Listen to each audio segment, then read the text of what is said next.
Chapter 1. The Fortuitous Critical Hit System. In the realm of Hongwu, within the city of Shunfeng, the Jiang family, a soft hum escaped as a young boy, resting upon his bed, slowly opened his eyes, bewilderedly surveying his surroundings. What is this place? Before he could utter more, a sudden, intense pain surged through his mind as a stream of unfamiliar information began to materialize within his consciousness.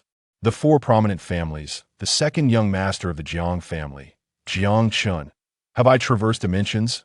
As Jiang Chen absorbed the influx of knowledge, an expression of astonishment graced his visage. He had originally hailed from Blue Star, where he had recently been engaged in gaming with his roommate at an internet CF, only to awaken in this strange locale. As he continued to organize the thoughts swirling in his mind, the shock on Jiang Chen's face deepened, and a flicker of excitement emerged in his brow. In the realm of Hongwu, martial prowess reigned supreme. Upon reaching a certain level of cultivation, one may ascend to the heavens to grasp the moon or overturn the seas.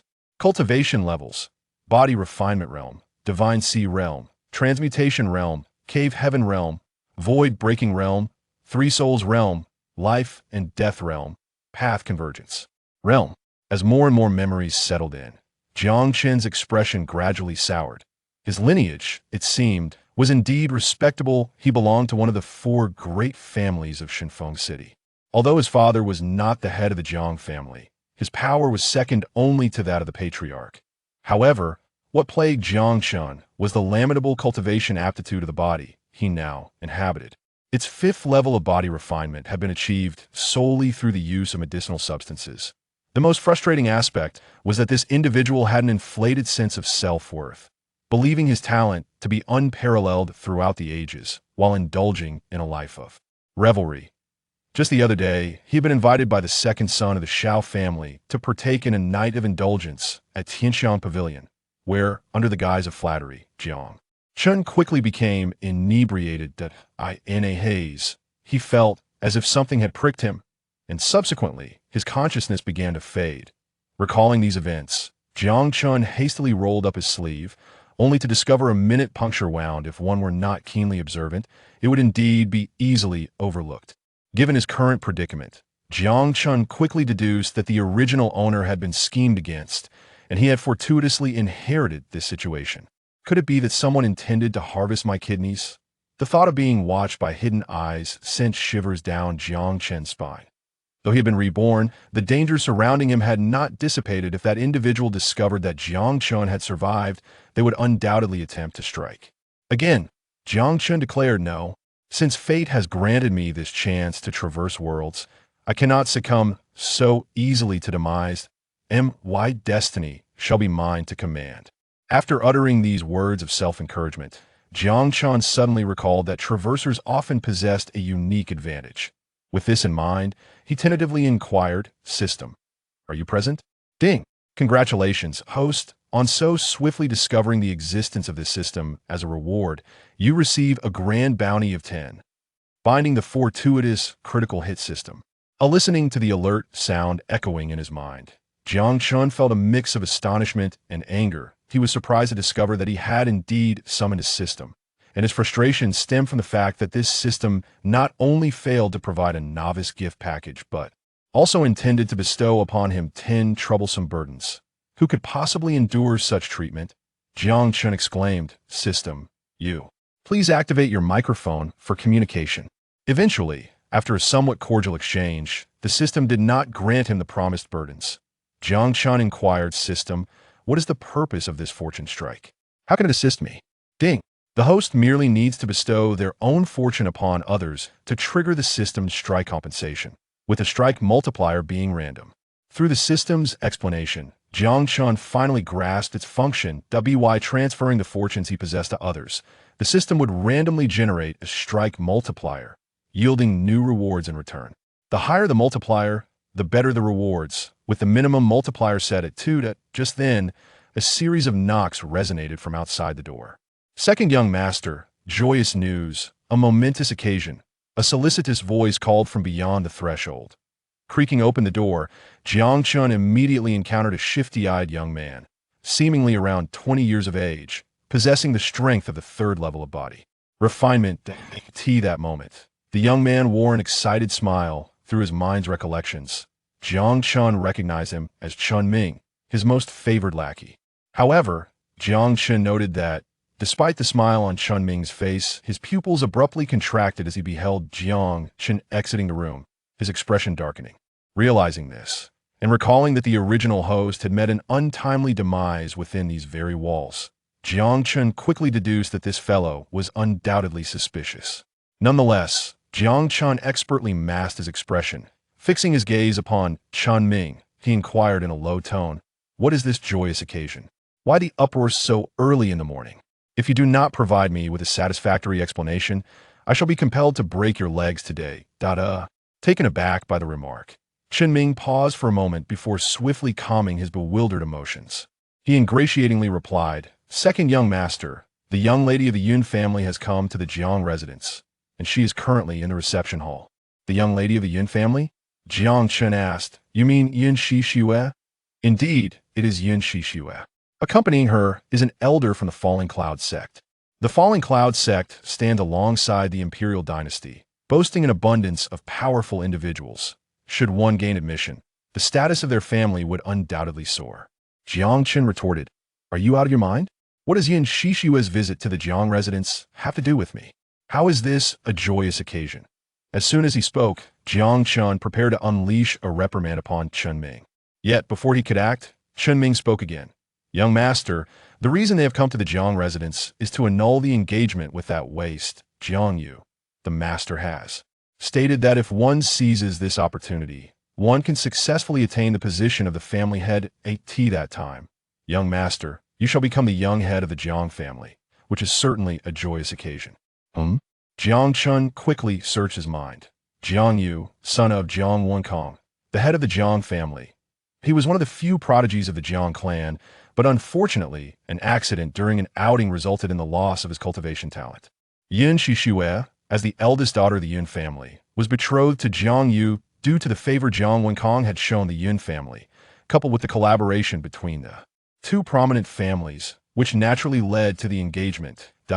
In truth, if not for unforeseen circumstances, the two would have likely ended up together. However, shortly after Jiang Yu's misfortune, Yin Shixue was accepted as an inner disciple under the recommendation of a disciple from the Falling Cloud sect.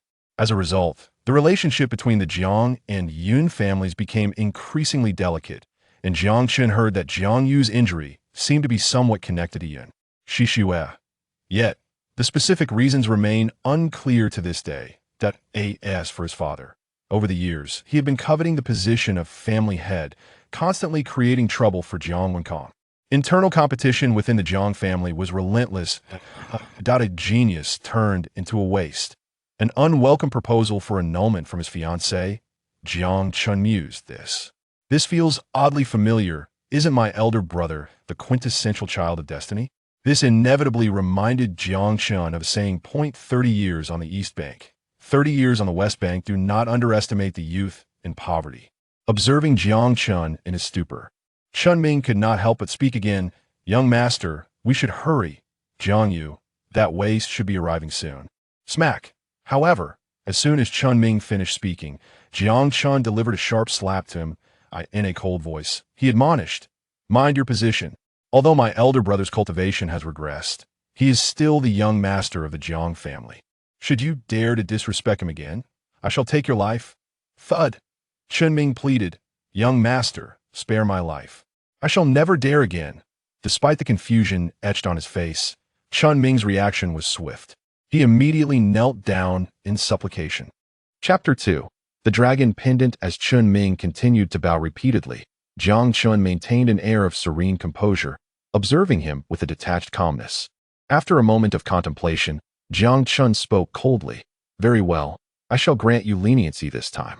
Should there be a next time, do not expect mercy." "Thank you for your graciousness, young master. I assure you, there will not be a next time," Chun Ming replied, his voice laced with gratitude. As his words faded, he lowered his head heavily, a flicker of resentment flashing in his eyes. His expression momentarily twisted into something sinister. Yet, when he raised his gaze once more, his face transformed into a mask of fear, expertly concealing any trace of his previous emotions. After casting a brief glance at Chen Ming, Jiang Chen strode purposefully towards the main hall, soon arriving at the reception chamber. Upon stepping inside, he immediately sensed a tense atmosphere. Seated in the principal position was not the family head, Jiang Wenkong, but rather an unfamiliar elderly man.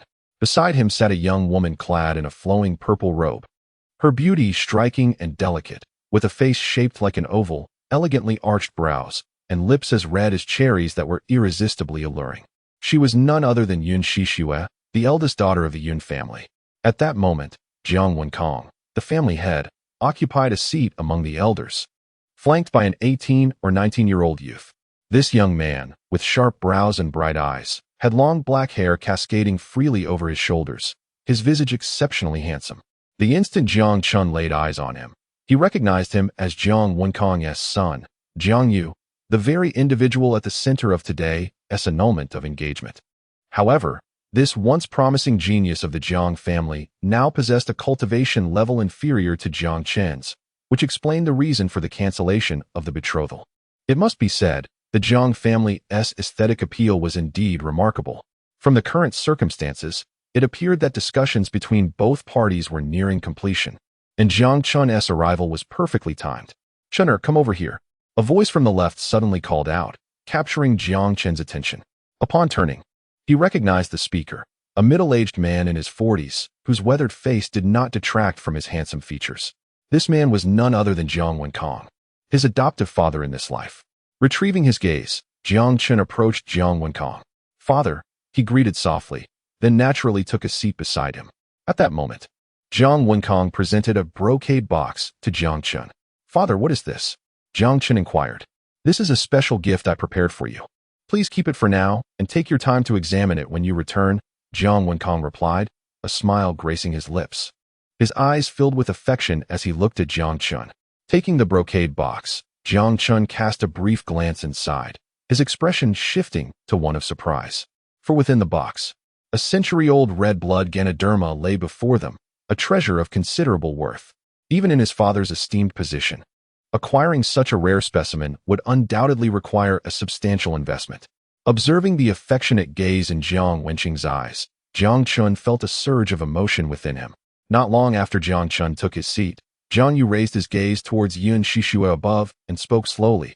"I have no objections to the annulment of the engagement, but the Yun family must return the full amount of the betrothal gifts given by the Jiang family."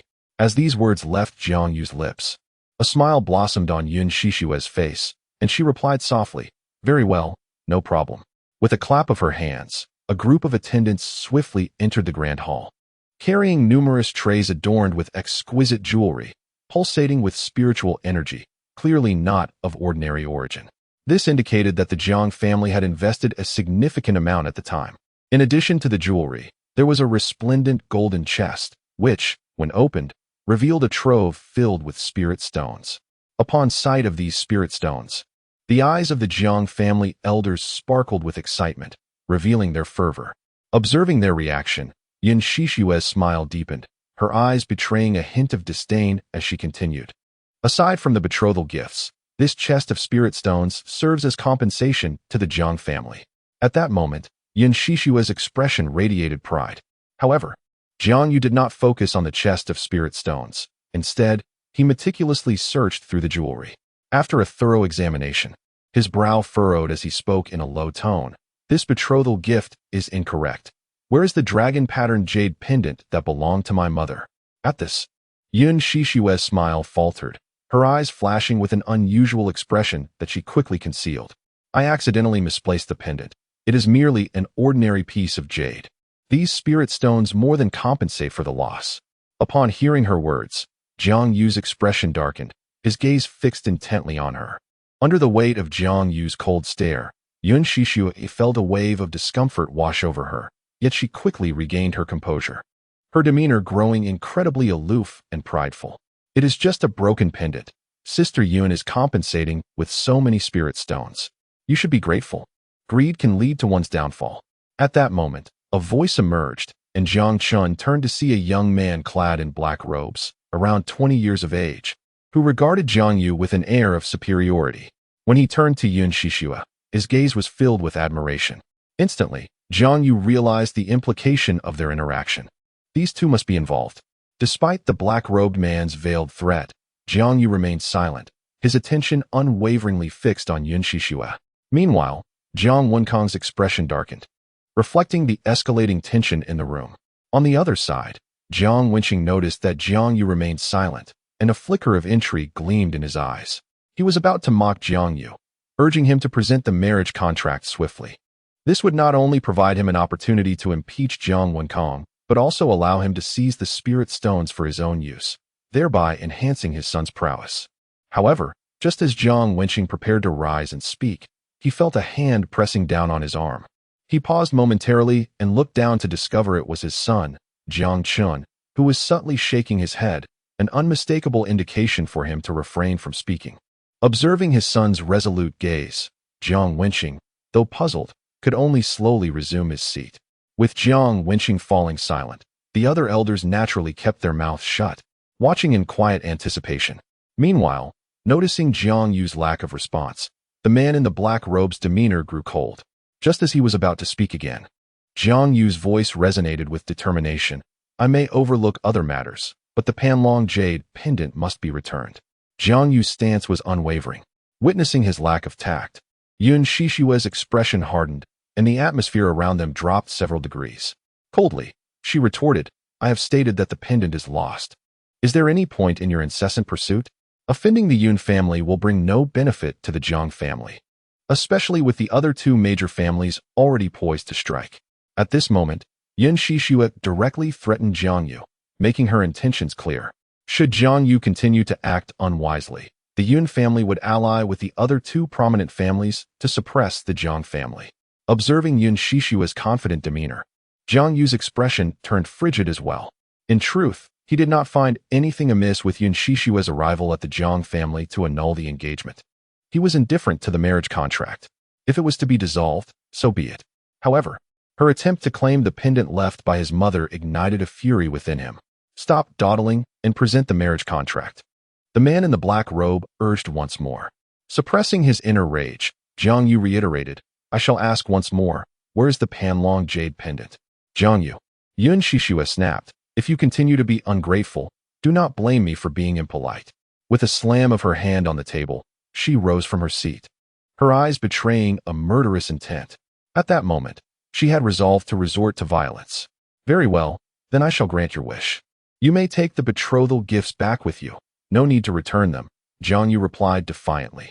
As soon as Jiang Yu uttered these words, a wave of confusion swept across the crowd. He stepped toward the desk, took a pen, and boldly inscribed a large character for divorce. Subsequently, he tossed the paper toward Yun Shishue, declaring coldly, from this day forth, we shall have no further entanglements. I will personally retrieve the Panlong jade pendant. Jiang Yu's expression was grave and resolute. Gazing upward at the clouds, Yun Shishue. Upon receiving the paper, she was momentarily taken aback by the enormous word divorce that filled the entire sheet. Then, realization struck her, and an overwhelming aura of murderous intent erupted from her, causing her body to tremble slightly. Coldly, she spoke, Are you attempting to divorce me? As her words faded, Yun Shishue's obsidian hair danced wildly, her aura surging as a chilling malice poured forth, her gaze fixed intently on Jiang Yu. With her fury unleashed, numerous ice crystals began to materialize around her, and the temperature within the grand hall plummeted, the atmosphere growing palpably tense. As Yun Shishue's declaration echoed, a wave of astonishment rippled through the hall. Meanwhile, as the narrative progressed, Jiang Chen became increasingly convinced of his brother's extraordinary nature. However, the peculiar divorce decree elicited an involuntary chuckle from him. Chapter 3, Tenfold Reward, Millennium Ganoderma. Upon hearing the term divorce decree, the elder seated at the head of the table narrowed his gaze, slowly opening his eyes. The atmosphere became suffocatingly oppressive. At the same time, Yun Shishue struggled to contain her fury once more. Her voice icy as she declared, To dare humiliate me is to seek death. As her words fell, she rapidly condensed ice crystals around her arm, her aura violently surging as she charged directly at Jiang Yu. On the other side, the man in black, who had initially intended to intervene, chose instead to observe as Yun Shishue wielded her ice powers. with her strength at the 6th level of body refinement, complemented by her icy physique. Even a typical 9th level practitioner would falter against her, let alone a mere Jiang Yu. Jiang Wenkang shouted, "Yuer, be careful." Witnessing Yun Shishue's impending attack, he swiftly mobilized his true energy, raising his hand to intercept. However, he sensed something amiss as he acted. Jiang Yu was only at the 1st level of body refinement, and should he be struck directly by Yun Shishue, it would surely spell his doom. At that moment, Jiang Wenkang's eyes turned crimson, unleashing the full extent of his 3rd level divine sea strength. Boom. Yet, as Jiang Wenkang propelled himself forward, the elder at the head of the table narrowed his gaze, a terrifying pressure instantly enveloping the space. With this oppressive force, Jiang Wenkang and the members of the Jiang family found themselves momentarily immobilized, as if a mountain had descended upon them, binding them in place. In that critical moment, gritting his teeth, Jiang Wenkang managed to break through the elder's energy blockade, swiftly positioning himself in front of Jiang Yu. Boom. However, he was still slightly delayed, though he managed to shield Jiang Yu from a significant portion of the attack. Residual waves of energy still crashed upon him. Uft. Boom. Jiang Yu spat out a mouthful of blood, his body flung backward and crashed against the doorframe. Furthermore, his entire being was rapidly enveloped in ice crystals. "Yuer," Jiang Wenkang exclaimed, his eyes wide with fury upon witnessing this scene. Yet, the old man's aura surged ominously, rendering Jiang Wenkang utterly immobile. "Yun Shishue, you possess a heart of cruelty." Jiang Wenkang turned to Yun Shishue, his voice resonating with a low, simmering rage. "Humph." He merely sought his own demise. Yun Shishue replied disdainfully, not deigning to regard him with any seriousness. The sudden turn of events left the onlookers momentarily stunned. As they sensed the terrifying pressure emanating from the elder, the expressions of the Jiang clan elders shifted to one of profound horror. Witnessing their clan leader being so humiliated stirred a deep sense of indignation within them. While internal disputes were typically their concern, the blatant affront could not be tolerated. Jiang Wenqing, too, rose from his seat slowly, casting a dark glance at the elder before him. "Oh, he hasn't perished," observed the man in black beside him. Watching Jiang Yu cough up blood, in a swift motion, the man in black approached Jiang Yu, raising his arm to deliver a fatal blow. "Enough, this ends here," the elder declared, rising slowly. Upon hearing this, the man in black turned his gaze towards him. "Chen Lao, this scoundrel dared to humiliate my junior sister Shishue. He must not be allowed to escape unscathed." As he spoke, his eyes softened as they fell upon Yun Shishue. The elder waved his hand gently. "This man is already incapacitated. There is no need for further action. I would not have others speak ill of us. Our falling cloud sect is not one to bully the weak." The sanctimonious tone of the elder ignited Jiang Wenkang's fury to near combustion. On the other side, as the elder spoke, the man in black slowly retracted his hand, his gaze toward Jiang Yu laced with contempt. "Consider yourself fortunate. I shall spare your life today." Yun Shishue, seeing the man in black refrain from killing Jiang Yu, felt a flicker of disappointment, though she swiftly concealed it. "Damn, I should have exerted my full strength earlier," she lamented internally, feeling a tinge of regret. With the elder now having spoken, any further action on her part was rendered impossible. However, knowing that Jiang Yu had been gravely injured by her hand, she felt a sense of relief, for he would no longer pose a threat to her. After a moment of contemplation, the elder surveyed the assembly with an air of superiority before coolly stating, "For the sake of the Yun family, I shall not pursue this matter further today. Take heed." With that, his words hung in the air, leaving an indelible mark on the atmosphere. The elderly man rose from his seat and strode towards the grand hall's exit. Yun Shishue cast a detached glance at Jiang Yu before following him out, showing no signs of reluctance. Meanwhile, Jiang Chen seized the opportunity amidst the standoff to swiftly approach Jiang Yu and help him to his feet. Watching the three figures recede into the distance, he could not suppress his voice. "Yun Shishue, today you look down upon my elder brother, Jiang Yu. One day, you will come to regret it." Upon hearing this, the leading elder paused, turning back to glance at Jiang Chen with a sneer. "Regret? You lot are hardly worthy of such sentiments. Merely a bunch of worthless fools, daring to speak so arrogantly. Ha ha ha, truly unaware of your own insignificance." The figure clad in black beside him erupted into laughter, his expression rife with disdain. Without a backward glance, the three departed. Once they were gone, an unusual silence enveloped the hall, with the onlookers casting bewildered glances at Jiang Chen. It was known that he and Jiang Yu typically had a contentious relationship, and yet, in this moment of crisis, he not only refrained from taking advantage but also defended Jiang Yu, an exceedingly rare occurrence. Even Jiang Wenqing, standing nearby, was left in a state of astonishment. Jiang Yu lifted his gaze to Jiang Chen, reflecting on the words he had just uttered. His expression grew resolute once more, and his perception of Jiang Chen shifted significantly.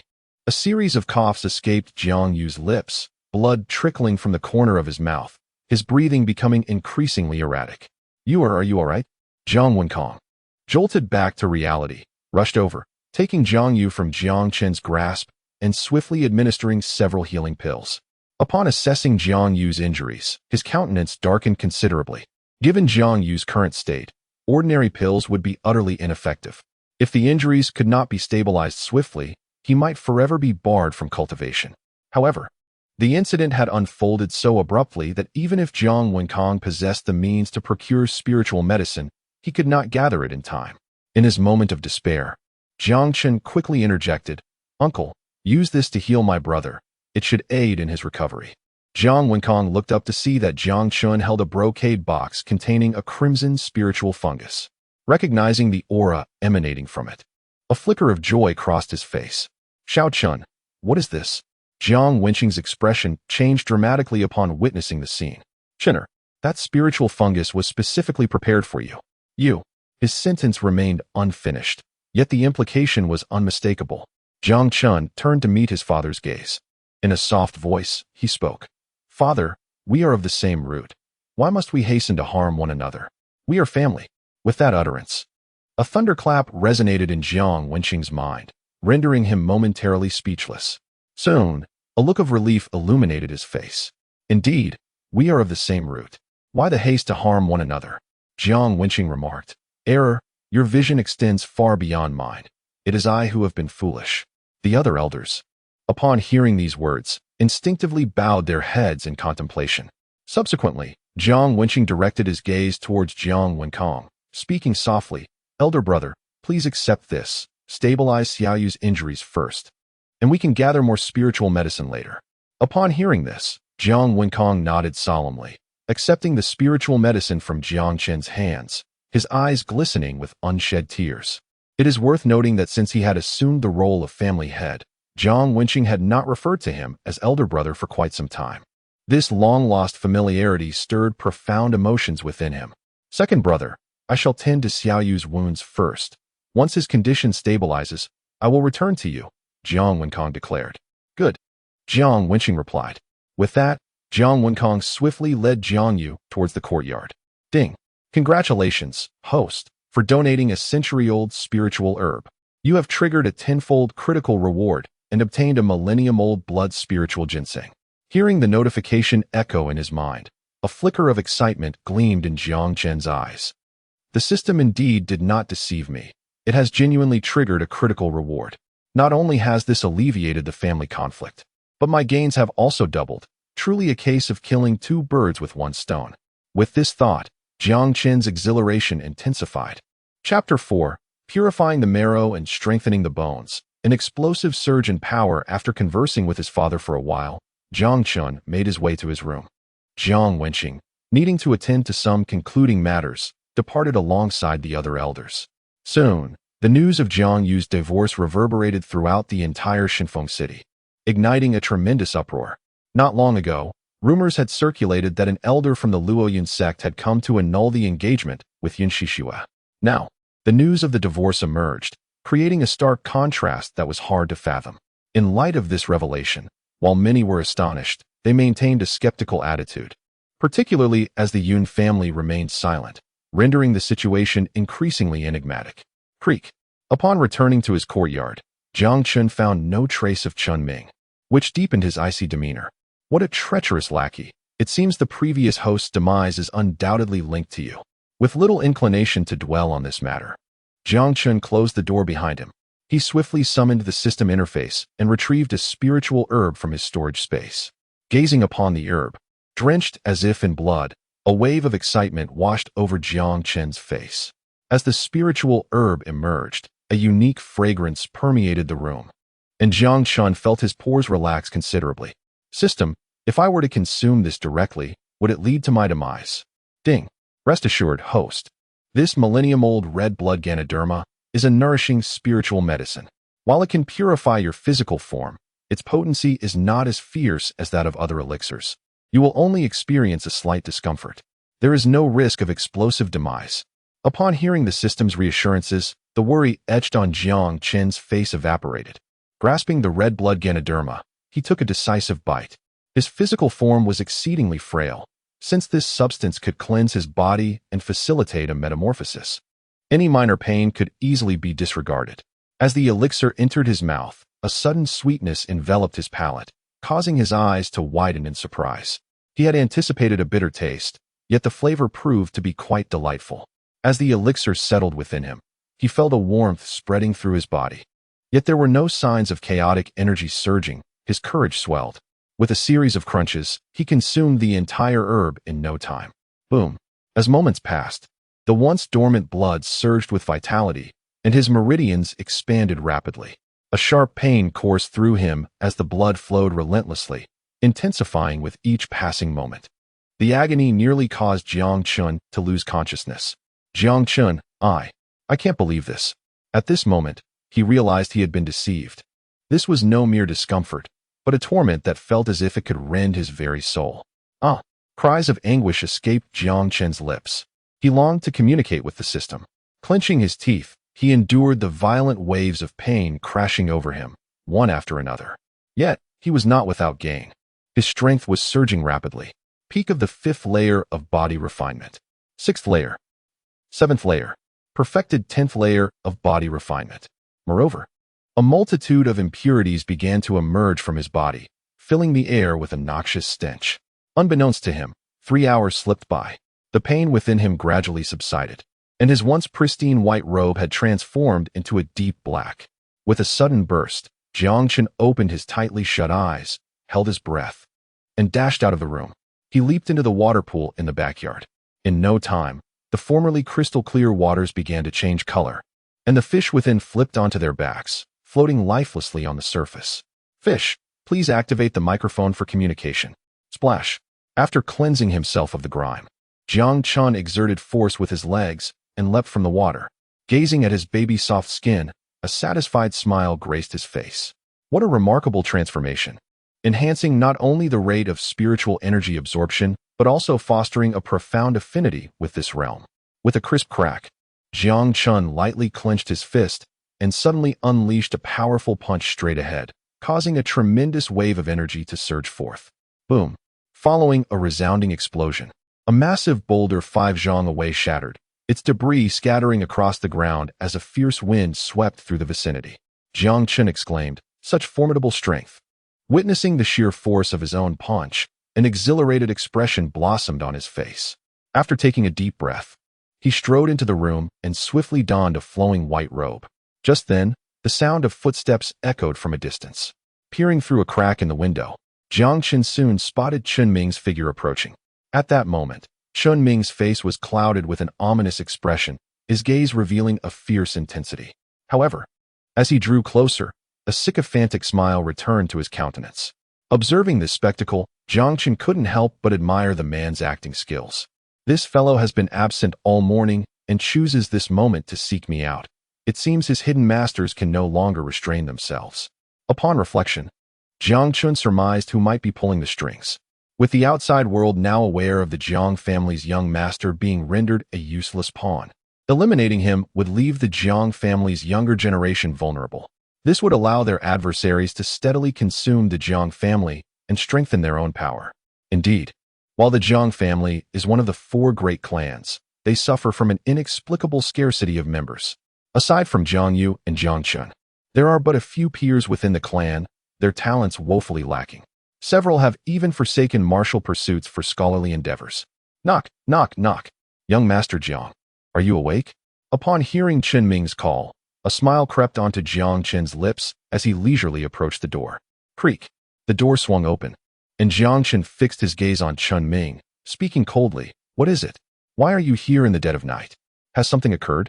Under Jiang Chen's scrutinizing gaze, Chen Ming felt a palpable discomfort. Since Jiang Chen had awakened, he sensed a notable shift in his demeanor.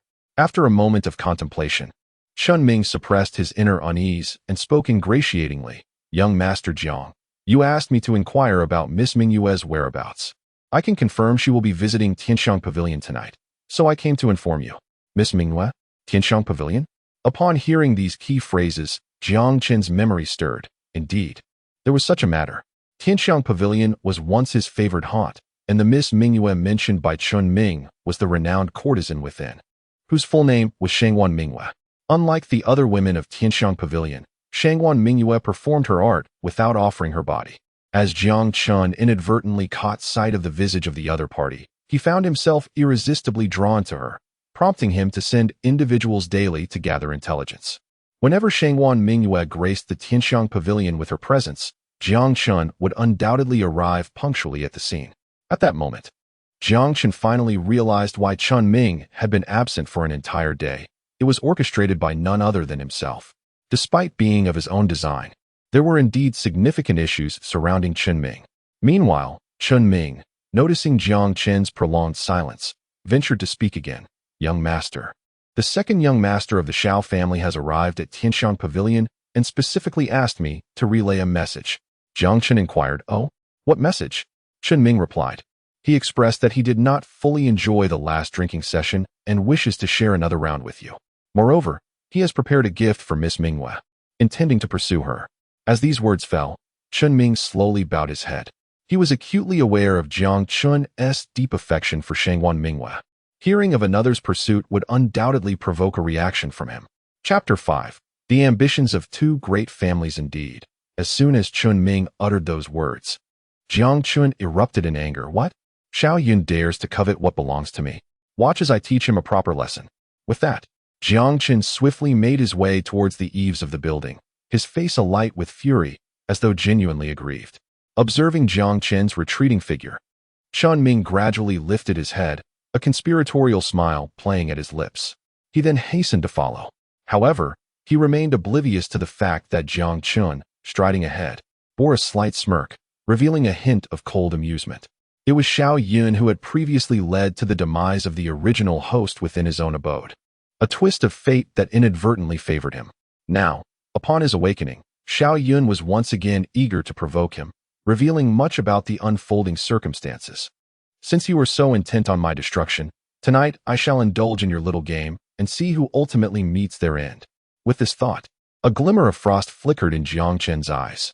A quarter of an hour later, Jiang Chen arrived before a pavilion, its sign adorned with the three characters of Tianxiang Lu, surrounded by a blaze of lights. The moment an elderly woman caught sight of Jiang Chen, she promptly approached him, her voice preceding her presence. Young Master Jiang, how punctual you are. Miss Mingyue will be arriving shortly. We have several new maidens today. I wonder if you might be interested? Come, ladies, let young Master Jiang have a look. As the old woman finished her words, several enchanting young women emerged from the pavilion, their slender waists exposed to the air, their cheeks flushed like ripe peaches, evoking an irresistible desire to partake. It must be said, these women can undoubtedly be considered beauties. However, upon recalling the visage of Shangwan Mingyue and her ethereal grace akin to a celestial maiden, Jiang Chen was instantly enveloped by a sense of ennui, devoid of any interest.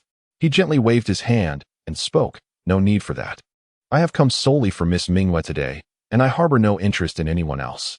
Upon hearing this, the elderly woman's smile grew even more pronounced. She continued, "Young Master Jiang truly possesses a deep affection. I believe you will get your heart's desire. Your private room has always been reserved. You may proceed directly." Jiang Chen nodded slightly in acknowledgement before stepping towards the Tianxiang Pavilion. The Tianxiang Pavilion is divided into 3 levels, each with varying prices. The first level is the most crowded, where one can secure a seat for merely 10 gold coins. As for additional services, those are priced separately. With Miss Shangwan Mingyue performing today, the first level was already overflowing with patrons. Under the gaze of the crowd, Jiang Chen made his way to the 3rd level. Not to his usual private room, but following Chen Ming towards a luxurious chamber on the left. Upon reaching the door of the chamber, he noticed a considerable number of people gathered outside, yet none seemed inclined to obstruct his entry. Chen Ming discreetly stepped aside. With a creak, Jiang Chen pushed the door open, revealing two individuals seated within. One appeared somewhat gaunt and had a rather unsavory demeanor, yet his eyes were filled with a fierce intensity. Beside him sat a man of similar age, clad in a brocade robe, with a sinister gaze and an icy countenance. It was evident that neither of them were of virtuous character. The gaunt man was none other than the second son of the Shao family, Shao Yun, while the individual beside him was the third young master of the Bai family, Bai Hongfei. Upon beholding their countenances, Jiang Chen found himself momentarily taken aback. Truly, birds of a feather flock together. These two are clearly not of good repute, unmistakably the faces of villains. With this thought, a look of disdain flickered in Jiang Chen's eyes. Meanwhile, upon spotting Jiang Chen, Shao Yun initially displayed a hint of surprise, which quickly morphed into a feigned smile. He spoke with a shrill tone, "Young Master Jiang, if you delay any longer, Miss Mingyue may very well become mine." Scanning the entirety of Shinfeng City, he added, "Only your looks can rival mine. No one else stands a chance." At these words, Jiang Chen felt a surge of nausea, nearly regurgitating his previous meal, as he gained a newfound understanding of Shao Yun's shamelessness. As for Bai Hongfei, he merely cast a dispassionate glance at Jiang Chen before returning to his drink. Showing no inclination to engage in conversation, Jiang Chen casually chose a seat and settled down. With a calm demeanor, Jiang Chen responded, "Young Master Shao, you summoned me today. Surely it cannot be merely to discuss this." Shao Yun chuckled, "Of course not." After a moment of contemplation, he continued, "We have heard about the Jiang family's predicament. Jiang Yu and his son have offended the Falling Cloud sect. While there may be no overt consequences, one cannot rule out covert actions. You have long aspired to become the young master of the Jiang family, haven't you? We could potentially collaborate." "Oh." Jiang Chen feigned interest, inquiring, "How would we collaborate?" Shao Yun replied, "Currently, there are many discontented individuals within the Jiang family regarding Jiang Wenkong and his son. This presents a splendid opportunity. Our families could work together with your father to impeach Jiang Wenkong, enabling your father to ascend as the head of the Jiang family." Upon hearing this, Jiang Chen directed his gaze towards Bai Hongfei. Noticing Jiang Chen's glance, Bai Hongfei subtly nodded and stated coldly, "He speaks the truth. If you agree to collaborate with us, my father will also lend his support." "Oh." Jiang Chen toyed with his wine glass, his eyes sweeping slowly over the two. "What would I need to contribute?" At this, Shao Yun and Bai Hongfei exchanged knowing smiles, their expressions revealing the satisfaction of a scheme well conceived. "Quite simple," Shao Yun said. "We merely require 30% of your family's spiritual vein." "Spiritual vein?" Jiang Chen narrowed his eyes, astonished that they would set their sights on such a prize. It is essential to note that spiritual stones are not only the universal currency of this realm, but also indispensable for cultivation. Should he agree to their demand, the Jiang family would soon find itself in decline. Having grasped this reality, Jiang Chen regarded the two with a meaningful glance before revealing a smile. "I appreciate your goodwill. I shall consider this matter and provide you with a response in a few days. Miss Mingyue will be arriving shortly, so let us set this aside for now." Upon hearing Jiang Chen's words, Shao Yun and Bai Hongfei exchanged glances, their smiles fading, replaced by a somber expression. They understood that this reply was, in essence, a refusal, the notion of later merely a pretense. With this realization, a glimmer of malice surfaced in their eyes. "Ha ha." After a moment of contemplation, Shao Yun burst into laughter. When he lifted his head again, the previous malevolence had vanished. With a smile directed at Jiang Chen, he said, "No worries. It's quite normal to deliberate on such matters. We eagerly await your favorable news." In stark contrast to Shao Yun's insincere demeanor, Bai Hongfei remained silent, quietly raising his glass for a sip. Miss Mingyue has arrived." At that moment, the atmosphere shifted. The private room was suddenly filled with a cacophony, which alleviated the delicate atmosphere. Jiang Chen slowly raised his head, gazing through the screen toward the source of the sound. Soon, a graceful figure entered his line of sight. Chapter 6. When will the bright moon appear? This enchanting figure donned a flowing white dress, her raven hair cascading freely over her shoulders, and her eyes sparkled like the stars in the night sky, irresistibly drawing one's gaze.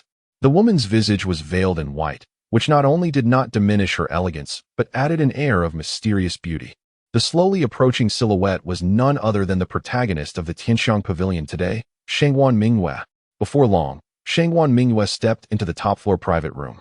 As the screen descended, the onlookers could only glimpse a hazy outline. Shortly after, a petite maid emerged from behind the screen, her voice ringing clear. My lady has proclaimed that whoever can compose poetry to her satisfaction today shall have the privilege of spending a night alone with her, enjoying the beauty of the moonlight together. As her words hung in the air, the little maid swiftly retreated. At that moment, the entire Tianxiang Pavilion erupted with excitement. What? Such a splendid opportunity to be alone with Miss Mingyue? I would consider it a worthy demise. Ha ha, I am the foremost talent of Shinfeng City. It seems this chance shall fall into my hands. With your poetry, even a dog would turn away. This opportunity is mine. The discussions reverberated throughout the loft. The crowd's spirits were palpably elevated, their eyes gleaming with anticipation. Xiaoyan protested, what? We must write poetry? Then my gift is prepared in vain. After muttering a few complaints, he slammed his teacup onto the table, feeling utterly inept at the art of poetry. Meanwhile, Bai Hongfei wore a slight smirk, his expression radiating confidence as if victory was already secured. After a brief lament, Xiaoyan turned his gaze toward Jiang Chen, expecting to find a kindred spirit in complaint. However, the reality was utterly contrary. Jiang Chen appeared remarkably composed, devoid of any semblance of panic, even exuding a hint of contentment. At that moment, a melodious tune began to waft from the private room, instantly silencing the crowd's chatter. As the melody concluded, its lingering notes enveloped many in a serene reverie. Their eyes gently closed. Jiang Chen nodded slightly, acknowledging the undeniable talent of Shangguan Mingyue, whose mastery of the guqin had reached a level capable of stirring the heartstrings. If she so desired, she could even sway the minds of others. With a swift motion, Jiang Chen picked up a brush from beside him and began to write fervently on the paper, subsequently folding it neatly. The content he inscribed was none other than the renowned Shui Jiao Gutu by the northern song poet Su Shi. For what better way to impress than to invoke the legacy of our ancestors in such a moment? As Jiang Chen completed his writing in a short span, a hint of disdain flickered in the eyes of Xiaoyan and Bai Hongfei. In their view, Jiang Chen was merely posturing for the sake of appearance. After withdrawing their gazes, the two of them meticulously recalled the melody they had just heard and began to write slowly, managing to create something that resembled an actual piece. However, after a considerable amount of time, Xiaoyan found himself at a loss for words, eventually resorting to having one of his subordinates compose a piece on his behalf. Creak. Shortly thereafter, the young girl who had spoken earlier pushed the door open, carrying a tray laden with numerous sheets of paper. Upon seeing her, Xiaoyan swiftly handed over the note he had written, deliberately placing it in a conspicuous spot. After collecting the note, the girl turned and departed, making her way towards the private chamber of Shangguan Mingyue. Once inside, she once again drew a screen to shield the view from the onlookers. Within the chamber, the girl methodically sorted through the papers on her tray, unfolding them and presenting them to Shangguan Mingyue. Xiaoling, what troubles you? You appear somewhat unwell, Shangguan Mingyue inquired. At this, the girl raised her gaze to meet Shangguan Mingyue's, mumbling, Miss, how can these individuals dare to call themselves great talents? My compositions surpass theirs. So why do you insist on having them write poetry? Isn't that a waste of time? Shangguan Mingyue replied, well, there is nothing pressing at the moment. We've been here for a while, and passing the time could prove quite enjoyable. Who knows, we might stumble upon something unexpected. Upon hearing this, the girl obediently resumed organizing the papers, responding, very well. Although their writings leave much to be desired, Shangguan Mingyue shows no sign of disdain. She reviewed each piece one by one. Just then, a sound of surprise escaped Xiao Ling, instantly capturing Shangguan Mingyue's attention, prompting her to look over. Xiao Ling, what is it? Shangguan Mingyue asked. Miss, take a look at this note. The content seems rather extraordinary, Xiao Ling exclaimed. Glancing at the signature in the lower left corner of the paper, her astonishment deepening. It is written by the second young master of the Jiang family. The second young master of the Jiang family? Shangguan Mingyue's interest was piqued, given that Xiao Ling had been by her side. Her literary prowess was not inferior to that of any martial talent. The expression on her face suggested that the poem must be remarkable. Upon receiving the paper from Xiao Ling, Shangguan Mingyue's eyes narrowed slightly as she revealed a look of surprise. When does the moon appear? Raising a glass, I inquire of the azure heavens. I know not the celestial palaces above. What year is this evening? Shangguan Mingyue mused. I know not the celestial palaces above. What year is this evening? The double entendre in these lines caused her expression to momentarily falter. As she savored the words, Shangguan Mingyue rose from her seat and gazed out the window. The moon hung in the sky, evoking a sense of serene beauty. Xiaoling, please summon young Master Jiang, she instructed. All right.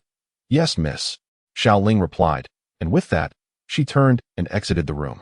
In the loft, as the screen was drawn back once more, anticipation shimmered in the eyes of the onlookers. He has arrived. With my stunning literary prowess, this time I shall surely win the heart of the beauty, one boasted. Spare us, my family's life who writes better than you. With your meager talent, you think you can enjoy the moonlight with Miss Mingyue? I, Zhao, certainly do not agree. Indeed, the victor should be none other than myself. Meanwhile, Bai Hongfei slowly rose from his seat, confidence radiating from his gaze. Though he uttered no words, his posture as he prepared to leave the private room spoke volumes, rendering silence more expressive than words could convey. Silence. Xiaoling's voice rang out, instantly quelling the surrounding murmurs and enveloping Tianxiang Pavilion in profound stillness. Once the crowd quieted, Xiaoling turned to the private room of Jiang Yu and the others. In a clear voice, she announced, the results are in. I shall now lead the victor to meet the young lady. Upon seeing Xiaoling's gaze directed towards the third-floor room, disappointment etched itself across the faces of the others, their expressions filled with reluctance. They were acutely aware that they had no chance of being on the winning list this time. Sensing Xiaoling's gaze, Bai Hongfei moved towards the door without waiting for the final results to be declared. This confidence stemmed from his abilities. Xiao Yun was also astute. He did not presume that he would be the chosen one, recognizing Bai Hongfei's considerable talent in this regard. Creak, Xiaoling called out, young Master Jiang, please step forward. A smile froze on Bai Hongfei's lips as he opened the door, still without uttering a word. To his surprise, the invitation was extended to Jiang Chen. At that moment, Jiang Chen, with an indifferent demeanor, took a couple of steps forward, quickly approaching Bai Hongfei. Please make way, he said. With Jiang Chen's words, Bai Hongfei's lips twitched. Yet he did not yield. Instead, looking up at Xiaoling coldly, he retorted, have you made a mistake? How could it possibly be Jiang Chen? We know his capabilities all too well. As soon as these words were spoken, Xiaoling's displeasure became evident. Chapter 7. The Water's Misfortune. Xiaoling directed her gaze at Bai Hongfei, speaking in a delicate tone. Since you doubt me, I shall read aloud the results you both submitted, so you may understand your defeat. With that, she began to speak slowly.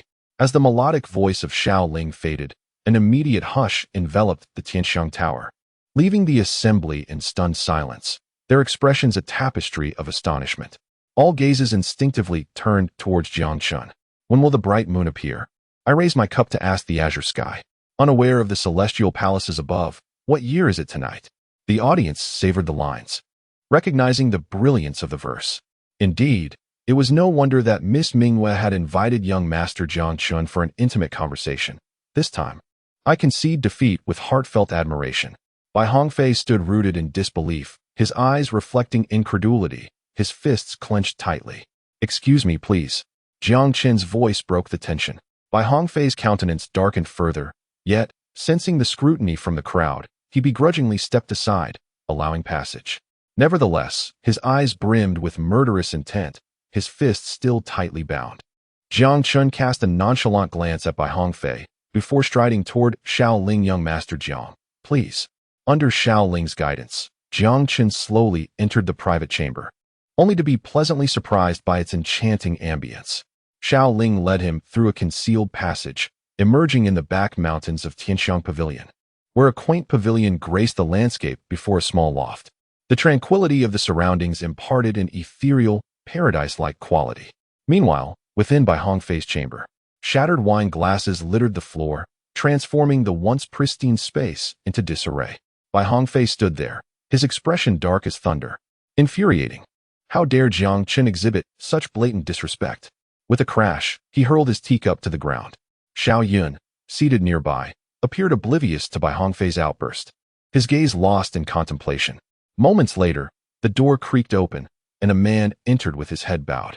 Upon recognizing the figure, Bai Hongfei halted his actions and turned to Xiao Yun, his eyes filled with curiosity. Xiao Yun slowly raised his head and calmly spoke. Chen Ming, what transpired between the Jiang family and the Luoyuan sect today? Please elucidate. Indeed, the newcomer was Chen Ming, who had accompanied Jiang Chen. Upon hearing Xiao Yun's inquiry, Chen Ming donned a conciliatory expression and promptly replied, Young Master Xiao, I was not present when the Luoyuan sect came to annul the engagement, so I am not entirely aware of the events that transpired. What? You are unaware? At these words, Xiao Yun's expression instantly turned frigid.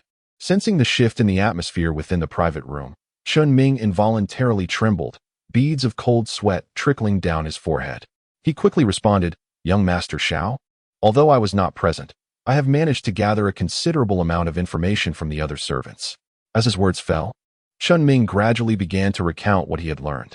He spoke first of Jiang Yu's divorce and subsequent severe injuries, then of Jiang Chen's offering of a century-old elixir, and finally, the reconciliation between the two brothers of the Jiang family. Upon hearing this, Xiao Yun and Bai Hongfei's expressions grew increasingly grim, the surrounding atmosphere becoming markedly oppressive. Bai Hongfei remarked, No wonder that Jiang Chen refused our terms earlier. It turns out to be this way. Xiao Yun exclaimed, How outrageous! They dare to treat us as jesters. With a forceful slap, Xiao Yun slammed his palm against the table. He then raised his gaze towards Chen Ming. His voice icy as he demanded, What exactly is going on? Wasn't it already tampered with last time? Why is Jiang Chen still alive and well, without a scratch on him? With a thud, Chen Ming fell to his knees, daunted by Xiao Yun's malevolent gaze. He hastily replied, Young Master Xiao, I am as perplexed as you. Initially, it was indeed as we had anticipated. Jiang Chen was on the brink of death, seemingly lifeless. Yet, inexplicably, he emerged from his room, fully restored, and, Xiao Yun pressed, his curiosity piqued. Chen Ming continued, Moreover, I sense that Jiang Chen has grown suspicious of me. His demeanor has notably changed of late. With that, he lowered his head in submission.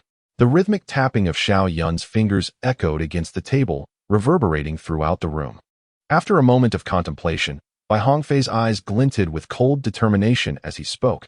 If that is the case, we must alter our strategy. With the Jiang and Yun families in such turmoil, it is the perfect moment for us to act. Upon hearing Chen Ming's words, Xiao Yun immediately grasped the implication and turned his attention to Bai Hongfei. Are you suggesting that we directly eliminate Jiang Chen and frame the Yun family for it? Bai Hongfei gently shook his head and replied nonchalantly, No, we need not lift a finger. The Jiang family will likely draw their own conclusions, especially considering the powerful adversary they have offended in the Falling Cloud sect. Do you believe the Jiang family would dare to pursue this matter? With those words, Bai Hongfei displayed a knowing smile. Ha ha! Xiao Yun burst into laughter, exclaiming, Brilliant! Truly brilliant! In that case, let us prepare and swiftly send Jiang Chen, this worthless fool, on his way. He has lost all value. He then turned his gaze toward Chen Ming, stating solemnly, You shall accompany him. After all, Jiang Chen was once your master, and it is only fitting that you bid him farewell. Chen Ming responded, I shall obey. With that decision made, they moved forward.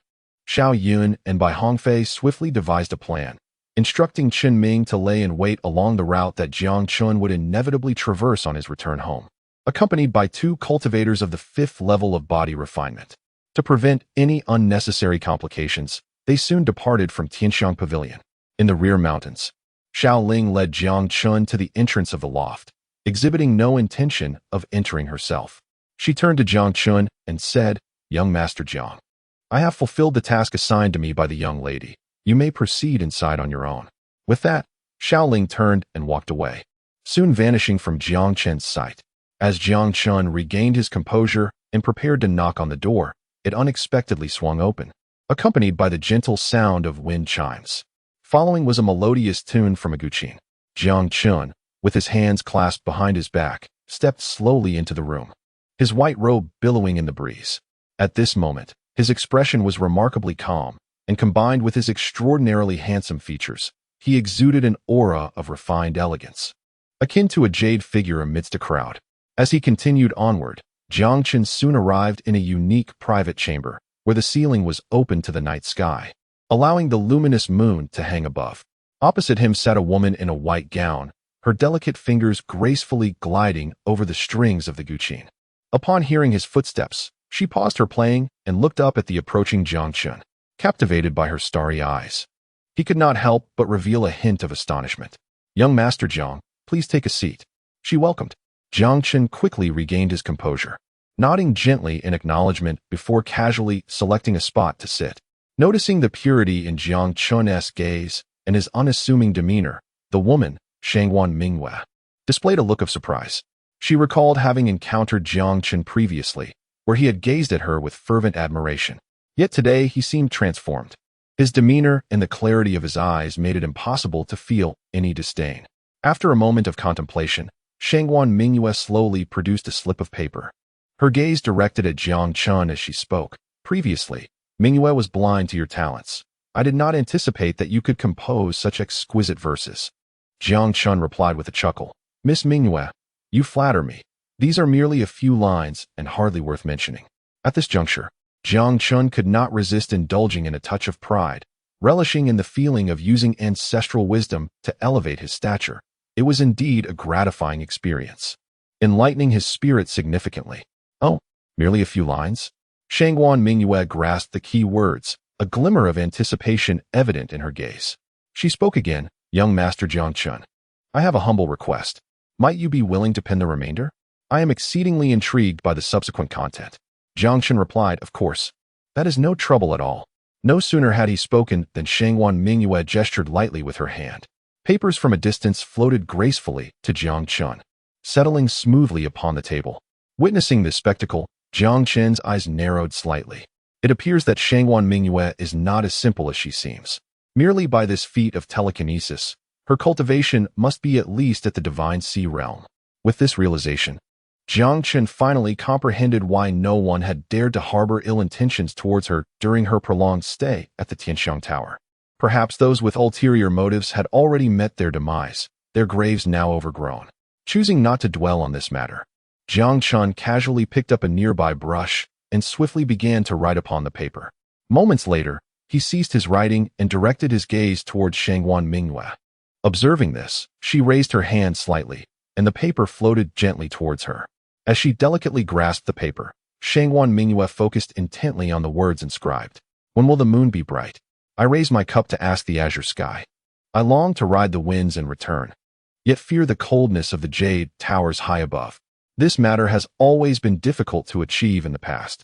May we have long lives and share the beauty of the moon, though thousands of miles apart."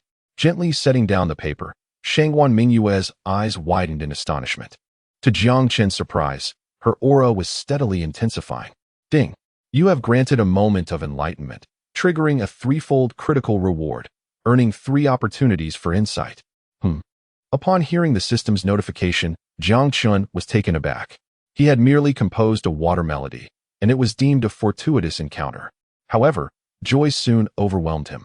Such moments of enlightenment are rare and invaluable, greatly enhancing a cultivator's understanding of the Tao and significantly boosting their strength. To receive 3 opportunities at once was astonishing. Were it not for Shangwan Mingyue's presence, Jiang Chen might have burst into laughter. After a considerable pause, Shangwan Mingyue slowly opened her eyes. A hint of joy reflected in her calm gaze. She then turned her attention back to Jiang Chen, her ethereal voice resonating once more. "Thank you, young master, for unraveling my years of confusion and granting me this moment of enlightenment." With that, she inclined her head slightly in a gesture of respect. Jiang Chen responded, "Miss Mingyue, you are too kind. This is your own fortune. I merely added a flourish. Even without these verses, your enlightenment was merely a matter of time." As she listened to Jiang Chen's words, Shangwan Mingyue regarded him with newfound admiration, then gently shook her head. "Young Master Jiang, there is no need for modesty. Had I not encountered you, even with another decade, I would not have achieved such enlightenment." As her words faded, Shangwan Mingyue slowly raised her arm and removed the veil from her cheek. In that instant, Jiang Chen's gaze was irresistibly drawn to her. She possessed an exquisitely beautiful visage. With delicate brows and captivating eyes, her flawless, snow-white skin exuding a fragile charm that instinctively ignited a sense of protectiveness within him. She was breathtakingly beautiful. Though he had previously seen Shangwan Mingyue's countenance in his memories, upon seeing her again, Jiang Chen was still utterly astonished by her allure. "Young Master Jiang, what troubles you?" Shangwan Mingyue's voice broke through his reverie. prompting him to quickly regain his composure as he looked at her smiling face in the distance. Jiang Chen swiftly restored his calm demeanor and softly replied, "I apologize, Miss Mingyue. Your beauty has quite taken me aback, causing me to momentarily lose my composure." As he spoke, a faint smile graced his lips before he returned to tranquility, averting his gaze. With a melodious laugh akin to the sound of silver bells, Shangwan Mingyue's cheeks flushed slightly at his words. In that moment, the surroundings seemed to bloom like a garden of flowers, and once again, Jiang Chen found his attention irresistibly captivated by the ethereal presence of Shangwan Mingyue.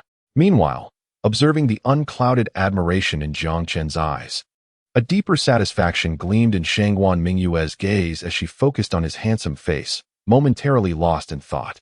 Just then, the previously departing Xiaoling reappeared, carrying a flask of wine. After setting it down, she made no further delay and withdrew once more. "Young Master Jiang, would you honor me with a drink?" Shangwan Mingyue inquired. "Certainly," Jiang Chen replied without hesitation. Thus, the two engaged in mutual toasting within the pavilion, their conversation gradually becoming more relaxed, shedding the initial stiffness. "Young Master Jiang, do you find me beautiful?" Shangwan Mingyue asked. "Indeed, you are the most beautiful woman I have ever encountered," Jiang Chen declared. Upon hearing this, a smile blossomed on Shangwan Mingyue's face as she continued, "Then, do you like me?" Jiang Chen paused momentarily, then replied softly, "A graceful lady is a gentleman's ideal match. I once made a vow that whoever could persuade me to remove my veil would have my hand in marriage." Upon hearing this, Jiang Chen suddenly sensed a disconcerting shift. They had only just met, and yet the conversation had turned to marriage. Noticing the fleeting shadow of disappointment in Shangwan Mingyue's eyes, she quickly added, "Oh, that was merely a jest. I hope I did not startle you." With that, she placed her hands back upon the strings of the guqin. A haunting melody of the qin gradually began to resonate. Chapter 9, A Midnight Ambush.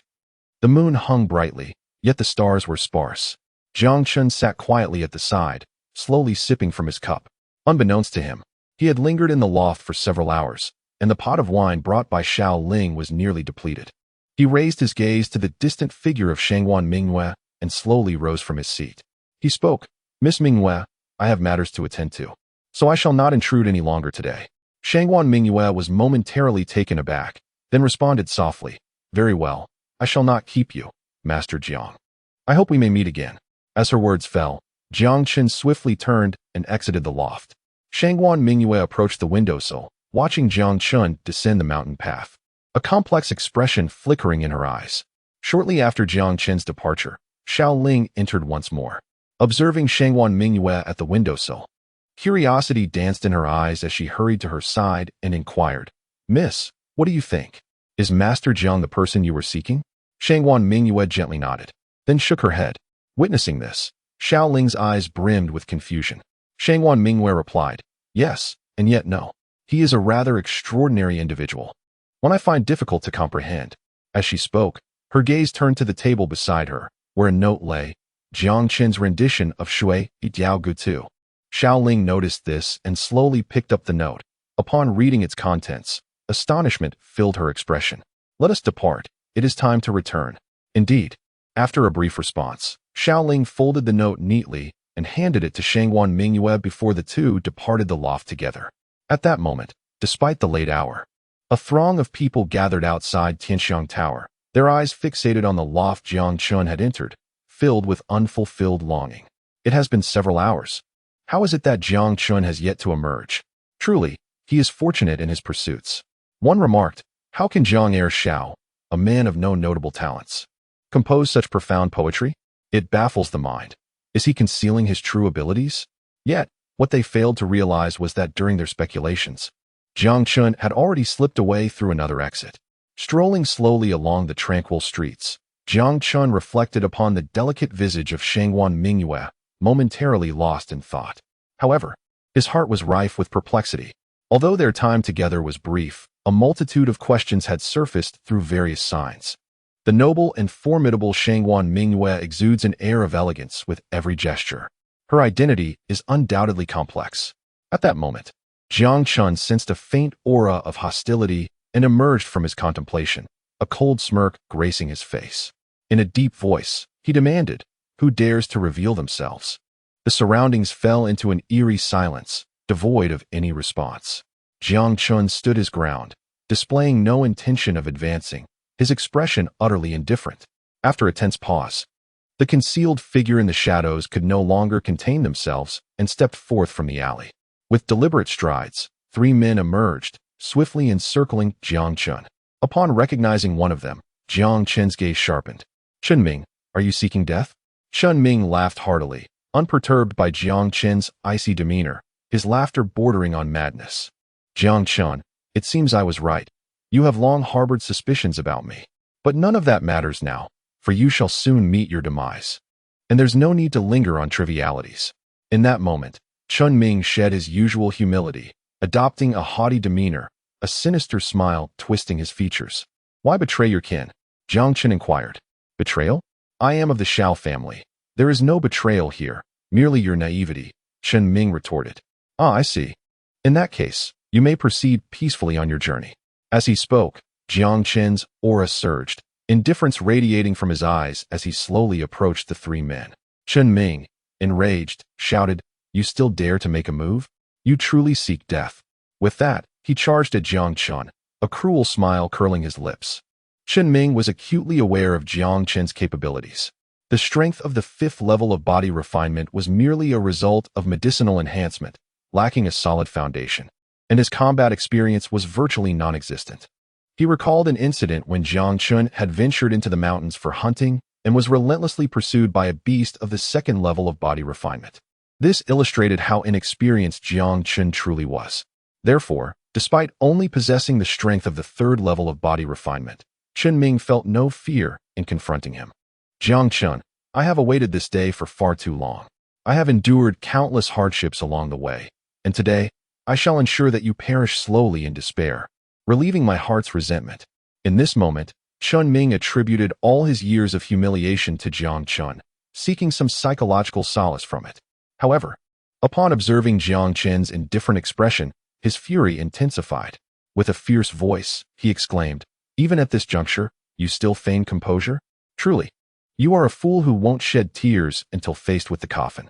Chen Ming suddenly exerted force with his legs, charging towards Jiang Chen at a remarkable speed, and swung his fist towards Jiang Chen's chest.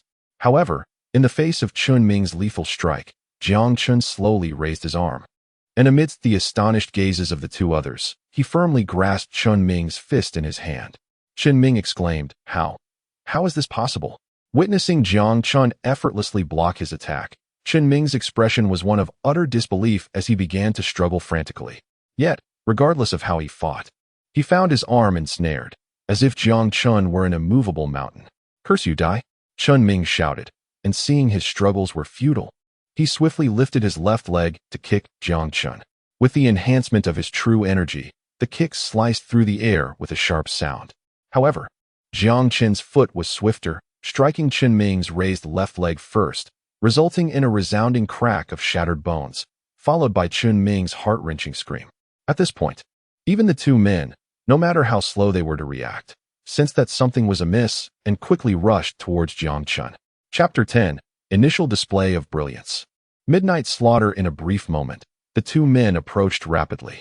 Seeing the advancing figures clad in black, a glimmer of hope appeared on Chen Ming's face. Gritting his teeth against the pain, he managed to say, Jiang Chen, they are both 5th-tier body refinement cultivators. I advise you to be wise and surrender now, otherwise, you will lose your chance." Jiang Chen remained silent, his grip tightening further. Chen Ming cried out, "Jiang Chen, I will make you suffer a fate worse than death." After a series of agonizing howls, Chen Ming's expression twisted in malice, wishing nothing more than to tear Jiang Chen to pieces. Just then, the 2 black-clad men closed in on Jiang Chen, raising their legs to kick at him. As their true energy surged, a fierce wind accompanied their strikes, exuding tremendous power. Yet, they were as swift in retreat as they were in advance. Before Chen Ming could react, the 2 men were sent flying back a considerable distance, crashing heavily to the ground, accompanied by the unmistakable sound of bones shattering. As they attempted to rise from the ground, pain rendered them immobile, and blood poured from their mouths. Fear flickered in the eyes of the 2 black-clad men as they looked at Jiang Chen in disbelief. "Chen Ming, witnessing this scene, stood frozen in place, momentarily disregarding his own pain. How can this be? How can you be so strong? I refuse to believe it. It must be an illusion. Observing the frantic expression of Chun Ming, Jiang Chen remained utterly expressionless, quietly gazing at him, his eyes devoid of any emotion. After shouting for a while, Chun Ming was suddenly gripped by a chilling fear that coursed through his entire being. He hastily looked up at Jiang Chen. Thud! Chun Ming, suppressing the pain, knelt down, his body trembling uncontrollably. Bang, bang, bang. Subsequently, he repeatedly bowed his head towards Jiang Chen, pleading, "Young master, spare my life. It was Xiao Yun who compelled me to do this. Considering the time I've spent following you, please grant me this one mercy." Chun Ming, how dare you betray the young master? Upon hearing Chun Ming reveal Xiao Yun's name, the two men in black immediately expressed their fury. However, at that moment, Chun Ming cared little for anything else. His own life was at stake, and he needed to placate Jiang Chen first. In response to Chun Ming's desperate pleas, a hint of derision crossed Jiang Chen's face as he coldly replied, "Last time, the poison in my body was your doing, was it not?" At these words, Chun Ming trembled even more violently and quickly began to explain, "Young master, it was also Xiao Yun who instructed me. You must believe me." But before he could finish, Jiang Chen seized Chun Ming by the throat, lifting him effortlessly off the ground. Muffled gasps escaped Chun Ming as his face turned crimson, his body thrashing in a futile struggle. Realizing that Jiang Chen had no intention of sparing him, Chun Ming shouted in anger, "Jiang Chen, you mustn't crack." Before Chun Ming could complete his sentence, Jiang Chen exerted force, crushing his neck. Coughing, Chun Ming struggled a few more times before the light in his eyes slowly faded, his body going limp and silent. With a dismissive flick of his arm, Jiang Chen discarded Chun Ming's lifeless form to the side and strode towards the two men in black. "What do you intend to do?" "We are puff, puff." Two more sounds rang out, and the ground bore witness to two additional corpses. Without a backward glance, Jiang Chen departed from the scene.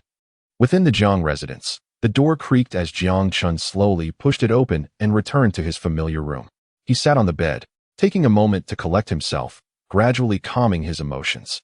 This was his first act of murder, and it was natural to feel some discomfort. Yet, Jiang Chen understood that in this world, where martial prowess reigns supreme, if one does not exhibit sufficient ruthlessness towards their enemies, they will ultimately suffer the consequences. Therefore, bloodshed was inevitable. Jiang Chen declared, "If one does not offend me, I shall not offend them. But if one offends me, I shall surely slay them." Having grasped this notion, Jiang Chen's gaze turned resolute, and the last remnants of unease vanished, his thoughts becoming crystal clear. On the other side, within the Xiao family estate, Xiao Yun waited anxiously until nearly dawn, yet no news arrived from his subordinates, which left him increasingly restless. Just as he paced back and forth in his room, a faint knocking echoed from outside. Instantly, his expression brightened. As the door creaked open, a man clad in black stood respectfully before him. Xiao Yun inquired, "What news? Have the issues been resolved?" The man stammered, "Young master, we failed." Xiao Yun's eyes widened in disbelief. "What do you mean, failed? Is it possible that Jiang Chen remained inside the Tianxiang Pavilion the entire night?" "And no, he did leave," the black-clad man explained. "But by the time I arrived, our men were all dead, and Jiang Chen had vanished without a trace. I searched extensively, but had no success. So I returned. Our men are dead?" Upon hearing this, Xiao Yun's expression darkened ominously. He muttered under his breath, "It seems the Jiang family intervened. They must be on guard." He surmised that given the recent upheavals within the Jiang family, they were likely wary of underhanded tactics, prompting them to dispatch skilled protectors to safeguard Jiang Chen from assassination. After a moment of contemplation, Xiao Yun commanded, "You may leave now. And please relay a message to young master by saying that I will await him at our usual location." "Yes, young master." With that, the man in black quickly exited. Xiao Yun returned to his room, his countenance grim. The loss of two fifth-stage body refinement practitioners weighed heavily on him, as they were part of his carefully cultivated cadre. With only 10 fifth-stage practitioners at his disposal, losing two at once was a significant blow. Anyone in his position would feel the sting. As for Chun Ming, to Xiao Yun, he was dispensable. His demise elicited little sentiment. In the following days, having learned of the Jiang family's vigilance, Xiao Yun refrained from plotting against Jiang Chen. Time passed swiftly, and 3 days elapsed. During this period, Jiang Wenqing sought out Jiang Chen several times. Father and son engaged in lengthy discussions. And when Jiang Wenqing finally departed from Jiang Chen's room, he was visibly content. Turning away, he said, "Chener, your insights are indeed correct. These years, my singular pursuit of power has caused me to lose sight of my true self. I am grateful for your timely awakening. By the way, your elder brother has nearly recovered. Make time to visit him. I must enter secluded meditation for a while." At that moment, Jiang Chen was astonished to perceive a continual enhancement of his father's aura. He instantly understood that his father was on the verge of a breakthrough in cultivation. Jiang Chen had not anticipated that their conversation would not only resolve his father's inner turmoil, but also contribute to his elevation in power. "Father, I understand," Jiang Chen affirmed. Jiang Wenqing nodded in satisfaction. "Very well, I shall retreat to meditate now." With those words, he departed. Jiang Wenqing swiftly made his way towards his courtyard. After a moment of contemplation, Jiang Chen stepped out of his own abode, heading directly to Jiang Yu's loft. Passing through a tranquil path, a wooden door materialized before Jiang Chen. He raised his arm and gently knocked. After a brief pause, the tightly shut door creaked open, revealing Jiang Yu's figure. Upon recognizing Jiang Chen, Jiang Yu immediately broke into a smile, slowly stepping aside and inviting, "Second brother, come in and converse." Jiang Chen, unceremonious, entered without hesitation. "Brother, it appears your injuries have healed quite well. That puts my mind at ease." Upon hearing these words, a wave of emotion flickered in Jiang Yu's eyes. He responded, "Thanks to the spiritual medicine you provided, otherwise, I fear I would not have been so fortunate. Second brother, I am grateful." At that moment, Jiang Yu's expression was profoundly sincere. Noticing Jiang Yu's earnest demeanor, Jiang Chen offered a gentle smile, replying, "Brother, there is no need for such formality. We are brothers, and assisting each other is only natural." Jiang Yu nodded emphatically, "Indeed, we are brothers." Before long, the two found themselves in the stone hall of the courtyard, where Jiang Yu retrieved several jars of wine from within the house. They began to drink to each other's health. As the wine flowed, their bond deepened, and before long, Jiang Chen felt himself becoming slightly inebriated. Though the alcohol in this world was not excessively potent, the quantity took its toll, especially given Jiang Chen's poor tolerance in his previous life. However, at that moment, Jiang Chen suddenly noticed something remarkable. His elder brother's strength had remarkably ascended to the pinnacle of the 4th stage of body refinement, merely a half step away from the 5th stage. It was astonishing, considering just 3 days prior, he had been at the 1st stage. "Brother, what has happened to your strength?"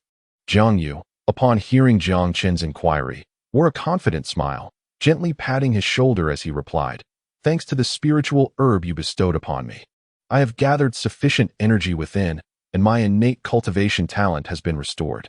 With me around, no one shall dare to bully you." With those words, an aura of unyielding confidence radiated from Jiang Yu. The restoration of talent? Jiang Chen's suspicions were confirmed. His elder brother was indeed a protagonist destined for greatness, surely to advance with fervor. This realization brought Jiang Chen relief, as he could now avoid much trouble, allowing his brother to attract attention while he remained in the shadows as the 6th wheel. In Jiang Chen's heart, a thought suddenly emerged. My brother Jiang Yu possesses the qualities of a great emperor. After a brief cough, Jiang Chen directed his gaze towards Jiang Yu and softly inquired, "Elder brother, what are your thoughts regarding the Yun family's proposal to withdraw from the engagement?" Jiang Yu slowly rose from his seat, gazing upward at the sky, and began to speak. "It is merely a marriage contract, a thing of the past. The city of Xinfeng is ultimately too small. We must broaden our horizons." He continued, "Before long, both Xinxing sect and Luoyun sect will come to Xinfeng to recruit disciples. This presents a remarkable opportunity." Jiang Chen asked, "Elder brother, do you intend to join the Xinxing sect?" He understood that Yun Shixue was affiliated with the Luoyun sect, making it implausible for his elder brother to choose that path. Jiang Yu smiled faintly and replied, "Not just me, but us." Jiang Chen was taken aback. "Us? But," Jiang Yu reassured him, "there is no need for you to worry about your own strength.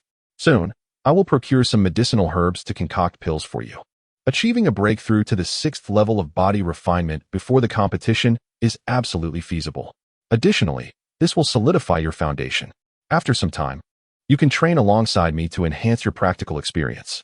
Observing the earnest expression on his elder brother's face, Jiang Chen instinctively nodded, refraining from rebuttal. Yet, his eyes remained fixed on Jiang Yu, filled with curiosity. Noticing Jiang Chen's scrutinizing gaze, Jiang Yu seemed to recall something, a smile gracing his lips. There are matters that I cannot disclose at this moment. Just remember, I will never harm you. Once I have fully comprehended the information in my mind, I will explain everything to you. In truth, Jiang Yu himself was uncertain about the situation, leaving him at a loss for words. Jiang Chen nodded gently. The fact that Jiang Yu shared so much with him was already quite surprising. The two brothers conversed until the deep of night, regarding the procurement of medicinal herbs. Jiang Yu called upon a servant to arrange the matter. As the bright moon hung in the sky, Jiang Chen unsteadily rose from the stone bench and said, "Elder brother, it is getting late, so I shall take my leave." Jiang Yu replied, "Very well, take care of yourself. I will inform you once everything is prepared." Thus, Jiang Chen wobbled towards his room. Shortly after his departure, Jiang Yu received the herbs procured by the servant. He circulated his vital energy to dispel the lingering effects of alcohol and, with the herbs in hand, made his way to his chamber, where he began the meticulous process of refining them, guided by the memories in his mind. On the other side, Jiang Chen promptly returned to his room. Instead of dispersing the alcohol's influence with vital energy, he embraced the intoxication and comfortably succumbed to sleep. The following morning, Jiang Chen slowly opened his eyes. The sunlight streamed through the window, illuminating the room. As the internal energy within him circulated, the dizziness that had plagued Jiang Chen dissipated entirely, leaving him radiant and revitalized. With a creak, as he opened the door, he encountered a figure whose arm was poised in midair, seemingly about to knock. Upon the sudden opening of the door, the man hastily spoke, "Young master, the master has summoned you to the hall. Breakfast is ready." Jiang Chen replied, "All right, I understand." With that, he strode towards the hall. Upon entering the hall, a robust youth approached him, his face adorned with a sincere smile. "Second brother, you're here," Jiang Chen remarked, "Daoxin. You've arrived quite early today. Didn't third uncle take you for training?" The youth chuckled, "Hee. Today is the family banquet. My father said there's no need for training. Besides, I lack talent, and he's nearly given up on me." As he spoke, the sturdy youth scratched the back of his head, revealing another grin. This young man, known as Jiang Daoxin, was the son of Jiang Yuan, Jiang Chen's third uncle. From his memories, Jiang Chen recalled that his third uncle was quite easygoing and had little interest in power. Due to Daoxin's innate physical strength, Jiang Yuan had high hopes for him, personally training him each day. However, as time passed, Daoxin's progress in cultivation was rather unsatisfactory. He had only reached the third stage of body refinement. Moreover, he had an insatiable appetite. After a brief exchange, several peers of similar age arrived, though their cultivation levels were generally low, with some not having any at all. At that moment, Jiang Chen finally grasped why the elders of the family had been so excited when his elder brother's talent first emerged. Their generation's cultivation aptitude was exceedingly poor. If this continued, the Jiang family would only grow weaker. Eventually, they would be at risk of being consumed by other forces or even facing extermination. "Cough, cough, everyone. Please take your seats." Just then, a robust voice resonated from outside. The family head, Jiang Wenkong, entered with a group of elders. To his left, Jiang Chen glimpsed his father's figure. At Jiang Wenkang's command, everyone swiftly took their designated places. Jiang Yu also appeared in the hall, opting not to sit in the young master's reserved spot, but instead beside Jiang Chen. The recently returned family members observed this scene with astonishment. Initially, they had been skeptical about Jiang Chen delivering medicine. After all, the relationship between these two individuals has always been fraught with tension. Jiang Chen, in particular, used to create trouble for Jiang Yu at every turn, almost as if they were sworn enemies. However, it appears that their relationship has significantly softened of late. During a banquet, the guests were engrossed in their meals, and Jiang Wenkong, as the head of the family, had yet to speak. Naturally, no one dared to utter a word. After a brief silence, Jiang Wenkong cleared his throat twice, his gaze sweeping over the assembly. A grave expression settled on his face, revealing a hint of fatigue. The guests promptly ceased their activities and turned their attention to Jiang Wenkong, awaiting his words in silence. After a moment of contemplation, Jiang Wenkong began, "Ladies and gentlemen, not long ago, Yun Shishua made a move against my son, Jiang Yu, nearly leading to his demise. Our relationship with the Yun family has now irreparably soured, and we must be mentally prepared for what lies ahead. It is likely that the Yun family will join forces with other prominent clans to collectively target our Jiang family. As he spoke, Jiang Wenkang's demeanor was serious, and he turned to Jiang Chen, his eyes filled with warmth. He continued, Xiao Chen, I am grateful for your spiritual medicine, otherwise, your elder brother might have faced a dire fate. Jiang Chen rose from his seat and offered a slight bow to Jiang Wenkang, responding, Uncle, you are too kind. We are of the same kin. It is only right that we assist one another. You speak wisely, Xiao Chen, echoed Jiang Wenqing from the side. Jiang Wenkang chuckled, Indeed. Indeed. After a brief lull, one of the elders raised his head to address Jiang Wenkang, speaking solemnly, Head of the family, given the strength of the Jiang family, it is impossible to confront all three major clans simultaneously. What are your plans moving forward? Fear not. If it comes to it, we shall fight to the last breath. If necessary, we can take down one with us, interjected a hot-tempered elder, unreservedly expressing his thoughts. Indeed, we can even consider relocating as a whole. Since Xiao Yu nearly lost his life at the hands of the Yun family, if they dare to encroach further, why not engage in battle? Precisely. We shall fight them if it comes to that. Many voices rose in agreement, frustration bubbling over as the Jiang family members, who had long harbored pent-up anger, displayed their indignation. Jiang Wenkang gently raised his hand, and the room fell silent once more. After a couple of coughs, he spoke with gravity.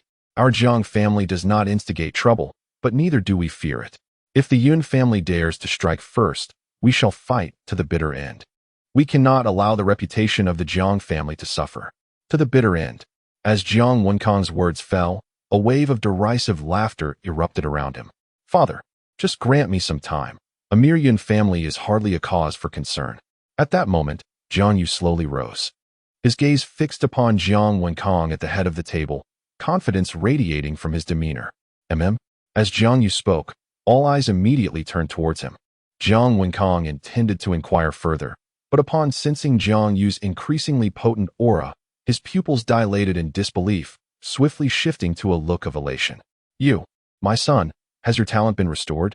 Jiang Wenkang vividly recalled that Jiang Yu's cultivation had only reached the second level of body refinement, and not long ago.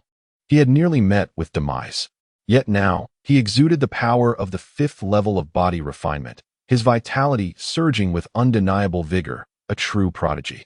The surrounding elders were equally astonished, their gazes fixated on Jiang Yu, anticipation gleaming in their eyes. Meeting their eager stares, Jiang Yu nodded firmly. Indeed, although Yun Shishua brought me to the brink of death, it has turned into a stroke of fortune, allowing my cultivation talent to be restored and granting me certain opportunities. He paused momentarily before resuming. It is a legacy. I cannot elaborate on its specifics at this time, but I assure you, my talent will only grow stronger than before. Jiang Yu's words resonated with conviction, his aura imbued with an unmistakable confidence. It is good to hear that you have recovered. As for the legacy, it is yours to keep. There is no need to divulge further details to us. It is your opportunity. With that, Jiang Wenkang turned to the elders and solemnly declared, Ladies and gentlemen, I implore you to keep today's events tightly sealed. No one else must know. Rest assured, master of the house, we shall remain discreet. The elders replied earnestly, their demeanor grave. They understood all too well that the chance to restore the talent of one who had lost everything, and even elevate their cultivation significantly in a short span, was an extraordinary legacy, entangled with countless implications. The fewer who were privy to such matters, the better. Moreover, with Jiang Yu's talent restored, a renewed sense of hope ignited among them. Their previously grim expressions now graced with smiles. Once their emotions stabilized, Jiang Yu spoke again. In addition to my restoration, I have acquired some unique legacies that may assist the Jiang clan in its endeavors. The next steps are in my hands. Upon hearing this, the elders were filled with joy, their mutual understanding evident as none probed for further details. After all, this was Jiang Yu's secret, and for him to share so much was indeed a rarity. Observing the elders' reactions, Jiang Wenkang nodded in satisfaction. Then he spoke, Since Yuer has said so, let us endure a little during this period and try to avoid conflicts with the Yun family, allowing them to be arrogant for a while. Yes, master. The elders replied in unison, their response immediate and resolute, their faces devoid of any lingering anger. Jiang Wenkong remarked, "Today is the family banquet. Let us refrain from discussing troubling matters and enjoy a hearty drink." At this moment, Jiang Wenkong felt immensely pleased, as the news of his son's restored cultivation had greatly lifted his spirits. Beside him, Jiang Wenqing smiled gently, raising his cup and glancing towards Jiang Wenyan on his left. He laughed and said, "Wenyan, let us three brothers share a toast."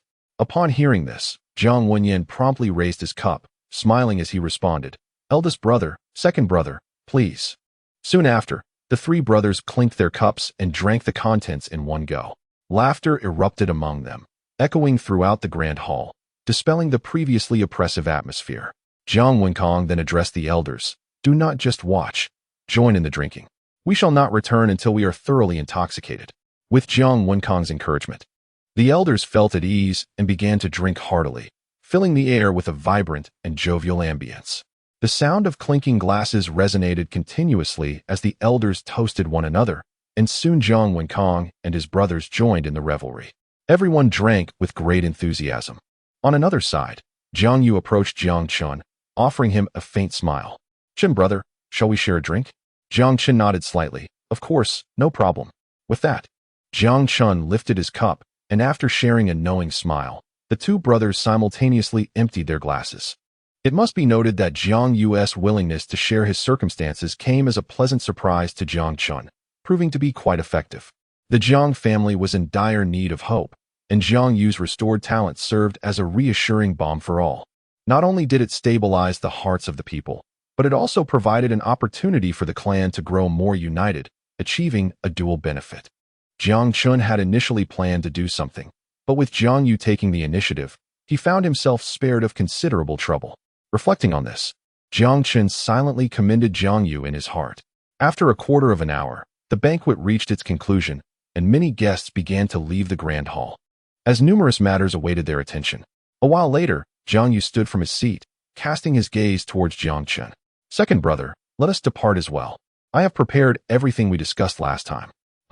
As Jiang Yu spoke, Jiang Chen was momentarily taken aback before quickly regaining his composure. Jiang Yu had previously mentioned his intention to help enhance Jiang Chen's physique, and Jiang Chen had thought it would take some time. He was surprised at how swiftly Jiang Yu was prepared. Understanding the reason behind this, Jiang Chen did not refuse and promptly stood up, ready to leave with him. At that moment, Jiang Yu turned to Jiang Daoxin beside him and spoke again. "Daoxin, you should come along as well." Hearing his name called, Jiang Daoxin, who had been engrossed in his meal, abruptly lifted his head, confusion evident in his eyes. "Elder brother, where are we going? Father said we still have training to do later." As soon as Jiang Daoxin finished speaking, Jiang Wenyuan, standing nearby, was instantly filled with irritation and smacked the back of his head. In a low voice, he admonished, "You little rascal, when your elder brother calls you, you should go without all this unnecessary chatter." "But, father, aren't we training today?" Jiang Daoxin replied, taking another bite of the chicken leg in his hand. Jiang Wenyuan, exasperated by his son's stubbornness, nearly lost his temper entirely and raised his arm, ready to deliver another smack. Given that Jiang Yu now possessed the legacy of a powerful figure, it was evident that being called over would bring numerous benefits. Yet this fool had yet to comprehend it. Seeing his father poised to strike again, Jiang Daoxin quickly sprang to his feet and exclaimed, "Father, don't hit me. I'll go, is that all right?" While speaking, he grabbed another chicken leg and hurried towards Jiang Yu and the others, a bashful smile appearing on his face, causing Jiang Wenkong and the others to chuckle. Soon after, the three of them exited the grand hall together. Jiang Daoxin followed closely behind Jiang Chen, and before long, he had finished the chicken leg in his hand. He then inquired, "Elder brother, second brother, where are we headed?" Jiang Yu smiled gently. "First, we are going to my place. As for what we will do, you will find out shortly." Before long, the trio arrived in front of Jiang Yu's loft. With a creak, the door swung open, and Jiang Yu led both of them into the left chamber, which was devoid of any furniture, save for two wooden tubs placed at the center. As they approached the tubs, Jiang Chen heard a bubbling sound emanating from within and instinctively turned his gaze towards them. To his astonishment, he noticed steam rising from the tops of the tubs. which were filled with a crimson liquid that was roiling as if boiling. The moment he drew near, a wave of heat enveloped him. Notably, the liquid exuded a peculiar fragrance. Jiang Daoxin, witnessing this spectacle, displayed a profound curiosity in his eyes. With a hint of suspicion, he asked, "Elder brother, what purpose do these fragrant liquids serve? Are they safe for consumption?" As he spoke, Jiang Daoxin instinctively swallowed, for despite the unremarkable appearance of the medicinal liquid, its aroma was undeniably enticing, stirring a sense of eagerness within him. Upon hearing Jiang Daoxin's inquiry, Jiang Chen and Jiang Yu exchanged glances, their expressions darkening. Jiang Yu explained, "This is the blood spirit liquid. It possesses the ability to cleanse the physical body, awaken your innate cultivation talents, and enhance the vitality within you." As he spoke, Jiang Yu produced 2 porcelain vials from his robe and presented them to Jiang Chen and Jiang Daoxin. "These are third-grade meridian opening pills. After your medicinal bath, simply consume them. The process may be painful, but if you can endure it, your strength will undoubtedly see a significant enhancement." Jiang Chen did not hesitate to accept the pill offered by Jiang Yu. After a moment of contemplation, he decided to conceal his cultivation level for the time being. After all, if news of his sudden ascendance to the pinnacle of the 10th layer of body refinement were to spread, it could attract unwanted attention towards the Jiang family. Therefore, he resolved to wait for an opportune moment. Additionally, he found himself intrigued by the medicinal bath his elder brother was partaking in and wished to ascertain its effects on himself. Jiang Daoxin inquired eagerly, "Elder brother, will soaking in this truly enhance our strength?" Jiang Yu nodded affirmatively in response. Jiang Daoxin declared, "I fear no pain. As long as it strengthens me and pleases Father, a little discomfort is nothing." Hearing this, Jiang Yu turned his gaze towards Jiang Chen. Jiang Chen replied, "If the third brother is unafraid, then I, as the second brother, shall certainly not shy away." Subsequently, the two shed their robes and cautiously stepped into the wooden tub. As soon as Jiang Daoxin entered, a cry of anguish escaped his lips, for the intense pain caused his complexion to change dramatically, prompting him to stand abruptly. Just as he prepared to leap from the tub, a hand pressed firmly on his shoulder. Jiang Yu spoke sternly, "Daoxin, have you forgotten your own words? If you exit now, all efforts will be in vain." I understand, elder brother," Jiang Daoxin responded, gritting his teeth as he sat back down, his cries of distress echoing incessantly. However, Jiang Chen's reaction surprised Jiang Yu. Upon entering the medicinal tub, Jiang Chen merely furrowed his brow, not uttering a single cry of pain. Witnessing this scene, a glimmer of astonishment flickered in Jiang Yu's eyes. "I never anticipated that my younger brother's resolve would be so extraordinary, able to maintain his composure despite such excruciating pain." As time progressed, the crimson liquid in the wooden barrel gradually lightened. Jiang Daoxin's cries diminished significantly, and a layer of black substance began to form within the liquid, accompanied by a foul odor. Once Jiang Yu observed that both individuals had stabilized, he slowly retreated from the room, choosing not to linger. The door creaked shut behind him, and his footsteps faded into the distance. After a considerable time, Jiang Chen's tightly shut eyes slowly opened. Upon seeing the floating black substance in the barrel, a look of astonishment crossed his face. "My elder brother's medicinal bath is truly remarkable. I had thought it would no longer be effective for me, yet I find unexpected delight." Jiang Chen believed that having recently consumed Ganoderma and undergone a cleansing of his marrow and bones, this medicinal bath would have little effect on him. However, the outcome was beyond his expectations. Although the impurities in his barrel were few, he could distinctly perceive the enhancement of his physique. Subsequently, Jiang Chen swiftly circulated his internal energy, rapidly absorbing the power from the medicinal liquid, and his strength began to elevate gradually. Time flew by, and before he realized it, night had fallen. The liquid in Jiang Chen's barrel turned completely transparent, with a layer of grime floating on the surface, while the liquid in Jiang Daoxin's barrel had transformed into an inky blackness, with considerable dirt appearing on his skin. With a splash, Jiang Chen emerged from the barrel and hurried to the backyard, utilizing the spring water to rinse himself clean. Just as he finished, Jiang Daoxin rushed out, greeted Jiang Chen enthusiastically, and then leaped into a nearby pond. Seizing this moment, Jiang Chen scanned the courtyard, but after a prolonged observation, he could not discern Jiang Yu's presence. Just then, as Jiang Chen was lost in thought, Jiang Daoxin sprang from the pond, and upon sensing his own transformation, An expression of excitement lit up his face. Second brother, what elder brother said is indeed true. My strength has broken through a minor realm, and it won't be long before I can break through again. As he spoke, Jiang Daoxin dashed towards Jiang Chen, his exhilaration unabashed, resembling a child who had just received candy. Calm down for a moment. While the medicinal effects still linger, you should first consume the elixir elder brother provided, Jiang Chen advised. Upon hearing this, Jiang Daoxin promptly reacted, retrieving a porcelain vial and pouring out its contents. Noticing that Jiang Chen remained still, he couldn't help but inquire. Second brother, aren't you going to eat? You go ahead. I will watch over you. Should any unforeseen circumstances arise, I will be here to assist, Jiang Chen replied. Upon hearing this, Jiang Daoxin nodded slightly and then swallowed the elixir in his hand. As soon as the elixir entered his body, Jiang Daoxin felt a surge of overwhelming power erupting forth, incessantly coursing through his meridians. The blood within him surged relentlessly. Jiang Daoxin's aura ascended rapidly, soon breaking through to the 5th level of body refinement. However, shortly thereafter, a look of perplexity crossed Jiang Chen's face. Under normal circumstances, Jiang Daoxin should have been able to break through to the 6th level of body refinement after refining this 3rd-grade elixir. Yet, something seemed amiss. The energy from this elixir was insufficient for him to reach that milestone. What could be the reason?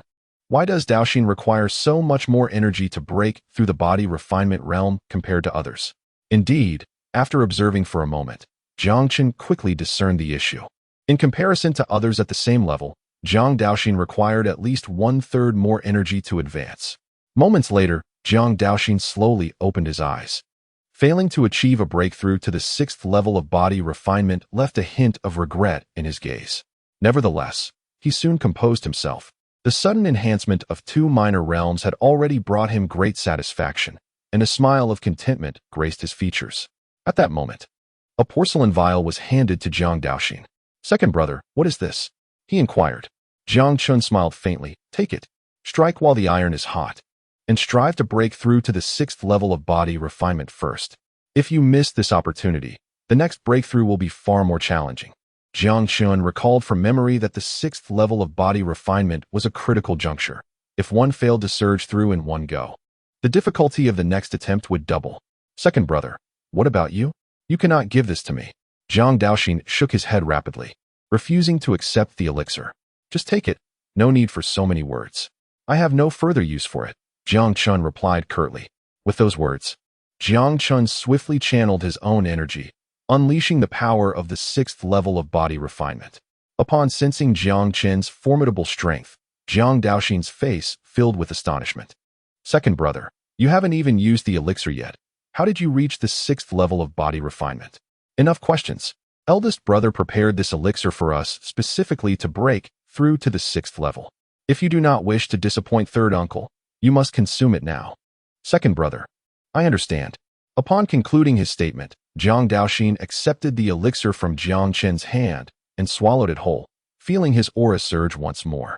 However, at that moment, a notification sound from the system suddenly rang out. Congratulations, host. You have delivered a 3rd-grade elixir, triggering a 1,000-fold critical hit effect, and obtained a 9th-grade elixir, the 9 Orifices Golden Pill. What? Is that even possible? The system's prompt echoed in his mind. A glimmer of joy appeared in Jiang Chen's eyes. He truly did not expect that, despite merely borrowing flowers to present to the Buddha, he could inadvertently trigger the system's fortuitous rewards. Suppressing his excitement, Jiang Chen swiftly accessed the system's information page to examine the details of the 9 Aperture Golden Pill. Pill grade: 1st grade pill to 9th grade pill, semi-divine pill, divine pill. Name: 9 Aperture Golden Pill grade.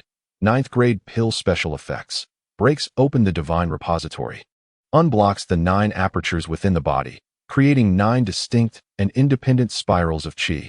Upon reading this description, a profound shock manifested on Jiang Chen's face. If I can indeed establish 9 spirals of qi, it would be equivalent to possessing 9 dantians. With such abundant true qi within me, none at the same level would stand a chance against me. Contemplating this, a flicker of astonishment once again flashed in Jiang Chen's gaze. Meanwhile, Jiang Daoxin was relentlessly striving to break through to the 6th level of the body refinement realm. Chapter 15. Consuming the Golden Pill, establishing spirals of qi. After the passage of half a stick of incense, Jiang Daoxin's aura surged dramatically, propelling him directly to the 6th level of the body refinement realm. With a swift motion, Jiang Daoxin opened his eyes and stood up from the ground, his gaze quickly darting to Jiang Chen. Excitedly, he exclaimed, "Second brother, I did it. I truly broke through to the 6th level of the body refinement realm. If father knew, he would be exceedingly pleased." Upon finishing his words, Jiang Daoxin enveloped Jiang Chen in a bear hug. At that moment, footsteps approached from a distance. Jiang Yu's figure emerged within their line of sight, and upon sensing their auras, a satisfied expression illuminated his face. "Quite impressive. You both have broken through to the 6th level of the body refinement realm. It seems the effects of the medicine were absorbed perfectly," Jiang Yu remarked. Jiang Daoxin replied, "Eldest brother, second brother, didn't he consume the pill? He gave it to me. Otherwise, I wouldn't he have been able to break through to the 6th level." Upon hearing this, surprise flickered in Jiang Yu's eyes as he inquired, "Second brother, did you perhaps break through to the 6th level during the medicinal bath?" Jiang Chen responded, "I owe it all to eldest brother's medicinal bath, coupled with a stroke of good fortune, which led to my breakthrough." Jiang Yu nodded gently and continued, "That's fine. Achieving a breakthrough to the 6th level without relying on the medicinal power indicates that the potion has truly awakened your innate cultivation talent." With that, Jiang Yu turned his gaze toward Jiang Daoxin and added, "Do not concern yourselves too much with the matter of the pills. I shall assist you in refining more in the future. However, you both must remember that pills are merely a means to aid cultivation and should not be overly relied upon." "Understood, eldest brother." Jiang Chen and Jiang Daoxin nodded in response. They were well aware that solely relying on pills to accumulate cultivation would result in nothing but a hollow facade. Unless one encounters a bottleneck or possesses an exceptionally solid foundation, practitioners typically refrain from directly enhancing their cultivation through elixirs. Jiang Chen inquired, "Elder brother, have you devised a strategy regarding the Yun family? The Jiang family's profits are dwindling, so if there is any way I can assist, do let me know." Observing Jiang Chen's earnest demeanor, Jiang Yu responded with a confident smile, "Rest assured, I shall address the matter of spirit stones. Such trivialities pose no challenge for me." With Jiang Yu's assurance, Jiang Chen chose not to press further, placing his trust in his elder brother, who was anything but ordinary. Meanwhile, Jiang Daoxin observed his two elder brothers engaged in conversation, feeling somewhat sidelined, and thus stood quietly to the side. Nevertheless, he found joy in the current atmosphere. In the past, the discord between his elder brothers and the infrequent return of other family members left him with a profound sense of solitude. However, following the annulment of the engagement, the familial ambience had improved significantly, allowing him to deeply experience the bond of blood ties. After a while, Jiang Chen and Jiang Daoxin exited Jiang Yu's loft and made their way to their respective chambers. Upon returning to the courtyard, Jiang Chen settled in a pavilion outdoors, gazing at the moon suspended above, a smile gracing his features. The simplicity of their interactions, devoid of scheming, bestowed upon him a sense of tranquility and joy. Suddenly, a series of knocks echoed from the door. Shortly thereafter, a servant hurried in, whispering, "Second young master. A young lady claiming to be Xiao Ling just arrived and asked me to deliver this letter to you." With that, the servant extended a letter towards Jiang Chen. "Xiao Ling." Jiang Chen paused momentarily before accepting the letter from the servant's hands. As he grasped the envelope, a faint fragrance wafted from it. "You may leave now," he instructed, and the servant quickly departed. With a subtle motion of his hand, Jiang Chen withdrew the letter from its envelope, revealing a beautifully penned script, "Young Master Jiang. Soon after, Mingyue will depart from Shinfeng City. Before leaving, she wishes to meet with you. Should you be willing to see her, please return to the loft where we last conversed." At the bottom right of the paper, the name Shangwan Mingyue was inscribed. Shangwan Mingyue is leaving Shinfeng City. Upon reading the letter, Jiang Chen couldn't help but recall Shangwan Mingyue's exquisite visage and their conversation from that evening. After a moment of contemplation, he found his heart stirred with an unexpected sense of reluctance. "Perhaps I shall pay her a visit in a couple of days." With that thought, Jiang Chen's emotions gradually settled. He pondered why he felt such sentiments, having only met the woman once. Yet she had left a profound impression on him. Jiang Chen speculated, this must be the original owner's obsession, as he had long pursued Shangwan Mingyue. However, Jiang Chen had to admit that part of this was also due to his own feelings. After all, who could remain indifferent to such a stunning beauty? Jiang Chen certainly was no exception. Once he had stabilized his mind, he slowly made his way to his bedroom. The desire for beauty is a universal sentiment. His affection was not one of possessiveness, but rather a pure appreciation for the exquisite. Yet, Jiang Chen was certain of one thing. If he failed to resolve matters concerning Shengwan Mingyue, it could potentially leave him with inner demons. Thus, he felt compelled to act. All he needed was to dispel this obsession, and his soul would seamlessly merge with this body. After quietly closing the door, Jiang Chen took out the 9-turn golden pill and swallowed it whole. Moments after ingesting the elixir, a surge of pure energy rapidly spread throughout his limbs. Jiang Chen's strength began to rise steadily. Suddenly, a wave of intense pain coursed through his body, causing his expression to change drastically as he let out a muffled groan. This pain was far more severe than the previous experience of marrow washing and bone cleansing. At that moment, veins bulged on Jiang Chen's forehead, and his body became drenched in sweat, trembling uncontrollably. Amidst the agony, he heard a faint cracking sound, and the pain intensified further. Gritting his teeth, Jiang Chen stifled his groans as beads of sweat dripped from his forehead. Abruptly, he coughed up a mouthful of blood, his aura becoming chaotic. Despite his efforts to refine the violent medicinal power, it continued to surge wildly within him. With great determination, Jiang Chen endured the excruciating pain and focused on stabilizing his mind, fervently circulating his cultivation method to guide the energy towards his lower abdomen. The cracking sound grew louder, and his complexion turned increasingly pale, teetering on the brink of unconsciousness. Finally, after 2 hours of relentless struggle, the first cyclone of energy within him took shape. In an instant, a vast amount of spiritual energy converged towards Jiang Chen, significantly enhancing his strength and alleviating the pain. He reached the pinnacle of the 10th layer of body refinement, stepping into the half-step Divine Sea realm, and then into the first layer of the Divine Sea realm, followed by the second layer. When his cultivation reached the 3rd layer of the Divine Sea realm, the rate of ascension came to a halt, and the remaining power surged once more. Drawing from his earlier experience, the subsequent formation of the cyclone was considerably easier. Chapter 16, Golden Rewards. The fall of the Imperial Eyes with a resounding rumble. As the 9 major vortices were successfully opened, Jiang Chen found himself absorbing spiritual energy at an ever-increasing pace. Above his residence, a colossal vortex manifested. However, as the spiritual energy within him continued to swell, a look of perplexity crossed Jiang Chen's face. What is happening? My cultivation is actually declining? Indeed, after all 9 vortices had been activated, Jiang Chen's cultivation plummeted from the peak of the 3rd level of the Divine Sea realm to the 1st level, where it finally stabilized.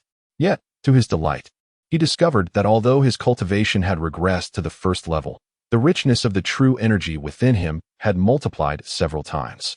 In reality, his combat prowess had been enhanced. Moreover, as his strength underwent a secondary compression, his foundational abilities grew even more profound. Divine Sea realm, transcending the limits of the physical body, allowing the true energy within to be projected outward, capable of inflicting harm from a distance, and forming a protective layer of vital energy around oneself. Furthermore, the sea of consciousness would begin to take shape, significantly enhancing one's sensory perceptions. Jiang Chen exhaled deeply, a faint smile gracing his face as he felt the surge of his newfound strength. Beep. Congratulations, host, for successfully breaking through to the Divine Sea realm. The fortune shop is now open, and a promotion gift package has been awarded. Would you like to open it? The fortune shop? A promotion gift package? Upon hearing the system's notification, Jiang Chen was momentarily taken aback, but excitement soon sparkled in his eyes. Open it. Beep. Congratulations, host, for opening the promotion gift package. You have received the unranked technique Chaos Creation Technique, Golden, Bound. Congratulations, host, for opening the promotion gift package. You have received the special item Imperial Fall Eyes, Golden, Bound. Reward item levels: white, green, blue, purple, red, golden. Technique levels: non-rank, yellow rank, profound rank, earth rank, heaven rank, saint technique, semi-imperial technique, imperial technique. What? 2 legendary golden rewards. Jiang Chen exclaimed. System, what is the meaning of this? The chaos creation technique is an unranked technique. Why is it a golden quality reward? Beep. The ranking of this technique depends on the strength of the practitioner. The stronger the practitioner, the higher the ranking, and there is no upper limit to its potency. Oh, is this a growth-type technique? The host may understand it as such. Upon the system's explanation, a glimmer of joy appeared in Jiang Chen's eyes. What does this binding mean? This reward can only be utilized by you, the host, and cannot be bestowed upon others. It is a unique reward. After learning the specifics, a hint of regret flickered in Jiang Chen's eyes. However, upon realizing that it was a golden reward, he quickly found solace. The chaos creation technique is ready. Would you like to learn it? Learn. As Jiang Chen's words faded, a vast expanse of information surged within his mind, specifically the Chaotic Creation Sutra. In a mere moment, Jiang Chen seamlessly integrated this profound technique. With the continuous operation of the practice, the true energy within him was compressed once more. Thunderous roars resounded.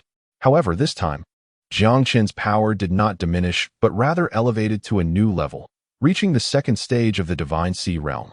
Once his aura stabilized, Jiang Chen turned his gaze to the second reward, the Imperial Fallen Dual Eyes.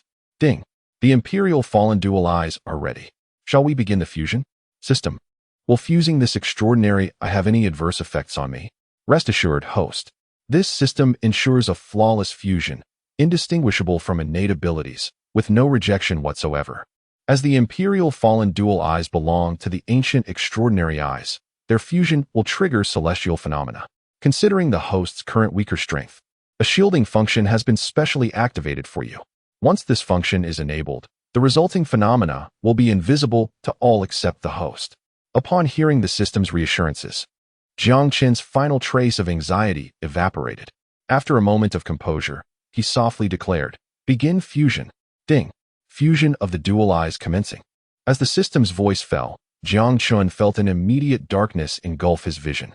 When he opened his eyes again, he found himself in a strange realm. Above him, countless figures loomed, and a man with flowing black hair was besieged by a group of formidable beings, their terrifying auras instilling fear in Jiang Chen's heart. Boom, boom, boom. In the face of this onslaught, the mysterious black-haired man maintained an utterly composed demeanor, each of his movements unleashing tremendous power.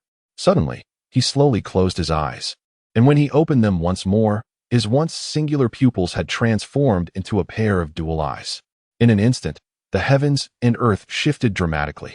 With a deafening roar, an ominous black light erupted from the man's eyes, and the assailants, caught off guard, were instantly reduced to nothingness.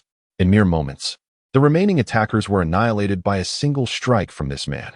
The skies rumbled with wrath, and the previously overcast sky cleared to reveal a bright expanse. Yet, even so, the thunderous clamor intensified rather than diminished. Is this the power of the dual eyes? Such terrifying might can be unleashed. At that moment, the man in the heavens slowly turned his head, and his dual eyes locked onto Jiang Chen's. In that instant of eye contact, Jiang Chen felt as if the very mountains and rivers were reversing. It was as if he could tear apart the fabric of reality itself at will. Boom. The moment Jiang Chen met the gaze of this man, a thunderous roar echoed in his mind, and the scene before him swiftly dissolved into nothingness. As he opened his eyes once more, he found himself still within the confines of his chamber, yet his gaze pierced through the walls, revealing the spectacle beyond. Above, a chaotic realm materialized in the sky, where a colossal azure lotus ascended, swiftly lifting the entire expanse of heaven and earth. This extraordinary phenomenon was none other than the fabled chaotic seed azure lotus. Subsequently, the void trembled anew, and a magnificent figure emerged in the celestial sphere. Behind him loomed a grand throne, as the man sat regally above the 9 heavens, his indifferent gaze sweeping over the realms. His every gesture exuded an aura of cataclysmic power. Witnessing this sight, Jiang Chen murmured softly, "Is the immortal king descending from the heavens?" Thunderous roars echoed relentlessly within Jiang Chen's mind. As the vision faded, the brilliance in his eyes gradually dimmed, and his presence stabilized. Before long, his pupils overlapped, imparting an alluring yet chilling demeanor. With a long, deliberate breath, Jiang Chen gently closed his eyes. When he opened them again, his pupils had returned to normal. Ding! Congratulations, host. on successfully merging with the imperial fallen double pupils. Once he stabilized his aura, Jiang Chen swiftly summoned the system to examine the so-called opportunity system.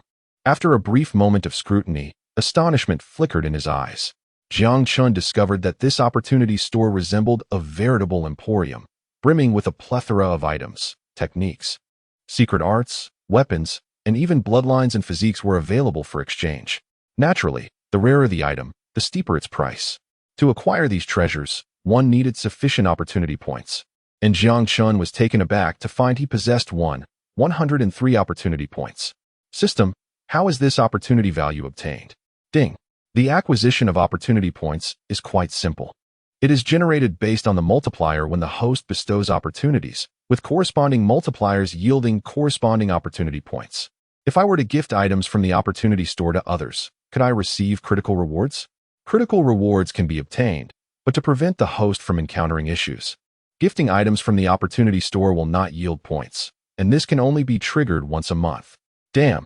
Upon hearing this, Jiang Chen couldn't help but utter a curse. According to the system, while he could indeed gain critical rewards by gifting items from the opportunity store to others, he would not receive the corresponding critical points. There remains a month of cooling time. This implies that the rewards obtained from the fortune shop can only trigger a critical bonus once per month. Should one choose to exchange the fortune items again to bestow upon another, no rewards will be granted. However, upon reflection, Jiang Chen found solace in this limitation. He comprehended the rationale behind it. Without such restrictions, he could simply exploit those around him to perpetually amass fortune points, lounging at home while enhancing his prowess. He chose not to dwell on this matter further. After a moment of contemplation, Jiang Chen turned his attention to the martial skills section, as it was the area he currently lacked the most. Yellow tier superior martial skill, bone transformation palm, exchange price, 100 fortune points. Yellow tier exceptional martial skill, dragon dance spear technique, exchange price, 300 fortune points. Mysterious tier inferior martial skill, destruction fist technique, exchange price, 500 fortune points.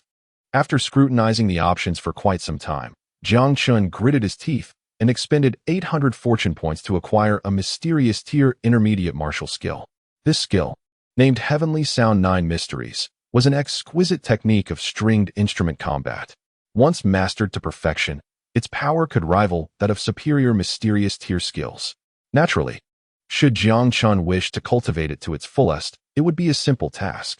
The system could directly transmit the knowledge, allowing him to grasp it in no time. However, Jiang Chen did not opt for this route. His intention behind the exchange was to prepare a gift specifically for Shangwan Mingwe. After observing her over the past period, he was well aware that she primarily practiced the art of the Guqin. Since he was to delve into the thread of fate, bestowing this martial skill upon her would also yield a critical bonus, thereby serving two purposes at once.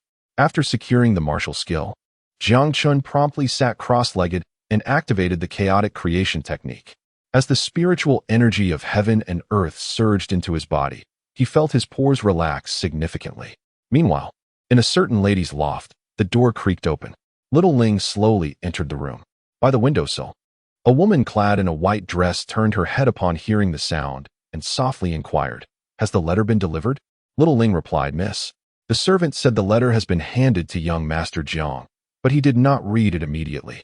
Shangwan Mingwe reassured, "It's fine, as long as it has been delivered."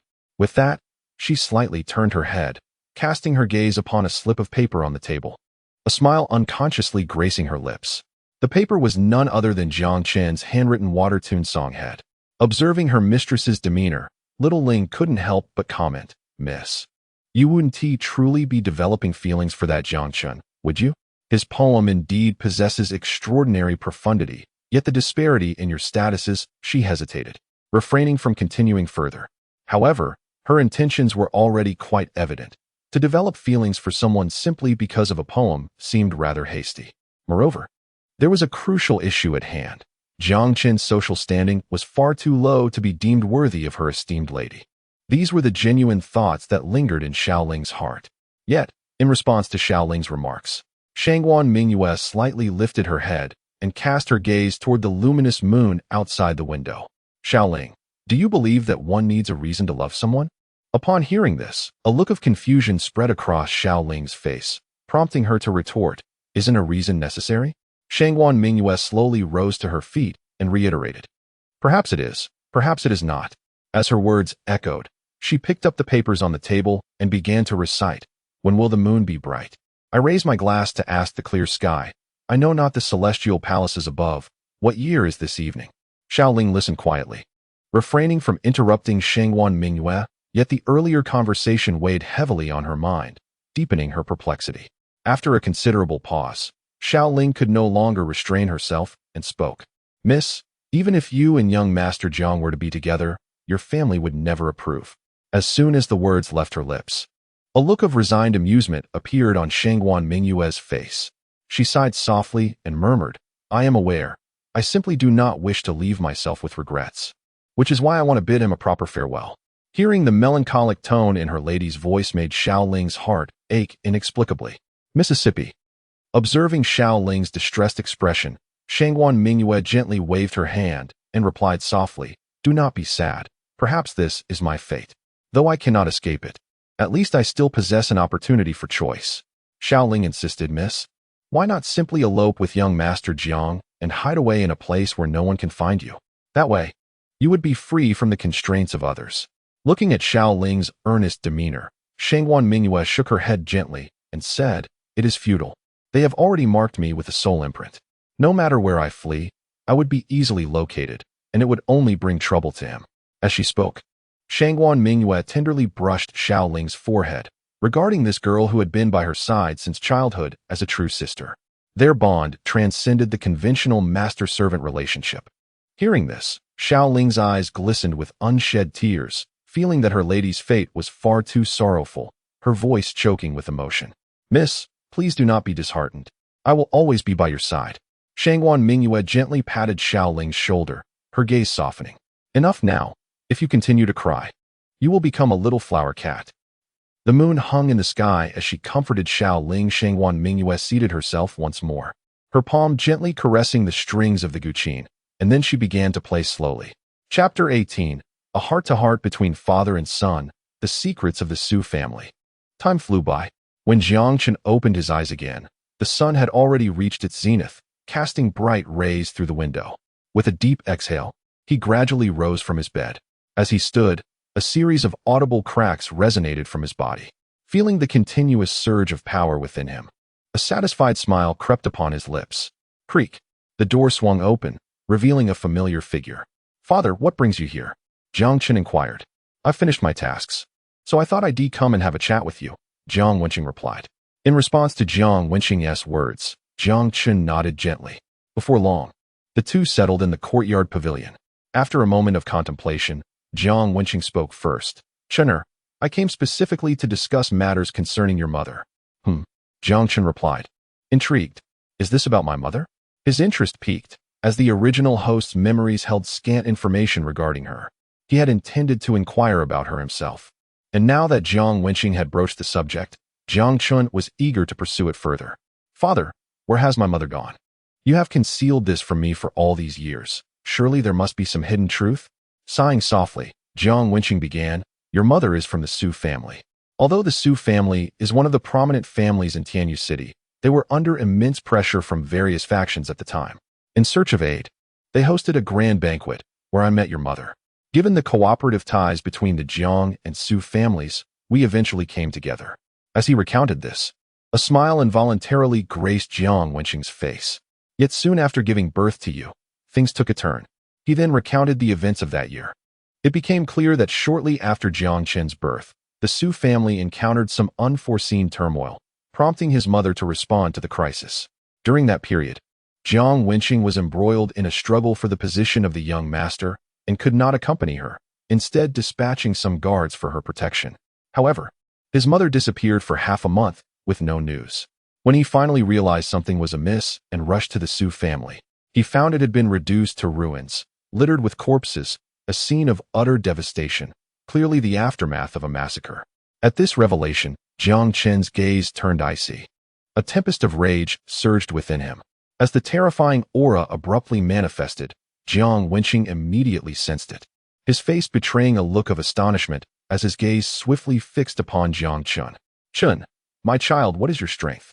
Recalling the overwhelming presence he had just felt, Jiang Wenqing's eyes roamed over Jiang Chen, filled with excitement and anticipation, tinged with disbelief.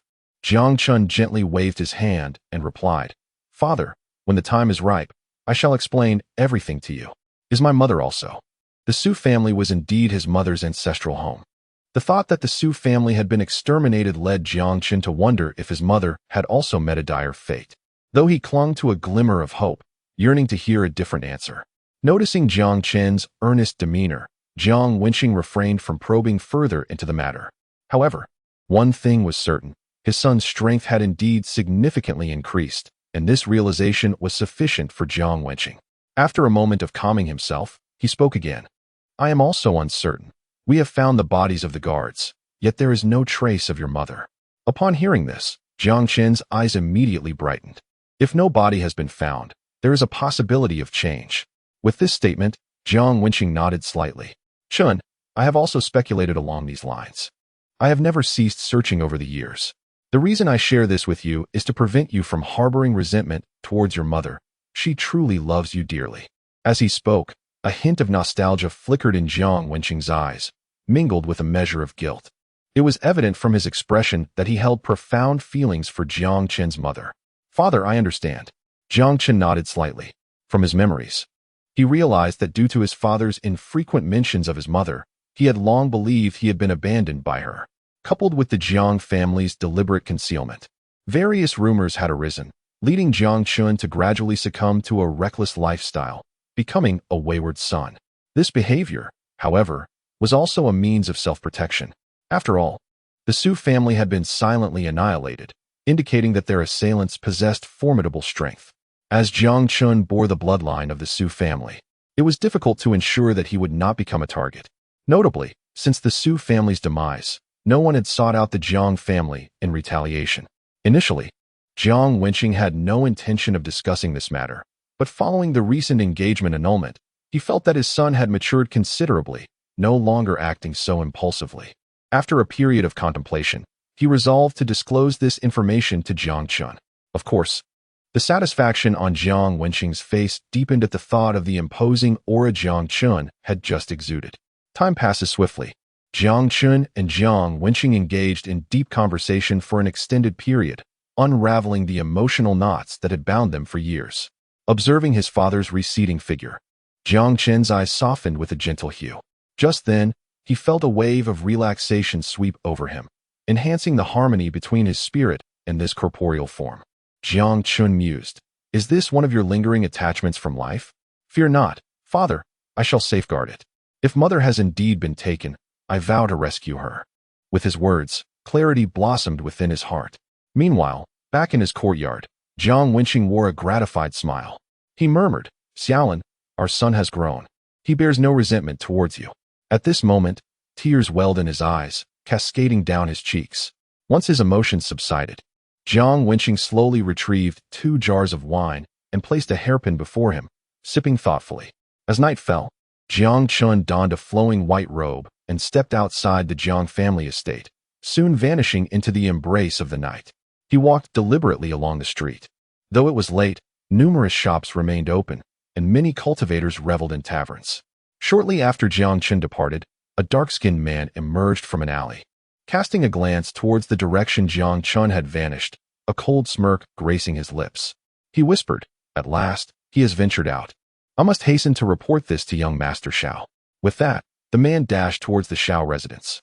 However, not long after his disappearance, Jiang Chen's lips curled into a subtle smile, a glint of cold light flickering in his eyes. "Since you are so eager for demise, allow me to present you with an opportunity today. I hope not to be disappointed." Subsequently, Jiang Chen quickened his pace. Having accomplished his objective and feeling no need to linger, the man moved swiftly, soon arriving at the Xiao family estate. Inside, a voice exclaimed, "What? You mean Jiang Chen has emerged and is now heading to Tianxiang Tower?" "Yes, young master," Xiaoyan replied. "Excellent, splendid. After waiting so many days, he has finally shown himself. Let us see who can save him this time." A glint of coldness flashed in his eyes as he continued. "Quickly inform the 3rd young master of the Bai family. He can initiate the operation." "Yes, young master." With the man's departure, Xiao Yun erupted into boisterous laughter, his face alight with triumph. In a low voice, he remarked, "Once we eliminate Jiang Chen and subsequently deal with that useless Jiang Yu, the entire Jiang family will undoubtedly descend into chaos. At that point, I shall join forces with Bai Hongfei, and we are certain to reap considerable benefits from the turmoil. Consequently, both my father and elder brother will surely regard me with newfound respect." As he spoke of his elder brother, admiration gleamed in Xiao Yun's eyes. His brother, Xiao Feng, possessed extraordinary talent in cultivation. Previously, Jiang Yu had overshadowed him. However, ever since Jiang Yu's cultivation aptitude faltered, Xiao Feng naturally ascended to the status of the foremost genius in Shinfeng City. Nevertheless, with Yun Shishue's recent rise, she appeared to rival Xiao Feng in prowess. Despite this, Xiao Yun remained steadfast in his confidence regarding his elder brother. Meanwhile, Jiang Chen did not proceed directly to the Tianxiang Pavilion. Instead, he skillfully avoided the crowd, ascending via a narrow path. As he advanced, he soon arrived before the pavilion, noticing the faintly glowing candlelight through the window. He gently rapped on the door. With a series of footsteps approaching, the door was swiftly opened by Xiaoling. Upon recognizing Jiang Chen, she quickly stepped aside, exclaiming, "Please, Master Jiang." Jiang Chen nodded slightly and stepped towards the second floor. Xiaoling made no move to follow. Instead, she closed the door behind her and retreated into a compartment on the first floor. Before long, Jiang Chen reached the second floor, soon spotting the figure of Shangguan Mingyue, who was draped in a flowing white dress. A delicate fragrance lingered in the room. Upon hearing his footsteps, Shangguan Mingyue slowly lifted her head and offered Jiang Chen a gentle smile, softly saying, "You have arrived." Jiang Chen replied, "Yes, I have." Their exchange was remarkably casual, as though they were intimately familiar with one another, devoid of any awkwardness. This time, Shangguan Mingyue did not wear a veil, and her exquisite beauty was utterly captivating. Even Jiang Chen found himself momentarily entranced. Clearing his throat to dispel the awkwardness, he quickly coughed twice before taking a seat opposite her. Observing Jiang Chen's demeanor, a smile crept further across Shangguan Mingyue's lips, her spirits evidently lifted. She promptly poured him a cup of tea, and the two of them silently sipped, allowing the tranquility to envelop them. After a considerable pause, Jiang Chen lifted his gaze to Shangguan Mingyue and asked, "Are you leaving?" As he spoke, Shangguan Mingyue slowly raised her head, their eyes locking in a moment of shared understanding. At that instant, she found herself at a loss for words. After a moment's contemplation, she gently nodded, "Yes, I must depart. I am truly delighted that I could see you before I leave." Upon receiving this response, despite Jiang Chen's prior preparation, an unshakable sense of reluctance surged within him as he slightly parted his lips, ultimately refraining from uttering words of retention. Observing this scene, Shangguan Mingyue's gaze revealed a hint of bitterness deep within her eyes. Although she concealed it adeptly, Jiang Chen still perceived it. The moment he discerned the expression in Shangguan Mingyue's eyes, a tremor coursed through his heart, igniting an impulse to embrace her. Just then, after swiftly regaining her composure, Shangguan Mingyue spoke again. "I thoroughly enjoyed the water melody you penned last time. As I am about to depart from Shinfeng City, could you compose another poem for me?" Gazing into Shangguan Mingyue's expectant eyes, Jiang Chen gently nodded. Thereafter, he slowly picked up the brush resting on the table, without overthinking, instinctively beginning to write. Shangguan Mingyue silently observed him from the side. As the brush fell, she delicately lifted the paper. "Last night's stars, last night's wind. By the western tower and eastern hall of Osmanthus. Without a pair of colorful phoenix wings, yet the heart has an intuitive connection. Riding horses at Lantai, akin to a revolving wheel." This poem, crafted by the Tang dynasty poet Li Shangyin, was now flaunted by Jiang Chen. Shangguan Mingyue reflected on the line. "Without a pair of colorful phoenix wings, yet the heart has an intuitive connection," and a smile involuntarily graced her face as she cast her gaze towards Jiang Chen, observing him intently. At that moment, Jiang Chen remained composed, locking eyes with Shangguan Mingyue. Since he noticed the emotion in her eyes, his previously steadfast heart wavered for the first time. After picking up the brush, he instinctively penned this poem. With Shangguan Mingyue's literary prowess, she easily grasped its meaning, serving as an explanation for her, as well as for himself, ensuring that neither would harbor regrets. As time passed by, Shangguan Mingyue gently lifted her gaze towards Jiang Chen. her cheeks flushed with a subtle redness. Then, a sorrowful smile emerged on her lips as she softly spoke. My family's influence is formidable. Some matters are beyond my control. Your presence here brings me great joy. Witnessing Shangguan Mingyue's desolate smile, Jiang Chen felt a tremor in his heart, a faint ache blossoming within. After a brief silence, he raised his head, meeting her gaze directly, and declared earnestly, Then I shall become stronger than them. Seeing the determination in Jiang Chen's eyes, Shangguan Mingyue smiled, though her expression was tinged with melancholy. She was acutely aware of the power dynamics at play. Her family was inconsequential in comparison, and with Jiang Chen's current capabilities, the notion of altering her family's decisions was nothing short of a fanciful dream. Observing the tears brimming in Shangguan Mingyue's eyes, presenting a heart-wrenching sight, Jiang Chen felt an irresistible urge to extend his arms.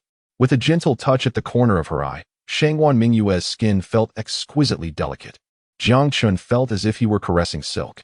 As his fingers brushed against her cheek, Shangguan Mingyue's body tensed slightly, then a swift blush graced her features. Yet she did not deter Jiang Chen's advance. Witnessing this scene, Jiang Chen hesitated momentarily before enveloping Shangguan Mingyue in his embrace. Trust me, he declared earnestly. I will become stronger, and at that time, no one will have the power to dictate your life. Upon seeing the sincerity in Jiang Chen's gaze, Shangguan Mingyue, after a brief moment of contemplation, spoke softly, In 2 years, I must enter into a marriage with that man. Ultimately, she articulated a deadline, harboring little hope. Yet the steadfastness in Jiang Chen's eyes ignited a flicker of optimism within her, a desire to take a chance. As her words lingered, Shangguan Mingyue presented Jiang Chen with a mysterious pouch. Open it when you have gained sufficient strength, she instructed gently. Jiang Chen accepted the pouch, his voice resolute as he replied, Wait for me. Those 2 simple words conveyed his unwavering determination. Just then, footsteps echoed behind them. Accompanying the sounds was Xiao Ling's astonished voice. Miss you. Upon hearing Xiao Ling, Shangguan Mingyue immediately distanced herself from Jiang Chen, a blush swiftly rising on her cheeks.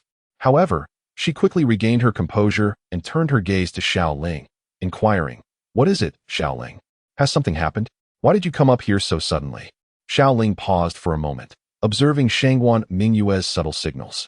Although shaken by what she had just witnessed, she managed to steady her emotions and replied brightly, Miss, this is the tea you asked me to prepare earlier. What do you think of it? As she spoke, Xiao Ling extended her hands, revealing an array of tea leaves. A faint, refreshing fragrance wafted towards Jiang Chen as the tea drew closer. Seizing the moment, Xiao Ling discreetly glanced at Jiang Chen. In the face of her scrutiny, Jiang Chen appeared unruffled, his demeanor calm as if nothing had transpired moments before. Coughing lightly, Shangguan Mingyue noticed Xiao Ling's actions and could not help but clear her throat twice. At the sound of her voice, Xiao Ling promptly redirected her gaze and, with the tray in hand, slowly descended the stairs. Once Xiao Ling departed, silence enveloped the room once more. Shangguan Mingyue felt a warmth radiate from her cheeks, unable to lift her gaze to meet Jiang Chen's. After a moment of composure, she suppressed her bashfulness.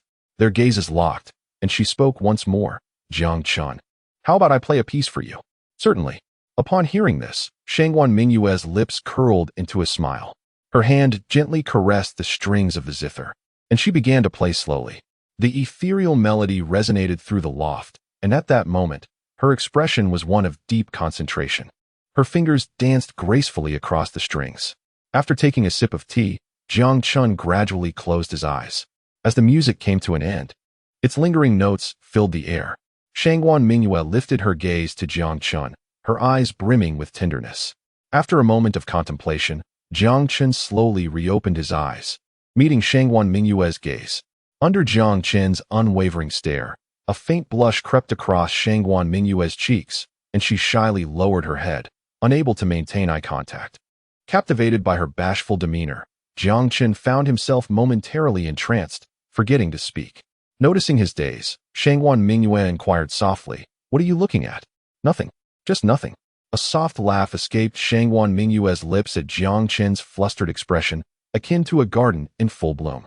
Jiang Chen's attention was drawn back to her. After quickly regaining his composure, he retrieved an ancient tome from his robes, the very one he had exchanged at the fortune shop, The 9 Mysteries of Celestial Sound. Mingwei, this martial technique is a special gift I prepared for you. Please, take a look and see if you like it. Martial technique? Curiosity danced across Shangguan Mingyue's face as she accepted the tome from Jiang Chen. The 9 Mysteries of Celestial Sound. Could it possibly be a martial technique based on melody? At that moment, she did not immediately open the book, but directed her gaze towards Jiang Chen, voicing her thoughts. Jiang Chen nodded slightly and replied softly, "Indeed. It is a medium-grade sound-based technique. Once cultivated to perfection, its power rivals that of advanced-grade techniques." What? A sound-based martial technique that can compete with advanced-grade techniques? This is far too precious. How could you possess such a technique? However, as soon as the words left her lips, Shangguan Mingyue quickly shook her head, hastily clarifying, "No? I'm sorry, I shouldn't have asked that. I was just a bit too excited." At this point, she refrained from voicing her remaining thoughts, but Jiang Chen understood her sentiment. He gently shook his head. "It's all right, as long as you like it." Shangguan Mingyue nodded happily, choosing not to dwell on the origins of the technique. For her, as long as it was a gift from Jiang Chen, that was all that mattered. The source of the technique was of no concern to her. It is important to note that in the city of Divine Wind, at present, the highest grade of martial arts technique is merely of the yellow level, and there are even no top-tier yellow techniques available. Yet, Jiang Chen has unexpectedly produced a profound-level technique. Undoubtedly, this holds many secrets that are not known to others. Shangguan Mingyue is an astute woman, aware of what inquiries to make and which to refrain from. Meanwhile, a hint of perplexity crossed Jiang Chen's face. In his view, given the strength of Shangguan Mingyue's family, acquiring a profound-level technique should not pose a challenge. Indeed, they might even possess earth-level techniques. Logically speaking, a profound-level technique should not provoke such excitement in her. Seemingly perceiving Jiang Chen's thoughts, Shangguan Mingyue took the initiative to speak. "In our Shangguan family, we do not lack earth-level techniques, but what you have provided is distinct. The Tianyin Jiushuan may seem like a mere trinket to others, but for practitioners of melody, its value is on par with earth-level techniques." "Oh?" A flicker of surprise appeared in Jiang Chen's eyes as he inquired, "And why is that?" Shangguan Mingyue replied, "There are few practitioners of melody, and even rarer are the techniques pertaining to it. The technique I practice is merely a low-tier, profound-level technique, and it is incomplete. Yet, even for this incomplete technique, I had to expend considerable effort to obtain it. In comparison, would you not say this gift is precious?" As she spoke, Shangguan Mingyue's beautiful eyes were fixed on Jiang Chen, and a blush crept onto her cheeks once more. Jiang Chen smiled slightly, saying, "What does it matter if it is precious or not? It holds little use for me. What matters is that it benefits you. In that sense, it is indeed worth its weight." After conversing with Jiang Chen for a while, Shangguan Mingyue slowly opened the Tianyin Jiushuan. Just a glance captivated her with its content. At that moment, the system notification chimed. "Ding. Congratulations to the host for successfully presenting a mid-tier profound technique, triggering a 100-fold critical reward. Obtaining the low-tier earth technique Dragon Elephant Suppressing Heaven Fist. Protection period, 1 month. Note: after the protection period, the host may freely trade this technique, but critical rewards cannot be triggered." Upon seeing this information, Jiang Chen immediately comprehended the system's intention behind this limitation, designed to prevent him from endlessly nesting rewards. It seemed he had indeed put considerable thought into it. Dear reader, could you kindly leave a 5-star review? At least it would bring me some solace to know that someone is still reading. Chapter 21. A Beauty in Embrace. A moment of warmth after gazing at the Tianyin Jiushuan for a considerable time, Shangguan Mingyue slowly closed the book, her eyes gleaming with joy.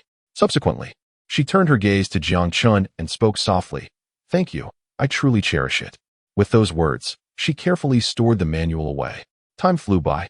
As the two individuals sipped tea and engaged in conversation, a glimmer of light appeared on the horizon, heralding the slow ascent of the sun in the east. Jiang Chen turned to gaze at Shangguan Mingyue. "In such haste to depart, can we not linger a while longer?" Shangguan Mingyue slowly shook her head and replied, "I can no longer delay. They intended for me to return 3 days ago." At this juncture, her voice softened, and she lowered her head. Refraining from elaborating further, Jiang Chen nodded gently, opting for silence as he extended his arm to embrace her shoulders. Shangguan Mingyue tilted slightly, resting her head against his shoulder. In that moment, neither spoke, their eyes fixed on the sun rising steadily in the east. Unbeknownst to them, they remained in this tranquil state for half an hour. Finally, Shangguan Mingyue broke the silence with a soft, "I must take my leave." Upon hearing this, Jiang Chen slowly turned his head, their gazes locking. As they leaned against one another, the proximity brought their noses almost to touch. At that moment, Shangguan Mingyue felt the warmth of Jiang Chen's masculine presence. A rosy hue blossomed on her cheeks, and her heartbeat quickened. On the other side, Jiang Chen, entranced by her exquisite visage, felt a stirring within his heart. Unable to resist leaning closer. Soon, their noses brushed against each other, prompting Shangguan Mingyue to close her eyes. The trembling of her eyelashes betrayed her nervousness, as she endeavored to maintain composure. Inhaling the faint fragrance that enveloped her, Jiang Chen gradually tilted his head, and their lips soon met. In that instant, Shangguan Mingyue's body stiffened, her mind momentarily blank. Her hands clenched tightly together, reflecting her flustered state. After a few breaths, Jiang Chen slowly lifted his head. Shangguan Mingyue, still with eyes shut, displayed a deep crimson blush. Sensing Jiang Chen's stillness, her eyelashes fluttered before she cautiously opened her eyes. Upon meeting his gaze, memories of their recent encounter flooded her thoughts, and she quickly averted her eyes, unable to bear the intensity of their connection. After a brief pause, her emotions gradually settled, the flush on her cheeks receding. With a deep breath, she looked at Jiang Chen and retrieved a pendant from her bosom, extending it towards him. "This is my cherished jade pendant. You must keep it safe and return it to me when we meet again." Jiang Chen accepted the pendant from Shangguan Mingyue's hand. "Rest assured, I will return the jade pendant to you in its entirety." Observing the earnest expression on Jiang Chen's face, Shangguan Mingyue couldn't help but smile, radiating joy. Subsequently, she slowly rose from her seat. Jiang Chen intended to stand as well, but Shangguan Mingyue gently pressed her hand on his shoulder. "Please stay here. Leave only after I have departed. I desire for you to remember me at my most exquisite." Hearing the slightly pleading tone in her voice, Jiang Chen ceased his movement and nodded lightly. Upon receiving his consent, Shangguan Mingyue gradually lifted her arm, delicately caressing Jiang Chen's cheek before turning to leave. Jiang Chen did not turn back, his gaze remaining fixed on the slowly rising sun. He understood that Shangguan Mingyue refrained from allowing him to accompany her, fearing she might weep upon their separation. Hence, she opted for this manner of farewell. Downstairs, as Shangguan Mingyue descended, Shaoling appeared within her view, burdened with numerous items. "Miss, what about young Master Jiang?" Shaoling inquired. "It's nothing. Let's leave first." Shangguan Mingyue replied, unwilling to elaborate. Sensing her reluctance, Shaoling did not press the matter further, and the two swiftly exited the loft. They did not descend the mountain, but instead ventured into the adjacent dense forest. Just before their departure, Shangguan Mingyue couldn't resist glancing back, murmuring, "Chen, I await your return." Once her words were spoken, she quickly turned her head, leading Shaoling through the woods with agility, her previously aloof demeanor re-emerging. A veil was once again draped across her cheeks. Before long, they encountered a group of individuals clad in black, beside which lay a palanquin. The leading man, upon seeing Shangguan Mingyue, immediately spoke with respect, "Miss, the master has sent us to escort you. Please enter the palanquin." After casting a frosty glance at the group, Shangguan Mingyue stepped into the palanquin. Subsequently, several black-clad men swiftly lifted the palanquin and, astonishingly, stepped into the void, vanishing from sight in no time. Meanwhile, Jiang Chen lingered in the loft for approximately the duration of a fragrant incense stick before slowly rising from his seat. He chose not to seek out Shangguan Mingyue, but instead made his way to the foot of the mountain. However, just after exiting the narrow path from the loft, he sensed that someone was observing him from the shadows. A slight smile curled at the corners of his mouth. Rather than taking the main road back to the Jiang residence, he veered into a secluded pathway. Not long after Jiang Chen's departure, two figures swiftly emerged from the bushes on his left, their eyes fixed intently on the direction in which he had vanished. After a moment of contemplation, a dark-skinned man spoke first. "I will follow Jiang Chen. You must notify young Master Xiao and have him bring people here." "Understood." After a brief nod of acknowledgement, another man swiftly dashed towards the entrance of Tianxiang Tower. Meanwhile, the dark-skinned man hurriedly pursued the direction in which Jiang Chen had vanished. In a short while, he caught sight of Jiang Chen's figure. His pace was leisurely, reminiscent of a casual stroll through scenic landscapes. Yet, the dark-skinned man sensed an underlying unease. The narrow path was overgrown with shrubs. Although there were some plants in the vicinity, the overall atmosphere felt stark and desolate, far from a picturesque locale. To him, the only advantage of this place was the absence of ferocious beasts. Beyond that, he found little else to commend it. Observing Jiang Chen's unhurried pace, he too slowed down, trailing behind from a distance. The dark-skinned man thought to himself, "Humph, regardless of this fellow's intentions, as long as young master and the others arrive, my mission for today will be fulfilled." With this thought, his spirits lifted considerably. After about half a stick of incense had passed, Xiao Yun, relying on the markers left by the man, successfully rendezvoused with him. Upon spotting Jiang Chen, a cruel smile crept across Xiao Yun's lips as he coldly remarked, "Heaven truly assists me. I feared this plan would falter once more, yet here is Jiang Chen, eager to court death, having even chosen his grave." Next to him, Bai Hongfei also revealed a cold smirk upon hearing this. Chapter 22. Are you here for a stroll as well? Exchanging a glance, the two men quickly scanned their surroundings, choosing not to charge at Jiang Chen immediately. Soon, two middle-aged men approached briskly, whispering to Xiao Yun, "Young master, we have scouted the area and can confirm that Jiang Chen has come alone. There are no hidden followers." Hearing this, Xiao Yun's eyes gleamed with excitement, and Bai Hongfei's lips curled into a sinister smile. Then, Xiao Yun and Bai Hongfei no longer concealed their presence and charged forward with their subordinates. The distance between them and Jiang Chen was steadily diminishing. "Jiang Xiao," Xiao Yun called out as they drew closer. "What a coincidence to encounter you in such a place." Upon hearing the voice, Jiang Chen halted his steps, a slight smile playing on his lips, his gaze flashing with cold light. However, when he turned around, those emotions were swiftly suppressed, and he feigned a look of confusion, directing his attention to the leading Xiao Yun. "Xiao," he replied, "I too did not expect to find you here. Are you also out for a stroll?" With these words, Jiang Chen wore an expression that conveyed understanding. It seemed as if he had encountered kindred spirits. However, in response to Jiang Chen's words, Xiao Yun showed no inclination to reply, his gaze remaining calm and fixed upon him, filled with mockery. With a disdainful snicker, Bai Hongfei interjected coldly, "We are not here for a leisurely stroll. We have come specifically to find you, young Master Jiang." Jiang Chen, feigning ignorance despite his clear understanding of their intentions, chose to play along, eager to observe their schemes. Simultaneously, his eyes scanned the rest of the group. It was undeniable that Xiao Yun and his companions had indeed put considerable effort into this endeavor.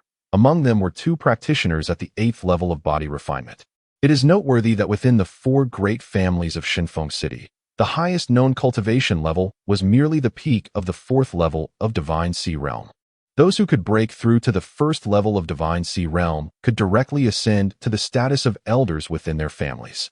Furthermore, practitioners below the Divine Sea Realm, particularly those above the 7th level of body refinement, were considered the backbone of the family.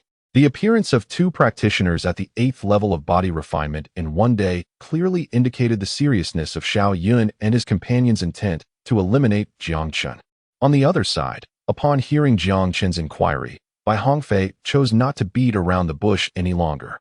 With an icy gaze fixed upon Jiang Chen, he stated coldly, "We have come here specifically to send you on your way, young Master Jiang." Following his words, Bai Hongfei no longer concealed his murderous intent, his eyes glinting with amusement as they rested upon Jiang Chen. Upon hearing this, Jiang Chen feigned great fear, instinctively retreating 2 steps, and solemnly declared, "You intend to kill me? Are you not afraid of the Jiang family's retaliation?" Observing Jiang Chen's terrified demeanor, Bai Hongfei's face broke into a satisfied grin. He relished the fearful expressions of those on the brink of death. Meanwhile, Xiao Yun, upon hearing Jiang Chen's words, could not help but let out a derisive laugh. He replied seriously, "The Jiang family is already weakened. What do we have to fear? Last time, you narrowly escaped, but today, you shall not be so fortunate. Moreover, this place is desolate. Killing you here would go unnoticed, and even if the Jiang family eventually learns of your demise, they would never suspect us." With that, both Bai Hongfei and Xiao Yun erupted into laughter. However, their amusement was short-lived as they noticed something amiss in Jiang Chen's reaction. Under normal circumstances, One would exhibit at least a hint of fear when faced with such a situation, regardless of their bravery. Yet, Jiang Chen appeared unnaturally calm. His serene expression leaving Xiao Yun and Bai Hongfei feeling somewhat bewildered.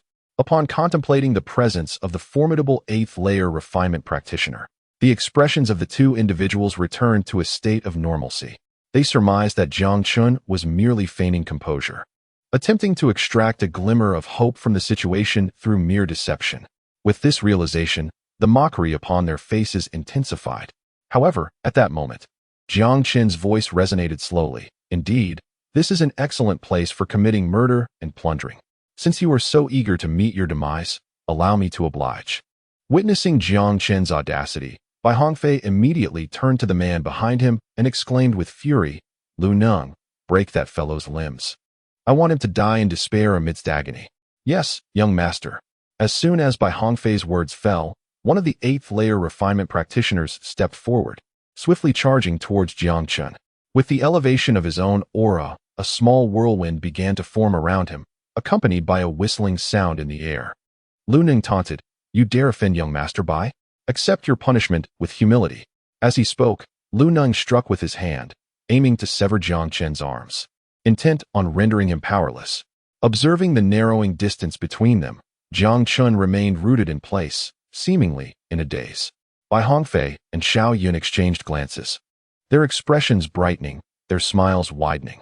Yet, the scene that unfolded next caused their pupils to constrict sharply, with Bai Hongfei unable to suppress a gasp. How is this possible? At that moment, Lu Neng not only failed to strike Jiang Chen, but his arm was seized by Jiang Chen's grip at the wrist. A series of crisp, bone-cracking sounds echoed, and Lu Neng's complexion shifted from green to purple, followed by a piercing scream of agony. Upon hearing the anguished cries, Xiao Yun swiftly regained his composure and directed his gaze towards the individuals behind him, intoning solemnly, "Do not stand idly by. All of you, come at him together. We must capture this scoundrel today." As Xiao Yun's words echoed, another 8th-layer refinement practitioner dashed forward, wielding a short sword aimed at Jiang Chen's vital points. This practitioner, known as Zhao Si, was among those brought by Bai Hongfei. Meanwhile, Xiao Yun and the others were not to be outdone. They brandished their weapons and surged towards Jiang Chen.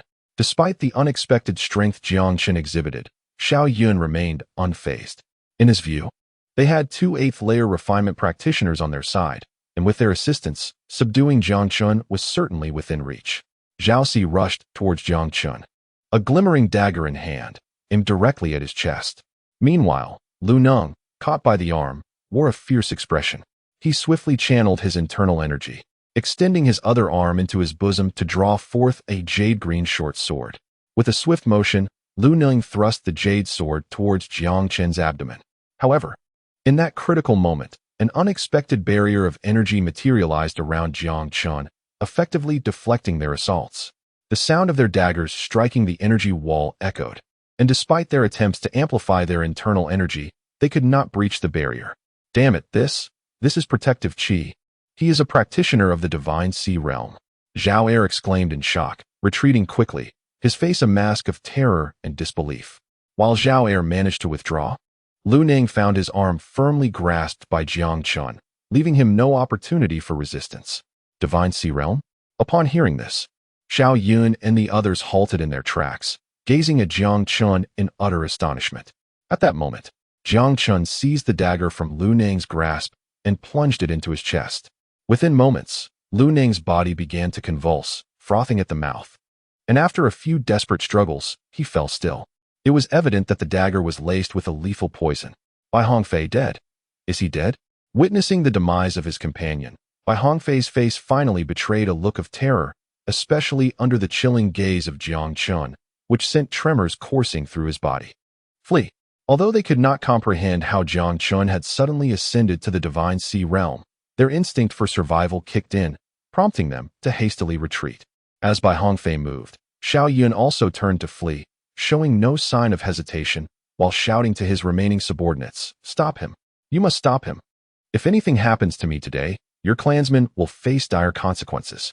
Upon hearing this, the body refinement practitioner hesitated momentarily, but ultimately chose to flee, showing no intention of confronting Jiang Chen. Seeing the highest ranking among them retreat, the others were not foolish enough to sacrifice themselves, and they too began to run for their lives. Realizing this, Xiao Yun felt a surge of rage, nearly exploding with fury. You will pay for this. Upon my return, I shall ensure that your clansmen are utterly annihilated. However, before they could escape far, Jiang Chen had already begun to mobilize, his internal energy surging powerfully throughout his body. With a sudden burst of force, he propelled himself forward. Jiang Chen, akin to an arrow loosed from its bow, swiftly charged towards Xiao Yun and the others. Before long, he positioned himself in their path, his gaze shimmering with an infinite chill as he watched them intently. Confronted with no avenue of escape, Xiao Yun could no longer suppress the terror swelling within him. With a thud, he fell to his knees and implored, "Young Master Jiang, in your magnanimity, please spare me this once. We were merely jesting with you earlier. We never intended any harm." With his words, Xiao Yun bowed his head repeatedly, observing this humbling display. Bai Hongfei, despite 100 hesitations within, ultimately succumbed to the instinct for self-preservation. After a brief internal struggle, he too knelt, echoing, "Xiao Yun is right. We were merely trying to have a bit of fun." Jiang Chen responded, "Oh, is that so?" Noticing a shift in Jiang Chen's demeanor, Xiao Yun's eyes sparkled with hope. He quickly added, "Indeed, it was just a jest. You must believe us." With that, he lowered his head once more, his attitude profoundly humble. Bai Hongfei followed suit. But beneath their bowed heads, both faces were marred by humiliation, their gazes flashing with resentment. In Xiao Yun's heart, a furious cry resounded, "Jiang Chen, how dare you humiliate me so? I, Xiao Yun, shall ensure your demise." Meanwhile, Bai Hongfei clenched the ground, visibly distressed, yet willing to forsake his dignity to preserve his life. After all, as long as one lives, there is hope for the future. Should they perish here, all would be lost. After a moment of silence, Jiang Chen let out a derisive chuckle, mocking, "Do you take me for a child? Wrongdoings bear consequences." At these words, Zhao Air, positioned not far off, wasted no time in changing direction and bolting away. Xiao Yun and Bai Hongfei's expressions shifted dramatically as they sprang from the ground, hastily retreating. However, before Zhao Air could gain much distance, a jade-green dagger shot forth, piercing through his body. With a resounding crash, propelled by Jiang Chen's strike, Zhao Air was hurled forward, crashing heavily onto the ground. The dagger's potent poison swiftly extinguished his life. Xiao Yun exclaimed, "Jiang Chen, should we perish? The Xiao and Bai families will not let the Jiang family escape unscathed. Are you certain you can bear the consequences?" The Jiang family is already in a precarious position. Realizing that pleas for mercy bore no fruit, Xiao Yun boldly resorted to threats, while Bai Hongfei continued to retreat. He spoke up, saying, "The Jiang family has already offended the Yun family. If you further provoke our two houses, do you believe there will be a place for you in Divine Wind City?" In the face of their threats, Jiang Chen's expression remained unperturbed. He coldly replied, "You need not concern yourselves with the fate of the Jiang family, for you shall not have the opportunity to witness it." With a swift motion, Jiang Chen approached the two, seizing them by the neck and lifting them off the ground. Confronted with Jiang Chen's formidable prowess in the Divine Sea realm, Xiao Yun and Bai Hongfei were utterly powerless to resist. A sensation of suffocation quickly overcame them, their faces turning crimson. Xiao Yun gasped, "Jiang Chen, you must not."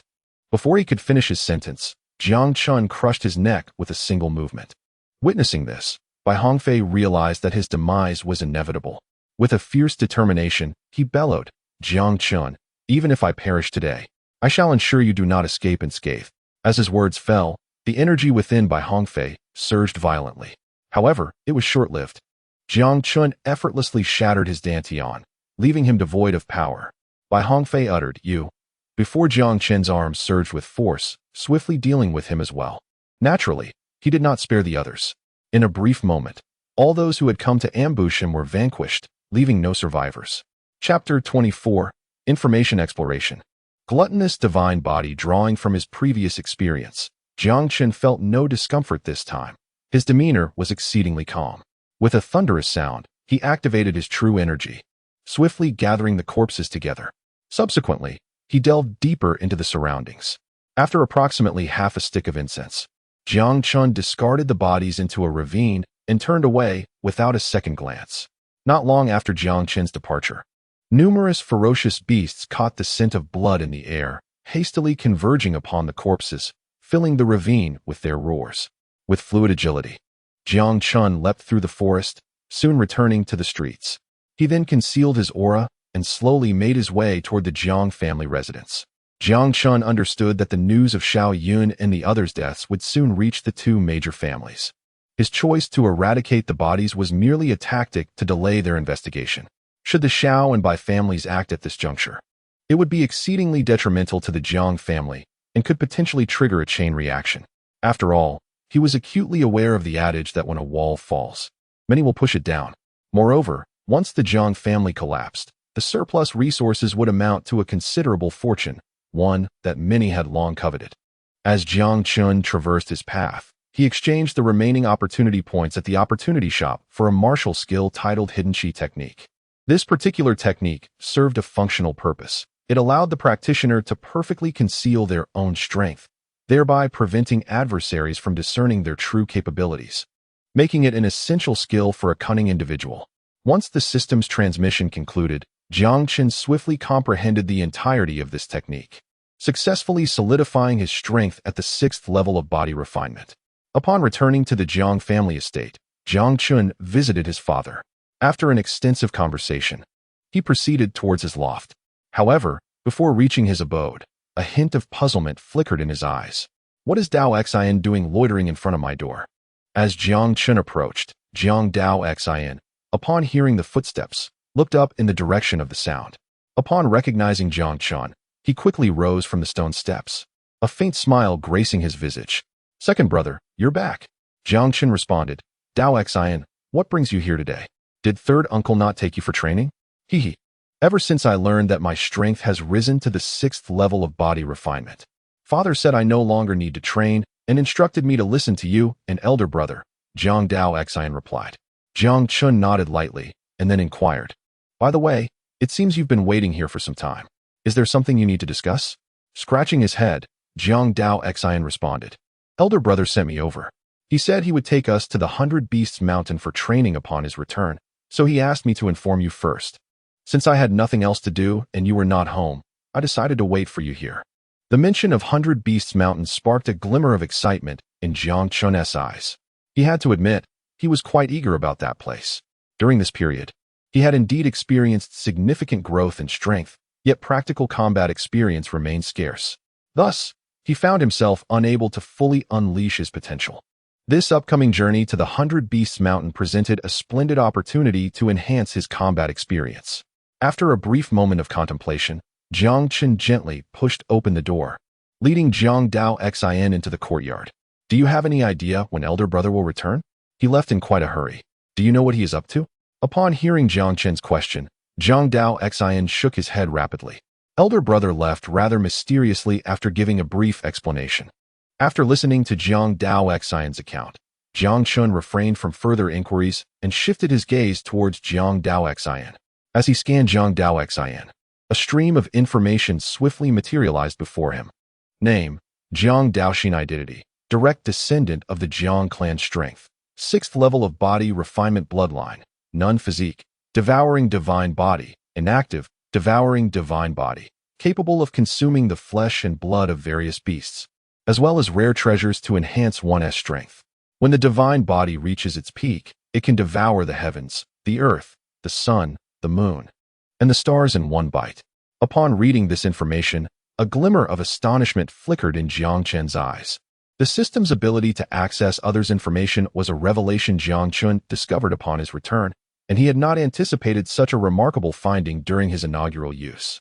The devouring divine body ranked among the top 20 in the physique hierarchy, and Jiang Chen was utterly taken aback to learn that his seemingly honest and simple-minded younger brother was, in fact, a concealed prodigy of extraordinary talent.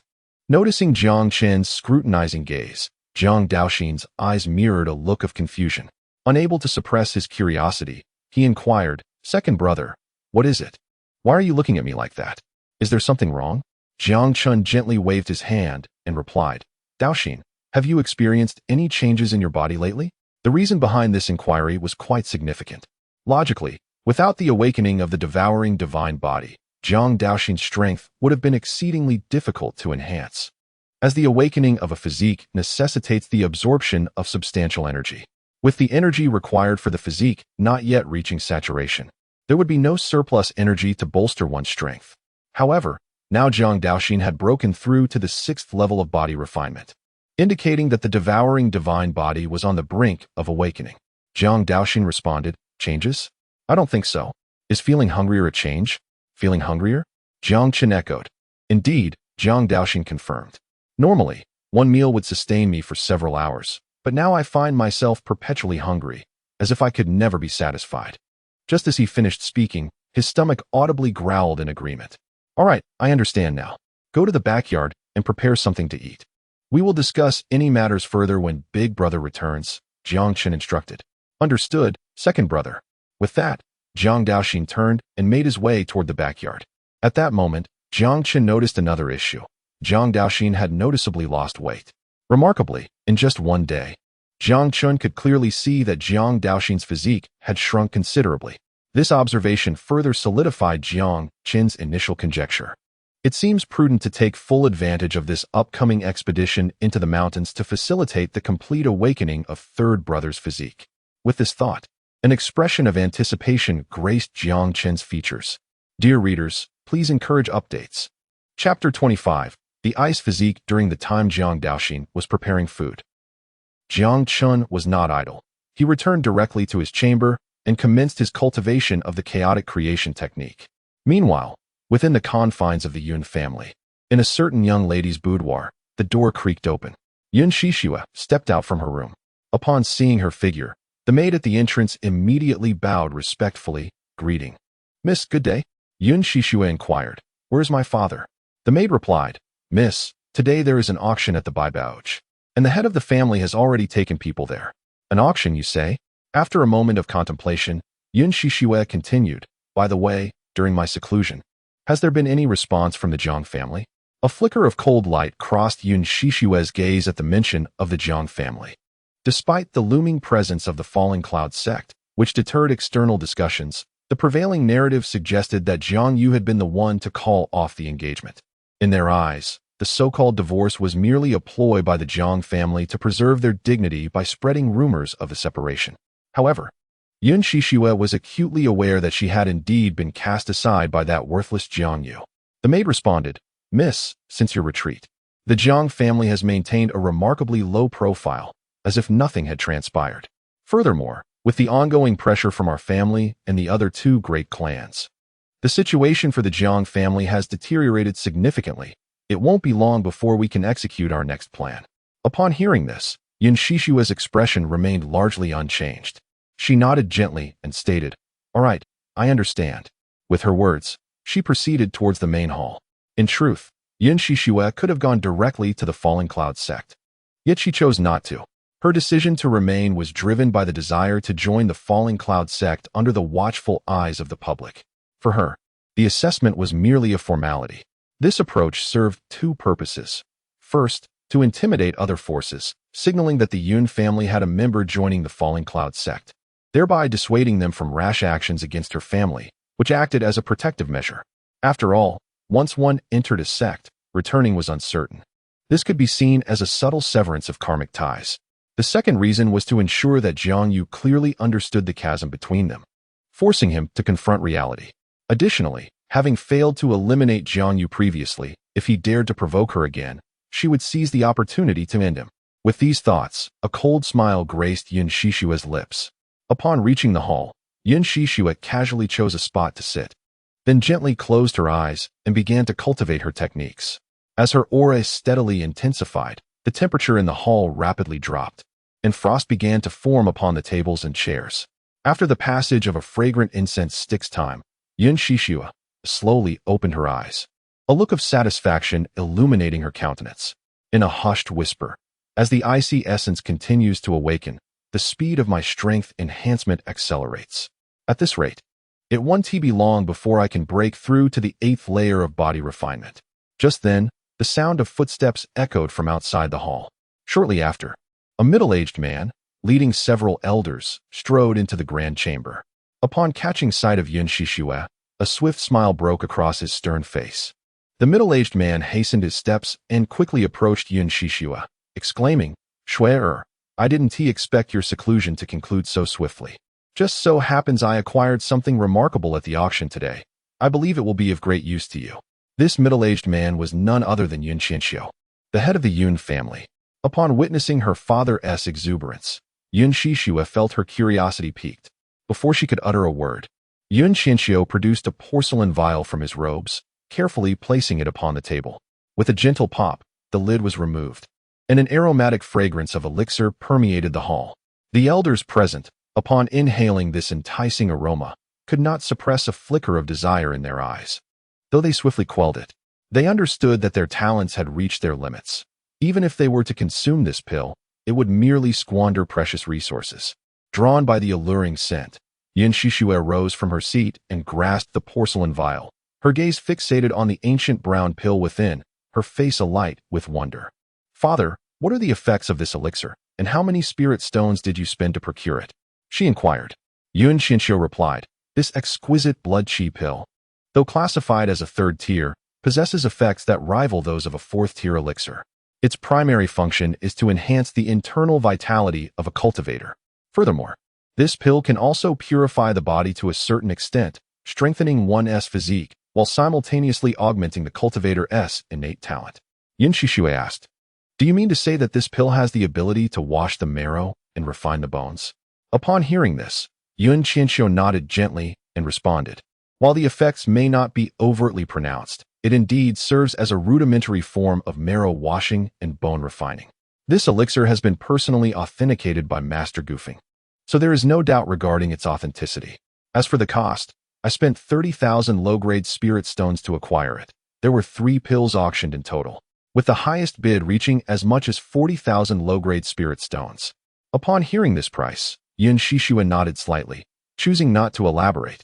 It is worth noting that the Yun family's spirit stone mine yields only 50,000 low-grade spirit stones per month, and this single elixir consumed 30,000. This clearly illustrates the extent of Yun Qianxiu's regard for her.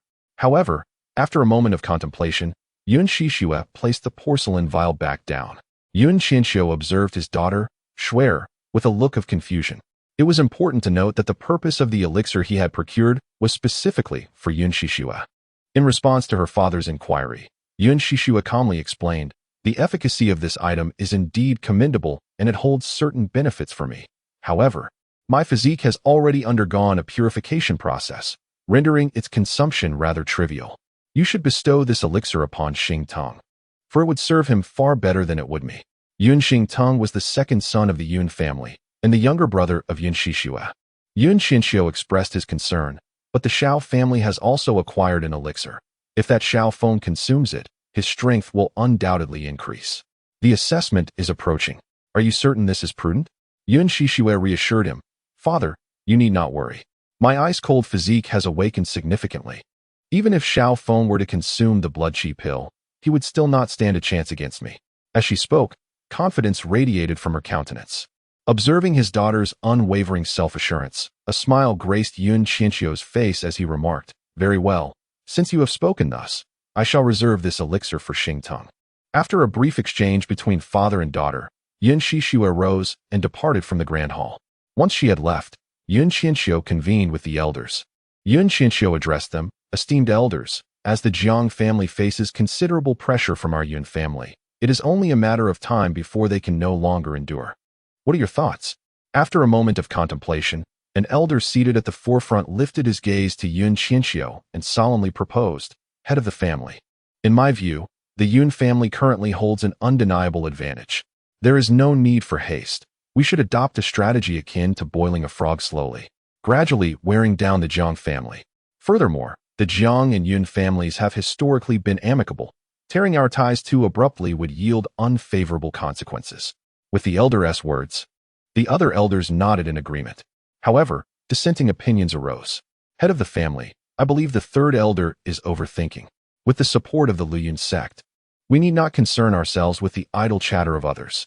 Swiftly subduing the Jiang family would be the safer course of action.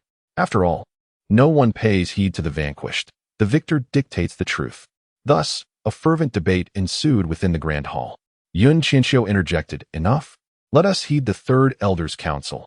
It is indeed unwise to be overly ostentatious at this juncture, especially considering that the Shao and Bai families are not to be underestimated. We must remain vigilant. Should we pressure the Jiang family too aggressively, they may resort to desperate measures, leading to considerable losses on our part." With Yun Qianxiu's decision made, the tumult in the hall subsided. The third elder rose slowly from his seat and proclaimed, "The head of the family is wise. The head of the family is wise." In response, the others, witnessing this display, rose in unison. They began to echo in agreement. After the discussion concluded, Yun Qianxiu departed directly with the elixirs. In the Jiang family's conference hall, Jiang Wenkang occupied the main seat, while Jiang Wenqing and other core figures sat beside him. Upon gazing at the storage bags on the table, expressions of astonishment and, more significantly, joy emerged in their eyes. After a moment of contemplation, Jiang Wenkang slowly spoke. "This is the spirit stones provided by Yu'er. With this sum, the current crisis facing the Jiang family is temporarily alleviated. From here on, you may proceed as usual." As Jiang Wenkang's words fell, the other elders were filled with shock. Even the usually composed Jiang Wenyan couldn't help but click his tongue in disbelief.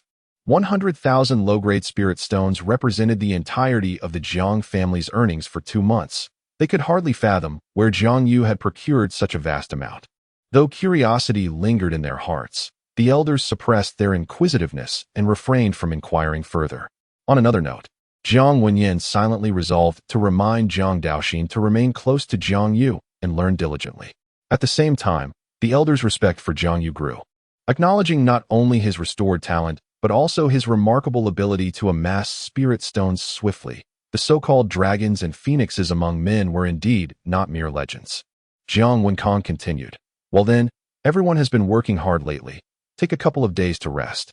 After making a few simple arrangements, he dismissed the elders.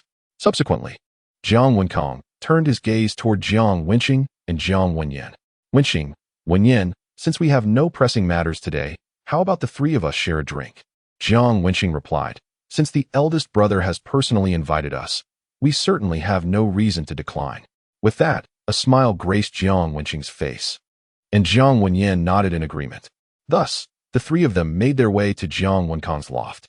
Meanwhile, Jiang Yu had also arrived at Jiang Chen's loft.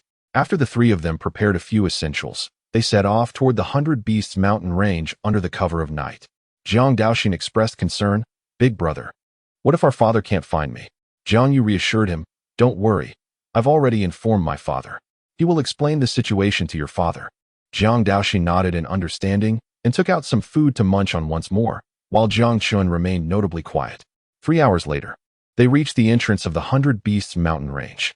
Without hesitation, they swiftly plunged into the depths of the mountains. As they ventured further, their pace diminished significantly. The surrounding roars echoed ominously, while the pitch-black night sky cast a heavy pall over them. This was Jiang Daoxin's first experience in such a place, and he couldn't help but feel a twinge of fear. However, upon observing the calm demeanor of his two elder brothers, he found solace. The tension gradually began to subside. After walking for a while, the leader, Jiang Yu, halted his steps and spoke, "Let us first find a place to rest. We shall commence our search for the fierce beasts tomorrow. Nighttime expeditions are far too perilous." Jiang Chen replied, "That sounds agreeable." Subsequently, the trio swiftly located a stone cave. After sealing the entrance with a massive boulder, a flickering flame gradually rose. At this moment, several wild rabbits lay beside the campfire. These were captured by Jiang Chen upon entering the cave. The rabbits were notably plump, a common low-tier demonic beast found in the 100 Beasts mountain range. Observing Jiang Chen skillfully preparing the rabbits, both Jiang Yu and Jiang Daoxin were taken aback. They had not anticipated that the formerly carefree Jiang Chen possessed such prowess. His adeptness clearly indicated that this was not his first undertaking of such a task. "Stop gawking and come lend a hand. Do you not wish to eat?" Jiang Chen urged. Upon hearing this, smiles broke out on the faces of Jiang Yu and Jiang Daoxin, and they ceased pondering how Jiang Chen had acquired these skills, quickly assisting him in processing the rabbit carcasses. Before long, the rabbits were ready.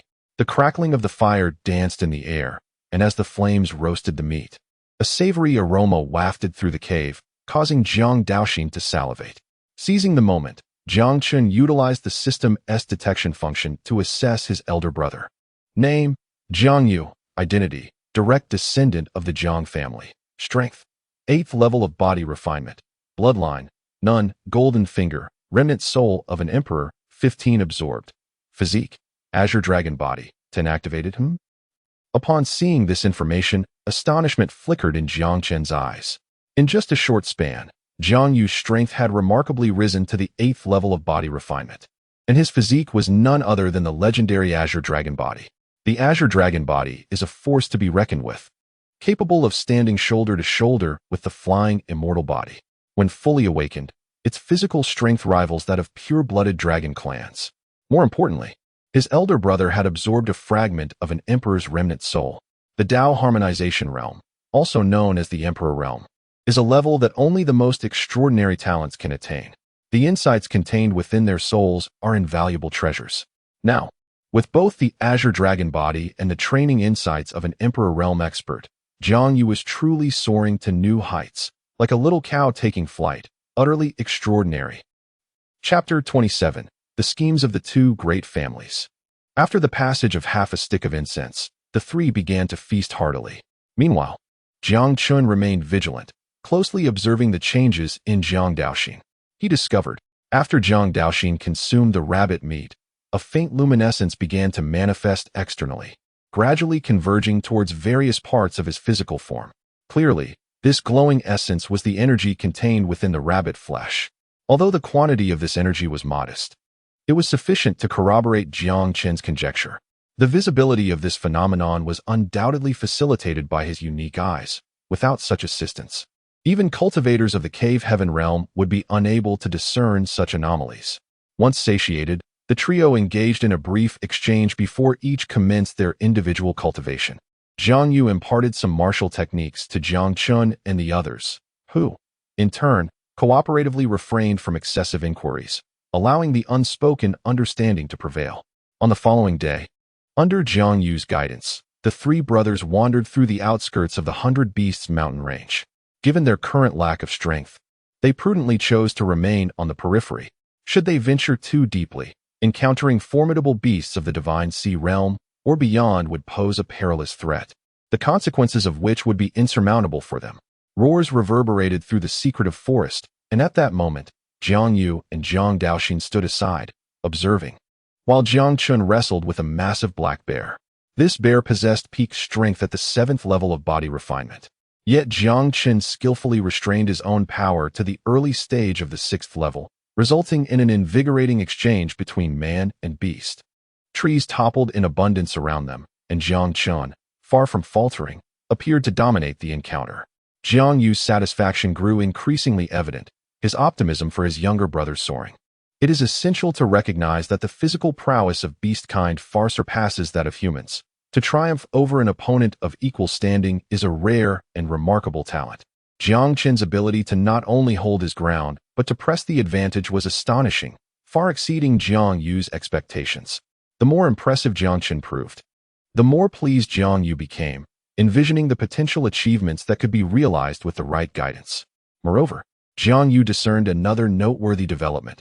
His third brother was indeed extraordinary. In merely a few days since their arrival at the 100 Beasts mountain range, Jiang Daoxin's strength had ascended to a minor realm. Furthermore, his physique had transformed from its initial corpulence to that of a normal man, albeit with an ever-increasing appetite. Remarkably, Jiang Daoxin seemed to thrive in this environment, as half of the flesh from every beast they defeated found its way to his plate. With a thunderous roar, the black bear was pierced through the chest by Jiang Chen, crashing to the ground with a resounding thud. Observing this scene, Jiang Daoxin rushed towards the bear's carcass, his delight unabashed.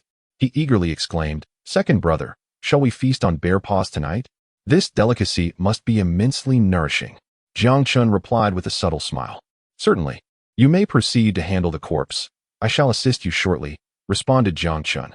Upon hearing this, Jiang Daoxin's expression brightened, and he began dragging the black bear's carcass toward the creek.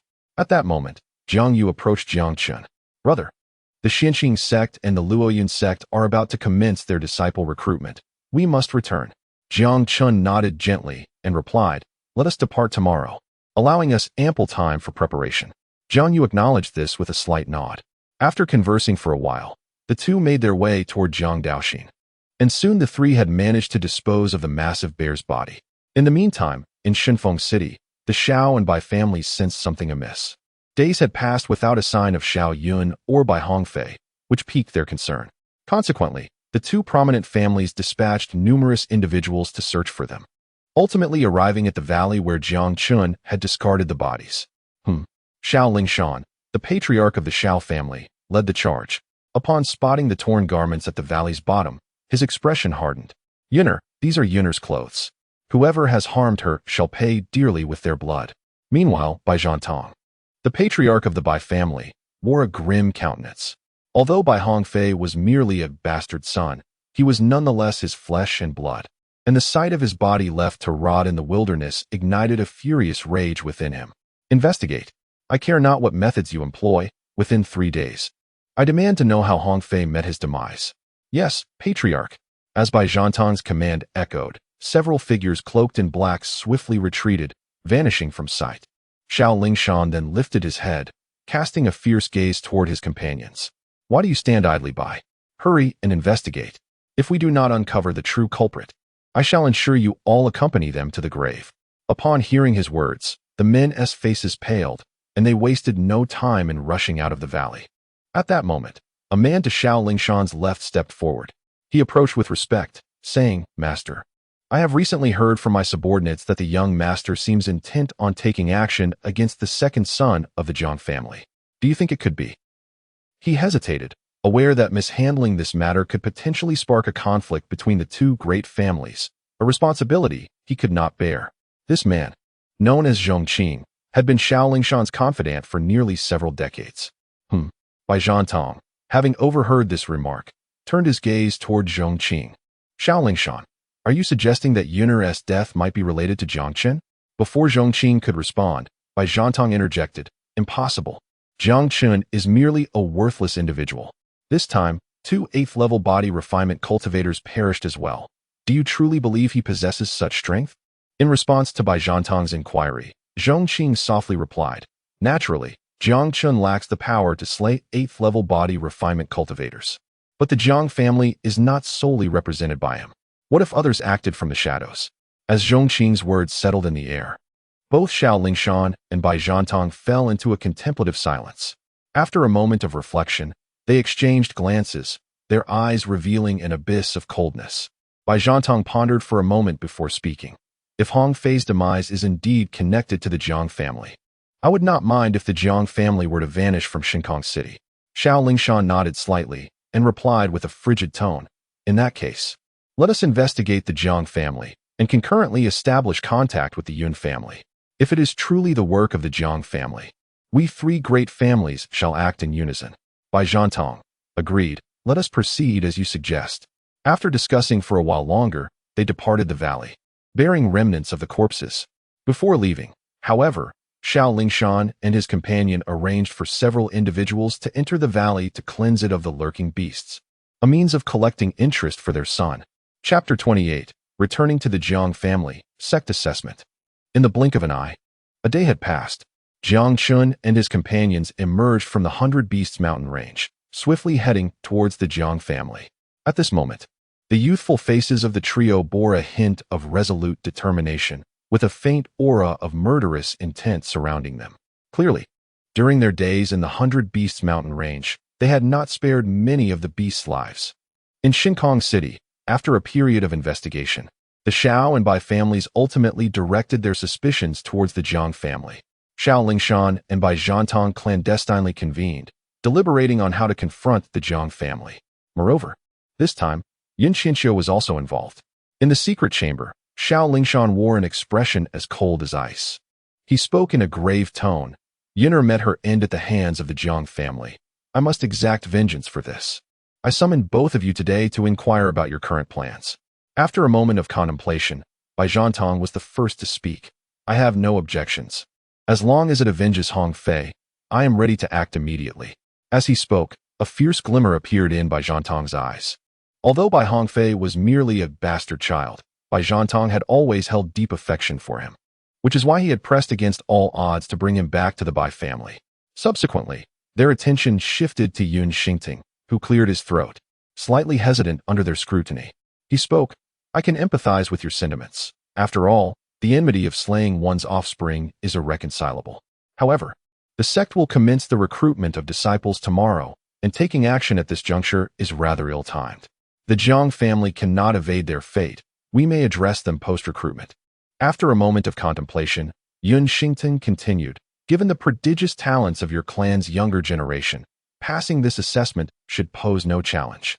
With the sect as your backing, you need not harbor any further reservations." Upon hearing this, Xiao Lingshan and Bai Zhantang's eyes lit up. After a brief period of reflection, Xiao Lingshan solemnly declared, "Very well. If that is the case, let the Jiang family linger a while longer. With their subpar cultivation talents, they are unlikely to succeed in the assessment." Bai Zhantang agreed, "Indeed, we shall act in a couple of days." Following the conclusion of their discussion, the group made no further delay, returning to make arrangements in preparation for the upcoming assessment. Upon their return to the Jiang family, Jiang Chen and his companions were ushered into the grand hall by Jiang Wenkang and others. Upon sensing the bloodthirsty aura emanating from the trio, satisfaction was evident on their faces. At that moment, Jiang Wenqing turned his gaze towards Jiang Chen and inquired, "Chener, it seems your expedition to the 100 Beasts mountain range proved fruitful." Simultaneously, Jiang Wenqing felt a wave of relief wash over him during Jiang Chen's absence. He had been plagued with worry, fearing for his son's safety. In response to his father's words, Jiang Chen smiled and said, "I owe much to my elder brother. Without his assistance, our progress would not have been so remarkable." Jiang Wenqing then turned to Jiang Yu, earnestly stating, "Thank you, Xiao Yu. I was remiss in my judgment before. I hope you can forgive me." Upon hearing this, Jiang Yu promptly rose from his seat. "Uncle, you are being too harsh. Had it not been for your spirit herb, I might have perished. I should be the one expressing gratitude." At this moment, Jiang Yu spoke earnestly, his expression sincere. "Enough. Enough. We are family. There is no need for such formality," Jiang Wenkang interjected. With that, everyone resumed their seats. Jiang Chen noticed that his third uncle was scrutinizing Jiang Daoxin with an expression of astonishment. After a prolonged pause, he could not help but mutter, "Are you truly my son? Ha ha." Upon hearing this, a wave of laughter erupted in the hall, all eyes turning toward Jiang Daoxin. Feeling the weight of their gazes, Jiang Daoxin appeared somewhat bashful, scratching his head in embarrassment, exuding an inexplicable charm. He then softly replied, "What are you saying, father? If I am not your son, could I possibly have sprung forth from a rock?" The laughter of the crowd grew increasingly boisterous. They understood that Jiang Wenyuan's remarks were merely intended to highlight the significant change in Jiang Daoxin and to enliven the atmosphere. Clearly, his endeavor was successful. As the ambience within the grand hall markedly improved, and the conversations among the attendees became more casual, although they jested, Jiang Wenqing's eyes brimmed with pride upon perceiving his son's prowess, radiating a sense of gratification. After a considerable while, once the discussion subsided, Jiang Wenkang cleared his throat twice and spoke again. "Recently, the three major families have been quite active, and I suspect they are secretly plotting something, with a considerable likelihood of targeting the Jiang family." As soon as Jiang Wenkang's words fell, Jiang Wenyuan interjected, "Elder brother, with Jiang Chen and his two brothers' current strength, they should have no trouble passing the assessment, so there is no need for undue concern. Once they succeed in the sect's evaluation, even if the three major families harbor any schemes, they would not dare to act recklessly." However, Jiang Wenkang's expression remained troubled as he solemnly replied, "That may be so. But you are well aware of Yu's situation. Yin Shixue, the designated disciple of the Falling Cloud sect, may complicate this assessment more than anticipated." Jiang Wenqing inquired, "Elder brother, are you worried that the Falling Cloud sect will deliberately target Xiao Yu and the others?" Jiang Wenkang affirmed, "Indeed." Upon hearing this, the hall was enveloped in silence. If they were indeed to face deliberate obstruction, even if they barely passed the assessment, their days within the sect would undoubtedly be arduous, potentially jeopardizing their very lives. At that moment, Jiang Yu, who had remained silent, slowly rose and directed his gaze toward Jiang Wenkang, saying, "Father, there is no need for concern. The two major sects have come this time, and I have no intention of joining the Falling Cloud sect, so they lack the opportunity to target me." Jiang Chen, standing nearby, nodded in agreement, affirming, "Precisely, we never intended to join the Falling Cloud sect, and you need not worry at all." Receiving this reassurance, Jiang Wenkang's expression relaxed considerably. He had deliberately broached the subject out of fear that Jiang Yu might be unable to let go of the grievance, insisting on joining the same sect as Yin Shishua. Now, it seemed Jiang Wenkang had overthought the matter. His son had not been preoccupied with the engagement annulment. Jiang Wenkang declared, "There is nothing else to discuss. Everyone should return and rest early in preparation for tomorrow's assessment." With that, he turned to Jiang Wenyuan and continued, "Wenyuan, keep a close watch on the 3 major families and notify me immediately of any irregularities." Jiang Wenyuan replied, "Understood, elder brother." As their conversation concluded, the attendees began to depart the Grand Hall. Chapter 29, Epiphany, the Dual Pupil Treasure Technique. Creaking, they returned to their chambers.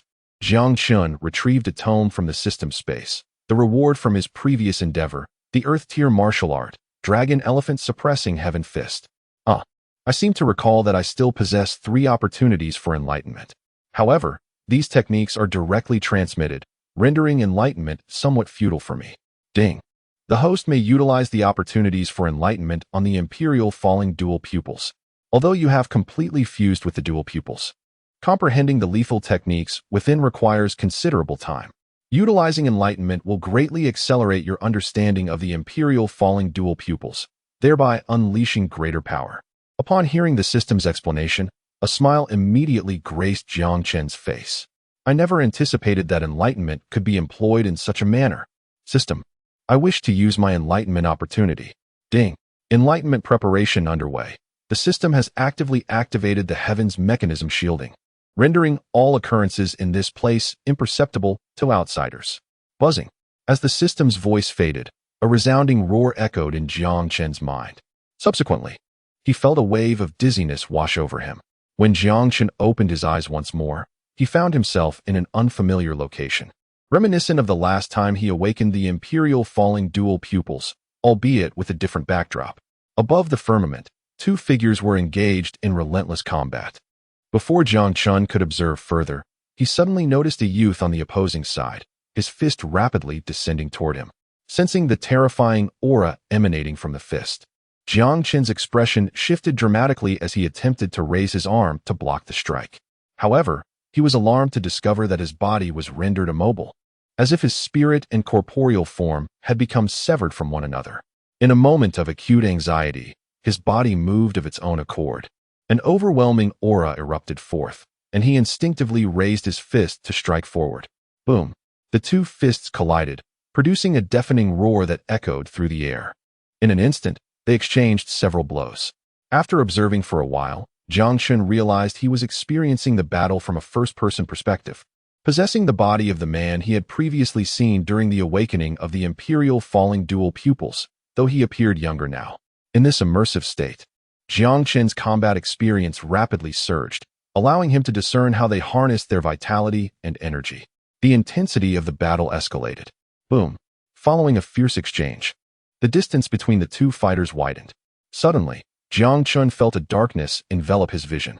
When he opened his eyes again, it seemed as if the entire world had shifted in hue. He immediately understood it was time to employ the ultimate technique of the dual pupils. Jiang Chen dared not delay for even a moment, instantly summoning all his mental acuity, annihilating divine light. Faintly, Jiang Chen discerned those 4 words. With a resounding boom, the words echoed, and Jiang Chen immediately sensed an immense force converging towards his eyes, locking his gaze onto the young figure ahead. At that moment, the boy opposite him was enveloped in a dazzling aura, with runes shimmering around him, exuding a formidable presence that filled the entire sky. Suddenly, a jet of black light erupted from Jiang Chen's eyes, shooting forth towards the boy before him. As the black beam surged forth, the surroundings transformed instantaneously, fissures appearing in the void. In the face of the terrifying dual-eyed attack, the boy displayed no sign of fear, continuously deploying various arcane techniques to counter the black beam. At a critical moment, Jiang Chen's vision darkened. When he opened his eyes again, his spirit had returned to his physical body. His eyes flickered with a faint black glow, revealing an extraordinarily eerie, overlapping pupil. Just then, a thunderous roar resonated from outside the house. Shortly after, A torrential downpour began. The rain battered against the window, and a gust of wind rushed in, causing Jiang Chen to shiver involuntarily. It was then that he realized he was drenched in a cold sweat from this moment of enlightenment, and the wind's chill had only intensified his discomfort. Moreover, he felt an overwhelming fatigue, as if he had just emerged from a fierce battle, his body aching intensely. With a decisive motion, he closed the window, briefly washed himself, and returned to his bed. Memories began to surge in his mind, vivid recollections of battle alongside the secret technique of the destruction divine light. This revelation filled him with exhilaration. I never expected that enlightenment could yield not only combat experience, but also insights in his secret techniques. After digesting these memories, Jiang Chen gradually relaxed, a wave of drowsiness enveloping him, and he gently drifted into slumber. A night passed in silence. When Jiang Chen next opened his eyes, he realized it was already noon. Before he could rise from his bed, a commotion was heard outside the door. Knock, knock, knock. Second brother, are you awake? The sect's people are nearly in Shinfeng City. We need to prepare. The voice belonged to Jiang Daoxin. Jiang Chen quickly sprang from his bed and replied, Got it. Coming right away. With a creak, the door swung open, and Jiang Chen immediately spotted Jiang Daoxin, who stood outside, devouring some food. Ever since his strength had increased, Jiang Chen noticed that his brother seemed to be constantly eating. Second brother, do you want some? Jiang Daoxin inquired as he continued to munch away. Jiang Daoxin once again produced some food and offered it to Jiang Chen. Jiang Chen replied, No, keep it for yourself. Why haven't I seen elder brother today? Is he still not awake?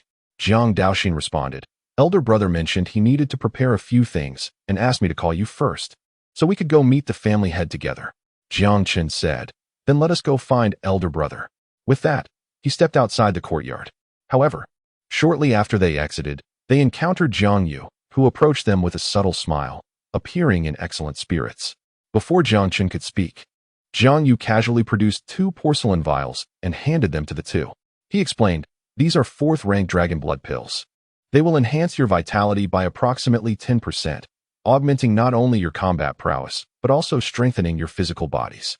Upon receiving the pills, a glimmer of surprise appeared in Jiang Chen's eyes as he softly remarked, Elder brother, I never expected you could even refine 4th-rank pills. Jiang Yu replied, It's merely a stroke of good fortune. I still have a considerable distance to go before truly becoming a 4th-rank alchemist. You may take the pills at your convenience. They will not be needed for this assessment. Through their time spent together, the 3 of them had developed a certain understanding of one another's personalities. Jiang Chen did not stand on ceremony with Jiang Yu and directly stored the pills away. Subsequently, the 3 headed towards the hall. Upon arriving at the hall, they found that nearly all the expected attendees had gathered. Jiang Wenkang directed his gaze towards the trio and stated, Today is the day of the assessment. The future of our Jiang family rests in your hands. Jiang Yu reassured, Rest assured, father. Beside him, Jiang Daoxin patted his chest and echoed, Uncle, you need not worry. We will surely pass the assessment. Jiang Wenkang laughed heartily, Haha, excellent. The time is upon us. Let us depart. With Jiang Wenkang's words, the group set forth from the Jiang family estate, making their way towards the assessment venue. The streets were notably more crowded than usual, teeming with many outsiders. After all, the requirements for the Sect Assessment had long been established. Any individual with a body refinement level of 3 or below the age of 25 could participate. As they walked, Jiang Wenqing approached Jiang Chen and softly spoke, Chener, your current strength. At this point, he hesitated, but his eyes reflected deep curiosity. During their last conversation, Jiang Chen had revealed a hint of his aura, and although Jiang Wenqing was unsure of the exact level, he estimated it to be at least body refinement level 7, possibly even level 8.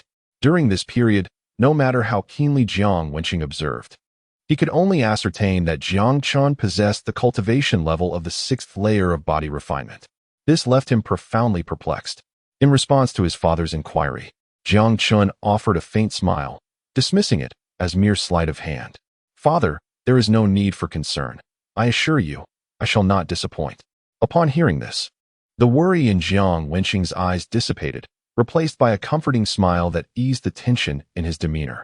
For Jiang Wenqing, as long as his son's health was intact, that was all that mattered. As the group continued their journey, the number of companions around them swelled. However, due to the esteemed status of the Jiang family. Those individuals maintained a respectful distance, hesitant to draw too close. The location of this assessment was a grand plaza at the heart of Shinfeng City. Upon arrival, Jiang Chen and his companions discovered that members of the other three prominent families had already gathered. The heads of these families were engaged in lively conversation, appearing to share an amicable rapport. Noticing this scene, Jiang Wenkang's brow furrowed immediately, sensing something amiss, his expression darkening slightly. The other elders also wore grim faces, detecting an unusual undertone in the atmosphere. Typically, while the three prominent families had dealings with one another, they harbored underlying conflicts, their relationships remaining lukewarm, occasionally punctuated by friction. Yet today, the heads of these families were seated together in apparent harmony, a sight that did not escape the notice of the onlookers, who began to murmur amongst themselves. My heavens, could it be that the three major families have united? One whispered. It seems plausible. The Jiang family has faced considerable suppression recently.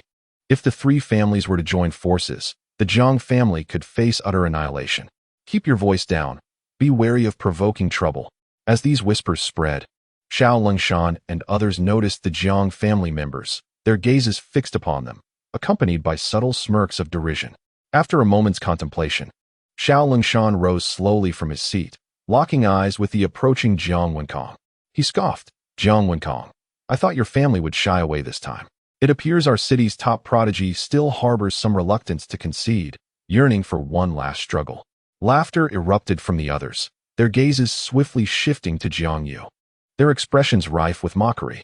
They understood that Xiao Lengshan's remarks were merely intended to expose the Jiang family's vulnerabilities, seeking to humiliate them publicly. After all, during the time when Jiang Yu's cultivation talent was at its peak, Xiao Feng had been thoroughly suppressed, leaving Xiao Lengshan with a lingering resentment. Now, the tables had seemingly turned. The demise of his own son at the hands of the Jiang family still weighed heavily on him, and today he displayed no restraint, appearing ready to confront them openly. However, in response to Xiao Lengshan's taunts, Jiang Wenkang showed no signs of anger. Instead, a smile graced his lips as he responded calmly. Since the head of the Xiao family has spoken, I shall certainly fulfill your wish and allow you to witness the brilliance of my family's foremost genius. I trust you will not be disappointed. With those words, Jiang Wenkang revealed a smile laden with significance. Observing Jiang Wenkang's unwavering confidence, Bai Zhantong and the others found themselves momentarily speechless. Xiao Lengshan had anticipated that by bringing up such matters, Jiang Wenkang would erupt in fury, or at the very least engage in a heated exchange. Yet, contrary to expectations, Jiang Wenkang not only remained unperturbed but also greeted them with a smile that held a hint of derision, leaving Bai Zhantong and his companions feeling quite uneasy. Before they could speak again, Jiang Wenkang turned away, leading the other elders directly towards the designated area of the Jiang family. Xiao Lengshan, witnessing this scene, felt a surge of frustration welling up within him, as if he were choking on an unvoiced grievance. At that moment, Bai Zhantong approached Xiao Lengshan and whispered, Let the Jiang family revel in their arrogance for now. Once the test concludes, their time shall come. With a long exhale, Xiao Lengshan replied, Very well. We shall grant them a temporary reprieve. After uttering these words, he resumed his seat, his expression dark and turbulent as his gaze intermittently drifted towards the direction of the Jiang family. Meanwhile, Bai Zhantong's countenance also hardened, his fists clenched tightly, eyes brimming with a murderous intent. At that moment, a young man in his early 20s behind him slowly raised his head and spoke solemnly, Father, do not worry. Once I join the Luoyan sect, I will ensure that the Jiang family pays the price they deserve. Hearing his son's declaration, Bai Zhantong's face softened with a hint of pride. He replied gently, Well said, Suer. Your resolve is commendable. The young man was named Bai Su, the eldest son of Bai Zhantong, possessing peak cultivation at the 5th level of body refinement. Although his talent did not quite match that of Xiao Feng and Yun Shishua, he was nonetheless considered one of the best in Shinfeng City and was expected to pass the assessment without issue. Just then, a voice pierced the air, drawing everyone's attention. Look, what is that? Their eyes widened in astonishment as a dark figure appeared in the sky above Shinfeng City, rapidly approaching the square. As the object drew nearer, they realized it was a colossal flying vessel, with several individuals standing atop its bow. Chapter 31. a clash of rivals upon discerning the insignia on the warship. A cacophony of unrest erupted among the surrounding crowd. It was the Falling Cloud sect. Their unexpected arrival with such a formidable contingent was indeed astonishing. What do you understand? The Falling Cloud sect recently recruited disciples in Biluo City, and these must be newcomers, merely accompanying them back to the sect, one amongst the throng remarked. At this revelation, the others swiftly grasped the situation, their expressions transforming to one of realization. Just then, a piercing cry resonated from the heavens, and a colossal shadow loomed above, accompanied by a tempestuous wind. Faced with this sudden turn of events, the crowd instinctively looked skyward. They beheld a magnificent black eagle soaring through the air, upon whose back stood numerous figures, reminiscent of the Falling Cloud sect, many of whom were also newcomers. Their eyes sparkled with excitement.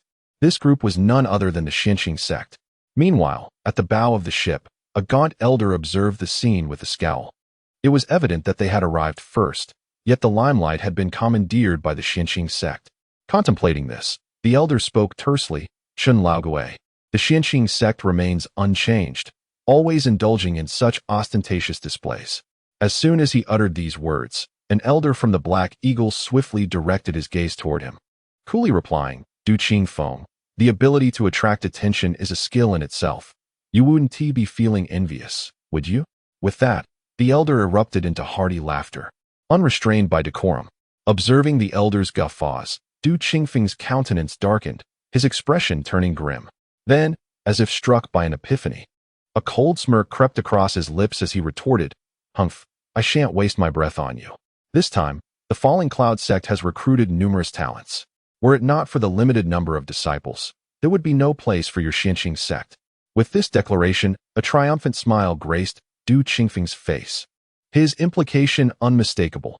The disciples of the Tianxiang sect were mere remnants, leftover refuse from the Falling Cloud sect's selections. In response to Du Qingfeng's scathing jibe, the elder of the Tianxiang sect's expression momentarily stiffened but was soon tempered by a composed demeanor. He replied coolly, "Having talent merely signifies an advantageous start. It does not guarantee much." Du Qingfeng scoffed, "A stubborn old fool." With that, he disregarded the elder, maneuvering the warship to a gradual descent to the ground. With a thunderous sound, the Black Eagle circled for a moment before safely landing. As the two formidable factions confronted one another, a palpable tension filled the air, causing the spectators' expressions to shift as they began to ponder the implications of this encounter. Both the Falling Cloud sect and the Tianxiang sect are major sects. Yet over the years, the Falling Cloud sect has gained a considerable advantage. Moreover, the lifespan of the Tianxiang sect's leader is nearly exhausted, having been stuck at the pinnacle of the void-breaking realm for an extended period. If he fails to break through, his demise is merely a matter of time. Although the leader of the Falling Cloud sect is only at the 9th level of the void-breaking realm, he possesses ample lifespan. Even if he cannot advance, he can outlast the leader of the Tianxiang sect. The relationship between the two sects has deteriorated significantly, with the Falling Cloud sect suppressing the Tianxiang sect in various aspects.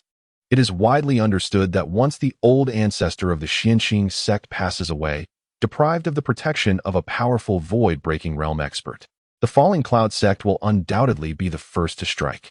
After all, if they can seize the Tianxiang sect, the entire eastern wasteland will fall under the dominion of the Falling Cloud sect. Consequently, although both sects are recruiting disciples, most individuals are drawn to the Falling Cloud sect, with several joining the Tianxiang sect only after being eliminated by the Falling Cloud sect. As the members of the two sects landed, the three great families immediately surrounded them. Jiang Wenkong said, You three brothers rest here for a moment. I will go take a look." Jiang Yu replied, "All right, father." Upon receiving the response, Jiang Wenkong led a group of elders towards them. At this moment, Jiang Chen's gaze was fixed on one of the elders from the Falling Cloud sect, Du Qingfeng, who was none other than the elder who had come with Yun Shixue to annul the marriage with the Jiang family. Furthermore, Jiang Chen spotted Yun Shixue aboard the warship, where she stood quietly at the bow, her gaze imbued with a hint of indifference, resembling a proud white swan. Jiang Chen could not deny that Yun Shixue was not only beautiful, but also possessed an icy demeanor that held a fatal allure for men. However, compared to Shangwan Minghua, Yun Shixue fell short in many ways. Shangwan Mingyue was not only unparalleled in beauty, but also exuded a unique aura that Yun Shishue could not match. At this moment, a man stood beside Yun Shishue, scanning the crowd with an air of arrogance, his eyes filled with disdain. Upon seeing Yun Shishue and the man, Jiang Yu's eyes narrowed slightly, radiating a faint killing intent, which he quickly suppressed. If it weren't for Jiang Chen's elixir last time, he might already be dead. Naturally, seeing his enemy again stirred his rage. Just then, Yun Shishue seemed to sense something, turning her gaze towards Jiang Chen and the others, their eyes locking in an instant. Upon seeing Jiang Yu, a cold smile crept onto Yun Shishue's lips as she thought to herself, "How truly oblivious you are. Since you lack self-awareness, today, I shall demonstrate just how vast the chasm between us truly is." With that thought, Yun Shishue cast a dispassionate glance at Jiang Yu before withdrawing her gaze. The man beside her noticed Yun Shishue's gesture and followed her gaze, quickly spotting Jiang Yu's figure. His expression darkened immediately as he coldly remarked, "Yun Jr. sister. It seems the Jiang family's worthless scions have also arrived. Last time, they were merely fortunate. Shall I assist you in dealing with them this time?" As the words fell, a glint of icy killing intent flickered in his eyes. This man was Wang Ning, an inner disciple of the Falling Cloud sect. Moreover, his father was an elder within the sect, further elevating his status. Few dared to offend him. In response to Wang Ning's proposal, Yun Shishue gently shook her head and replied, "Thank you for your kindness, Brother Wang, but I can handle this matter myself. There's no need for you to intervene." Upon hearing her words, Wang Ning spoke softly, "Very well, since you have requested it, I shall allow him to live a little longer." As he spoke, Wang Ning gazed at Yun Shishue with a tender expression. From the moment he first laid eyes on her, he was captivated by her exquisite beauty and unique aura, already considering her as his own. Thus, when Jiang Yu publicly divorced her, Wang Ning was prompted to act against him, placing him on a list of targets. Had it not been for his desire to allow Yun Shishue to take action herself, Jiang Yu would have been dealt with long ago. In another part of the gathering, amidst the reception of several prominent families, the elders of Falling Cloud sect and Tianxiang sect took their seats of honor. The disciples they brought along were directed to the audience area, and the atmosphere became lively, filled with anticipation for the upcoming tests. Before long, Jiang Wenkong and others returned, and the leaders of the prominent families took their seats as well, silencing the murmurs in the crowd. Clearing his throat, the elder from Tianxiang sect, Chen Hanchuan, rose slowly, casting a swift glance around the room. He spoke loudly, "I am Chen Hanchuan, an outer elder of Tianxiang sect. Anyone who passes this assessment and wishes to join our sect will receive an entry token from me." At that moment, Du Qingfeng could not suppress a laugh, sneering, "Chen Hanchuan, it appears you at Tianxiang Peak are not picky at all. No wonder your strength has diminished over the years. It seems you are beyond saving and have decided to let everything fall apart." With that, Du Qingfeng laughed heartily, unashamed. The newly initiated disciples of Falling Cloud sect looked at their counterparts from Tianxiang sect with disdain, their expressions brimming with arrogance, as if their affiliation with Falling Cloud sect elevated them above the rest. In the face of Du Qingfeng's mockery, Chen Hanchuan merely cast him a calm glance. Coldly, he remarked, "Du Qingfeng, do you intend to merely engage in verbal sparring here?" Du Qingfeng retorted, "Humph, only when faced with the grave do tears flow. Since you are so resolutely disbelieving of the supernatural, I shall unveil the stark reality for you, allowing you to behold the disparity between our two sections." With those words, Du Qingfeng rose from his seat, his gaze unwaveringly fixed upon Chen Hanchuan. He continued, "Let the assessment commence. I am eager to see who possesses the greater abundance of talent." As Du Qingfeng's declaration echoed, Chen Hanchuan took deliberate steps forward, positioning himself at the center of the grand plaza. He gestured towards his storage belt, and with a resounding crash, a colossal block of black mysterious iron materialized, crashing heavily to the ground, reverberating with a thunderous sound. As dust billowed and the ground cracked under the weight, it was evident that this iron was extraordinary. After a brief pause, Chen Hanchuan announced, "This assessment consists of two parts. The first is a test of strength, which will be presided over by our Suqing sect. This heavenly star steel, forged from mysterious iron, requires a force of 100 pounds for each inch of indentation. To pass the first assessment and advance to the second, one must exert a force of 500 pounds.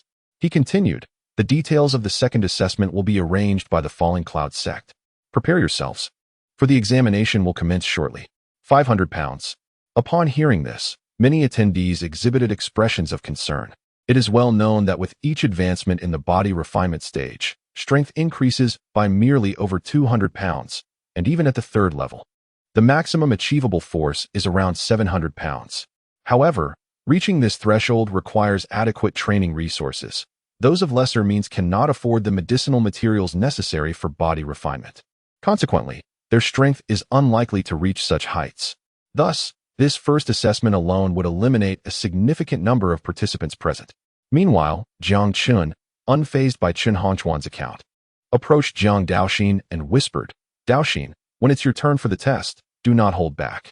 Use 50% of your strength." Jiang Daoxin paused for a moment before responding, "Understood, second brother. However, your words echo those of eldest brother. He too advised me not to be overly cautious and to earn our father's respect." With a chuckle, Jiang Daoxin's face brightened, his eyes sparkling with anticipation. "Oh?" Jiang Chen inquired. "Did eldest brother also instruct you?" "Yes," Jiang Daoxin affirmed. "His message was similar to yours, urging me not to be too low-key, to restore our Jiang family's honor, and to deliver a resounding blow to them." Jiang Chen gently patted Jiang Daoxin's shoulder. "All right, second brother understands, but do temper your exuberance. Do not be overly ostentatious." "Understood, second brother." After conversing with Jiang Daoxin, Jiang Chen slowly approached Jiang Yu. "Eldest brother, what are your plans for the upcoming assessment?" Jiang Yu smiled slightly. "I was just about to tell you, we need not be overly ostentatious this time, yet we must not allow them to underestimate the Jiang family." Upon hearing this, Jiang Chen immediately understood. His elder brother was preparing to display his prowess. Originally, Jiang Chen thought Jiang Yu intended for Jiang Daoxin to reveal some of his strength to attract attention, allowing him to remain in the background, much like himself. However, it now appeared that his elder brother did not plan to maintain a low profile. Rather, he intended to publicly confront the prominent families. "Since my elder brother and third brother are taking this approach, I certainly cannot lag behind, lest I bring shame to our father." Just then, Chen Hongquan's voice resounded once more. "All right, I hereby announce the commencement of the assessment." As Chen Hongquan's words echoed, the participants instinctively formed two lines, initiating the first round of evaluation. With a thunderous sound, the first man in line struck. He summoned the blood and energy within him, delivering a powerful punch that struck the Tianxiang steel, producing a resounding boom. To everyone's astonishment, his punch caused the steel to indent by approximately 6 inches. The disciple responsible for recording immediately proclaimed, "Li Shan, 4th level of body refinement realm, scores 600 pounds, passes the first round of assessment. Please wait to the side." Upon hearing that he had passed the first round, Li Shan's face lit up with joy, and he promptly acknowledged the announcement before moving to the designated position. With Li Shan setting a commendable precedent, the confidence of those following him surged, their eyes gleaming with assurance. However, when the others took their turns, reality delivered a harsh blow. Boom. Lu Qing, score unsatisfactory. Zhao Chong, score unsatisfactory. Score unsatisfactory. The consecutive failures left those in line dumbfounded, their previously settled emotions once again fraught with tension. Seriously, not even those at the 4th level of body refinement passed? The standards for this assessment are exceedingly high. Indeed, the elimination rate is alarmingly steep. Suddenly, a thunderous noise interrupted the murmurs of the crowd. Guxi, 5th level body refinement cultivator, testing score 1,600 pounds, passes the first round of assessment. 1,600 pounds? As this figure emerged, shock spread across the faces of the onlookers, all eyes turning to Guxi. There stood a youth in a gray robe, slowly retracting his arm, his expression nonchalant, exuding an air of tranquility. Yet, when his gaze swept over the others, a hint of arrogance flashed in his eyes, as if no one else could possibly pique his interest. Chapter 33. The revelation. At that moment, Du Qingfeng rose directly from his seat, casting his gaze towards Guxi. With a resounding voice, he proclaimed, "Guxi, if you are willing to join the Luoyan sect, not only will you be exempt from the last 2 assessments, but I can also promise you the status of an outer disciple." This declaration instantly incited a wave of astonishment among the bystanders, their eyes brimming with envy. It is worth noting that here, one must commence as a servant disciple after passing the assessments. And only through a second evaluation within the sect can one ascend to the rank of an outer disciple. Du Qingfeng's direct offer of outer disciple status underscored his high regard for Gu Si's talents. Indeed, Du Qingfeng's eagerness to recruit Gu Si stemmed from his recognition of the latter's potential. Achieving a remarkable score of 1,600 pounds at the 5th level of body refinement attested to Gu Si's solid foundation. With proper nurturing from the sect, he could very well develop into a formidable figure in the realm of divine seas, or even a transcendental being. Such potential was not something to be overlooked, especially since transcendental beings constituted the mid-tier strength of the sect. However, before Gu Si could respond, Chen Hongquan turned to Du Qingfeng, speaking in a grave tone. Du Qingfeng, we are merely at the first round of assessments. Is it not a bit unreasonable to snatch someone away prematurely? Do you truly consider my Xianqing sect a mere decoration? Du Qingfeng retorted, Humph, the choice of which sect to join is theirs to make. Is there any rule that stipulates one must pass all assessments to be accepted as a disciple? If you are dissatisfied, feel free to test it. If he wishes to join your Xianqing sect, I have no objections. With that, Du Qingfeng's gaze returned to Gu Si, while Chen Hongquan, undeterred, swiftly directed his attention to the young man, stating, Young friend Gu Si, should you choose to join our Xianqing sect, not only will you become an outer disciple, but I can also offer you an additional 3rd-grade meridian opening pill. Listening to Chen Hongquan's conditions, Du Qingfeng's expression remained unchanged, a confident smile gracing his lips. Meanwhile, the onlookers turned their attention to Gu Si, eager to witness his decision, as the offers from both sides were quite comparable. Gu Si surveyed the two figures before him, a slight smile playing on his lips. He then inclined his head slightly towards Du Qingfeng and responded, Disciple Gu Si, I am willing to join the Luoyan sect.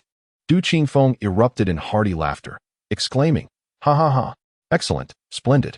As Gu Si's words resonated, Du Qingfeng's gaze towards Chen Hongquan was rife with mockery as he taunted, Old Chen, it seems my Luoyan sect has taken the lead once again. This esteemed disciple is now in my grasp. Chen Hongquan's countenance darkened considerably as he regarded the unabashedly triumphant Du Qingfeng. Yet he forcibly suppressed the anger simmering within and responded coldly, Do not rejoice too soon. This is merely the beginning. Let us see how it unfolds. Oh, is that so? Du Qingfeng's lips curled into a faint smile as he declared with a resonant voice. Today, our sect has increased the number of disciples we will recruit by 10. I hope each of you seizes this opportunity. What? An increase of 10 slots? The surrounding crowd erupted in excitement, their eyes gleaming with anticipation. Chen Hongquan, however, was visibly incensed. Du Qingfeng's actions were undoubtedly aimed at the Xianqing sect, and he made no effort to conceal it. Old Chen, we shall see. Du Qingfeng laughed heartily before striding towards the gathering with Gu Si, utterly indifferent to Chen Hongquan's grim expression. Witnessing this spectacle only strengthened the resolve of others to join the Luoyan sect. The matter did not linger for long, as the testing soon resumed its normal course. Although many were eliminated, a considerable number also succeeded. As time progressed, the number of those yet to be tested dwindled, prompting the 4 great families to take action. The first to step forward was Bai Su, who cast a cold glance at the Jiang family before striding to the Tianxiang monument, his blood and energy surging. With a resounding crash, Bai Su unleashed a powerful punch, causing the Tianxiang monument to roar, showcasing his peak strength at the 6th level of body refinement. Bai Su, peak 6th level of body refinement, testing result, 1,800 pounds, successfully passing the first round of assessment. The announcement elicited gasps of astonishment from the crowd. However, Bai Su's countenance remained grim.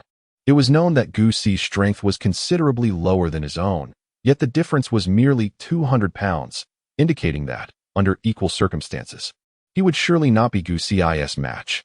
This outcome was difficult for him to bear. Yet, upon recalling the several inept members of the Jiang family languishing at the bottom, his spirits lifted considerably. Meanwhile, upon witnessing this, Du Qingfeng spoke again, Bai Su. If you are willing, you may join my Luoyan sect directly and be granted the status of an outer disciple. Not far away, Bai Zhantang's face lit up with excitement upon hearing this, his expression brimming with enthusiasm. Internally, he mused, Wonderful. Su'er has successfully joined the Luoyan sect. Our subsequent actions will face no hindrance. On the other hand, Chen Hongquan, confronted with Du Qingfeng's repeated poaching, exhibited a trace of helplessness in his eyes. There was no denying it. Over the years, the Tianxiang sect had continuously declined.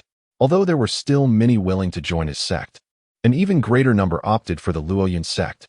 Unsurprisingly, Bai Su promptly accepted Du Qingfeng's invitation. The faces of the onlookers were adorned with expressions of peculiar astonishment. The assessment had only just commenced, yet Du Qingfeng had already recruited several disciples, rendering the so-called evaluation a mere formality. With the departure of Bai Su, Xiaofeng slowly approached the Tianxiang stele. As he passed by the location of the Jiang family, he paused, casting a sidelong glance at Jiang Yu, a cold smile playing at the corners of his lips. In a chilling tone, he remarked, "Jiang Yu, regardless of the circumstances, you were once the foremost genius of Shenfeng City. I eagerly anticipate your performance. However, your family must also bear the consequences of their actions." At this juncture, a potent aura of murderous intent emanated from Xiaofeng, devoid of any pretense. In response to Xiaofeng's words, Jiang Yu exhibited an unruffled demeanor, glancing at him with indifference before replying, "Is that so? I look forward to it." With that, he averted his gaze, paying little heed to Xiaofeng and dismissing him entirely. Witnessing Jiang Yu's haughty demeanor, Xiaofeng's expression darkened further, and he muttered, "Humph. Let us see how long you can bask in your arrogance." With those words, he resumed his stride. Meanwhile, Jiang Chen reflected on Xiaofeng's earlier remarks, a contemplative expression emerging on his face. It appears that the matter concerning Xiao Yun has been exposed. No wonder the three great families have been so active. They must be planning to take action. With this thought, a glimmer of coldness flickered in Jiang Chen's eyes. Chapter 34. The targeting of the Xiao family. After pondering for a moment, Jiang Chen withdrew his gaze. He was not surprised that the Bai and Xiao families were privy to the truth. After all, Shenfeng City is neither too small nor too large. If one genuinely wished to investigate a matter, it was merely a question of time. Uncovering the truth was not particularly challenging. Nevertheless, Jiang Chen was indifferent to the situation. Should the Xiao and Bai families dare to recklessly assault the Jiang family, he would not hesitate to send them on their way. After all, the strongest in Shenfeng City were merely at the 5th level of the Divine Sea Realm. Jiang Chen had also attained the Divine Sea Realm, and with the aid of his, battling beyond his level was not an insurmountable challenge.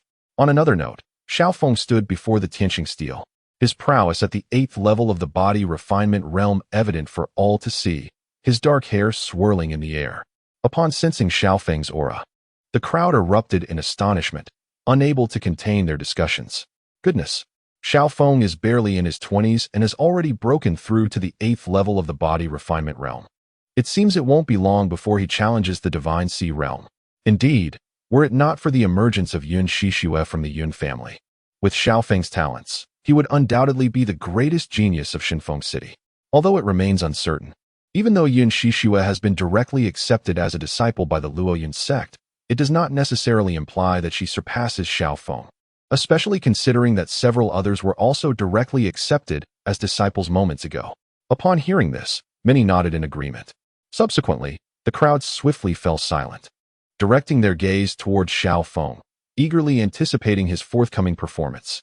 With a thunderous roar, Xiaofeng unleashed a powerful shout, swinging his fist towards the celestial star monument. The immense force he exerted conjured a fierce gust of wind around him. Du Qingfeng, seated at the forefront, witnessed this spectacle with a glimmer of astonishment in his eyes, a smile gracing his lips as he slowly remarked, "Impressive, truly impressive. To control such power so flawlessly is indeed the mark of an extraordinary talent. Who would have thought that such a gem could emerge from this humble Shenfeng city?" In stark contrast to Du Qingfeng's delight, Chen Hanchuan wore a troubled expression. He sighed deeply, recalling a troubling observation made during the recent visit of the 4 major families. Apart from the Jiang family, the other 3 families displayed an evident inclination towards the Luoyun sect. Although they demonstrated respect towards the Swanking sect, Chen Hanchuan sensed that it was merely superficial. Thus, it was clear to him that Xiaofeng would inevitably choose to join the Luoyun sect.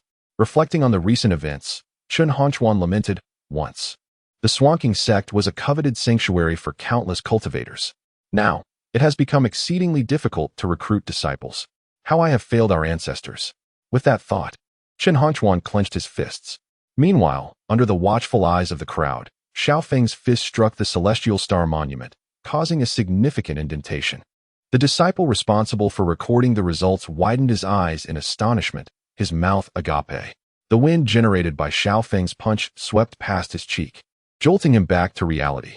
He hurriedly exclaimed, Xiao Feng, an 8th level body refinement cultivator with a score of 5,000 pounds. What? 5,000 pounds. The moment the disciple's words echoed, the crowd erupted into a frenzy, their faces etched with disbelief. It is known that typically, an 8th level body refinement cultivator can exert a force of approximately 3,000 pounds. Thus, Xiao Feng's achievement exceeded that by 2,000 pounds. With this revelation, his standing among the crowd elevated even further. On the other side, Xiao Longshan beamed with pride at his son's accomplishment, his expression radiating satisfaction.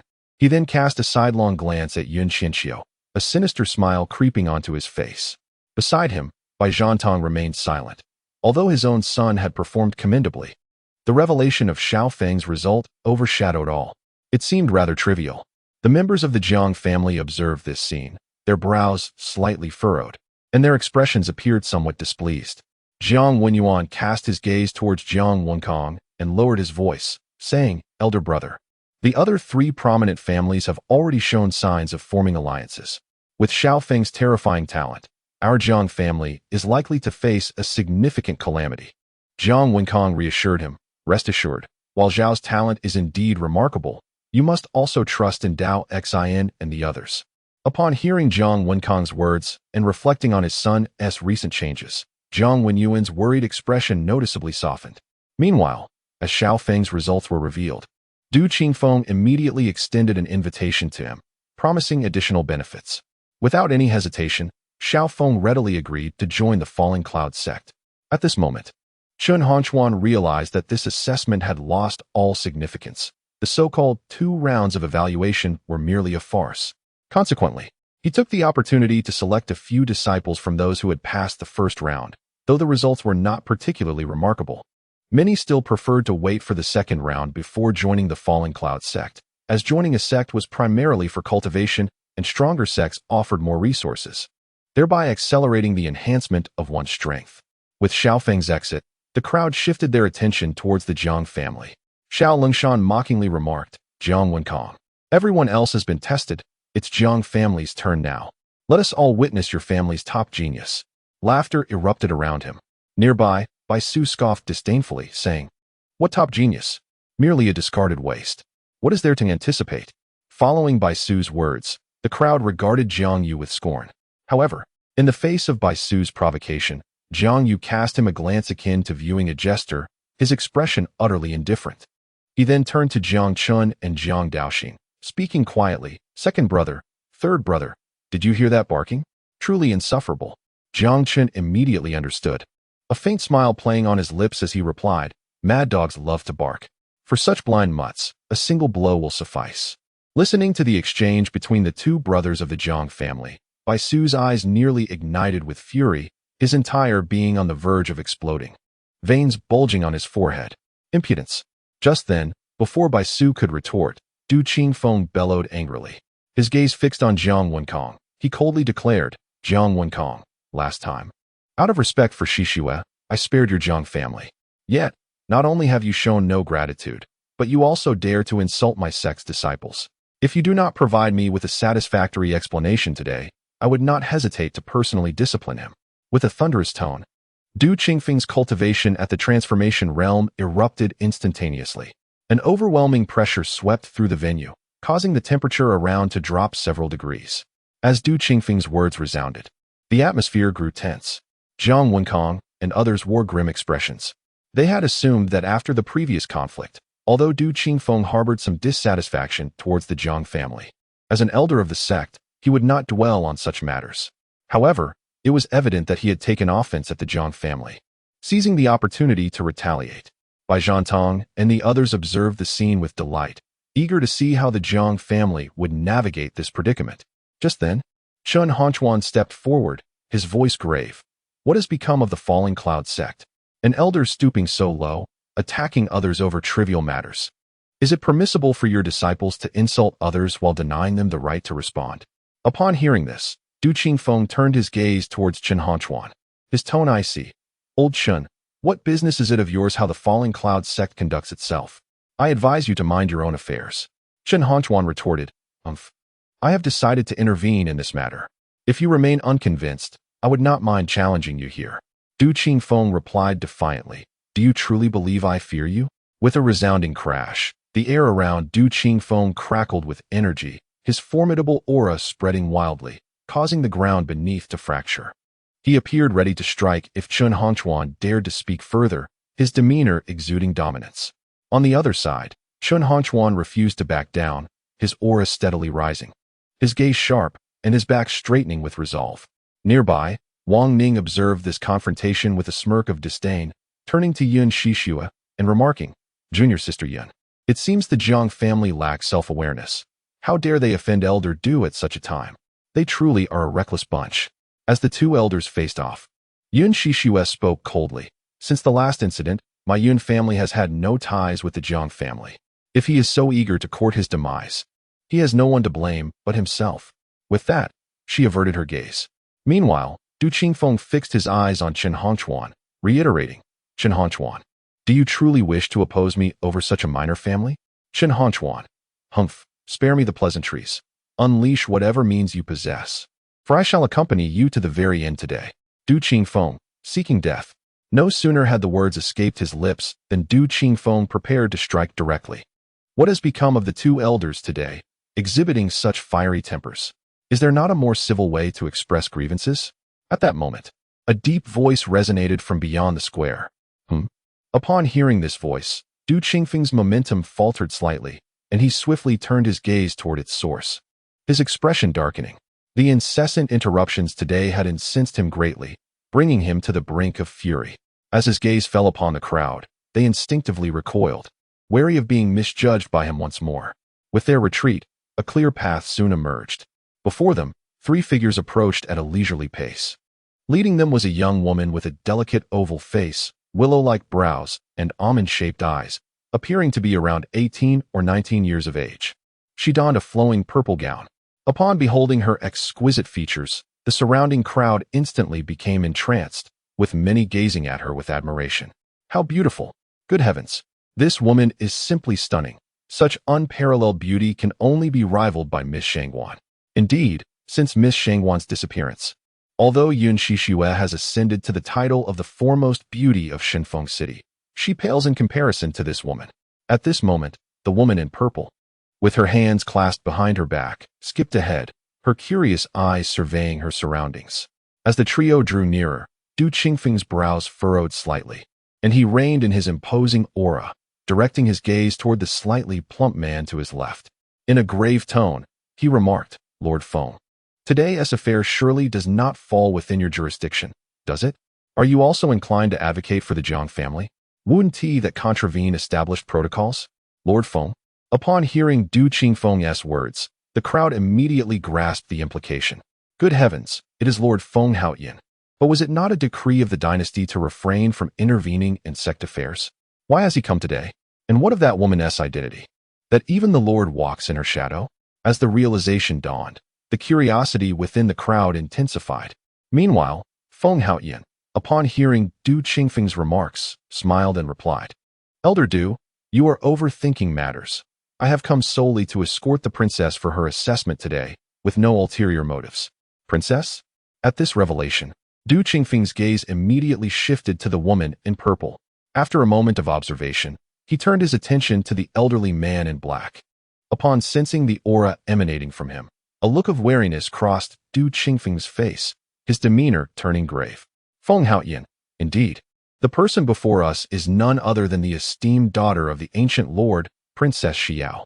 I have come here specifically to escort the young princess to participate in the entrance examination. Upon hearing the name of Princess Xiao, a peculiar expression flickered across Jiang Wenqing's face as he turned his gaze towards Jiang Chen. Noticing his father's look, a hint of confusion appeared on Jiang Chen's face, prompting him to ask, Father, what is it? Why do you regard me with such an expression? Jiang Wenqing, it's nothing. With that, he averted his gaze. Amidst the murmurs of the crowd, Jiang Chen soon discerned the identity of the lady. The woman in the purple attire was named Gu Xiao, the daughter of Gu Tianxiang, a prince of the Tianlong dynasty. Beyond her distinguished lineage, Gu Tianxiang possessed formidable prowess in the Broken Void realm, holding a significant status within the Tianlong dynasty. As for the man in the black robe, he was Gu Xiao's protector, wielding strength comparable to Du Qingfeng, both being of the creation realm. However, his aura seemed to be considerably more robust than that of Du Qingfeng. Meanwhile, Wang Ning, upon beholding Gu Xiao's beauty, felt a surge of fervor within him. Yet, recalling that Yun Shishue was present, he swiftly suppressed this emotion. At that moment, as the crowd began to compare her to Gu Xiao, Yun Shishue furrowed her brows, her expression turning somewhat grim.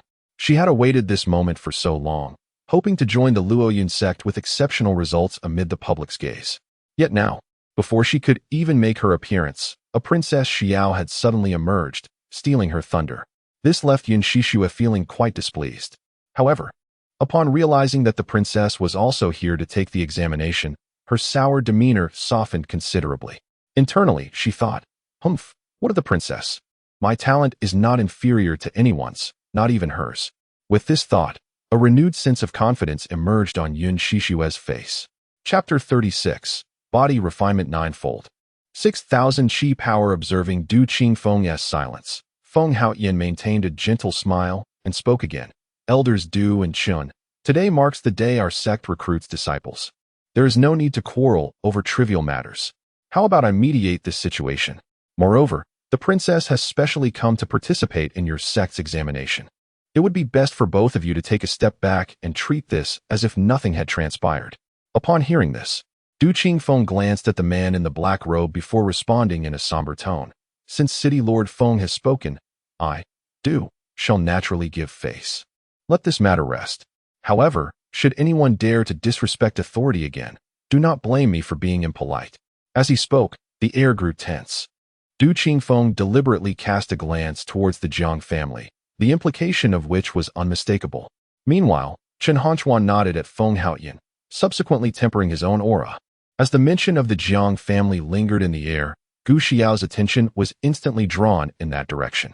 With resolute steps, she advanced towards their abode. Her voice ringing clear, "Jiang Chen, which of you is Jiang Chen? Step forward and let this young lady have a look." At her utterance, all eyes gravitated towards her. Curiosity etched upon their faces, leading to hushed discussions. What is happening? How does Princess Xiao know the name of the second young master of the Jiang family? Could it be that Jiang Chen has offended her? I believe it's quite possible. Perhaps she has come here today specifically to stir trouble for the Jiang family. Alas, the Jiang family truly courts disaster, having already offended a member of the Falling Cloud sect, and now they have incurred the ire of Princess Xiao. There is no saving them now. Conversely, some voiced differing opinions. That can't be the case. If she had truly angered Princess Xiao, there would be no need for her to intervene personally. Lord Gu's affection for Princess Xiao would surely lead him to obliterate the Jiang family directly. Upon hearing this, the crowd nodded in agreement, their interest intensifying. Even Du Qingfeng found himself intrigued. It was hard to fathom how a mere Jiang family could possibly be entangled with Princess Xiao. On the other hand, Jiang Chen was utterly bewildered. He was 100% certain that he held no information about Princess Xiao in his mind and had never laid eyes on her. At this moment, Jiang Yu and Jiang Daoxin also directed their puzzled gazes towards Jiang Chen. Jiang Chen remarked, "Do you believe me when I say I don't know her?" Jiang Daoxin replied, "Second brother, I believe you." Faced with Jiang Daoxin's contradictory statement, Jiang Chen felt an overwhelming urge to kick him. Just as speculation ran rampant, Jiang Wenqing stood up voluntarily, a gentle smile gracing his face as he softly spoke. "Xiao, it has been many years. You have grown into a graceful young lady." Upon hearing this, the crowd sensed that something was amiss. It was evident from his words that there seemed to be no animosity between the two, but rather a cordial relationship. After taking a moment to compose herself, Gu Xiao tentatively inquired, "Are you Uncle Wenqing?" Jiang Wenqing chuckled, "I didn't expect this little girl to remember me. You were merely 3 years old back then." With this revelation, Gu Xiao felt a sense of certainty. Subsequently, with a delicate voice, he spoke, "Uncle Wenqing, it has been over a decade since we last parted. My father has long wished to repay your kindness, but due to his busy affairs, he has been unable to do so. I hope you do not take offense. Jiang Wenqing chuckled heartily. Not at all. It was merely a fortuitous coincidence. I merely lent a hand. Your father has provided me with ample resources. So one could say I have benefited from your family. As they conversed, the expressions of the representatives from the three prominent families shifted dramatically. The Jiang family had unexpectedly forged a connection with the ancient prince. Initially, they had intended to take action against the Jiang family once the assessment concluded. But this unforeseen revelation caught them off guard. Xiao Lingshan muttered in frustration, "Damn it! What kind of luck has Jiang Wenqing struck to be associated with Gu Tianxiang? Is my son destined to perish in vain?" As this thought crossed his mind, he clenched his fists tightly. Just then, Bai Zhantong approached slowly and remarked in a solemn tone, "It may not be as dire as it appears. Even if Jiang Wenqing has some ties to the ancient prince, their relationship cannot be too close. Otherwise, the headship of the Jiang family would not have fallen to Jiang Wenkong." Upon hearing this, Xiao Lingshan's eyes brightened, and a glimmer of hope returned to his face. "Very well, after this matter concludes, we shall investigate the relationship between Jiang Wenqing and the ancient prince. If they are merely acquaintances, we can act decisively." Meanwhile, after some conversation, Jiang Wenqing turned to Jiang Chen and urged, "Chener, why haven't you greeted Princess Xiao? Can't you see she is looking for you?" Though still unsure of the situation, Jiang Chen rose from his seat, directing his gaze towards Gu Xiao, and slowly said, "Greetings, Princess Xiao." Gu Xiao replied, "You are Jiang Chen?" As her words fell, Gu Xiao scrutinized Jiang Chen closely. After a moment of contemplation, she muttered, "He appears decent, but he is merely a pretty face. There seems to be nothing particularly remarkable about him." With that, a look of displeasure crossed Gu Xiao's face. Hearing her whisper, Jiang Chen felt a sense of bewilderment, unable to comprehend her intentions. She sought him out only to express disdain after they had exchanged pleasantries, leaving him utterly perplexed. At that moment, a figure clad in black robes approached Gu Xiao. In a hoarse voice, he stated, "Princess, let us proceed with the assessment first. Matters concerning the Jiang family can be addressed later. The prince has said that everything shall be according to your wishes, and he will provide compensation."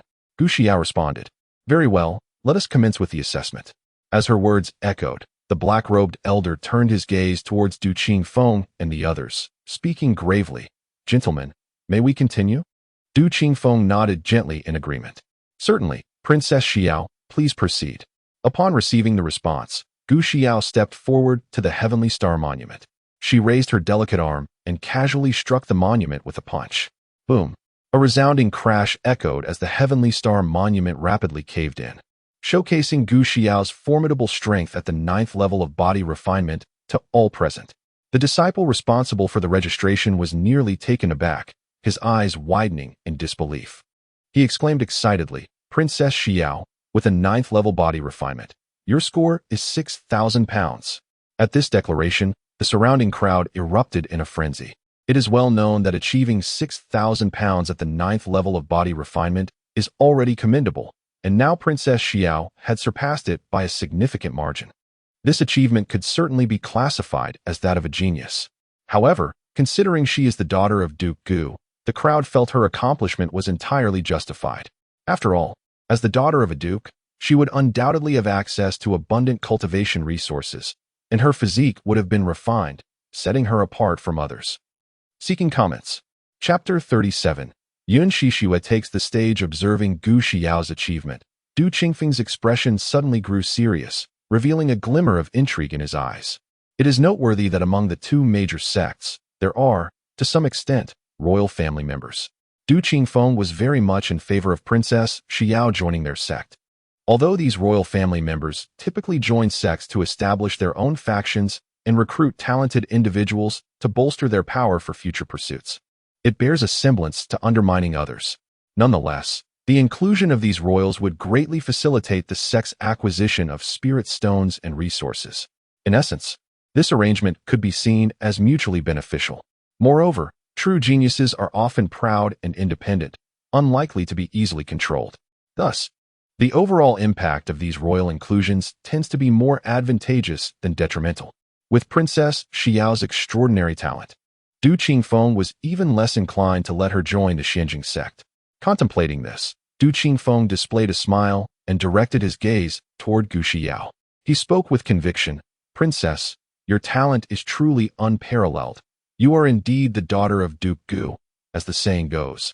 Like father, like daughter. After a moment of reflection, Du Qingfeng continued, if Princess Xiao is willing to join the Falling Cloud sect, I can recommend you as an inner sect disciple, with your talent. Becoming a core disciple would not pose any difficulty. At Du Qingfeng's words, not only the other onlookers, but even Yun Shixue exhibited a look of astonishment. It is important to note that even with her awakened eyes physique, she had only managed to secure a single inner sect disciple position. However, this Gu Xiao is merely somewhat formidable in physical prowess, yet she has received treatment akin to my own, which is difficult for Yun Shixue to accept. Humph. Merely 6,000 pounds, Yun Shixue scoffed. My ice body has already reached the minor completion stage. Soon, you shall witness what true genius is. With this thought, a renewed confidence graced Yun Shixue's countenance. Meanwhile, Jiang Chen observed Gu Xiao's accomplishments and nodded in acknowledgement.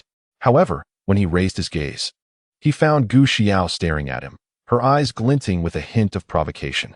This realization only deepened the confusion in Jiang Chen's heart. Just as everyone anticipated that Gu Xiao would follow in the footsteps of Xiao Feng and others by readily agreeing to join the Falling Cloud sect, she delivered an unexpected response. Thank you for Elder Du's kind offer, but the assessment is not yet complete. I wish to decide on a sect only after the evaluation concludes. Upon hearing this, the elder in black robes was momentarily taken aback. Before their arrival, Gu Tianxiang had made it clear that Falling Cloud sect was the primary choice.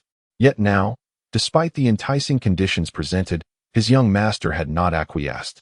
Though perplexed, the elder refrained from speaking, as his sole responsibility was to protect Gu Xiao, leaving other matters beyond his jurisdiction. On the other side, Du Qingfeng's smile faltered slightly upon hearing Gu Xiao's response, but he swiftly regained his composure. After a forced chuckle, he replied, Haha, no problem, Your Highness. You may take your time to consider. Meanwhile, Chen Hongchuan, witnessing this exchange, could not contain a glimmer of joy in his eyes. He quickly interjected, Your Highness, should you choose to join the Xianqing sect, you would also attain the status of an inner disciple. By passing the sect's internal assessment, you are guaranteed to ascend to core disciple status within a year. As he finished speaking, Chen Hongchuan gazed at Gu Xiao with eager anticipation. Most talents had already been claimed by the Falling Cloud sect, and this rare opportunity was one he was determined not to let slip by. Thank you, Elder Chen, for your kindness. I will consider it, Gu Xiao replied. Although Chen Hongchuan felt a tinge of disappointment at her non-committal answer, he still wore a warm smile. It is wise to contemplate further. My Xianqing sect welcomes you at any time. Though Gu Xiao had not given a definite answer, the flicker of hope was better than none. Seeing that the discussions among the crowd had reached a natural conclusion, Du Qingfeng decided to prompt Yun Shixue. He turned his gaze toward her and said, Shixue, the princess has made her move. It is your turn to give it a try. The second round of the assessment is about to commence. Upon hearing this, Yun Shixue immediately rose from her seat and strode toward the Tianxiang stele. As she passed by the Jiang family's vicinity, Yun Shixue cast a disdainful glance at Jiang Yu, her eyes brimming with pride. Subsequently, she hastened her steps, soon arriving before the Celestial Star Monument. As she took the stage, the onlookers were instantly captivated, directing their attention towards her. After all, had it not been for Gu Xiao's unexpected emergence, Yun Shixue would undoubtedly have been the highlight of the day. Now, curiosity enveloped the crowd, eager to discern whether Princess Xiao's talent surpassed that of Yun Shixue. Amidst this anticipation, a series of faint cracking sounds captured everyone's attention. What was happening? Why did it suddenly feel so cold? Look, the ground around Miss Shixue is actually freezing over. It is truly astonishing. Upon hearing this exclamation, the crowd turned their gaze towards her, realizing the truth behind the rumors. Miss Shixue indeed possessed a frost body. No wonder the Falling Cloud sect had directly accepted her as an inner disciple. Her talent was indeed formidable. With this revelation, understanding dawned upon the others. Even the elder in the black robe displayed a hint of astonishment at the scene. It is known that any individual with such a physique, barring unforeseen circumstances, stands a significant chance of breaking through to the creation realm, with potential to even reach the cave heaven realm. He never anticipated that such a physique could manifest in a place like Divine Wind City. Observing the shock on the faces of those around him, Du Qingfeng wore a smug smile. deliberately casting a provocative glance at Chen Hongchuan. In response, Chen Hongchuan turned away, opting to avoid Du Qingfeng's gaze. The only course of action left for him was to ignore the spectacle unfolding before him. Suddenly, a thunderous boom echoed as Yuan Shishua struck the celestial star monument with a punch, an immense wave of cold air surging forth from her being. A layer of frost promptly enveloped the monument. 7,500 pounds. Regaining composure from their stupor, the disciple responsible for recording the results exclaimed, his eyes wide with disbelief. At this revelation, the venue fell into a hushed silence. They had sensed Yuan Shishua's aura earlier. Her cultivation matched that of Princess Xiao. Yet, under identical circumstances, she surpassed Princess Xiao by over 1,000 pounds, a testament to her superior talent. At that moment, the most exhilarated among them was undoubtedly Yuan Xingting. With such a genius emerging from the Yuan family, their status would surely ascend, an unstoppable rise on the horizon. Following Yuan Shishua's remarkable achievement, many began to contemplate how best to ingratiate themselves with the Yuan family in the future. Chapter 38. The Jiang family's appearance, shocking the crowd after a deep breath. Yuan Shishua slowly retracted her hand. A faint smile emerged on the cold visage. Subsequently, Yuan Shishua slowly directed her gaze towards Gu Xiao.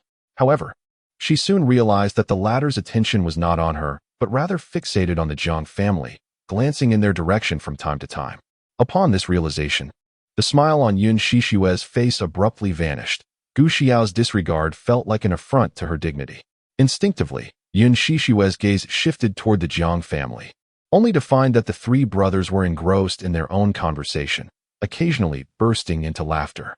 With a crack of her clenched fists, Yuan Shishua felt a surge of icy energy intensify within her. Why should this be?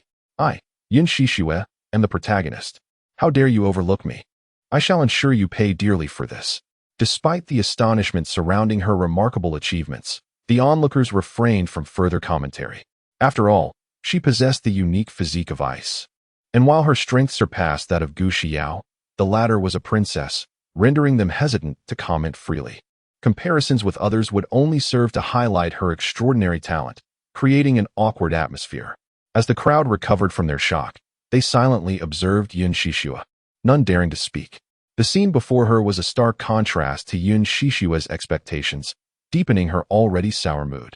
Just then, Du Qingfeng seemed to sense the underlying issue. After a couple of deliberate coughs, he stated in a serious tone, "All right, the first round of testing has concluded. Let us proceed to the second round." As his words hung in the air, he prepared to move the Tianxiang steel aside. "Wait!"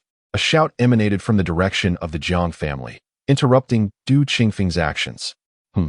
Du Qingfeng turned slowly to face the Jiang family and discovered that it was Jiang Chen who had called out to him, an immediate frown darkening his expression. "What is it? Do you have something to say?" Jiang Chen met Du Qingfeng's brooding gaze with unwavering composure and replied calmly, "Elder Du, none of us from the Jiang family have been tested yet. How can you declare the first round over?" With a scoff, Du Qingfeng dismissed Jiang Chen's inquiry, mocking, "With the likes of your Jiang family, even if you were tested, it would merely be a waste of time, as you would not pass regardless. Testing or not, it makes no difference." As his words echoed, laughter erupted from the disciples gathered at Luoyun's sect. A soft snicker emanated from Bai Su in the distance, who coldly remarked, "Jiang Chen, do you truly believe that Jiang Yu is still the unassailable genius of the past? Spare us the embarrassment. Indeed, a useless person should possess the awareness of their own inadequacies. Do not squander our time," another voice chimed in. Meanwhile, observing Jiang Chen's composed demeanor, Gu Xiao exhibited a flicker of surprise in her eyes, regarding him with newfound respect.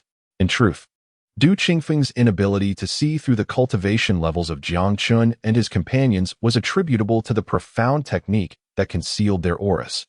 Shortly after Jiang Chen began his training, he had imparted this technique to Jiang Yu and Jiang Daoxin. Over time, the three brothers had established an unspoken understanding. Certain questions were best left unasked. Hence, upon receiving the technique from Jiang Chen, they did not inquire about its origins and immediately immersed themselves in their training. Enough. A sudden reprimand cut through the murmurs, silencing the crowd. Chen Hongchuan stepped forward. Speaking gravely, regardless of talent, anyone who meets the testing criteria is eligible to participate. As his words settled, He fixed his gaze upon Du Qingfeng, stating, Du Qingfeng, as a revered elder, you would not disregard the rules, would you? How can you command respect otherwise? Du Qingfeng retorted, very well. If you insist on making fools of yourselves, I shall observe just what abilities the three great talents of the Jiang family possess. His tone dripped with sarcasm, emphasizing the phrase, three great talents. With that, Du Qingfeng slowly returned to his seat, while Yun Shishue took this opportunity to rejoin the assembly at the Falling Cloud sect. She regarded Jiang Chen and his companions, her eyes reflecting a sense of disdain, perceiving them merely as attention seekers. Upon seeing Yun Shishue, Wang Ning approached with a beaming smile. Junior sister, your ice body is becoming increasingly formidable, surpassing even Princess Xiao. Yun Shishue replied with a calm acknowledgement, you flatter me, senior brother, before falling silent once more. Wang Ning subtly turned his gaze towards the direction of the Jiang family. At that moment, undeterred by Du Qingfeng's blatant mockery, Jiang Chen turned to Jiang Daoxin, stating firmly, Daoxin, since Elder Du wishes to witness the strength of the Jiang family, let us grant him a proper spectacle. Understood, second brother, Jiang Daoxin responded. With that, he rose swiftly from his seat and dashed towards the Heavenly Star Monument, without a hint of hesitation. Bang! Before the crowd could fully comprehend the unfolding events, Jiang Daoxin's fist had descended upon the Celestial Star Monument. With his back turned to the crowd, the positioning of his arm obscured their view, rendering them unable to discern the situation. Although the condition of the monument remained unclear, the spectators were acutely aware of Jiang Daoxin's formidable strength at the 8th level of body refinement, leaving many in a state of astonishment. How could this be? Why did Jiang Daoxin possess such prowess? Before this perplexing question, none among the onlookers could provide an answer. Suddenly, Du Qingfeng rose from his seat, his complexion darkening in dismay. He had misjudged the situation. Yet, despite this revelation, he remained skeptical about the Jiang family's potential for success. He urged Zhao Ping, why are you standing there in a daze? Hurry and announce the results. Upon hearing this, Zhao Ping quickly steadied himself and stammered, Jiang Daoxin, strength. 8th level of body refinement. Result, 20,000 Jin. What? 20,000 Jin? As Zhao Ping's words echoed through the air, the venue fell into an immediate silence, with all present instinctively holding their breath, their faces etched with shock. Impossible. I refuse to believe that Jiang Daoxin, this waste, could achieve such a remarkable result. After suppressing his astonishment, Bai Su shouted in disbelief. An 8th level of body refinement producing 20,000 Jin? This is utterly unheard of. Meanwhile, on another side, Yun Shishue stood up from her seat, her eyes filled with incredulity. At that moment, Xiao Lengshan and the others wore expressions of uncertainty, enveloped in silence. Even the usually unperturbed elder in black furrowed his brow slightly. Feng Haoyan's smile faded, replaced by a profound surprise. As the lord of Shinfeng City, he had some understanding of the Jiang family's circumstances. Jiang Daoxin's talent had not been particularly impressive. Previously, he had only reached the 3rd level of body refinement. Yet now, after a brief period of absence, he had ascended to the 8th level. Recalling Gu Xiao's recent visit to the Jiang family, Feng Haoyan's thoughts crystallized. It appeared that the Jiang family was far from ordinary, explaining their association with the ancient prince. Resolutely, he decided to cultivate a favorable relationship with the Jiang family moving forward.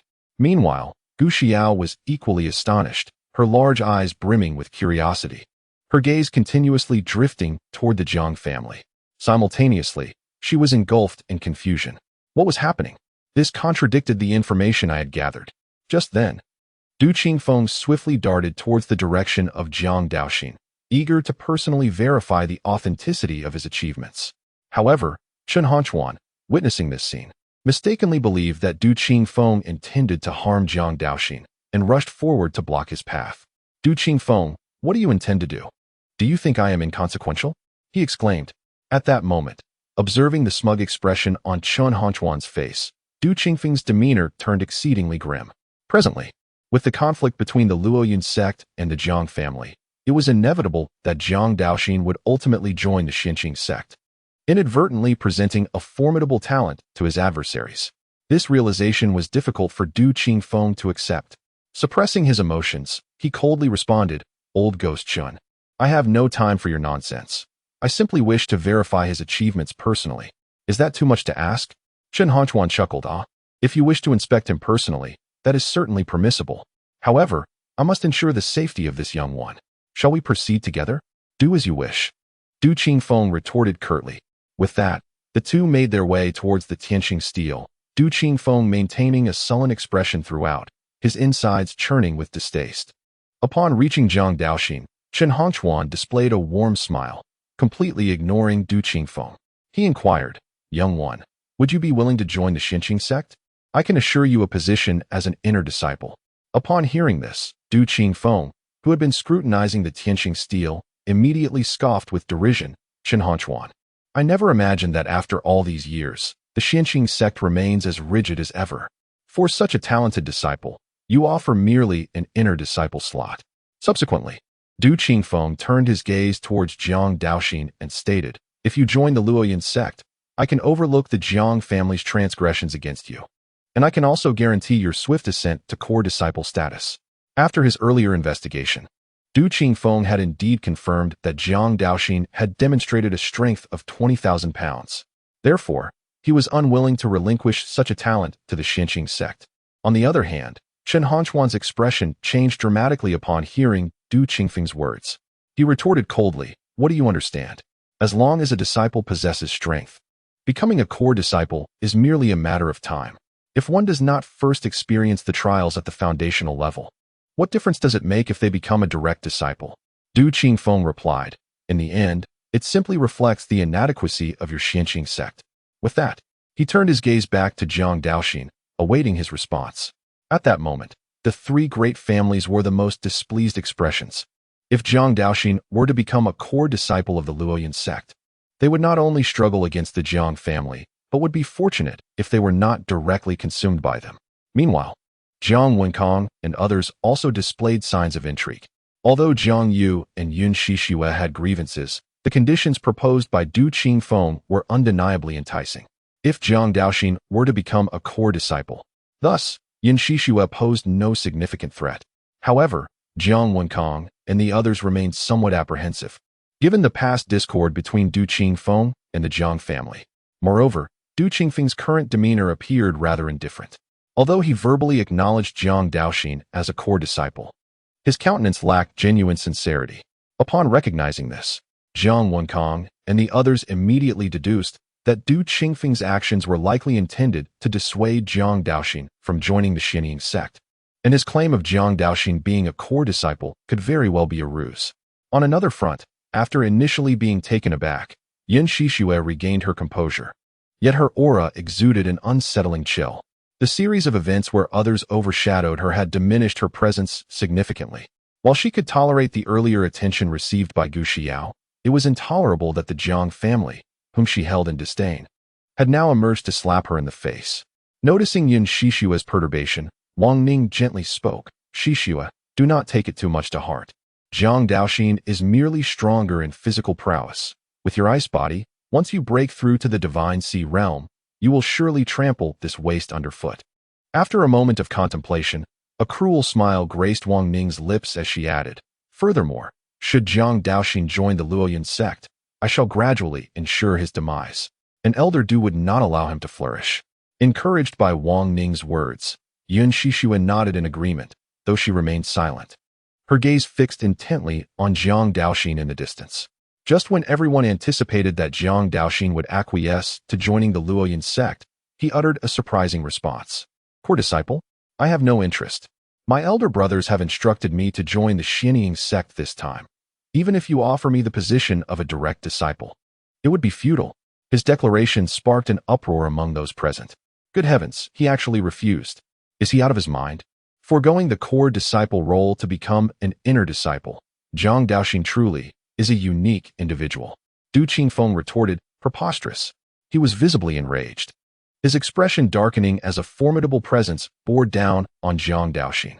At a critical juncture, a figure stepped protectively in front of Jiang Daoxin. Du Qingfeng, as a cultivator in the transformation realm, do you not fear ridicule for targeting a junior? Chen Hongchuan interjected. Du Qingfeng scoffed, "What is there to be proud of? This lad's physique is mediocre. He is merely stronger than others in brute strength. Only you would consider him a treasure."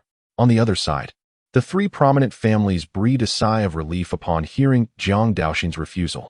At that moment, Jiang Chen rose once more from his seat, his gaze fixed on Du Qingfeng as he calmly inquired, "Elder Du, might I ask if our Jiang family's genius has caught your attention?"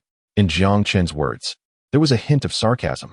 This old fellow had consistently targeted the Jiang family, and now he had the opportunity to irritate him.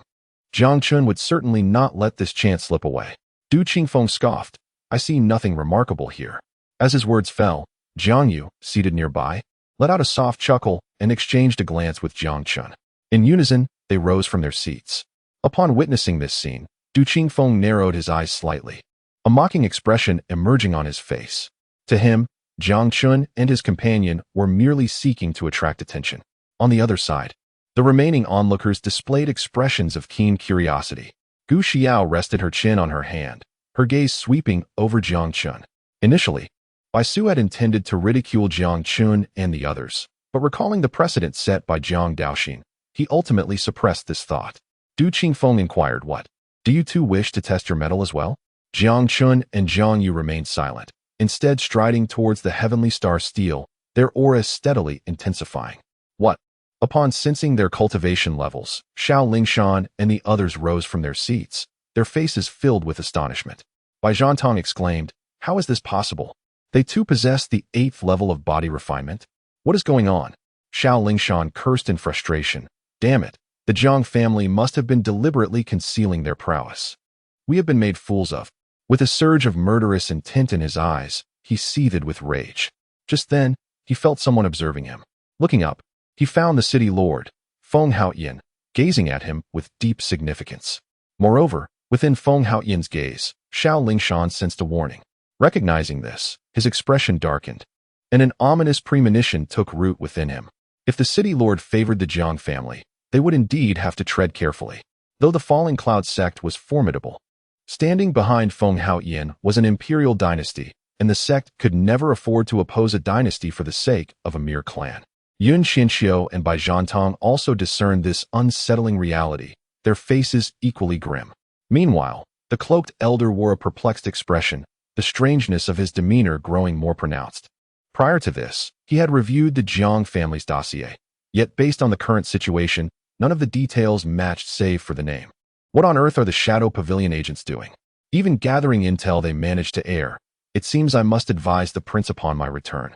On the other side, Jiang Chen and his companions' energies surged wildly, as they simultaneously swung their fists toward the heavenly star steel, striking with tremendous force. Boom, boom. A pair of resounding booms echoed through the air, capturing the undivided attention of those present, their faces alight with anticipation.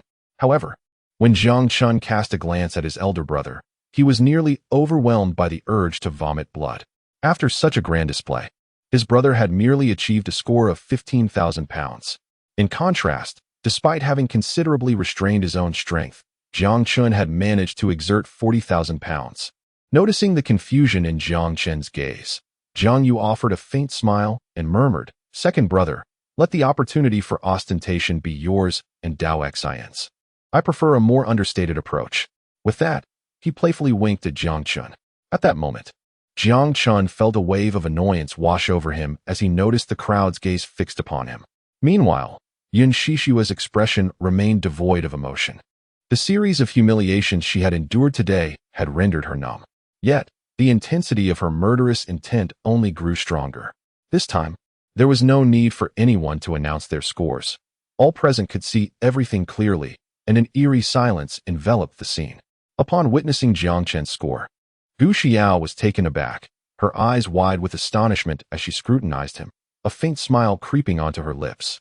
After a considerable pause, Jiang Yu was the first to shatter the silence, fixing his gaze on Du Qingfeng, and solemnly declared, "Elder Du, do you think my second brother's rather unimpressive talent might catch your eye?" The crowd nearly choked at the absurdity of labeling such talent as ordinary. Jiang Chen felt a dark cloud settle over his brow at his brother's ostentatious remarks. Du Qingfeng exhaled deeply, allowing his gaze to linger on Jiang Yu for a moment before shifting his attention to Jiang Chen. With a huff, he refrained from responding, instead turning to the others and stating gravely, "The first round of assessments has concluded. We shall now proceed to the second round." With those words, Du Qingfeng retrieved a formation plate from his robes and casually tossed it into the air, which promptly formed a small-scale array. He continued, "The second task is endurance against pressure. As long as one can withstand for half an incense stick's worth of time, they will be deemed successful in this assessment." With that, Du Qingfeng turned on his heel and departed toward the gathering place of the Falling Cloud sect, his eyes brimming with murderous intent.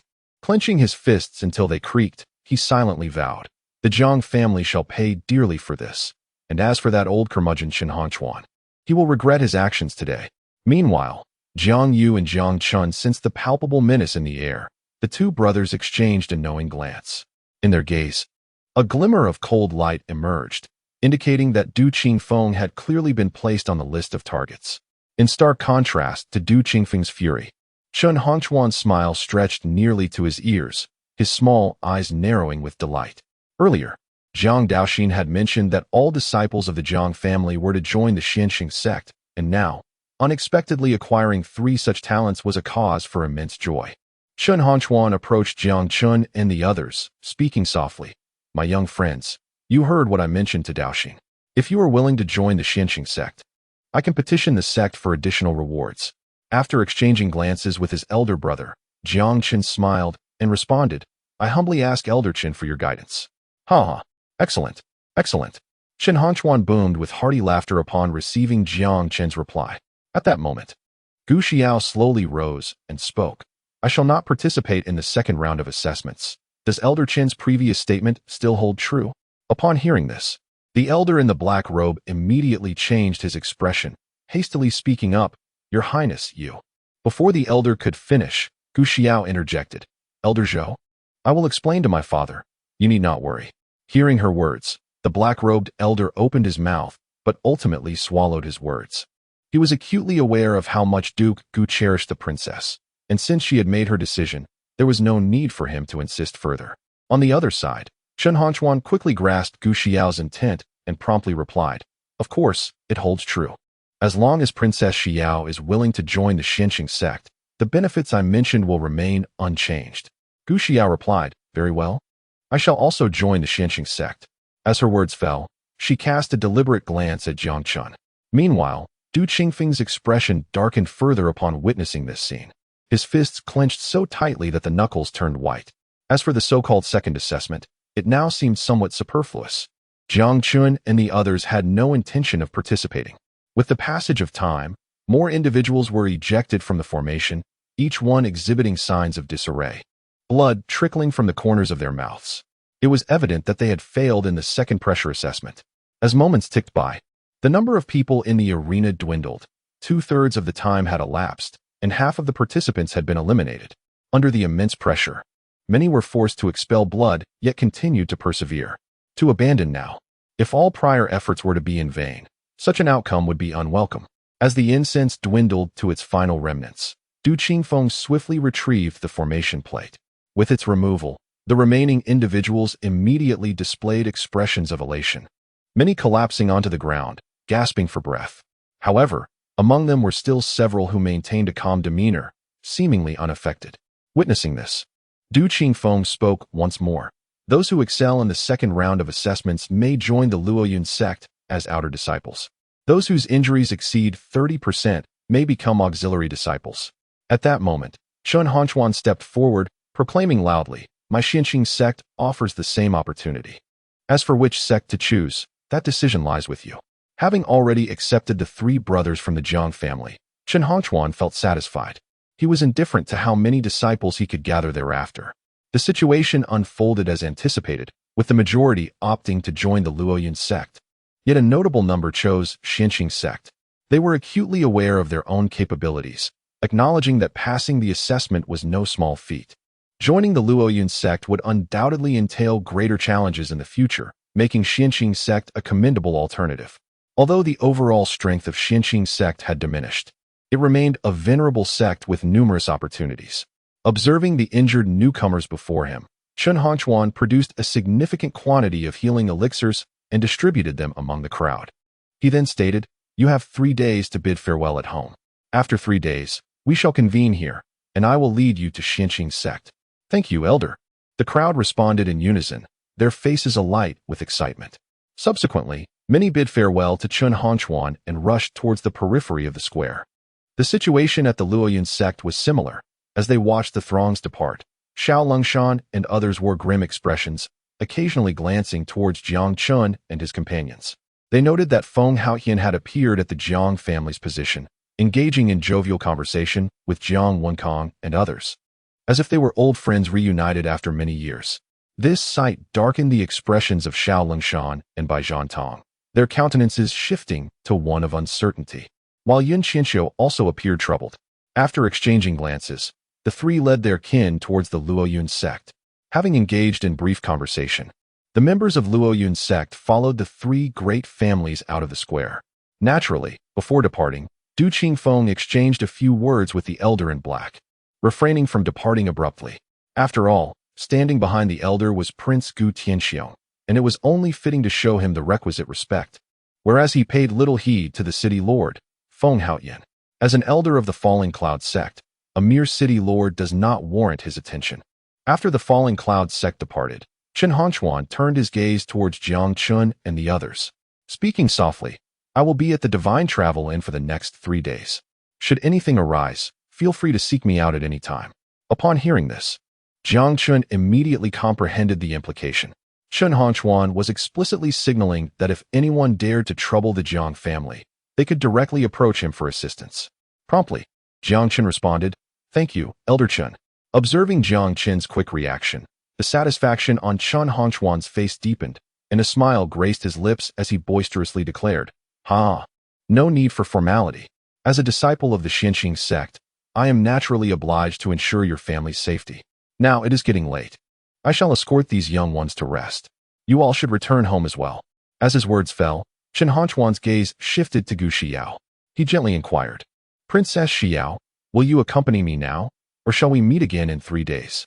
Given that this was Shinfeng City, quite distant from the territory of the Gu Prince, it was somewhat impractical for Gu Xiao to return. Thus, Chen Hanchuan posed his question. Gu Xiao replied, "There is no need. I have matters to attend to. I shall come to find you in 3 days." With her response, Chen Hanchuan proceeded towards the elder in black attire, engaging in brief conversation before bidding farewell to Jiang Wenkong and his companions. Having completed these exchanges, Chen Hanchuan led his initially recruited disciples towards the heavenly travel inn. Casting a glance around, Jiang Chen directed his gaze towards Jiang Yu and the others, softly suggesting, "Let us return." Jiang Yu nodded in agreement. Just as the three prepared to depart, Gu Xiao called out to them, her tone laced with irritation, "Are you not aware that there are still people present?" Feeling overlooked as a striking beauty, she found their disregard utterly exasperating. Upon hearing Gu Xiao's sudden interjection, Jiang Chen and his companions turned to face her. Jiang Yu and Jiang Daoxin remained silent, adopting the role of onlookers, their eyes darting between Jiang Chen and Gu Xiao. After all, when Princess Xiao had first arrived, she had sought out Jiang Chen, suggesting a connection between them. Glancing at the scrutinizing Gu Xiao, Jiang Chen softly asked, "Princess Xiao, is there something else you require?" Observing Jiang Chen's bewildered expression, Gu Xiao felt her frustration boiling over, nearly reaching a breaking point. After suppressing her anger, she spoke in a low voice, "Have you not heard of me?" "Jiang Chen, I had not heard of it before.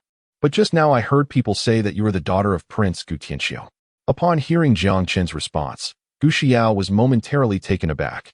Unsure of how to proceed, a sense of helplessness welled up within her. Just then, the sound of footsteps approached from behind. Jiang Wenqing and his companions made their way toward them.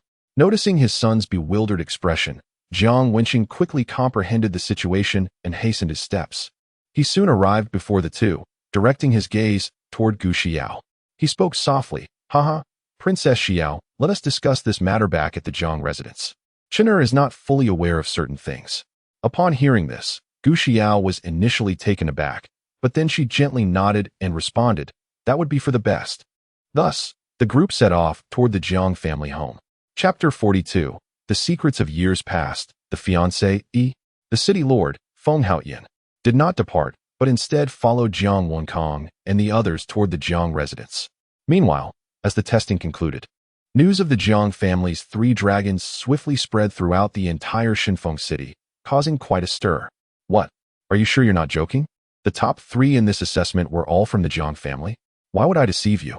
This news has already circulated in Xinfeng City, and many have witnessed it firsthand. Do you think this matter can be fabricated? Indeed, but what surprises us is that the best performer was not Jiang Yu, but rather Jiang Chen, who astonishingly achieved a score of 40,000 pounds. It is truly terrifying. On the streets, Jiang Wenkong led Feng Haoyin and others ahead, while Gu Xiao cast a glance at Jiang Chen before approaching the elderly man in black, engaging in a quiet exchange. Seizing the opportunity, Jiang Chen quickly approached Jiang Wenqing. He spoke softly. "Father, what exactly is the matter with Princess Xiao? Do you have any connection with her father?" Upon hearing Jiang Chen's inquiry, Jiang Wenqing fell silent for a moment before softly replying. The story dates back over a decade, when Gu Tianxiang had not yet attained his current status. Jiang Wenqing then began to recount the tale. It turned out that due to a rebellion, Gu Tianxiang had been ambushed by enemy forces and sustained severe injuries. Nevertheless, with his formidable strength, he managed to escape the encirclement alongside the Gu Queen. However, during their escape, both suffered numerous injuries. Though they ultimately succeeded in fleeing, Gu Tianxiang fell into a coma, and the Gu Queen, being pregnant, found it even more difficult to move. At that critical moment, Jiang Wenqing and his mother discovered Gu Tianxiang. Initially, Jiang Wenqing instinctively wanted to distance himself. After all, the individual before him clearly bore the marks of someone pursued, and meddling in such affairs could very well bring trouble upon himself. Yet, in the end, Jiang Chen's mother, upon realizing the woman was with child, was compelled by her innate healer's instinct and successfully persuaded Jiang Wenqing to rescue Gu Tianxiang and the Gu princess. Indeed, Jiang Wenqing revealed that his mother belonged to an ancient lineage of physicians, though this family had faded into obscurity over the ages, with many traditions nearly extinguished. This was the reason for the decline of the Su family.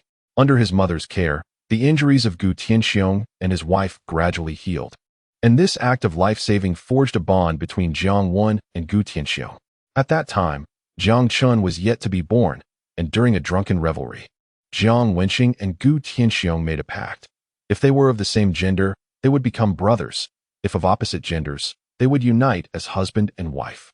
In simpler terms, 2 intoxicated men arranged a betrothal for Jiang Chen. Not long after, upon learning of Gu Tianxiang's true identity, Jiang Wenqing was profoundly astonished. He had never anticipated that he had saved a prince.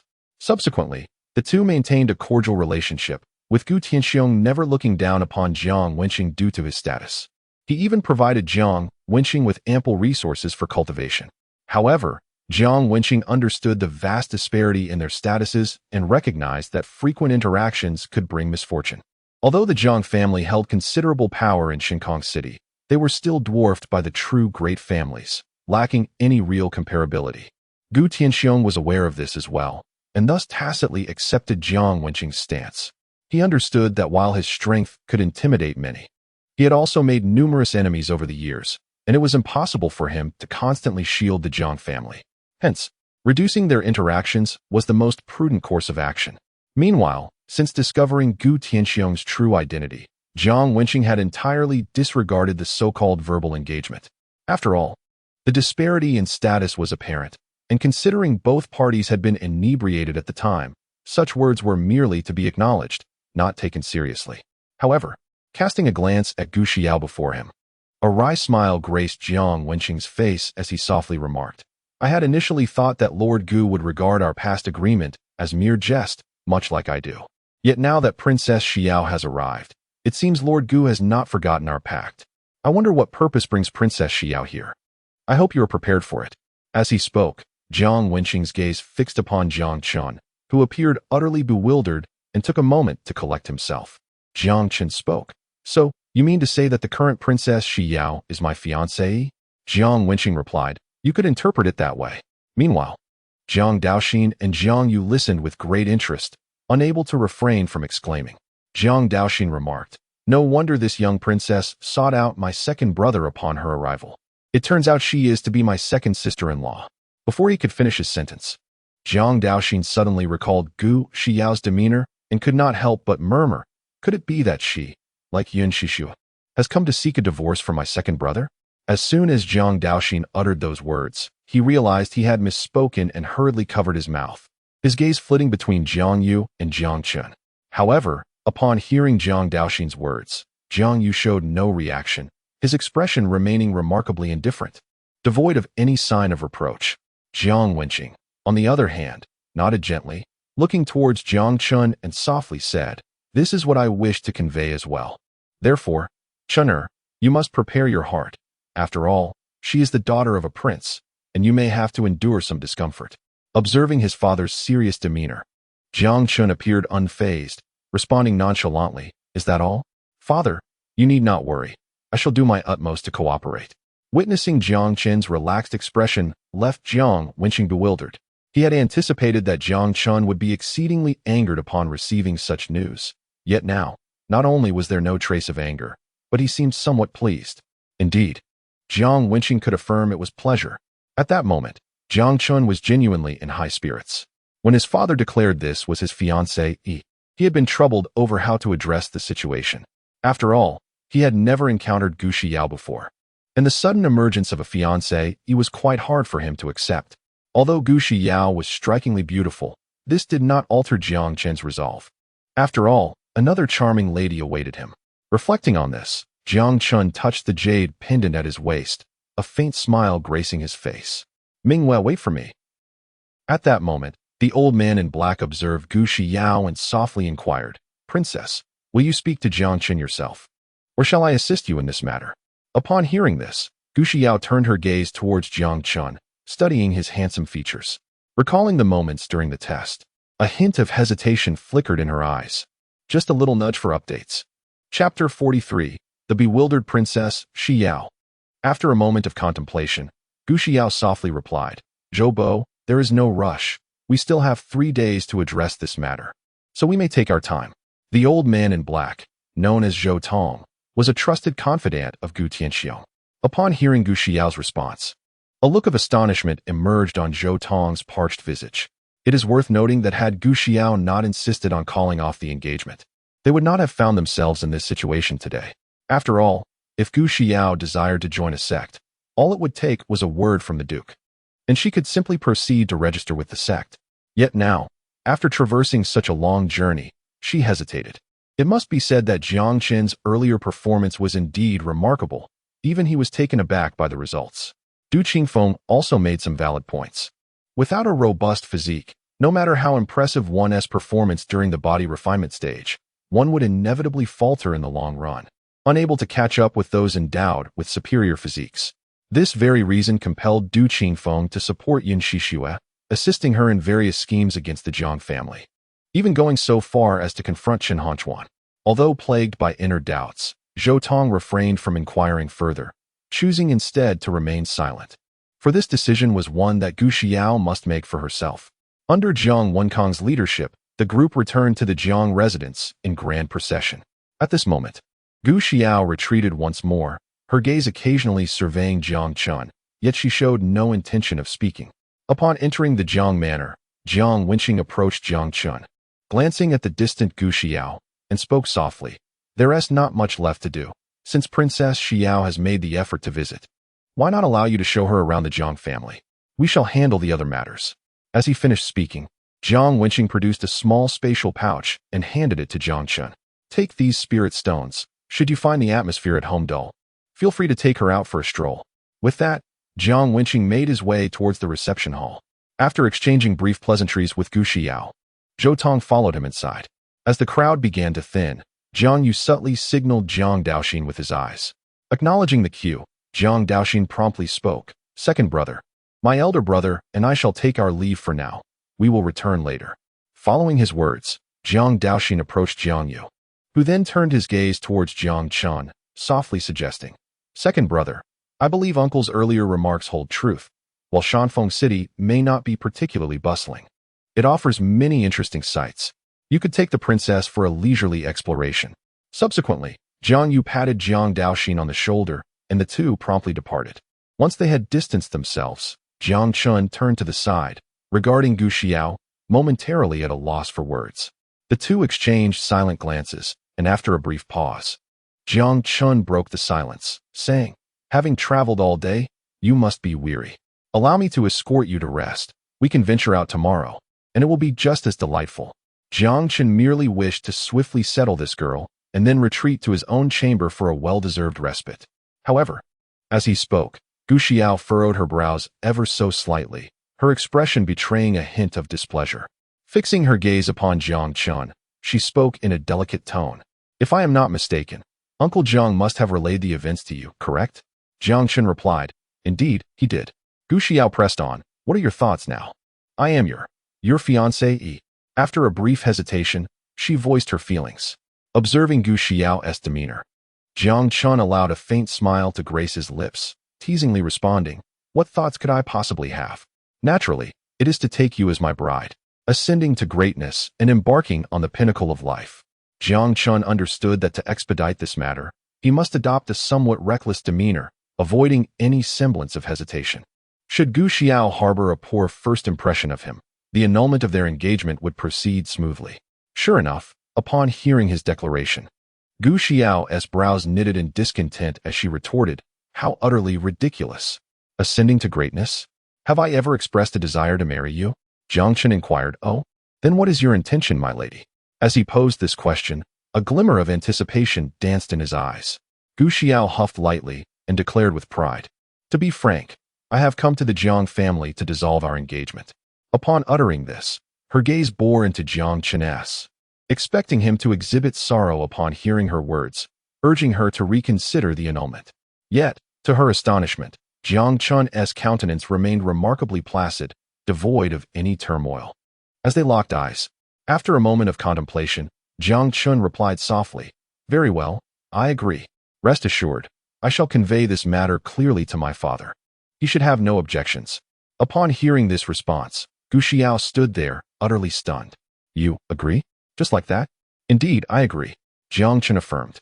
"But you. Gu Xiao found herself at a loss, feeling an overwhelming sense of defeat. She had barely spoken when he had readily acquiesced, displaying no hesitation whatsoever, which left her feeling utterly deflated. Unbelievable. How could this man dismiss such an opportunity with a beauty like me, despite our engagement? How could he simply let it go? As this thought crossed her mind, Gu Xiao felt an overwhelming surge of frustration. It was the first time in her life that she found herself at a loss for words. She gazed silently at Jiang Chen, her mind a whirlwind of emotions. Jiang Chen spoke again. "Princess Xiao, since there is nothing more to discuss, let me escort you to the bedroom." Gu Xiao replied, "No, I have no desire to visit any bedroom. The day is still young, and I would find it utterly tedious to remain cooped up indoors. Come accompany me for a stroll." As her words fell, Gu Xiao fixed her gaze upon Jiang Chen. Upon hearing her response, a look of confusion crossed his face. He could not comprehend why Gu Xiao, who had seemed perfectly amiable moments ago, was now displaying such a temper, as if she were in a huff. Jiang Chen had to admit that Gu Xiao was indeed strikingly beautiful. Even her angry expression was pleasing to behold. After a brief pause, he softly conceded, "All right. Fine." Observing Jiang Chen's reluctant demeanor, Gu Xiao gritted her teeth in frustration, nearly on the verge of erupting. After a deep breath, she managed to steady her emotions and turned to stride towards the courtyard exit. Witnessing this, Jiang Chen had no choice but to follow in her wake. Chapter 44, The Lantern Festival. Before long, the two had exited Jiang's residence.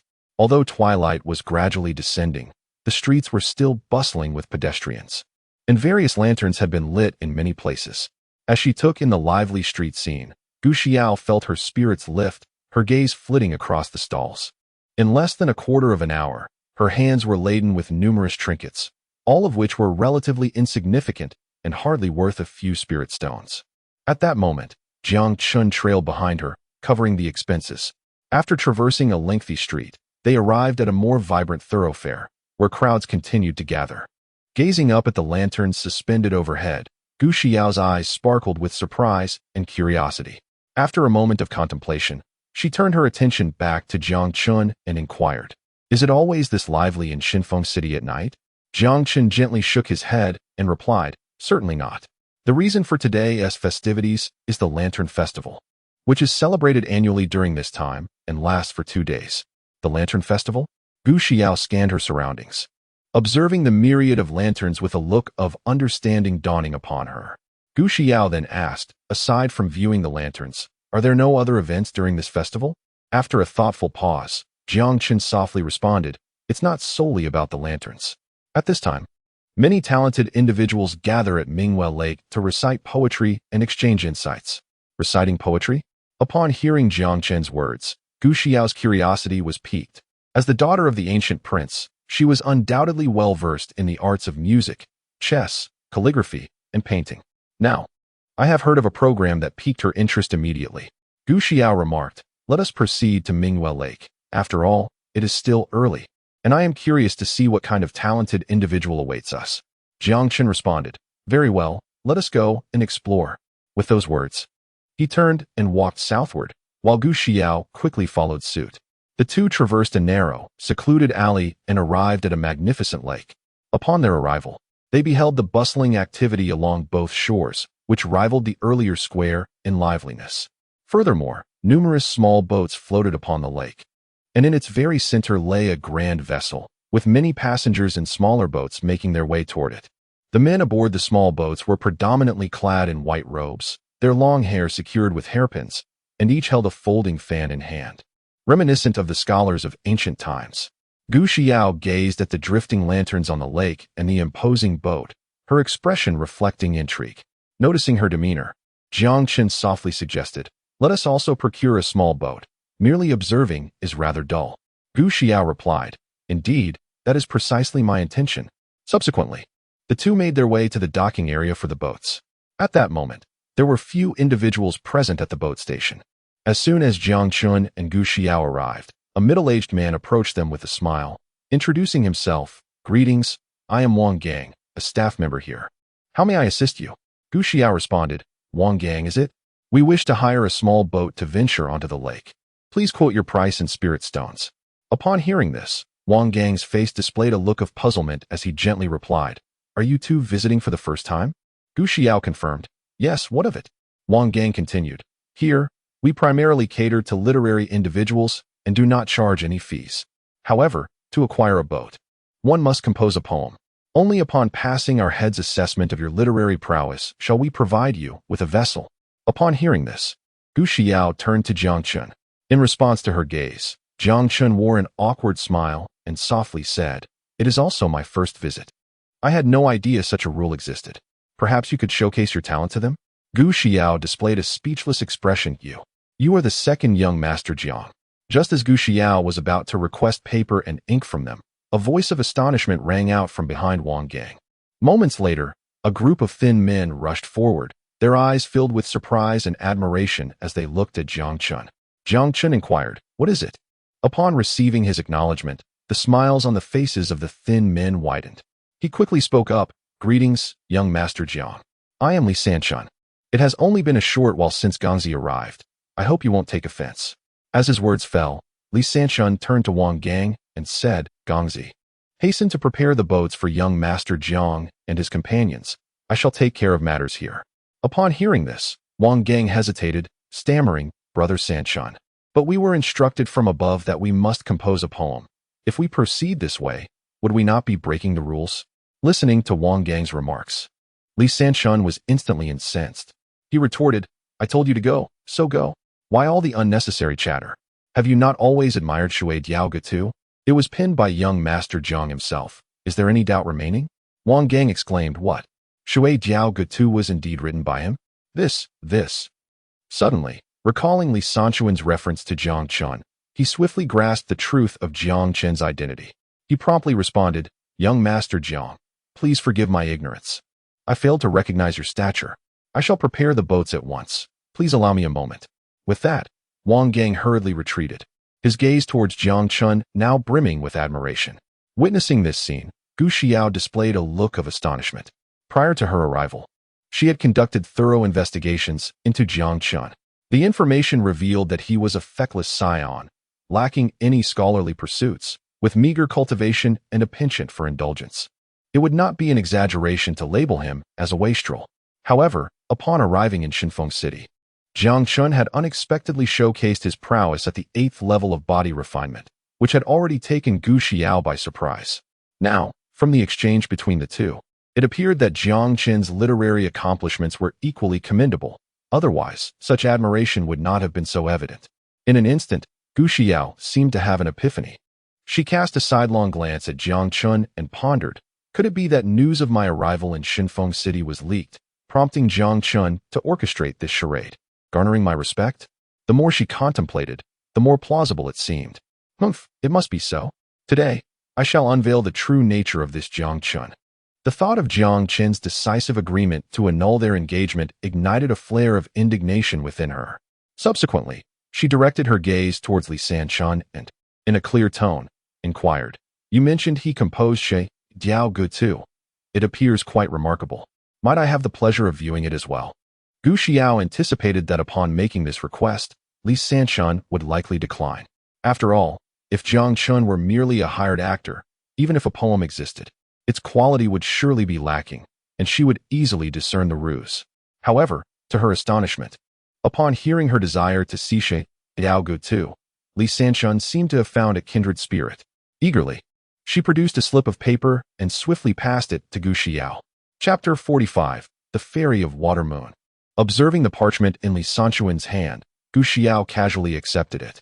Initially indifferent, her expression gradually transformed into one of astonishment as she read. "When will the bright moon appear? I raise my cup to ask the blue sky. I know not the heavenly palaces above. What year is it tonight? I long to ride the winds and return. High places are fraught with cold. This matter is difficult to fulfill, yet may we all live long, sharing the beauty of the moon, even if we are 1,000 miles apart." Noticing the expression on Gu Xiao's face, Li Sanshan spoke again. This was penned by young Master Jiang especially for Miss Mingwe. Initially, it contained only a few lines. The complete version of Shui Diao Gu Tu was procured from Miss Shangwan by the Fairy of Water Moon. As he finished speaking, Li Sanshan cast an admiring glance at Jiang Chen. Upon hearing this, a knowing look appeared on Jiang Chen's face. The Fairy of Water Moon was not from Shinfeng City. Yet she visited Mingwe Lake during the Lantern Festival every year. The boats on the lake were indeed under her patronage. The scholars were eager to participate in the selection, hoping to board the boats and enjoy the scenery alongside the Fairy of Water Moon. Moreover, as the fairy also practiced the art of music, she had forged a close friendship with Shangwan Mingwe, which explained her acquisition of this piece. Miss Mingwe? On the other side, upon hearing this name, Gu Xiao displayed a curious expression and inquired, "Who is this Miss Mingwe?" Li Sanshan replied slowly, "Miss Mingwe is the most beautiful woman in Shinfeng City. Although no one has seen her true visage, her proud demeanor and captivating eyes leave all enraptured.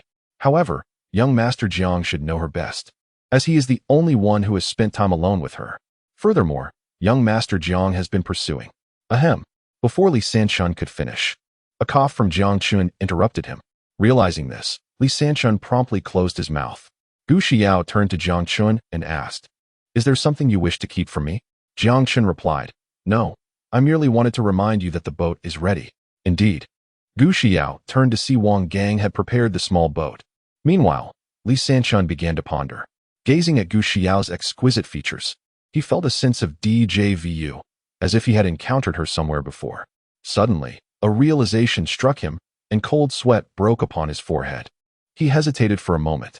Li Sanshan, steeling himself, took a step forward and respectfully spoke. "Young Master Jiang, Princess Xiao, the Lantern Festival has commenced for quite some time. Please, do board the boat." As his words concluded, Li Sanshan quickly lowered his head. Upon hearing his statement, Gu Xiao cast a calm glance in his direction before retracting her gaze. She was not surprised that he recognized her identity. After a moment of contemplation, Gu Xiao chose not to dwell on it further and turned her attention back to Jiang Chen, speaking with an air of indifference. "Let us proceed and take a look." With that, Gu Xiao stepped towards the small boat, and Jiang Chen promptly followed suit. Once the two had distanced themselves, Li Sanshan exhaled a long sigh of relief, revealing a countenance of liberation. Just then, Wang Gang hurriedly approached Li Sanshan and inquired, "Third brother, who is that enchanting lady accompanying young Master Jiang? It seems there is no such beauty in Shinfeng City." Wang Gang had never encountered Shangwan Mingwe, but had seen Yin Shishua. Although he found Yin Shishua breathtaking, upon seeing Gu Xiao, he immediately felt that Yin Shishua paled in comparison. Hearing Wang Gang's remarks, Li Sanshan quickly gestured for silence and whispered, "Be quiet. That is Princess Xiao, not someone you can casually discuss." If you wish to court death, do not drag me into it. Wah, Princess Xiao? Upon hearing those words, Wang Gang trembled and quickly shut his mouth. All right, keep it down. Let us go about our business as if nothing has transpired, Li Sanshun instructed. Understood, Wang Gang replied, and the two swiftly made their way towards a nearby pavilion. Meanwhile, after boarding the small boat, Jiang Chen casually picked up an oar. With the rhythmic splashing of the oar, the sound of flowing water filled the air. The lake's surface sparkled, with water lanterns occasionally drifting by, creating a picturesque scene reflected in the water. As the small boat advanced steadily, the distance to the towering vessel diminished. Moreover, the surrounding boats increased in number, yet they maintained a respectful distance from the larger craft. A contemplative expression adorned the faces of all present. The arrival of Jiang Chen and his companion soon drew the attention of others. However, not all were from Shinfeng City, and several did not recognize Jiang Chen. Upon noticing his incongruous attire, disdain flickered in their eyes as they began to murmur among themselves, "Who is this? Wearing brocade robes in a place like this?" Clearly lacking any sense of decorum. Every year at this time, it is not unusual for wealthy signs to arrive, eager to behold the exquisite beauty of the water moon fairy. However, it is a futile endeavor, without genuine talent. No amount of wealth can grant one access to the celestial vessel. Amidst the discussions, many turned their attention to Gu Xiao, their eyes immediately reflecting a sense of awe. Yet, before anyone could extend a greeting, some recognized the identities of Gu Xiao and her companion, exclaiming loudly, "It is the second young Master Jiang and Princess Xiao. Who would have thought they would both appear here?" It seems the Jiang family indeed has ties with Prince Gu. Upon hearing this, the crowd's demeanor shifted dramatically. Those who had intended to converse with Gu Xiao abruptly swallowed their words. Jiang Chen had secured the top position in this round of sect evaluations, and his reputation had spread throughout Shinfeng City. Few were unaware of his exploits. As for Gu Xiao, she was not only exceptionally beautiful but also the daughter of a prince, blessed with remarkable cultivation talent that commanded attention wherever she went. Despite knowing Jiang Chen's status, many still displayed discontent at the sight of him sharing a small boat with Gu Xiao. They remarked, having some cultivation talent is nothing extraordinary, especially in a place dedicated to poetry where such abilities hold little merit. Indeed, regardless of who came to this gathering, they were expected to adhere to the established decorum. "I see him merely seeking to attract attention," they scoffed. Among the crowd were numerous outsiders whose family influence rivaled that of the Jiang family, and thus, they felt little hesitation. While they dared not offend Gu Xiao, taking a jab at Jiang Chen was deemed acceptable. As the murmurs of the crowd intensified, before Jiang Chen could react, someone stepped forth to defend him. A young man in a green robe directed his gaze at the critics and spoke firmly. What a clueless bunch. How dare you critique second young Master Jiang, who can compose verses as sublime as Shui Jiao Gutu? What gives you the right?" "Indeed," chimed in another, "to arrive in Shinfeng City and behave so arrogantly. Do you truly believe no one can put you in your place?" Those who spoke in Jiang Chen's defense were scholars from Shinfeng City. Although Jiang Chen's past demeanor had irked them, the release of his poem Shui Jiao Gutu had significantly improved their perception of him. Moreover, these local literati had long been overshadowed by the influx of outsiders, and now that Jiang Chen was present, they felt compelled to support their own. Listening to the retorts of the literati from Shinfeng City, the expressions of the outsiders grew increasingly derisive. Although we seldom visit this place, it does not mean we are unaware of the matters concerning young Master Jiang. His character is well known to you, I believe even better than to me. A frivolous scion, devoid of scholarly pursuits, suddenly producing such exquisite verses. Do you truly believe that? Haha, Brother Lu is quite right. In my view, that Jiao Gutu was likely copied, not composed by him at all. Upon hearing these words, the young man in the blue robe immediately wore an expression of indignation. He spoke solemnly, "Such baseless claims. If those verses were crafted by another, they would have long since circulated in the world. How could they only now be attributed to young Master Jiang? Do the people of Tianyu City always presume to judge a gentleman with the narrow-mindedness of a petty person?" As soon as the blue-robed youth uttered these words, the man who had spoken earlier found himself at a loss for words. At this moment, Jiang Chen became an observer, watching as the crowd engaged in heated debate. Faced with the blue-robed youth's argument, the people from Tianyu City had nothing to counter. After all, The blue-robed youth had a point. A scholar craves recognition. If one truly possesses such talent, one would yearn for all to know, rather than conceal it. Hence, the likelihood that this poem was indeed penned by Jiang Chen was substantial. However, even with this realization, they could not acknowledge Jiang's talent. For doing so would be akin to slapping their own faces. After pondering for a moment, the man's eyes suddenly brightened. He swiftly turned his gaze toward Jiang Chen and declared loudly, "If you wish to win our respect, it is quite simple. The topic set by the Fairy of Water and Moon has been released, yet no one has yet crafted a poem that satisfies her. Young Master Jiang, why not compose one for us to witness your prowess? Should your poem pass the assessment, I, Yi Feng, shall publicly apologize.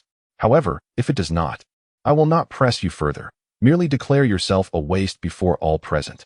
As he spoke, Yi Feng fixed his gaze on Jiang Chen, a confident smile gracing his face. He believed that Jiang Chen's previous success was merely a stroke of luck, and thus he did not fear defeat. At this moment, all eyes turned to Jiang Chen, eager to see what choice he would make. On the deck of the boat, a lady sat by the window, her beautiful eyes directed toward Jiang Chen and the others, a hint of curiosity gracing her features as she softly murmured, "Is this the man that Sister Minghua has taken a fancy to? Let me see what makes you so special." Upon finishing her words, the stunning woman turned to her maid behind her and gently instructed, "Chower, please convey a message and also inform young Master Jiang of the topic." "Of course, miss." Chower replied promptly. The maid named Chower hurriedly stepped outside. Soon, Chower arrived at the ship's deck. In a crisp voice, she addressed, "Young Master Jiang, my lady has long heard of your talents and has always wished to witness your literary prowess. Might young Master Jiang fulfill this desire?" It was indeed Chower, the personal maid of the Water-Moon Fairy. One did not expect her to come out personally, indicating that the Water-Moon Fairy had been stirred. Witnessing this scene, a broader smile appeared on Yi Feng's face. He could not help but speak again, "Young Master Jiang, since the Water-Moon Fairy has spoken, if you truly feel daunted, simply declare publicly that you are worthless, and I shall not pursue this matter further." Jiang Chen paid no heed to Yi Feng's smug expression. Instead, he turned his gaze towards Chower on the boat, and with calm composure, he stated, "Since the Water-Moon Fairy has made a request, I shall certainly give her face. Please, Miss Chower, convey the subject." Upon hearing Jiang Chen's words, the smiles on Yi Feng and the others' faces froze. He actually agreed. "How amusing. Humph, it is merely for the sake of face. It won't be long before he reveals his true self." On the other side, Gu Xiao disregarded the murmurs surrounding her and quietly gazed at Jiang Chen, her eyes reflecting a hint of astonishment. In truth, she too had not anticipated that Jiang Chen would comply. Seeing Jiang Chen's agreement, Chower gently spoke, "In such beautiful weather, reveling with wine can be deemed one of life's greatest pleasures. However, our peaceful lives owe much to the valiant soldiers guarding the borders. Thus, today's theme must not only encompass wine, but also connect to those warriors battling outside." As soon as Chower finished speaking, the others immediately revealed contemplative expressions, their brows furrowing tightly. Even Gu Xiao appeared troubled. If it were merely to write about one aspect, it would be manageable. But now to intertwine two themes had escalated the difficulty several-fold. The man in the green robe shook his head repeatedly, murmuring, "Difficult, exceedingly difficult." The others nodded in agreement with his sentiment. Meanwhile, Yi Feng and his companions wore smiles, their faces betraying a sense of anticipation for the unfolding drama. However, at that moment, Jiang Chen felt a surge of joy. While he indeed could not compose poetry himself, he had learned quite a few exquisite verses from his ancestors. Now, Jiang Chen finally appreciated the manifold benefits of diligent study.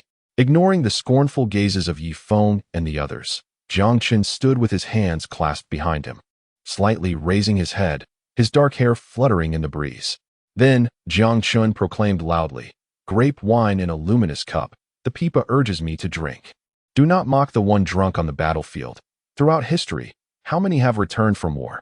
This poem, titled Two Poems of Li Ngzhu, the first, was composed by the Tang Dynasty poet Wang Han. Boom! As Jiang Chen uttered these lines, the crowd felt as if thunder had exploded in their minds. A look of incredulity graced his face. Gu Xiao's beautiful eyes narrowed, revealing a profound shock, mingled with disbelief. "Night wind. It's impossible, this." However, Before Night Wind could finish his sentence, Jiang Chen's voice resonated once more. In drunkenness, I challenged the lantern to gaze upon my sword. As dreams return to the sound of horns in the encampment, the steed gallops like the wind, the bowstring snaps like thunder. At that moment, the lines spoken by Jiang Chen were indeed the verses of Xian Qiji. Silence.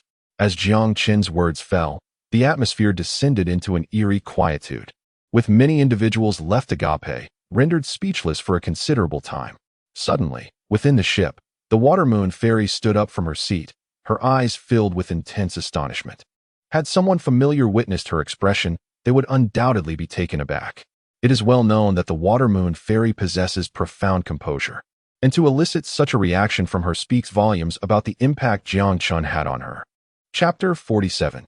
Hidden Dangers. After a period of immersion in this astonishing revelation, the crowd slowly regained their composure, yet no one dared to utter a word.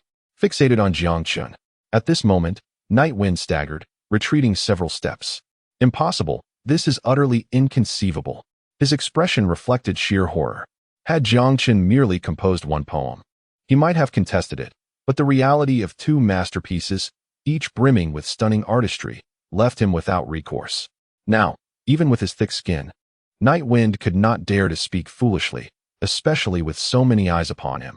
The Night family could not afford such humiliation. Night Wind was acutely aware that if today's incident was mishandled, the news would spread throughout Tianyu City by tomorrow, significantly affecting his standing within the family. After all, Tianyu City was not a monolithic entity, and the Night family was rife with covert rivalries. Such an opportunity would certainly not be overlooked by others. Contemplating this, a resolute glint shone in Night Wind's eyes. Once he had steadied his emotions, he spoke solemnly. Young Master Jiang, I acknowledge my earlier blindness, and I hope you, a person of great stature, will not hold it against me. With that, Night Wind bowed slightly to Jiang Chen. It must be said that Night Wind's attitude indeed earned him a measure of respect from Jiang Chen, at the very least. This fellow could accept defeat and appeared relatively sincere. Once the others regained their senses, they turned their gazes towards him. While the local literati of Qingshan City wore expressions of elation, the man in the blue robe surveyed the crowd of Tianyu City and spoke in a deep voice. Weren't you all quite loquacious a moment ago? Why has silence fallen upon you now? Upon hearing this, the literati of Tianyu City averted their gazes, opting for silence, though their expressions betrayed their discomfort. To speak now would be tantamount to self-degradation. Observing this scene, the scholars of Shenfeng City felt a surge of pride. Their spirits lifted as if they themselves were the victors. Gu Xiao carefully contemplated the two poems, a flicker of unusual emotion surfacing in her eyes. As her heart began to waver, at that moment, a series of footsteps captured everyone's attention. A woman in a white dress gracefully descended from the ship. She possessed a perfectly shaped face, her eyes sparkling like the stars in the night sky, radiating a captivating light. Her cherry-red lips ignited the imagination. Even in the darkness, her skin, as pure as jade, stood out remarkably. The woman who emerged was none other than the protagonist of the evening, the Water Moon Fairy. Beholding the Water Moon Fairy's exquisite beauty, even Gu Xiao could not help but display a look of astonishment. However, when her gaze fell upon Jiang Chen, she paused slightly. Ever since the Water Moon Fairy had made her entrance, the crowd's eyes were ablaze with admiration, yet Jiang Chen remained unaffected, as though she were but an ordinary person. His demeanor as serene as ever. Upon realizing this, Gu Xiao's satisfaction deepened. Meanwhile, the surrounding crowd had completely succumbed, their eyes filled with adoration as they gazed upon her figure. Although Gu Xiao's beauty rivaled that of the Water Moon Fairy, her status commanded respect, and none dared to show even a hint of disrespect. After a brief silence, the Water Moon Fairy spoke softly. Young Master Jiang, your talent is remarkable. What a splendid line. A glass of grape wine in a luminous cup. The pipa urges the drinking as the horse gallops. How fitting, to resolve the affairs of the world for the sovereign, to gain renown in life and death. What a pity for the white-haired. As she lamented, her gaze lingered on Jiang Chen, her eyes glimmering with an unusual light. No wonder Sister Mingyue appeared entranced. A man capable of crafting such exquisite verses is indeed captivating. Suppressing her emotions, the Water Moon Fairy continued. Young Master Jiang, might you join me aboard for a gathering? I have prepared tea. At her words, The crowd erupted in excitement. Heavens! The Water Moon Fairy has invited Jiang Chen. Does that mean we have no chance? They lamented. After eagerly awaiting this opportunity to converse with the Water Moon Fairy, we are overshadowed by Jiang Xiao.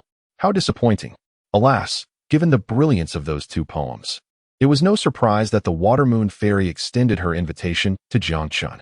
After a brief discussion, the crowd resumed their murmurs. The crowd turned their gaze towards Jiang Chen, eager to see the choice he would make, especially with Princess Xiao by his side. At that moment, Jiang Chen felt a faint yet palpable killing intent, as if someone were observing him intently. Upon sensing this, Jiang Chen's heart tightened, and he discreetly scanned his surroundings. But the killing intent vanished as swiftly as it had appeared, leaving him with no trace of the assailant's presence.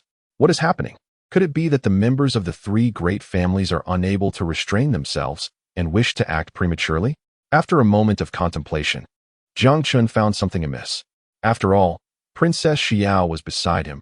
Any of the three great families would be unlikely to act under such circumstances. Moreover, the killing intent he had sensed was chilling and emanated a profound sense of danger, which did not align with the demeanor of the three great families. After a brief period of introspection, Jiang Chen understood that he could not linger here any longer. He needed to return to the Jiang family without delay. He then raised his gaze to the Water Moon Fairy and spoke solemnly.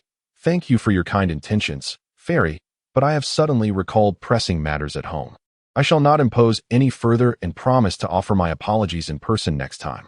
With that, without allowing anyone a moment to react, Jiang Chen deftly maneuvered the small boat, swiftly gliding toward the lake's shore, soon distancing himself from the crowd. The decisive action of Jiang Chen left the Water Moon Fairy momentarily speechless, while the others wore expressions of astonishment, taken aback by his abrupt refusal. Had he truly rejected her so resolutely?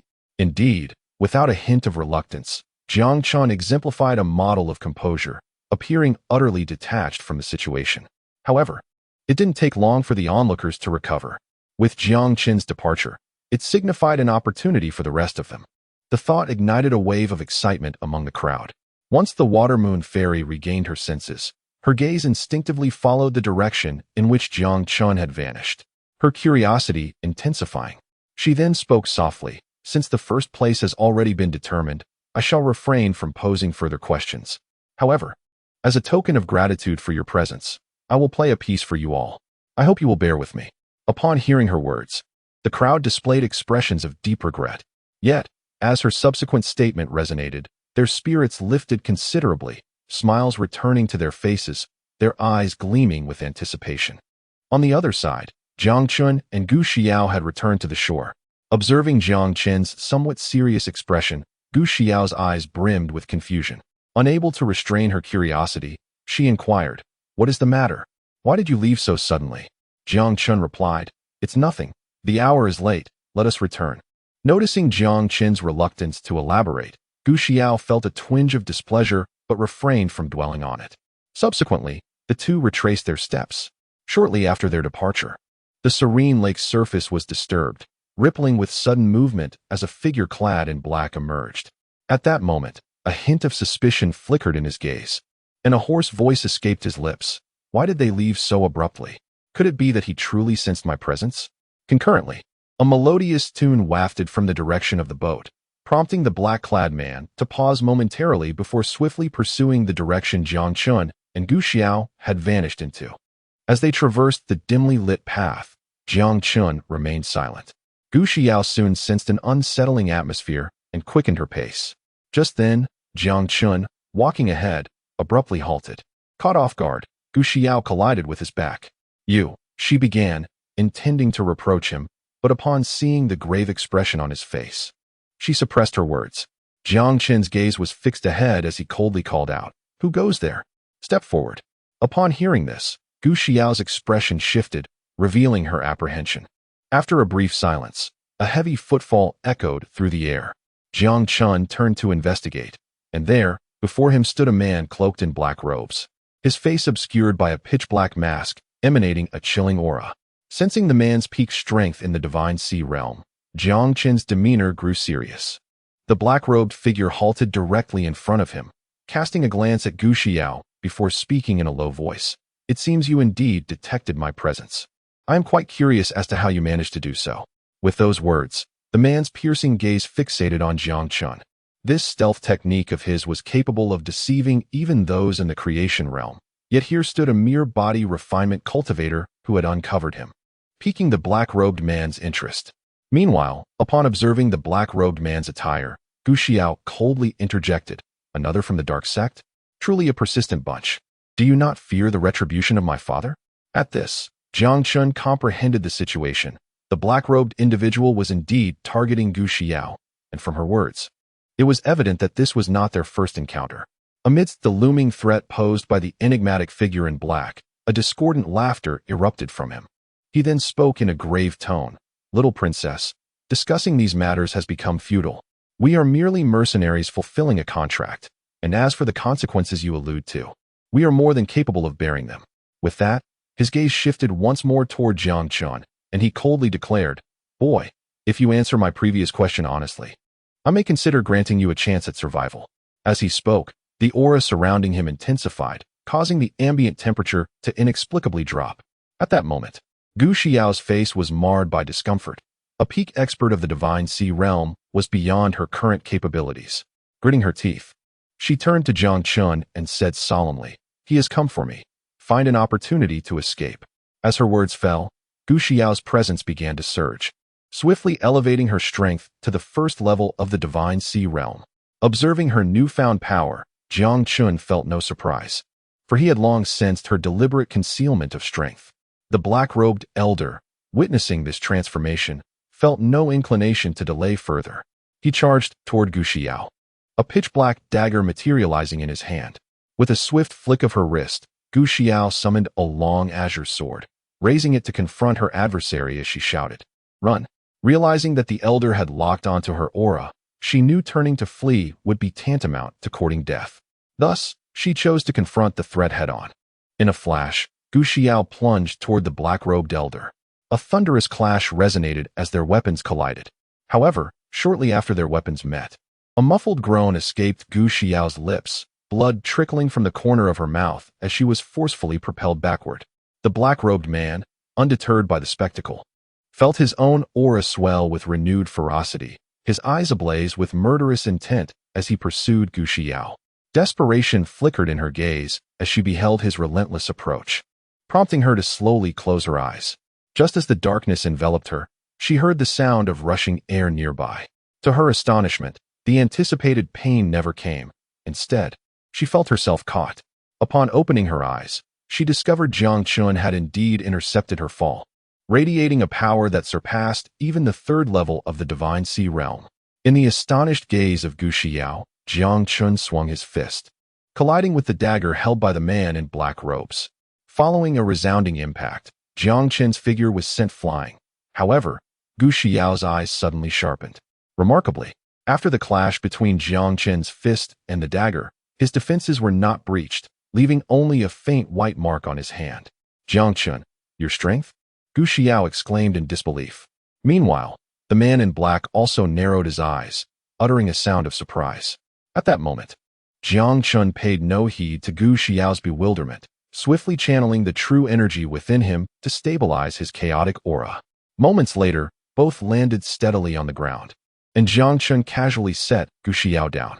The man in black halted before Jiang Chen, solemnly remarking, "I never expected that such a genius could emerge from a mere Godwind city. There must be some secret about you." A glimmer of greed flashed in the man's eyes as he spoke. Without delay, the man in black charged at Jiang Chen. With the rapid activation of the chaos creation technique, Jiang Chen's blood surged within him, producing a thunderous sound. Rather than retreating, Jiang Chen advanced, deliberately meeting the man in black head-on. Gu Xiao, witnessing this scene, wore an expression of anxiety, but before she could voice her concern, Jiang Chen had already engaged the man in combat. Under the enhancement of the chaos creation technique, Jiang Chen's physical strength was exponentially amplified. Coupled with the 9 spirals of energy within him, he fought barehanded against the man in black. Gazing at Jiang Chen, whose hair danced wildly, Gu Xiao was momentarily stunned, her eyes wide with shock. How is this possible? He is merely at the 3rd level of the God Sea realm. Yet he can face off against a practitioner at the 9th level? Gu Xiao marveled. Furthermore, she noted Jiang Chen's reaction speed was astonishing, as if he could anticipate his opponent's moves. The reason for his extraordinary performance could be traced back to his recent epiphany. The immersive battle he experienced and the newfound combat knowledge garnered from it had fostered significant growth in Jiang Chen. Moreover, through continuous practice during this time, his adaptability in battle had reached an alarming level. At that moment, the man in black grew increasingly alarmed. Before him stood a youth who was merely at the third level of the God-Sea realm, yet the depth of his true energy was profoundly intimidating. Despite the oppressive aura surrounding the man in the black robe, he found himself struggling immensely. Damn it, what kind of monster is this kid? To possess such strength at the third level of the Divine Sea realm is simply unfathomable. As time passed, the man's expression grew increasingly grim. He had expended nearly 30% of his internal energy, while Jiang Chen remained vibrant, showing no signs of waning vitality. Upon realizing this, a glimmer of unwillingness flickered in the black-robed man's eyes, and a sense of retreat began to stir within him. He had already lingered too long, given the current circumstances. The prospect of eliminating Gu Xiao had become impossible. Should he delay any further, he too might meet his end here. With this realization, the black-robed man swiftly resolved to act. With a resounding clash, he leveraged the rebound force to distance himself from Jiang Chen. After taking a deep breath, the man cast a cold, piercing gaze at Jiang Chen, chillingly declaring, "You dare interfere with members of our dark sect? You shall pay dearly for your actions today. Once I report this, your family will face relentless assassination attempts. I will ensure you live a life filled with regret." As he spoke, a sinister, chilling laugh escaped his lips. Upon hearing this, a surge of intense killing intent erupted from Jiang Chen. The audacity of targeting his kin had undoubtedly struck a nerve. "You seek death." With those words, Jiang Chen's aura began to erupt violently, cracks forming in the ground beneath him. At that moment, Gu Xiao sensed the overwhelming energy radiating from Jiang Chen, leaving her breathless. The black-robed man, too, sensed something amiss. His hair stood on end as a profound sense of impending doom enveloped him. Suddenly, he noticed that Jiang Chen's eyes were undergoing a terrifying transformation, the pupils overlapping in a mesmerizing manner. What is this? The sight of Jiang Chen's swirling, dark eyes caused the man to lose all semblance of composure. He immediately turned and fled toward the exit. As he watched the black-robed man retreat, Jiang Chen's narrowed eyes gradually opened wide, and the oppressive aura around him surged once more. Gu Xiao, overwhelmed by the terrifying energy, stumbled back several paces, coughing in distress. With a dramatic flourish, as Jiang Chen's eyes fully opened, the menacing pressure dissipated entirely. He then uttered 4 words, "Annihilating divine light." Boom. The moment those words escaped his lips, a thunderous roar resonated within Gu Xiao's mind, reverberating ominously in the air. She beheld a terrifying beam of black light erupting from Jiang Chen's eyes, shooting forth toward the man in the black robe with an astonishing velocity. As this dark radiance emerged, Gu Xiao felt the world around her plunge into silence. Her ears rendered almost deaf. Moreover, the sky in this region rapidly darkened, as if drenched in thick ink. In a flash, this anomaly came and went. When the light returned, the figure of the man in black had vanished without a trace. Jiang Chen stood silently at a short distance away. Thump, thump, thump. At this moment, Gu Xiao could distinctly hear the sound of her own heartbeat. The preceding scene had left an overwhelming visual impact on her. Cough, cough. Just then, a series of coughs escaped Jiang Chen's lips, and his body began to sway. Witnessing this, Gu Xiao rushed forward, extending her arm to support him. It was then that she noticed Jiang Chen's eyes tightly shut, his form trembling slightly. "Are you all right?" Gu Xiao inquired. Upon hearing her voice, Jiang Chen gently shook his head. A hoarse voice emerged from him. "I'm fine, just experiencing a bit of backlash. We shouldn't linger here. I'll return to the Jiang residence first." "All right, I understand," Gu Xiao replied. With that, she assisted Jiang Chen in hastily departing the scene. As they walked, Gu Xiao occasionally cast glances at Jiang Chen, her eyes betraying an unusual hue. Especially when recalling the moment he had saved her, a blush crept onto her cheeks, and her gaze softened. In just a day, her perception of Jiang Chen had undergone a remarkable transformation. Gu Xiao suddenly felt that having such a fiancé might not be so bad after all. though many questions swirled in her mind. She understood that this was not the time for inquiries and quickly suppressed her curiosity. Meanwhile, Jiang Chen was deep in thought. My physical form is still too weak. If I do not enhance its strength swiftly, I will be unable to unleash the full might of the heavy pupil. In fact, had Jiang Chen not retreated quickly, the backlash he experienced would have been far more severe. Nonetheless, today's battle illuminated his shortcomings and provided a clear direction for his future cultivation. Simultaneously, he gained a profound appreciation for the formidable power of the heavy pupil. A cultivator at the 9th level of the Divine Sea realm had been utterly obliterated by his strike. This terrifying force filled Jiang Chen with anticipation for the heavy pupil.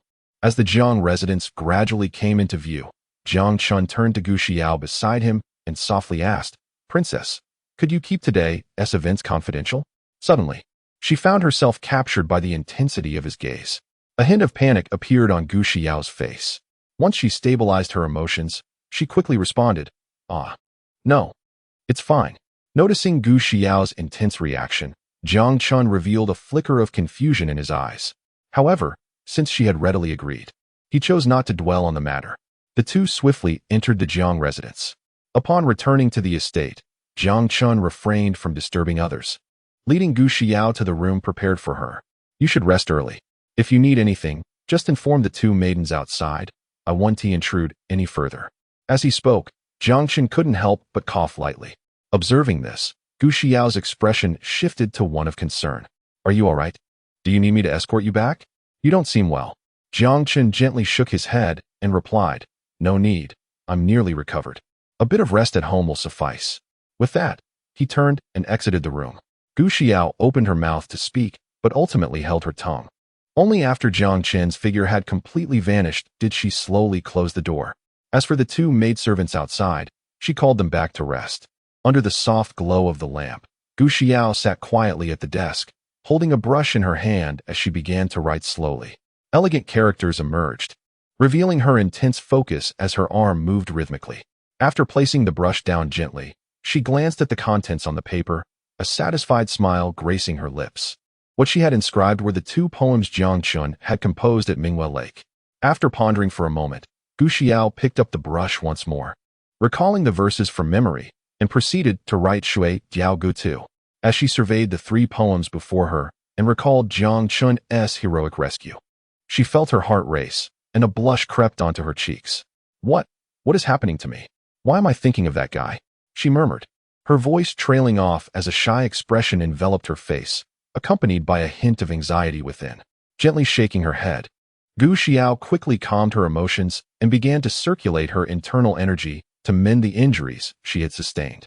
After all, she had just endured a direct strike from the man in the black cloak, leaving her with several hidden wounds. Meanwhile, upon returning to his room, Jiang Chen swiftly immersed himself in cultivation. The chaos creation art surged within him, continuously healing his injuries. Jiang Chen made an unexpected discovery. While utilizing the Annihilation Divine Light, he had clearly depleted the true energy within the 9 great vortices. Yet now, a semblance of true energy had inexplicably gathered within them once more. It is noteworthy that since the conclusion of the battle, Jiang Chen had not actively absorbed any true energy.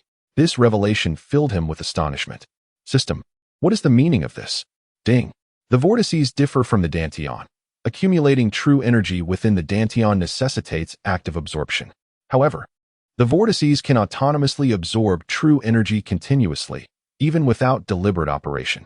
Of course, the rate of autonomous absorption is slow and pales in comparison to the speed of the host's active absorption. This is a normal phenomenon.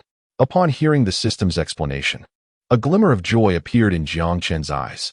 After calming his emotions, he swiftly entered a meditative state, purposefully activating the 9 great vortices within his body to absorb the surrounding spiritual energy of the heavens and earth. After a period of cultivation, he concluded his practice. As if a thought struck him, a smile broke across his face.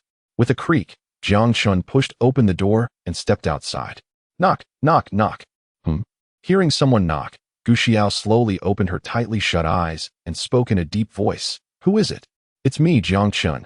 Upon hearing his voice, Gu Xiao immediately rose and soon arrived at the door. With a creak, she opened it and was met with Jiang Chen's figure, her eyes widening in surprise. Though they had only parted for a brief moment, Jiang Chen appeared to be in significantly better condition, looking vibrant and far from resembling someone who had been injured. After a moment of contemplation, Gu Xiao inquired, "What is the matter? Why have you returned suddenly? Is there something you need? I have come to bring you something."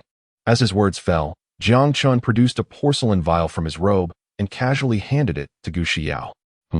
Upon seeing the contents of the vial, Gu Xiao's eyes widened in shock as she hastily accepted it. After scrutinizing it for a while, she displayed an expression of disbelief and exclaimed, Is this a dragon blood pill? Indeed, it is the dragon blood pill." In truth, Jiang Chen was not particularly knowledgeable about medicinal pills, but he was not surprised that Gu Xiao could recognize this one. After all, her identity warranted her extensive knowledge. Upon receiving Jiang Chen's confirmation, Gu Xiao's astonishment deepened. Carefully, she opened the vial, and as she discerned the grade of the pill, her expression transformed repeatedly. "To think it is a supreme-grade dragon blood pill. Are you truly giving this to me?" Observing Gu Xiao's reaction, Jiang Chen inquired with curiosity, "What is wrong? Is this item truly valuable?" Seeing Jiang Chen's bewildered expression, Gu Xiao felt an overwhelming sense of exasperation. Nevertheless, she proceeded to elucidate, "It is not merely valuable. The concoction of the dragon blood pill is exceedingly intricate, and currently, the recipe for this pill is somewhat incomplete, thus failing to unleash its full potency. However, the one you have presented is exceptional. Not only does it attain the 4th tier, but its flaws have also been rectified, rendering it a perfect grade dragon blood pill. This item is virtually priceless." Upon hearing Gu Xiao's words, a flicker of astonishment crossed Jiang Chen's eyes. He had never anticipated that the pill his elder brother had procured would hold such rarity. This revelation was fortuitous for Jiang Chen, for the more precious the item, the greater the benefits he would reap. Contemplating this, he nonchalantly replied, "Ah, I see. Then let us consume it quickly. It will serve to heal your lingering injuries." Gu Xiao countered, "I have made its value abundantly clear. And yet you still wish to gift this pill to me?" Jiang Chen insisted, "It is merely a single pill. Please accept it." Witnessing Jiang Chen's earnest demeanor, Gu Xiao felt a surge of emotion within her. He is willing to part with such a precious pill. Could it be that he harbors feelings for me? This thought caused Gu Xiao's cheeks to involuntarily flush, and her expression became somewhat bashful. Jiang Chen, noticing her demeanor, was filled with curiosity. Meanwhile, Gu Xiao recognized her own lapse in composure and hastily reined in her emotions, murmuring, "Thank you." Upon uttering these words, she quickly lowered her head, unable to meet Jiang Chen's gaze. As Jiang Chen surveyed Gu Xiao, he remarked, "Princess, you should rest early. I shall not intrude further." Gu Xiao, still too bashful to look up, responded softly, "All right, okay." With a creak, the door closed, allowing Gu Xiao to finally lift her head. At that moment, her cheeks were aflame, her gaze fixated on the porcelain vial in her hand, and a subtle smile began to grace her lips. On the other side, it was not long after Jiang Chen departed from Gu Xiao's chamber that a notification from the system resonated in his mind. Ding! Congratulations, host, for gifting a 4th-tier dragon blood pill, triggering a tenfold critical reward, and receiving 1 4th-tier Xianlong pill. Jiang Chen's face registered a look of bewilderment upon hearing this reward. System, surely you jest. The pill I gifted was indeed a 4th-tier item. Even if it were merely a tenfold reward, it should not yield another 4th-tier pill, should it? Rest assured, the value of the Xianlong pill is undoubtedly comparable to that of 10 dragon blood pills, for it contains the essence of true dragon blood. Although it is merely ordinary dragon blood, it remains a rare treasure. Moreover, this is not just an ordinary 4th-grade pill. Upon hearing the system's words, Jiang Chen's face immediately displayed a look of astonishment. He hastened his pace and soon returned to his chamber. After securely closing the door, he retrieved the pill awarded by the system. Upon seeing this pill, Jiang Chen's gaze involuntarily sharpened. The surface of the pill was adorned with numerous intricate patterns, and as it appeared, the surrounding spiritual energy seemed to be drawn towards it, rapidly converging in its direction. With the continuous influx of this energy, cloud-like patterns began to manifest on the surface of the pill. Indeed, it bears pill patterns. No wonder the system remarked that this pill is extraordinary. It is due to this very reason. It is well known that the presence of pill patterns can enhance efficacy by at least 40%. Coupled with the fact that this is a top-tier 4th-grade pill, its effects will be even more formidable.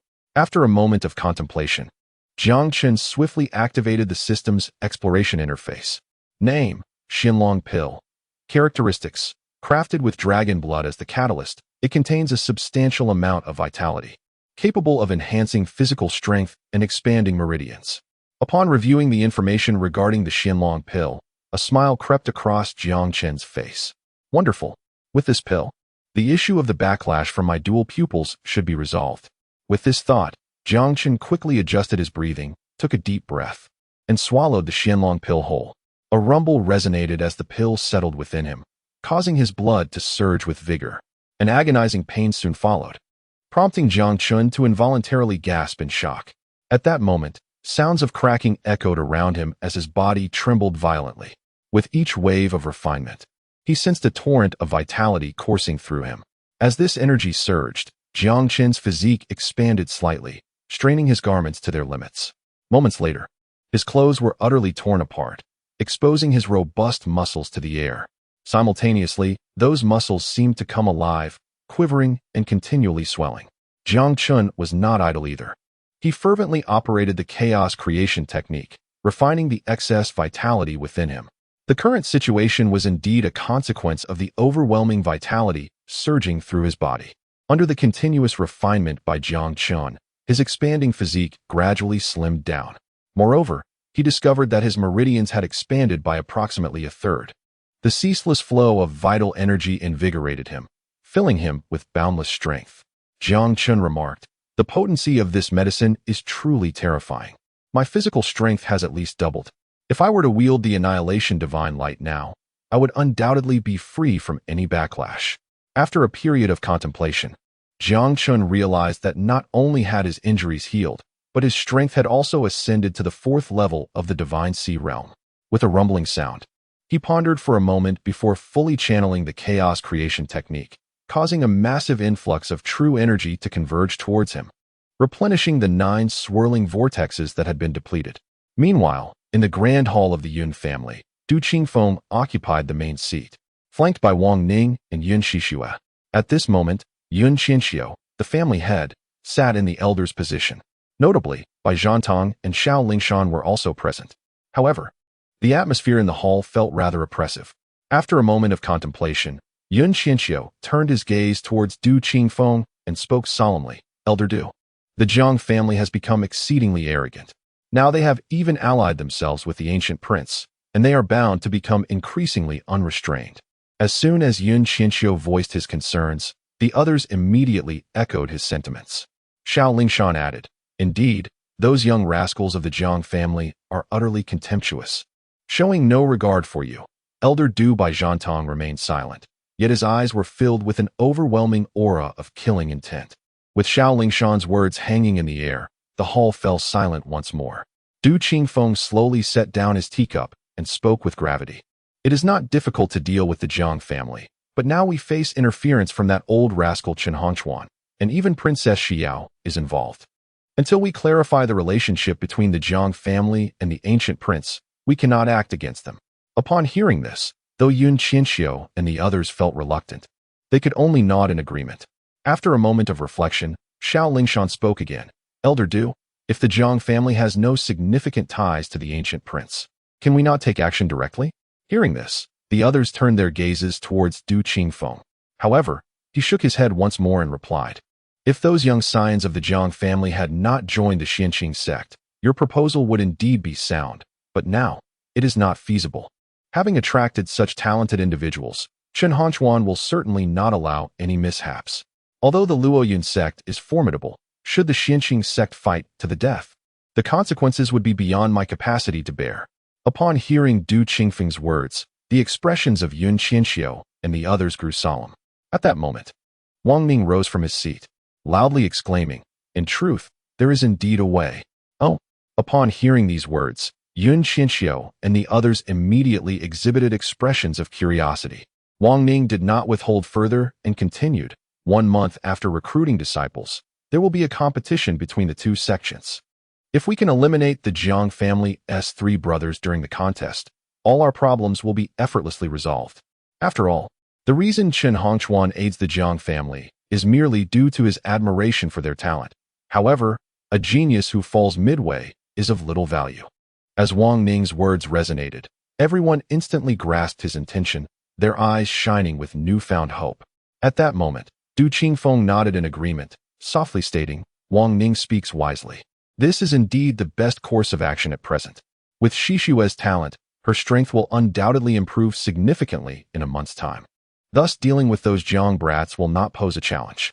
Yun Qianxiu and the others nodded in unison, their previously grim expressions now adorned with smiles.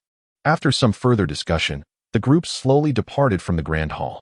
Meanwhile, in Xinfeng City, at the Ningxiang Tower, within a certain lady's chamber, the Shueyue fairy sat alone in seclusion, while Qiao'er stood quietly beside her. Before them lay a sheet of paper, inscribed with the poetic verses recently composed by Jiang Chen. Qiao'er, what do you think of these two poems? The Shueyue fairy inquired. Hearing her mistress's question, Qiao'er did not respond immediately. Instead, a contemplative expression graced her face. After a moment of deliberation, she solemnly replied, Mistress, I dare not speak lightly of such literary talent as that of young Master Jiang. Oh. The Shueyue fairy chuckled lightly upon hearing Qiao'er's remark, her face brightening with a smile as she gazed out at the luminous moon. Indeed, such literary prowess is indeed rare. Initially, when Mingyue mentioned him, I held some doubts. But now, it seems my vision was rather limited. As her words fell, she picked up a brush and began to write upon the paper before her. After setting the brush down, she lifted the paper and turned her gaze to Qiao'er, gently saying, Please send this letter. I believe Mingyue will be exceedingly pleased to see its contents. Understood, Mistress, Qiao'er replied, preparing to turn and leave.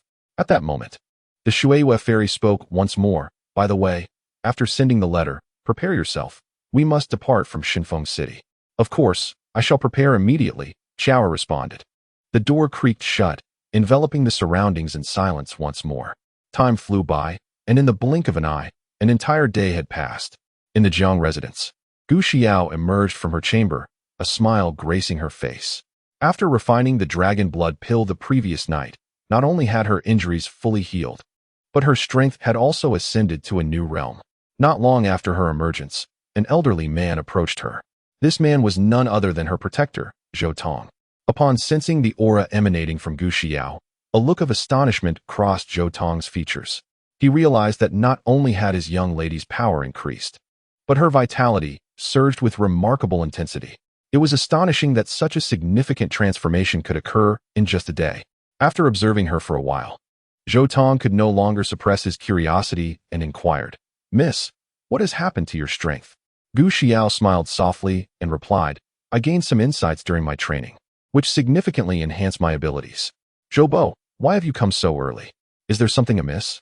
Gu Xiao had no intention of disclosing the events of the previous night to Zhou Tong, as she had promised Jiang Chen to keep the matter confidential. Upon hearing her response, Zhou Tong's expression reflected a hint of skepticism, yet he chose not to dwell on the issue. After a moment of contemplation, he spoke gently, Miss, during our conversation last night, although Master Jiang did not state it explicitly, he subtly indicated that matters would proceed according to your wishes. Upon hearing this, Gu Xiao immediately grasped the underlying implication. A slight furrow appeared on her brow.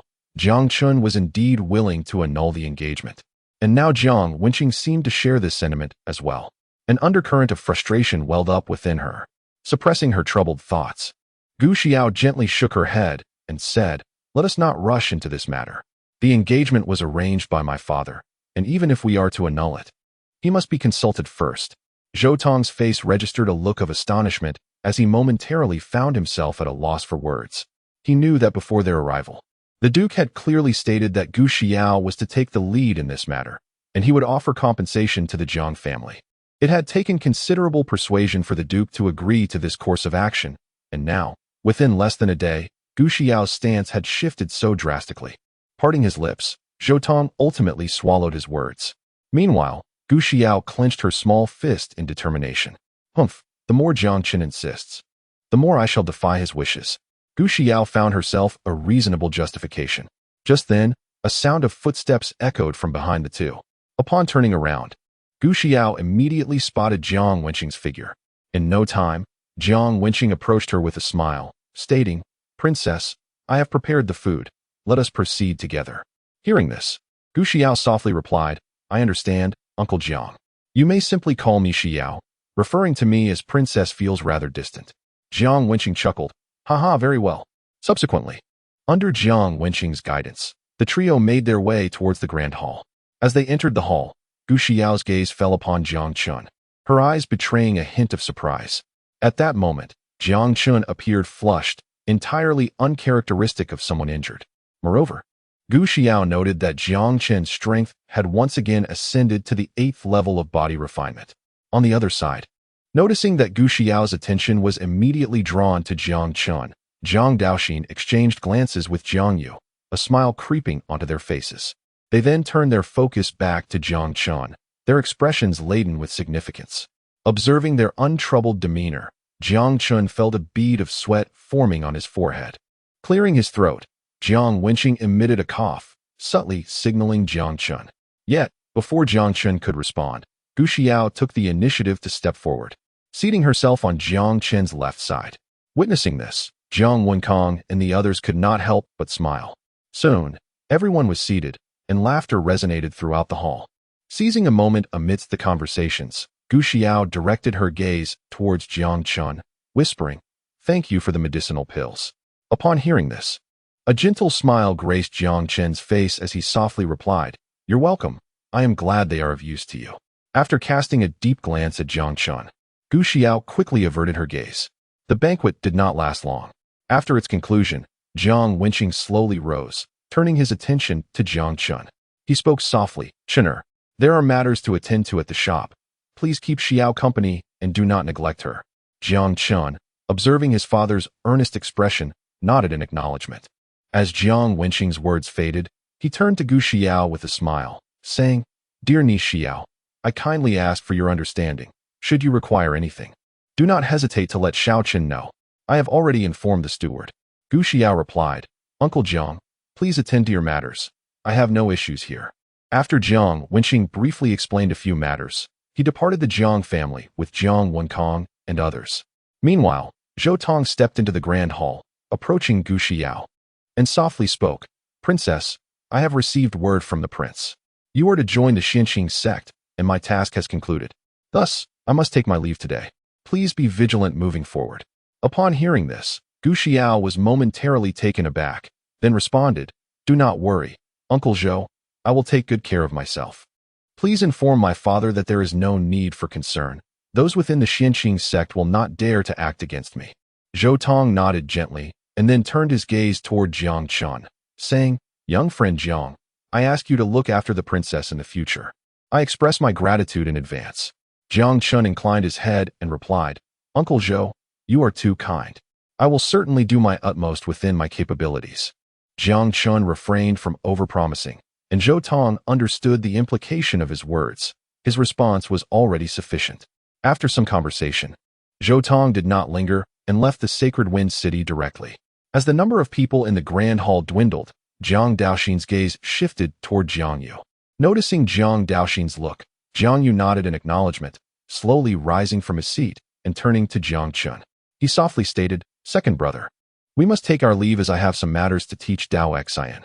Jiang Chen replied, "All right, you may go."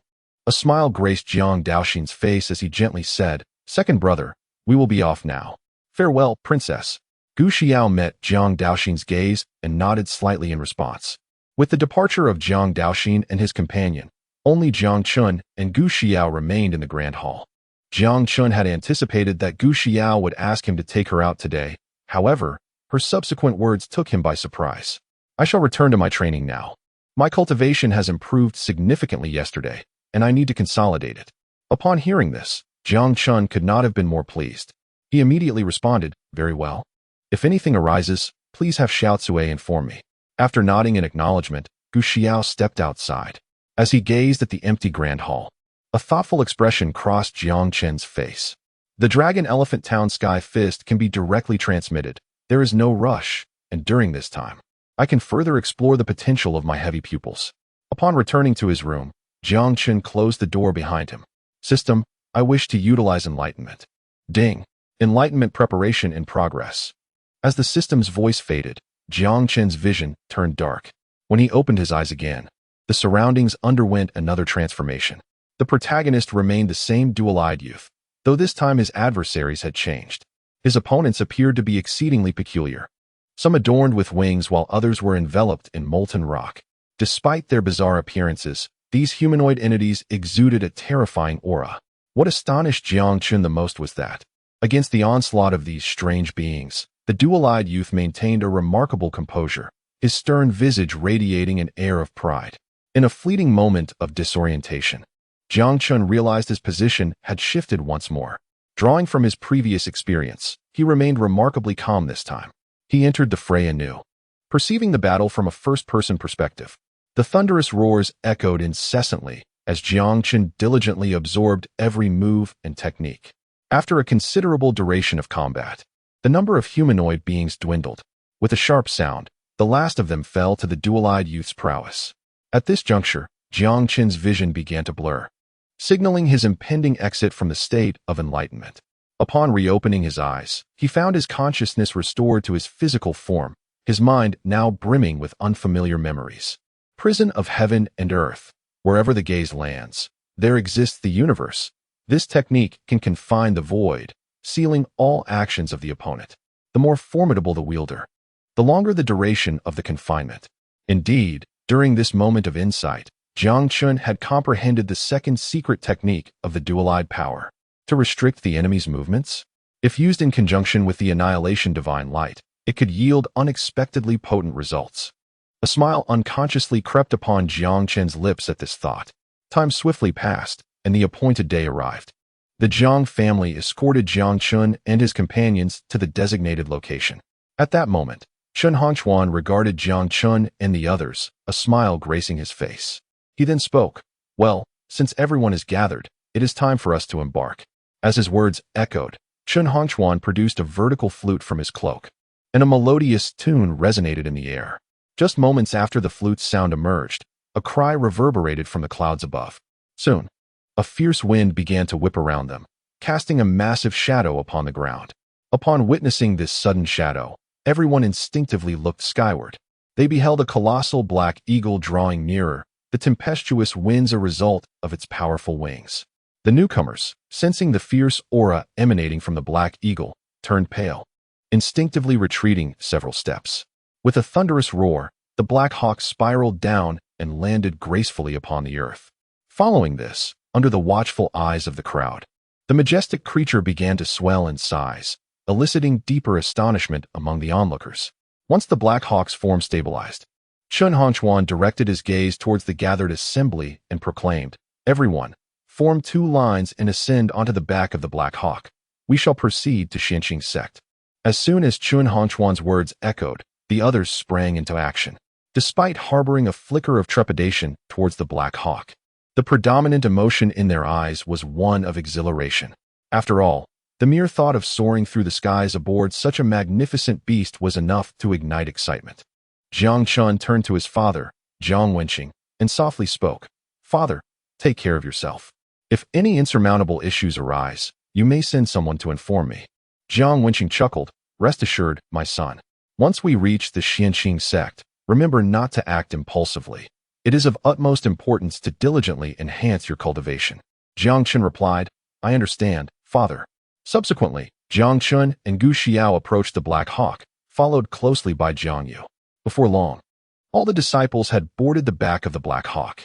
With a swift motion, Chen Hongchuan ascended to the creature's head and intoned solemnly, "Let us depart."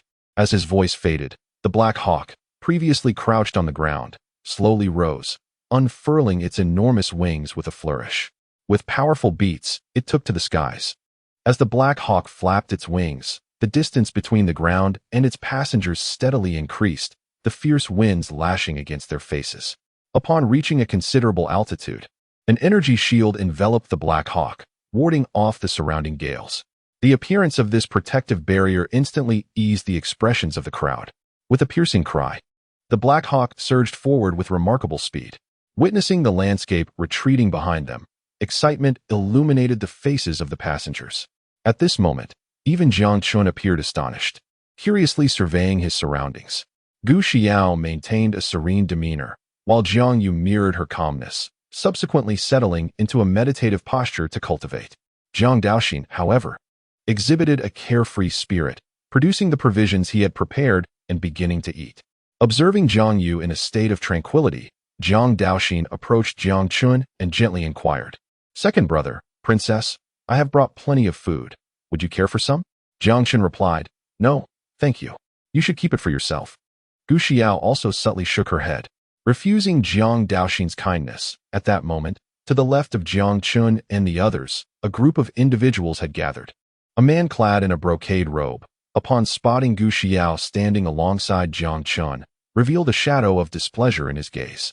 Observing the man's grim countenance, one among the group immediately donned a sycophantic expression and softly remarked, "Young Master Su, only you are worthy of such an exquisite beauty as Princess Xiao. Do you wish for me to deliver a warning to that fellow?" Upon hearing these words, the others in the group echoed their agreement. "Indeed, young master, you possess the thunder body, while Jiang Chen is merely an ordinary mortal. Although his achievements are commendable, they pale in comparison to yours." Listening to the flattery from those around him, the brocade-clad man's expression improved considerably. Retracting his gaze, he spoke in a low voice, "No need for that. A woman I desire must be conquered by my own hand. I, Su Tian, disdain such base tactics." Following Su Tian's declaration, more praises emerged from the crowd. Young Master Su's demeanor is truly exceptional. Once he reaches the Shuangguang sect, he will undoubtedly soar to greatness and become an unparalleled powerhouse. Indeed, indeed. After withdrawing his gaze, Su Tian found a seat for himself. In truth, Su Tian was the scion of a prominent family, yet he was not under the jurisdiction of the Tianlong dynasty. His decision to join the Shuangguang sect stemmed from intelligence regarding a forbidden area within the sect known as Thunder Abyss, which housed a core of lightning essence. Su Tian's purpose for this journey was to acquire that essence. Once he successfully obtained it, his thunder body would be fully awakened, and his strength would multiply. The mere thought of such a scenario caused a smile to grace Su Tian's lips. At that moment, a tremendous rumble seized the attention of the crowd. When they looked up, they found the sky ahead shrouded in dark clouds, with lightning flashing ominously within. Witnessing this spectacle, many disciples displayed expressions of trepidation, for it was evident that the area cloaked in darkness was their unavoidable path. Observing the grim faces of the crowd, Chen Hanchuan slowly spoke, "Rest assured, everyone. This is merely ordinary lightning and cannot breach the Black Hawk's shield. You are in no danger." Upon hearing Chen Hanchuan's reassurance, the pallor on the faces of the crowd began to lift. Meanwhile, Gu Xiao gazed at Jiang Chen's calm demeanor and could not help but inquire, "Why do you appear so unafraid?" Jiang Chen smiled faintly and replied, "Did Elder Chen not say that this lightning poses no threat to us? What is there to fear? Is that so?" Gu Xiao responded, intrigued by Jiang Chen's assurance. Gu Xiao appeared somewhat skeptical, however, upon recalling Jiang Chen's previously unleashed prowess. A look of understanding washed over her. Unbeknownst to Gu Xiao, Jiang Chen had witnessed far more terrifying scenes during his moment of enlightenment, rendering such trivial matters incapable of stirring any emotional turmoil within him. At that moment, a commotion arose behind the Black Eagle. The crowd turned to investigate, and soon a flying vessel approached, with Du Qingfeng standing at the bow, his gaze coldly fixed upon the members of the Xianqing sect. Yun Shishue stood on the deck, and upon spotting Jiang Yu and the others, a frigid glint flickered in her eyes. However, after a fleeting glance, she averted her gaze. Meanwhile, several disciples aboard the vessel were casting sidelong glances at Yun Shishue, but upon noticing Wang Ning beside her, they swiftly turned their eyes away. At the bow, Du Qingfeng directed his attention toward Chen Hanchuan, a smirk curling at the corners of his mouth as he mockingly inquired, "Old Chen, surely your Xianqing sect can overcome this minor hurdle? Do you require my assistance?" In response to Du Qingfeng's derision, Chen Hanchuan shot him a disdainful glance and replied coolly, "No need. You should concern yourself with your own affairs. Such trifles are hardly beyond the capabilities of my sect." Du Qingfeng let out a cold snort, retorting, "Is that so? I shall await your demonstration." With that, the warship gradually accelerated, hurtling towards the dark clouds. Observing this, Chen Hanchuan gently patted the Black Eagle's head. Receiving the cue, the Black Eagle swiftly surged toward the ominous clouds. As they drew nearer, Thunder echoed ominously through the sky, lightning streaking before their eyes. Despite Chen Hongquan's assurances that the storm posed no threat, many displayed signs of trepidation, their faces paling considerably. Seeing this, Chen Hongquan raised his voice. Embarking on the path of cultivation means contending with the heavens and the earth. The journey will undoubtedly be fraught with challenges. If you cannot overcome such minor fears, how can you speak of the Tao? As cultivators, you must possess a fearless heart. Only then can you journey further. Upon hearing Chen Hongquan's words, many disciples reflected on his message. Although their pallor persisted, their fear had notably diminished. Witnessing this, Chen Hongquan's expression softened considerably. At that moment, Su Tian was the most elated. Within the swirling clouds, the power of lightning surged around them, and he realized that his cultivation speed had significantly accelerated. Moreover, as his techniques operated, Su Tian discovered to my astonishment, I can absorb the power of lightning from the clouds. Chapter 55. Entering the Tianxiang sect, seizing the rules. At this moment, rain continued to fall from the sky. Upon entering the dark clouds, the surrounding light dimmed significantly, greatly disturbing everyone's vision. Thunder rumbled incessantly, and the rain intensified. However, with the protection of the Black Hawk's energy shield, the raindrops could not touch the group at all.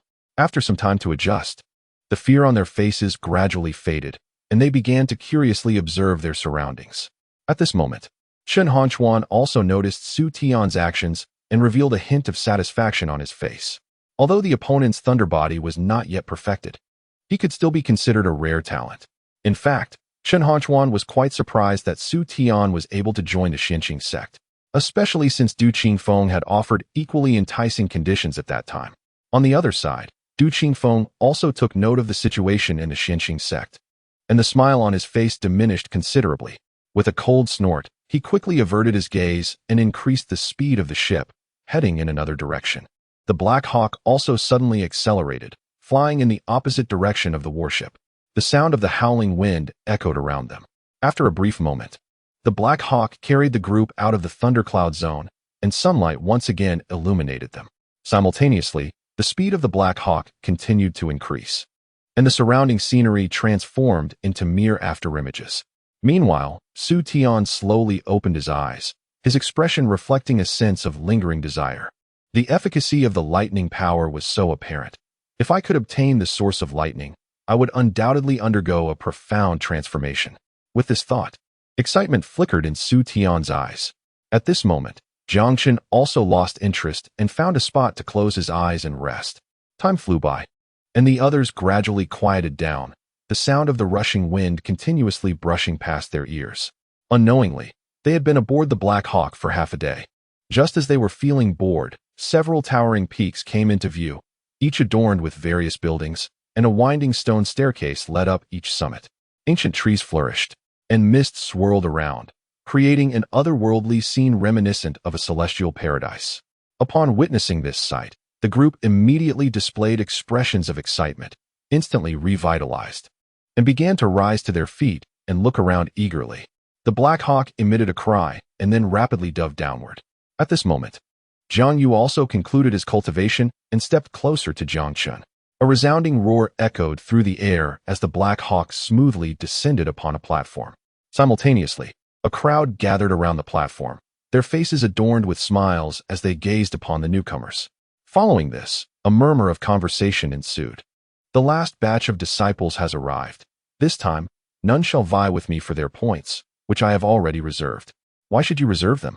Do you think we would let such an opportunity slip away? Moreover, they still have a day of protection. Your reservation is of no consequence. Indeed, to earn points, one must rely on their own strength. Mere words will not suffice. Listening to these peculiar discussions, the expressions of the people aboard the Black Hawk turned to confusion, particularly as they felt the intensity of the onlookers' stares. Spotting the crowd, Chen Hongquan spoke out. Enough of this gathering.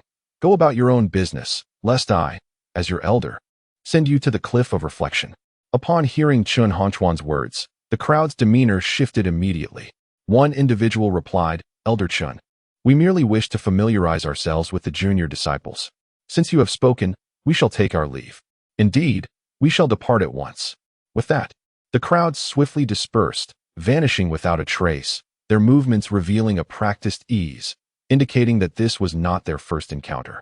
After the disciples had left, Chen Hongchuan turned to the remaining group and said, "Follow me. It is time for your registration." Upon hearing this, the group hastily leaped from the back of the Black Hawk. Once everyone had touched the ground, the Black Hawk flapped its wings with great force, disappearing into the clouds. "All right, come along," Chen Hongchuan instructed as he led the group along a narrow path towards the pavilion atop the mountain. After a moment of contemplation, he continued, "Once you become outer disciples, your identity tokens will contain 100 points. In our sect, any resources you wish to exchange for will require these points." Upon hearing this, the group comprehended the importance of points as the universal currency within the Tianxiang sect. Jiang Chen pondered for a moment before inquiring, "Elder Chen, how can we obtain points? And what was mentioned about the protection period?" At Jiang Chen's question, curiosity sparked in the eyes of the others. Chen Hongchuan responded slowly, "Points can be earned through completing tasks. As for the protection period, after you complete your registration, you will be granted a day of protection, followed by a day of plundering." As Chen Hongchuan elaborated, the group finally grasped the situation at hand. During the protection period, no one would be permitted to lay a hand on them. Once the day of protection elapsed, as long as one is not ascended to the rank of a core disciple, they are permitted to engage with the newcomers, seizing points from their tokens. Similarly, if one possesses sufficient strength, they may also reclaim points from their adversaries. Naturally, once the plundering period has elapsed, high-ranking practitioners are prohibited from robbing those of lesser skill, although the latter may challenge the former. This serves as a form of indirect protection. Thus, the plundering period becomes a grand feast for the senior disciples. Upon listening to Chen Hongchuan's account, the expressions of the crowd turned grim. Jiang Chen and Jiang Yu exchanged glances, a subtle smile gracing their lips. In truth, Jiang Chen understood the rationale behind the plundering period instituted by the Zhuangguking sect. This regulation was merely an attempt to instill in newcomers a profound awareness of the harsh realities of the cultivation world and the paramount importance of strength. After all, if one is powerful enough, even during the plundering period, no one would dare to make a move against them. Observing the disconcerted faces of the others, Chen Hongchuan remained silent, his demeanor calm as he led the way. The onlookers were not foolish. After a moment of contemplation, they grasped the underlying message.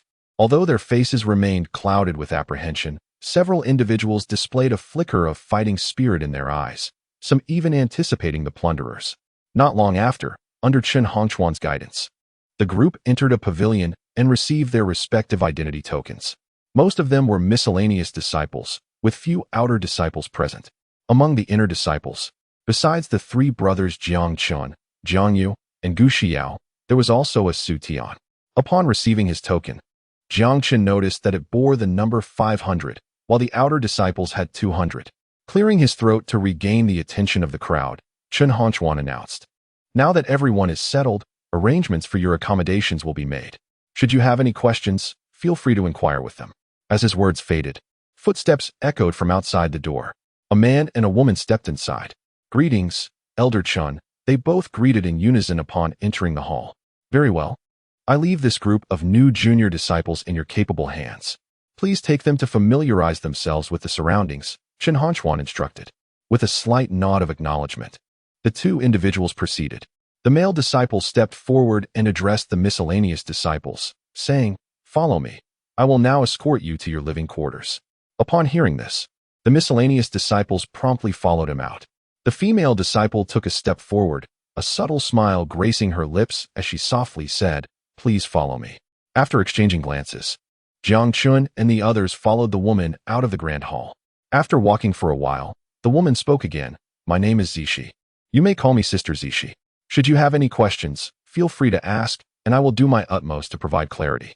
As Zishi finished her sentence, Su Tian stepped forward, his face illuminated by a gentle smile, and asked, "Sister Zishi, do outer disciples and inner disciples reside in the same area?" While speaking, Su Tian discreetly observed Zishi. It must be said that although her beauty did not surpass that of Gu Xiao, she was still a rare gem of beauty. Looking at her tall figure and her proud bearing, a flicker of fervor sparkled in Su Tian's eyes. Upon hearing Su Tian's question, Zishi smiled slightly and responded, "Indeed, outer disciples do reside in the same area as inner disciples. However, The quality of one's dwelling is closely tied to one's own strength. Subsequently, Zishi explained the rules to the group. Once one becomes an outer disciple, they are entitled to a separate dwelling. The location of the dwelling is significant. The closer it is to the inner circle, the more abundant the spiritual energy. However, dwellings are not fixed. Everyone possesses the qualification to challenge the current dwelling's owner and can take their place upon victory. This is why Zishi mentioned that the quality of the dwelling is related to one's own strength. After all, without strength, even the finest dwelling cannot be defended. Once the group had digested the information, Zishi continued, as you have just joined the sect and are entitled to new member benefits, I will arrange for you to reside in one of the top 10 dwellings. After the protection period expires, if anyone challenges you, you should assess your own capabilities. Upon hearing that they would reside in one of the top 10 dwellings, joy instantly illuminated the faces of the group. Jiang Chen also nodded slightly. He could not deny that this strategy of the Tianxiang sect was indeed clever. By allowing newcomers to occupy the premier dwellings from the outset, the subsequent drop to lower-tier dwellings would certainly create a significant psychological impact. Therefore, to reclaim the top-tier dwelling, everyone would undoubtedly strive diligently in their cultivation, thereby bolstering the sect's strength. From the perspective of the current rules, Jiang Chen found them exceptionally practical, and the resultant effect would certainly be commendable.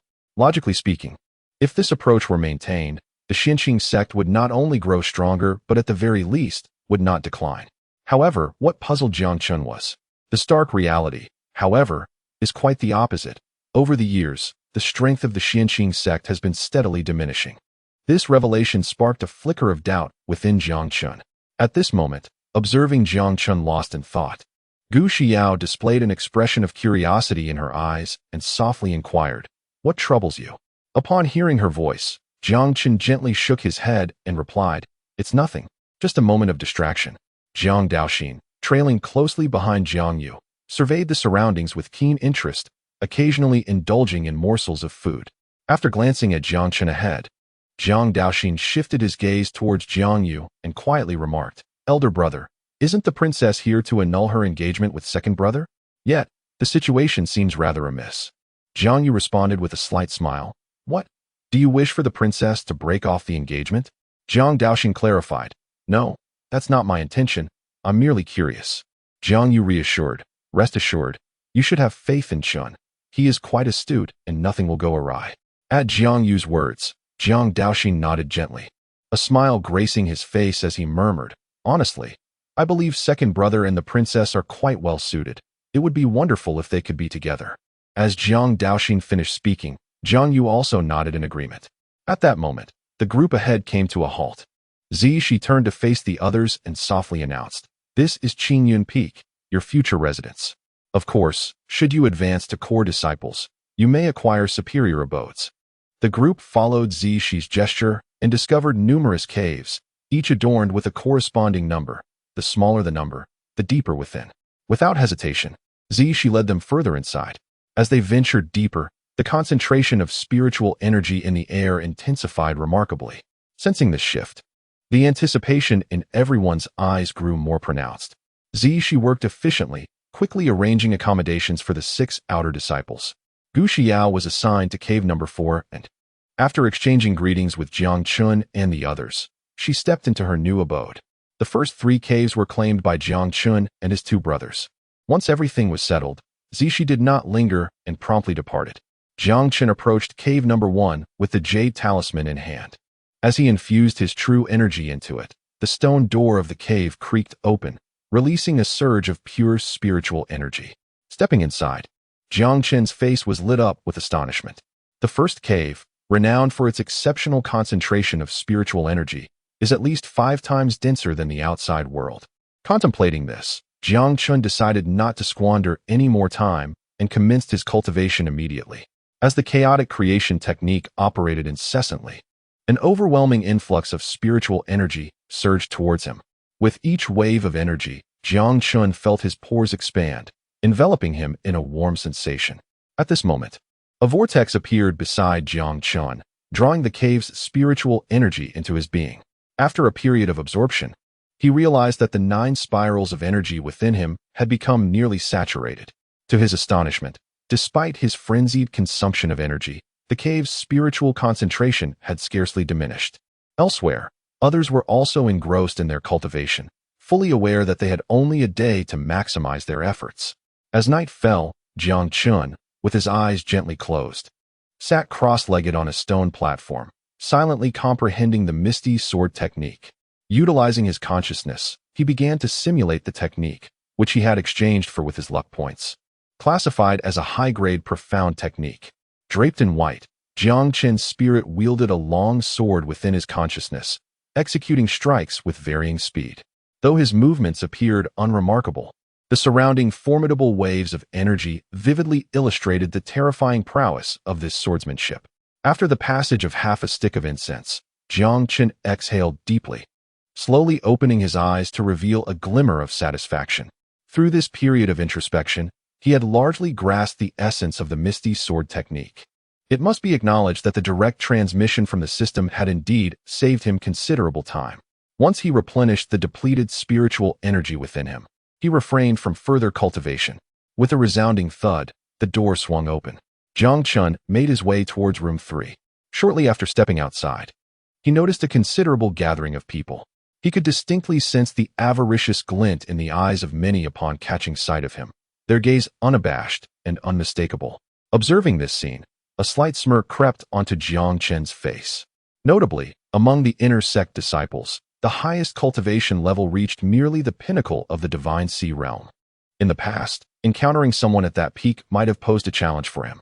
However, after consuming the Xianlong pill, Jiang Chen had experienced a significant enhancement in strength, rendering such opponents no longer a threat.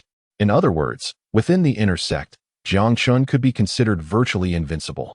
Furthermore, in the Tianxiang sect, as long as one transcends to the realm of creation, they may become a core disciple.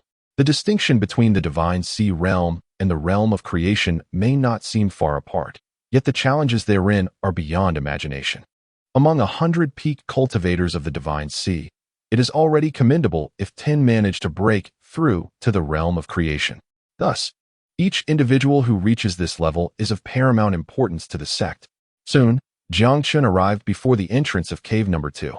With a thunderous rumble, before Jiang Chen could make a move, the stone door of Jiang Yu's cave opened. Jiang Chen seized the opportunity to step inside. As he entered, the stone door gradually closed behind him. With the closure of the stone door, a murmur arose in the surroundings. The Jiang family is indeed remarkable, having produced 3 prodigies at once. Could it be a hidden lineage? Humph, what hidden lineage? They are merely a small family from Shunfeng City, lacking any substantial foundation, and cannot truly be regarded as geniuses. Indeed, I have heard that those brothers from the Jiang family possess innate divine strength from a young age, which may well be the primary reason for their emergence. They cannot be considered true geniuses. Upon hearing this, the others nodded in understanding. Subsequently, someone spoke again. Whether they are geniuses or not is of little concern to me. I am currently more interested in the points they possess, for that represents a considerable fortune. At the mention of points, the eyes of the others gleamed with fervor. I am also quite curious. Given Princess Xiao's status, why would she join the Tianxiang sect? Upon hearing this, someone immediately interjected. Regardless of her reasons for being here, it is not our concern. The 6th prince has been pursuing Princess Xiao for some time now. With her arrival here, he will undoubtedly seize this opportunity, so it would be wise for you to suppress your own thoughts. You are well aware of the 6th prince's methods. Upon hearing this, the man who had initially spoken couldn't help but stiffen, a shiver running through his body. Once he steadied his emotions, he softly replied, "Brother Long, you jest. I would never act foolishly. Very well, let us depart from here. Many eyes are upon them, and we should return to devise a strategy." Subsequently, those hiding in the shadows slowly retreated. Within the cave, Jiang Chen and Jiang Yu sat opposite each other, a pot of warm tea before them. At that moment, Jiang Chen noticed that his elder brother's strength had indeed advanced to the 1st level of the Divine Sea realm, with his dragon body activated to 20%. Gazing at Jiang Chen, Jiang Yu spoke gently, "Second brother, you came here late at night. Has something occurred?" Jiang Chen slightly shook his head and replied, "Nothing of great consequence. I merely wish to hear your plans, brother." Upon hearing this, Jiang Yu immediately grasped the underlying meaning. A faint smile graced his face as he softly spoke, What you wish to inquire about pertains to the issue of plunder rights, does it not? Jiang Chen nodded slightly. In truth, had it not been for Jiang Yu's sixth misdeed last time, Jiang Chen would not have made this special trip. Clearing his throat, Jiang Yu, noticing the profound expression on Jiang Chen's face, coughed awkwardly, a hint of embarrassment crossing his features. Once he steadied his emotions, Jiang Yu quietly stated, "To contend is inevitable. This is my stance." Upon hearing these words, Jiang Chen immediately grasped his intentions. While Jiang Chen pondered, Jiang Yu continued, "Brother Chen, your current strength must surpass the mere 8th layer of body refinement, does it not?" As the words fell, Jiang Yu looked at Jiang Chen with a smile. Taken aback for a moment by this observation, Jiang Chen soon smiled in response, softly replying, "Indeed, I cannot conceal it from you, elder brother." Jiang Yu's ability to perceive his strength did not surprise Jiang Chen. After all, he had integrated the remnants of an imperial soul, granting him extraordinary insight. Moreover, not long ago, Jiang Chen had imparted the concealed cultivation techniques to Jiang Yu and others, making it not particularly difficult to deduce. Receiving Jiang Chen's reply, a knowing look appeared on Jiang Yu's face. Subsequently, silence enveloped the cave dwelling. After exchanging a glance filled with mutual understanding, both brothers smiled. They conversed for quite some time, and as midnight approached, Jiang Chen exited Jiang Yu's cave. With a thunderous rumble, tranquility fell over the dwelling as Jiang Chen departed. Jiang Yu chose not to continue his cultivation, softly murmuring, "The Tianxiang sect is merely a starting point. In the future, the three of us brothers shall undoubtedly stand proudly at the summit of the heavens." At this juncture, a fierce light flickered in Jiang Yu's demeanor. Unbeknownst to them, an entire night slipped away. With time still remaining before the protection period concluded, few dared to disturb Jiang Chen and the others. As time progressed, the crowd outside the cave grew increasingly larger. Jiang Chen and his companions ceased their cultivation and opted to step outside the cave. Observing the throng surrounding them, Jiang Chen's expression remained unchanged, his gaze scanning the area with indifference. The others followed suit, emerging from the dwelling. Meanwhile, Jiang Yu approached Jiang Chen with Jiang Daoxin in tow. Simultaneously, Gu Xiao stepped forward. Upon seeing her, the crowd's eyes ignited with fervor. However, none dared to approach her for conversation. However, in the gazes directed towards Jiang Chen, there lingered a hint of malicious glee. Subsequently, a cacophony of discussions erupted. The relationship between Princess Xiao and the Jiang family appeared to be rather intricate. The 6th prince is returning soon. If he becomes aware of this incident, he will undoubtedly not let it slide. Indeed, the probing should come to an end. Fortunately, those with formidable strength have already moved on, leaving us with an unexpected advantage today. As these words were uttered, many in the vicinity nodded in agreement. Then, a robust man stepped forward and proclaimed with a booming voice, "Esteemed guests, given the limited number of participants today, let us first allocate the resources to avoid any potential disputes. Our Star Sea Association requires only 1 inner sect disciples' points. The remainder can be divided among yourselves. Is this request unreasonable?" As soon as the burly man's words fell, others chimed in. "In that case, our Heavenly Fortune Association also demands 1 inner sect point. The rest is for you to distribute. Our Divine Spring Association also seeks 1. Before long, each group had firmly established their objectives. Notably, no one dared to target Gu Xiao. Witnessing this development, Su Tian and his companions wore expressions of utter dismay.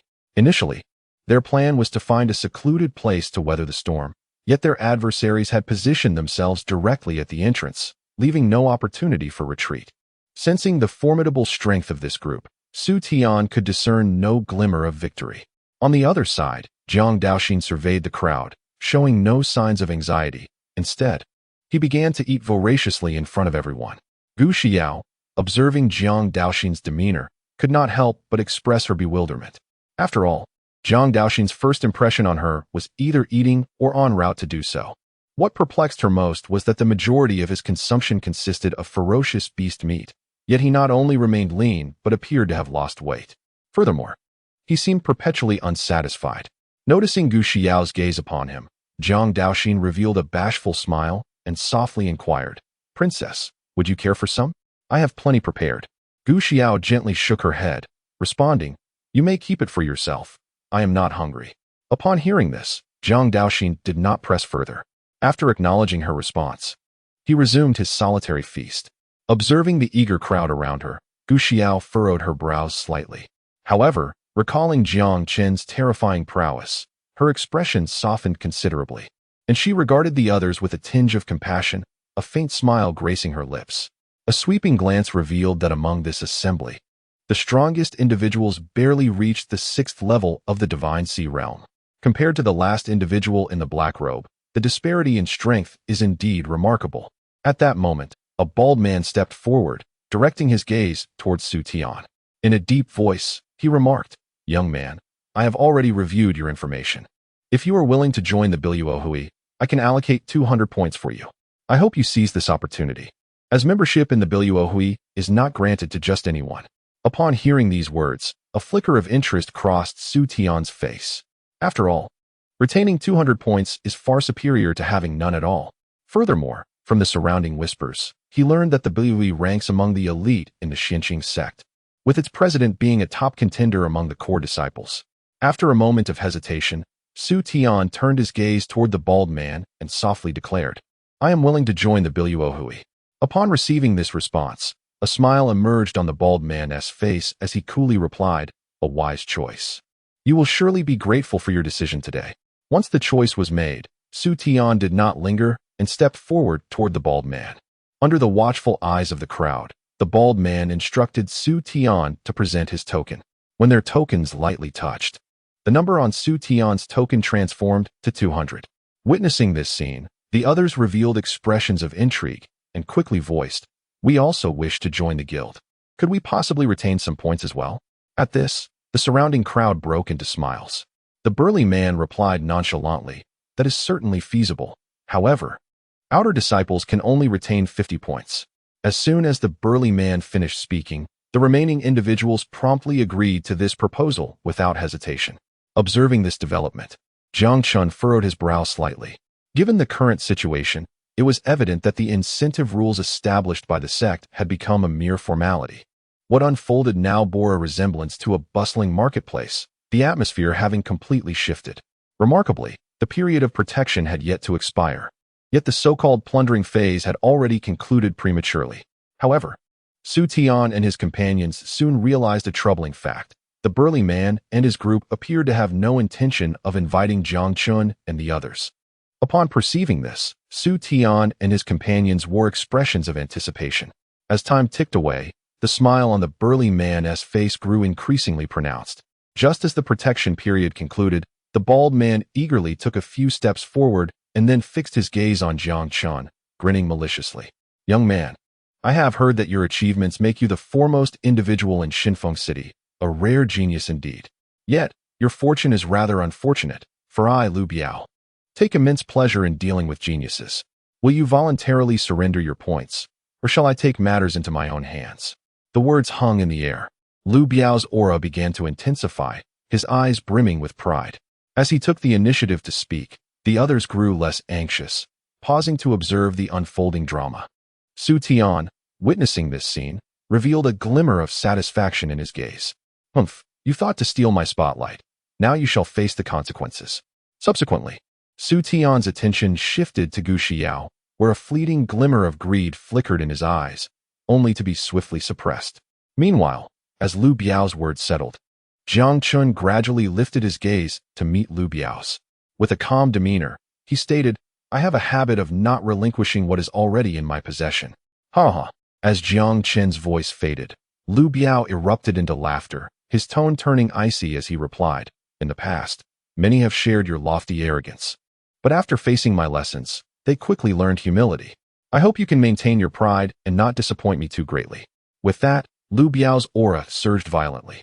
Chapter 59. The collective shock of the crowd upon witnessing Lu Biao's true intent. Curiosity deepened among the onlookers.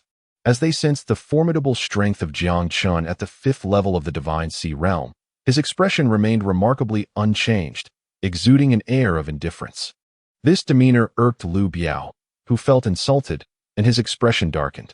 "Jiang Chen, you cannot refuse today's challenge. If you willingly surrender your token, I can spare you some of the pain that awaits." At this, all eyes turned toward Jiang Chen, eager to see his response. Elsewhere, Jiang Yu cast a glance at Jiang Chen and softly suggested, "Shall I handle this?" A confident smile graced his face as he spoke. However, Jiang Chen merely shook his head slightly and replied, "No need. I can manage this." With that, Jiang Chen stepped forward. The exchange between the two had not gone unnoticed by the others, who found it audacious for Jiang Chen, merely at the 8th level of body refinement, to hold Lu Biao, a 5th-level divine sea cultivator, in such contempt. They scoffed, thinking him a fool who, in his arrogance, believed a modicum of success warranted such pride. He would soon learn the consequences. At this juncture, Lu Biao's expression grew grim. "Very well. You are the first newcomer daring enough to provoke me. Let us see what strength you possess." With those words, Lu Biao began to advance slowly toward Jiang Chen, his aura continuing to escalate with each step.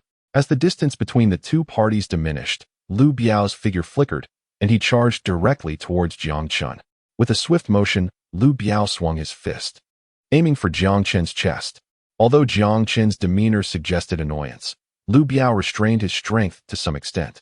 While the act of seizing points from sects was permitted, a fatal incident would lead to dire consequences.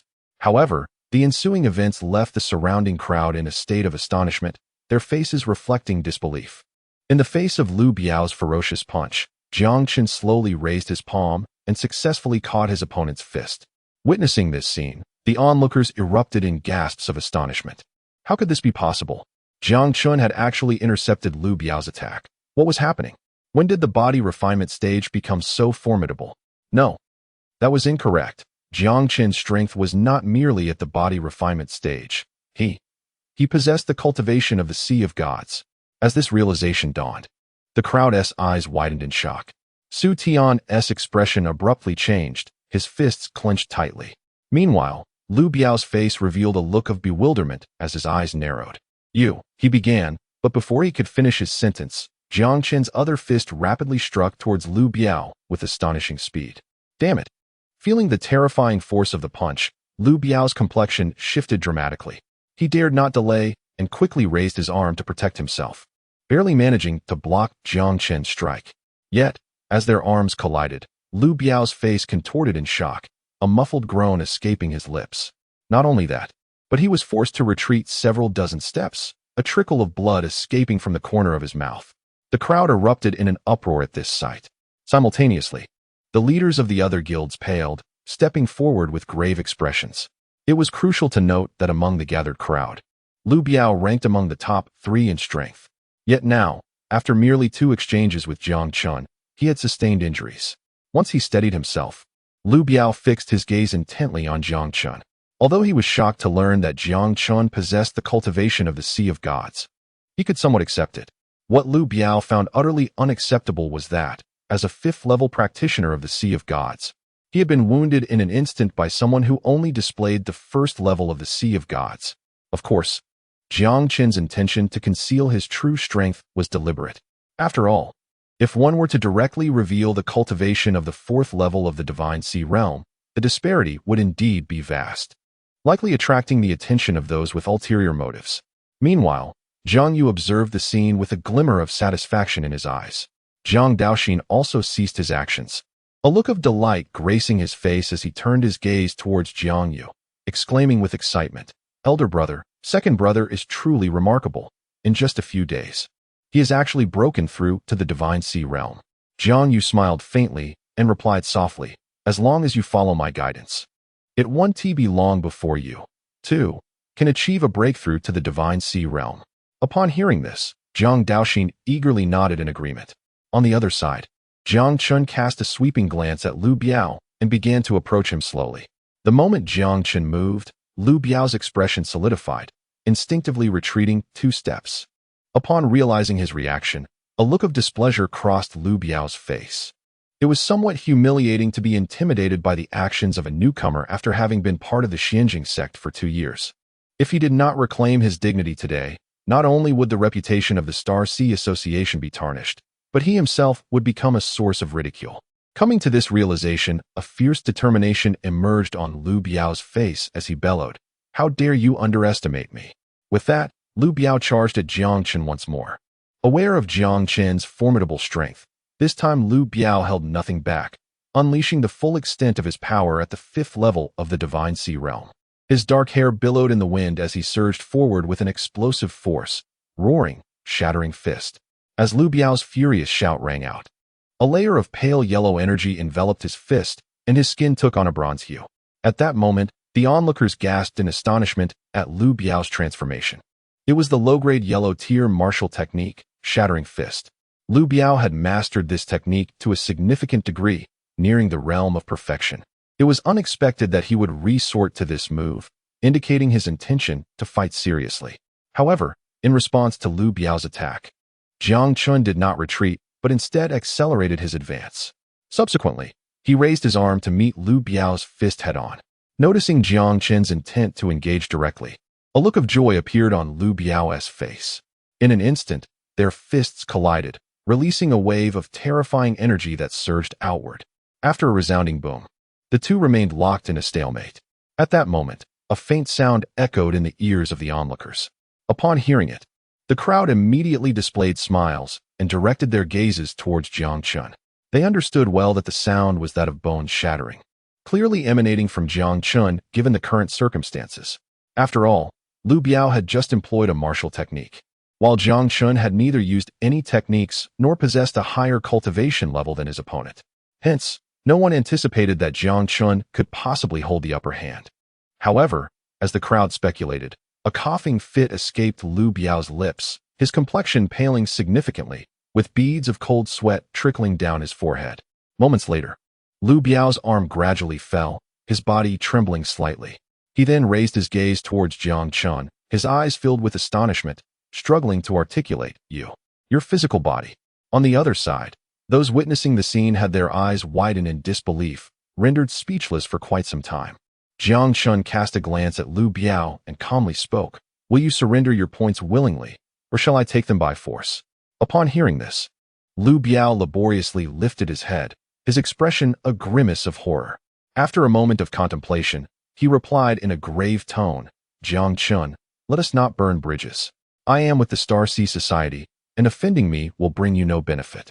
How about we both take a step back and treat today as if it never happened? What do you think?" As Lu Biao's words fell, his eyes remained fixated on Jiang Chen. Meanwhile, the others, witnessing Lu Biao's capitulation, were even more astonished. At this moment, Su Tian observed the scene with incredulity. After redirecting his gaze, he slightly raised his head towards the distance, where Gu Xiao stood. Yet, upon looking, he discovered that Gu Xiao's attention was fixated on Jiang Chen. Realizing this, his fists clenched tightly, producing a creaking sound. On the other hand, unfazed by Lu Biao's threats, Jiang Chen's expression remained unchanged. Just as Lu Biao assumed Jiang Chen would acquiesce to his proposal, Jiang Chen suddenly extended his hand towards Lu Biao's waist to seize the token. Lu Biao's face changed dramatically upon witnessing Jiang Chen's boldness. However, due to the proximity of their positions and his own injuries, he had no time to evade. Unsurprisingly, Jiang Chen successfully snatched the token from Lu Biao. After glancing at the token, Jiang Chen frowned slightly and couldn't help but remark, "How impoverished." This comment stemmed from the fact that Lu Biao's token contained a mere 300 points. Upon hearing Jiang Chen's remarks, Lu Biao's expression instantly stiffened. Jiang Chen remarked, "Well, even the smallest mosquito is still meat." With those words, he transferred the points from Lu Biao's token directly into his own. After completing this act with a decisive motion, Jiang Chen tossed Lu Biao's token back. Lu Biao stared at the token in front of him, his face contorted in a ghastly manner. He glanced up at Jiang Chen and, gritting his teeth, said, "Very well, I, Lu Biao, will remember this incident. The mountain may not shift, but the water will flow." With that, Lu Biao picked up the token and, cradling his injured arm with his other hand, turned on his heel and departed without a backward glance. The remaining members of the Star Sea Guild, seeing Lu Biao leave, promptly followed suit, for Lu Biao had lost, rendering their presence here meaningless. The other guild members, witnessing this scene, fell into a profound silence. Jiang Chen scanned the crowd, speaking calmly, "Is there anyone else who desires my points?" At his words, no one dared to respond. Silence enveloped the gathering. After a moment of contemplation, a bald man stepped forward, casting a glance at Jiang Yu and the others before directing his gaze towards Jiang Chen. his eyes betraying a hint of reluctance. After hesitating briefly, the bald man spoke solemnly. I never anticipated that among the newcomers, there exists such a genius as you. This time, I shall forego the plunder at the Heavenly Fortune Guild. With that, he turned to Su Tian and the others, reiterating, let us depart. Su Tian glanced at Jiang Chen before turning to leave alongside the bald man. As the bald man departed, the other guilds likewise chose not to linger, taking their newly recruited disciples and departing swiftly. In the face of their exit, Jiang Chen made no effort to stop them. Before long, the crowd had thinned considerably. Just then, a man approached Jiang Chen, a subtle smile gracing his features. Upon reaching Jiang Chen, the man spoke softly, greetings, junior brother Jiang. I am Long Aotian. May I inquire if you have any intentions of joining a guild? Hearing this, Jiang Chen was momentarily taken aback. Regaining his composure, he gently shook his head and replied, thank you for your kind offer, senior brother Long, but I currently have no plans to join a guild. Upon hearing Jiang Chen's response, Long Aotian's face revealed a trace of disappointment, yet he maintained his gentle smile. He replied, since you have no thoughts on the matter yet, I shall not press further. However, should you ever reconsider, please think about the Ziyun Guild. Seeing the other's warm demeanor, Jiang Chen naturally returned the courtesy, saying, certainly, I will take it into consideration.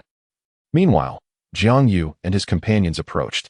Observing the sudden arrival of the three, Long Aotian displayed an air of familiarity and immediately introduced himself. After conversing for a while, the smile on Long Aotian's face faded somewhat, his gaze focusing intently on Jiang Chen as he solemnly spoke, junior brother Jiang, today you have offended Lu Biao. He will certainly not let this matter rest and will seek retribution. You must exercise caution. Upon hearing this, Jiang Chen softly replied, thank you for the warning, senior brother. I will be vigilant. Noticing Jiang Chen's seemingly indifferent demeanor, Long Aotian continued, you must not be careless. Within the Starsea Association, there are many formidable individuals. Lu Biao, in this realm, ranks merely in the lower tier. Now, the exploration of the secret realm should be concluding soon, and it will not be long before the strong of the Starsea Association return to the sect. You must be on your guard against them. Upon hearing Long Aotian's words, Jiang Chen's expression grew serious.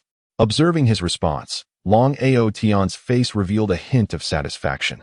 Junior brother, during this period, you should utilize your points to exchange for some cultivation resources, Long Aotian suggested.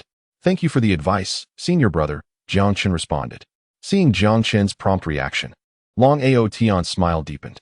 Jiang Chen understood that this suggestion was made with his best interests in mind. Indeed, utilizing his points before the others returned would help him avoid considerable trouble. Chapter 61, The Elderly Gatekeeper. After a brief conversation, Long Aotian turned to leave. After pondering for a moment, Gu Xiao stepped forward and softly remarked, what that senior brother said was indeed correct. You cannot afford to be complacent. Going to the Technique Pavilion to exchange for some techniques is a wise choice. Hearing Gu Xiao's words, Jiang Daoxin nodded in agreement. Subsequently, he curiously inquired, Princess, do you not intend to go? Gu Xiao turned to Jiang Daoxin and gently shook her head, responding, I have my own techniques. The methods and martial skills accessible to inner sect disciples are of little use to me. Upon hearing this, Jiang Daoxin immediately understood. It seemed that she looked down upon the techniques of the Tianxiang sect. In truth, Jiang Chen held little interest in the so-called Technique Pavilion as well. After all, he possessed the opportunity shop of the system, and as long as he had sufficient opportunity points, he lacked for techniques. After exchanging a few more words, Gu Xiao did not linger and greeted Jiang Chen and the others before turning to head towards her cave dwelling. After her departure, Jiang Yu turned to Jiang Chen and softly suggested, since there is nothing pressing at the moment, shall we take a look at the Technique Pavilion?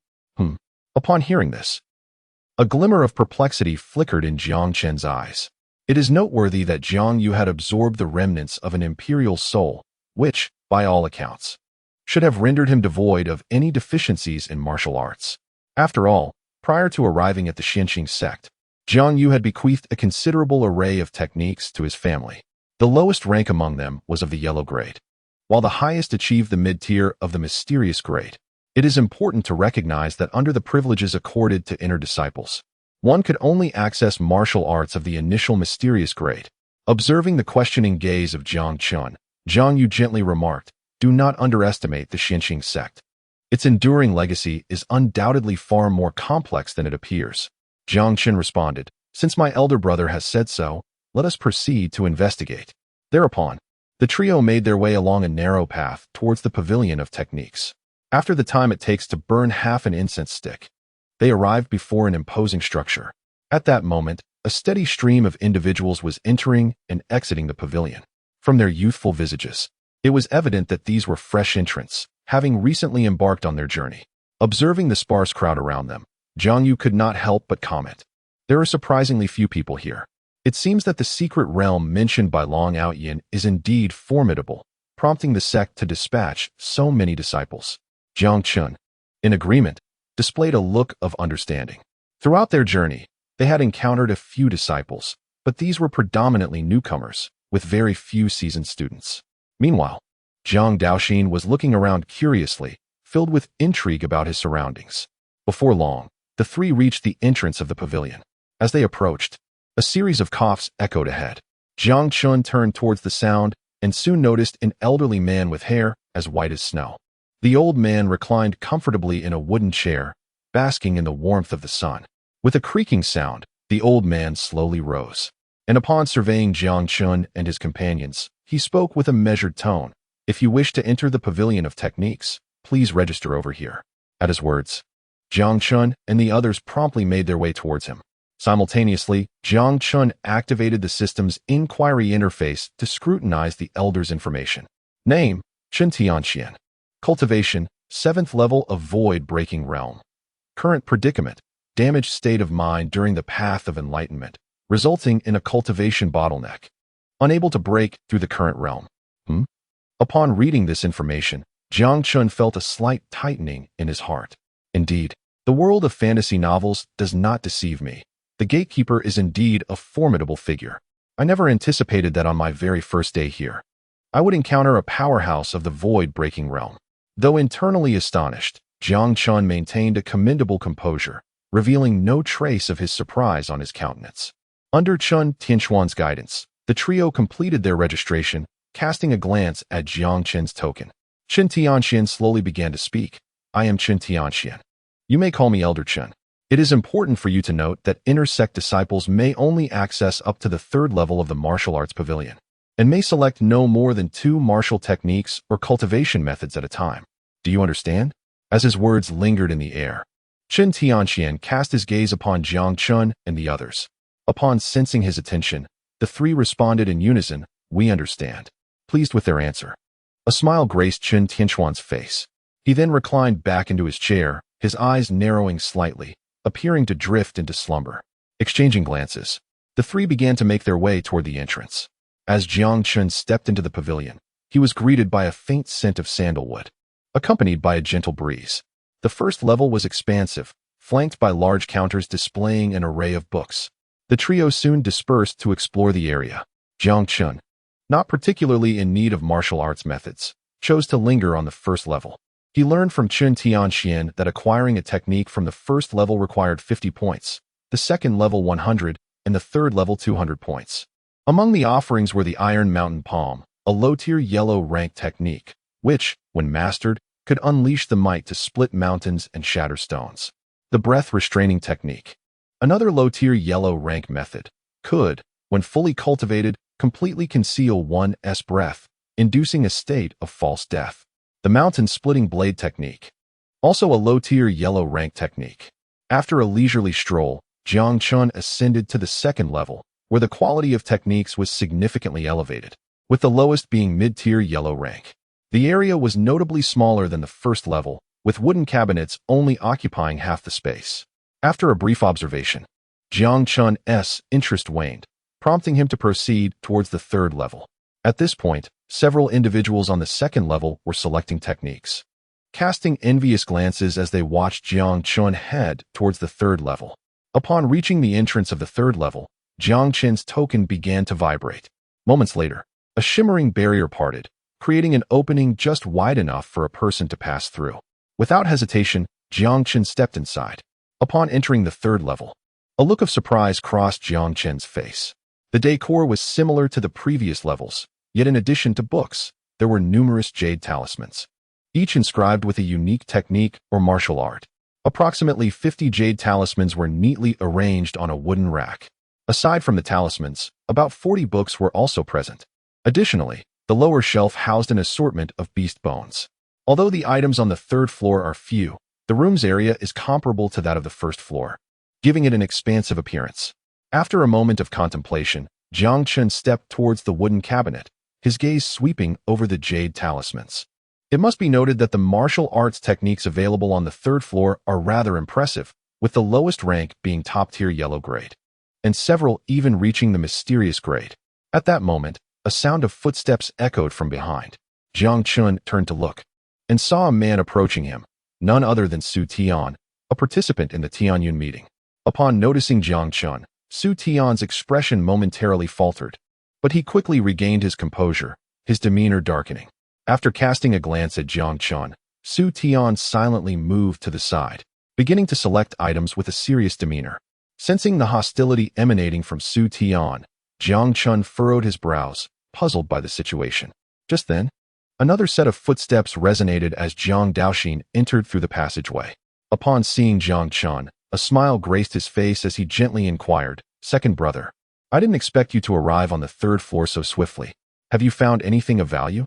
In response to Jiang Daoxin's question, Jiang Chen lightly shook his head and then asked, "Where is elder brother? Has he already made his selections?" Jiang Daoxin replied, "Elder brother is currently on the second floor. It seems he has no intention of coming up yet, as he is selecting a martial technique, though it appears to be a fragment." As he spoke, Jiang Daoxin scratched his head, a look of confusion evident on his face.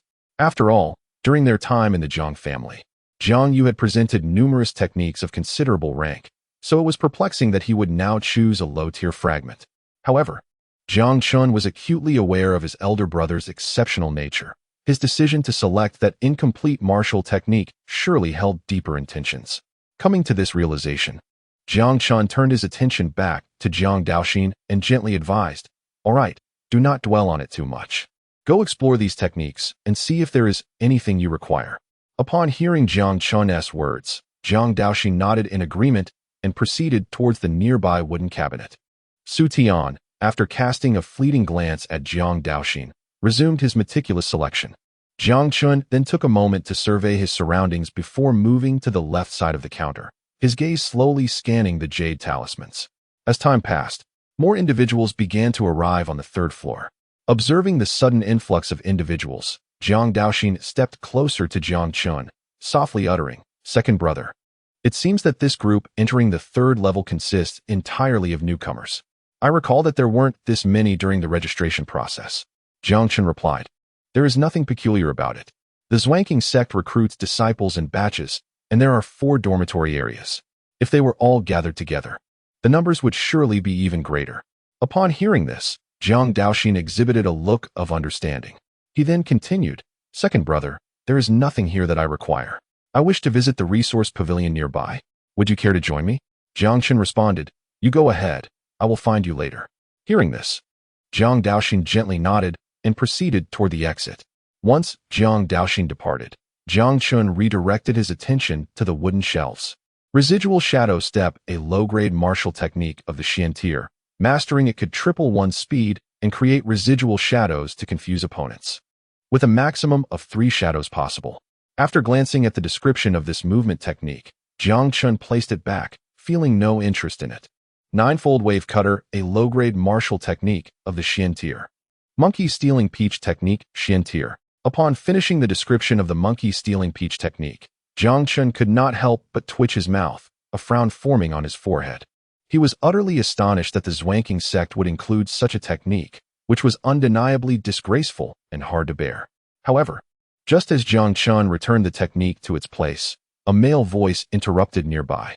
"Excuse me, brother, it seems you no longer require this martial technique. May I take a look?" Hearing someone speak, Jiang Chen turned to see a slender man approaching. Although he was not particularly handsome, he possessed a charm that grew on one with time. Furthermore, the glint in his eyes suggested he was quite astute. In response to his inquiry, Jiang Chen gently shook his head and replied, "Feel free." Upon hearing this, the slender man revealed a smile, softly saying, "Thank you. Brother, I am Xiao Lu. May I know your name? Xiao Lu. Jiang Chen expressed his surprise at the name, but still responded, Jiang Chen. Ah, so it is Brother Jiang. A pleasure to meet you. After speaking, Xiao Lu shifted his gaze to the monkey stealing peach technique. Upon reading the description, his eyes sparkled with delight, and he exclaimed, Excellent, excellent. I never imagined our sect would possess such an elegant martial technique, perfectly tailored for a gentleman like myself. Elegant? Gentleman? Upon hearing the words uttered by Xiao Lu, Jiang Chen quickly cast his gaze into the past, a series of dark lines appearing on his forehead. Such is the nature of a true gentleman. A soft chuckle escaped Xiao Lu's lips as he noticed Jiang Chen's scrutiny, swiftly retracting his martial techniques. A look of satisfaction gracing his face. After completing his actions, Xiao Lu once more raised his gaze to Jiang Chen and spoke gently, Brother Jiang Chen, I am truly grateful for your assistance today. Without you, I would not have been able to select a suitable technique so promptly. Consider it a debt of gratitude from me, Xiao Lu. Should you require my aid in the future, do not hesitate to ask. For now, I shall take my leave. Upon hearing this, Jiang Chen nodded in acknowledgement, finding this individual to be quite peculiar. With Jiang Chen's response, Xiao Lu eagerly turned to depart. Jiang Chen did not linger on the matter, and after pondering for a moment, he prepared to exit the third level. However, just as he was about to leave, his gaze inadvertently fell upon an ancient tome, instantly piquing his interest. Subsequently, he crouched down and extracted a tattered book from the bottom of a wooden cabinet. The cover bore the three prominent characters, Ju. Gently shaking the book, a cloud of dust swirled around him. After clearing the dust from the Ju, Jiang Chen slowly turned to the first page. The introduction revealed that it was a low-quality technique meant for refining vital energy. A look of astonishment crossed Jiang Chen's face as he realized this was an auxiliary technique capable of refining the myriad energies within the body. However, disappointment washed over him as he discovered that the Ju was incomplete, containing only the first two levels of cultivation methods, rendering it ineffective for practitioners at the Divine Sea realm. It was, in essence, a rather superfluous technique, likely the reason it was classified as low quality. Yet, just as Jiang Chen's expression turned to one of disillusionment, a notification echoed in his mind. Ding!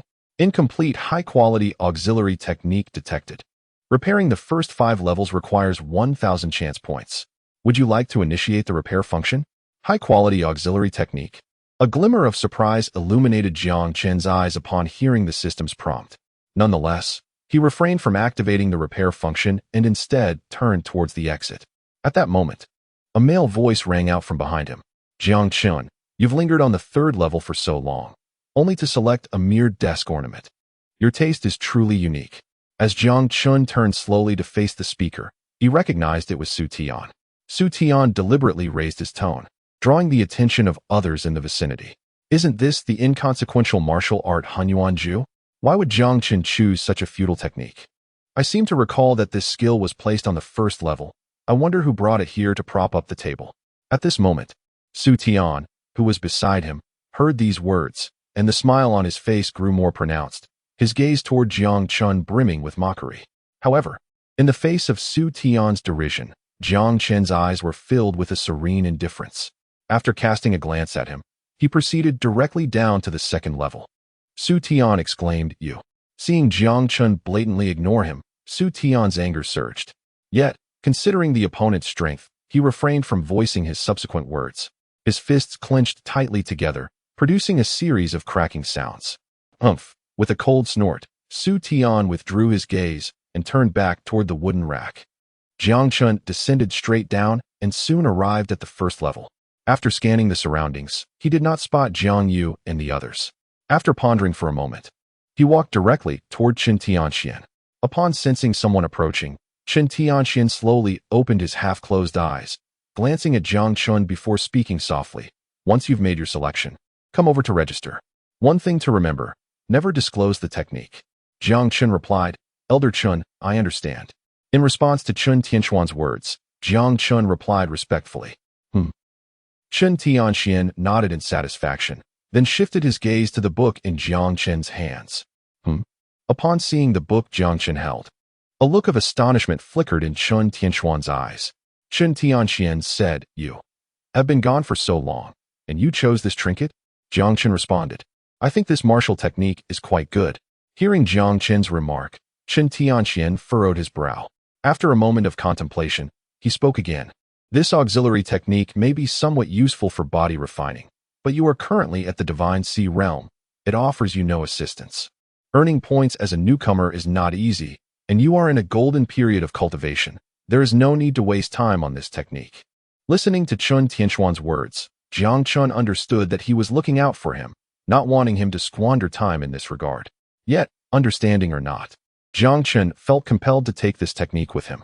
After all, the system had claimed it could restore this technique.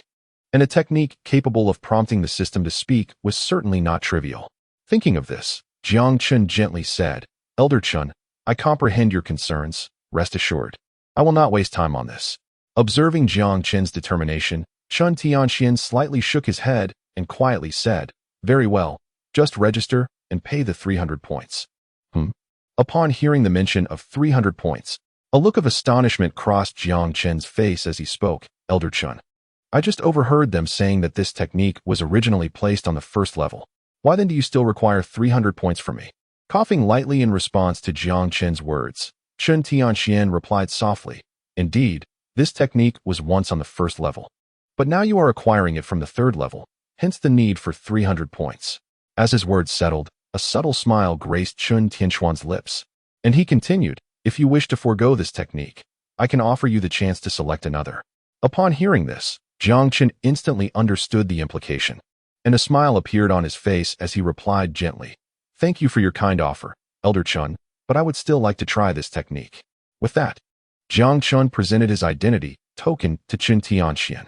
Recognizing Jiang Chen's resolve, Chun Tianxiang refrained from further persuasion, knowing he had done all that was necessary. After accepting Jiang Chen's token and glancing at his name, Chun Tianxiang inquired, You are Jiang Chen. What is your relation to Jiang Yu? Jiang Chen responded, He is my elder brother. Upon hearing this, a peculiar expression flickered in Chun Tianxuan's eyes. After a thoughtful look at Jiang Chen, he muttered, So they are brothers. No wonder their perspectives are so unique. Realizing the implication of this remark, Jiang Chen recalled that Jiang Daoxin had mentioned his elder brother had also selected a fragment of a technique, and now he had chosen one as well. It was clear why Chun Tianxiang exhibited such an expression.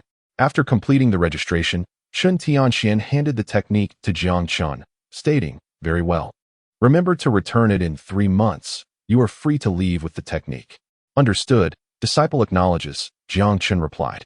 Hearing this, Chun Tianxiang reclined back into his wooden chair, his eyes narrowing slightly. Jiang Chen pondered for a moment before striding towards the resource pavilion.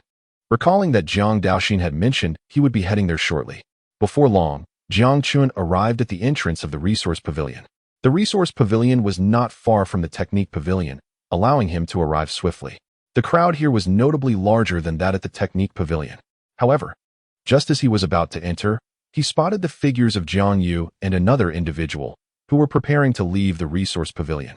On the other side, Jiang Daoxin and his companion noticed Jiang Chen as well and quickened their pace to approach him. Upon reaching Jiang Chen, Jiang Daoxin spoke first, Second brother. My elder brother and I have exchanged for numerous resources. See if there is anything you require. As he spoke, Jiang Daoxin raised his arm, extending the storage pouch he held towards Jiang Chen. Faced with the storage bag handed over by Jiang Daoxin, Jiang Chen waved his hand gently and spoke softly. Let us hold on to it for now. We can discuss it later. After conversing for a while, Jiang Chen entered the resource pavilion, exchanging his remaining points for a considerable amount of medicinal materials. Having completed this, the three brothers made their way towards the dormitory area.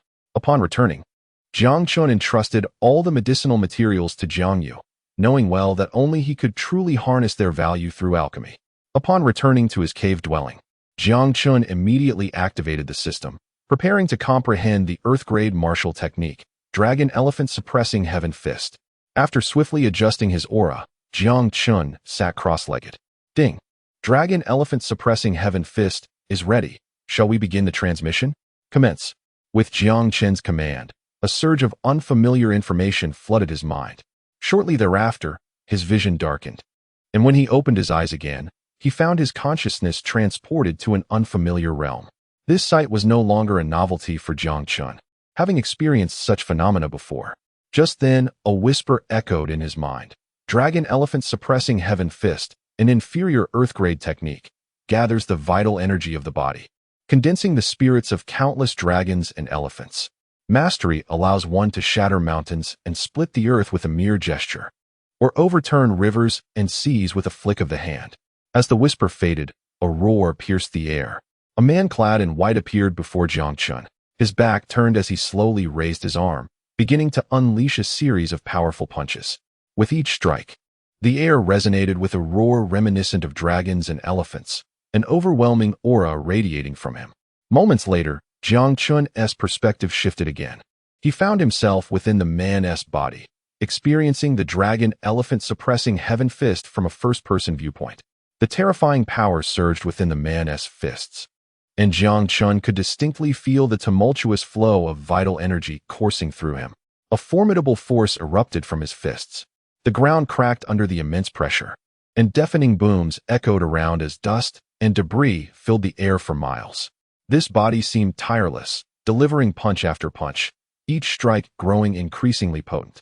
After a quarter of an hour, Jiang Chen slowly opened his eyes, a look of delight illuminating his face as he gradually rose. A sudden cacophony of cracking bones resonated throughout his body. With a thunderous roar, Jiang Chen, guided by the recollections in his mind, commenced the operation of the Dragon Elephant Suppression Fist. The formidable force of his vital energy surged wildly within him, and the cave was filled with continuous roars. Fortunately, the soundproofing of this cave was remarkably effective, thus attracting no attention from others. After taking a deep breath, a satisfied expression emerged on Jiang Chen's face. After a brief period of recuperation, he retrieved the primordial formula. System, initiate repair. Ding. Successfully deducted 1,000 opportunity points. The first 5 layers of primordial formula are now undergoing repair. First layer repair complete. Ding. The first 5 layers of primordial formula have been successfully repaired. Would you like to activate the transmission function? Upon hearing this query from the system, surprise illuminated Jiang Chen's face. System, you can directly transmit techniques acquired from the outside world. Any techniques or martial arts scanned by this system can have the transmission function activated. Without hesitation, Jiang Chen promptly replied, commence transmission. Ding. Transmission of primordial formula has begun. As the system's voice faded, a torrent of information flooded into Jiang Chen's mind. This time, he did not experience a separation of spirit and body. Instead, he followed the influx of information to embark on his cultivation. As he continuously operated the primordial formula, he felt a warmth spreading throughout his body, and various energies within him began to stir violently. Jiang Chen observed that, with the relentless operation of the primordial formula, the chaotic energies within him were progressively refined. Although there was no change in his cultivation level, his combat power had significantly increased. At this moment, the vital energy within him surged tumultuously. Jiang Chen noticed that his meridians were continually constricting, shrinking by approximately 1/3 under his rigorous tempering. Concurrently, the quantity of vital energy, while diminishing, transformed into a deeper shade of crimson under the refinement of the primordial formula.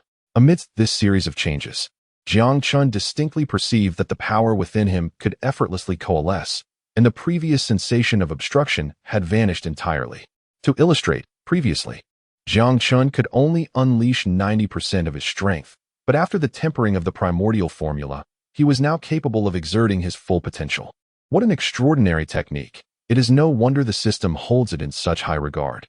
With the augmentation of this auxiliary technique, I shall no longer need to worry about impurities within my body. Contemplating this, a smile involuntarily graced Jiang Chen's lips. System, if I were to bestow this technique upon my elder brothers, could I receive critical strike rewards in return? Ding. The repaired techniques are incapable of triggering critical strike rewards, and the method of receiving rewards through the act of sharing others' gifts can only be utilized 5 times within 2 months. Currently, you have employed this method 4 times, leaving but a single opportunity remaining in the span of 2 months. Sharing gifts, the act of passing on something received from another to yet another. Upon hearing this, Jiang Chen's face immediately registered a look of astonishment. After a moment of silence, he uttered a single word. His initial intention was to exploit this loophole for his own advantage, yet he was taken aback to find that the system had completely blocked his path. System, If I exchange items in the fortune shop to gift to others, will that also count towards the 5 times? Ding. Rest assured, dear host, the 2 instances exist independently and their counts do not intermingle. Upon hearing this, Jiang Chen's mood lightened considerably. After pondering for a while, he wrote down the first 5 layers of the Hunyuan Ju system. Did you not mention that the Hunyuan Ju has a total of 9 layers? Why have the latter layers not been repaired? Ding. Your fortune value is insufficient to unlock the repair of the last 4 layers, and your current strength is inadequate. Even if the Hunyuan Ju were repaired to its 9th layer, you would not be able to utilize it. Thus, after casually inquiring, he was derided by the system for being too weak, leading Jiang Chen to display a speechless expression. Unbeknownst to him, an entire night had passed. Dong, dong, dong. In the morning, 3 resonant chimes shattered the silence, prompting everyone to hastily emerge from their caves upon hearing the sound. Boom. Not long after stepping out, some senior students could be heard discussing animatedly. The sect had issued an assembly order so early. It seemed the results of the secret realm exploration were in, and they could earn points once more. Enough talk, let us hurry. We should head to the task hall to assess the situation. Indeed, this is an opportune moment to complete this month's tasks. Meanwhile, shortly after Jiang Chen exited, he noticed Jiang Yu and Jiang Daoxin approaching him. Simultaneously, Gu Xiao also emerged from her cave. After exchanging glances, the group proceeded towards the task hall. As they drew closer to the task hall, the gathering crowd grew larger, and the atmosphere became increasingly lively. Apart from the miscellaneous disciples, nearly all outer and inner disciples had arrived. Chapter 65. The 6th Prince, Zhao Tiange. At this moment, in the center of the square stood an elderly man clad in a gray robe. The crowd surrounding him displayed expressions of reverence, whispering amongst themselves from the periphery. Jiang Chen, we meet again. Just then, the voice emerged. A male voice resonated behind Jiang Chen. Upon hearing his name being called, he turned to locate the source. There he saw Lu Biao approaching with a group of individuals. The despondency that once clouded his face had vanished, replaced by an air of boundless confidence. Jiang Chen casually surveyed the scene, utilizing the system to glean information about Lu Biao, and a look of understanding flickered in his eyes. It turned out that Lu Biao's strength had remarkably ascended to the 6th level of the Divine Sea realm, which evidently accounted for his dramatic transformation. With rapid strides, Lu Biao reached Jiang Chen's vicinity. After casting a glance at the elderly figure in gray robes nearby, he whispered, Jiang Chen, the humiliation you have inflicted upon me shall be repaid tenfold. Our matters are far from settled. As he spoke, Lu Biao's gaze flickered towards Gu Xiao, and then returned to Jiang Chen, a cryptic smile gracing his lips. Jiang Chen had anticipated that Lu Biao would attempt to provoke him, but to his surprise, Lu Biao merely glanced at him before leading his entourage away towards the opposite side of the square, as if his sole purpose was to deliver a veiled threat. However, the enigmatic smile lingered in Jiang Chen's mind, prompting him to cast his gaze towards Gu Xiao, who was not far off. Not long ago, he had learned from others that a 6th prince within the Su Inquing sect had been pursuing Gu Xiao. Judging by Lu Biao's demeanor, it was evident that he might exploit this situation to target Jiang Chen. As time elapsed, the massive square filled with people, enveloped in silence. Suddenly, a low growl emanated from the gray-robed elder. As those 2 words escaped his lips, the crowd felt as if thunder had struck beside them, immediately silencing their chatter. Witnessing this, the elder's face broke into a satisfied smile. After clearing his throat, he spoke calmly. I am Yang Jingqi, the 6th elder of the Su Inquing sect. I summoned you here today to discuss matters regarding the Abyssal Secret Realm. The mention of the Abyssal Secret Realm sent ripples of excitement through the crowd, their eyes alight with anticipation. Once the fervor subsided, Yang Jingqi continued. Following our recent expedition, we have successfully located the entrance to the Abyssal Secret Realm. We have reached an agreement with the Falling Cloud sect to send disciples inside for exploration. I will be issuing several collection tasks, allowing you to seize this opportunity to fulfill your monthly task quotas while earning corresponding points. Upon hearing this, the disciples erupted into cheers. It is worth noting that, upon becoming outer disciples, they were exempt from performing menial tasks like the servant disciples. Yet they were still required to complete 3 tasks each month. While accomplishing the task, the sect naturally bestows corresponding points, resulting in a mutually beneficial scenario. Silence. Upon hearing this command from Yang Jingqi, the crowd once again fell into a hushed stillness. Yang Jingqi continued, "Next, I shall convey some essential details that require your utmost attention."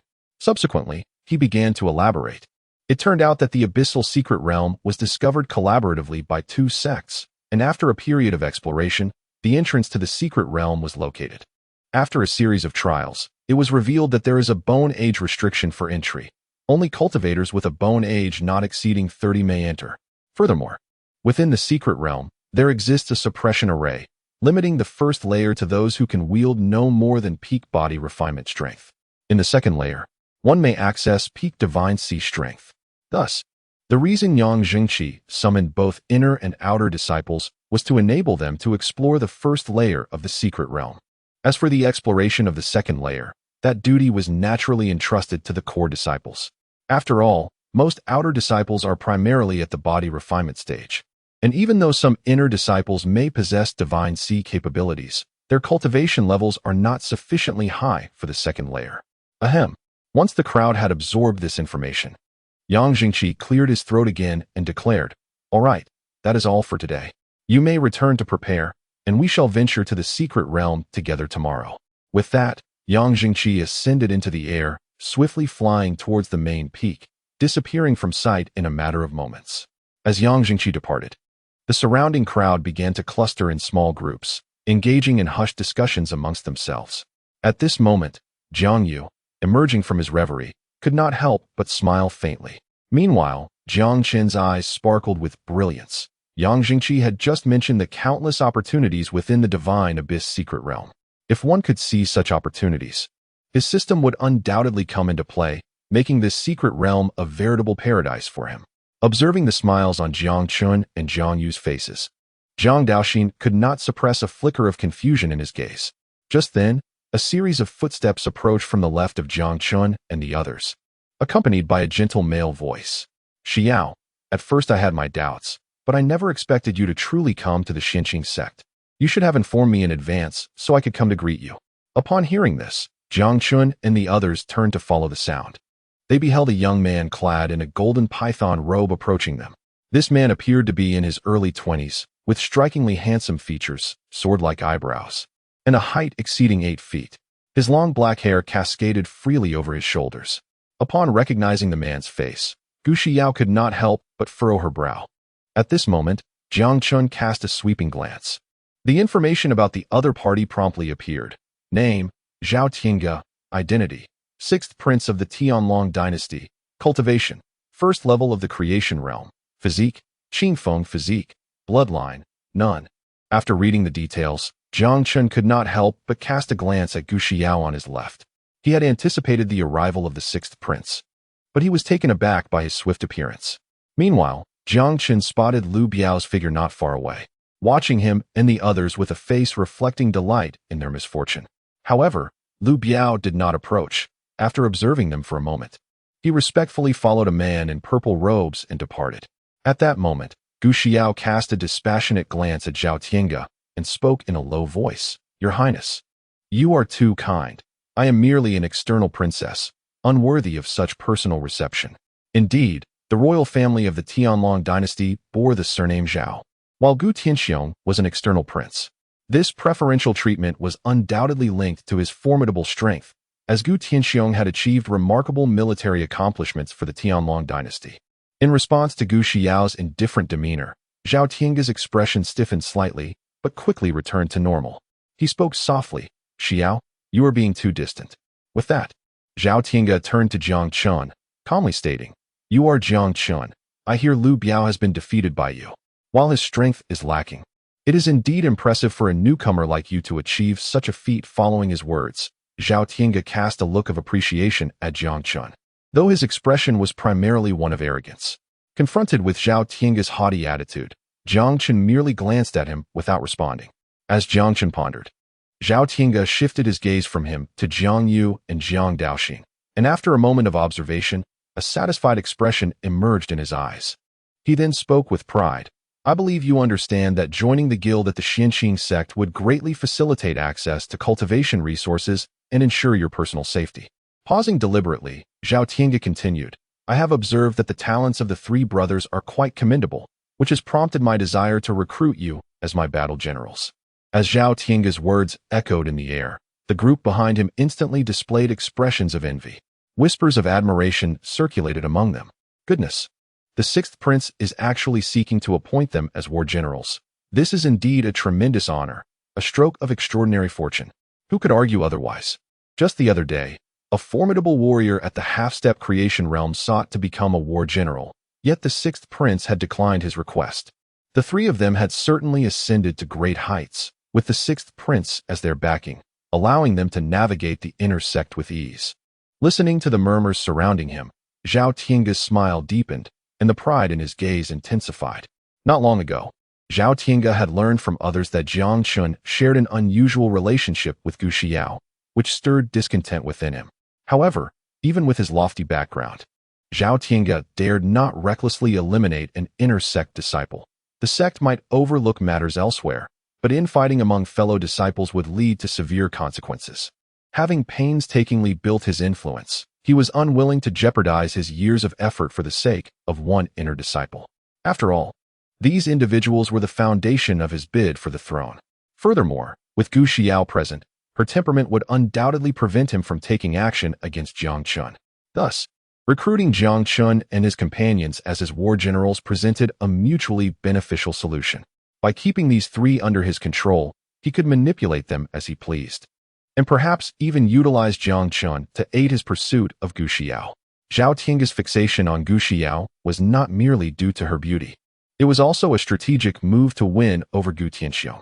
Gu Tianxiang was not only a high-ranking official in the Tianlong dynasty, but also possessed exceptional strength. If he could draw such a heavyweight figure into his camp, the likelihood of success in the struggle for the throne would soar to at least 70%, augmented by his preparations over the years. Thus, Zhao Tianga was determined to win Gu Xiao's favor. On the other hand, as Zhao Tianga's voice faded, the faint smile on Jiang Chen's face vanished, and Jiang Yu slowly raised his gaze towards Zhao Tianga, his eyes flickering with an unusual intensity. Although Jiang Daoxin felt quite displeased, he chose to remain silent, seeing that neither his elder brother nor second brother had spoken. Gu Xiao, however, furrowed her brow and said in a solemn tone, "Sixth Prince, what do you mean by that?" Zhao Tianga replied, "Xiao, my proposal is for their benefit. As long as they become my war generals, Lu Biao would undoubtedly refrain from troubling Jiang Chen and his companions. Is that not sufficient?" As he finished speaking, Zhao Tianga wore a smile as warm as spring, yet a fleeting glimmer of coldness flashed deep within his eyes. Zhao Tianga cast his gaze upon Jiang Chen and his companions. The others, witnessing this scene, also turned their attention towards them. In their estimation, as long as the Jiang brothers were of sound mind, they would not reject such an offer, for the benefits of becoming a war general far outweighed the drawbacks. However, amidst the expectant stares of the crowd, Jiang Chen responded with an air of indifference. "Thank you for your kind offer, Sixth Prince. But my brothers and I are accustomed to our freedom and do not relish being subjugated." Upon hearing these words, the group behind Zhao Tianga was left in stunned disbelief, their faces reflecting utter incredulity. They had been refused. This audacious individual had outright rejected the proposition. How ungrateful, they thought, for such an opportunity was coveted by so many. Yet he failed to appreciate it. Indeed, if this chance were presented to me, I would undoubtedly accept the sixth prince's offer without hesitation. At that moment, Zhao Tianga's smile faltered slightly upon receiving Jiang Chen's response, a glimmer of coldness flashing in his eyes. Yet, he quickly regained his composure, his smile returning as he softly remarked, "Since you are unwilling, I shall naturally respect your choice. However, whether your elder brothers are inclined to accept is a decision they must make for themselves. Am I not correct?" As he spoke, Zhao Tianga gradually turned his gaze toward Jiang Yu. "Jiang Yu, I have no interest," Jiang Yu interjected, coldly dismissing him before Zhao Tianga could finish his sentence. Crack. Faced with Jiang Yu's demeanor, Zhao Tianga nearly lost his temper, but ultimately managed to restrain his emotions. Nevertheless, the fists concealed within his sleeves clenched tightly, making a creaking sound. Before Zhao Tianga could contemplate his next move, Jiang Daoxin interjected, "I too am disinterested. I simply wish to follow my elder brothers and have no desire to become a war general." After uttering these words, Jiang Daoxin, perhaps feeling a pang of hunger, pulled out some food and began to eat. He mumbled a few indistinct phrases before exhaling deeply. Zhao Tianga's smile returned once again, as if nothing had transpired. He gently stated, "I apologize for my presumptuousness.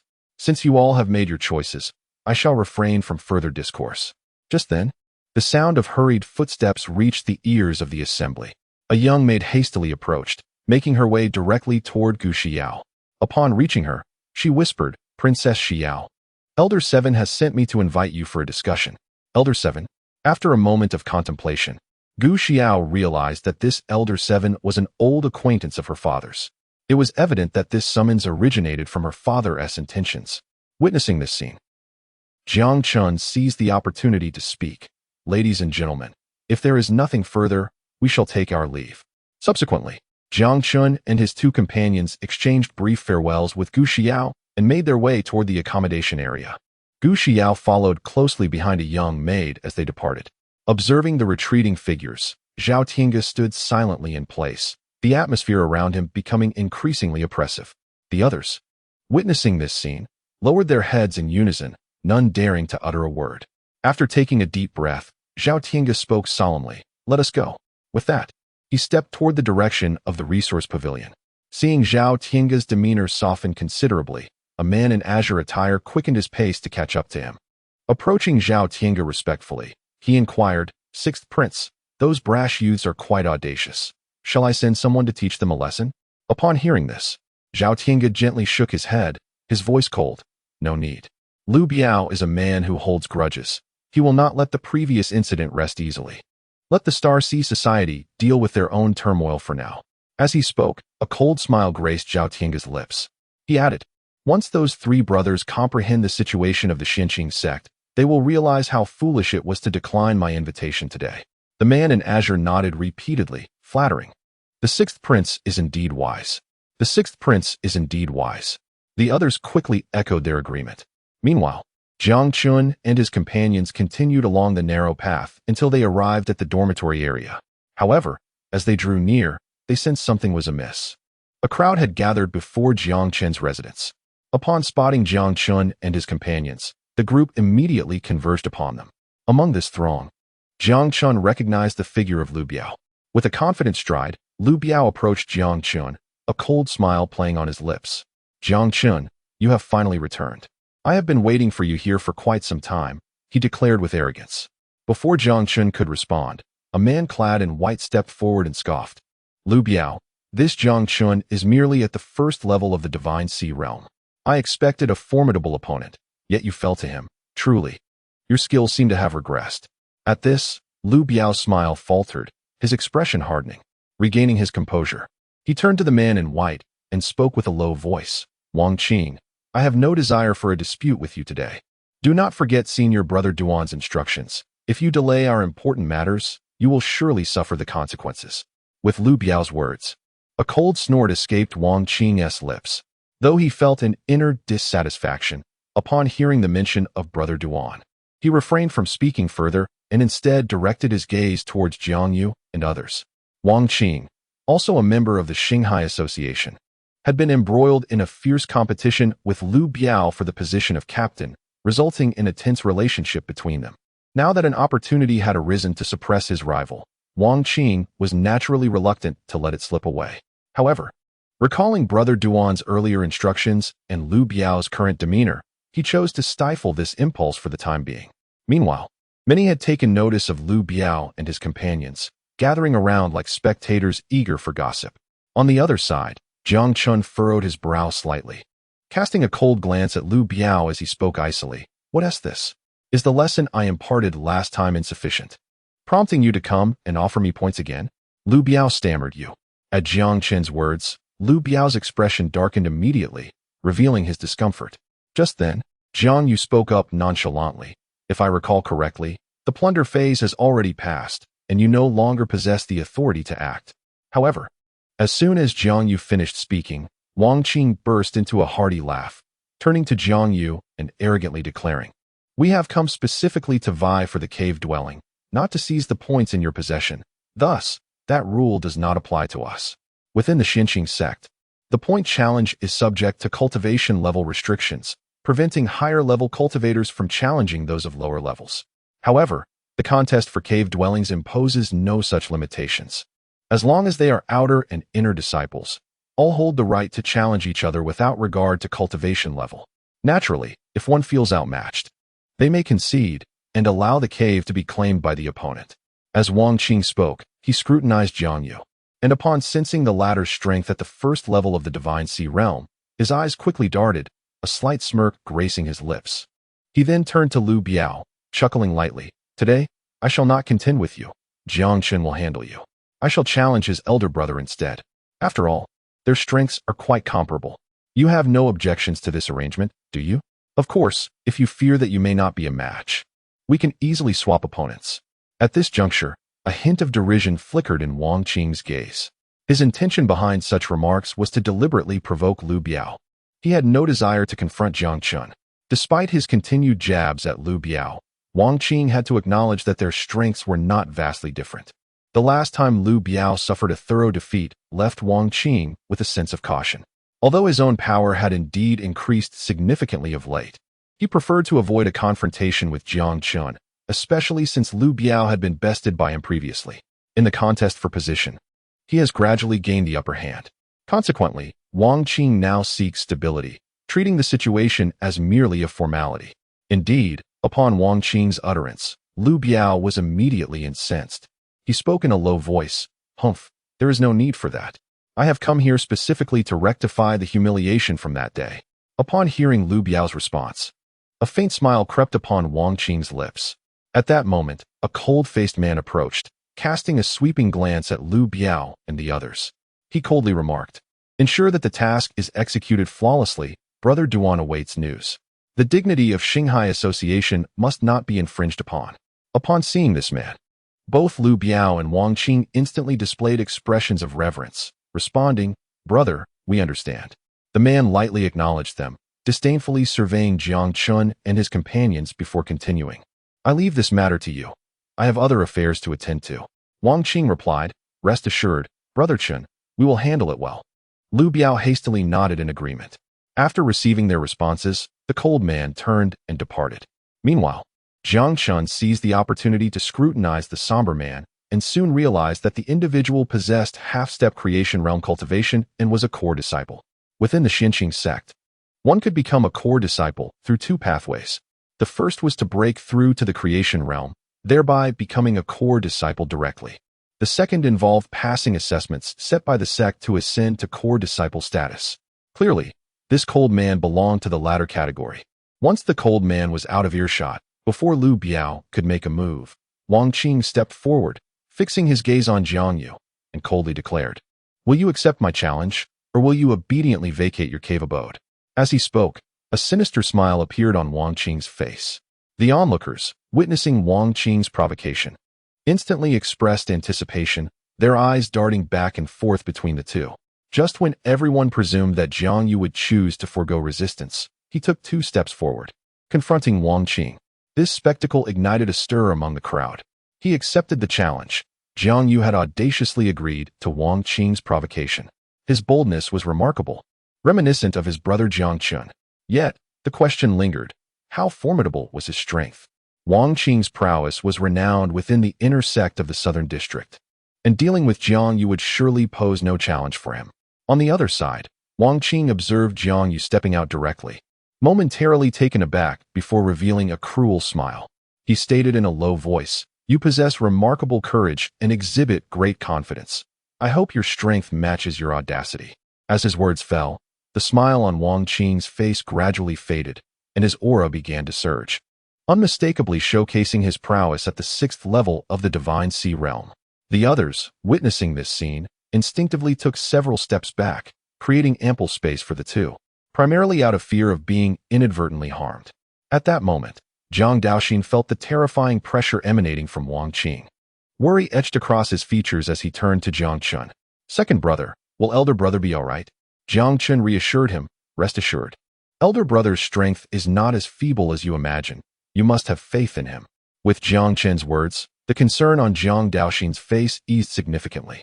At this juncture, Jiang Yu's aura continued to rise, and under the watchful eyes of the crowd, his power surged to the 2nd level of the Divine Sea realm. What? How is it possible that Jiang Yu's strength exceeds that of Jiang Chen? What is going on? The newcomers were astonishingly formidable, with several already reaching the Divine Sea realm. Indeed, the situation in the other 3 major districts is quite similar. Several newcomers have emerged with Divine Sea capabilities, some even possessing special physiques.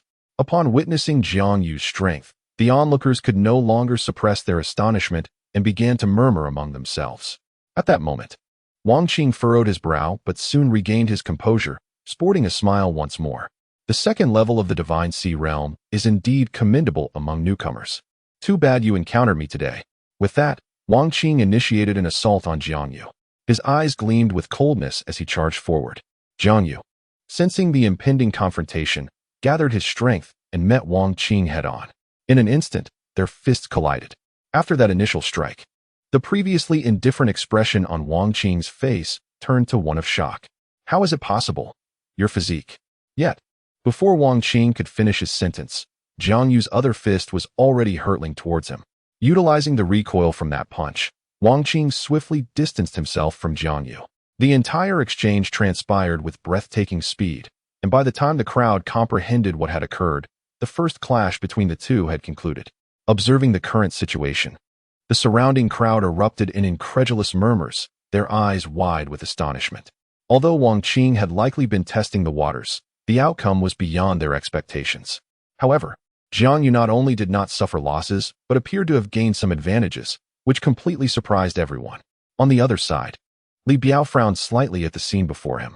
He had initially thought that only Jiang Chen from the Jiang family was formidable, but he did not expect Jiang Yu to be equally impressive. Although Jiang Yu's strength astonished Li Biao, he quickly regained his composure, his expression remaining remarkably indifferent. Having worked alongside Wang Qing for such a duration, he was well aware of the latter's prowess. The earlier exchange was merely a simple test and did not signify much. Indeed, just as Li Biao's thoughts settled, Wang Qing sprang into action once more. He dashed towards Jiang Yu, enveloped by a faint golden aura. With a fierce wind swirling around him, Wang Qing raised his palm and struck directly at Jiang Yu, intensifying the surrounding gale with the motion. This was the yellow-rank superior martial technique, Clear Wind Palm, and it was quite unexpected that Wang Qing had cultivated it to a minor completion stage. Jiang Yu was now in a predicament. With Wang Qing's strength at the 6th level of the Divine Sea realm, coupled with his minor completion of Clear Wind Palm, he could potentially contend even with a 7th-level Divine Sea practitioner. On the other hand, upon witnessing Wang Qing employing the Clear Wind Palm, a flicker of astonishment crossed Li Biao's eyes. As Wang Qing approached rapidly, Jiang Yu's true energy surged, enveloping his body. Energy began to coalesce in his fists. Heavenly Gang Fist. A resounding echo reverberated. Jiang Yu exerted force with his back leg and charged towards Wang Qing at an astonishing speed, purple energy manifesting around his fists. The martial technique he was using was the Yin-Yang Fist technique, a low-grade Xian rank skill. Although its rank was not particularly high, the explosive power it generated was remarkable, especially when combined with Jiang Yu's Azure Dragon body, enabling him to exert tenfold strength. The wind howled, and the surrounding atmosphere was filled with a whistling sound. Under the watchful eyes of the crowd, the two once again collided. Upon impact, Wang Qing immediately felt a tremendous force surging towards him, causing his pupils to constrict and an involuntary grunt to escape his lips. However, Wang Qing reacted swiftly, circulating his true energy to stabilize the turbulent force before launching another strike towards Jiang Yu's chest. Cloud Dispelling Palm. As Wang Qing uttered these words, the surrounding winds rapidly converged, accompanying his palm as it hurtled towards Jiang Yu. Earthly Fiend Fist. With Jiang Yu's second fist technique, a faint aura of malevolence enveloped him. At this moment, Wang Qing was closest to Jiang Yu. He could distinctly sense the changes in his opponent. The palpable malevolence enveloping him caused his breath to momentarily falter. What in the world is this creature? Not only is his physical strength terrifyingly formidable, but the martial techniques he employs are equally enigmatic. Can such power truly belong to a mere family? Though his heart brimmed with doubt, Wang Qing showed no intention of pausing. He fervently channeled the energy within him, augmenting its might even further. With a thunderous clash, their attacks collided once more. In that instant, a horrifying shockwave surged outward, rendering many of the less skilled onlookers pale and hastily retreating. However, the subsequent scene left the crowd in sheer astonishment. Chapter 69. Let you all come at once with hurried steps. Wang Qing retreated, a flush creeping onto his face, and blood trickling from the corner of his mouth. His eyes were wide with disbelief, and his aura was in disarray. Coughing, Wang Qing uttered, Jiang Yu. Before he could finish, the internal injuries he had sustained became too overwhelming, and he spat out a mouthful of blood. What? How is this possible? The spectators gasped in shock at this turn of events, while Lu Biao wore an expression of incredulity, instinctively stepping back a couple of paces. He was acutely aware of Wang Qing's strength. Even with his own cultivation at the 6th level of the Divine Sea realm, defeating Wang Qing seemed an almost insurmountable task, if not outright impossible. Despite their previous animosity, Lu Biao had to concede that Wang Qing's prowess was indeed impressive. Among the inner disciples of the Southern District, few could claim victory over him. This was largely due to the fact that the more gifted inner disciples had either broken through to the transformation realm and become core disciples or had directly participated in challenges. Those who aspired to be the top among the ranks naturally preferred to remain within the inner circle. At this moment, silence enveloped the surroundings as the crowd gazed in horror at the Jiang brothers, none daring to utter a word of mockery. With Wang Qing's defeat, Lu Biao's potential intervention seemed futile. After all, he had suffered a thorough defeat previously, and despite any recent improvements, his chances of victory remained slim. Moreover, alongside Jiang Chen, there was now the formidable Jiang Yu, whose displayed strength was beyond Lu Biao's capacity to contend with. Meanwhile, Jiang Daoxin observed his elder brother's prowess, and the worry that had marred his expression dissipated, replaced by a faint smile. On the other side, Jiang Yu cast a dispassionate glance at Wang Qing before shifting his focus to Lu Biao, who stood behind him. Indifferent, he spoke, "Do not waste time. Both of you should confront him together. Taking turns is simply too slow." At this declaration from Jiang Yu, the previously silent crowd erupted into a cacophony of astonishment, their gazes fixed upon him in disbelief. Had he truly just suggested facing Wang Qing and the other together? Such audacity. Indeed, Jiang Yu appeared to be overstepping his bounds, daring to take on Lu Biao and his companions simultaneously. This promised to be an entertaining spectacle. Regardless of the outcome, once news of this event spread, the reputation of Shanghai would undoubtedly suffer. As the murmurs of the crowd reached their ears, Lu Biao and his companions' expressions darkened further, caught in a dilemma, momentarily frozen in place. Alone, they could not hope to defeat Jiang Yu. Yet, should they join forces, even if they emerged victorious against Jiang Chen, they would become the laughingstock of the academy. After all, it was a profound embarrassment for two seasoned students to team up against a newcomer. Meanwhile, in the southern part of the dormitory area, three figures stood atop an ancient tree, their eyes fixed upon the distant Jiang Chen and his companions. Astonishment evident in their gazes. Leading them was a man cloaked in black, his features resolute, skin a rich bronze, and his eyes resembling the vast expanse of the cosmos. He emanated a formidable aura, drawing looks of deep admiration from those around him. Standing beside him was Long Ao Tian, who had previously conversed with Jiang Chen and his companions. After a brief silence, the man in black spoke slowly. Ao Tian, your discernment is indeed commendable.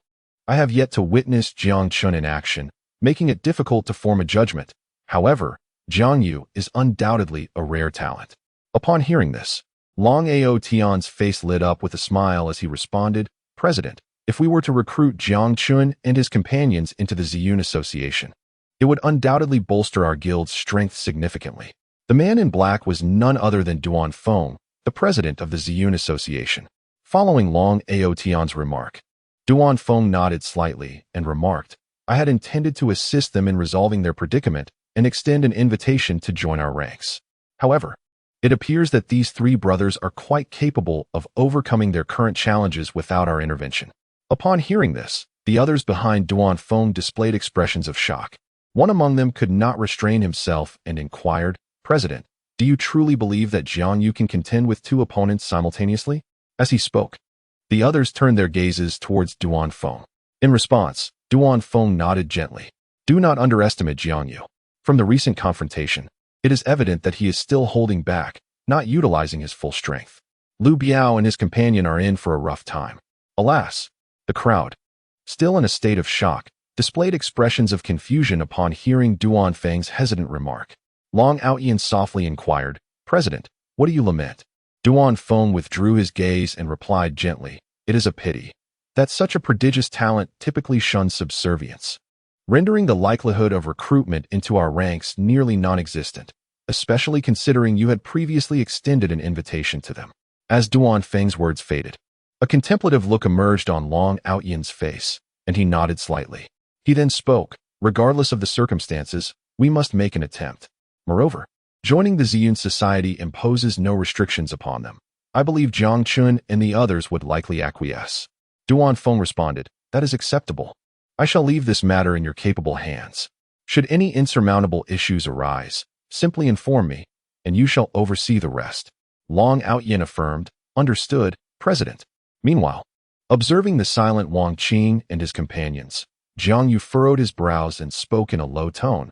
"What is it? Did my words fail to reach you? If you are unwilling to act, then step aside." Wang Qing, perceiving Jiang Yu's indifferent demeanor, was instantly consumed by anger, feeling insulted, and his aura surged once more. "Jiang Yu, do not get carried away. Today, the Shanghai Society will teach you a lesson," he retorted. With that, Wang Qing turned to Lu Biao and said, "Since he has spoken so boldly, we shall have no reservations. Let us subdue him first." Lu Biao promptly understood and stepped forward to stand alongside Wang Qing, both fixing their gaze intently upon Jiang Yu.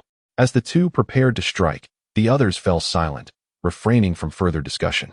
Jiang Daoxin, witnessing this scene, felt his temper flare. "Second brother, they are pushing us too far. We must assist eldest brother and teach these two a proper lesson." Observing Jiang Daoxin's furious expression, Jiang Chen gently patted his shoulder and advised, "Do not rush. Trust in eldest brother's strength and simply observe." Though still somewhat anxious, Jiang Daoxin managed to rein in his emotions. On the other side, Wang Qing and Lu Biao exchanged a glance before simultaneously charging towards Jiang Yu. The onlookers focused intently on the unfolding drama. Suddenly, before Wang Qing and Lu Biao could close the distance, Jiang Yu propelled himself forward with astounding speed, producing a sonic boom in the air. "Thunder Fist!" Lu Biao shouted as he unleashed his attack.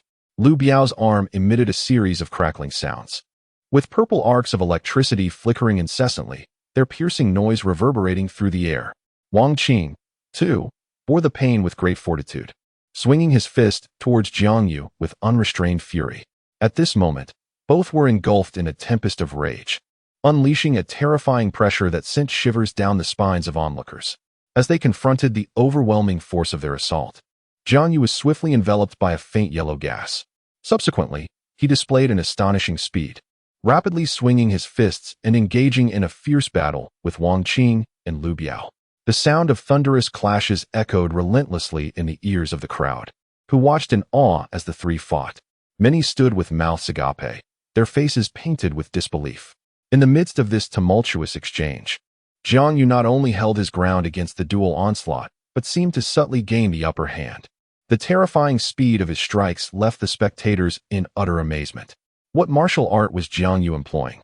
Not only was his speed unparalleled, but the sheer power he wielded was equally formidable. It was evident that the technique he was employing was at least at the Xian level. Meanwhile, Jiang Daoxin observed Jiang Yu's relentless assault and murmured, "Brother, could it be that the technique you are using is the Shadow Fist? Is its power truly so immense?" Hearing this, Jiang Chen replied slowly, "Did I not give you this martial skill long ago? Have you not practiced it?"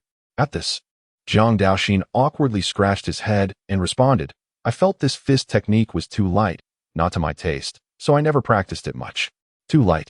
Jiang Chen found himself at a loss for words in response to Jiang Daoxin's remark. After a moment of contemplation, an idea sparked in his mind.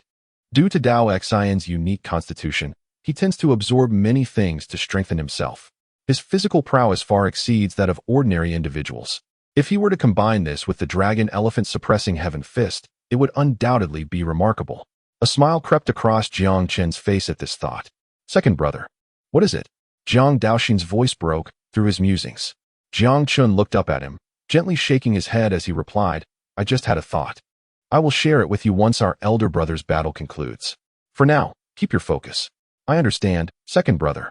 With that, Jiang Daoxin turned his gaze back to the fierce confrontation between Jiang Yu and the others. In a blink, the three had exchanged blows for several rounds, and the crowd dared not breathe, their eyes fixed intently on the combatants. As time passed, Wang Qing and Liu Biao's conditions deteriorated. Under the relentless barrage of Jiang Yu's attacks, they began to retreat. Damn it, how infuriating! Wang Qing exclaimed. Under the relentless assault of Jiang Yu, Wang Qing felt an overwhelming sense of frustration, while Li Biao's condition was scarcely any better. At that moment, Jiang Yu's true energy surged dramatically, and a fierce glint flickered in his eyes. He bellowed, Heavenly Dragon Fist. In a flash, Jiang Yu's fist hurtled towards Wang Qing's chest with astonishing speed. Wang Qing stammered, Jiang Yu, how dare you? But before he could finish, Jiang Yu's fist struck his chest, unleashing a tremendous force that caused blood to erupt from Wang Qing's mouth. With a resounding thud, Wang Qing was sent flying backwards, crashing heavily to the ground. Damn it! Li Biao's expression changed drastically as he witnessed Wang Qing's plight. The two of them had joined forces and still failed to subdue Jiang Yu. Now, with Wang Qing severely injured, Li Biao realized he stood no chance against his opponent. Yet, before he could brace himself, Jiang Yu had already turned and charged towards him. Even before Jiang Yu arrived, an overwhelming aura enveloped Li Biao. Realizing escape was futile, he frantically circulated his true energy and crossed his arms defensively in front of him. However, when Jiang Yu's fist descended, the sickening sound of shattering bones echoed. Overwhelmed by excruciating pain, Li Biao could not suppress a cry of agony. He felt his internal organs throb painfully, blood spurting from his mouth, rendering him a pitiful sight. At that moment, his earlier confidence vanished, replaced by sheer terror, and he began to retreat frantically. Yet, his speed was no match for Jiang Yu's relentless pursuit. In mere moments, Jiang Yu caught up to Li Biao, launching another rapid strike towards his chest. Just then, a chilling voice rang out. Upon hearing it, Li Biao's eyes sparkled with excitement, and his fear dissipated completely. He shouted, Senior brother, save me. As Jiang Yu was about to make contact with Li Biao, a figure clad in a black robe suddenly appeared before him. The black-robed man cast a disdainful glance at Jiang Yu before raising his fist to counter the attack. With a thunderous impact, the black-robed man remained firmly planted in place, while Jiang Yu was forced to retreat several dozen steps before regaining his footing. Although his breath was slightly unsteady, he bore no visible injuries. The black-robed man was none other than the chilling figure who had departed not long ago. He unscathed? The black-robed man's eyes widened in astonishment at the scene before him. Upon encountering the man in the black robe, Liu Biao hastily spoke, Brother Yang Yi, this fellow's strength is truly peculiar. You must silence. Liu Biao's words were abruptly cut off by the black-robed figure. Indeed, Yang Yi was the name of the man in black. Under Yang Yi's piercing gaze, Liu Biao promptly closed his mouth. Meanwhile, Jiang Chen, upon the sudden appearance of Yang Yi, swiftly advanced toward Jiang Yu, with Jiang Daoxin closely following. In no time, the three brothers of the Jiang family gathered together, standing in confrontation with Yang Yi. Witnessing this scene, the surrounding crowd was filled with astonishment. The involvement of even core disciples was entirely beyond their expectations. Cough, cough. Although Jiang Yu was not gravely injured, the backlash had caused him to cough a few times, his complexion slightly pale. Chapter 71, No Longer Concealed. The three dragons of the Jiang family, Yang Yi's gaze fixated on Jiang Yu and his brothers, a glint of coldness flashing in his eyes. He spoke in a low voice, to withstand my attack head-on. It is no wonder that Wang Qing and the others fell to you. As his words fell, a cruel smile crept onto Yang Yi's lips, and an ominous aura began to swirl around him. Seeing this, Jiang Daoxin immediately retorted, What? Do you still intend to strike us? Are you not afraid of the elder's punishment? Or is it that your Star Sea society revels in bullying the weak? From the murmurs of the surrounding crowd, Jiang Yu discerned the identity of the core disciple. Thus he invoked the rules of their sect. In response to Jiang Yu's inquiry, Yang Yi's gaze turned even colder. He spoke in a measured tone, Whether the sect punishes or not is not your concern. You should be more worried about yourself. Initially, I intended to let Wang Qing teach you a lesson, but now I've changed my mind. If I do not receive a satisfactory explanation today, I shall not hesitate to take matters into my own hands. With that, Yang Yi took a deliberate step forward, his aura pressing down upon Jiang Chen. Sensing the overwhelming pressure emanating from Yang Yi, both Jiang Chen and Jiang Yu stepped forward, shielding Jiang Daoxin behind them, their eyes fixed resolutely upon Yang Yi, their expressions devoid of fear. Observing the actions of Jiang Chen and Jiang Yu, Jiang Daoxin felt a surge of emotion.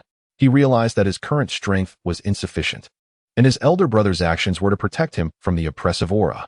Understanding this, Jiang Daoxin felt an earnest desire to grow stronger for the first time. Noticing the brother's demeanor, Yang Yi's eyes gleamed with murderous intent, his aura turning considerably colder. He coldly inquired, "Do you intend to confront me?" The atmosphere was charged with tension as Jiang Chen and the others remained silent. Yet, their auras surged dramatically, and in a mere instant, Jiang Yu ascended to the third level of the Divine Sea realm. How could this be possible? Had he not utilized his full strength during his earlier confrontation with Wang Qing and the others? This was unfathomable. Look, Jiang Chen's strength is also extraordinary. He has reached the fourth level of the Divine Sea realm. He has concealed his true power as well. Are the new students this formidable nowadays? Yang Yi observed this scene, his brow furrowing slightly in disbelief at Jiang Yu's terrifying talent. Even while hiding his abilities, he had triumphed against their combined efforts. Jiang Chen was equally astonishing. Not long ago, Lu Biao had asserted that Jiang Chen was merely at the first level of the Divine Sea realm, yet he had now inexplicably advanced to the fourth level. Had he known of such latent talent, Yang Yi would never have allowed Lu Biao and the others to provoke them. After all, bringing them into the Star Sea Society would guarantee at least two formidable practitioners of the creation realm, significantly enhancing the organization's overall strength. Furthermore, considering their displayed combat capabilities, upon breaking through to the creation realm, they would undoubtedly be among the stronger individuals. Now, however, the Star Sea Society had irreparably offended Jiang Chen and his companions, rendering any hope of recruiting them impossible. Yang Yi felt a surge of inexplicable anger rise within him as he cast a cold glance at Lu Biao behind him. If it weren't for his reckless dissemination of information, the situation would not have escalated to this point. Lu Biao, sensing Yang Yi's gaze, turned pale with dread, but he dared not show any sign of disrespect, quickly bowing his head in submission. At that moment, Jiang Daoxin stepped forward, positioning himself alongside Jiang Yu. Despite the oppressive pressure from Yang Yi, who was half a step into the creation realm, Jiang Daoxin's forehead glistened with sweat, yet his gaze remained unwavering. Before Jiang Chen and the others could inquire, Jiang Daoxin spoke first. "Elder brother, second brother, though my strength pales in comparison to yours, the Jiang family harbors no cowards. Today, the three of us will fight side by side." Seeing the earnestness in Jiang Daoxin's expression, Jiang Chen and Jiang Yu nodded gently, exchanging a glance filled with a subtle smile. Simultaneously, under the immense pressure, Jiang Daoxin's accumulated energy surged wildly. As the energy was refined, his form visibly thinned. The surrounding crowd, however, looked on in astonishment. Jiang Daoxin's strength was continuously rising, now only a half step away from the Divine Sea realm, showing no signs of abating. With a thunderous roar, a wave of energy surged forth, and Jiang Daoxin's strength unexpectedly broke through to the Divine Sea realm. Jiang Daoxin has also reached the Divine Sea realm? When did it become so effortless to break through? The onlookers, witnessing the trio standing side by side, were filled with astonishment, overwhelmed by the series of unexpected events. Meanwhile, Yang Yi's expression was equally grim. He had never anticipated that Jiang Daoxin would utilize his own pressure to transcend his limits. Observing the eager expressions of Jiang Chen and the others, Yang Yi clenched his fists tighter, slowly stepping forward. Good. The bond of brotherhood runs deep. It seems you have chosen to resist until the end. Let us see your true abilities. Boom. Crackle. As his words fell, Yang Yi unleashed a tremendous force from his rear foot, causing numerous cracks to appear on the ground. Subsequently, he charged toward Jiang Chen and his companions, a powerful gust of wind rapidly spreading in all directions. Faced with this terrifying wave of energy, the surrounding disciples retreated, their faces turning pale, breath quickening noticeably. Seeing Yang Yi approaching, Jiang Chen exchanged a glance with Jiang Yu before rushing forward. With a roar, Jiang Chen's blood surged violently. A sound akin to a dragon's roar echoed in his mind. He accelerated, swinging his fist to meet Yang Yi, the air filled with a cacophony of roars. At this moment, Jiang Chen was employing the first form of the dragon elephant shaking the heavens, heavenly elephant breaking the sky. Sensing the aura emanating from Jiang Chen, Yang Yi's eyes narrowed slightly, revealing a hint of surprise. Meanwhile, Jiang Yu, with his long hair flowing in the wind, quickened his pace, his gaze filled with a cold intensity. Jiang Daoxin followed closely behind. Just as Jiang Yu was about to collide with Jiang Chen, an elder suddenly appeared between them, slowly extending his arm toward both Jiang Chen and Jiang Yu. Boom, boom, boom. After a series of thunderous sounds, the elder firmly intercepted their attacks. The sudden appearance of this elder plunged the scene into silence. Yang Yi's expression shifted slightly as he retreated 2 steps after retracting his hand. Stabilizing his stance, Yang Yi spoke softly, "Greetings, Elder Chen." Indeed, the elder who had appeared was none other than Chen Hanchuan. Hearing Yang Yi's greeting, Chen Hanchuan cast a calm glance at him, his expression betraying no emotion. Turning his attention to Jiang Chen behind him, he inquired, "Young man, are you all right?" In response to Chen Hanchuan's concerned inquiry, Jiang Chen spoke, "Thank you, Elder Chen. For your concern, I have sustained no injuries." Chen Hanchuan cast a deep glance at Jiang Chen and softly replied, "Well, that is good to hear." After acknowledging, Chen Hanchuan gradually placed his hands behind his back and directed his gaze toward Yang Yi. However, what went unnoticed by the crowd was that the palm which had received Jiang Chen's attack was now slightly trembling, and the center of his hand was flushed a deep crimson. On the other side, Jiang Yu, upon the unexpected arrival of Chen Hanchuan, also reined in his aura and stepped closer to Jiang Chen. Shortly thereafter, Jiang Daoxin rushed over. After a moment of contemplation, Chen Hanchuan spoke coldly, "Yang Yi, as a core disciple of our sect, you have blatantly disregarded our regulations and have acted against an inner sect disciple, thus violating our sect's laws. If you do not provide this elder with a satisfactory explanation, you shall face 3 days of wall facing at the penitential cliff, and you will forfeit your opportunity to enter the Shun Yuan secret realm." Upon hearing this, Yang Yi's expression immediately shifted.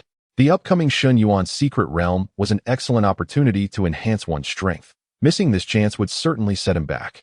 If he were truly sent to the penitential cliff, the loss would be considerable, one that Yang Yi could scarcely bear. Contemplating this, he promptly clasped his fists in salute and respectfully stated, "Elder Chen, I acknowledge my wrongdoing in today's matter. I am willing to offer 1,000 points as compensation. Furthermore, from this day forth, the Xinghai sect will refrain from troubling Jiang Chen and his companions. What do you think of this arrangement?" As he mentioned the compensation of 1,000 points, a flash of pain crossed Yang Yi's eyes.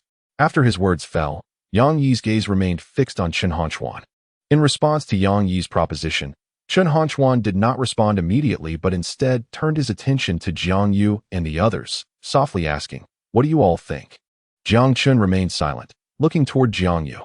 The others held their breath, their eyes filled with curiosity as they awaited Jiang Yu's decision. After glancing at Yang Yi, Jiang Yu spoke firmly, 1,000 is insufficient." Yang Yi's countenance darkened immediately at Jiang Yu's words, his expression turning markedly grim. Suppressing his emotions, Yang Yi retorted, "Jiang Yu, while I may have initially violated the sect's rules, I have not engaged you in conflict. 1,000 points is already my utmost concession." At this point, a cold glint flickered in Yang Yi's eyes. However, to his astonishment, Chen Hanchuan interjected calmly, "Jiang Yu is correct. After all, there are 3 of them. Offering 1,000 points does seem rather inadequate.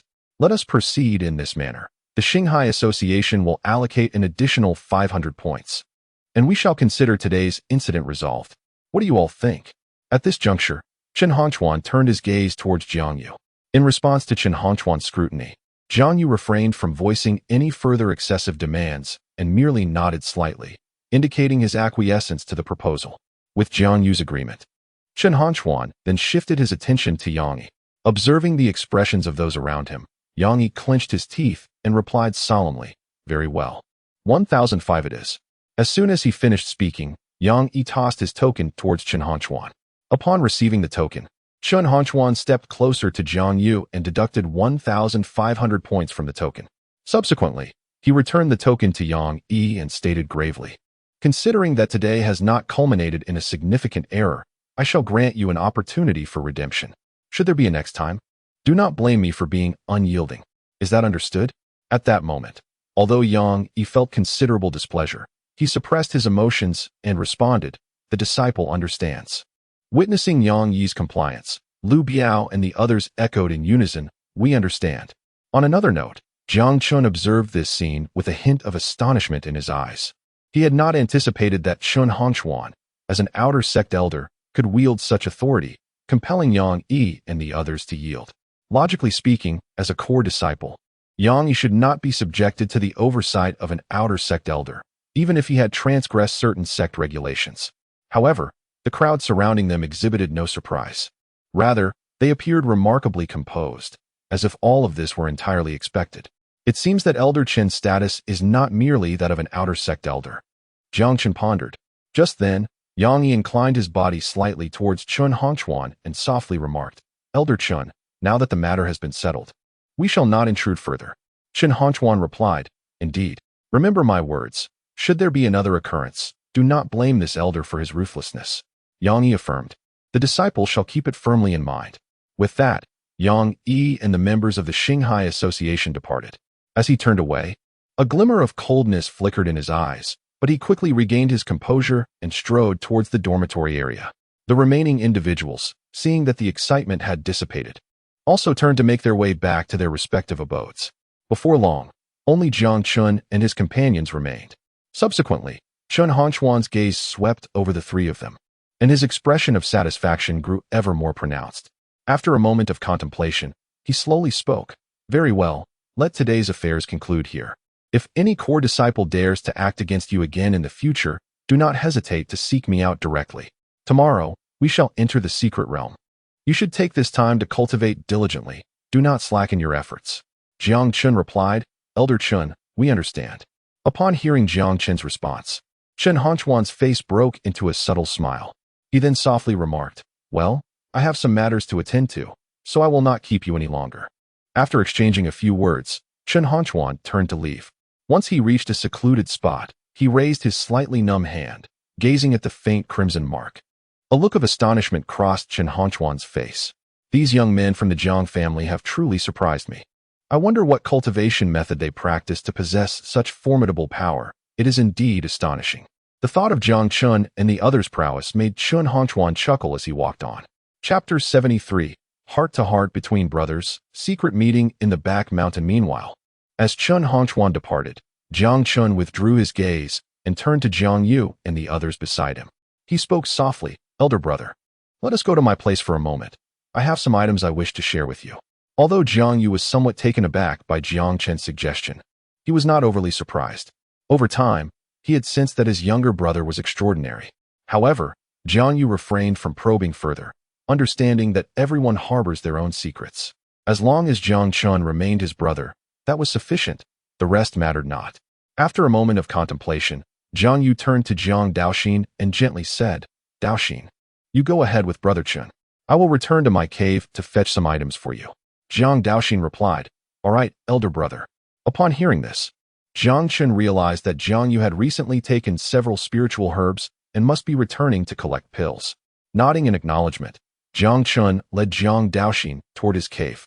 Shortly thereafter, Jiang Yu arrived at Jiang Chen's cave, and as Jiang Chen had anticipated, he held several pills in his hands. These are the fourth-rank Tanyuan pills. Not only do they provide a substantial amount of energy, but they also enhance the speed of spiritual energy absorption. With their assistance, your cultivation speed can increase by at least 30%.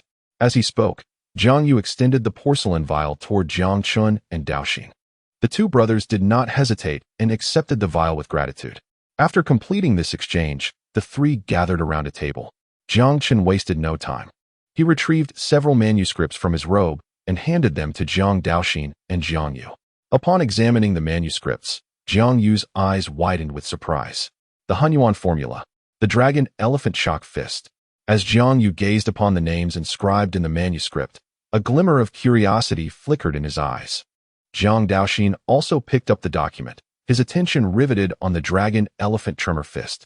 After merely a few fleeting glimpses, Jiang Daoxin was instantly engulfed in silence, his gaze brimming with excitement. At that moment, Jiang Yu was scrutinizing the primordial method. With each passing moment of observation, his astonishment deepened. "Chen, this technique of yours is remarkably unique. Initially, I intended to provide you with a body tempering method, but it appears that this will suffice. However, it seems this technique is not entirely complete, which could pose a challenge later on." Jiang Chen reassured him, "Elder brother, have no worries. Just grant me a little time, and I shall resolve this issue." Upon hearing this, a spark of brilliance ignited in Jiang Yu's eyes as he responded, "If that is indeed the case, then we, the three brothers, may regard this primordial method as our primary auxiliary technique." Observing Jiang Yu's keen interest in this auxiliary skill, Jiang Daoxin's curiosity was piqued as well. After a brief exchange among the three, Jiang Chen turned to Jiang Yu and softly inquired, "Elder brother, I heard from Daoxin that you selected an incomplete technique from the second level?" "Indeed," Jiang Yu nodded gently, producing a book from his robe. "This technique holds no intrinsic value, yet within it lies a hidden profundity." With that, he retrieved a piece of beast hide from his garments. Upon seeing it, astonishment flickered in Jiang Chen's eyes as he casually picked it up. Studying the peculiar patterns etched upon it, he remarked, "Elder brother, this beast hide seems to be incomplete." "You are correct. There are 3 such pieces of beast hide. Once we gather all of them, we shall obtain a complete map. If my conjecture is accurate, the symbols inscribed on this hide should pertain to Dao harmonization experts." As Jiang Yu's words resonated, both Jiang Chen and Jiang Daoxin displayed expressions of shock. The Dao harmonization realm is associated with the emperors of the human race, commonly referred to as the imperial realm. The connection of this beast hide to such figures would undoubtedly incite fervor among countless practitioners if this information were to spread. Yet, Jiang Yu displayed no hesitation in revealing it, a testament to the depth of his trust in Jiang Chen and Jiang Daoxin. The two did not linger for long in that place. After a brief discussion, Jiang Yu and Jiang Daoxin rose to depart, with their entry into the secret realm imminent the following day. They aimed to utilize this time to bolster their strength and to learn the martial techniques Jiang Chen had shared. However, unbeknownst to them, the news of Wang Qing and his companions' defeat had already stirred a considerable uproar within the Xianxing sect, prompting numerous guilds to investigate their circumstances. In the mountainous rear of the Xianxing sect, Chen Hanchuan sat on a stone bench, facing an elderly man with graying hair. After a moment of contemplation, the old man spoke softly, "Old Chen, you have truly surprised me this time by bringing along these 3 young ones." Upon hearing this, a sheepish smile crept across Chen Hanchuan's face as he replied, "Old Hong, to be honest, I am equally astonished. Just recently, they were merely at the body refinement stage. Yet they have now advanced to the divine sea stage. I must admit, I misjudged them." As Chen's words hung in the air, the old man before him was taken aback and asked gently, "Are you suggesting that these 3 youngsters were only at the body refinement stage before entering the sect?" Chen Hanchuan nodded slightly in affirmation. The old man's eyes sparkled with intrigue as he remarked, "In just a few days, their cultivation has soared so dramatically. If they are not concealing their true abilities, they must possess some extraordinary constitution." After a moment of reflection, Old Hong looked up at Chen Hanchuan and inquired, "Old Chen, what do you think about the situation of these 3 youngsters from the Jiang family?" This time, Chen Hanchuan hesitated. After a brief silence, he responded softly, "It is difficult to say at this point. I cannot see through these 3. They exhibit no signs of any special constitution, yet their combat capabilities are exceptionally formidable." Jiang Yu, despite being at the 2nd level of the Divine Sea stage, managed to triumph over the combined efforts of Wang Qing and Lu Biao. Moreover, his younger brother Jiang Chen is equally impressive in comparison. Their level of combat strength is something even cultivators with special constitutions would find hard to match. It is truly astonishing. Upon hearing Chen Hanchuan's words, the old man fell silent, his eyes flickering with excitement. Chen Hanchuan, observing the old man's contemplative demeanor, spoke again. "Old Hong, would you like me to summon these 3 youngsters for you to examine them closely?" The old man, however, shook his head slightly and replied softly, "There is no need.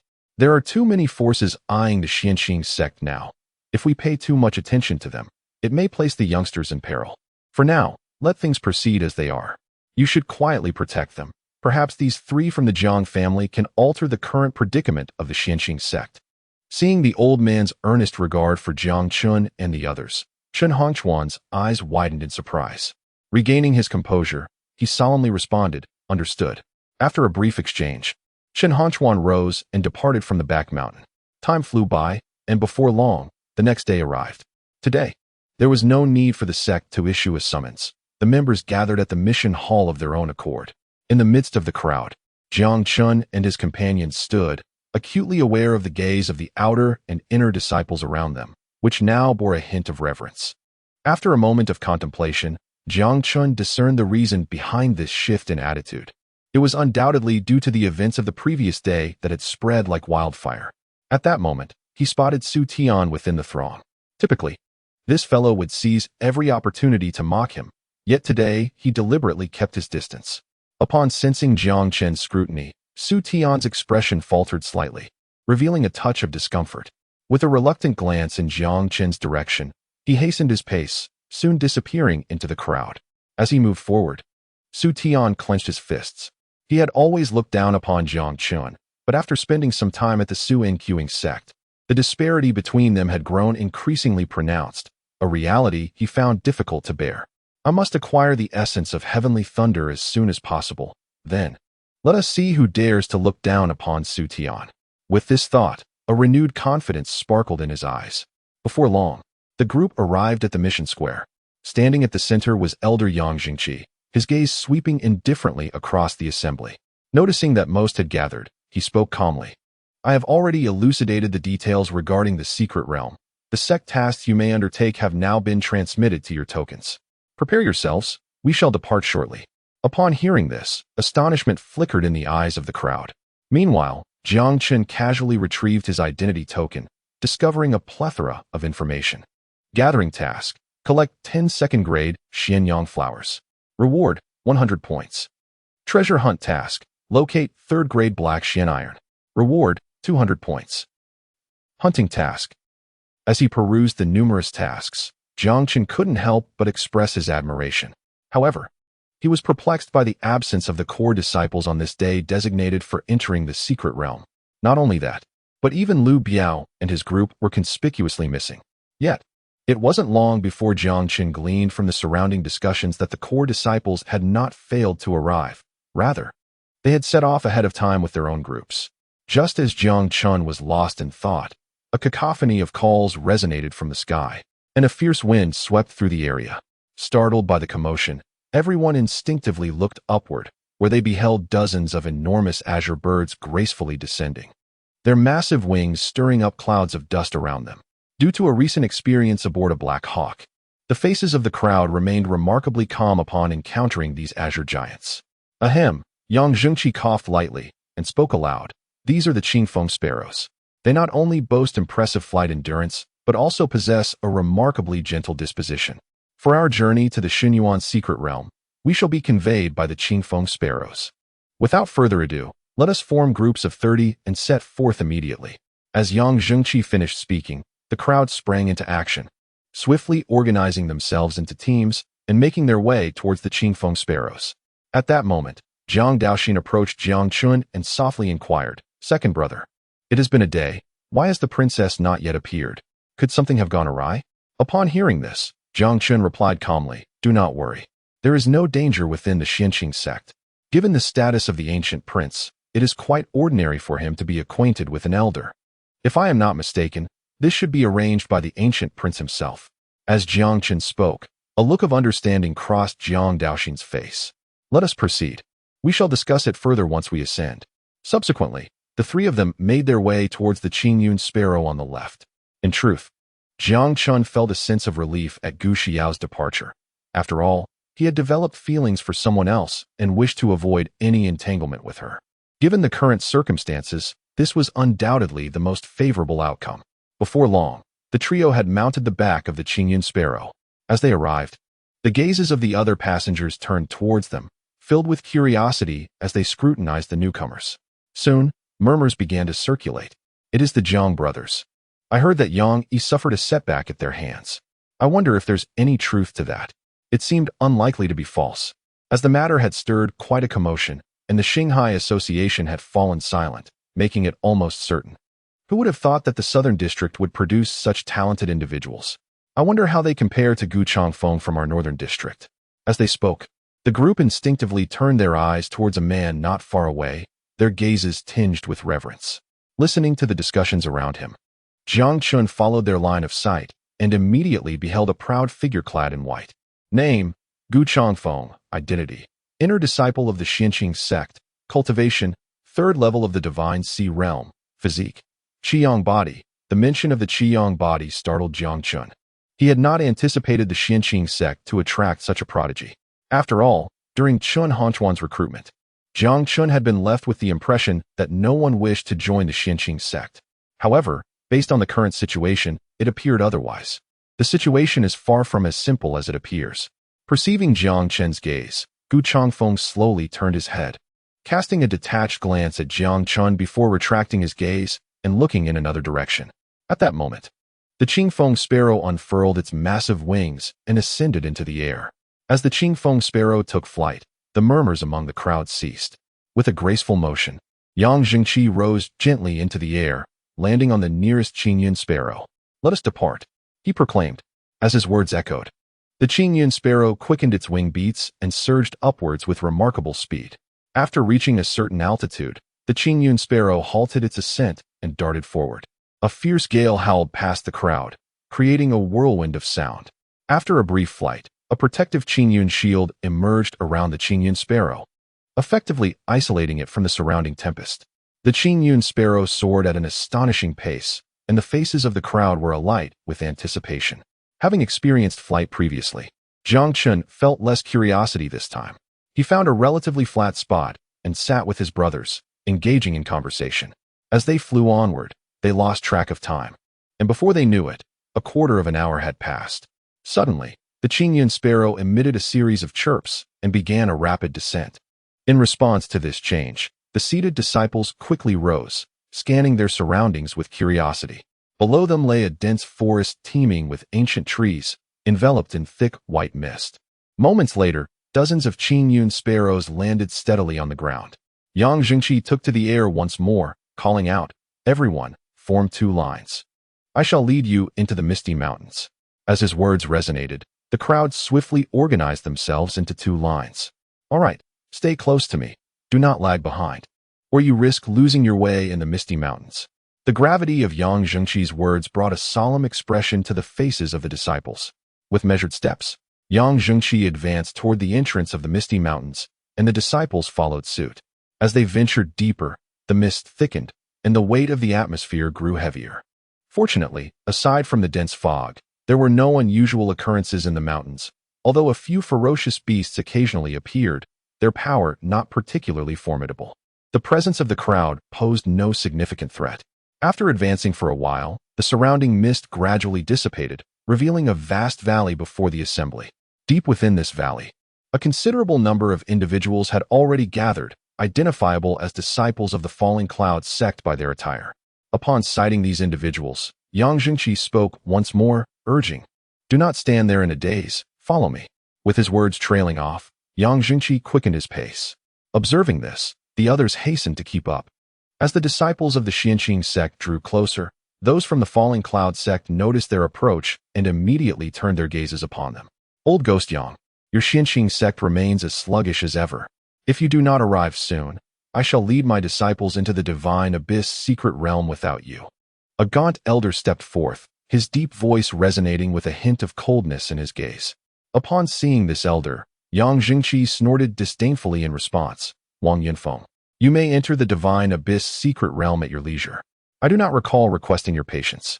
The elder's expression stiffened slightly upon hearing Yang Jingqi's unceremonious retort, his smile fading considerably. This elder, known as Wang Yunfeng, served as the fifth elder of the Falling Cloud sect and possessed a cultivation level of the second tier of the Cave Heaven realm. After a moment of contemplation, Wang Yunfeng coldly replied, "Humph, do you think I wish to wait? Had it not been for the sect leader's explicit command, I would have already led them into the divine abyss secret realm." With that, he disregarded Yang Jingqi, turning his attention to the disciples behind him, proclaiming with a sense of pride, "Come forth and take a good look. These are the geniuses of the Tianxiang sect. Make sure to familiarize yourselves." He deliberately emphasized the word genius, his eyes brimming with scorn. Hearing this, the group behind him took a couple of steps forward, their gazes sweeping over Jiang Chen and the others. However, their expressions mirrored Wang Yunfeng's, filled with disdain. Witnessing this scene, Yang Jingqi's brow furrowed slightly. The Falling Cloud sect had purposely awaited their arrival, and it was evident that their intentions were not merely to mock the Tianxiang sect. Sensing the atmosphere, Yang Jingqi discerned that the disciples of the Falling Cloud sect harbored a chilling intent. their gazes towards the Tianxiang sect laced with an icy, murderous aura. Recognizing this, Yang Jingqi understood that they were intent on identifying the more talented disciples of the Tianxiang sect, likely to facilitate their lethal endeavors in the divine abyss secret realm. After all, within that realm, the stakes were life and death. In recent years, the two sects had engaged in an ongoing struggle, and this entry into the divine abyss secret realm presented an opportune moment for a decisive confrontation. Thus, the Falling Cloud sect would undoubtedly seize this chance. Realizing this, Yang Jingqi's mind raced with implications. Yang Jingqi's expression immediately darkened. Seizing the opportunity, he scrutinized the disciples of Luoyun's sect and discerned that they were significantly stronger than those of Xianxing's sect. If a confrontation were to ensue, the situation would decidedly be unfavorable for his side. Meanwhile, Jiang Chen was also observing the members of Luoyun's sect. Just then, he caught sight of Yin Shishua, who stood proudly at the rear of Luoyun's sect, her face adorned with an air of cold arrogance. After a brief moment of scrutiny, Jiang Chen narrowed his eyes slightly. In the short time they had been apart, Yun Shishua's demeanor had grown even more haughty, and her strength had ascended to the first level of the Divine Sea realm. This rapid advancement took Jiang Chen by surprise. At the same time, several male disciples of Luoyun's sect occasionally cast longing glances toward Yin Shishua, their gazes brimming with admiration.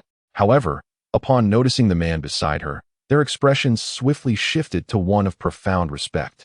The man accompanying Yin Shishua was none other than Wang Ning. Upon witnessing this pair, Jiang Chen turned to his brother Jiang Yu. He had anticipated that his elder brother would display some emotional response upon seeing his former fiancée. Yet he was taken aback by Jiang Yu's calm demeanor, as if he were a stranger to her, devoid of any emotional fluctuation.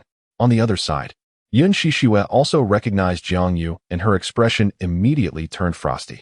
Sensing the change in her demeanor, Wang Ning followed her gaze and swiftly spotted the three brothers of the Jiang family. After a momentary pause, a cruel smile crept across Wang Ning's lips. He turned to Yin Shishua and whispered, "Shishua, the three little wretches from the Jiang family have indeed arrived. This provides a perfect opportunity during our expedition into the secret realm to dispose of them all at once." As his words fell, a fierce glint flickered in Wang Ning's eyes. Hearing this, Yun Shishua nodded lightly in agreement and coldly replied, "That is precisely my intention. I had planned to act during the exchange between the two sects, but since they are so eager to court death, I shall not be held responsible." With that, her aura became even more frigid. Subsequently, the two shifted their focus from Jiang Yu and his brothers to survey the other disciples of Xianxing's sect. The Jiang brothers were merely an afterthought. Their primary objective remained the elimination of other talented disciples from Xianxing's sect. Meanwhile, Yang Jingqi remained silent for a moment before speaking solemnly. "Wang Yinfeng, I care not for what schemes Luoyun's sect harbors. I have no time to waste with you." As soon as he finished speaking, he turned to the gathered disciples and proclaimed loudly, "Everyone, follow me." Yang Jingqi took a step forward, heading towards the valley. With his movement, the members of Zhuangqing's sect immediately followed suit. Wang Yinfeng, witnessing this scene, did not attempt to dissuade Yang Jingqi and others. Instead, a faint smile graced his lips. After all, they had already achieved their objective for the day, and now it was merely a matter of executing their plan. After Yang Jingqi and the others had ventured far, Wang Yinfeng turned to the remaining individuals behind him and spoke in a grave tone. "You have all observed the situation of Zhuangqing's sect. There is no need for me to elaborate on our next course of action, is there?" As he spoke, an air of coldness enveloped him.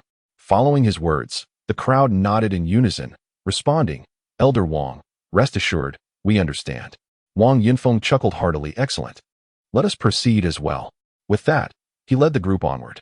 Before long, they arrived at the entrance of an ethereal passage. Yang Jingqi gazed at the passage and said softly, "This is the entrance to the Xunyuan secret realm. Once you enter the passage, you will be randomly transported to various locations on the first level. While there are opportunities to be found within the secret realm, they are equally accompanied by boundless dangers. You must exercise utmost caution. You have all witnessed the attitude of Luoyun's sect. This time, the threats you face extend beyond the perils of the secret realm, and you must remain vigilant against any treachery from Luoyun's sect. Do you all comprehend?" Observing the seriousness etched on Yang Jingqi's face, everyone responded in unison, "Understood." Yang Jingqi nodded in satisfaction. Just then, Wang Yinfeng, accompanied by the members of Luoyun's sect, approached. After casting a glance at Wang Yunfeng, Yang Zhengqi reiterated, "All right. Remember my earlier instructions. Now, you may enter the Xunyuan secret realm in succession." Upon receiving Yang Zhengqi's directive, the group sprang into action, with Su Tian leading the way, his eyes brimming with eager anticipation. Seeing this, Wang Yunfeng turned to Yun Shishue and the others, gently saying, "You may go as well." After nodding in acknowledgement, the members of Luoyun's sect made their way toward the entrance. As for Yang Zhengqi and Wang Yunfeng, they remained at the periphery of the secret realm, accompanied by a few elders tasked with guarding the passage. The expressions on these elders' faces were relaxed. After all, this secret realm was jointly controlled by two major sects, and any minor factions with a modicum of sense would refrain from causing trouble here. Moreover, the surrounding mountains were shrouded in mist, making entry exceedingly difficult without a familiar guide. As the hum of activity continued, the number of people near the passage gradually diminished. Jiang Yu glanced at Jiang Chen beside him and softly remarked, "Let us proceed as well. We must exercise caution once we enter the secret realm." Jiang Chen nodded in acknowledgement. Jiang Daoxin responded, "Understood, elder brother." With that, the three of them stepped toward the entrance of the secret realm. As they approached, a tremendous force suddenly emanated from the entrance, pulling their bodies inside. Upon entering the passageway, darkness enveloped them, and Jiang Chen felt himself plummeting, unable to discern his surroundings. After a brief descent, a glimmer of light appeared in his vision. With a thunderous crash, Jiang Chen sensed his legs touch the ground. Yet due to the overwhelming force of descent, his body became embedded in the earth. The tremendous pressure caused numerous cracks to form in the surrounding rock walls, sending dust swirling into the air. With a powerful exertion, Jiang Chen propelled himself upward, freeing himself from the ground. Once he regained his footing, he began to observe his surroundings. Before him lay a marshland, dotted with sparse ancient trees, seemingly similar to the outside world. Notably, the concentration of spiritual energy in this secret realm was significantly higher than that of the outside world. As Jiang Chen surveyed the area, a notification sound resonated in his mind. Ding! The host has entered the Xunyuan secret realm. Would you like to activate the opportunity exploration function? What does the opportunity exploration function entail? Once activated, this system will search for opportunities for the host, currently within a radius of 20 miles. As the host's strength increases, the range will expand accordingly. Upon hearing this explanation, a smile spread across Jiang Chen's face. Without hesitation, he responded to the system. Activate opportunity exploration. Ding! Opportunity exploration is now activating. Searching commenced. While the system conducted its search, Jiang Chen did not remain idle. After a moment of contemplation, he ventured southwest. Shortly thereafter, he received another notification. Ding! Opportunity exploration completed. A third-grade Xianlei fruit has been discovered 10 miles to the north. Spiritual herb grades, 1st to 9th, precious herbs, demigod herbs, divine herbs, immortal herbs. Upon hearing this announcement, Jiang Chen halted abruptly, astonishment reflected on his face. He had not anticipated that the system would yield results in less than 30 breaths.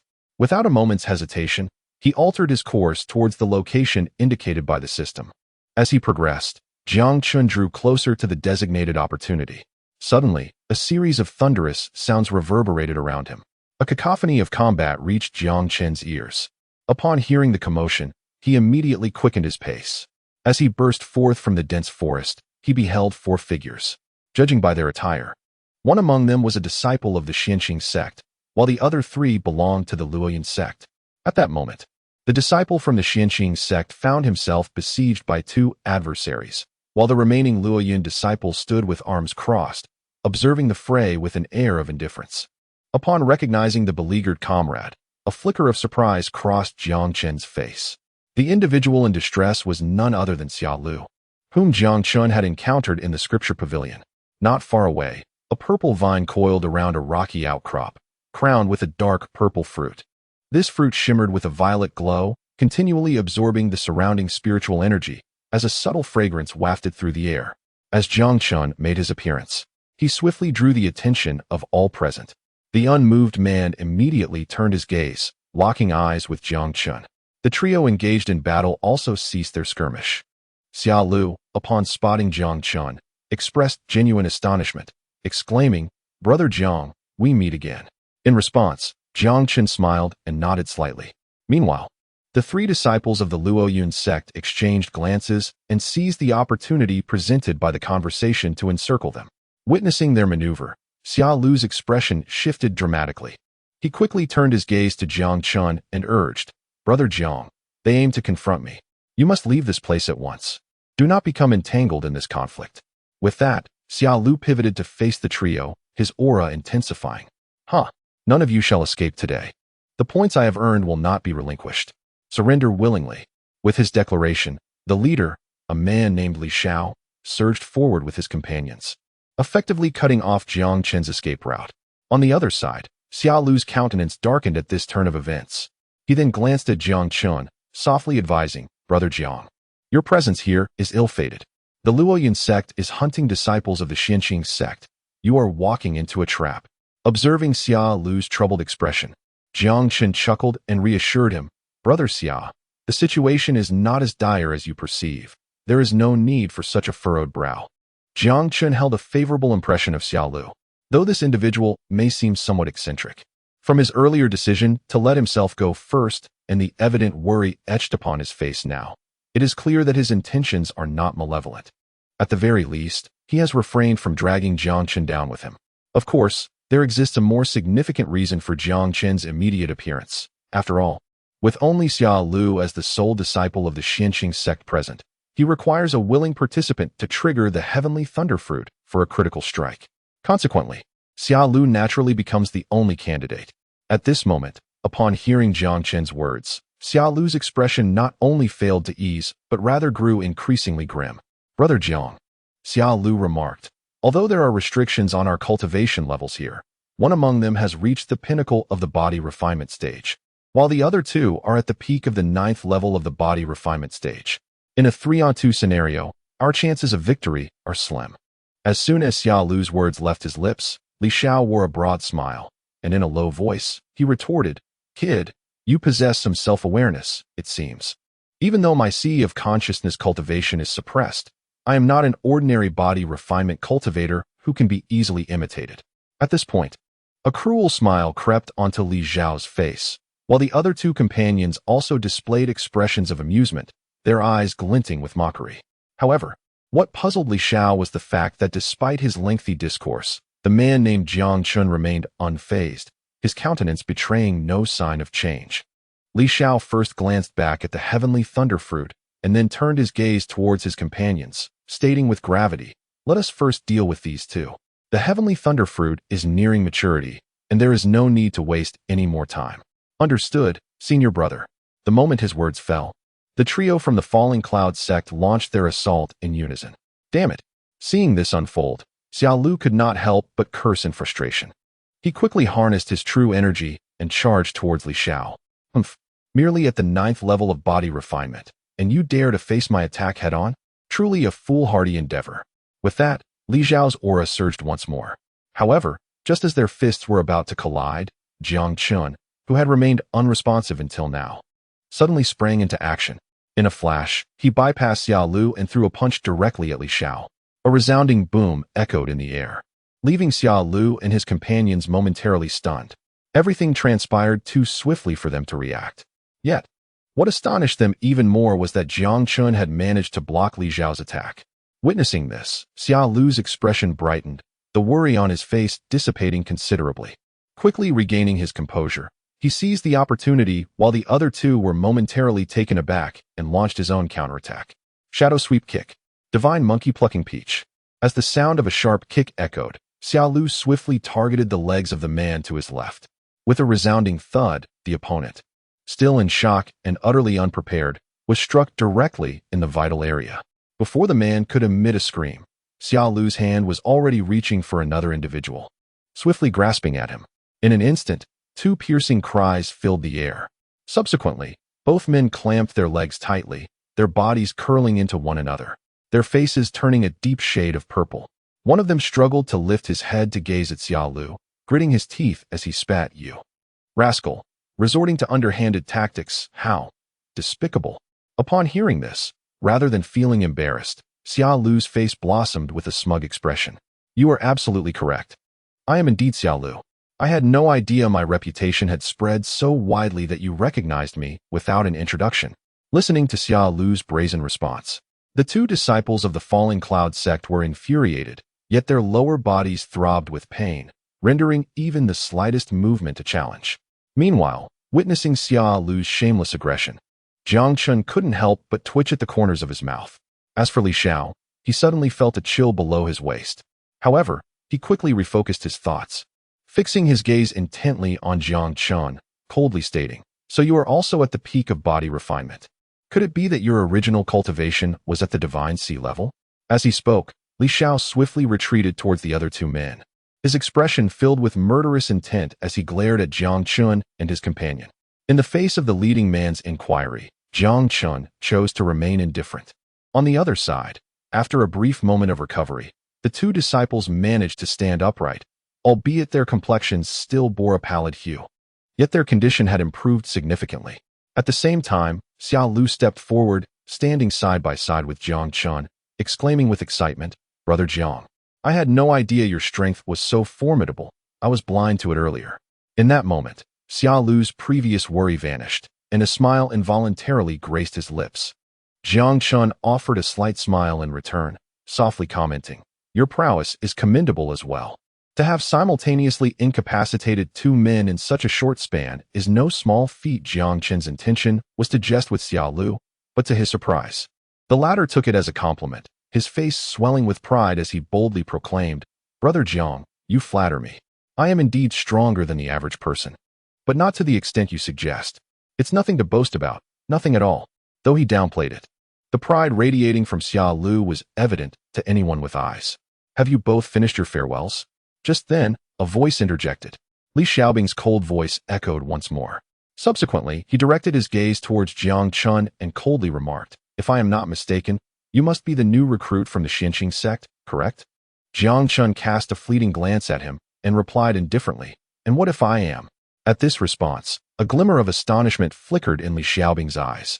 A new recruit with the cultivation of the divine sea realm is undoubtedly a rare talent within the Tianxiang sect. Should I eliminate you here today, a substantial reward will surely follow." As he spoke, a fervent gleam ignited in his eyes. He then turned to the two individuals beside him and commanded, "Unleash your full strength. Once we dispatch these two, I will grant each of you an additional 200 points." Upon hearing Li Xiaobing's words, the other two immediately displayed expressions of excitement. Previously, they had merely been ambushed by Xiao Lu. In a direct confrontation, they were absolutely confident of their victory. Thus, to them, those 200 points seemed almost like free gain. Chapter 78. Silencing Witnesses, bestowing the Xianlei fruit as he observed the intensifying auras of the trio. Xiao Lu's expression grew markedly grave. "Kill!" With a furious roar, the three launched their assault simultaneously, their eyes ablaze with murderous intent. Soul-severing palm, breaking army fist. In that moment, Li Xiaobing and his companions unleashed lethal techniques without holding back. The air trembled as they approached. Jiang Chen felt the blood within him surge wildly, an immense force of vitality coursing through his arms. He then executed the first form of the Dragon Elephant Suppression Fist. Divine Elephant shatters the heavens. As Jiang Chen's fist struck forth, a faint roar reverberated through the air. Meanwhile, Xiao Lu, witnessing Jiang Chen's charge towards Li Xiaobing, immediately set his sights on the other two adversaries.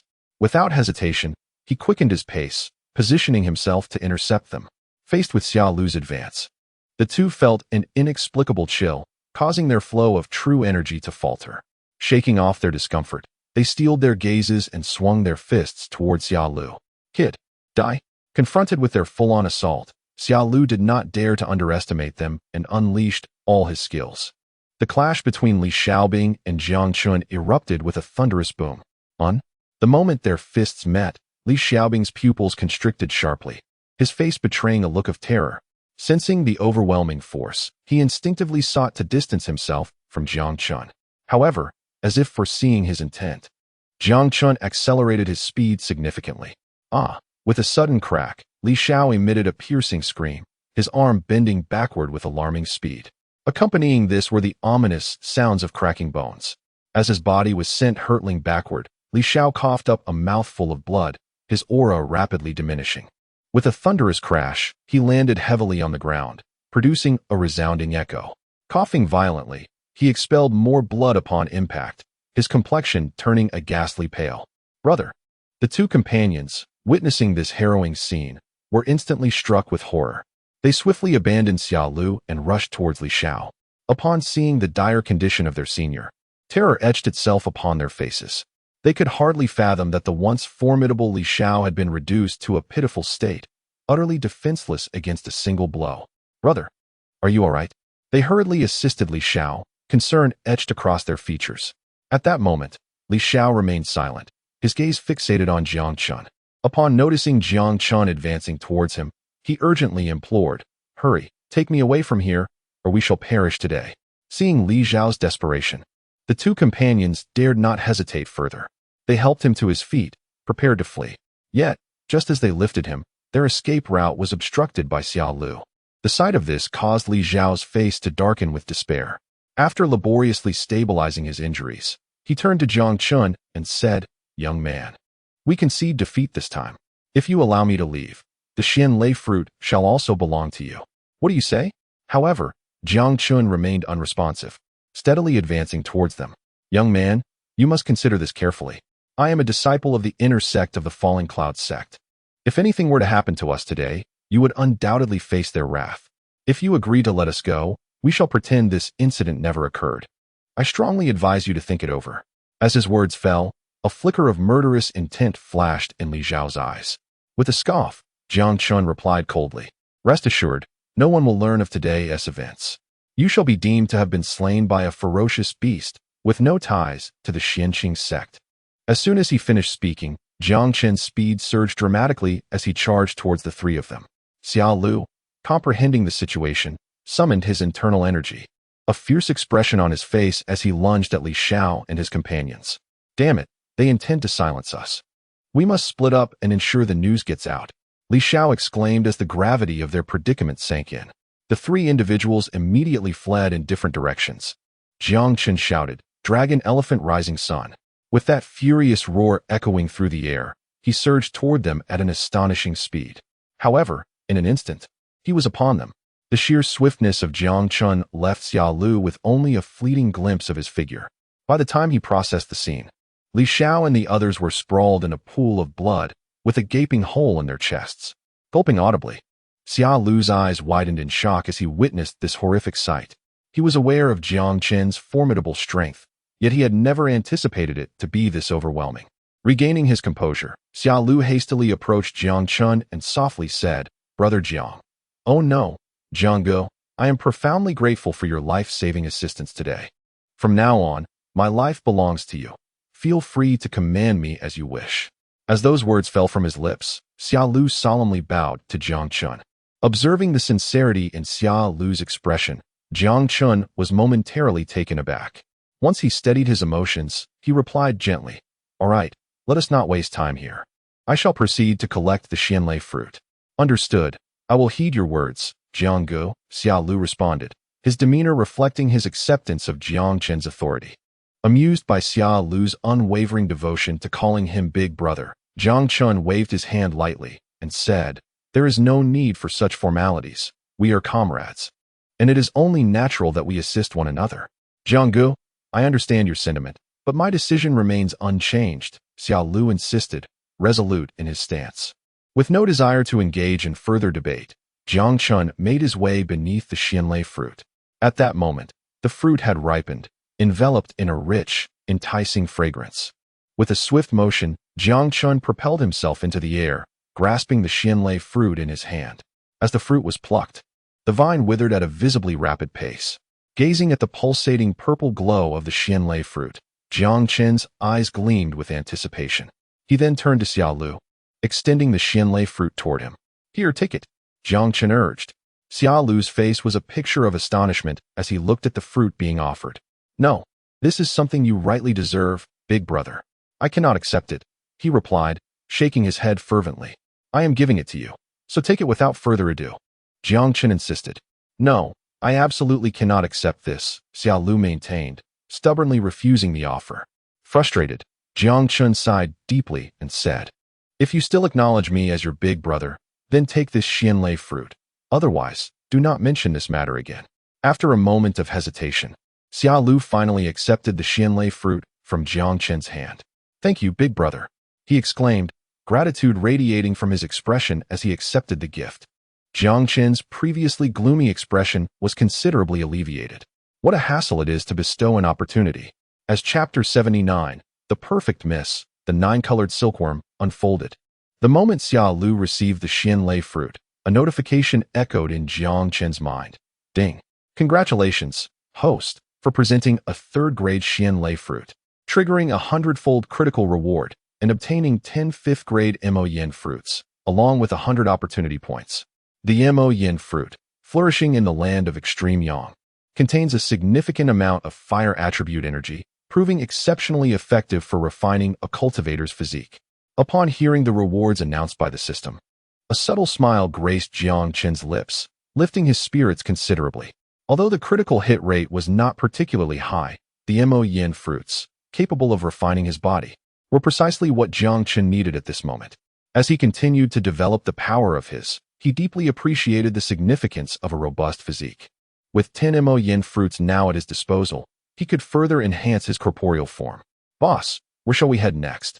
Just as Jiang Chen pondered, Xia Lu's voice broke through his thoughts. Recollecting his focus, Jiang Chen replied softly, Did you come in ahead of me? You should be more familiar with this place than I am.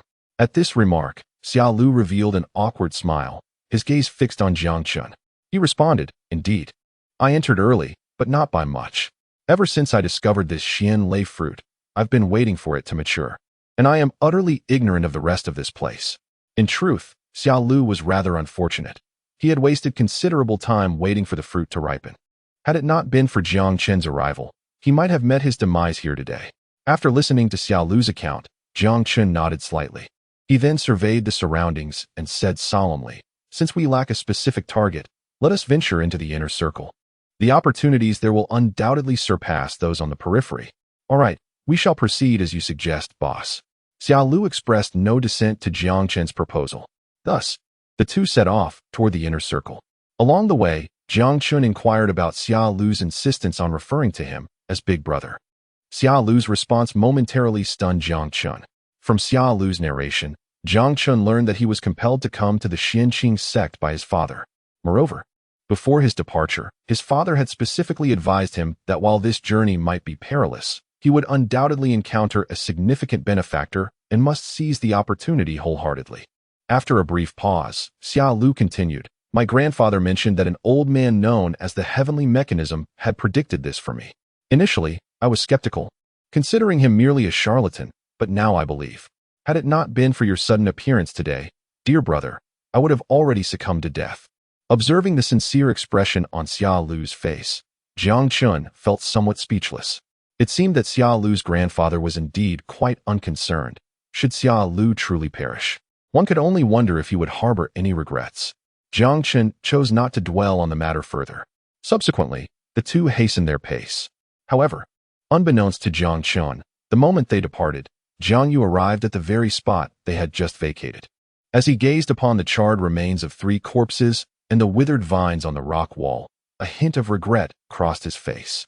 It appears I have arrived too late. The treasures here have already been claimed by someone else. Despite the lack of discoveries, Jiang Yu's expression remained relatively unperturbed. He recognized the withered vine as merely a Xianlei fruit, which, while possessing some value, held little significance for him at this juncture. After consuming the green spiritual fruit in his hand, Jiang Yu prepared to turn away. At that moment, however, he detected a faint fluctuation. Instantly, he moved towards the withered vine. After sensing it for a moment, Jiang Yu reached out his palm and swiftly began to dig at the location of the vine. As he continued to excavate, the intensity of the fluctuation grew stronger, as if the entity sensed Jiang Yu's actions and began to flee deeper underground. Realizing this, a glimmer of determination sparkled in Jiang Yu's eyes, and he quickened his pace. With the continual convergence of true energy into his hands, his digging speed escalated, bringing him closer to the fleeing entity. Suddenly, as if sensing the futility of escape, the creature turned and swiftly burst forth from the soil, attempting to flee. However, the ideal was beautiful, while reality proved to be quite harsh. The moment it emerged from the earth, Jiang Yu seized it with a firm grip. Upon discerning what he held, disappointment flickered in Jiang Yu's eyes. Unable to contain himself, he muttered, "Just a body refinement stage insect. I expected something of greater significance." Indeed, what Jiang Yu grasped was nothing more than a hefty blue caterpillar, which squirmed vigorously in his grasp. Yet, upon perceiving the disappointment in Jiang Yu's gaze and the disdain in his words, the caterpillar became incensed. "You are the hefty insect. Your entire family is composed of hefty insects. I am the nine-colored celestial silkworm, a being that stands shoulder to shoulder with dragons and phoenixes. You are merely a lowly cultivator. How dare you show disrespect to me? Do you dare challenge my might?" As it spoke, the self-proclaimed nine-colored celestial silkworm fixed its small eyes intently upon Jiang Yu. A proud aura radiated from him. As he watched the insect in his hand suddenly speak, Jiang Yu was momentarily taken aback, followed by a look of astonishment. The nine-colored celestial silkworm? Upon hearing these four words, Jiang Yu began to search for information. To his knowledge, the nine-colored celestial silkworm is a creature of ancient lore, its status comparable to that of dragons and phoenixes. The nine-colored silk it produces is a treasure beyond compare. Legend has it that in ancient times, an unparalleled warrior crafted inner armor using this silk, enabling him to withstand a full-force strike from an emperor-level expert. This event made the world aware of the extraordinary nature of the nine-colored celestial silkworm. Staring at the green caterpillar before him, Jiang Yu found it difficult to associate it with the nine-colored celestial silkworm. After a moment of contemplation, he spoke softly. "The nine-colored celestial silkworm, is it truly you? Then I might as well be the reincarnation of an emperor." As he spoke, Jiang Yu quickly shook his arm. "Boy, what are you doing? Stop this at once. I'm about to be shaken senseless." However, to Jiang Yu's dismay, as soon as he halted his actions, the large green caterpillar immediately began to chatter. "I see you possess decent talent. If you agree to become my pet, when I return to my peak." "Hey, boy, what do you intend to do?" Jiang Yu replied, "I feel a bit hungry, and you seem rather plump. Perhaps I shall make a meal of you." As he spoke, a surge of blue flames erupted from Jiang Yu's hand, enveloping the large green caterpillar. I'm going to die. You're incinerating me." To Jiang Yu's astonishment, although the caterpillar cried out in agony, it bore no wounds, even displaying a hint of derision in its eyes. Upon realizing this, Jiang Yu's curiosity about the creature piqued. His fiery experiment was merely a simple test, with no intention of causing harm. After a moment of reflection, a glimmer of brilliance flashed in Jiang Yu's eyes. He then expelled a drop of his essence blood from within and began to trace intricate designs in the air with his finger. Observing this, the large green caterpillar immediately comprehended Jiang Yu's intention and mockingly remarked, "Boy, spare yourself the effort. You are not the first to seek a contract with me, and none have succeeded. They all paid with their lives. Do not engage in such futile endeavors. Simply accept your role as my pet." Seemingly confident in its own superiority, the caterpillar showed no inclination to evade the imprint Jiang Yu was conjuring. However, as that drop of essence fell, the countenance of the great green insect suddenly shifted, revealing a look of terror. It exclaimed, This is a soul contract. How is this possible? You are merely a fledgling cultivator in the divine sea realm. How could you possibly know such a secret art?" As it cried out in alarm, the great green insect began to struggle violently.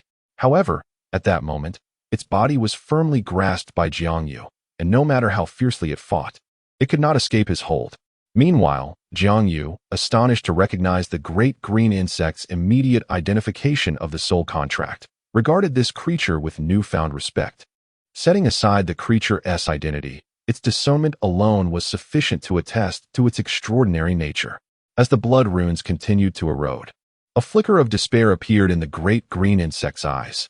It lamented, "No, I, the illustrious nine-colored celestial silkworm, cannot fall to a mere fledgling cultivator. I refuse to accept this fate." In the midst of the nine-colored celestial silkworm's wails, the soul contract intertwined with it, establishing an immediate connection between their souls. Upon realizing this, the great green insect felt an overwhelming sense of desolation. Jiang Yu, observing the insect's limp form in his palm, slowly raised his other arm and poked its body with his finger. Nonchalantly, he declared, "All right, from now on, you shall be my soul beast, and your name shall be Daoxin." As soon as Jiang Yu's words left his lips, The great green insect's eyes widened in disbelief, its feeble body springing back to life as it shrieked, "What? I am the divine beast, the nine-colored celestial silkworm. You dare bestow upon me such a pedestrian name? To slay is permissible, but to insult is intolerable." Before the great green insect could finish its protest, Jiang Yu interjected, "Very well, since you insist. I shall acquiesce to your request." With that, Jiang Yu began to slowly channel the soul energy within him. After the contract was signed, the death of the contracted party lay entirely within the will of the signatory. Upon sensing a sharp pain in its mind, the great green insect's expression changed dramatically to one of terror. It hastily exclaimed, wait a moment. I actually think Tianxiang is a fine name. I was merely jesting earlier. Please do not take it seriously." Jiang Yu responded, "Is that so?" The great green insect affirmed, Yes.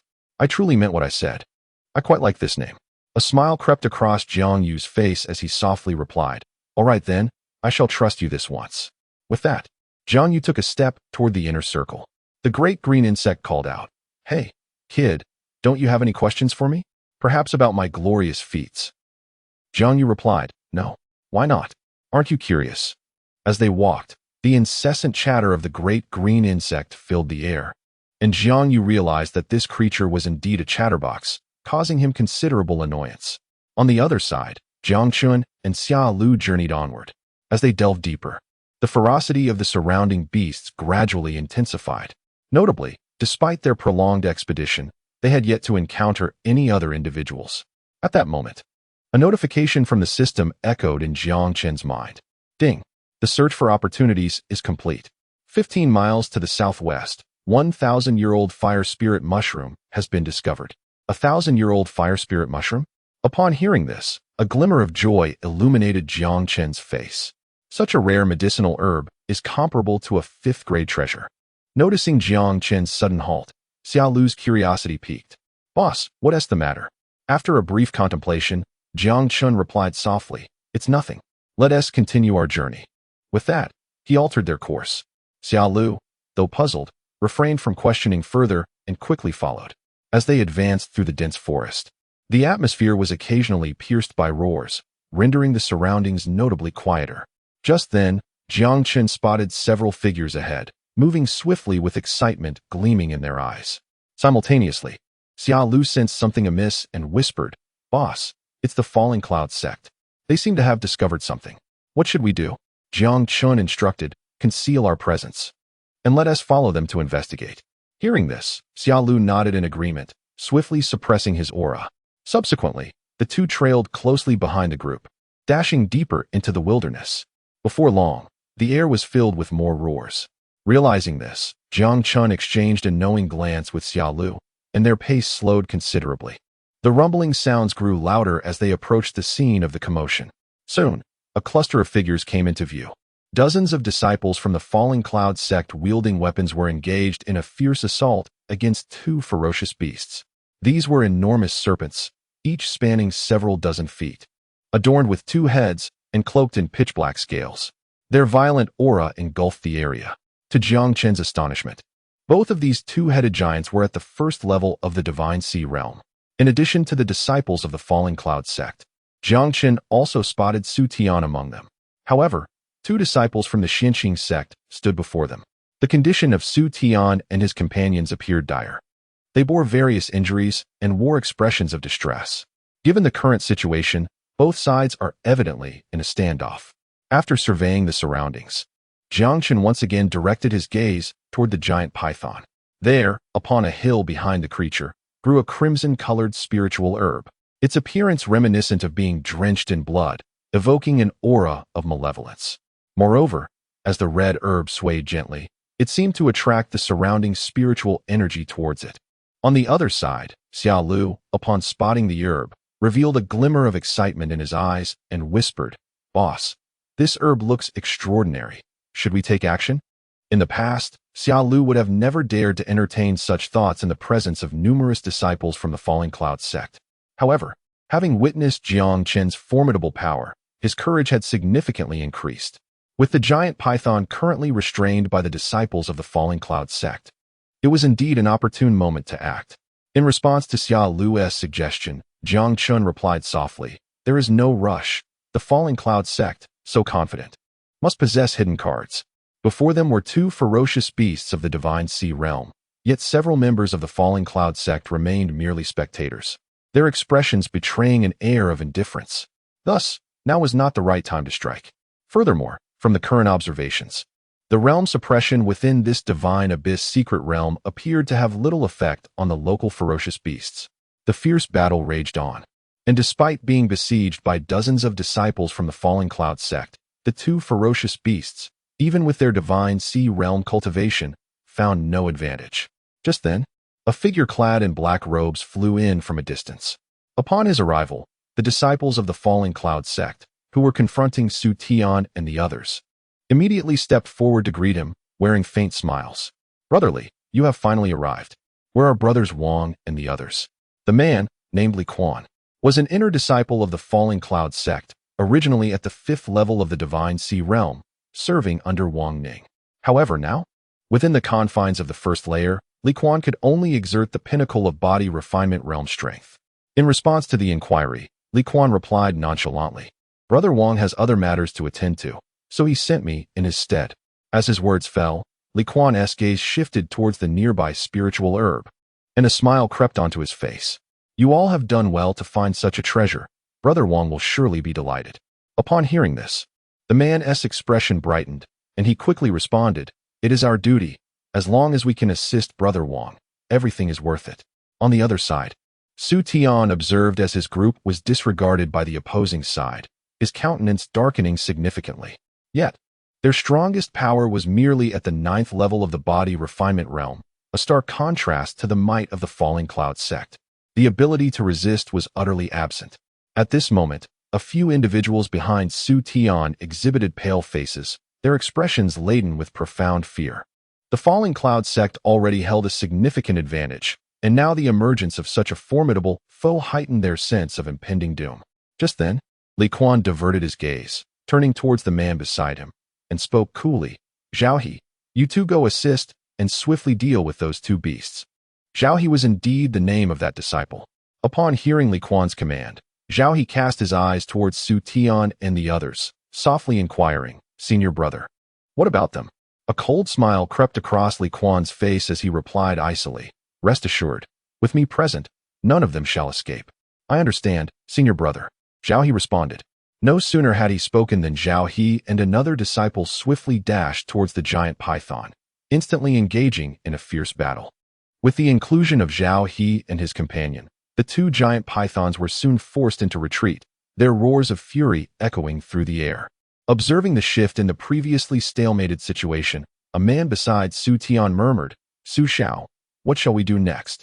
If this drags on, we will be the ones meeting our demise once they eliminate those pythons." "Indeed, Su Xiao, what is our course of action?" As soon as the man spoke, others quickly echoed his sentiments.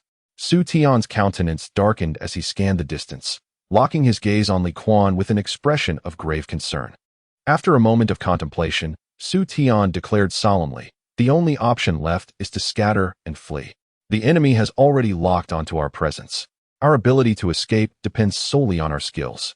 Upon finishing his statement, Su Tian's aura began to surge as he concentrated intently, his eyes continuously surveying the surroundings for the most opportune escape routes. The others, upon hearing his words, turned ashen but reacted swiftly, beginning to select their paths for escape. Meanwhile, Li Quan observed Su Tian and the others' reactions, a cruel smile creeping onto his lips. Just then, the giant python unleashed a furious roar, one of its heads having been pierced through, crashing heavily to the ground. After a brief thrashing, it lay lifeless. The commotion drew Li Quan's attention, and witnessing this scene, Su Tian's expression brightened.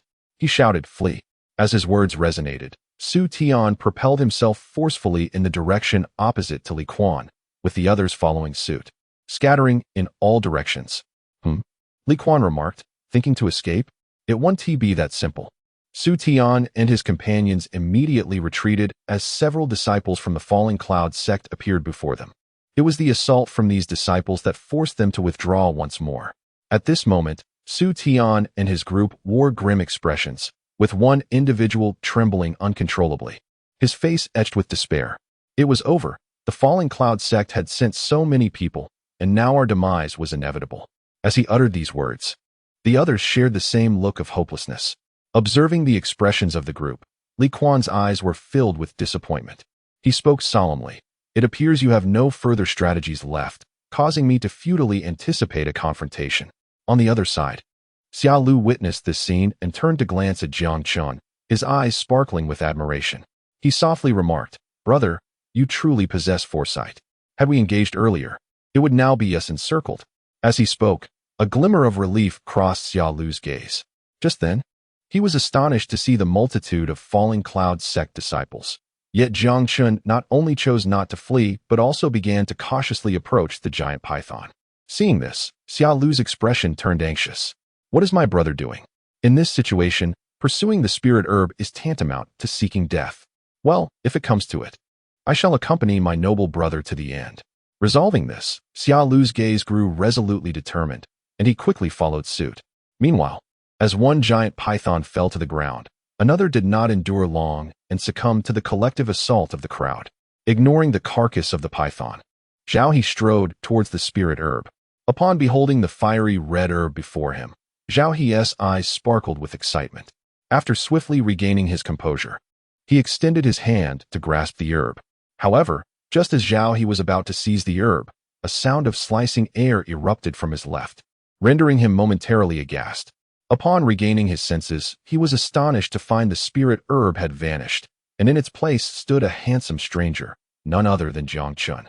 Zhao He scanned the area and immediately spotted the fiery spirit herb, now firmly grasped by the unfamiliar man. Chapter 82. The terrifying power of Jiang Chen. Witnessing this scene, Zhao He's eyes narrowed in disbelief as he shouted, "Who are you?" His furious outburst drew the attention of the others, who swiftly turned their gazes towards Jiang Chen. The disciples of the falling cloud sect reacted with alacrity. As Zhao He's shout echoed through the station, they swiftly dispersed, sealing off all possible escape routes. Su Tian exclaimed, "Jiang Chen, it's you." At that moment, Su Tian caught sight of Jiang Chen, his eyes betraying a flicker of astonishment. With Su Tian's exclamation, Li Quan's eyes sparkled with intrigue as he quickly shifted his gaze towards Jiang Chen, his expression brimming with excitement. "So you are Jiang Chen. This truly has come with little effort, which is indeed fortunate for me."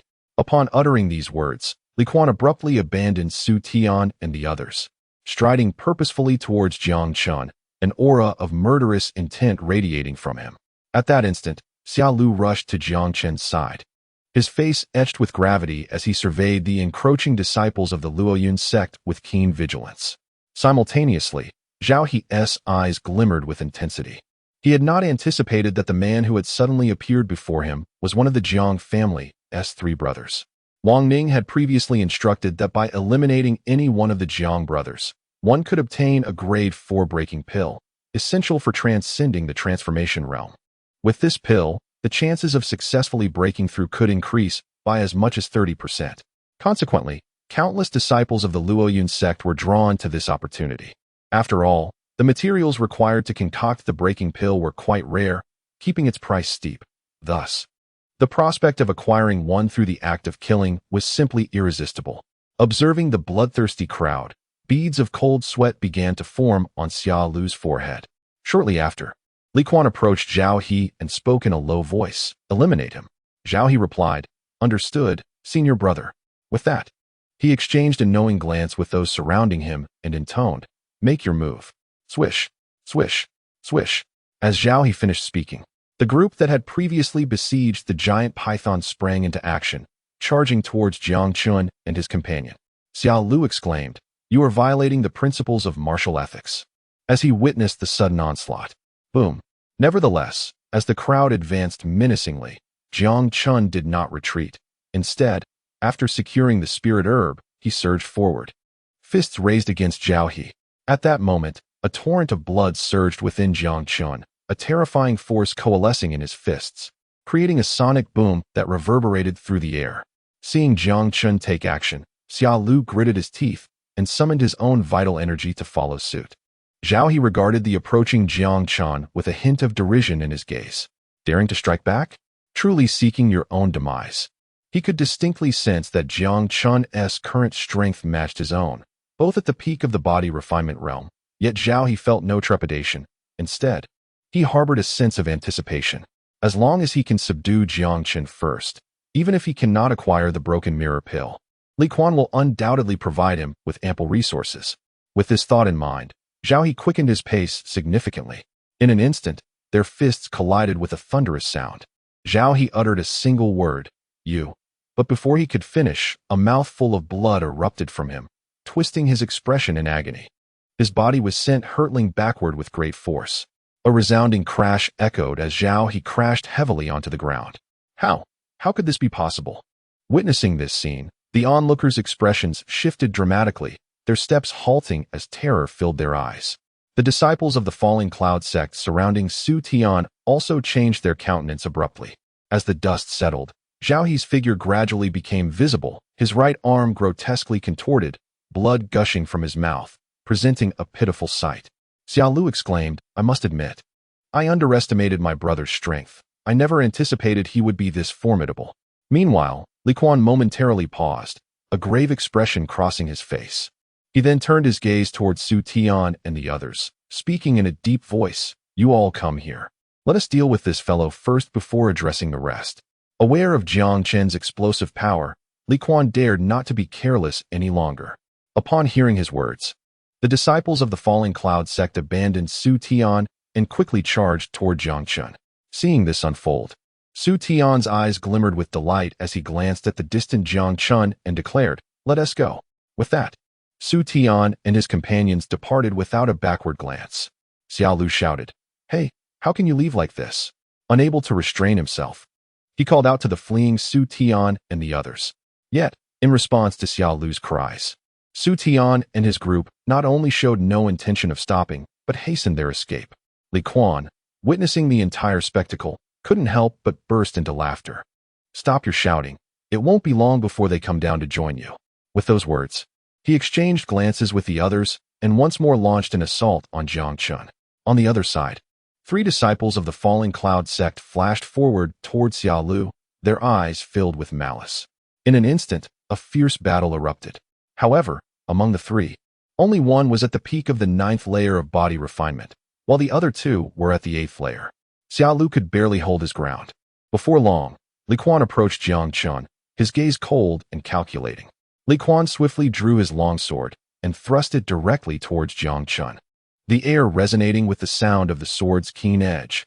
As the blade approached, Jiang Chen calmly activated the chaotic transformation technique, a surge of formidable energy enveloping his entire being. With a serene expression, he felt his physical strength multiply under the technique's influence. With a thunderous roar, Jiang Chen propelled himself forward, employing the Dragon Elephant Suppression Fist to meet Li Quan head-on. Sensing Jiang Chen's intent, a hint of derision flickered in Li Quan's eyes as he coldly remarked, "Truly foolish to think you can withstand a spiritual weapon's assault with mere flesh." As he spoke, Li Quan's internal energy surged once more, closing the distance between himself and Jiang Chen. In an instant, the longsword collided with Jiang Chen's fist. However, upon impact, Li Quan's pupils constricted in disbelief, his face a canvas of astonishment. How is this possible?" he gasped, witnessing that Jiang Chen's fist bore no marks from his most powerful strike, a reality he found hard to accept. Before he could ponder further, Li Quan distinctly felt a tremendous force rushing along the blade towards him, causing his expression to shift dramatically. In the midst of this turmoil, Li Quan recalled Zhao He's earlier plight and dared not underestimate the situation. He quickly retreated while channeling all his internal energy to mitigate the force's impact. Yet, despite his efforts, he still absorbed a considerable portion of the blow, a grunt escaping his lips. "Junior brotherly," exclaimed the other disciples of the Falling Cloud sect, shocked to witness that even Li Quan could not gain the upper hand against Jiang Chen. Once he regained his composure, Li Quan spoke in a grave tone, "I am unharmed, but this fellow possesses immense strength. Exercise caution." With that, he slowly raised his longsword, pointing it at Jiang Chen, and declared coldly, "Jiang Chen, if you hand over the spiritual herb now, I can grant you a swift end. Should you remain obstinate, do not blame me for my ruthlessness." Though Jiang Chen's power surprised Li Quan, it was merely a surprise. Despite being constrained to the body refinement realm, he possessed the strength of the Divine Sea realm, and still had some means at his disposal. Dealing with a practitioner of Jiang Chen's caliber seemed manageable. However, Li Quan soon realized.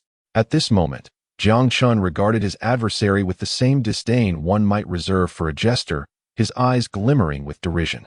Li Quan, seeking death. He bellowed in fury as he charged once more at Jiang Chen. With this movement, the remaining disciples of the Falling Cloud sect sprang into action, emboldened by their numerical superiority, showing no fear whatsoever. Meanwhile, Xiao Lu was still entangled with 3 opponents. As time wore on, the battle became increasingly arduous for him. Boom, boom, boom. Simultaneously, Li Quan and his companions clashed fiercely with Jiang Chen. Initially, the crowd assumed that Jiang Chen merely possessed greater strength, with Li Quan at the forefront. They believed they could easily overpower him by leveraging their numbers. However, after a brief skirmish, they quickly realized the gravity of their miscalculation, a profound underestimation. At that moment, Jiang Chen resembled a humanoid Tyrannosaurus Rex, rampaging through the throngs. The air was suddenly filled with anguished cries. Each strike from Jiang Chen left one of his opponents grievously injured. In a matter of moments, numerous bodies lay strewn upon the ground, their mournful wails echoing in the air. What was even more disconcerting for them was that, in the midst of such intense combat, Jiang Chen showed no signs of exhaustion. Rather, he appeared increasingly invigorated. As he beheld his fallen comrades, the calm demeanor that once graced Li Quan's face had vanished, replaced by an expression of deep concern. No, my cultivation. In an instant, 2 more individuals were sent flying by Jiang Chen, blood gushing from their wounds.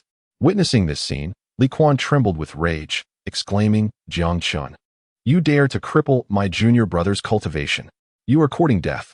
Indeed, every individual struck by Jiang Chen found their cultivation obliterated. The despair etched upon the faces of those on the ground was palpable. In a world where martial prowess reigned supreme, losing one's cultivation was akin to a death sentence. Moreover, being trapped in a secret realm, surrounded by lurking ferocious beasts, Jiang Chen's actions were tantamount to a heartless execution. As Li Quan roared, a torrent of true energy surged into his longsword, filling the air with a resounding symphony of sword cries.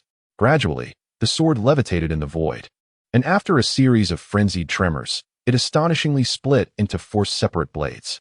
Go, commanded Li Quan. With that utterance, the 4 swords sped toward Jiang Chen.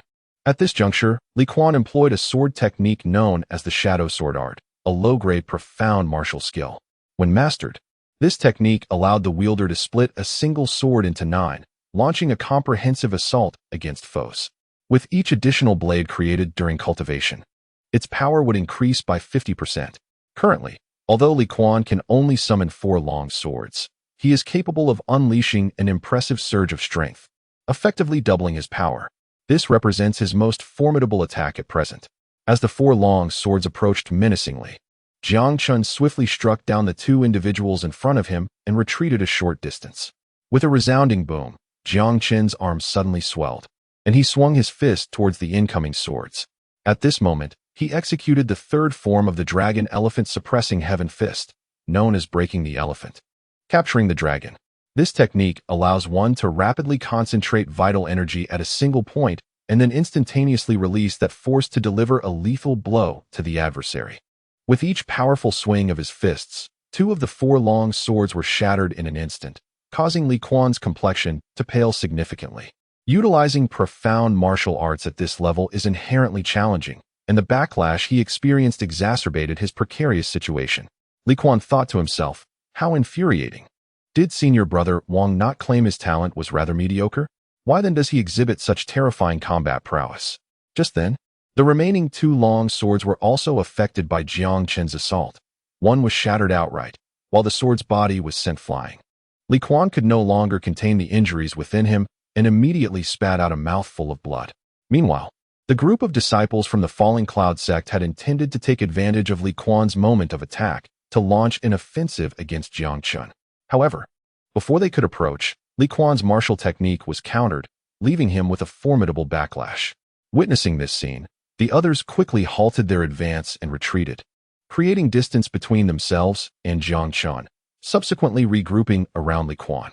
On another front, the 3 combatants engaged with Xiao Lu upon witnessing this turn of events. dared not linger in battle and hastily distanced themselves from him. However, their expressions were far from favorable. The two with lesser cultivation levels clutched their groins, glaring at Xia Lu with gritted teeth. In response to their predatory gazes, Xia Lu cast a provocative glance back at them, a smug smile curving his lips. "Second brother, I have finally found you." At that moment, a voice called out from behind Li Quan and the others. Upon hearing this call, Jiang Yu turned to look and immediately spotted Jiang Daoxin racing towards them, his eyes alight with excitement. Upon seeing Jiang Daoxin, a burly man's face lit up with joy. He turned to Li Quan beside him and exclaimed, "Brotherly, this fellow is Jiang Chen's younger brother. If we capture him, Jiang Chen will be at our mercy." Hearing this, Li Quan's eyes brightened. He coldly replied, "What a twist of fate. It seems even the heavens are on our side. Stay wary of Jiang Chen while I seize this lad." As soon as Li Quan finished speaking, he moved forward. The others responded in unison, "All right, senior brother." Just then, a heart-wrenching scream pierced the air, causing Li Quan to halt in his tracks. His gaze swiftly darted towards the source of the cry. Upon closer inspection, the expressions of the crowd contorted in shock. There, beneath Jiang Daoxin's feet, lay a man, the scream emanating from his lips. The unfortunate individual was Zhao He, who had recently been grievously injured by Jiang Chen. At this moment, Zhao He's face was a sickly shade of purple, contorted in agony, beads of cold sweat cascading from his forehead. After a futile struggle, Zhao He managed to articulate, "You're stepping on my kidney." Before he could finish his sentence, a mouthful of blood erupted forth from him. Upon hearing the voice, Jiang Daoxin looked down, and upon recognizing Zhao He's attire, he softly remarked, "A member of the Falling Cloud sect." Subsequently, rather than lifting his foot, Jiang Daoxin intensified the pressure. Crack! Zhao He gasped, "No. You dare." But before he could complete his protest, blood gushed from his mouth, his aura waning rapidly. Jiang Daoxin's earlier strike had shattered Zhao He's dantian. Already injured, Zhao He had relied on his true energy to sustain himself. Yet now, with his cultivation rendered useless, he could no longer stabilize his condition, his vitality dwindling. On the other side, Li Quan regained his focus, his gaze turning icy. Coldly, he declared, "You seek death." With that, he propelled himself forward towards Jiang Daoxin with a surge of power. Despite his injuries, confidence gleamed in Li Quan's eyes. He had assessed the situation and discerned that Jiang Daoxin was merely at the 9th level of body refinement. Defeating him would be a trivial matter. A cruel smile curled upon Li Quan's lips. Meanwhile, as he observed Li Quan charging towards Jiang Daoxin, Jiang Chen refrained from intervening, instead wearing an enigmatic expression. It was well known that Jiang Daoxin's true strength lay in the Divine Sea realm. Even under the constraints of the first layer of the Divine Abyss secret realm, he could unleash the pinnacle of body refinement prowess. Yet, Jiang Daoxin was deliberately concealing his true level, and the intent was unmistakable. I always thought Daoxin was straightforward.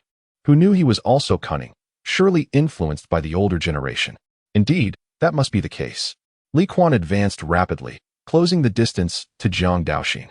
In that moment, a sinister grin spread across his face as he extended his hand towards Jiang Daoxin, intent on seizing him. However, to Li Quan's astonishment, the young man faced with his assault unexpectedly raised his palm in response. Observing his demeanor, it seemed as though he intended to strike himself. Indeed, Jiang Daoxin's actions at that moment mirrored those of someone preparing to deliver a slap to the face. Witnessing this scene, Li Quan's fury ignited, and he renewed the force behind his attack. However, as the distance between them diminished, Li Quan sensed something amiss. Although Jiang Daoxin's arm swung with what appeared to be sluggishness, Li Quan was overwhelmed by an inexplicable feeling of being unable to evade the impending strike. Realizing this, he swung his sword with the intent to eliminate Jiang Daoxin entirely. He no longer sought to capture him alive, for if that slap were to land, his reputation would be irreparably tarnished. With a resounding crack, just as Li Quan's sword reached its midpoint, a sharp sound echoed through the air. Instantly, Li Quan felt a searing pain radiate from his cheek, the immense force distorting his face. A piercing scream erupted from his lips as his body was propelled backward, blood gushing from his mouth and teeth scattering across the ground. He crashed heavily onto the earth, stirring up a cloud of dust that bore witness to the magnitude of Jiang Daoxin's strike. This is impossible. The remaining disciples of the Falling Cloud sect stood in stunned silence, their expressions filled with disbelief. Xiao Lu, equally astonished, approached Jiang Chen and exclaimed, "Brother, your younger sibling is extraordinarily strong. Li Quan couldn't withstand even a single blow." It was important to note that despite Li Quan's injuries at that moment, his inherent strength was formidable, rendering most opponents utterly incapable of contending with him.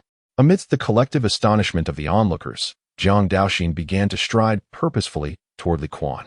As he drew nearer, Li Quan struggled to lift his head and stammered, "What? What do you intend to do?" "No." Before he could finish his sentence, Jiang Daoxin's fist descended upon him, striking him squarely in the abdomen. "Senior Brother Li."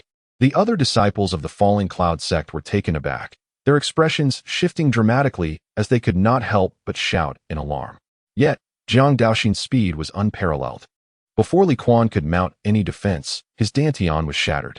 Even Jiang Chen, witnessing the scene unfold, exhibited a flash of astonishment in his eyes. His third brother, who typically appeared somewhat simple-minded, displayed remarkable decisiveness in combat, offering no opportunity for his opponent to retaliate. After incapacitating Li Quan, Jiang Daoxin gently dusted off his hands, disregarding the fallen figure that lay like a lifeless dog, and turned his gaze toward Jiang Chen. As their eyes met, a genuine smile reappeared on Jiang Daoxin's face.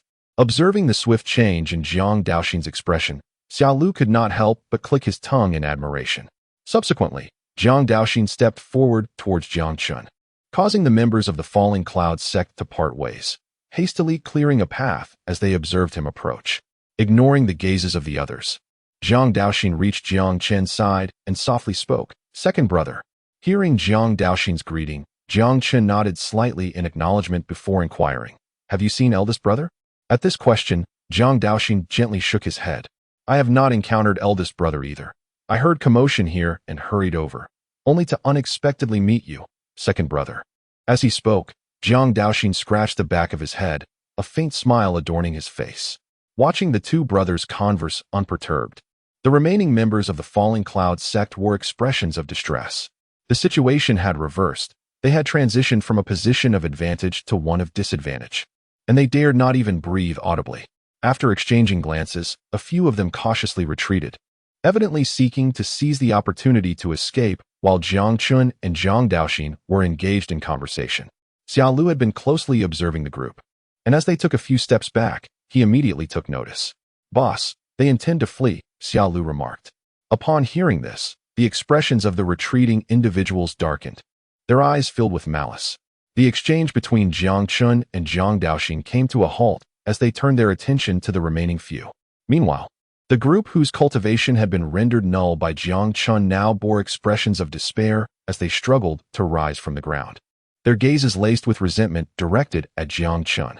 Under the scrutiny of the two brothers, the disciples of the Falling Cloud sect instinctively took 2 steps back, beads of cold sweat forming on their foreheads. After a moment of mutual glances, a gaunt man from the Falling Cloud sect gritted his teeth and spoke in a low voice, "Jiang Chen, if you are willing to spare us, we are prepared to offer spirit herbs as compensation. How does that sound?" Upon hearing this, the other members of the Falling Cloud sect turned their anxious gazes toward Jiang Chen. They were genuinely terrified, with their 2 strongest seniors incapacitated. They had no means to resist should Jiang Chen choose to strike. Jiang Chen swept his gaze over the crowd with indifference and coldly stated, "Self-destruct your cultivation and leave all your storage bags behind, and I may spare your lives."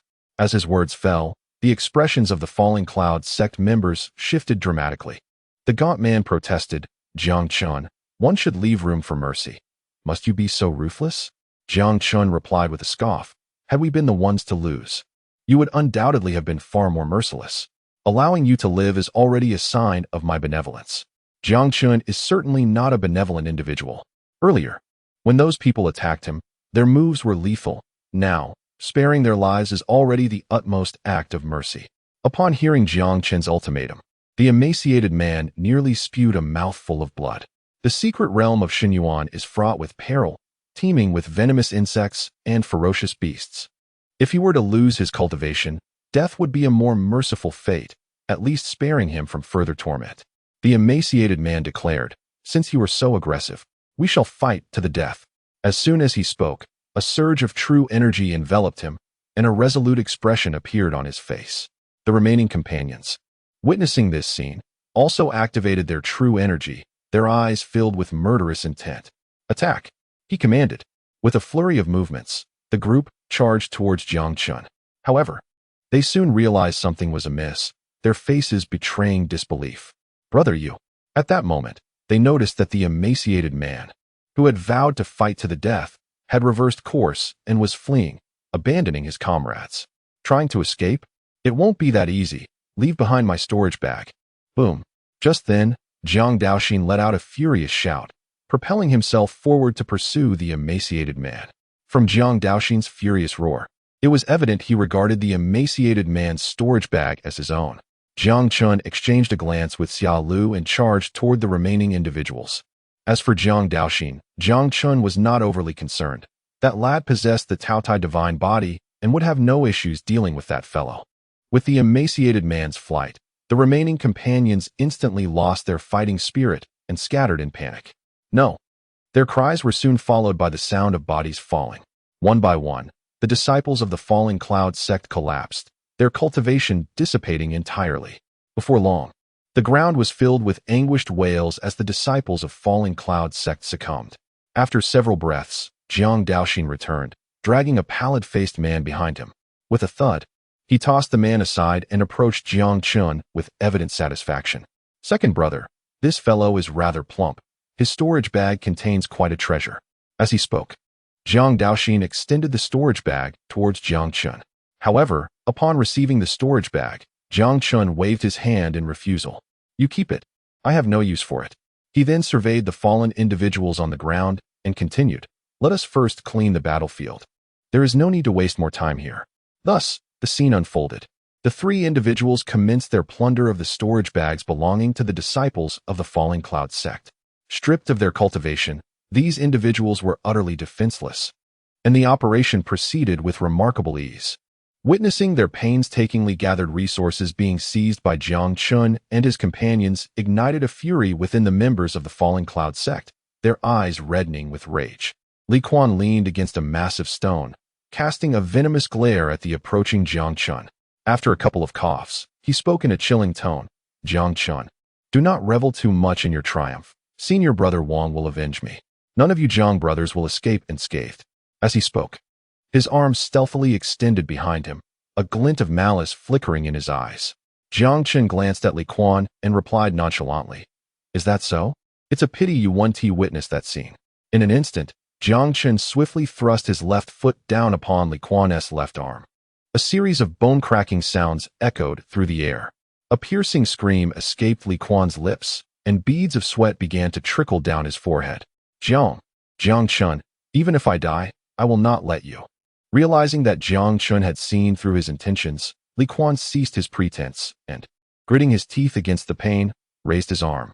Clutched within his hand was a crimson orb, exuding a terrifying aura. "Hand it over," Jiang Chen commanded. Disregarding Li Quan's malevolent glare, he seized Li Quan's storage bag and kicked him aside, retreating swiftly. Though Li Quan yearned to cling to Jiang Chen, he found himself utterly powerless, devoid of any cultivation. "Jiang Yu." Before Li Quan could finish his sentence, the crimson orb erupted with a deafening explosion, engulfing the area in a cloud of dust and debris. "Second brother," Jiang Daoxin exclaimed. "Boss," Xiao Lu shouted, both rushing towards the billowing smoke. "I'm fine," came Jiang Chen's voice from within the haze, and his figure gradually emerged. Upon witnessing this, the tension in Jiang Daoxin and Xiao Lu eased considerably. However, they soon realized that the chaotic expansion of the explosion had claimed the lives of numerous Falling Cloud sect disciples caught in its wake. Jiang Chen regarded the surviving members coldly, stating, "Since I have offered you mercy, I shall not go back on my word. You may leave." Upon hearing Jiang Chen's words, the group assisted one another to their feet. After casting a deep glance at Jiang Chen, they stumbled towards the periphery, like ants clinging to life. They understood that their cultivation had been irrevocably lost. As the saying goes, it is better to live in misery than to die in honor. Their sole desire now was to escape the secret realm swiftly, ensuring their own safety. This group had scarcely ventured into the dense forest when the cacophony of beastly roars and anguished cries echoed around them. Observing this, A subtle smile crept upon Jiang Chen's lips. These individuals possessed no cultivation and stood no chance of escaping the divine abyss secret realm. The notion of sparing them was merely a guise, a different method of sealing their fate. Once he ensured that all life forces had vanished, Jiang Chen gradually withdrew his gaze and turned to Jiang Daoxin and the others, softly suggesting, "Let us proceed deeper and attend to our task." As he spoke, he casually produced a spirit herb from his possession. Yet, before he could utter a word, a throng of individuals swiftly approached. Upon catching sight of the spirit herb, their eyes ignited with fervor. However, when they recognized the leader of the group, Xiao Lu's expression hardened instantly. He spoke coldly. "Do you still have the audacity to return?" The newcomers were none other than Su Tian and his companions, who had fled not long ago. Before long, a party of 6 stepped forward to stand before Jiang Chen and his group. Observing the reappearance of Su Tian and his associates, Jiang Chen also halted, casting a dispassionate glance at them. Meanwhile, Xiao Lu could no longer contain himself. Without waiting for Su Tian to speak, he took a step forward, voice dripping with scorn. "What brings you back? Weren't you fleeing rather swiftly moments ago?" In the face of Xiao Lu's derision, Su Tian's countenance faltered slightly, revealing a hint of discomfort.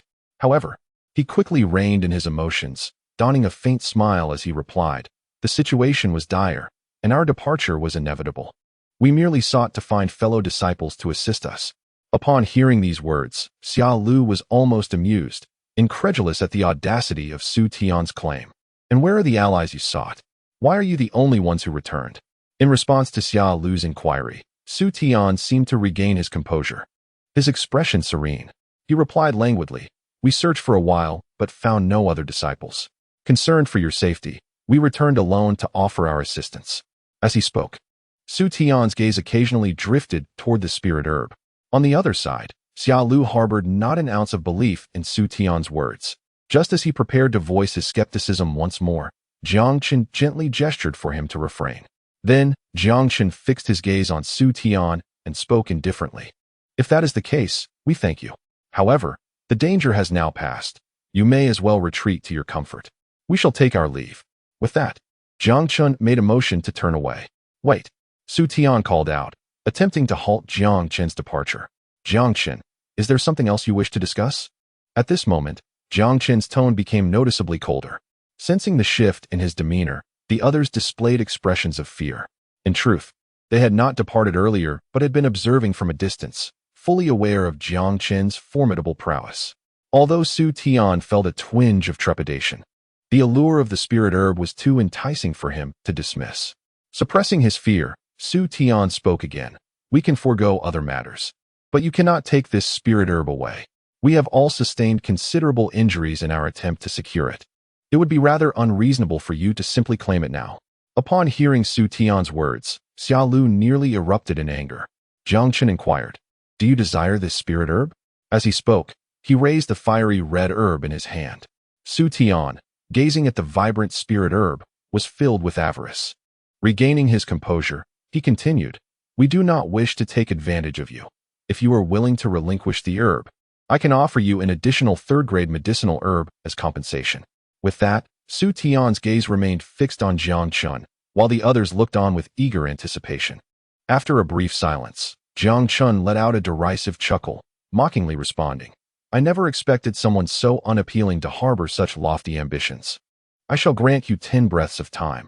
If you do not depart, you may as well leave your storage bags behind as well." Su Tian retorted, "Jiang Chen, do you dare?" Jiang Chen replied, 10. Su Tian protested, "Are you truly willing to act against us?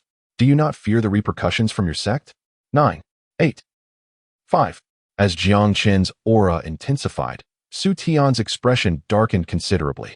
Yet the thought of surrendering the spirit herb left him feeling deeply resentful. Resolving himself, Su Tian attempted to speak again, "Jiang Chen." Before he could finish, Jiang Chen swiftly extended his arm, seizing Su Tian by the throat and lifting him effortlessly. Faced with Jiang Chen's abrupt action, Su Tian, despite his preparations, found himself caught off guard and utterly defenseless. Arcane currents crackled around him as he sought to break free from Jiang Chen's grip, yet his meager strength posed no threat to Jiang Chen whatsoever. "Jiang Chen, what are you trying to accomplish? Release Su Xiao at once." The others, momentarily stunned by Jiang Chen's sudden aggression, quickly regained their wits and shouted in protest, rushing towards him. However, before they could reach Jiang Chen, Jiang Daoxin and Xia Lu had already engaged them in battle. A cacophony ensued as the group was sent hurtling backward, accompanied by a chorus of anguished cries. After subduing these individuals, Xia Lu deftly stowed away the storage bag. Meanwhile, Su Tian's face flushed crimson as he continued to struggle relentlessly. Just as Jiang Chen was about to take action, a jade pendant at Su Tian's waist caught his attention. Swiftly, Jiang Chen grasped the pendant in his hand and carelessly discarded Su Tian aside. Su Tian, upon seeing the jade pendant in Jiang Chen's possession, immediately changed countenance. Hastily rising from the ground and charging at Jiang Chen. "Return the pendant to me," Su Tian exclaimed. However, the response to Su Tian's plea was Jiang Chen's merciless kick, sending him crashing back to the ground. Jiang Chen fixed his gaze upon Su Tian, his voice low and commanding, "Where did you acquire this pendant?" In the face of Jiang Chen's inquiry, Su Tian remained silent, fixated solely on the pendant. "I ask you again, where did this pendant come from?" Jiang Chen pressed. Losing patience, he seized Su Tian by the throat, a palpable aura of menace surrounding him. Feeling the chilling intent, Su Tian jolted and hurriedly responded, This was given to me by a cousin. I don't know its origins." "Speak the truth, or you shall remain here forever," Jiang Chen warned, tightening his grip. Observing Jiang Chen's demeanor, Jiang Daoxin was taken aback. He had never witnessed his brother in such a state of disarray. As Jiang Chen's grip intensified, Su Tian, now filled with trepidation, stammered, I will tell you." After gasping for breath, Su Tian continued, "I acquired the pendant by force. Its original owner was an outsider from the Su family. His father was." As Su Tian recounted the tale, Jiang Chen began to piece together the narrative. The original owner of the pendant was named Chun Hao. His mother hailed from the Su family, while his father was a son-in-law. Decades ago, Chun Hao's parents vanished mysteriously, leading to a decline in their family status. Su Tian had fortuitously discovered the pendant, and upon realizing it was left behind by the couple, he became greedy and employed various means to acquire it. "Where is Chun Hao now?" Jiang Chen inquired. "In the Yinbei Su family," Su Tian replied. Upon receiving the information he sought, Jiang Chen slowly turned, instructing, "Daoxin, take the storage bag. We shall depart." As Su Tian watched Jiang Chen, with the pendant in hand, walk away, he opened his mouth, but ultimately refrained from voicing his thoughts. "It is merely a jade pendant. After observing for so long, I have not discerned anything extraordinary about it. At least I have preserved the storage bag." With this thought, Su Tian's previously grim expression eased considerably. However, as Su Tian's thoughts settled, he noticed Jiang Daoxin approaching him. "What do you intend to do?" Su Tian gritted his teeth and asked. "Nothing of consequence," Jiang Daoxin replied. "I merely came to reclaim what rightfully belongs to me." Su Tian inquired, "What belongs to you?" Just as confusion washed over Su Tian's face, Jiang Daoxin suddenly lunged forward, seizing the storage pouch at his waist. The sight of this act caused Su Tian's expression to shift dramatically. "What do you think you're doing?" he shouted angrily, gripping the pouch tightly. "Hand it over," Jiang Daoxin insisted. With a powerful tug, Jiang Daoxin yanked Su Tian off balance, snatching the pouch away from him. "No! Return my pouch!" Su Tian cried out, watching Jiang Daoxin retreat further. In a surge of desperation, he charged toward Jiang Daoxin. With a swift turn, Jiang Daoxin delivered a kick, sending Su Tian flying. Without pausing, Jiang Daoxin hastened after Jiang Chen. Observing this scene, Xia Lu couldn't help but admire. As expected of the elder brother's sibling, his style is indeed unique. Regaining his focus, Su Tian followed suit.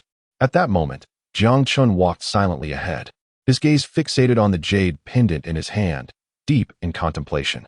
After a moment's reflection, he produced another pendant from his pocket. Upon closer inspection, he realized both pendants were identical, seemingly a pair. The one he held was the only remnant left by his mother. The Su family? My mother also bore the surname Su. Now this pendant appears. Could she possibly have ties to that Su family? However, upon further contemplation, Jiang Chen deemed this unlikely. Although the Yinbei Su family's strength was formidable, it was not overwhelming. If they were indeed connected to his mother, the mysterious individuals targeting his mother's family would surely not spare them either. Wait, I seem to recall my father mentioning that my mother had a younger sister who was taken away at a young age. Could this pendant belong to my aunt? The more he pondered, the more plausible it seemed. After his mother's incident, Chunhao's parents also vanished, rendering everything rather peculiar. Never mind. I will seek answers when I visit the Su family. With this thought, Jiang Chen tucked the pendant away. At that moment, Jiang Daoxin caught up with Jiang Chen. With a hint of confusion, Jiang Daoxin inquired, "Second brother, does this jade pendant relate to second aunt? I seem to recall you possessing a similar piece." Though Jiang Daoxin appeared rather carefree, he possessed a meticulous side as well. Observing the concern etched on Jiang Daoxin's face, Jiang Chen gently nodded and replied, "There should be some connection, though I am not entirely certain. I shall investigate the matter in due time. Do not worry, second brother. Second aunt will surely be fine." Jiang Daoxin reassured him. "In truth, I yearn to meet mother as well, but father refuses to divulge anything. He insists that my strength is insufficient." As he spoke, Jiang Daoxin's eyes glistened with unshed tears. Jiang Chen lightly patted Jiang Daoxin's shoulder and comforted him. "In that case, you must strive to grow stronger, and in time, third uncle will reveal everything to you." "Yes, I understand, second brother," Jiang Daoxin affirmed, nodding earnestly. His gaze filled with resolve. In reality, Jiang Daoxin's circumstances were even more dire than Jiang Chen's. Not only had he never met his mother, but aside from Jiang Wenyuan, no one in the Jiang family had encountered her. Several years prior, Jiang Wenyuan, the most gifted among the three brothers, exhibited extraordinary talent. However, he showed little interest in power, often wandering alone, embodying the most unrestrained spirit among them. Yet one fateful day, Jiang Wenyuan returned to the Jiang family gravely injured. His cultivation nearly shattered, and Jiang Daoxin had been brought back with him. Since that day, Jiang Wenyuan had not left the city of Shinfeng. Spending his days in the company of alcohol, Jiang Wenkong and others had inquired about Jiang Daoxin's mother, yet Jiang Wenyuan remained tight-lipped. Over time, such inquiries ceased altogether. Jiang Chen understood that Jiang Daoxin's possession of the devouring divine body was undoubtedly linked to his enigmatic third aunt. At that moment, Xia Lu quietly trailed behind, refraining from interrupting the two brothers. After a while, Jiang Chen retrieved a spirit mushroom from his storage bag and extended it towards Jiang Daoxin. "Second brother you." Jiang Daoxin's face registered astonishment upon seeing the spirit mushroom being offered. He quickly waved his hands, saying, "Second brother, please keep this spirit mushroom for yourself. I have gathered enough during this time to suffice for a while. Take it, as I command. Must I truly resort to violence to make you accept it? Do you not wish to learn about third aunt?" Jiang Chen's resolute expression left no room for argument. After a brief hesitation, Jiang Daoxin reached out and accepted the spirit mushroom. "Thank you, second brother." Through their time spent together, Jiang Daoxin had grown increasingly familiar with his brother's temperaments, so he did not protest further. After all, it was a gift from his own brother. Observing Jiang Daoxin accept the spirit mushroom, a satisfied smile graced Jiang Chen's face. Congratulations to the host for presenting a Millennium Fire spiritual fungus, triggering a 10,000-fold critical reward, and receiving a Millennium Ice Heart Lotus, purple, in return. With an original value of 10,000. The Millennium Ice Heart Lotus thrives in frigid lands, encompassing a substantial amount of ice power, and possesses a unique effect that enhances spiritual strength. Upon witnessing the reward bestowed by the system, Jiang Chen's heart leaped with joy. He had not anticipated such fortuitous luck, directly activating a 10,000-fold reward. As the trio journeyed onward, they undertook numerous tasks along the way, leveraging the system's treasure-seeking capabilities. Jiang Chen, accompanied by his two companions, amassed a considerable collection of spiritual herbs. However, due to the core disciples having entered the area first, most of the opportunities had been plundered, resulting in modest gains. The spiritual herbs acquired along the path were promptly distributed among Jiang Daoxin and the others. Though they received some critical rewards, the multiplicative effects were not particularly significant. As the three continued to approach the inner circle, the number of individuals they encountered gradually increased. Yet, based on the current circumstances, Tianxiang's sect appeared to be at a disadvantage, as several fellow disciples they encountered bore injuries. Moreover, a number of fellow disciples' corpses were discovered along the way. The sight of their comrades' grim fates chilled Jiang Chen and his companions' hearts. Delving deeper, several disciples from the Luoyun sect launched attacks against them, all of which were ruthlessly extinguished. Meanwhile, A multitude of individuals followed closely behind Jiang Chen's group. These were disciples from Xianxing sect whom they had rescued along the journey. At this moment, the admiration shining in their eyes towards Jiang Chen was palpable. As the number of Xianxing sect disciples swelled, the Luoyun sect began to sense an anomaly and chose to conceal themselves. After all, only a short time had passed since Jiang Chen's arrival. Yet numerous disciples from Luoyun sect had already perished. If they did not hide soon, they risked being annihilated by Jiang Chen and his companions. In the depths of the forest, Jiang Chen addressed his fellow disciples ahead of him, stating, "The first layer is now relatively secure. You may explore it at your leisure. I must proceed to the second layer." Upon hearing Jiang Chen's words, the disciples responded in unison, "Understood, Brother Jiang." After exchanging a few more words, they parted ways. Jiang Chen and Jiang Daoxin made their way toward the entrance of the second layer. As for Xiaolu, he chose to remain on the first layer. Given his own limitations and strength, entering the second layer would only render him a burden to Jiang Chen. Thus, it was more prudent to stay behind and utilize the resources available in the first layer to bolster his own capabilities. As the two continued their journey, the environment around them underwent a gradual transformation. A thick mist enveloped the surroundings, and before them loomed a crimson light barrier. From the accounts of others, they learned that passing through this light barrier would grant them access to the second layer of the abyssal secret realm. Without a moment's hesitation, Jiang Chen and Jiang Daoxin quickened their pace, rushing toward the light barrier. In no time, they arrived before the barrier, their bodies encountering no resistance as they effortlessly passed through. Upon entering the second layer, Jiang Chen's expression shifted to one of surprise. He realized that the concentration of spiritual energy here was approximately 30% stronger than that of the first layer. Jiang Daoxin turned to Jiang Chen and softly inquired, "Second brother, what shall we do next?" Casting a glance around, Jiang Chen replied in a solemn tone, "Elder brother must have also entered the second layer. Let us search for him as we explore." Jiang Daoxin responded, "Very well, I shall follow your lead."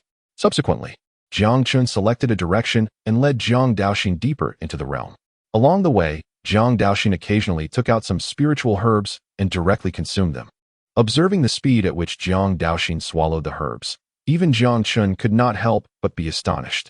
Typically, cultivators refrained from consuming spiritual herbs in such a manner, as it not only limited the absorption of their potency, but also wasted considerable time. However, Jiang Chen noticed that such limitations did not apply to his younger brother. Jiang Daoxin not only absorbed the herbs swiftly, but also wasted very little of their potency. Moreover, the awakening level of Jiang Daoxin's devouring divine body had now reached 30%. As the pair advanced, the trees surrounding them grew increasingly sparse. System: I have been in the second layer for some time now. Why have I received no hints regarding my fortunes? Beep. Based on the host's current strength, you may only utilize the fortune-seeking feature 5 times per day, and you have exhausted them while in the first layer. Why didn't you say so earlier? You didn't, ask host. Jiang Chen was left speechless by the system's response. Forget it. I can't be bothered to argue with you. Second brother, what is that? At that moment, Jiang Daoxin exclaimed in surprise. Upon hearing this, Jiang Chen immediately turned to the direction Jiang Daoxin was pointing. Before them lay a vast expanse of lava, and at its center, a dark vine extended outward. The tendrils burbled and rooted themselves within the magma, radiating a faint luminescence. At the apex of the vines, a purple fruit hung, glistening as droplets of magma splashed upon it, seemingly enhancing its sheen rather than causing any harm. Jiang Chen squinted slightly, and an information prompt materialized before him. Name: Xiantian Qian fruit. Grade: 4th rank. Characteristics: contains abundant fire attribute energy. Possesses the ability to cleanse marrow and strengthen bones, slightly enhancing skeletal resilience and increasing affinity for fire attributes. Enhancing skeletal power? I never expected this 4th rank Xiantian Qian fruit to possess such marrow-refining properties. Truly an unexpected discovery. As they probed for information, the two moved closer to the pool of magma, a wave of heat enveloping them, infused with a gentle fragrance. Meanwhile, witnessing the spirit fruit that absorbed the essence of heaven and earth, Jiang Daoxin's eyes sparkled with excitement. He realized that this fruit not only actively consumed spiritual energy, but also thrived in such a harsh environment, undoubtedly a treasure. Second brother, wait here. I shall retrieve that fruit for you. Jiang Daoxin declared, preparing to dash towards the fruit. Although it lay at the heart of the magma, the area was not overly expansive, and with his cultivation at the Divine Sea realm, securing a fruit should be a relatively simple task. However, just as Jiang Daoxin was about to make his move, Jiang Chen suddenly grasped his arm. Jiang Daoxin looked at Jiang Chen, confusion etched on his face. Jiang Chen frowned slightly and whispered, "Do not act impulsively. There seems to be something within this magma. Let us observe for a while." Upon hearing Jiang Chen's words, Jiang Daoxin immediately extended his spiritual sense. Upon detecting a faint fluctuation, a look of trepidation crossed his features. The fruit, so conspicuously present, had evidently been guarded by a ferocious beast all this time. Had he charged in recklessly moments ago, even if he could withstand the beast's assault, being dragged into the magma would have been exceedingly detrimental.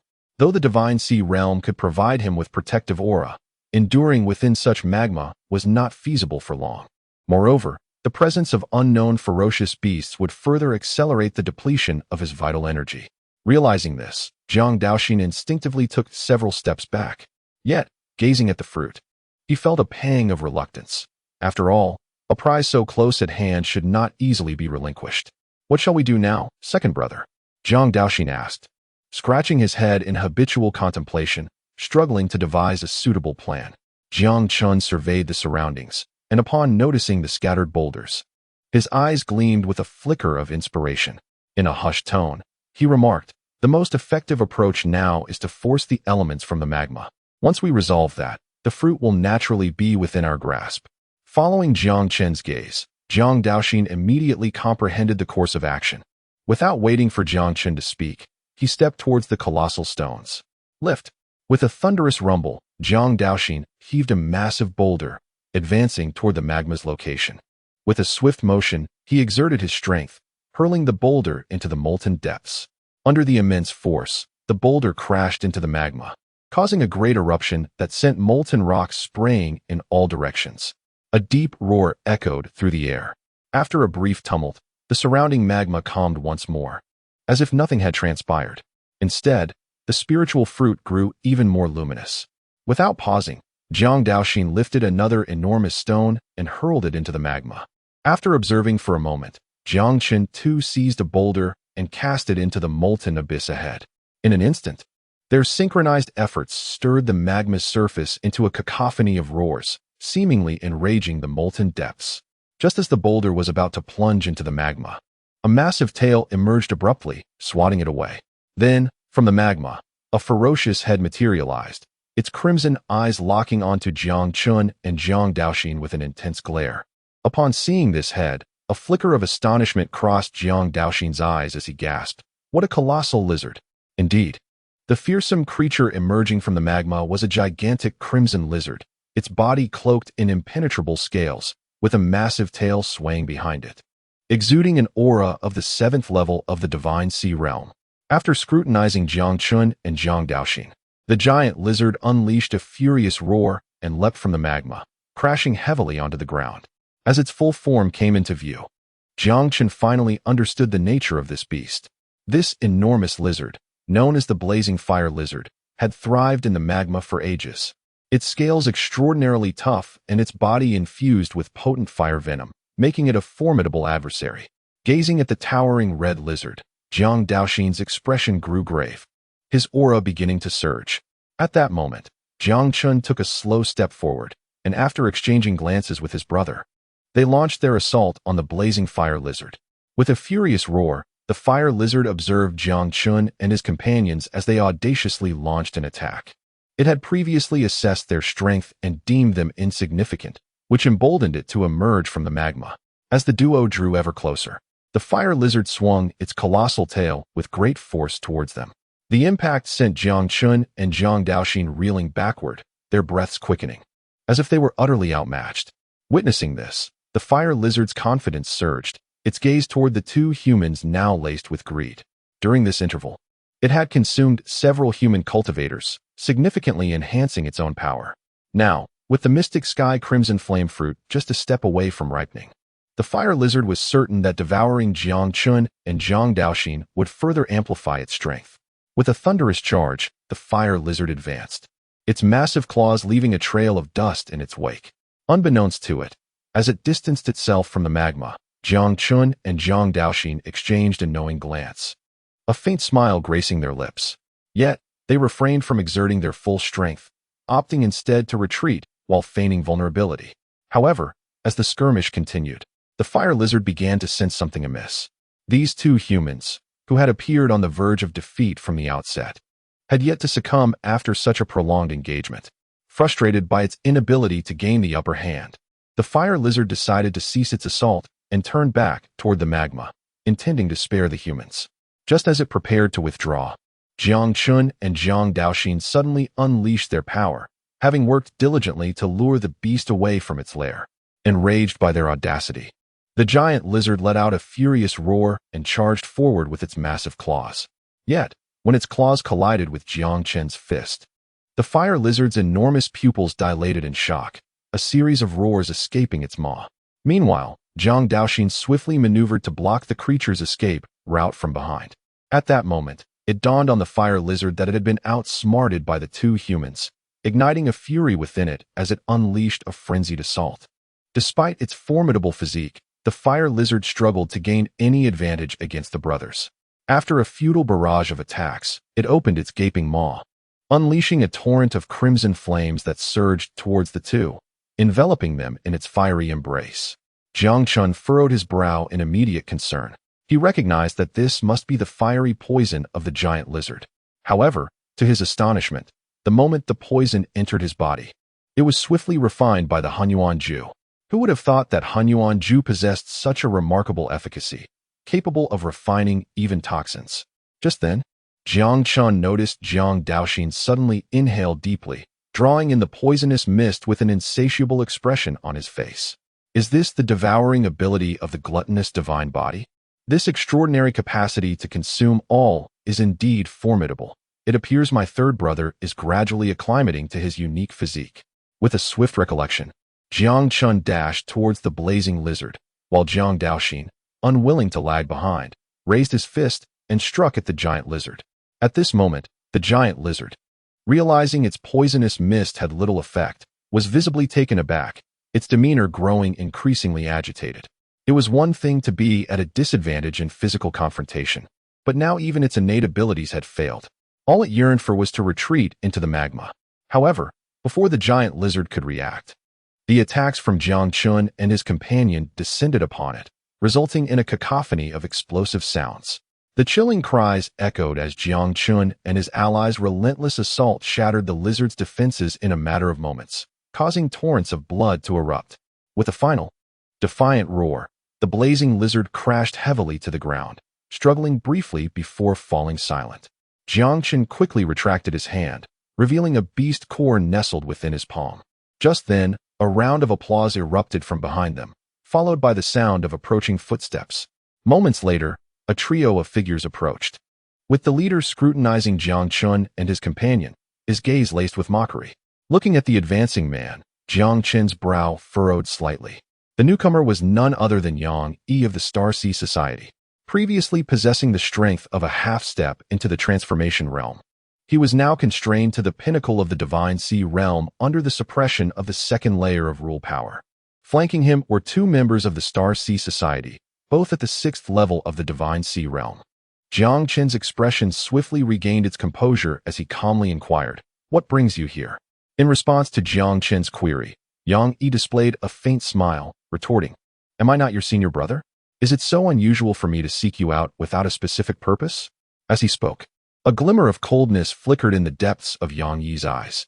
"Senior brother, what do you see over there?" At that moment, one of the men spotted the crimson flame fruit not far away. He immediately called out, "Oh!" Upon hearing the shout, Yang Yi turned his gaze toward the source of the sound, and upon seeing the dazzling dark purple fruit, a glimmer of joy appeared in his eyes. "Yang Yi, I never expected to find a Xiantian Qian fruit here. It will be just what I need for my breakthrough into the transformation realm." As his words fell, Yang Yi prepared to collect the Qian fruit. "Move faster. I can smell the spirit herb. If we delay, it won't be hours." At that moment, a voice of urgency reached everyone's ears. Hearing this, Yang Yi halted his raised foot and turned to look in the direction of the sound. A handsome man in white robes approached, with a large green caterpillar resting on his shoulder. To everyone's astonishment, it was not the man who spoke, but the caterpillar perched upon him.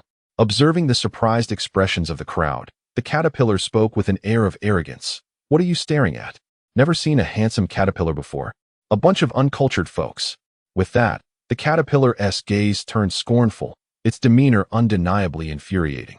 Suppressing his astonishment, Jiang Yu said in a deep voice, "Jiang Yu, I didn't expect you to be here as well." Indeed, the newcomer was Jiang Yu, big brother. Upon seeing Jiang Yu, Jiang Daoxin's face broke into a smile as he called out. Jiang Yu smiled slightly, nodding at Jiang Chen and the others, then quickened his pace. Before long, Jiang Yu reached the two and, disregarding Jiang Yi, began conversing with his brothers. The caterpillar observed this scene, its gaze swiftly sweeping over Jiang Chen and Jiang Daoxin. Then, with a haughty tone, it declared, "Since you are Xiao Yuzi's brothers, you might as well join me. With my assistance, your achievements."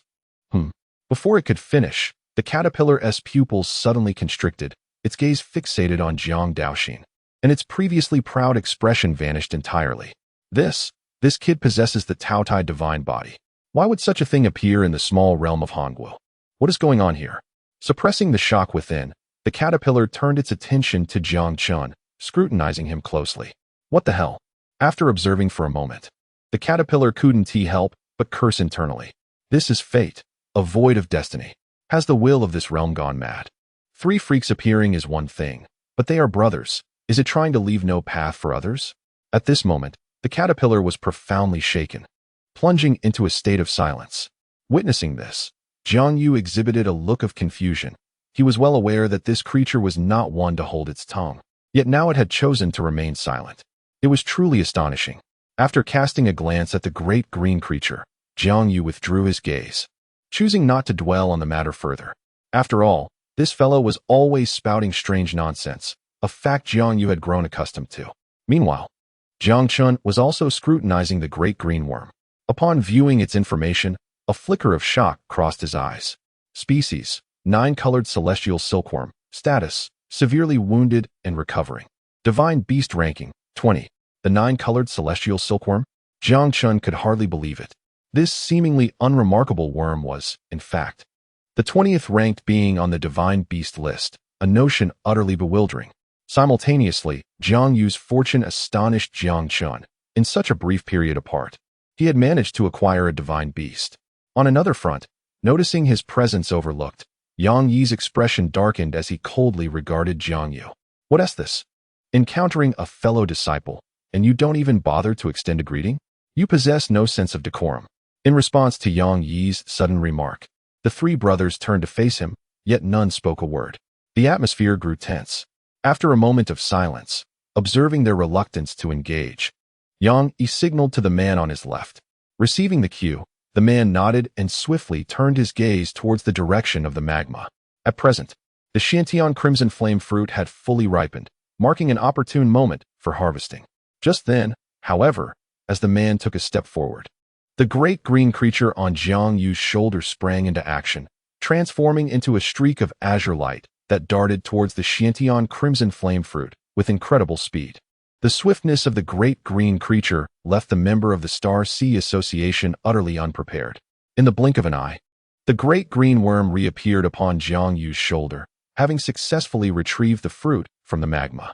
Moreover, it devoured the vine of the crimson flame fruit, a look of satisfaction spreading across its face as it murmured, "Not bad. Not bad. The energy contained within this vine is quite substantial. My strength has been restored a bit." Upon finishing its words, the great green creature tossed the Tianxiang crimson flame fruit towards Jiang Chen. Yang Yi, unable to contain his fury any longer, bellowed, "How dare you? Do you truly believe I am inconsequential?" Witnessing this scene, Yang Yi unleashed his pent-up rage, his peak strength in the divine sea realm erupting forth, unleashing a terrifying aura that enveloped the area. The other two individuals soon converged, their icy gazes locked onto Jiang Chen and his brothers, the air thick with impending conflict. Yet, undeterred by Yang Yi's oppressive presence, the Jiang brothers stood resolute, their gazes meeting Yang Yi's, their vital energies surging in preparation. In that critical moment, a tremendous roar erupted. A sudden cacophony erupted from the southeast, causing the ground to tremble slightly as fissures began to form around them. Faced with this unexpected turmoil, the group's aura immediately diminished, and they swiftly turned their gazes towards the source of the thunderous noise. Before them, the southeastern mountain range belched forth thick clouds of smoke, accompanied by a chorus of roars, quickly igniting into a ferocious blaze. Under the weight of this inferno, countless ferocious beasts began to flee in a frenzied stampede, creating a chaotic tide of wildlife. Moments later, the ground reverberated with vibrations, culminating in a resounding crack. At that instant, dark clouds amassed in the sky, and rain began to pour down in earnest, intensifying with each passing moment. The surrounding flames were soon quelled. It was then that Jiang Yu, seemingly attuned to an unseen force, swiftly retrieved a jade talisman from his bosom. After absorbing its contents, his expression turned somber and conflicted. With a begrudging glance at Jiang Chen and his companions, he coldly remarked, "Consider yourselves fortunate today. I shall spare you this time. But your luck will not hold next time. We depart." With that, Jiang Yu abruptly turned on his heel and left. The other two quickly followed suit, heading towards the site of the recent violent explosion. Watching the trio's sudden departure, Jiang Yu displayed a contemplative expression. After a moment of silence, Jiang Daoxin turned to his brothers and inquired, "Eldest brother, second brother, should we not follow them? It seems treasures have appeared over there." However, before Jiang Chen could respond, Qing interjected, "There is no point in going now. The barrier will take at least 2 days to lift. They would merely be wasting their time." Upon hearing Qing's words, Jiang Yu immediately turned to regard him. He held a degree of faith in Qing's insights, although lacking in strength. His knowledge was indeed extraordinary. Meanwhile, Jiang Chen, aware of Qing's true identity, also found credibility in his words. After a moment of contemplation, he softly suggested, "If that is the case, let us take this opportunity to enhance our own strength." Jiang Yu replied, "Indeed, that sounds prudent." Having reached a consensus, the three brothers swiftly plunged into the dense forest, dispatching a fierce beast and claiming its lair as their own. After a brief examination of the Xiantian fruit in his hand, Jiang Chen tossed it towards Jiang Yu. Jiang Yu caught it and asked, "Second brother, what is this?" Jiang Chen, "Brother, consuming this item in such a manner is indeed a waste. Please store it for now. Later, we can gather more spiritual herbs, which will enhance the efficacy in alchemy." Upon hearing this, Jiang Yu pondered for a moment, then gently nodded and replied, "That seems wise. With the Xiantian fruit now in our possession, we can precisely concoct a batch of iron bone pills." After these words, Jiang Yu retrieved several spiritual herbs from his storage pouch, his gaze shifting to Jiang Chen and the others. He softly said, "Take a look and see if any of these herbs are to your liking. Feel free to take what you need." Jiang Daoxin interjected, "Brother, I still have plenty. Just now, second brother gifted me a millennium-old herb. Would you like to try a bit?" Jiang Yu shook his head lightly and responded, "You should consume it yourself. It's best to take the whole herb at once, as the potency diminishes significantly otherwise." Meanwhile, Qing's eyes lit up upon seeing the lingji in Jiang Daoxin's hand. He immediately exclaimed, "Doesn't he want it?" "I do, young man. If you give me that lingji, I will ensure no one dares to bully you in the future." Observing Qing's excitement, Jiang Daoxin offered a gentle smile and replied, "I cannot part with this lingji, but I can share some spiritual herbs with you. How does that sound?" As he spoke, Jiang Daoxin took out some herbs from his storage pouch. Although Qing felt a tinge of disappointment upon seeing them, he nonetheless said, "All right then, herbs it is. It's rare to see you so agreeable. Once my strength is restored, I shall impart to you a great skill." As soon as he finished speaking, Qing hopped off Jiang Yu's shoulder and landed on a spiritual herb, beginning to munch on it. On another note, Jiang Chen once again heard the system's notification sound. Ding! Congratulations to the host for offering a 4th grade Qian fruit, triggering a 1,000-fold critical hit reward, granting 1 6th grade Xianjin fruit and 1,000 fortune points. Xianjin fruit contains a substantial amount of gold elemental energy, effective in purging impurities from the bone marrow, with remarkable efficacy. However, a minor discomfort may occur upon consumption. Minor discomfort? Upon seeing these words, Jiang Chen inexplicably felt a chill in his heart, recalling vividly the last time the system mentioned minor discomfort. After a brief silence, Jiang Chen retrieved 3 mo yen fruits from his storage pouch. As soon as these fruits appeared, Qing's eyes gleamed with astonishment. 5th grade Mo yin fruit. Where did you find this? He exclaimed. Without waiting for an answer, Qing leaped toward Jiang Chen and eagerly proposed, Little Chenzi, let us make a deal. If you give me 1 Mo yin fruit, I promise to present you with a great opportunity once my strength is restored. After all, only the first one is effective. Consuming more would merely be wasteful. Observing Qing's earnest expression, Jiang Chen couldn't help but smile subtly. He spoke, what a grand opportunity this is. Could you possibly reveal a hint of information to me? Observing the smile on Jiang Chen's face, Qing immediately grew displeased. He continued, do you truly believe that I would deceive you? I am the divine beast, the 9-colored celestial silkworm. In my heyday, Jiang Chen interjected, stop. Enough. I shall give you one, but do not forget the grand opportunity you mentioned. Subsequently, Jiang Chen handed one of the magic flame fruits to Qing. Seeing Jiang Chen so readily bestow it upon him, Qing was momentarily taken aback before a look of delight spread across his face. He promptly took a bite and, with a mouthful, said, Little Chen, rest assured this grand opportunity one speak of will surely not disappoint you. During this interval, Jiang Chen distributed the remaining 2 magic flame fruits, having established a tacit understanding with his 2 brothers. Whatever gifts were given among brothers would be accepted without question or delay. However, there was a slight drawback. The magic flame fruits were considered critical rewards and thus would not trigger a critical effect. Meanwhile, Jiang Yu accepted the magic flame fruit and retrieved numerous spiritual pills from his storage bag to share with Jiang Chen and Qing. With all preparations complete, the 3 each found a stone cave and embarked on their journey of seclusion. Taking a deep breath, Jiang Chen decided against consuming the magic flame fruit first. Instead, he retrieved the Xianjin fruit. System, are you certain you are not deceiving me? If I consume this first, will the pain from the magic flame fruit be significantly reduced? Be assured, the system guarantees no deception. Should you consume the magic flame fruit first, the impurities within your bones will be even more challenging to cleanse after your body has undergone enhancement. At that juncture, if you then consume the Xianjin fruit, not only will its efficacy be severely diminished, but the pain will also increase exponentially, rendering it a futile endeavor. Upon hearing the system's explanation, Jiang Chen fell into contemplation. He had to admit that while the system could be unreliable at times, the information it provided was sound. Having grasped this understanding, Jiang Chen promptly brought the Xianjin fruit to his lips. It is merely a slight pain. I can certainly endure. However, before he could finish his bravado, a muffled groan escaped his lips as his body began to tremble slightly. As the Xianjin fruit descended into his stomach, a surging wave of energy erupted forth, akin to a wild stallion galloping uncontrollably within Jiang Chen's body. Crack, crack.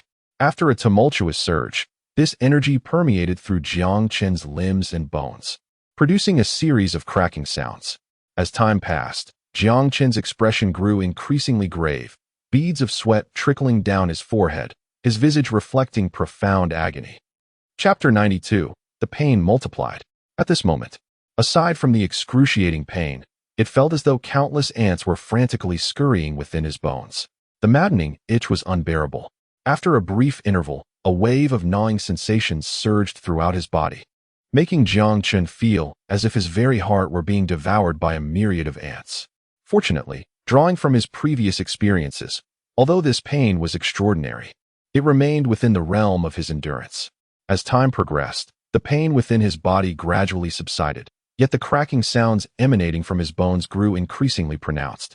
Soon after, a wave of comfort enveloped him, the remnants of the medicinal effects transforming into streams of pure energy that swiftly radiated throughout his body.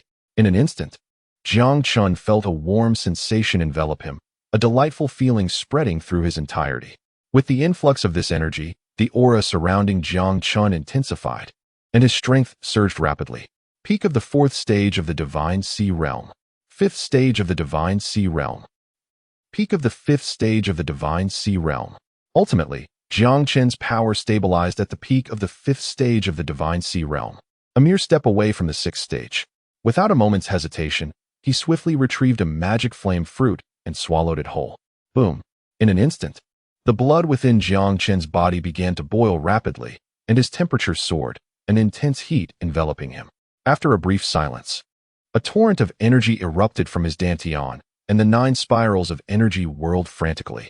His muscles contracted incessantly, and the sound of roaring echoed within his blood. Subsequently, a surge of vital energy radiated outward. As this energy expanded, Jiang Chen's long hair danced freely without wind. Sensing the burgeoning strength of his physique, Jiang Chen once again reached into his storage pouch, retrieving a multitude of spiritual herbs and sending them to his mouth. At this moment, he realized that the current circumstances closely aligned with what the system had conveyed. Having previously ingested the Xinjin fruit, the refinement of the magic flame fruit had indeed become significantly easier. Moreover, the absorption of its medicinal power was remarkably swift. What a pity! If only there were no limitations on the quantity of magic flame fruits, my physique could undoubtedly ascend to another level. However, Jiang Chen had learned from the system that while consuming a second magic flame fruit would not refine his body, its energy could still be absorbed normally. As the energy within him continued to deplete, Jiang Chen took out another magic flame fruit and swallowed it directly. A surge of potent energy erupted once more. 6th stage of the Divine Sea Realm. 7th stage of the Divine Sea Realm. Due to most of the medicinal power being absorbed by his body, Jiang Chen's realm did not elevate significantly this time. System, with my current strength, can I refine that ice lotus? Not possible, the system replied succinctly. Is there no other way? Jiang Chen remained undeterred. His foundation had now been solidified. As long as there was sufficient energy, breaking through to a higher realm would not pose a challenge. His current cultivation level is such that further consumption of the demon flame fruit would yield only a meager amount of energy, a sheer waste of precious resources. It would be far more prudent to exchange the demon flame fruit for other assets, especially since the fruit is rare and highly sought after. Even if sold, it could fetch a handsome sum of spirit stones. Thus, Jiang Chen turned his attention to the ice lotus. After a brief moment of silence, the system notification echoed once more. Although you cannot refine the entire ice lotus, you may attempt to refine its leaves. The potency should be within your limits. The leaves of the ice lotus? Upon hearing this, Jiang Chen promptly retrieved the ice lotus. As it materialized, the temperature within the stone cave plummeted, and ice crystals began to form around him. The ice lotus, crystalline and translucent, emanated a chilling aura, adorned with 3 ethereal leaves that swayed gently, creating an exquisite visual allure. After a moment's contemplation, Jiang Chen carefully plucked the smallest leaf and swiftly stored the ice lotus away. Primarily because the frigid energy it exuded was overwhelmingly potent, and he dared not allow it to linger too long in his vicinity. Gazing at the ethereal leaf resting in his palm, Jiang Chen steadied his breath and gradually placed it into his mouth. As the leaf slid down, he couldn't help but inhale sharply, a rush of cold sweeping through him. An intense wave of icy energy surged throughout his body, accompanied by excruciating pain, as if he were an inflated balloon on the verge of bursting. Despite having endured considerable agony in the past, Jiang Chen found himself unable to suppress a low growl of distress. This torment was not merely physical, it bore heavily upon his soul as well. Additionally, the ice lotus amplified his sensory perception, magnifying the pain to an extraordinary degree. Jiang Chen clenched his teeth, his body engulfed in a clash of icy and fiery sensations.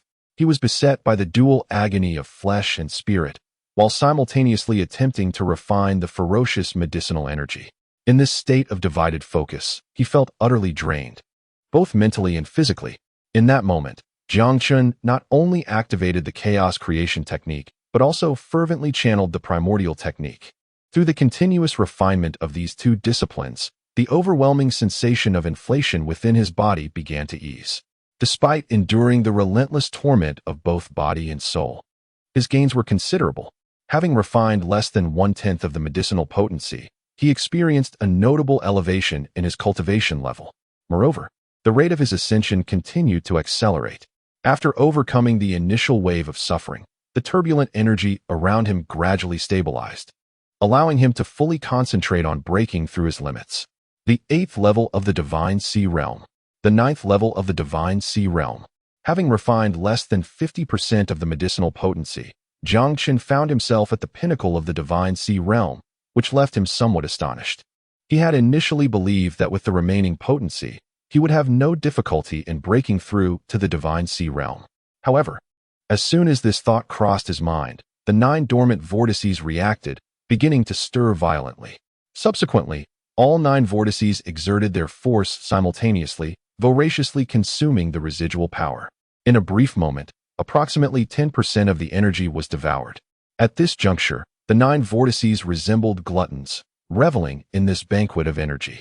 Jiang Chen observed that as the energy within the vortices continued to increase, his own strength surged considerably, solidifying his overall power.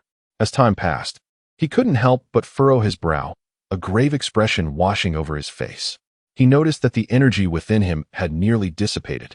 Yet the 9 vortices were only about 1/3 full. Notably, as the energy was completely absorbed, the 9 vortices gradually calmed. Upon introspection, Jiang Chen discovered that his strength remained at the pinnacle of the divine sea realm, unaffected by this process. It became apparent to him that to transcend to the creation realm, he must fully replenish these 9 vortices. Initially perplexed by the presence of 9 vortices, yet not surpassing others in cultivation speed, he now comprehended the situation. The energy demands of these vortices were stymied at the final level.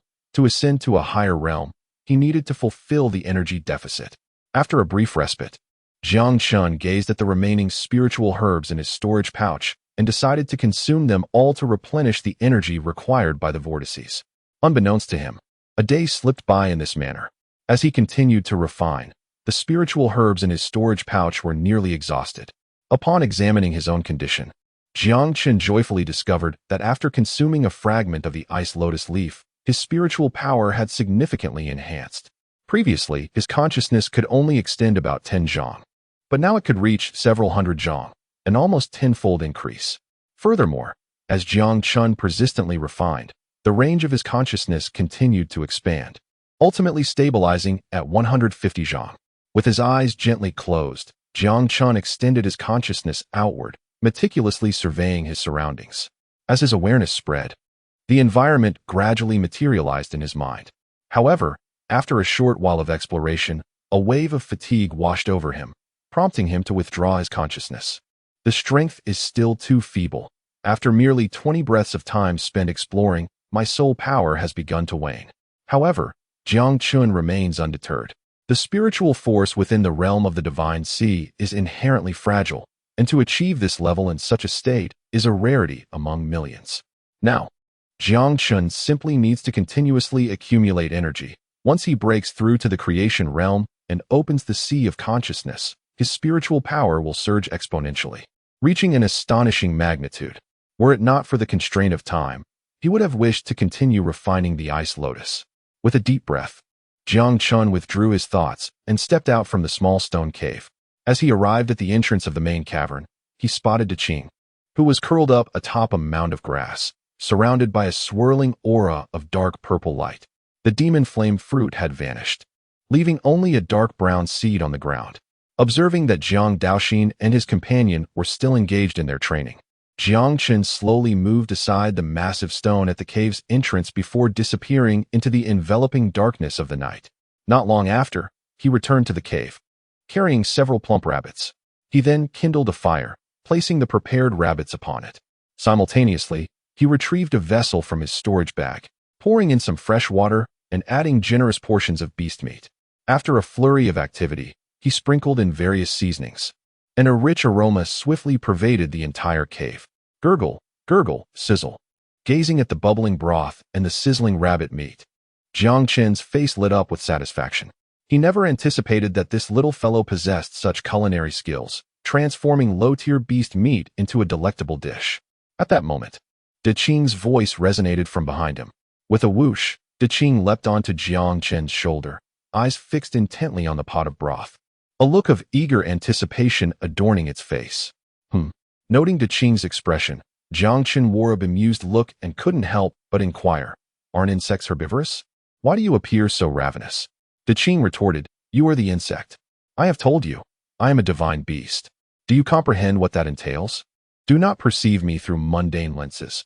I have traversed countless realms, feasting on all manners of delicacies, and have devoured numerous rare and exotic creatures." As Tianxiang spoke, its eyes brimmed with pride. Jiang Chen replied, Before you boast, could you wipe the drool from the corner of your mouth?" It's nearly falling onto my clothes. Diqing exclaimed, Who? Who is boasting? What I just stated is the truth. Let me tell you. Quickly masking its embarrassing demeanor, Diqing launched into tales of its illustrious exploits, its expression one of fervent enthusiasm. Nevertheless, as Diqing spoke, its gaze would frequently dart toward the fire, causing Jiang Chen to stifle a laugh. At that moment, a series of footsteps echoed behind them, and Jiang Daoxin and Jiang Yu emerged from the small stone cave. Upon seeing the items beside the campfire, Jiang Yu's eyes widened in astonishment as he softly remarked, Chen, it seems you have been out of seclusion for quite some time, having prepared so many provisions. Jiang Chen smiled gently and replied, I haven't been out much longer than you. Come, have a seat, it will be ready soon. The two of them did not hesitate and promptly gathered around the fire. Seizing the opportunity, Jiang Chen utilized the system to assess the two. After 2 days of closed-door training, Jiang Daoxin's strength had ascended to the 6th level of the Divine Sea realm. The awakening of his Taotie Divine Body had also significantly increased. Narrowing his eyes slightly, Jiang Chen observed that even without exerting any martial arts techniques, the spiritual energy of heaven and earth converged towards Jiang Daoxin. His physical form seemed to possess an innate consciousness, autonomously absorbing and refining this energy.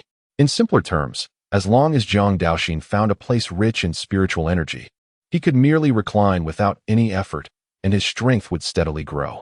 When his gaze shifted to Jiang Yu, Jiang Chen could not help but express surprise.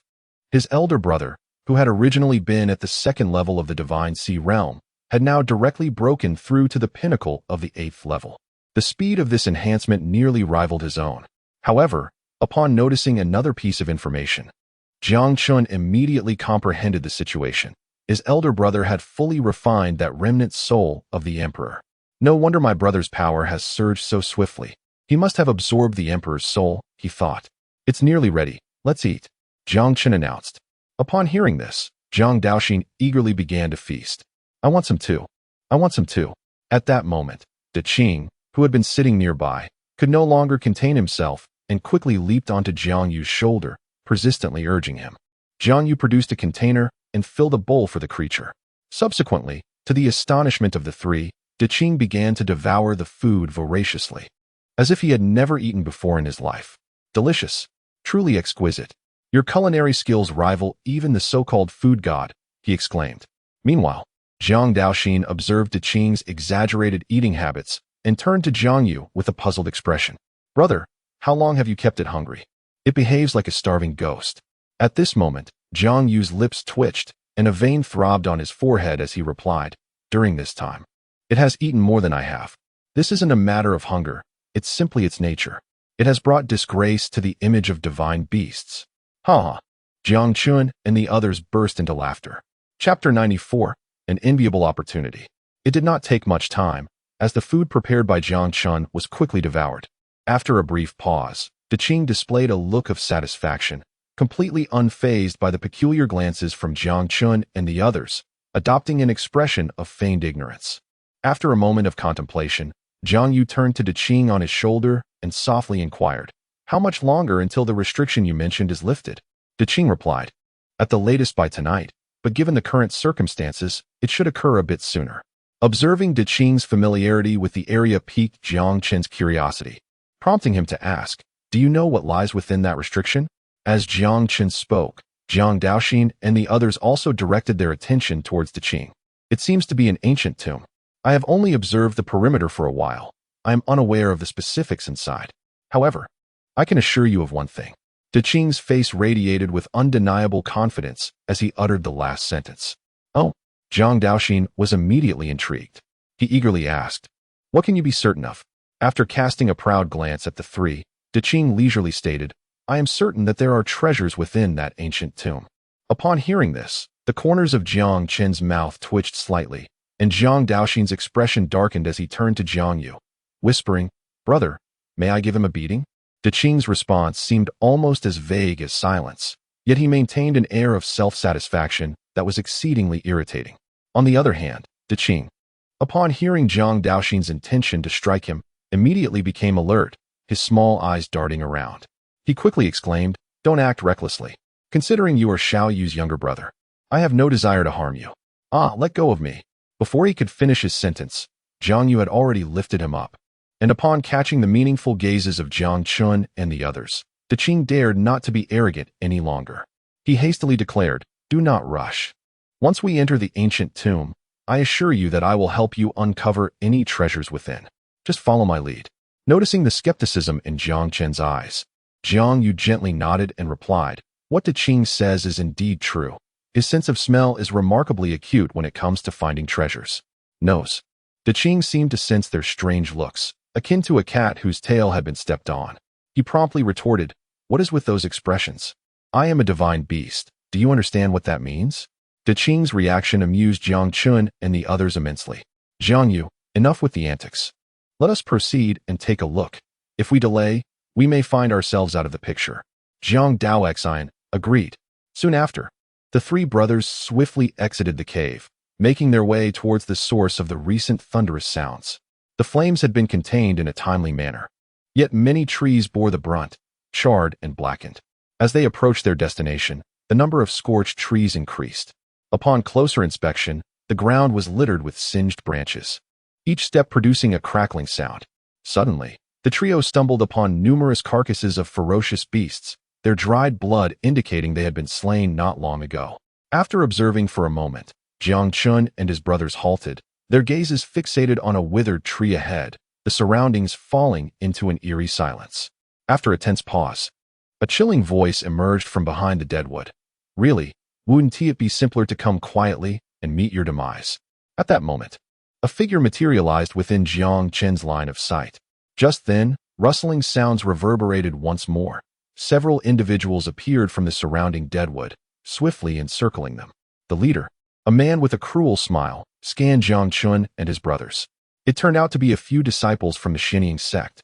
Brother Wang's method is indeed effective. Lying in wait proves to be quite convenient. During his speech, the others dispersed quickly, forming a tightening encirclement around Jiang Chen and his brothers. At that juncture, a man in a blue robe approached the leader with a gleam of excitement in his eyes. "Brotherly, these three are none other than the Jiang family brothers. Brother Wang has been seeking them for some time." The leader, named Li Feng, exuded an aura of peak divine sea realm, his formidable presence unmistakable. Indicating his original strength was certainly of the creation realm. Upon hearing the blue-robed man's words, a cruel smile crept across Li Feng's face. "What fortune! This certainly saves me effort. It seems I can wrap up early and focus on the core disciples of the Xinjiang sect." With that, Li Feng turned to the blue-robed man and instructed, "Zhao Chong, these three possess at most the cultivation of the second level of the divine sea realm. I entrust them to you." Upon hearing this, Zhao Chong's face lit up with delight. "Thank you, brotherly." Zhao Chong recognized that with his own strength at the 8th level of the divine sea realm, Li Feng's assignment was a golden opportunity.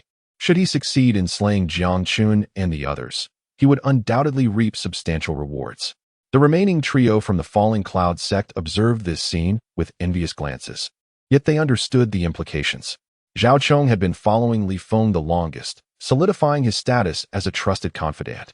Thus, it was only natural for him to be granted this opportunity.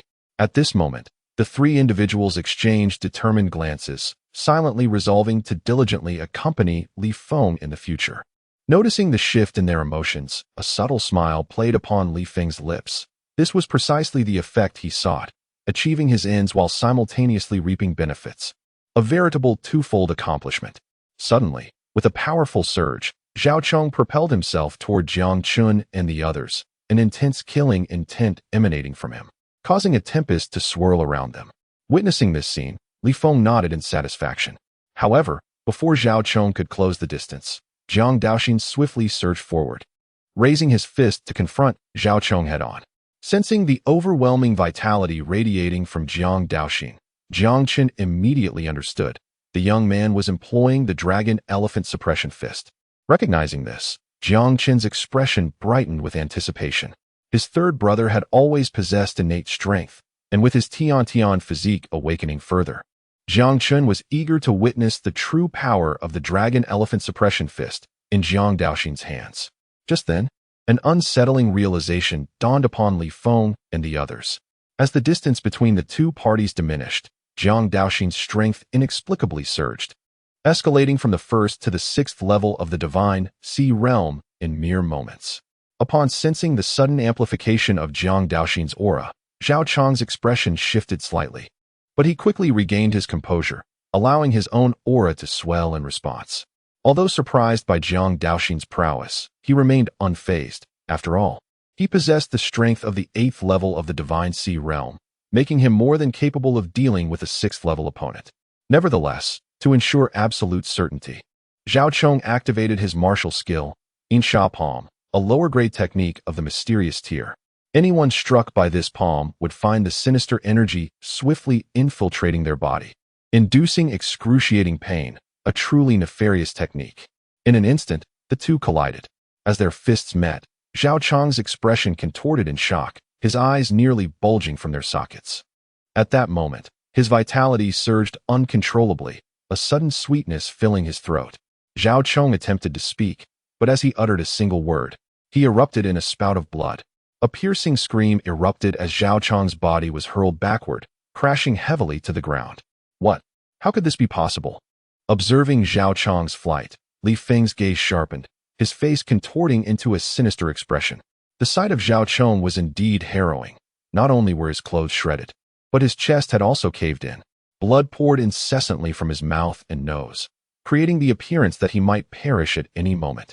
What was even more difficult for them to accept was the nonchalance of Jiang Daoxin, the instigator, who appeared utterly unfazed as though nothing had transpired. Despite having taken a punch from Zhao Chong directly, Jiang Daoxin did not so much as sway. Coughing, Zhao Chong struggled to rise from the ground with the assistance of another, fixing his incredulous gaze upon Jiang Daoxin. How? How is this possible? The Yinsha energy has already entered your body. Why? Why are you unharmed? Zhao Chong distinctly remembered channeling a significant amount of Yinsha energy into Jiang Daoxin as he was propelled backward. Yet now, Jiang Daoxin seemed completely unscathed, a notion impossible for him to fathom. Is this what you refer to as Yinsha energy? Jiang Daoxin slowly opened his palm, revealing a swirling mass of black mist nestled in his hand. The ethereal substance danced about, resembling a docile kitten. Not only Zhao Chong, but even Li Feng wore an expression of shock. Subsequently, to the astonishment of the onlookers, Jiang Daoxin inhaled deeply, drawing the Yinsha energy into his mouth. He actually consumed it?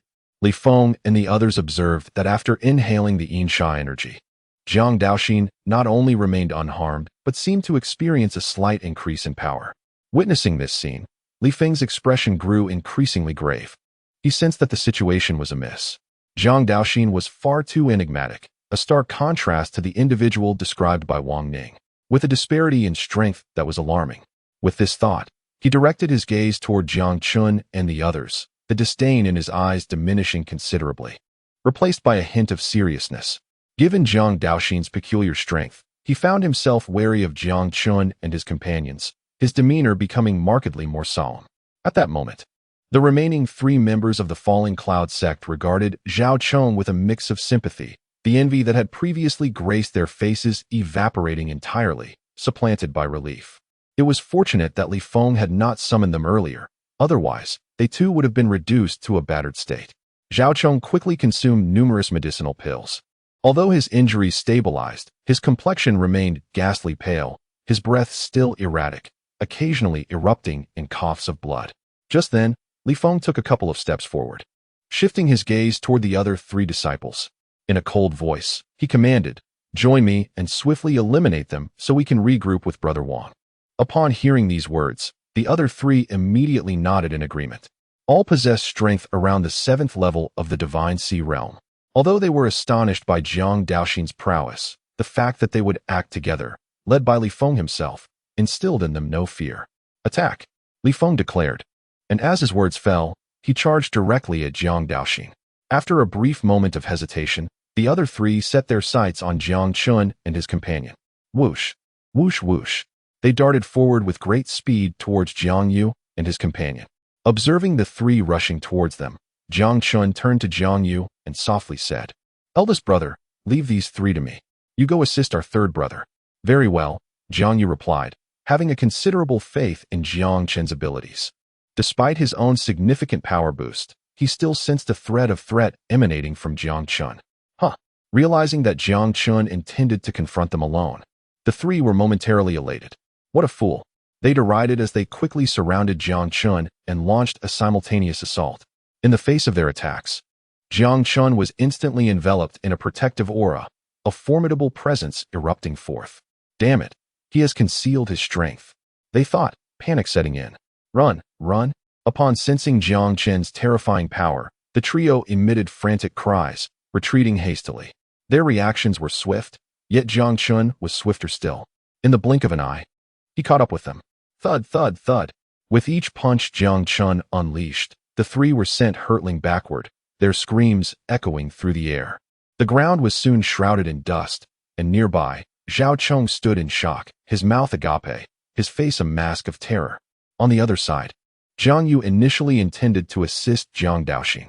However, as he engaged with Li Feng, he realized that Jiang Daoxin was holding her own remarkably well. Recognizing this, Jiang Yu opted to observe from the sidelines, seeing it as an invaluable opportunity for Jiang Daoxin to gain combat experience.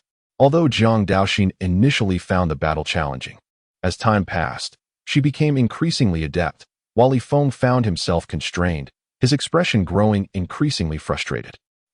Soon, the commotion from Jiang Chen's direction captured his attention. Boom. Following a fierce exchange with Jiang Daoxin, Li Feng utilized the momentum to distance himself and turned to gaze towards Jiang Chen and the others. As the dust settled, his pupils constricted upon spotting the three sprawled on the ground. In but a mere span of moments, they were not only drenched in blood but also appeared as fragile as a wisp of smoke, seemingly on the brink of demise. Chapter 96, The Bandit Duo. Upon witnessing this scene, Li Feng felt a chill seep into his heart. He realized that he had stumbled upon an insurmountable obstacle. The information provided by Wang Ning was entirely erroneous. The Jiang brothers were each more formidable than the last. One Jiang Daoxin was already enough to cause him distress. Yet Jiang Chen was evidently even more powerful. If both of his younger brothers were so strong, one could only imagine the terrifying prowess of their elder brother, Jiang Yu. Upon grasping this, Li Feng felt his spirit wane, and the will to fight dissipated. His mind was now singularly focused on one thought: to flee from this place as swiftly as possible. Given the current circumstances, the only viable strategy to contend with Jiang Chen and his associates was to ally with other core disciples. With a decision made, Li Feng swiftly scanned his surroundings. Seeking the optimal escape route, he knew he had but one chance. He understood that should Jiang Daoxin detain him, and Jiang Chen join in the fray, his fate would undoubtedly be sealed. However, as he furtively surveyed the area, the large green insect perched upon Jiang Yu's shoulder suddenly lifted its head and spoke. Boy, that shifty-eyed fellow intends to escape. You must be vigilant and ensure he does not abscond with our storage bag. Upon hearing this, Jiang Daoxin immediately fixed his gaze upon Li Feng, replying, Rest assured, he will not take our storage bag. I have been keeping a close watch on him. Observing a large green caterpillar articulating human speech took Li Feng by surprise, but he quickly regained his composure. Beasts capable of human speech were not a rarity. Once they transcended to the creation realm and opened their consciousness, they could generally articulate human language. Alternatively, some possessed unique abilities, allowing them to grasp human speech in advance. To Li Feng, this large green caterpillar belonged to the latter category, considering its strength was merely at the first level of the Divine Sea realm. Upon realizing that Jiang Daoxin had locked onto his presence, Li Feng's expression darkened, his gaze towards the caterpillar brimming with murderous intent. Yet, he could not suppress his curiosity and said in a low tone, Jiang Daoxin, do not slander me. When have I ever taken your storage bag? Today is our first encounter. We have had no prior dealings, correct? Observing Li Feng's face contorted with rage, Jiang Daoxin's expression turned serious as he pointed towards the storage bag at Li Feng's waist and declared, That is my storage bag. Li Feng glanced down and nearly spat out a mouthful of blood. This fellow had the audacity to claim his storage bag as his own, and he did so with such a serious demeanor. Truly shameless. Li Feng retorted, This is clearly my storage bag. When did it become yours? At that moment, Li Feng nearly roared aloud. Jiang Daoxin replied, It was yours in the past, but it belongs to me now. There's no need for you to stall for time. No one will come to your aid today, and I shall not grant you that opportunity. As his words fell, Jiang Daoxin swiftly charged towards Li Feng. Upon seeing Jiang Daoxin approaching, Li Feng's expression darkened considerably. He could only passively brace himself for the impending assault. He was genuinely taken aback that this seemingly foolish individual had discerned his intention to delay. As the battle intensified, Li Feng's demeanor grew increasingly anxious. He noticed Jiang Chen and another person advancing towards them. Should they be surrounded by all three, he would stand no chance whatsoever. However, a glimmer of hope flickered in Li Feng's eyes when he saw that Jiang Chen and his companion had halted not far away, showing no inclination to assist. Should I manage to capture this Jiang Daoxin, not only will I successfully escape, but I can also use him to threaten them, he thought. With this in mind, Li Feng's gaze hardened, and his aura surged dramatically, a terrifying gale emanating from him. The area around them was soon enveloped in swirling dust. As his vital energy surged, two flames erupted in his palms, rapidly growing larger. The temperature in the vicinity escalated along with the flames, and Jiang Daoxin felt a wave of heat wash over him. Meanwhile, Zhao Chong observed the fading vitality of his three comrades, despair evident in his eyes. Yet, when he glimpsed the flames in Li Feng's hands, a flicker of hope pierced through his despondency. Zhao Chong was acutely aware that the martial technique Li Feng was employing was the Fiery Sky technique, a mid-tier profound skill. Li Feng had mastered it to a small degree, having previously injured a transformation realm expert with it while wielding only half a step into that realm himself. Although it was merely a light injury, it served as a testament to the technique's potency. For the disparity between half a step into the transformation realm and true mastery is not trivial, making it exceptionally challenging to surpass realms in typical circumstances. Zhao Chong understood that, given his current state, the chance of escape was slim, rendering his situation seemingly hopeless. However, as Li Feng's loyal confidant, he quickly grasped Li Feng's intentions, his heart swelling with excitement. Should Li Feng's scheme succeed, the seemingly inescapable predicament could be unraveled. His hope for survival now rested entirely in Li Feng's hands. On the other side, as the two flames continued to rise in Li Feng's grasp, he swiftly spread his arms wide, allowing the flames to expand further. Fiery sky, engulf the heavens, he exclaimed. Two fiery orbs erupted from his hands, swiftly encircling Jiang Daoxin and creating a miniature inferno. Success! Li Feng exclaimed, a flicker of delight illuminating his eyes as he beheld Jiang Daoxin ensnared by his flames. Gather! A fierce roar resonated. With a sudden motion, Li Feng clapped his hands together, causing the flames to constrict tightly around Jiang Daoxin, effectively immobilizing him and subjecting his flesh to relentless searing. However, moments later, Li Feng's expression shifted dramatically.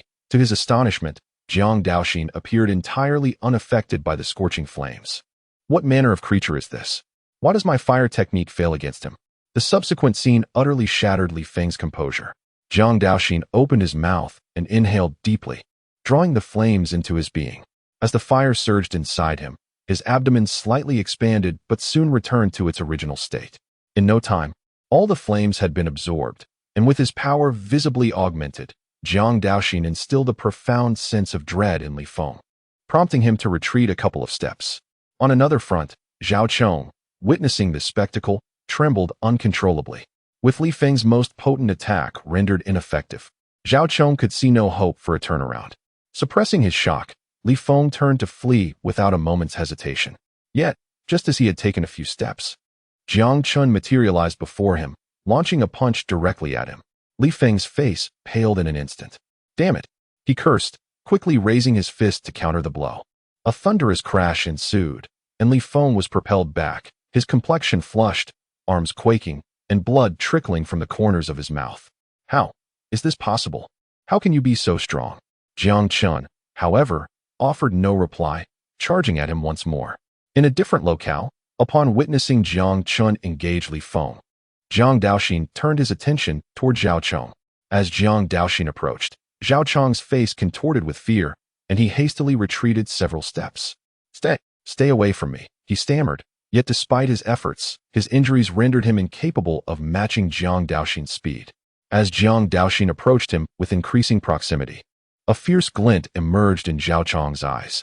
In a voice laced with fury, he declared, even if it costs me my life today, I will drag you down with me. With that proclamation, Zhao Chong's aura surged violently, and his body began to swell ominously. Observing this, Jiang Yu's gaze sharpened as he warned, "Third brother, be cautious." Before Jiang Yu could take any action, Jiang Daoxin moved swiftly, showing no intention of retreat. Instead, he accelerated towards Zhao Chong. In an instant, Jiang Daoxin closed the distance, and before Zhao Chong could summon his true energy, Jiang Daoxin unleashed a devastating punch that shattered Zhao Chong's dantian. As Zhao Chong's dantian crumbled, blood erupted violently from his body, and his inflated form rapidly deflated. The light of life faded from his eyes. To prevent any further mischief from this foe, Jiang Daoxin delivered a forceful blow that pierced through Zhao Chong's chest, extinguishing the last remnants of vitality within him. Just as Jiang Daoxin's engagement concluded, a thunderous crash echoed nearby. Li Feng's hefty form crashed to the ground, kicking up a cloud of dust.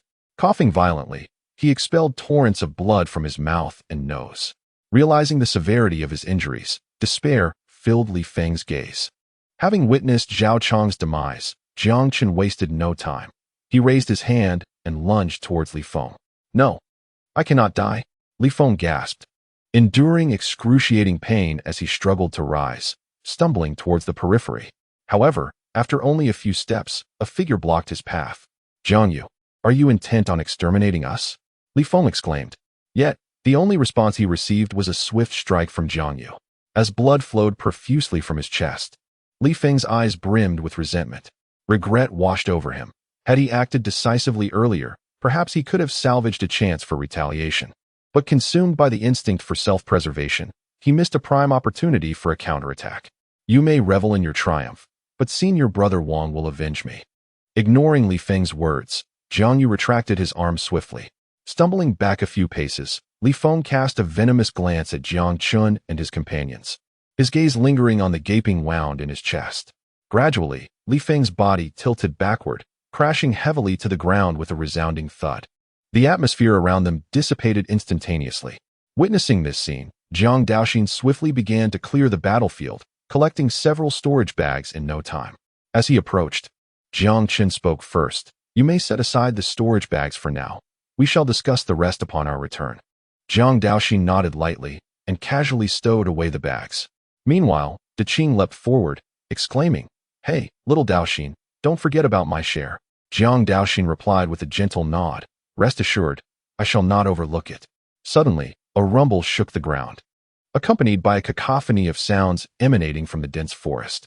Concurrently, the spiritual energy in the void became increasingly turbulent. A crack of lightning illuminated the sky, followed by a resounding boom.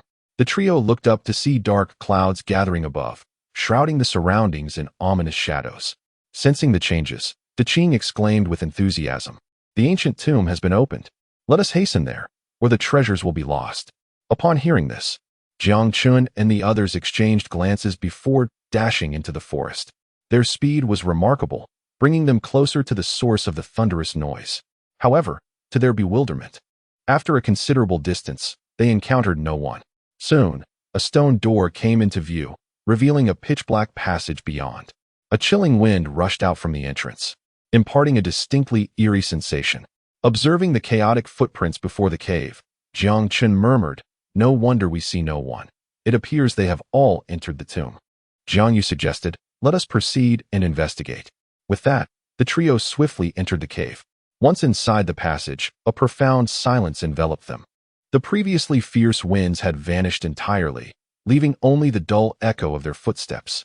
The sound of dripping water occasionally punctuated the stillness, resonating in their ears. At that moment, Jiang Chen noticed numerous beast corpses ahead, with fresh blood still glistening, indicating they had been slain not long ago. Realizing this, the three hastened their pace. After advancing for a while, they paused, casting their gazes towards Tianxiang. Before them lay a multitude of passages, appearing intricate and convoluted. Under the scrutiny of the trio, Tianxiang took a moment to carefully assess the situation.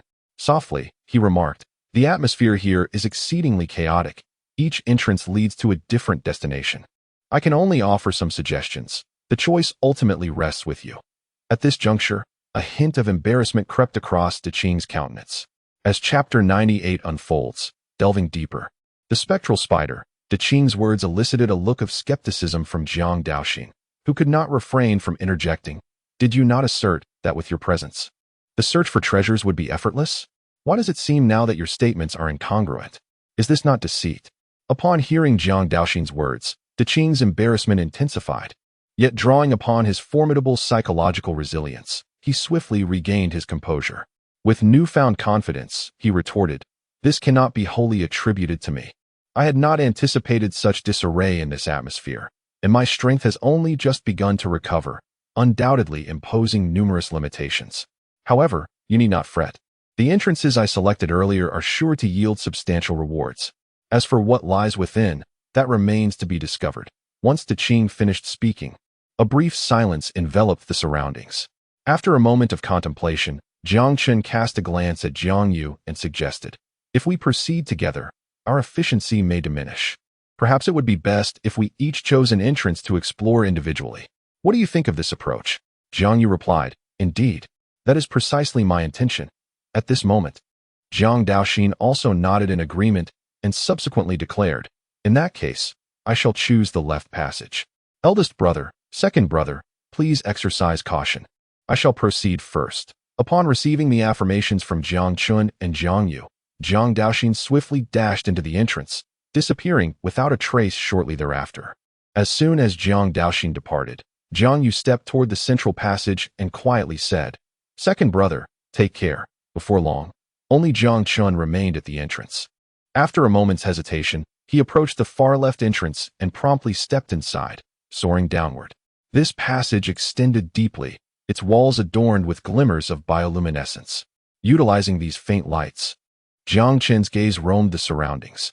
Just then, a look of astonishment crossed Jiang Chen's eyes. He observed that the passage resembled an ant nest, meandering both downward and upward, with interconnections between them. After advancing for a while, Jiang Chen arrived at a small platform resembling a transfer station, where several more openings appeared ahead. Surveying the labyrinthine layout with a furrowed brow, Jiang Chen scrutinized the entrances before him.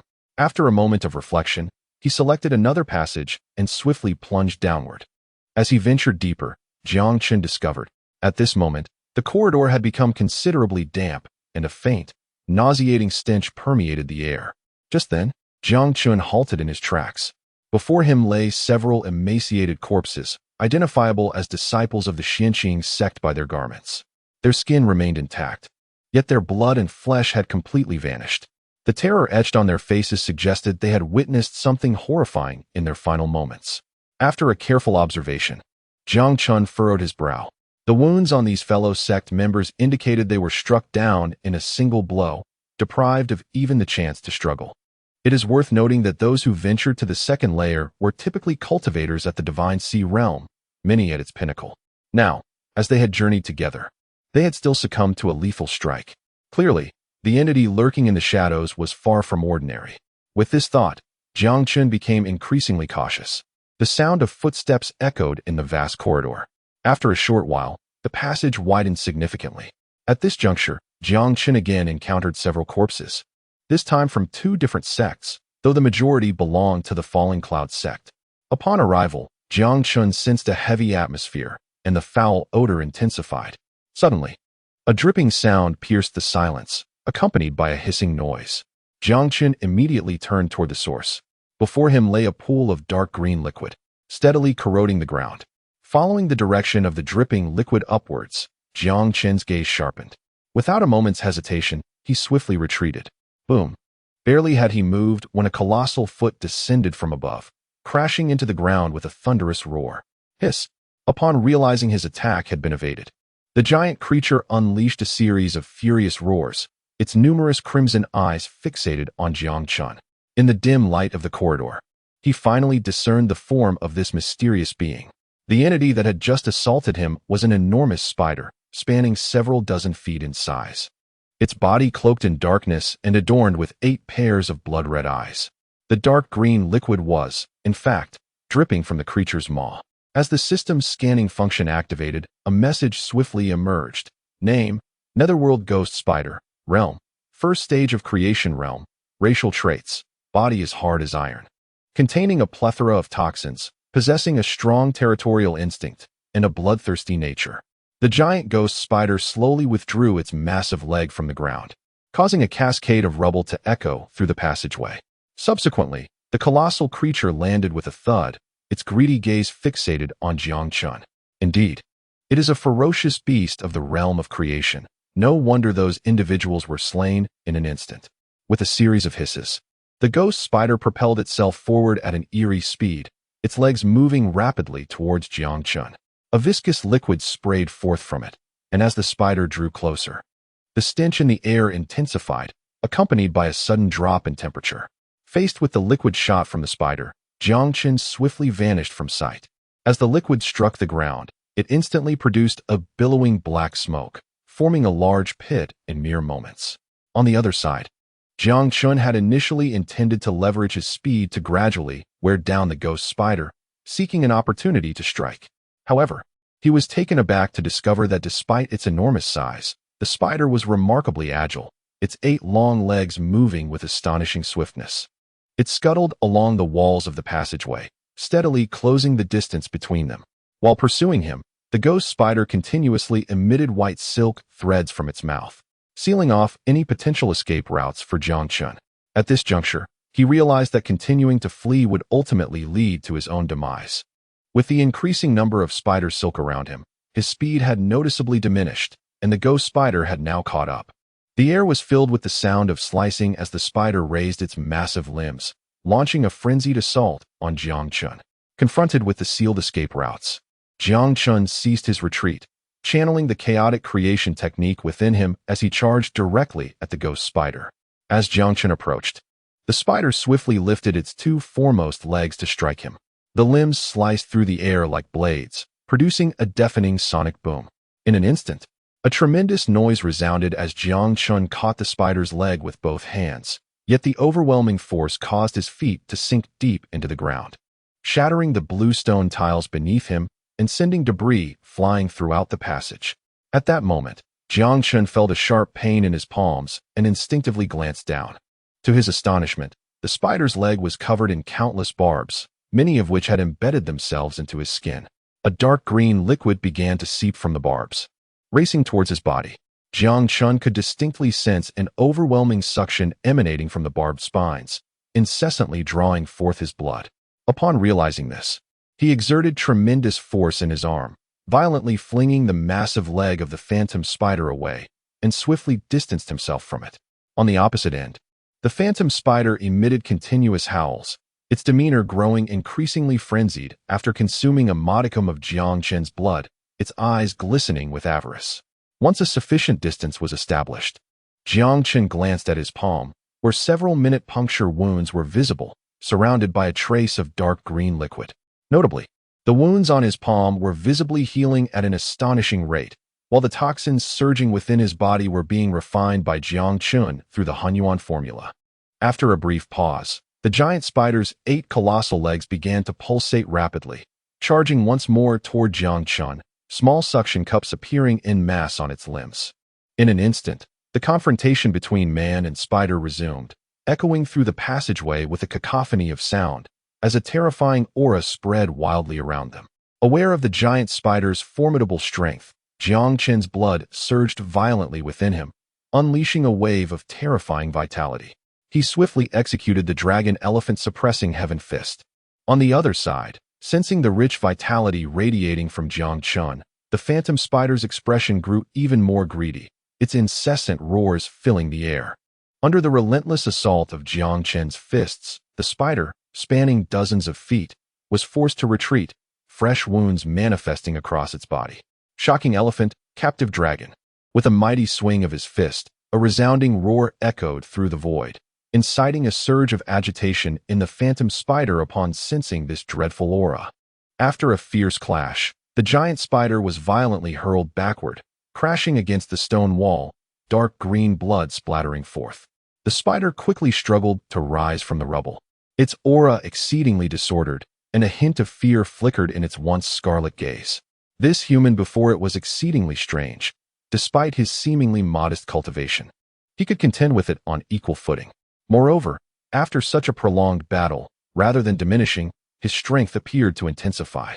Fixating on the gaping wound in its chest, The phantom spider let out a reluctant screech directed at Jiang Chen before hastily retreating deeper into the passageway. However, Jiang Chen had long anticipated this. With a sudden burst of force from his legs, he propelled himself forward, rapidly closing the distance between himself and the spider. Although the giant spider's body was incredibly resilient, it had sustained injuries during their fierce skirmish. Thus, the speed of the ghost spider had diminished significantly compared to before. Jiang Chen effortlessly caught up with it. Utilizing the burst of energy from earlier, he leaped high and landed directly on the back of the ghost spider. Realizing this, the creature began to thrash violently, attempting to crash its back against the adjacent wall.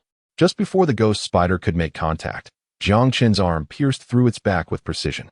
The creature shrieked in pain, its movements becoming increasingly frantic. At a critical moment, Jiang Chen leaped off the ghost spider's back just as it collided forcefully with the wall, producing a resounding crash. Blood began to flow profusely from the wound on the creature's back. Without granting the ghost spider a moment's respite, Jiang Chen charged forward once more. The sound of thunder echoed through the corridor. Under Jiang Chen's relentless assault, the ghost spider's breath grew fainter, eventually leading it to lose its sanity and attack wildly. In a decisive blow, Jiang Chen's fist penetrated the creature's head. As he withdrew his arm, he discovered a pitch-black crystal nestled in his palm. With the departure of this crystal, the ghost spider's multiple blood-red eyes rapidly dulled, and its body collapsed heavily onto the ground. After a brief struggle of its 8 massive legs, it lay completely still. As Jiang Chen observed, he noticed that with the dissipating vitality of the ghost spider, the venom seeping from its back was rapidly eroding its flesh. In an instant, the creature's body was corroded, revealing a multitude of white bones beneath. This was followed by an even more intense stench. Jiang Chen frowned slightly, choosing not to linger, and continued deeper into the corridor. After a short while, he discovered an entrance on the left side of the passage, from which a faint, fragrant aroma wafted. Sensing this, Jiang Chen's eyes brightened, and he stepped inside. As he ventured further, the temperature of the air gradually dropped, accompanied by an ethereal sound of dripping water echoing around him. Upon reaching the end of the passage, he found a pool of water completely covered by a web above. At that moment, mist rose from the surface of the pool. When the mist touched the web overhead, it condensed into droplets that fell back into the water. Glancing to the left, Jiang Chen immediately spotted a nest made of spider silk, which contained several spider eggs. Just then, he noticed something unusual. Among the numerous white spider eggs, there was a singular golden egg nestled among them. Jiang Chen felt a profound vitality emanating from the golden spider egg.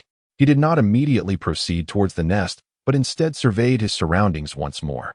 The fragrant aroma in the air suggested that other treasures must exist nearby. Otherwise, the ghost spider would not have chosen this place to build its lair. After scanning the area for some time, Jiang Chen found nothing beyond the cluster of spider eggs. With a swift motion, he leaped onto the spider web, moving cautiously towards the nest of eggs. The web was littered with numerous desiccated bones, both human and of ferocious beasts, their quantity considerable. Judging by the degree of decay of these bones, it was evident that they had been there for quite some time. It seems this ancient tomb has not emerged recently. These individuals must have been previous explorers, he mused. However, as he approached the nest, a look of confusion crossed Jiang Chen's face. Rather than detecting any foul odor, the sweet scent intensified as he drew nearer. Inhaling this peculiar fragrance, he felt his pores open, invigorating him. Realizing this transformation, his eyes brightened, and he hastened his pace. Soon arriving at the entrance of the nest was embedded in the rock wall, extending inward for some distance, and fortunately, the entrance was wide enough for him to enter with ease. As he approached the spider eggs, a deep, resonant heartbeat echoed in his ears. Ignoring the white giant eggs, Jiang Chen's gaze fixed upon the golden spider egg. As the system performed a rapid scan, information swiftly appeared before him. Original species, nether ghost spider. Status, bloodline reversion. After reversion, devouring sky demon spider. Bloodline purity, 70, can continue to evolve. Devouring sky demon spider, one of the ancient 10 fiends. Possessing the ability to tear through the void and traverse freely through it, thrives on consuming violent energy to enhance its own strength. Upon reading the system's information, a gleam of joy sparkled in Jiang Chen's eyes. He never anticipated that this was a devouring sky demon spider. It is well known that an adult devouring sky demon spider possesses not only formidable strength, but also enviable escape abilities. With its power to rend the void, few could contend with it unless there was a significant disparity in strength. Furthermore, due to its habitual traversal through chaotic void currents, its physique would grow increasingly robust, even rivaling that of dragonkind. This clearly illustrated the terrifying nature of the devouring sky demon spider lineage. In addition to its physical prowess, the innate abilities of this lineage were equally formidable. By constantly consuming violent energy, it could magnify its opponent's inner demons infinitely during battle. In conjunction with his own nightmarish abilities, there are few who can vanquish the devouring spider within the same realm. Faced with such a precious item, Jiang Chen would naturally not let the opportunity slip away. Setting aside other considerations, the quality of the devouring spider alone guarantees substantial rewards, even if he were to part with it. With a slight exertion of strength, Jiang Chen lifted the golden egg. As soon as the golden egg was grasped, the rhythmic beating of hearts around him became increasingly pronounced. Suddenly, a look of astonishment flickered across Jiang Chen's face. Upon lifting the golden egg, he discovered a small stone trough at the base of the nest, no larger than a bowl. Within this trough resided a dark purple liquid. As the golden egg was displaced, the fragrance in the air surged exponentially, evoking a sense of exhilaration. Name: Heavenly Spirit Milk. Characteristics: possesses the extraordinary ability to enhance physical constitution and strengthen one's innate roots, classified as a unique celestial essence. Heavenly Spirit Milk? At this moment, Jiang Chen finally comprehended why the egg had undergone mutation. It was undoubtedly related to this heavenly spirit milk. Judging by the marks left on the stone trough, it appeared that the egg had absorbed at least 2/3 of the heavenly spirit milk. Gazing at the remaining third, a pained expression emerged in Jiang Chen's eyes. Well, never mind. At least there is a little left. Even the smallest morsel holds value. I should secure this before proceeding. With this thought, Jiang Chen retrieved a porcelain vial from his storage pouch, intending to collect the remaining heavenly spirit milk. However, at that moment, a notification from the system chimed in. Host, the heavenly spirit milk is a congenital essence and requires a special container for preservation. If you extract it carelessly, the energy will dissipate swiftly. Upon hearing this, Jiang Chen halted his outstretched arm. A special container? What kind of special container is required to prevent the energy within the heavenly spirit milk from leaking? It must be housed in a vessel crafted from starry celestial crystal. With the system's declaration, Jiang Chen found himself in a predicament. He had never even heard of starry celestial crystal, and seeking it now seemed impractical. Just then, he remembered the system's opportunity shop, which housed a plethora of items. Surely, something he needed could be found there. With renewed hope, Jiang Chen searched the opportunity shop and soon indeed located the starry celestial crystal. The price was quite reasonable. However, to his dismay, while the starry celestial crystal was available for exchange, he had no skill in crafting, rendering the crystal useless in his hands. Ultimately, Jiang Chen had no choice but to relinquish his struggle. Well, never mind. Since I cannot take it with me, I shall refine the heavenly spirit milk right here, which will conveniently replenish some energy. Although there is a tinge of regret, this is currently the most effective course of action. It is a pity that had this item been dispatched, the rewards would undoubtedly have been quite splendid. After taking a deep breath, Jiang Chen harnessed his vital energy, drawing the remaining heavenly and earthly essence into a porcelain vial, which he then swiftly consumed. As the essence entered his stomach, the previously dormant 9 spirals responded, beginning to rotate vigorously. A resounding roar echoed as spiritual energy surged forth, with pure energy flooding out, while the 9 spirals voraciously absorbed this influx. However, not all energy was consumed. Half of it was retained, continuously cleansing Jiang Chen's entire being, radiant light emanating from his pores. Although his power did not visibly change, Jiang Chen sensed a deepening affinity with the surrounding world, accelerating his absorption of spiritual energy even further. As the cleansing concluded, the remaining energy was rapidly absorbed by the spirals, and the once tumultuous aura stabilized. After a thorough inspection, a satisfied smile graced Jiang Chen's face. With the complete refining of the essence, 2/3 of the energy required by the spirals had been replenished. Now, Jiang Chen needed only to fill the final third to break through to the transformation realm without encountering any bottlenecks. Regaining his focus, Jiang Chen slowly rose to his feet, choosing not to disturb the surrounding white spider eggs, but instead opting to leave the cave directly. Shortly thereafter, he returned to the main passage, pressing deeper into the unknown. As he ventured further inward, the labyrinthine junctions began to diminish, and flickering lights appeared on the stone walls. At this moment, clusters of violet flames erupted from the surrounding iron lanterns, illuminating the passageway vividly. Upon crossing another intersection, Jiang Chen noticed numerous chaotic footprints. It seemed evident that while these passages were complex, they ultimately converged at a single point. Indeed, De Qing had not been entirely reliable. With this realization, Jiang Chen quickened his pace. Though he privately grumbled, one thing De Qing had stated was undeniably true. Each passage contained its own corresponding opportunities.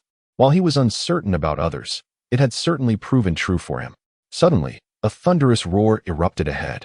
With a swift motion, Jiang Chen darted towards the source of the sound. Moments later, he arrived at a location reminiscent of a vast plaza, where a grand bronze gate loomed ahead. He observed a group of individuals gathered before the gate, relentlessly launching their assaults.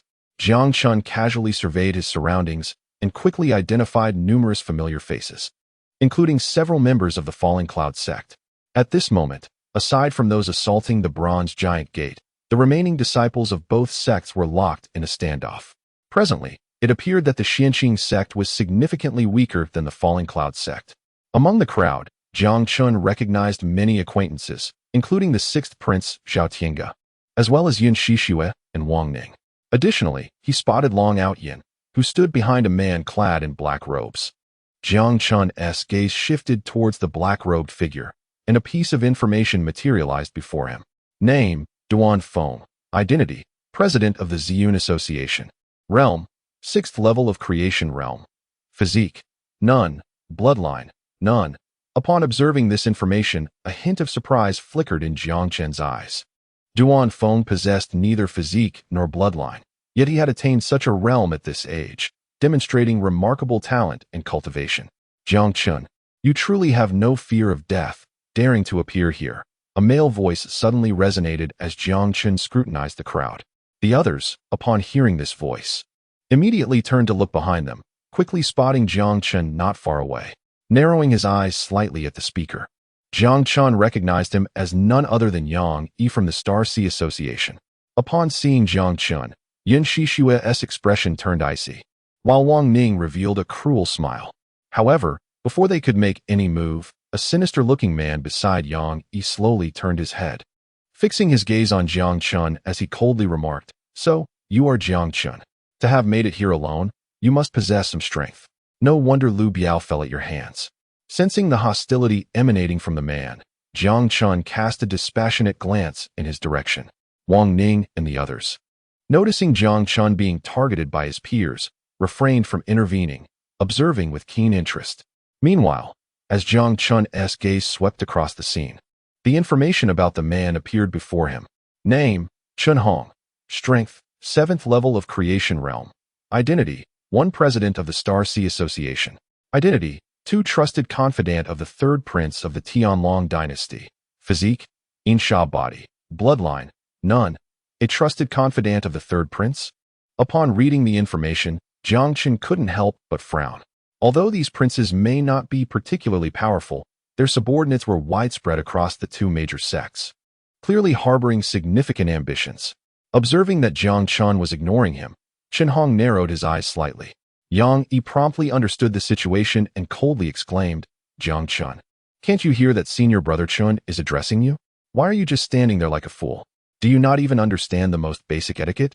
At this moment, not far away, Duan Feng furrowed his brows upon witnessing this scene. It is precisely due to the presence of these royal families that the Tianxiang sect has become so corrupt and chaotic, resulting in the premature demise of countless talented disciples. This time, we must not turn a blind eye to it. Duan Feng, who hails from humble beginnings, joined the Tianxiang sect during his youth. At that time, the sect was free from royal interference, and the relationships among the disciples were harmonious, resembling a large family. Having lived in the Tianxiang sect for many years, Duan Feng had come to regard it as his home. However, as time passed, the sect's strength gradually waned, compounded by the relentless oppression from the Luoyuan sect. forcing the Tianxiang sect to make certain compromises. It was subsequently that members of the royal family began to flood into the sect, causing the internal dynamics to shift dramatically. In the ensuing days, many senior disciples either ventured out for training or chose to seclude themselves, allowing the royal influence to grow increasingly rampant, while the higher-ups of the sect remained oblivious to the situation, leading to an increasingly dire state of affairs. Ultimately, Duanfeng felt compelled to establish the Ziyun Society to protect those disciples who were being bullied. However, in the face of opposition from other factions, the early days of the Ziyun Society were fraught with difficulties. Fortunately, Duanfeng possessed considerable talent, and as his strength grew, he gradually stabilized the situation. With a decision made in his heart, Duanfeng immediately set off towards Jiang Chen, intending to come to his aid. However, before he could utter a word, a cold male voice echoed from the corridor. Does a member of the Jiang family understand manners?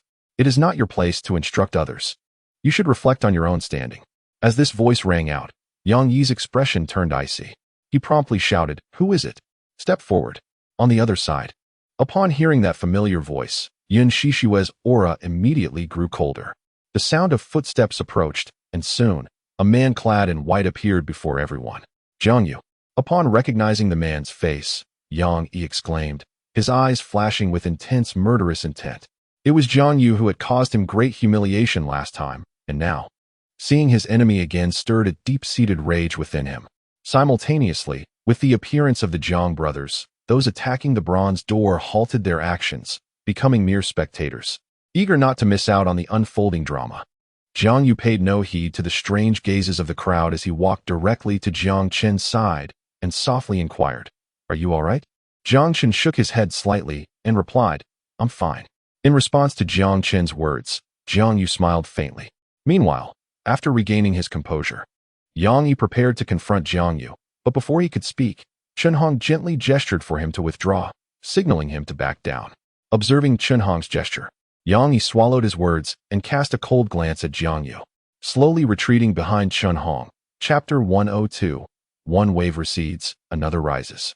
Chen Hong cast a glance at Jiang Chen and his companion, speaking coldly. "As long as you two brothers are willing to join the Xinghai Society and apologize to junior brother Yang, I can overlook the past." As his words fell, Chen Hong's gaze fixed firmly on Jiang Chen and his companion. Upon hearing Chen Hong's demand for an apology, Yang Yi's previously grim expression softened considerably, a slight smile forming at the corners of his mouth. Observing the aggressive demeanor of the group, Jiang Chen apathetically glanced at Chen Hong and replied in a deep voice, "What if we refuse?" Boom.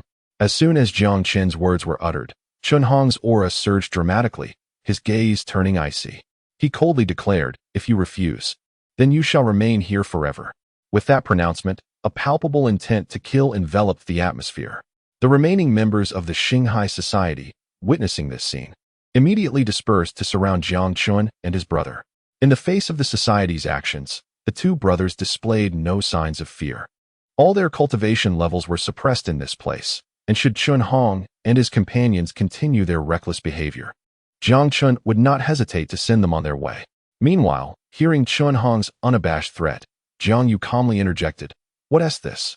Not long ago, you all promised Elder Chen not to trouble us again, and now just a few days have passed, and you've forgotten?" Uft. As soon as Jiang Yu finished speaking, a burst of derisive laughter erupted from Yang Yi. He sneered, "Indeed, you come from a small family. Your naivety is quite endearing. We are no longer within the sect. Even if we were to kill you now, there would be no witnesses, and the sect could do nothing." With that remark, a cruel smile crept across Yang Yi's face. However, to his astonishment, despite the blatant nature of his threats, Jiang Chen and his brother displayed neither fear nor trepidation, but rather a hint of exhilaration. Yes, Yang Yi was certain he had not misread the situation. Jiang Chen and Jiang Yu were not afraid, but rather seemed invigorated. After a moment of contemplation, Jiang Chen replied nonchalantly, "Is that so? You may give it a try." Chen Hong responded, "Very well. Since you are so ungrateful, do not blame me." With that, he prepared to strike. That's enough. At that moment, Duanfeng, accompanied by Long Outyin and others, approached and stood directly in front of Chen Hong. What? Seeing Duanfeng and the others suddenly appear, Chen Hong's brow furrowed, his expression darkening. He spoke in a low tone, "Duanfeng, are you opposing me?" Duanfeng replied. Chen Hong, regardless of your intentions today, I will not allow you to lay a hand on them. At this moment, Duanfeng's demeanor was exceedingly resolute, showing no signs of concession. Faced with such an attitude, Chen Hong found himself in a predicament. Although his strength surpassed that of Duanfeng in the eyes of the outside world, his own realm was currently suppressed. Engaging in combat with Duanfeng would likely result in a stalemate in the short term. Moreover, with members of the Luoyun sect nearby, any injury sustained during the confrontation could render him vulnerable to their machinations. Meanwhile, observing Duanfeng's willingness to offend Chen Hong in order to assert himself, Jiang Chen and his companion could not help but express their astonishment. Long Outyin stepped forward to Jiang Chen's side and spoke softly. Junior brother Jiang, it is a pleasure to see you again. Jiang Chen replied. Greetings, senior brother Long. Long Outyin smiled faintly and continued. Rest assured, with senior brother Duanfeng here, you will not come to harm. On the other side, Chen Hong's gaze remained fixed on Duanfeng. After a moment of internal struggle, he ultimately refrained from taking action. The situation was ambiguous, and numerous onlookers were watching with predatory intent. Under such circumstances, initiating a conflict would be detrimental to him. With a cold snort, Chen Hong spoke icily. Duanfeng, I, Chen Hong, will remember this incident. Let us see how this unfolds. You may protect them for a moment, but not for eternity. With that, he turned his attention to Jiang Chen and his companion, coldly stating, Consider yourselves fortunate today. I shall spare you for now. Before Jiang Chen could respond, Chen Hong strode away towards the bronze door, followed reluctantly by Yang Yi, who cast a disdainful glance at Jiang Yu. As Chen Hong and his group departed, Duanfeng could not help but breathe a sigh of relief. Long Outyin smiled at their retreat, but before he could savor the moment, another group approached. As the newcomers drew nearer, Duanfeng's expression grew increasingly solemn. In the meantime, Chen Hong, now at a distance, noticed the unusual gathering, his eyes gleaming with malicious delight as the group, led by Yuan Shishua, approached. After a brief hesitation, Duanfeng chose to confront them. Duanfeng, I have no interest in you. Wang Ming coldly declared. Be sensible and clear the way, or I shall deal with you as well. Before Duanfeng could respond, Jiang Chen and his companion stepped forward, confronting Wang Ning and his group. Jiang Chen flashed a slight smile at Duanfeng and softly remarked, Senior brother Duanfeng, thank you for your assistance. This matter is ours to resolve. Observing the calm demeanor of Jiang Chen and his companion, Duanfeng nodded and replied gently, Very well, take care. With that, he slowly retreated a few steps, but did not leave the scene. Witnessing this, a smirk of derision appeared on Wang Ning's lips. With a haughty demeanor, he remarked, I commend your awareness. Subsequently, Wang Ning directed his gaze towards Jiang Yu and his companion, mocking. I never anticipated that the two mice from the Jiang family would find their way here. Had I known, I should have eliminated you both back at the Jiang residence. By the way, what of Jiang Daoxin? Why is he not present? Did he perish along the way? At this juncture, a derisive smile adorned Wang Ning's face. Rest assured, even should you meet your demise, I shall continue to thrive. However, scarcely had Wang Ning's words left his lips when a retort resonated in the air. As the voice echoed, the smile on Wang Ning's lips faltered. Turning towards the sound, a slightly gaunt figure emerged from the inky darkness of the passageway. At that moment, the man's tattered white robe revealed glimpses of taut muscles, emanating an aura of ferocity. The newcomer was none other than Jiang Daoxin. Nonetheless, the power he exhibited was merely at the third level of the Divine Sea realm, akin to that of Jiang Chen and his companion. The three brothers exchanged glances, a slight smirk gracing their lips. Meanwhile, Yuan Shishua stood aloof, her expression indifferent yet imbued with a sense of pride. Throughout the encounter, she had refrained from uttering a word, appearing as a mere bystander. However, with Jiang Daoxin's arrival, a cold smile crept onto her lips, causing the atmosphere to grow noticeably chillier. On the opposite side, Wang Ning's countenance darkened after being publicly confronted by Jiang Daoxin, his murderous intent intensifying. Chapter 103. Innate coldness. Yet, just as Wang Ning was poised to speak, the previously silent Yuan Shishua stepped forward, fixing her gaze upon Jiang Yu. In a frigid tone, she remarked, Jiang Yu, it is quite surprising. In such a short span, your cultivation has advanced remarkably. After a moment's contemplation, she continued, if I am not mistaken, your innate talent has been restored, has it not? Upon her words, Yun Shishue's gaze remained steadfast on Jiang Yu. "What concern is that of yours?" Jiang Yu retorted. Crackling sounds filled the air as Jiang Yu's words prompted Yun Shishue to narrow her eyes, an intense cold swiftly spreading around her. Ice crystals began to manifest upon the ground, and the atmosphere turned oppressive. Yun Shishue's gaze gradually shifted from Jiang Yu to Jiang Chen and Jiang Daoxin, a sense of unease rising within her as she observed all three brothers having achieved breakthroughs into the Divine Sea realm. It was essential to note that even with her awakened ice body, it was through Wang Ning and the sect's assistance that she attained the 4th level of the Divine Sea realm. Yet now, the Jiang brothers had all ascended to the Divine Sea realm, with the pinnacle of their cultivation reaching the 2nd level. Yun Shishue no longer wishes to grant them the opportunity for growth. The two families have now completely severed ties. If they are not dealt with, the Yun family may very well face annihilation in the future.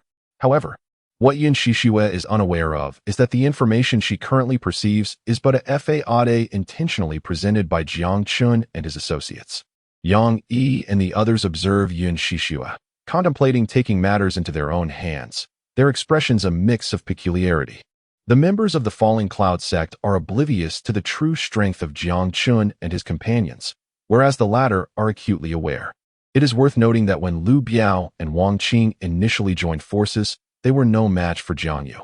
Although Yun Shishue possesses a unique physique, her cultivation level is merely at the 4th stage of the Divine Sea realm. Should she unleash her full potential, her strength would only approximate that of a typical 7th-stage Divine Sea practitioner.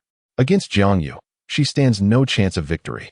Nevertheless, Yang Yi and the others have no intention of offering any warnings. After all, the Falling Cloud sect and the Tianxiang sect are currently adversarial forces, and they would certainly not choose to assist them. Moreover, should they offer a word of caution, the Falling Cloud sect might grow timid, thus losing their chance to seize the advantage. Presently, Yang Yi and his companions are eager for a confrontation, hoping for a situation where both sides suffer, allowing them to profit from the chaos. Meanwhile, before Yun Shishue can speak again, Jiang Yu's cold voice resonates. "Yun Shishue, I previously stated that I would reclaim what belongs to me. The Panlong Jade pendant you took must now be returned." As his words fall, Jiang Yu's piercing gaze locks onto Yun Shishue. Upon hearing Jiang Yu mention the Panlong Jade pendant once more, Yun Shishue's eyes narrow, and a chill envelopes her. Yun Shishue retorts, "I made it abundantly clear last time that I lost the pendant, and I have compensated your Jiang family accordingly. Why are you so insatiable? Junior sister, such individuals deserve no courtesy. Simply eliminate him to spare ourselves further annoyance." Wang Ning interjects, stepping forward to stand beside Yun Shishue. Jiang Yu disregards Wang Ning's presence, his gaze unwaveringly fixed on Yun Shishue, a cold smile curling at the corners of his mouth. He speaks solemnly. "Lost, you say? Then what is that protruding from the compartment at your waist? Do you think I cannot recognize it?" Yun Shishue's expression shifts dramatically as she glances down, realizing that the green jade pendant concealed at her waist has, at some point, revealed a corner. Acknowledging the futility of further concealment, she boldly retrieves it, casting a haughty glance at Jiang Yu as she scoffs. "Even if you have discovered it, what of it? We settled our debts upon our engagement's dissolution. This pendant now rightfully belongs to me." Wang Ning, sporting a sinister grin, adds, "I've heard from my junior sister that this pendant was left by your mother. If you are willing to kneel and plead with us, perhaps we might be in a generous mood to return it." As the laughter subsided, Wang Ning erupted into a hearty laugh, joined by several of his disciples. However, upon noticing Jiang Yu's indifferent expression, Yun Shishue felt a surge of displeasure within her. Recalling her own recent humiliation of being cast aside, this ignited a flame of unnameable anger within her. After pondering for a moment, Yun Shishue resolved to exploit the jade pendant to her advantage. Recognizing Jiang Yu's deep concern for the Panlong, she intended to use this to provoke him further. The thought of humiliating Jiang Yu thoroughly before ultimately eliminating him brought her a sense of satisfaction. With her resolve firm, a cold smile crept across Yun Shishue's face as she lifted the jade pendant, her gaze fixed intently on Jiang Yu. Proudly, she began, "Jiang Yu, I must tell you." However, before she could finish her sentence, her expression shifted dramatically, and Wang Ning's smile froze, astonishment flickering in his eyes. At that moment, the other end of the Panlong jade pendant was grasped by a fair hand, belonging to Jiang Daoxin. Since arriving, Jiang Daoxin had only exchanged pleasantries with Jiang Chen and had remained silent thereafter, which led many to overlook him. It was then that Yun Shishue realized her shock stemmed from the fact that she had sensed nothing of Jiang Daoxin's approach. Wang Ning exclaimed, "How is this possible? This kid managed to evade my perception. How did he accomplish that?" Regaining her composure, Yun Shishue tightened her grip on the other end of the jade pendant, an icy aura emanating from her as she lunged toward Jiang Daoxin. In a chilling tone, she commanded, "Release it." Witnessing the swirling cold around Yun Shishue, Wang Ning, who had been preparing to intervene, halted immediately. He scoffed, truly reckless to disregard junior sister Yun's icy aura. "I wonder how you will fare now." At that moment, Wang Ning's pupils dilated in disbelief, and the surrounding crowd mirrored his shock. They watched as the terrifying cold emanating from Yun Shishue and not only failed to harm Jiang Daoxin, but was instead absorbed by him. Yun Shishue gasped, "Why are you not afraid of my innate coldness? What is happening?" Suddenly, as if a realization struck her, her eyes regained their composure, and she declared haughtily, "To be able to disregard my innate coldness, you must be wearing a supreme yang treasure. I am eager to see just how long your treasure can withstand it." Yun Shishue's face radiated confidence. However, Jiang Daoxin was left speechless by her imaginative deductions. Upon hearing her words, the crowd appeared enlightened. Wang Ning remarked, "So, it is a treasure that protects him. No wonder he dares to be so audacious. Yet, junior sister Yun's coldness is boundless, even with a treasure. It cannot hold out for long." After Yun Shishue regained her composure, her arms immediately began to exert strength. Chapter 104. Yun Shishue's mindset crumbled. However, she soon sensed something was amiss. No matter how hard she tried, Jiang Daoxin's body did not budge in the slightest. It was as if the jade pendant was welded to his hand. "What is happening? Jiang Daoxin's strength is clearly inferior to mine. Why is his force so immense?" Just as Yun Shishue pondered this, Jiang Daoxin suddenly surged with power, causing Yun Shishue to stagger, her complexion shifting once more. "Yun Shishue, you. Jiang Daoxin, what about you? Hand it over." With a swift motion, Jiang Daoxin intensified his grip, catching Yun Shishue off guard. The jade pendant was seized from her grasp. "You brat, you seek death." Witnessing this scene, Wang Ning's expression changed dramatically as he raised his hand to strike at Jiang Daoxin's back, his eyes filled with murderous intent. Boom! At this critical moment, a figure shielded Wang Ning, intercepting the lethal blow intended for Jiang Daoxin. A terrifying wave of energy surged outward. "Wang Ning, Duan Feng, are you seeking death?" Indeed, the one who intervened to aid Jiang Daoxin was none other than Duan Feng, the president of the Ziyun Society. Observing Wang Ning's intent to kill Jiang Daoxin, he acted without hesitation. "Duan Feng, unleash whatever means you possess. I fear you not." Facing the murderous Wang Ning, Duan Feng exhibited no signs of trepidation, his eyes brimming with determination. With Duan Feng's intervention, the atmosphere grew tense, as the two factions quickly prepared for battle. Jiang Chen and the others saw this unfolding and stepped forward, aligning themselves alongside Duan Feng. In truth, even if Duan Feng had not intervened, Wang Ning's attack would not have harmed Jiang Daoxin. However, now, Duan Feng chose to engage in this conflict for the safety of the three of them. And Jiang Chen and his companions could not simply turn a blind eye. Jiang Daoxin approached Jiang Yu, a faint smile gracing his face as he extended the jade pendant towards him. "Jiang Daoxin, elder brother, I brought back the jade pendant." Gently receiving the pendant, Jiang Yu spoke softly, "Thank you, third brother." Meanwhile, on the other side, observing the imminent clash among the crowd, Chun Hong and others bore smiles upon their faces. Simultaneously, with Wang Ning's fury, the remaining members of the Luoyun sect swiftly surrounded Duan Feng and his companions. Yun Shishue's gaze turned cold as she spoke in a low voice. "Jiang Yu, return the jade pendant to me." With her words barely spoken, Yun Shishue moved, disregarding everyone else, and charged towards Jiang Yu. A cacophony of chilling winds surged forth, causing the crystalline ice upon the ground to multiply, while the surrounding temperature plummeted dramatically. As the formidable figure of Yun Shishue approached, Jiang Yu raised his arm, confronting her with uncanny speed. At that moment, Yun Shishue's pupils dilated in shock. She realized she was utterly unable to perceive Jiang Yu's movements. Wang Ning, sensing the anomaly, urgently cautioned, "Junior sister, be careful." Yet, No sooner had Wang Ning spoken than Yun Shishua expelled a mouthful of blood, her body hurtling backward. A distinct handprint marred her chest. Witnessing this, Wang Ning swiftly darted through the air, catching Yun Shishua mid-fall. Upon assessing her injuries, Wang Ning's eyes darkened with murderous intent, casting a venomous glare at Jiang Yu and his companions. Meanwhile, the remaining members of the Falling Cloud sect were astounded by the spectacle before them. How could this be? Junior sister Yun possesses the ice body, and her cultivation surpasses Jiang Yu's. Why could she not withstand a single strike? They murmured in disbelief. Jiang Yu must be concealing his true power, but didn't our senior brother claim he was a waste? How could his cultivation have risen so swiftly? Is there some hidden truth behind this? In stark contrast to the astonishment of the Falling Cloud sect, the Xianying sect displayed an air of calm, as if everything unfolded according to their expectations. Coughing violently, Yun Shishue continued to sputter blood. The once proud demeanor now vanished, replaced by a hint of madness. Since awakening her ice body and joining the Falling Cloud sect, she had experienced nothing but success, her cultivation ascending daily, viewing Jiang Yu's group with disdain. Yet now, Jiang Yu's strike shattered her pride entirely. She could scarcely believe that the Jiang Yu she had long looked down upon had suddenly grown so formidable. This revelation was unbearable for her, especially when confronted with Jiang Yu's indifferent gaze, which obliterated her remaining dignity. It's impossible. I refuse to believe it. You are but a waste. Your cultivation talent has vanished entirely.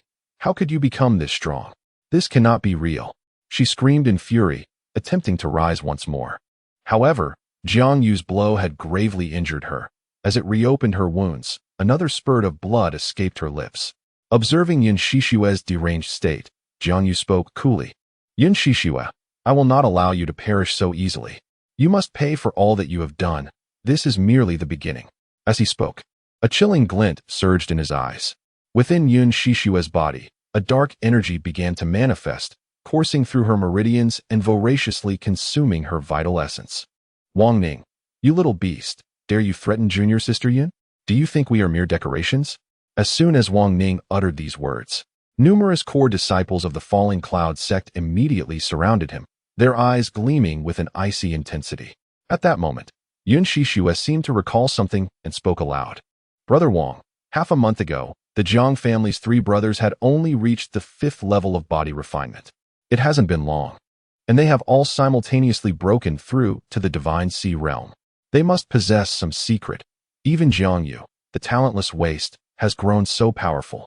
The treasure they have must be extraordinarily remarkable. Yun Shishue's voice was not quiet, and both factions could hear her clearly. As her words settled, a spark of intrigue ignited in Chun Hong's eyes. Wang Ning also came to a realization. He had visited the Jiang family before and knew well that the 3 brothers were utterly incompetent. Yet now, their strength had surged dramatically. There must be significant issues at play, and the likelihood of them possessing a precious artifact was high. With this understanding, Wang Ning's eyes shimmered with avarice.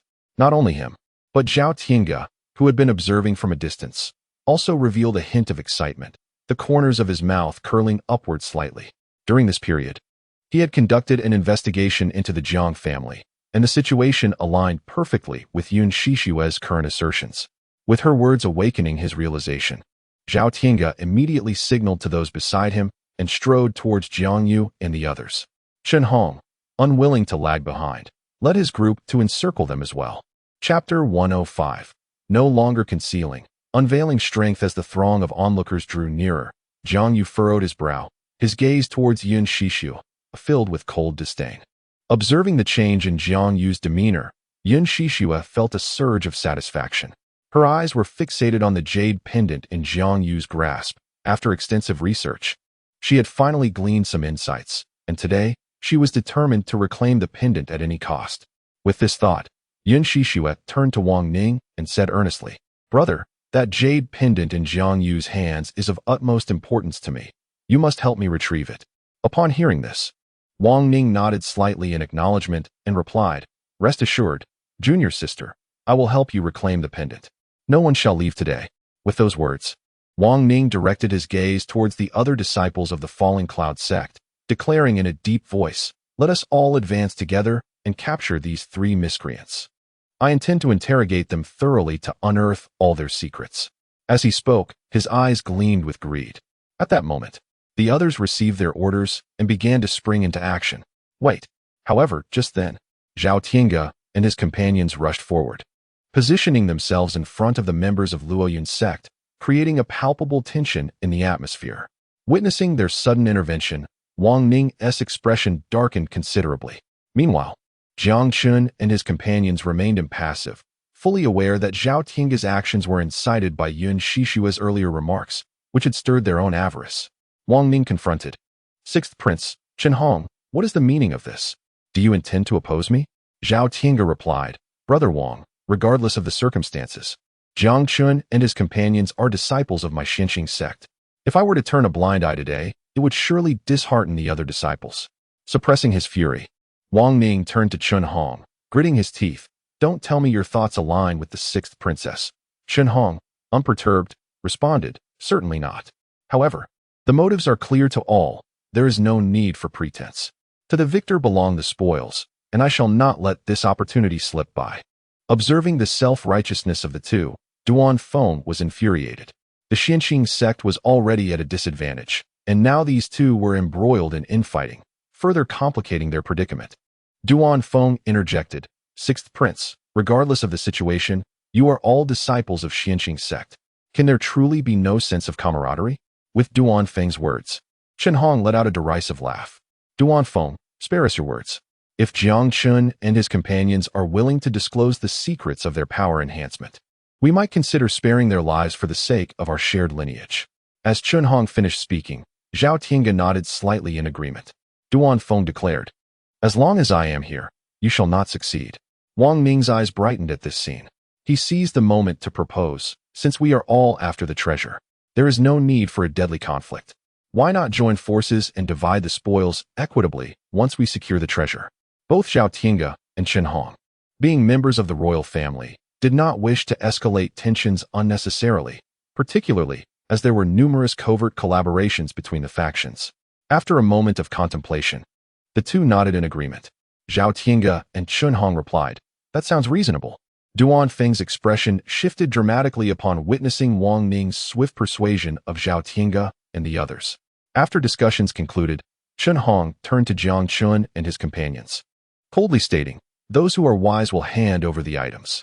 If you weaken your cultivation, I can guarantee your lives. However, Jiang Chen paid no heed to Chen Hong's words.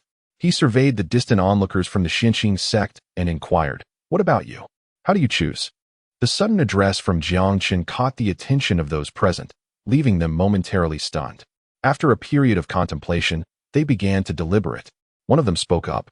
Junior brother Jiang, we shall not interfere in this matter. Please forgive us. Upon hearing this response, Jiang Chen gently nodded, choosing not to elaborate further. At that moment, with Wang Ning's assistance, Yun Shishua slowly rose to her feet. She furrowed her brow, sensing something amiss. The expressions of the Jiang brothers were disturbingly serene. Surrounded by such formidable opponents, they exhibited no signs of anxiety, their demeanor remarkably nonchalant. Retracting his gaze, Jiang Chen turned to the side where Duan Feng stood. Smiling as he spoke, Senior Brother Duan, I am grateful for your timely intervention today. This debt of gratitude we, the three brothers, shall remember. From here on, we will handle our own affairs. Duan Feng intended to respond, reluctant to let Jiang Chen and his companions face peril given the emergence of such rare talents within their sect. However, before he could voice his thoughts, the ensuing scene left him astounded. The three Jiang brothers exchanged glances, and their auras began to surge, unleashing three terrifying waves of energy that transformed their presence into something chillingly fierce. Zhao Tiange and his group were taken aback, their pupils constricting as they sensed Jiang Chen's peak strength at the Divine Sea realm. Many were left stunned, jaws agape. At this moment, Jiang Yu's power had evidently reached the 9th level of the Divine Sea realm. Although Jiang Daoxin was slightly weaker, he still possessed the strength of the 6th level of the Divine Sea realm. Duan Feng and Long Outyin were left speechless. Having witnessed Jiang Yu's prowess before, they understood that with his terrifying combat capabilities at the 9th level, he was practically invincible in this setting. Not to mention, there was also Jiang Chen. At the pinnacle of the Divine Sea realm, the outcome was all too clear. Suppressing his shock, Duan Feng felt a swell of joy. Meanwhile, Yang Yi fixed his gaze on Jiang Yu, disbelief etched across his face. He murmured, This is absolutely impossible. Just a few days ago, you were clearly at the second level of the Divine Sea realm. How could you suddenly ascend to the 9th level? As he spoke, Yang Yi instinctively took a few steps back, terror flickering in his eyes, his complexion turning ghastly pale. On the other side, upon sensing Jiang Yu's strength, Yin Shishue's eyes were filled with malice. She shrieked, Jiang Yu, you must die today? Gazing at the trio standing side by side, a twinge of fear crept into her heart. Meanwhile, Wang Ning wore an expression of avarice, exclaiming, It seems my junior sister's speculation was correct. You indeed possess treasures of great significance. He then declared loudly, Everyone, remain calm. The Jiang brothers are merely 3 in number. While we have several peak experts at the Divine Sea realm, capturing them will be a piece of cake. As Wang Ning spoke, the atmosphere thickened with tension. The crowd gradually emerged from their shock. Although their own cultivation levels were commendable, they were overshadowed by the presence of several formidable opponents among them, with 7 or 8 at the pinnacle of the Divine Sea realm, thereby seizing the initiative. In stark contrast to Wang Ning's ease, however, Zhao Tiange and his companions exhibited a grave demeanor. After a moment of contemplation, a fierce glint crossed Wang Ning's face as he coldly commanded, Attack. Instantly, upon the utterance of his words, the members of the Falling Cloud sect eagerly surged forward, their eyes gleaming with avarice. Zhao Tiange hesitated briefly before turning to his companions. Speaking in a low tone, You should join in and assist, leave no survivors. Although his tone was calm, it carried an unmistakable chill. Understood, they replied in unison, promptly charging towards Jiang Chen and his companions. Meanwhile, Chen Hong took a more direct approach, leading the charge alone, with the rest of the Star Sea Association following closely behind him. Despite a lingering sense of unease, Yang Yi found some solace in the fact that nearly 20 experts at the pinnacle of the Divine Sea realm were now joining forces, which eased his anxiety considerably and emboldened him. The vanguard comprised the members of the Falling Cloud sect, seemingly fearful that the Xianqing sect might seize the opportunity, thus pouring forth their full strength. In the blink of an eye, they were upon Jiang Chen and his 2 companions. Boom! Not one to remain passive. Jiang Chen surged forward first, with Jiang Yu closely behind him, both positioning themselves protectively in front of Jiang Daoxin, confronting the majority of their adversaries. In an instant, Jiang Chen collided with the foremost opponent, causing those who had chosen to remain neutral to tense up, their breaths held in trepidation. Truth be told, they harbored a stronger desire for Jiang Chen and his brothers to triumph. For years, they had been suppressed by the royal family, and they had grown weary of it. The emergence of the Jiang brothers provided them with a glimmer of hope. Boom. Yet, what unfolded next left everyone utterly astounded. The man at the 9th level of the Divine Sea realm was effortlessly struck away by a single punch from Jiang Chen, rendering him unconscious almost instantaneously. The entire encounter transpired in the span of mere 3 breaths. Such strength. After a brief pause, rather than displaying fear, the fervor in the spectators' eyes intensified. The greater the prowess exhibited by Jiang Chen and his companions, the more valuable their possessions appeared. Today, they could not afford to miss this opportunity. Boom, boom, boom. In a flash, over 20 experts at the pinnacle of the Divine Sea realm encircled Jiang Yu and his companions, launching a fierce onslaught. Duan Feng attempted to step forward to assist, but was directly halted by Wang Ning. Wang Ning, Duan Feng, should you dare to take another step, I shall annihilate every member of the Ziyun Society. Duan Feng Yu. Faced with Wang Ning's menacing threat, Duan Feng hesitated. Paralyzed by the fear that Wang Ning might recklessly launch an assault on the Ziyun Society, a move he could not possibly thwart. Wang Ning, consider yourself fortunate. Noticing Duan Feng had halted, a triumphant smile graced Wang Ning's face as he turned to gaze at Yun Shishua beside him. At that moment, observing the 3 besieged individuals, Yun Shishua's initial satisfaction quickly turned to concern as she sensed something amiss. As time passed, the Jiang brothers exhibited no signs of faltering. Instead, they grew increasingly formidable, their teamwork becoming ever more seamless. Though they bore some bloodstains, these were merely from their adversaries, as they had sustained no injuries themselves. Suddenly, a piercing scream shattered the air. A dark-skinned man, his face contorted with terror, clutched his chest where a long blade had been plunged. The wielder of the weapon was Jiang Daoxin. With a swift motion, the long blade was extracted, releasing a cascade of blood droplets. Without granting the man any opportunity to react, Jiang Daoxin decisively severed his head. Brother Du. Witnessing this scene, the disciples of Luoyun's sect erupted in horrified cries. Their eyes ablaze with murderous intent, their attacks growing increasingly ruthless. The slain individual, Du Xian, was a core disciple with a cultivation level at the second stage of transformation. In the outside world, Jiang Daoxin, at the Divine Sea realm, could easily subdue him with a mere gesture, yet he had met his demise here, a humiliating fate indeed. In the face of the crowd's fury, Jiang Daoxin maintained a calm smile, glancing at the long knife in his hand. Though this blade feels somewhat light, it will suffice. With that, Jiang Daoxin plunged into the throng of adversaries. Meanwhile, Wang Ning's pupils dilated in horror upon witnessing Du Xian's demise at Jiang Daoxin's hands. Here, the strengths of all were relatively equal. If this individual could vanquish a peak Divine Sea expert amidst overwhelming odds, what might he do against himself? A chill coursed through Wang Ning at this thought, prompting him to bellow in anger, "Do not hold back. Quickly eliminate them. Kill them all." Yet, in response to Wang Ning's urgency, the disciples of Luoyun's sect found themselves in a dire predicament. They yearned to slay Jiang Chen and his companions. But the reality had diverged drastically from their expectations. They were not gaining any advantage, and their numbers dwindled instead. The Jiang brothers were akin to harbingers of death, swiftly dispatching those they targeted, their strikes merciless. As the fallen grew in number, the initial confidence of the crowd began to wane. A hint of fear gradually emerged. Duan Feng and Long Aoyan wore expressions of shock. They were aware of the formidable strength of the Jiang family's three brothers. Yet they never anticipated it to be this overwhelming. Bang! Bang! Bang! At this moment, Chen Hong and Jiang Yu clashed. After merely a few moments of engagement, Chen Hong's face flushed with mockery, his eyes filled with astonishment. What manner of monsters are these three? Why are they so terrifying? I cannot gain any advantage against them. I cannot allow them to escape. The grand scheme of the third prince must not be thwarted by anyone.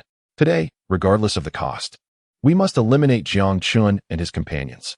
The Tianxiang sect does not require prodigies. It is crucial to maintain our current standing. They must not be allowed to rise again. With this in mind, Chen Hong cast a glance at Yang Yi and the others. Speaking in a grave tone, "Do not concern yourselves with anyone else. Focus on following my lead. We must eliminate Jiang Yu first." "Understood, President." After acknowledging, Yang Yi and the others felt their auras surge dramatically, even igniting their own blood essence to exchange for formidable power. As Jiang Chen possessed the strongest abilities, he became the primary target of their assault. Yet, contrary to expectations, Jiang Chen not only held his ground, but also countered several of his attackers. Furthermore, it became evident to the onlookers that amidst such intense combat, Jiang Chen's vital energy showed no signs of waning. His breathing remained remarkably steady, and he appeared vibrant. Most frightening of all, Jiang Chen seemed to possess an uncanny ability to anticipate attacks, skillfully evading them at crucial moments. When confronted with Jiang Chen's icy gaze, his adversaries felt a chill run down their spines. The sounds of thunderous clashes echoed continuously. However, Yun Shishue and her companion, in terror, noticed that as time passed, the number of those injured by Jiang Chen increased. Many had ceased their assault, retreating rapidly.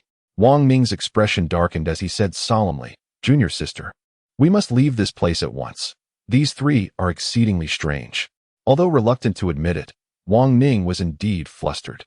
Anyone struck down by the Jiang brothers bore a grim visage. Just moments ago, he had nearly slain Jiang Yu, and an irreconcilable enmity had formed between them.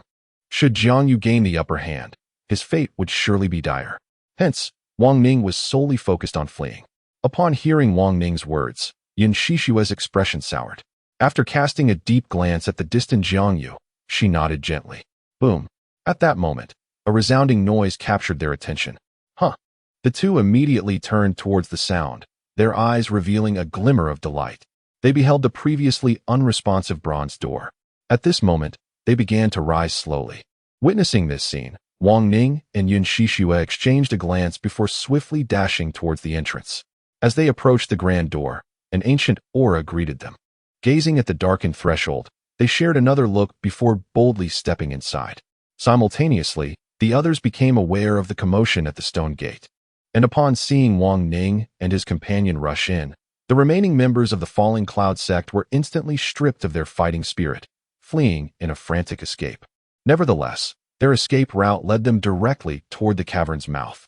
Observing this, Jiang shouted urgently, "Hurry, follow them, or the treasure will be lost." As he spoke, Jiang frantically maneuvered, collecting the storage bags of those fallen on the ground. The individuals defeated by Jiang Chen were barely clinging to life, their endurance having been tested to the limits. Thus, Jiang's collection proved to be remarkably effortless. After a fierce exchange of blows with Jiang Yu, Chen Hong coughed up blood and swiftly retreated. His eyes were filled with terror, and Yang Yi nearby was also spouting blood.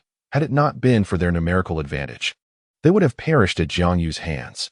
"We must leave," Chen Hong urged, and without hesitation, he led the remaining members of the Star Sea Society toward the entrance. At that moment, Chen Hong noticed that the sixth prince, who had not previously engaged in the fray, had already entered the cavern.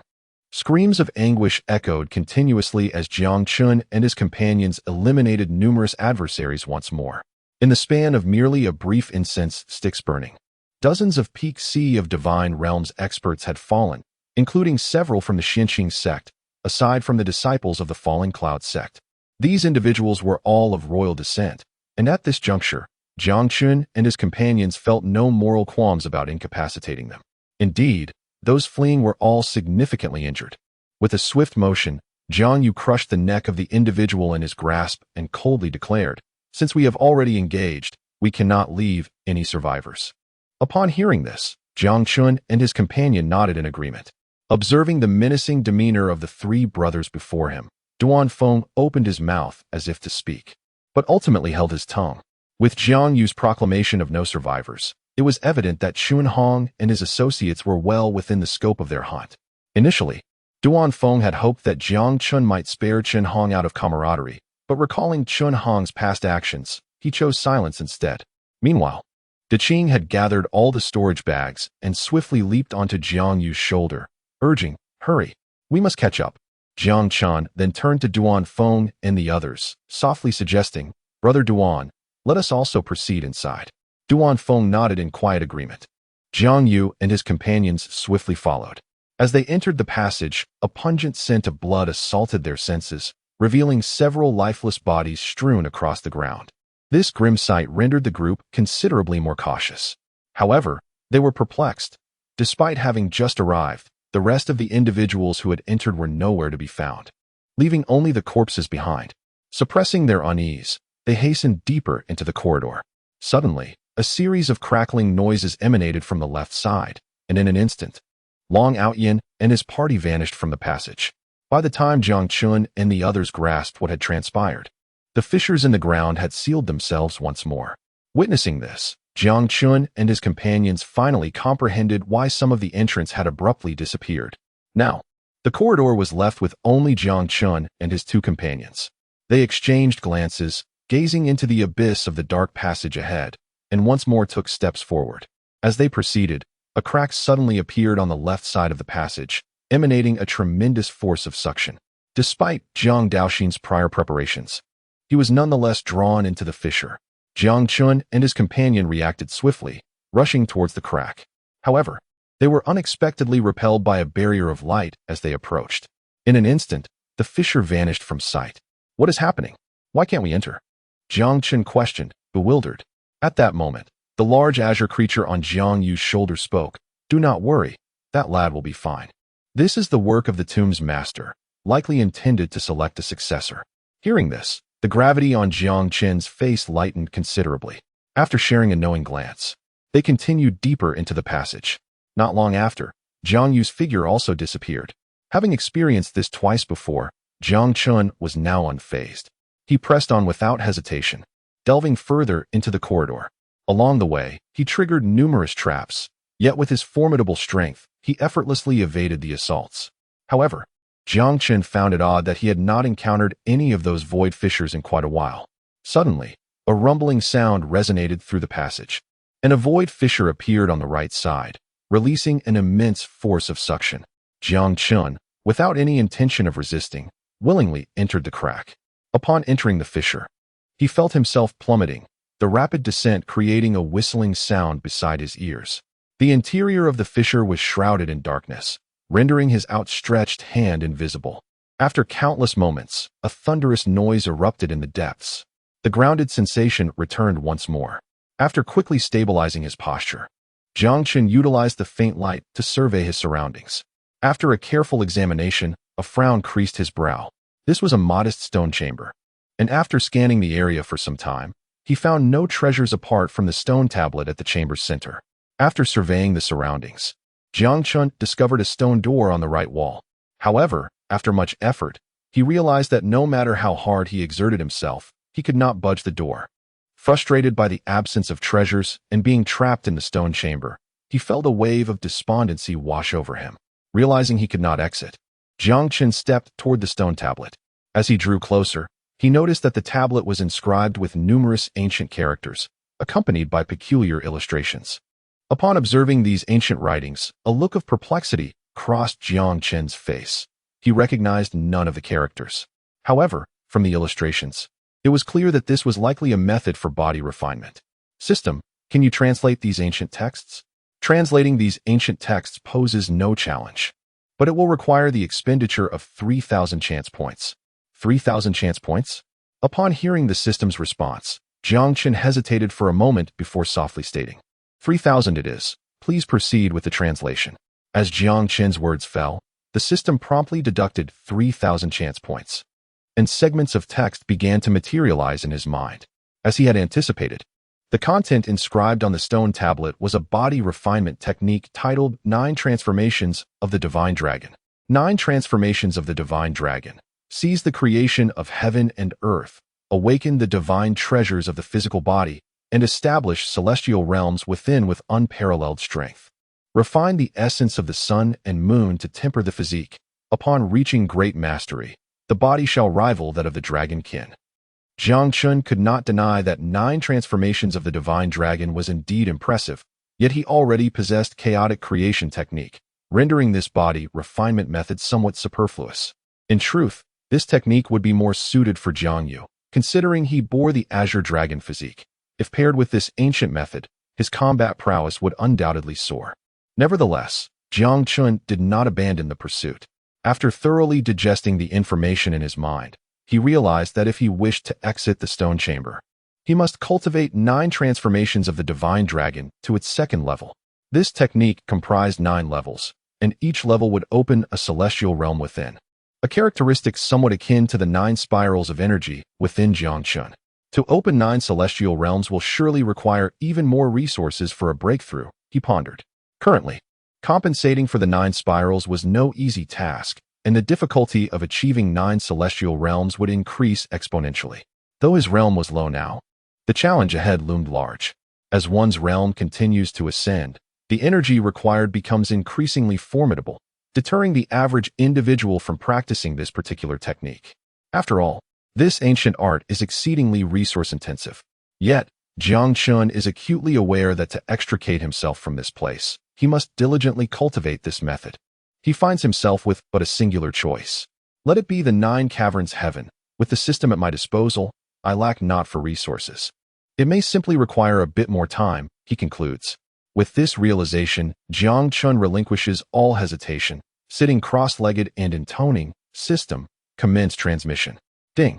Transmission of 9 turns divine dragon technique initiated. The techniques that have undergone system scanning can be directly transmitted, which alleviates a considerable burden for Jiang Chen. As the system transmits, his comprehension of the 9 turns divine dragon technique intensifies, and he instinctively begins to circulate it. As the 9 turns divine dragon technique continues to operate, his internal vital energy is mobilized, swiftly coursing through his body. With a resounding rumble, an ethereal aura emanates from within him, causing the stone chamber to reverberate. Subsequently, Jiang Chen is astonished to find himself in an unfamiliar environment, surrounded by stars, with countless starlight converging upon his form. However, upon glimpsing the stone tablet directly before him, he comprehends that he remains within that stone chamber. The transformation must be the handiwork of the tomb's master. Not dwelling on this matter further, Jiang Chen fervently absorbs the celestial energy surrounding him. guiding this power towards his chest. Thump, thump, thump. As the vitality of his blood intertwines with the stellar energy, a robust heartbeat resonates softly. With a thunderous sound, a copious amount of blood streams towards his heart, and under this influence, an increasing quantity of celestial energy coalesces within him. Before long, the stellar energy within reaches a state of saturation. Yet, Jiang Chen does not cease. Instead, he directs the energy towards the swirling vortex in his abdomen. The 9 vortices eagerly accept his influx of stellar power, swiftly consuming it all. Thus, Jiang Chen continues to absorb fervently, while the 9 vortices relentlessly refine the energy, drawing ever closer to saturation. Buzz. As if sensing Jiang Chen's unusual actions, a ripple manifests in the void, causing the surrounding stars to dissipate rapidly. Observing this regression, Jiang Chen cannot help but mutter, "How petty. Is it truly necessary to target me just for absorbing a little more?" After this musing, he gently closes his eyes. With Jiang Chen's continued circulation, the vitality of his blood and the stellar energy gradually merge, and 2 violet black holes slowly materialize. At this moment, the 2 black holes appear exceedingly unstable, as though they might shatter at any moment. As the 2 violet portals continued to expand, a severe and excruciating pain radiated throughout his body, as if his heart were being torn asunder. Fortunately, Jiang Chen, with his wealth of experience, found that although the pain was intense, it remained within the realm of his tolerance. Quickly regaining his composure, he continuously channeled the 9 transformations divine dragon technique, causing the 2 violet portals to further enlarge.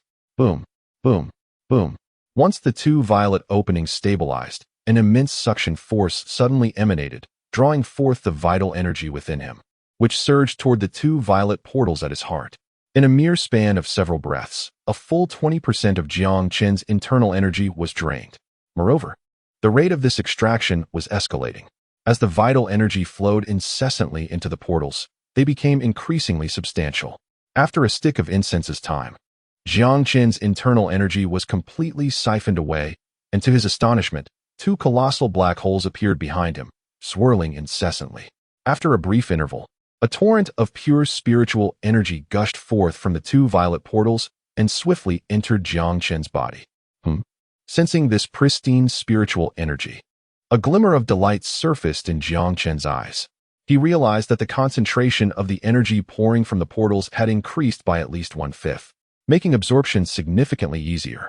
Within less than half a stick of incense, his previously depleted internal energy was fully restored. Buzz, buzz. Under Jiang Chen's command, the 2 enormous portals gradually diminished, ultimately vanishing into the void. Simultaneously, he was astonished to discover 2 swirling vortices had emerged at his heart, resembling the very portals that had just appeared. After pondering for a moment, Jiang Chen swiftly mobilized his internal energy, activating the 9 great vortices, and then began to stimulate the 2 portals within him. Buzz, buzz, buzz. Enhanced by the portals and the vortices, Jiang Chen felt his power surging dramatically. Although his realm had not changed, his combat capabilities had increased exponentially, leaving him utterly astonished. Previously, when activating all 9 vortices simultaneously, his combat strength would at most increase 5-fold. Yet now, with the addition of merely 2 portals, his power had escalated so significantly. With my current strength, I could stand a chance against a 7th-tier transformation realm expert. If I were to employ my heavy pupil, I might even slay a 9th-tier transformation realm powerhouse. At this moment, a glimmer of confidence shone in Jiang Chen's eyes. Furthermore, the energy he had been lacking was now fully replenished, enabling him to directly break through to the transformation realm upon exiting the Divine Source secret realm. At that juncture, his strength would ascend once more. 9 great portals. How truly exhilarating. Jiang Chen decided against further cultivation, as his resources had been nearly exhausted. Though he still possessed a frost lotus, Jiang Chen deemed the refinement of such an item to be a frivolous expenditure of time, especially with the imminent closure of the divine abyss. He had no desire to become ensnared within this mysterious realm. Resolute in his decision, Jiang Chen promptly advanced towards the stone door, pressing his arm against it as he slowly channeled the 9 transformations divine dragon technique. With a series of clicks, the stone door responded to his energy, gradually rising. Suddenly, a resounding boom echoed from behind him. Turning to glance back, Jiang Chen witnessed the stone tablet shatter violently, disintegrating into dust in mere moments. Without lingering in contemplation, he stepped out of the stone chamber. Surveying his surroundings, Jiang Chen realized he remained within the passageway. Just then, he distinctly felt a gentle breeze wafting across his cheek, carrying with it a hint of earthy scent. Upon noticing this, he promptly followed the direction from whence the breeze originated. As he ascended further, the sound of the wind intensified, and he could vaguely discern the rumble of thunder. It seems my intuition was correct. This indeed leads to the exit, he mused. Shortly thereafter, a glimmer of light pierced through the darkened entrance. However, just as Jiang Chen was about to emerge from the cavern, a group of individuals obstructed his path, their eyes brimming with murderous intent. Among them was none other than Chen Hong, who had fled not long ago. At that moment, although his cultivation remained suppressed at the pinnacle of the Divine Sea realm, his aura had grown considerably more formidable. The injuries he had sustained had also healed completely. Behind him, Yang Yi and others appeared invigorated, their eyes sparkling with excitement, clearly having amassed significant gains. To Jiang Chen's surprise, alongside Chen Hong stood several disciples of the Falling Cloud sect. Two of them were also at the pinnacle of the Divine Sea realm.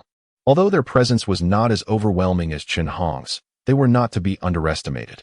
Chen Hong's gaze bore into Jiang Chen's, and upon confirming that only Jiang Chen stood before them, he exclaimed with eagerness, "We've captured a solitary one. What a stroke of fortune. Let us see who can save you this time." Jiang Chen met Chen Hong's gaze with unwavering resolve and replied coldly, "Chen Hong, as a core disciple of the Shuqing sect, how can you conspire with disciples of the Falling Cloud sect against your own comrades? Are you not afraid of the sect's retribution?" Chen Hong chuckled derisively. "Retribution? Once I eliminate you, today's events will remain buried, and no one will trace it back to me. Besides, the Shuqing sect will not endure much longer. Once the imperial forces are prepared, this sect will no longer hold any significance. The Tianxiang dynasty needs only one sect." Upon hearing this, Jiang Chen's eyes narrowed slightly. It was evident from Chen Hong's words that the Tianxiang dynasty appeared to be colluding with the Falling Cloud sect, intent on utterly extinguishing the Shuqing sect. Before Jiang Chen could formulate a response, Chen Hong spoke again. "You must be quite curious as to why I am sharing this with you." In response to Chen Hong's rhetorical question, Jiang Chen remained silent, offering no reaction.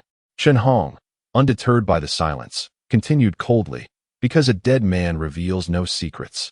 Even if you know much, it is of no consequence." With his enhanced strength and the fact that only Jiang Chen was present, Chen Hong felt a surge of arrogance. However, he managed to temper his exuberance. After stabilizing his emotions, he said solemnly, "Let us begin." Upon finishing his sentence, Chen Hong charged towards Jiang Chen, closely followed by Yang Yi and the others. Despite their disparaging remarks about Jiang Chen, none dared to hold back during the confrontation. After all, they had recently experienced the terrifying might of Jiang Chen firsthand. Underestimating him could lead to fatal consequences. With a buzzing sound, Chen Hong raised his hand to unleash a lethal strike, wielding a black iron sword as he swung it toward Jiang Chen. The blade emitted a continuous hum, and a fierce wave of sword energy surged forth. At this moment, Chen Hong employed a technique known as breaking the cloud's three blades, an intermediate-level martial skill of the mysterious tier, renowned for its formidable power. Having reached a high level of mastery, a single strike from this technique could split mountains and shatter the earth. Over several years of relentless training, Chen Hong had perfected the first blade to its utmost potential. Furthermore, during his first level of the creation realm, he had once slain a second-level ferocious beast using this very technique. It is worth noting that typically, beasts of the same realm are stronger than humans. Thus, his ability to slay one indicates the sheer might of this martial art. As Chen Hong charged forward, Jiang Chen showed no intention of evading. Instead, he met the oncoming blade with his fist.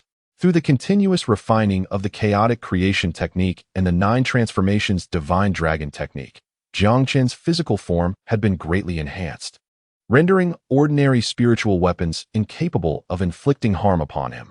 Clang! The long sword struck Jiang Chen's fist, producing a sharp sound, and a shockwave radiated outward. Witnessing Jiang Chen emerge unscathed, Chen Hong's expression shifted dramatically, his eyes filled with disbelief. Before he could react, a tremendous recoil surged back at him, forcing a muffled grunt from his lips. "Damn it, This guy has grown stronger again, Chun Hong exclaimed, retreating several steps under the immense force before finally regaining his footing. His breath now noticeably erratic. Following his warning, Yang Yi and the others intensified their attacks. Boom, boom, boom. In an instant, the corridor resonated with explosive sounds as Chun Hong quickly recalibrated his breath and charged forward once more, wielding his long sword. To his astonishment, within such a brief skirmish, two of his companions had already sustained severe injuries at the hands of Jiang Chen. Moreover, judging by Jiang Chen's leisurely demeanor, it was evident he had yet to unleash his full power. Chapter 110, Total Annihilation. Dominant Soul Search. Chun Hong's expression darkened as he gripped his blade tightly and charged forward once more. Yet, before he could draw near, a series of anguished screams erupted. Two disciples of the Falling Cloud sect were sent flying by Jiang Chen. In an instant, blood gushed forth from their bodies, the sound of shattered bones echoing ominously, while their chests caved in dramatically. A thunderous roar resonated through the air as the two men crashed heavily against the stone wall, scattering debris in all directions. The wall itself stained with crimson. At that moment, the two men struggled to kneel on the ground, their hands pressed against the earth, blood continuously spurting from their mouths, mingled with bits of their internal organs. Feeling the vitality within them rapidly depleting, the disciples of the Falling Cloud sect gritted their teeth against the pain coursing through their bodies and hastily retrieved numerous healing elixirs from their storage bags, swallowing them all in desperation. However, despair washed over them as they realized the severity of their internal injuries rendered these potions ineffective. They could merely prolong their lives for a fleeting moment. Chun Hong, too, sensed this grim reality.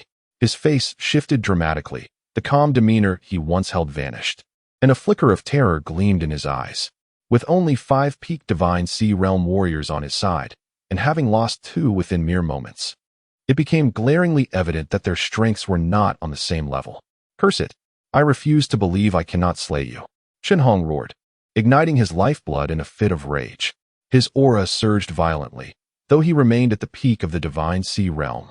The terrifying might he exuded rivaled that of the creation realm.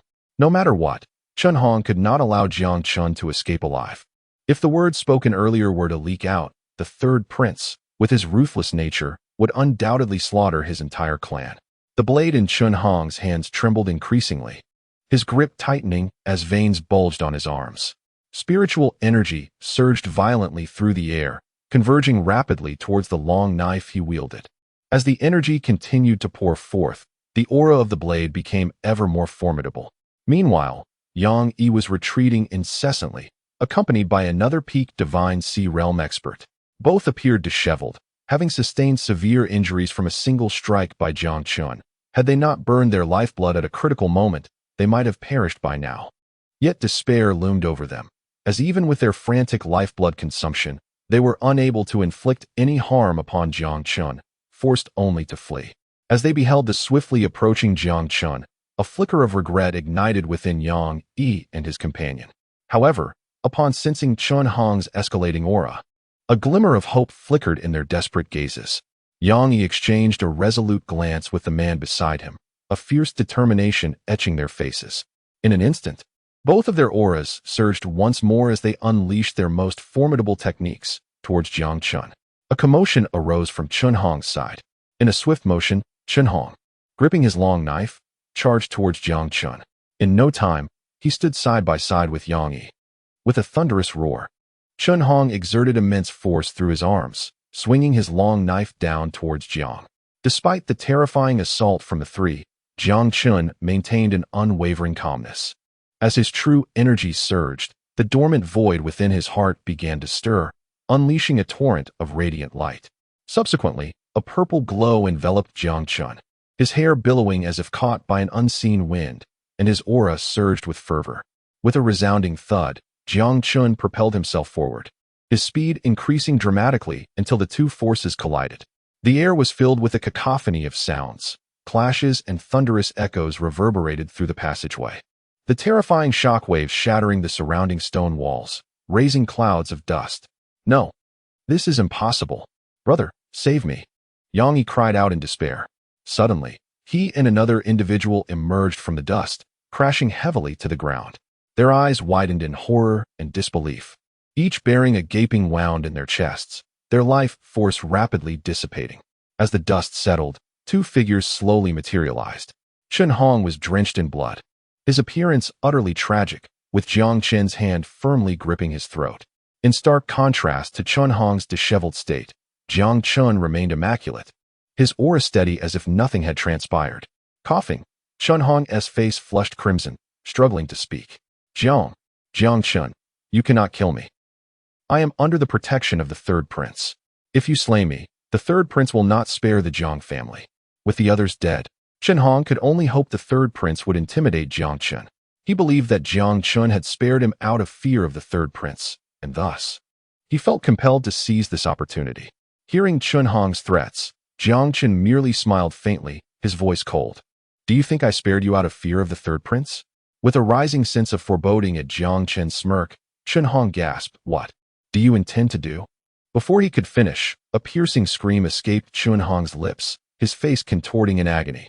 Realizing Jiang Chen was probing into his soul, he began to struggle frantically. However, under Jiang Chen's immense power, his resistance seemed futile, and soon he fell silent, his eyes devoid of life. With a thunderous sound, Jiang Chen cast Chen Hong's lifeless body aside, meticulously sifting through the fragments of information swirling in his mind. The situation aligned closely with his suspicions. It appeared that the royal family had forged some sort of accord with the Falling Cloud sect, conspiring to bring about the downfall of the Tianxiang sect. Once the Tianxiang sect was vanquished, a wealth of resources would become available. Moreover, the martial arts and techniques treasured by the Tianxiang sect were coveted by the royal family. Acquiring these legacies would significantly bolster their power. Regrettably for Jiang Chen, Chen Hong's limited knowledge, likely due to his status, yielded scant valuable intelligence. After thoroughly reviewing Chen Hong's memories and confirming the absence of critical information, Jiang Chen swiftly surveyed the battlefield before making his way towards the exit. As he stepped out of the passage, a resounding clap of thunder echoed through the sky, and torrential rain began to pour. To Jiang Chen's astonishment, the location of this exit was not far from the original entrance of the ancient tomb. However, that entrance had vanished without a trace. What puzzled Jiang Chen was that despite waiting for a considerable time, no one else emerged from the passage. Ultimately, he learned from the system that there was more than one exit, prompting him to depart from the area. Having resolved to leave, Jiang Chen proceeded toward the exit. This region lacked resources, and with the secret realm on the verge of closure, remaining here held no purpose. Yet, after only a short distance, he stumbled upon several corpses on the ground, their faces unmistakably belonging to those who had fled not long ago. These were done by my brothers, he deduced, recognizing the lingering aura on the bodies, which hastened his pace. As he continued onward, he discovered numerous more corpses.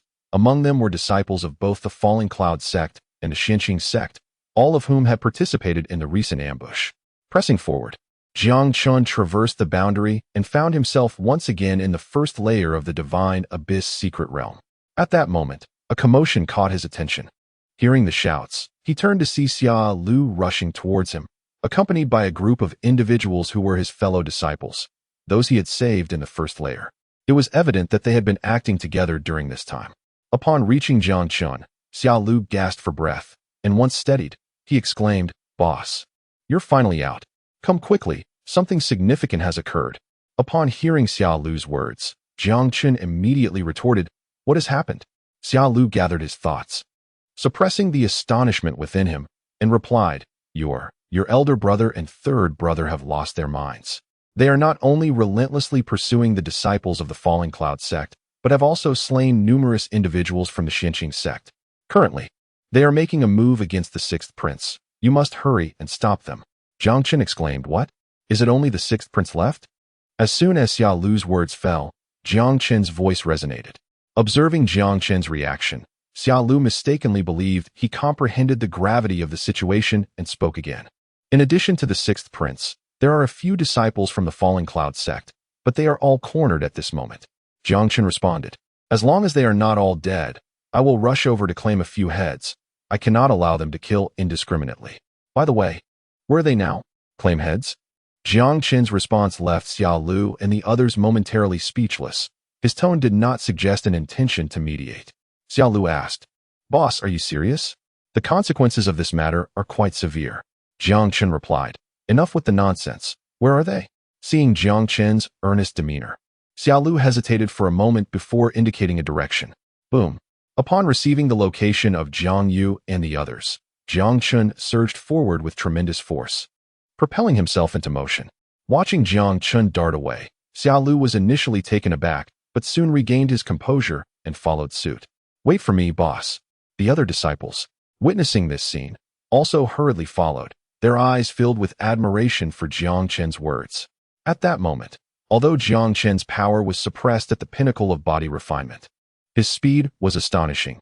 Each leap covered several dozen yards, bringing him ever closer to the scene of the incident. Boom. Before long, the sounds of battle reached Jiang Chen's ears. A group of individuals had encircled Jiang Yu and Jiang Daoxin, while Wang Ning and the sixth prince, Zhao Tiange, were making their escape towards the exit. Jiang Chen was puzzled as he had yet to spot Yin Shishue among them. Boom. Though the individuals surrounding them were at the pinnacle of body refinement, they could hardly withstand a few exchanges against Jiang Yu and Jiang Daoxin. Naturally, Wang Ning and Zhao Tiange were well aware of this. At present, they were merely stalling for time. As long as they escaped the Divine Abyss secret realm, their cultivation restrictions would be lifted, and they could seek refuge within their sect, allowing them to regain control of the situation. However, just as they had barely made progress, both suddenly halted, their expressions turning grim.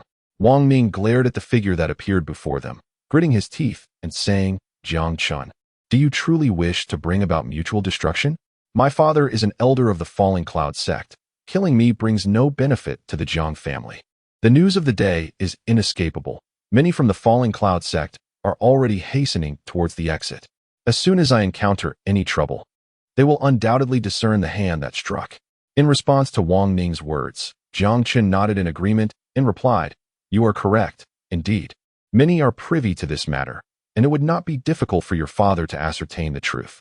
Upon hearing this, Wang Ning's expression brightened, believing his threats had taken effect. However, before he could utter another word, Jiang Chen interjected, But what of it? Even if I allow you to leave today, will you truly spare the Jiang family? With this declaration, Jiang Chen's aura surged dramatically. Wang Ning stammered, You. Without granting Wang Ning the opportunity to respond, Jiang Chen charged directly toward them. Witnessing Jiang Chen's resolute demeanor, Zhao Tiange and Wang Ning's faces paled in shock. Meanwhile, anguished cries echoed from behind, as those besieging Jiang Yu were swiftly vanquished.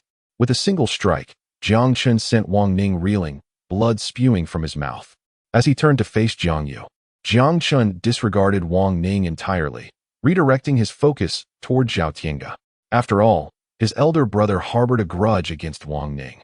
Some matters were best resolved by his own hand. Under Jiang Chen's penetrating gaze, Zhao Tiange instinctively took 2 steps back.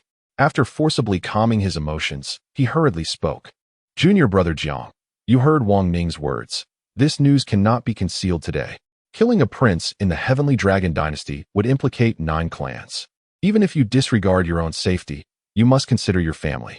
There is no need for matters to escalate to such a point. I am, after all, your senior brother. If you let me leave today, we can erase our grievances, and I will no longer interfere in your affairs with Princess Xiao. What do you think? In response to Zhao Tiange's entreaties, Jiang Chen merely smiled coldly, retorting, Do I strike you as a child of 3? The Falling Cloud sect has already been offended. What does it matter if I further antagonize the Heavenly Dragon Dynasty? Zhao Tiange's face turned livid. Despicable. This is intolerable. As Jiang Chen's words hung in the air, Zhao Tiange's countenance darkened, realizing that Jiang Chen's resolve to kill was unwavering. With that, Zhao Tiange swiftly produced a talisman, affixing it to his chest before turning to flee towards the exit. Under the talisman's enhancement, his speed surged, creating distance between him and Jiang Chen. However, Jiang Chen remained fixated on Zhao Tiange, and before he could escape far, he was once again obstructed. Chapter 112, The Soul Contract. Confronted by Jiang Chen, Zhao Tiange's expression darkened ominously, his aura intensifying as he prepared for the impending confrontation. Taking advantage of the rune's effects still lingering, he chose not to engage with Jiang Chen, but instead altered his direction and fled once more. However, before Zhao Tiange could escape too far, Jiang Chen swiftly closed the distance, delivering a powerful punch straight towards him. Damn it, Zhao Tiange exclaimed, feeling the terrifying aura emanating from Jiang Chen's fist. Without a moment's hesitation, he crossed his arms defensively over his chest. In an instant, the sound of shattering bones echoed, and a pained expression crossed Zhao Tiange's face as blood began to seep from the corners of his mouth. At that critical moment, the jade pendant around his neck emitted a green light, offering him protection. Yet, under the force of Jiang Chen's might, this protective barrier shattered almost immediately. Nevertheless, the brief respite afforded by the green shield allowed Zhao Tiange to evade a fatal blow from Jiang Chen. He was sent hurtling backward, crashing heavily into a nearby ancient tree, blood spurting forth in a sudden eruption. Without a moment's pause, Jiang Chen surged forward again, aiming a fist directly at Zhao Tiange's head. Faced with the incoming punch, Zhao Tiange's eyes widened in despair. With most of his bones shattered, he found himself unable to evade this lethal strike. Second brother, wait. Suddenly, Jiang Yu's voice rang out from behind. As Jiang Yu spoke, Jiang Chen instinctively withdrew his punch, halting mere inches from Zhao Tiange's head. Although he avoided the impact, the force of the punch still caused Zhao Tiange's cheek to sting. Panic washed over Zhao Tiange. He understood all too well that had that punch connected, it would have been fatal. After retracting his fist, Jiang Chen turned to see Jiang Daoxin clearing the battlefield while Jiang Yu approached, carrying Wang Ning, whose faint breath indicated his time was limited. With a casual toss, Jiang Yu discarded Wang Ning aside and spoke, "Let us spare this fellow for now. His life holds more value than his death." "What are your plans, brother?" Jiang Chen inquired. "If he perishes here, the royal family will undoubtedly retaliate, and with the addition of Luoyun's sect, Tianxiang sect would certainly be unable to protect the Jiang family. Therefore, Zhao Tiange cannot die now. However, we can place a soul curse upon him, which would allow us to gather intelligence." "That works as well," Jiang Chen agreed. It must be said, this was indeed a commendable strategy. The soul curse formed a master-servant contract. As long as Jiang Yu implanted the curse within Zhao Tiange, his life and death would rest solely in Jiang Yu's hands. Moreover, should Jiang Yu fall, Zhao Tiange would perish alongside him, while Zhao Tiange's demise would bear no consequence for Jiang Yu. Additionally, once the contract was established, Jiang Yu would possess an intimate understanding of Zhao Tiange's innermost thoughts. It can be said that the signatories hold no secrets from their sole contract master. Meanwhile, Zhao Tiange, listening to the conversation between Jiang Chen and the others, displayed a look of deep indignation on his face. As a prince of the dynasty, the thought that his life and death were now in the hands of others was unbearable. "Jiang Chen, you are courting your own demise," Zhao Tiange declared. Jiang Yu, however, disregarded Zhao Tiange's words and stepped closer, coldly stating, "You have two choices. Release the soul sea and allow me to plant the soul contract, or die right now." As these words fell, a palpable aura of murderous intent radiated from Jiang Yu, his gaze fixated on Zhao Tiange. Faced with Jiang Yu's menacing stare, Zhao Tiange ultimately chose the latter, to survive like an insignificant insect. As long as he lived, there was hope, should he perish. Even the death of the Jiang family would hold no significance. With Zhao Tiange's cooperation, the soul contract was signed with remarkable ease. Coughing, as the contract was finalized, Zhao Tiange's complexion grew even paler, blood spilling from the corners of his mouth once more. "All right, recover on your own. I will have more questions for you shortly," Jiang Yu instructed before striding towards Wang Ning. At that moment, Wang Ning, barely holding on, looked up at Jiang Yu with a face full of resentment as he struggled to speak. "Jiang Yu, my father will avenge me. The Jiang family will pay the price. None of you will escape," he uttered. With those words, a torrent of blood gushed from his mouth, and soon all vitality dissipated from his body. With his cultivation rendered useless, and knowing his demise was certain, Wang Ning chose to sever his own meridians. Just then, Xia Lu and his companions arrived, and upon seeing the corpses scattered on the ground, their faces were filled with shock. Xia Lu rushed to Jiang Chen's side, anxiously exclaiming, "This is troublesome. Many from the Falling Cloud sect have escaped, and we were unable to stop them. They certainly want to rest until they seek revenge. What should we do now?" Observing Xia Lu's worried expression, Jiang Chen calmly replied, "Do not fret. This matter does not concern you. If the Falling Cloud sect seeks trouble, it will be directed at us." Xia Lu responded, "Boss, you misunderstand. We are not afraid of being implicated. Furthermore, we have been targeting the disciples of the Falling Cloud sect during this time. making us accomplices as well. How can we possibly remain uninvolved at such a moment? As soon as Xia Lu finished speaking, the others chimed in agreement. Indeed, if it weren't for our senior brother's timely intervention, we would have perished at the hands of the Falling Cloud sect long ago. Regardless of the reasons, we stand by your side. Absolutely, we all support you, senior brother. The group of new students referred to Jiang Chen as their senior brother, especially in light of the sight of Zhao Tiange, who had been thoroughly beaten. Their admiration for him was palpable. At that moment, Jiang Chen caught a key phrase and could not help but inquire, "Black Hand? What underhanded tactics are you employing?" Upon hearing this, Xia Lu immediately became animated and excitedly began to recount their recent exploits. It turned out that during this period, they had been roaming in teams on the first level, showing no mercy to any disciples of the Falling Cloud sect they encountered. Xia Lu had been anxious to find Jiang Chen primarily due to Jiang Yu and his companion's aggression towards some fellow disciples of the Xianjing sect, fearing that the situation might escalate uncontrollably. However, upon learning Jiang Chen's stance, Xia Lu and the others decided to go all in. On their way to this location, they continued to target the isolated disciples of the Falling Cloud sect. They were acutely aware that their own strength was insufficient to assist Jiang Chen even if they caught up with him. Thus, they deemed it more prudent to eliminate a few more disciples of the Falling Cloud sect to prevent information from leaking out. Ultimately, they found that many were able to escape, and they could not eliminate them all, leading to a reluctant retreat towards Jiang Chen. As Xia Lu grew increasingly animated in his storytelling, Jiang Chen could not help but twitch his mouth in response. During this time, Zhao Tiange's injuries had healed considerably, and he slowly rose from the ground. Jiang Chen gestured lightly for Xia Lu to cease his narration, realizing that if he did not interrupt, Xia Lu might continue indefinitely. Acknowledging Jiang Chen's signal, Xia Lu halted, though a hint of lingering excitement remained on his face. It was evident from Xia Lu's rare behavior that they had chosen to align themselves with Jiang Chen, fully antagonizing the Falling Cloud sect. They were all in this together now.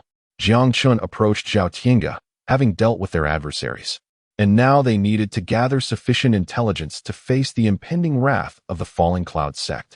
Standing before Zhao Tiange, Jiang Chen directly commanded, "Speak of all that you know, especially concerning the Xianjing sect."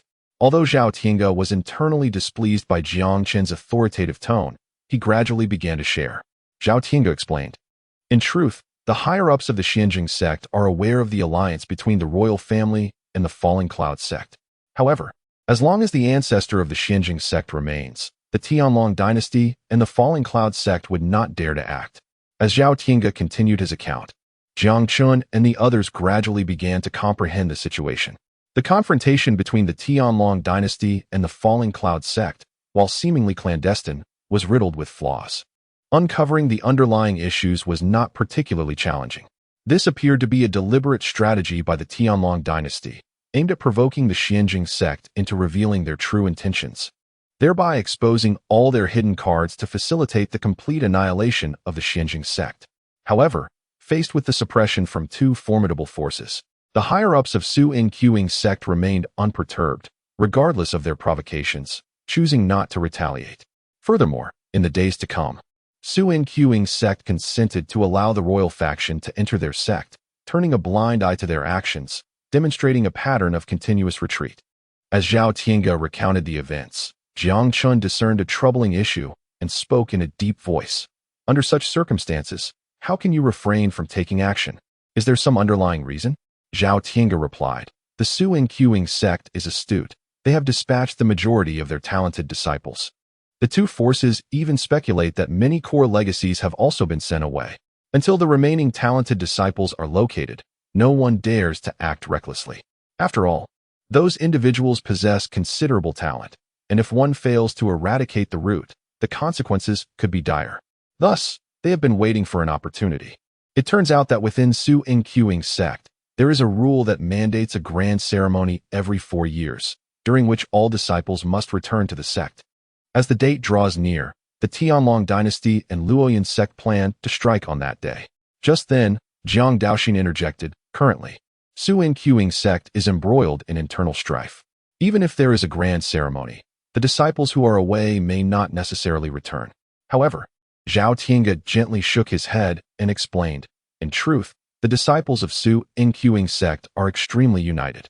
The current discord mainly arises because most are of royal lineage, leading to this situation. Take Duan Feng's attitude as an example. It is precisely due to the strong cohesion among Su Inquing sect disciples that the royal faction harbors misgivings and chooses to act against them. Moreover, do not be misled by the elders' apparent indifference. Su Inquing sect is renowned for its fierce protection of its own. As the revelations continued to unfold, Jiang Chen and his brothers exchanged knowing glances, a slight smile gracing their lips. After a brief discussion, Jiang Chen turned to Xiao Lu and the others and said, "Once we exit the Shun Yuan secret realm, Luoyun sect will undoubtedly seek to trouble us. It would be wise for you to leave first to avoid being implicated." Though Xiao Lu and the others had also slain disciples of Luoyun sect, they primarily targeted outer sect disciples, who likely would not pursue the matter further. In contrast, Jiang Chen and his companions had not only eliminated numerous core disciples, but had also taken down Wang Ning, ensuring that Luoyun sect would not relent easily. Therefore, Jiang Chen wished to spare his younger brothers from any repercussions. However, as soon as Jiang Chen finished speaking, Xiao Lu quickly interjected, "Boss, we are not afraid. If it comes to it, we will die together. After all, you saved my life." "Indeed, Brother Jiang, there is no need to say more. Without you, we would have perished at Luoyun sect long ago. We fear not death." Observing the resolute expressions on their faces, Jiang Chen nodded slightly, refraining from further persuasion. Jiang Chen, "Very well, everyone, take a moment to recuperate. We shall set forth after half a stick of incense." As Jiang Chen spoke, each individual sought a position to mend their wounds, and a profound silence enveloped the surroundings. "Ah, Daoxin, what are the resources you promised me? Surely, it is time to deliver now?" At that moment, Deqing's voice broke the stillness. Jiang Chen turned to see that Deqing was engaged in a dispute with Jiang Daoxin over the spoils, adamantly presenting its case. Observing this scene, Jiang Chen and Jiang Yu approached, soon standing before Jiang Daoxin. Upon noticing their proximity, Jiang Daoxin's eyes sparkled with recognition, and he promptly handed one storage bag to Deqing while extending the remainder towards Jiang Chen and Jiang Yu, murmuring, "I have given you yours. These belong to my elder brothers. There is none for you." "Deqing, what a scoundrel you are." Jiang Chen, however, did not accept the storage bag offered by Jiang Daoxin, instead allowing Jiang Yu to take it. Having exhausted the opportunities to benefit from others' gifts, acquiring those items would yield no critical rewards. It was more prudent for Jiang Yu to utilize them for alchemical purposes, maximizing their value. After a moment of contemplation, Jiang Chen produced a golden spider egg and presented it towards Jiang Daoxin. "Daoxin, this is for you." As Jiang Chen's back faced the others and the distance was considerable, few noticed this exchange. Jiang Yu's eyes widened in astonishment upon seeing the golden spider egg. Before he could utter a word, Deqing interjected, "Is that not one of the 10 ancient fiends? The devouring sky demon spider? Where did you come across such an artifact?" Realizing the significance of the golden spider egg, Jiang Daoxin immediately understood that it was exceptional. Otherwise, Deqing would not exhibit such a reaction. The mere mention of the 10 fiends sounded impressive. Jiang Daoxin, "Second brother, this item is far too precious. You should keep it for yourself." Just then, as soon as Jiang Daoxin finished speaking, Deqing chimed in again. "Little Daoxin, the devouring sky demon spider is most suited for you. Only you can unlock its full potential. Do not squander your second brother's goodwill." Seeing Deqing's earnest persuasion, Jiang Chen added, "Accept it. Deqing speaks the truth. It is most fitting to have it by your side. Jiang Yu, Daoxin, do accept it." Faced with the unanimous encouragement from her two elder brothers, Jiang Daoxin hesitated momentarily before reaching out to take the spider egg. Chapter 114, The Void King Beast, the Void Spear. After receiving the spider egg, Jiang Daoxin's eyes brimmed with curiosity. As she sensed the powerful heartbeat emanating from it, her expression transformed into one of astonishment and contemplation. Jiang Daoxin could not help but inquire, "Second brother, what should we do next? Is it enough to keep it by our side?" Upon hearing Jiang Daoxin's question, Jiang Yu and the others turned their gaze towards Deqing, who was capable of recognizing the devouring demon spider at first glance, indicating his substantial knowledge. Noticing their scrutiny, Deqing showed no signs of concealment. Turning to Jiang Daoxin and stated, The devouring demon spider is about to hatch. You need to extract 3 drops of your life essence and directly drop them onto this spider egg. You will naturally establish a connection at that moment. Moreover, with my soul incantation, this spider will regard you as its closest companion. However, at this juncture, Diqing paused. Jiang Daoxin pressed, however, what? Diqing replied, I possess 2 types of soul contracts. It is up to you to decide which one you wish to choose. Oh, Diqing's words immediately sparked curiosity in Jiang Daoxin, prompting him to ask, what are the differences between these 2 soul contracts? Diqing explained, the first is a contract soul bond, akin to a master-servant relationship. Even if the devouring demon spider is vanquished by another, you will not suffer harm. However, its innate potential will be difficult to enhance again. Jiang Daoxin inquired. And the second? Diqing continued. The second is a symbiotic soul bond, where your lives are intertwined. The innate talent of the devouring demon spider will increase in tandem with your own strength. Upon signing this contract, you and the spider will complement each other, growing together. As Diqing's words concluded, a hint of hesitation flickered across Jiang Daoxin's face. After a moment's contemplation, his gaze solidified with resolve. I choose the second option, he declared. Diqing acknowledged, have you made your decision? Once you sign this contract, although you will not perish directly upon the spider's death, the backlash you will experience is formidable. Jiang Daoxin affirmed, I have made my decision. I will select the second option. Observing the determination in Jiang Daoxin's expression, Diqing nodded slightly, transmitting the secrets of the symbiotic soul contract to him. Subsequently, Jiang Daoxin extracted 3 drops of his vital blood, letting them fall upon the golden egg. As the essence made contact, it was immediately absorbed, establishing an instantaneous connection. At that moment, Jiang Daoxin felt an inexplicable fondness emanating from the egg. After absorbing the 3 drops, the aura surrounding the golden egg intensified significantly. Diqing remarked, Kid, it is time. You may now proceed to sign the symbiotic soul contract. Following Diqing's cue, Jiang Daoxin expelled another drop of blood, using his finger to draw intricate symbols. Gradually, a peculiar rune emerged, inscribed upon the shell of the giant egg, swiftly melding into it. As the rune vanished, Jiang Daoxin distinctly sensed his heartbeat resonating with the spider egg, synchronizing in rhythm. Meanwhile, news reached Jiang Chen. Congratulations to the host for delivering the devouring sky demon spider egg, triggering a 10,000-fold critical reward, and receiving a golden void king beast cub, along with a fortune value of 10,000, accompanied by the bound divine weapon, the void spear. The void king beast is the foremost among the 4 supreme mythical creatures, wielding the power of space, capable of traversing freely through the void. An adult Void King beast can create its own realm and transform itself into seeds, possessing strength comparable to that of an ancient emperor.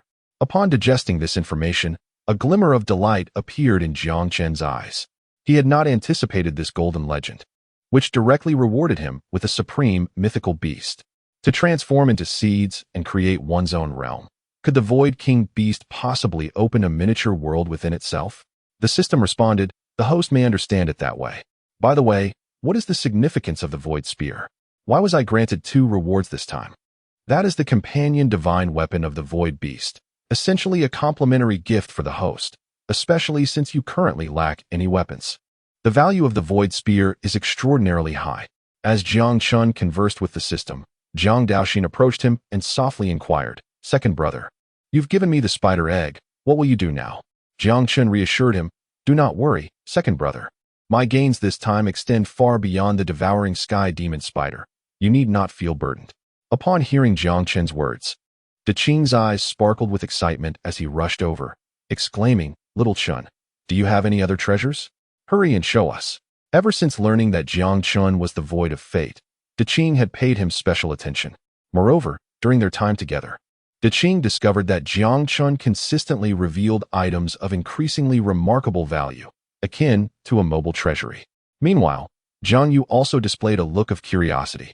In response to the inquisitive gazes of Jiang Yu and the others, Jiang Chen softly replied, Now is not the appropriate time for such discussions. We shall converse further after we exit. Jiang Yu nodded in agreement.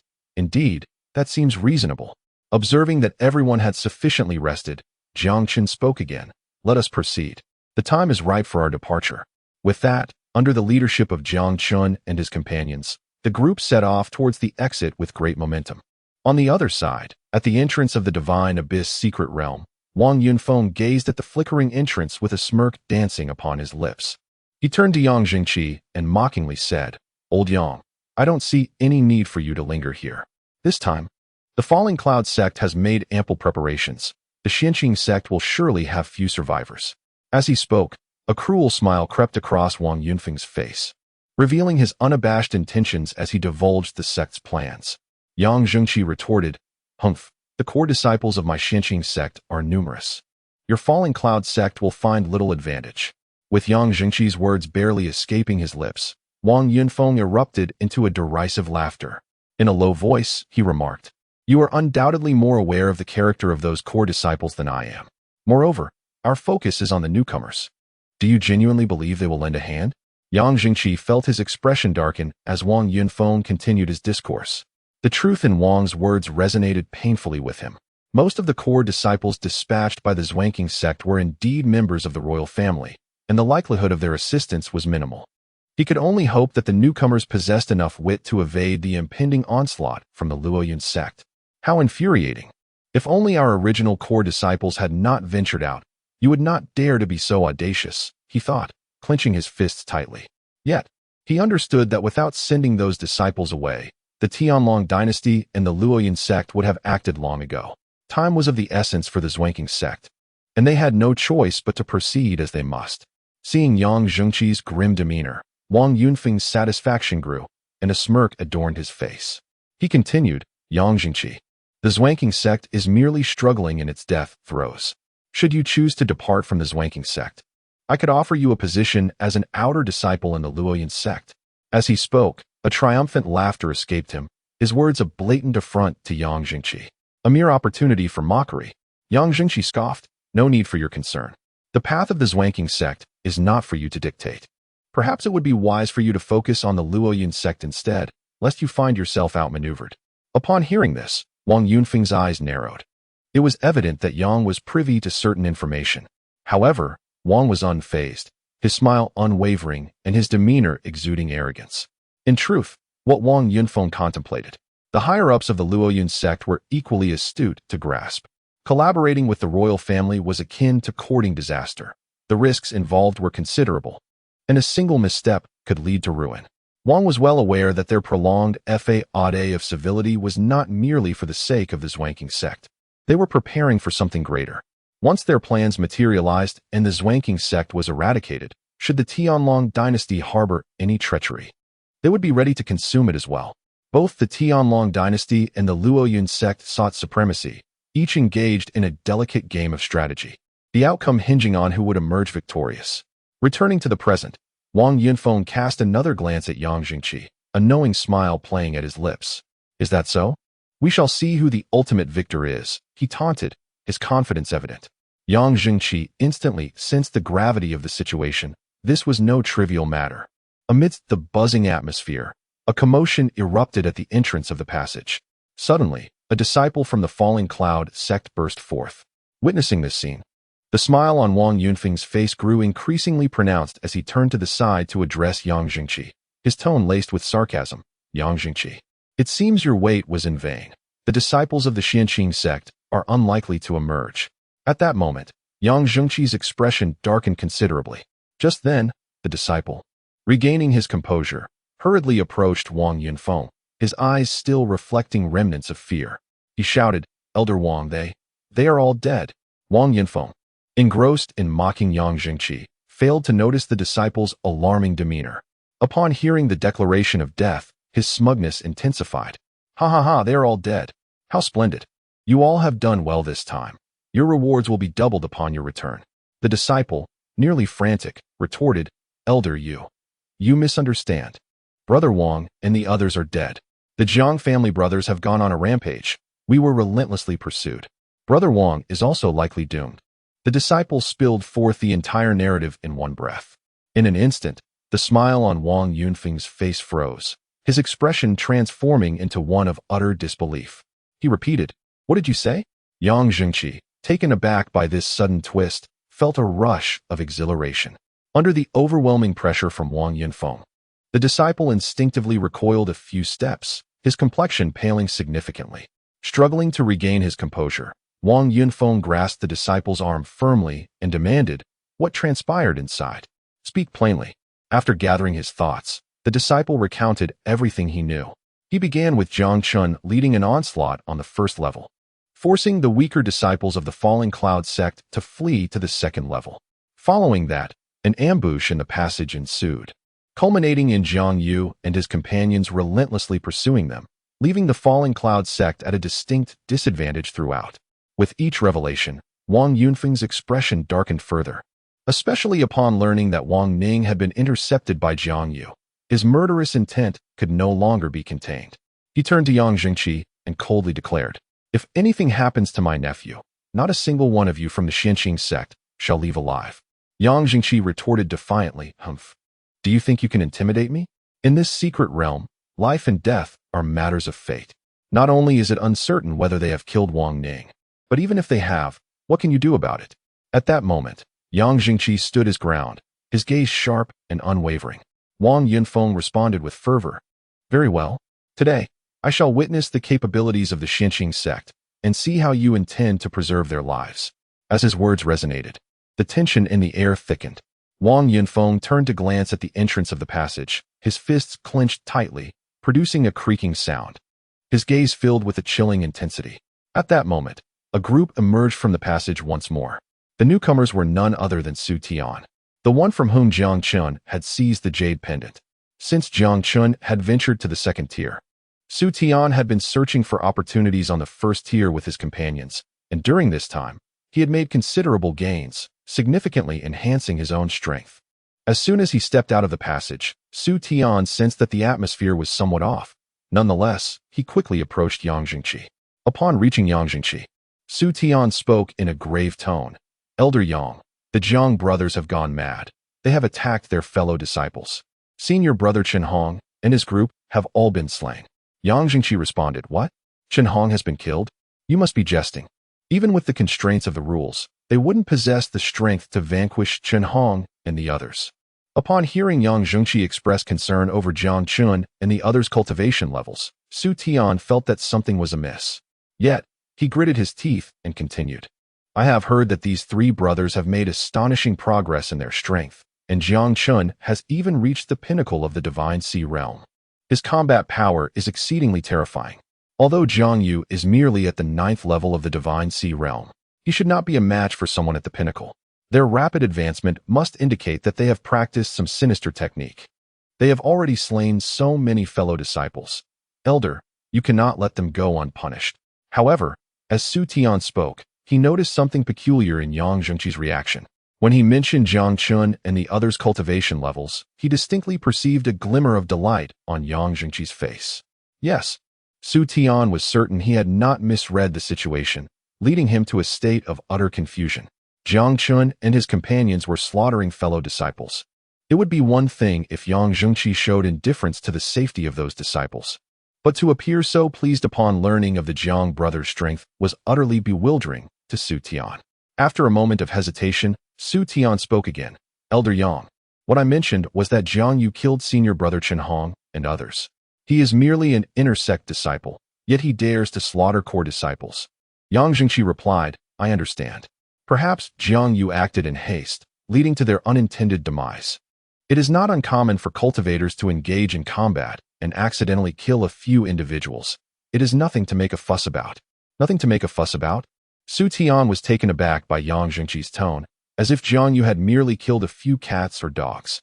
The moment those words escaped Yang Jingqi's lips, both Su Tian and Wang Yunfeng were left in sheer astonishment.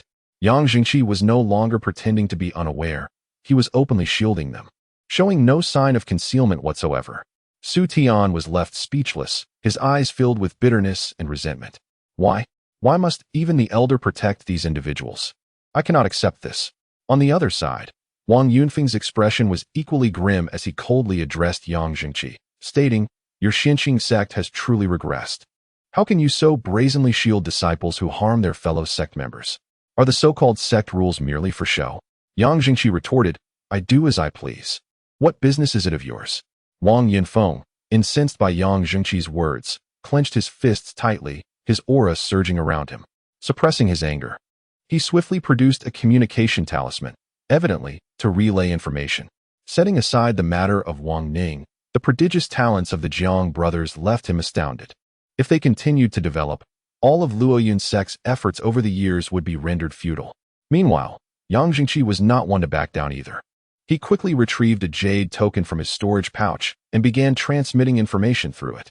The reason he was so invested in the Jiang brothers was quite clear. Before their arrival, the sect leader had explicitly instructed him to protect the Jiang brothers at all costs. Now that the Jiang brothers were shining so brightly, he could not allow them to come to harm. As for Chen Hong, being a member of the royal family, his demise was inconsequential.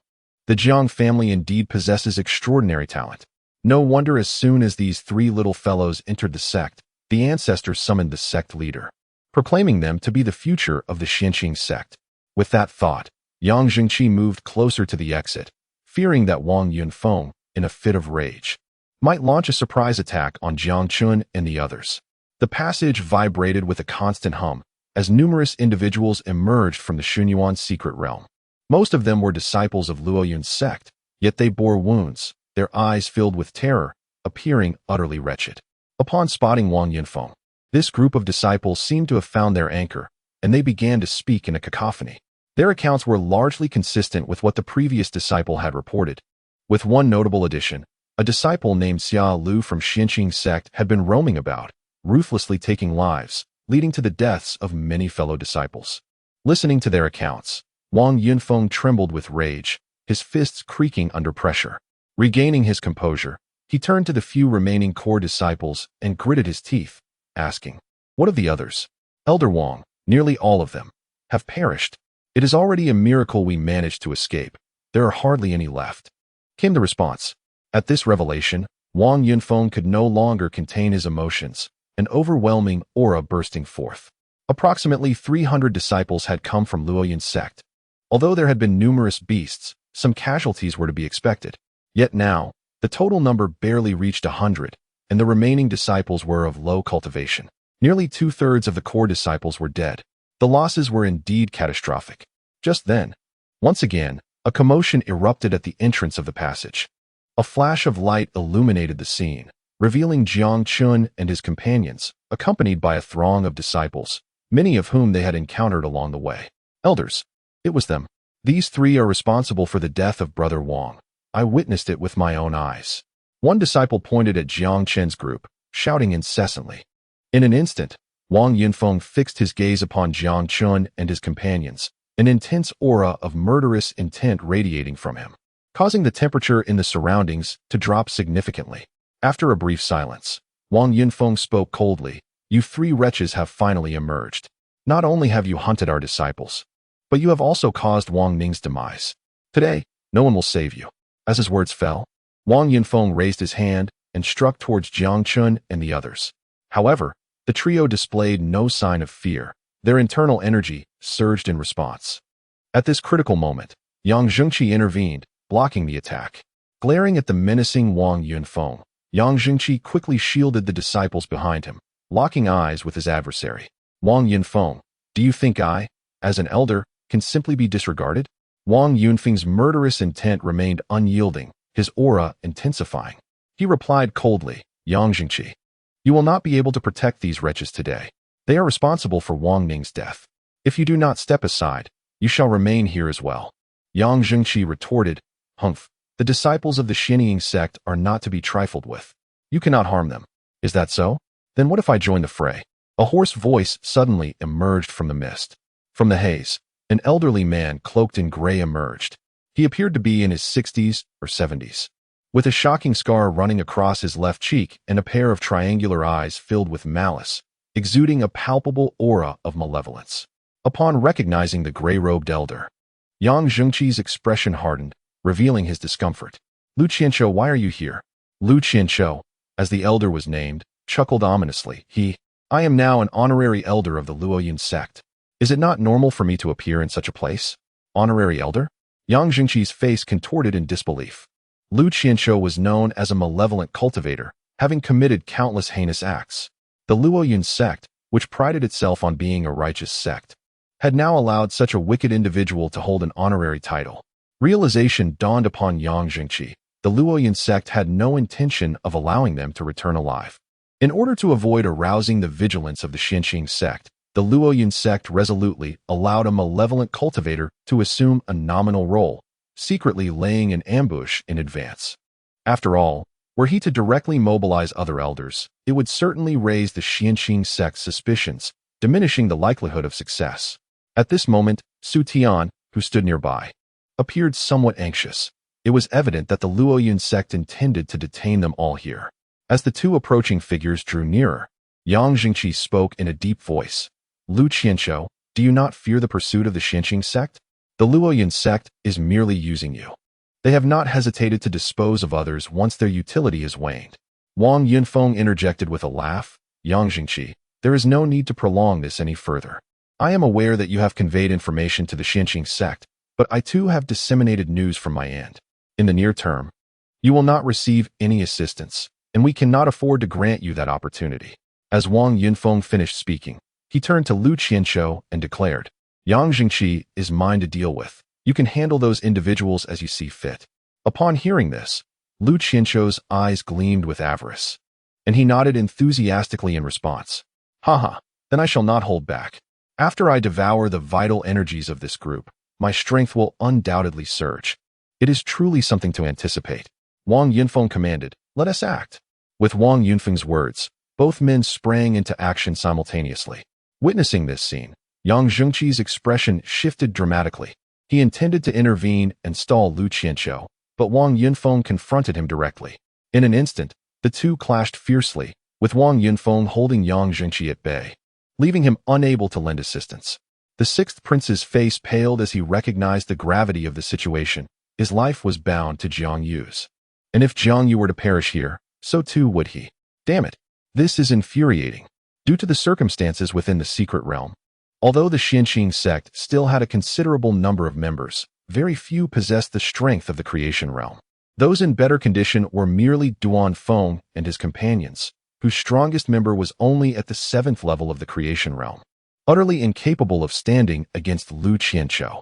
The earthly paradise realm could harness the power of heaven and earth, rendering the creation realm powerless in comparison. Fortunately, while many disciples of the Luoyan sect stood behind Lu Qianqiu, there were not many strong individuals among them. However, with one earthly paradise realm cultivator leading the charge, the situation appeared dire, with no chance of survival. Yet, at that moment, Jiang Chen and Jiang Yu took a step forward. With their backs to the crowd, Jiang Chen spoke in a grave tone. We shall deal with this old scoundrel. The rest is entrusted to you. The crowd was immediately engulfed in expressions of astonishment. Jiang Chen was merely at the pinnacle of the divine sea realm, yet he dared to confront someone of the cave heaven realm. Was this not tantamount to courting death? However, before anyone could voice their concerns, Jiang Daoxin was the first to respond, reassuring, Elder brother, do not worry, we shall handle the others. With a resounding declaration, Jiang Daoxin brandished his long knife and charged forward. This blade was a recent acquisition from a hard-fought battle. Although it appeared unremarkable, it was significantly heavier than other weapons, making it reasonably effective in combat. Seeing Jiang Daoxin leap into action, Xiao Lu was not to be outdone and promptly exclaimed, Brothers, let us fight. At his call, the group of disciples surged forward, driven by a blind trust in Jiang Chen and his companions. Since they believed they could deal with Lu Qianqiu, they felt assured that they could handle the lesser threats. Long Outyin led several core disciples into the fray, clashing with the remaining core members of the Falling Cloud sect. Duan Feng swiftly approached Jiang Chen and his companion, clearly intending to fight alongside them. Despite Jiang Chen and his partner's formidable strength, the disparity in their realms weighed heavily on Duan Feng's heart.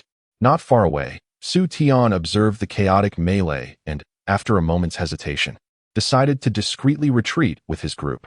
Meanwhile, upon noticing that two divine sea realm cultivators intended to confront him, Lu Qianqiu was consumed by rage, his expression turning ominously cold. He intoned, truly unaware of the peril you invite. With that, he raised his hand and struck towards Jiang Chen. At that moment, Jiang Chen's eyes began to change. Lu Qianqiu's movements appeared to slow considerably, allowing Jiang Chen to perceive every flaw in his attack. Big brother, target his left cardiac chamber. Jiang Chen instructed. Senior brother Duan, aim for his waist. As he spoke, a war spear materialized in Jiang Chen's grasp, and he swung it towards Lu Qianqiu's right shoulder. This spear, known as the Void Spear, exuded an ancient aura, as if it had been sealed away for an eternity. However, Jiang Chen felt perplexed. The system had declared it a divine artifact, yet aside from its weight and somewhat imposing design, it resembled an ordinary weapon. Simultaneously, as Jiang Chen issued his commands, Jiang Yu wasted no time. His long sword erupted with a fierce sword aura, striking towards Lu Qianqiu's left cardiac chamber. Duan Feng, adhering to Jiang Chen's directives, also launched an attack on Lu Qianqiu. Confronted with the simultaneous assault from three directions, Lu Qianqiu found himself at a loss. Damn it, what is happening? After a powerful clash, the high-ranking Lu Qianqiu was forced to retreat several steps.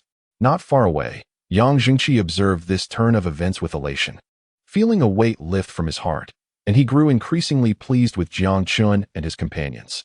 Wang Yinfeng, Lu Qianqiu, what are you doing? Can't you handle a few insignificant foes? Upon hearing these words, Lu Qianqiu felt a twinge of embarrassment. He replied in a deep voice. It was merely a moment of carelessness. I shall deal with them at once. As soon as he finished speaking, Lu Qianqiu unleashed his full prowess and launched a renewed assault on the three adversaries, an overwhelming aura enveloping the arena.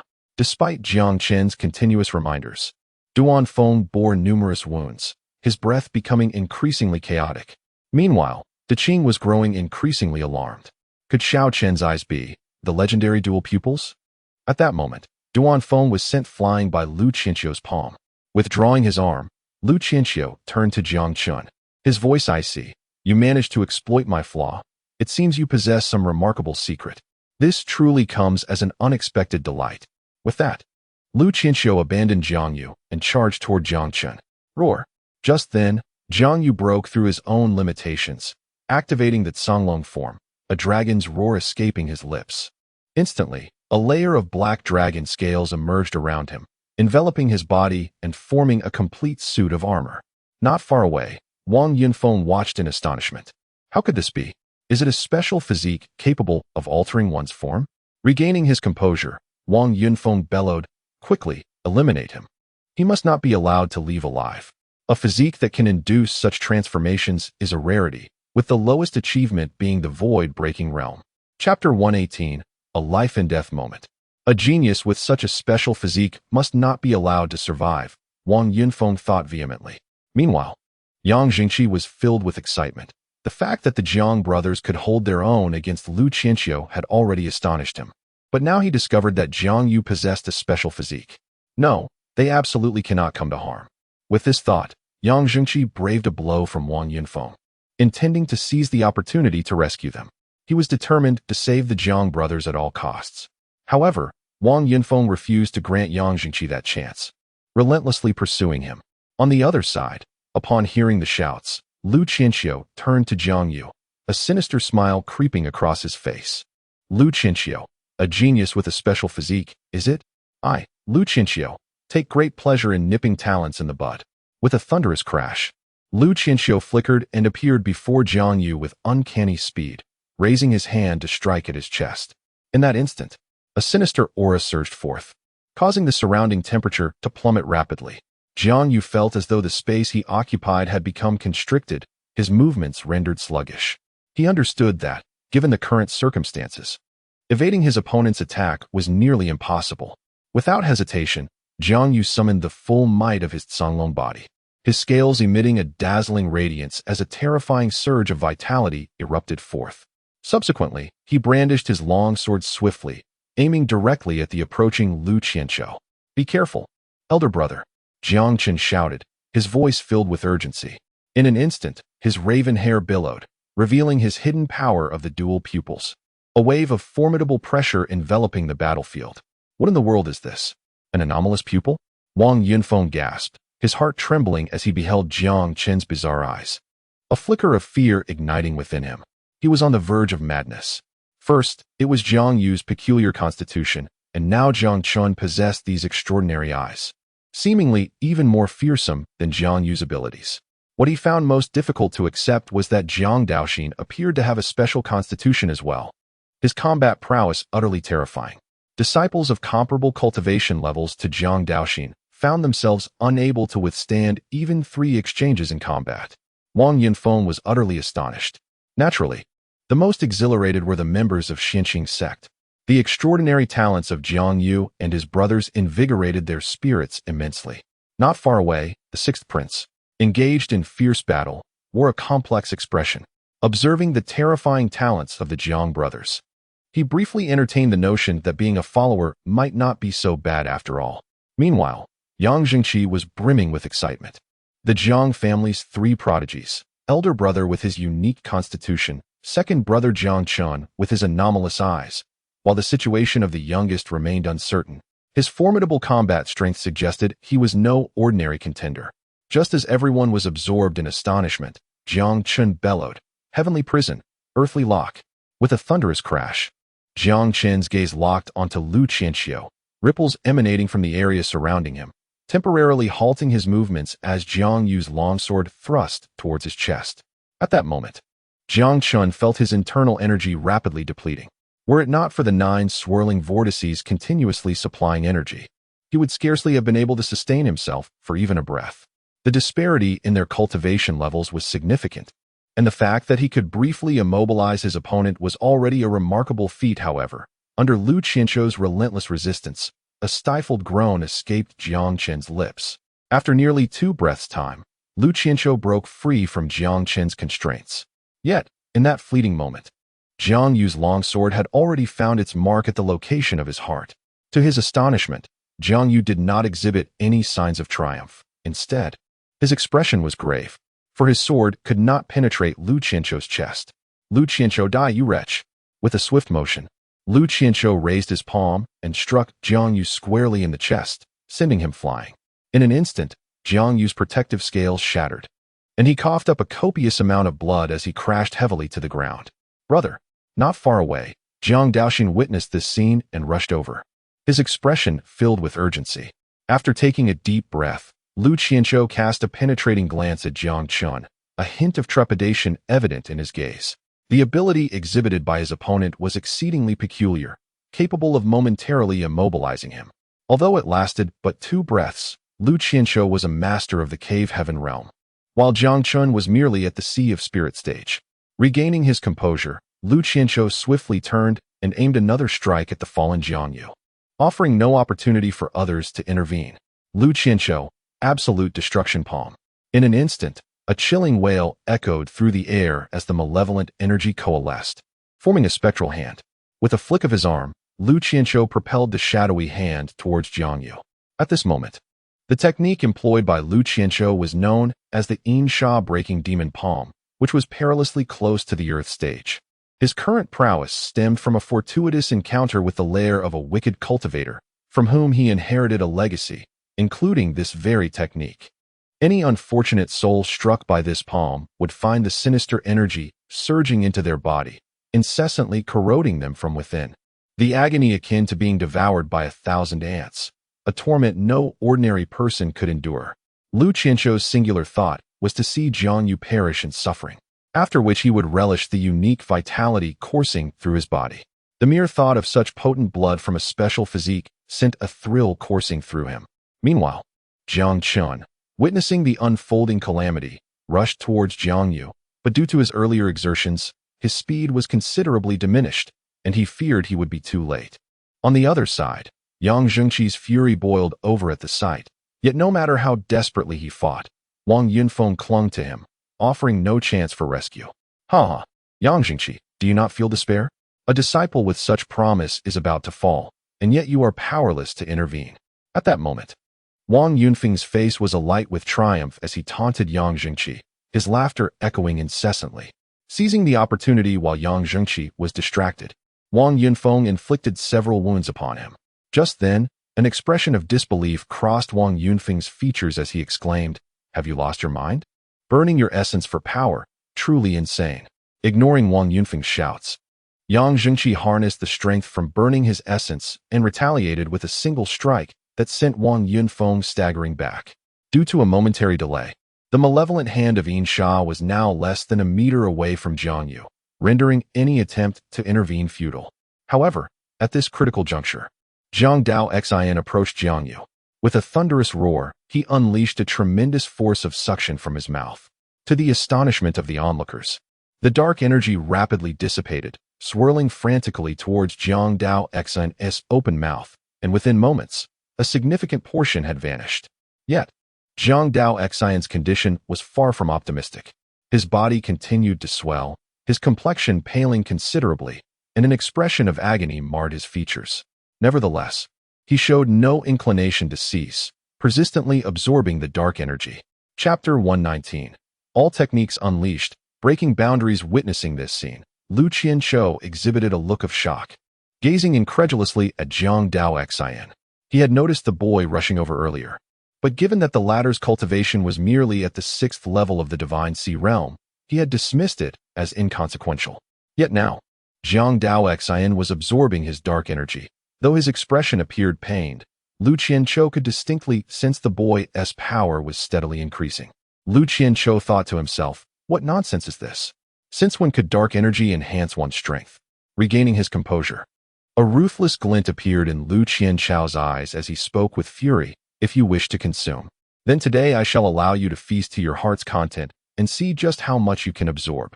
With that declaration, Lu Qianqiu prepared to strike again. At that moment, Lu Qianqiu abruptly shifted his direction, swiftly unleashing a palm strike towards his rear. A terrifying aura surged forth instantaneously. Boom! After a resonating explosion, Lu Qianqiu retreated several steps, a grave expression etched on his face as he fixed his gaze upon Yang Zhengqi before him. In a low voice, he remarked, burning one's essence to gain strength, you are truly willing to risk everything. However, the more you do so, the less I can allow these three to leave alive today. As he spoke, Lu Qianqiu turned slightly to glance at Jiang Daoxin, who was gasping for breath nearby. At this moment, Jiang Daoxin appeared in dire straits. His face was deathly pale, and blood was ceaselessly spilling from his mouth. Yet Lu Qianqiu could acutely sense that the dark energy was being rapidly refined by this boy, whose swollen form was slowly diminishing. The notion that one could devour dark energy to enhance their own cultivation was unprecedented for Lu Qianqiu. Most importantly, he himself was at the celestial realm, and despite Jiang Daoxin absorbing such a vast amount of dark energy to shield Jiang Yu from harm, he had not exploded. It was evident to any discerning individual that his physique was extraordinary.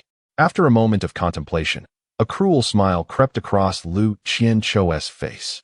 Coldly, he remarked, within such a small family, two extraordinary physiques have emerged. One possesses naturally unique eyes. My curiosity about the Jiang family grows ever deeper. Once I have dealt with you, I shall personally visit the Jiang household. Perhaps by consuming the entirety of their blood, I can transcend to an even higher realm. With a hearty laugh, Lu Qianqiu expressed his delight, while Yang Zhengqi, standing nearby, felt no concern. The adversary relied on burning their essence for power, which could not be sustained for long. All he needed to do was buy time. However, Lu Qianqiu failed to notice the murderous intent glimmering in the eyes of Jiang Chen and his companions when he mentioned confronting the Jiang family. Seizing the opportunity, Jiang Chen swiftly approached Jiang Yu, aiding him to his feet. Elder brother, are you unscathed? Jiang Chen inquired. I am well enough, Jiang Yu replied.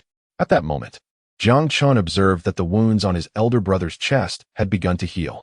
Just then, Wang Yunfeng arrived, surveying the scene of disciples being mercilessly slain. His eyes filled with a chilling resolve. Lu, leave this old rascal, Yang Zhengqi, to me. You must swiftly eliminate these three wretched beings. If we delay further, their reinforcements will arrive.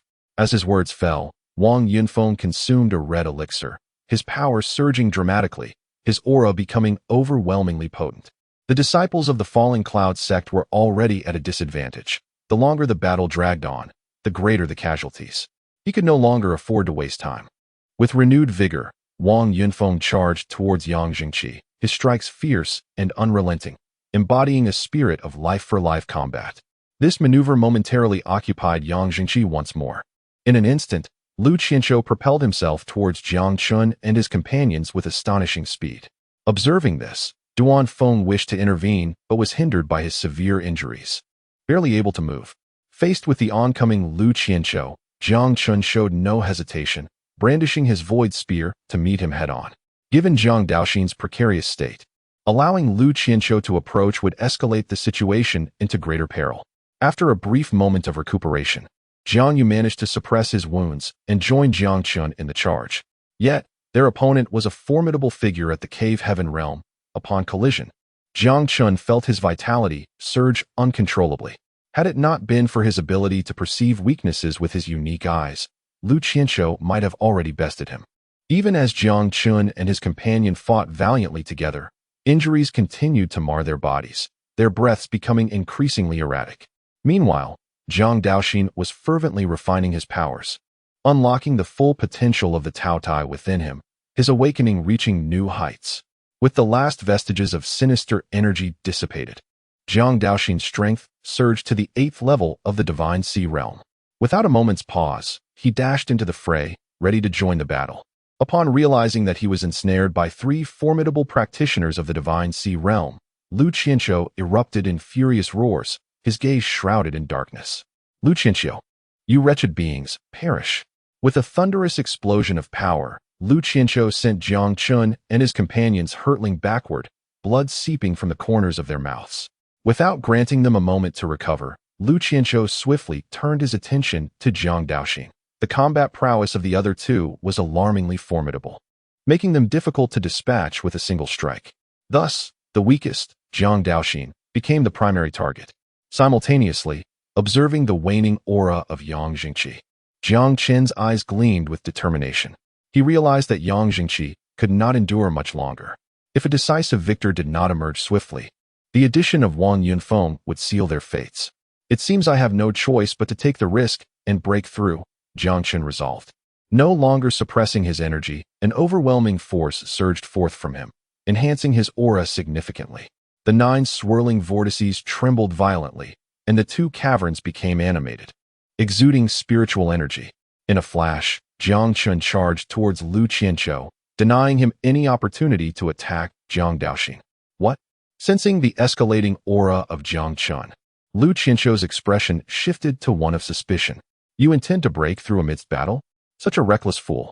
One must understand that breaking through is a monumental event for a cultivator, typically undertaken in solitude to avoid external disturbances.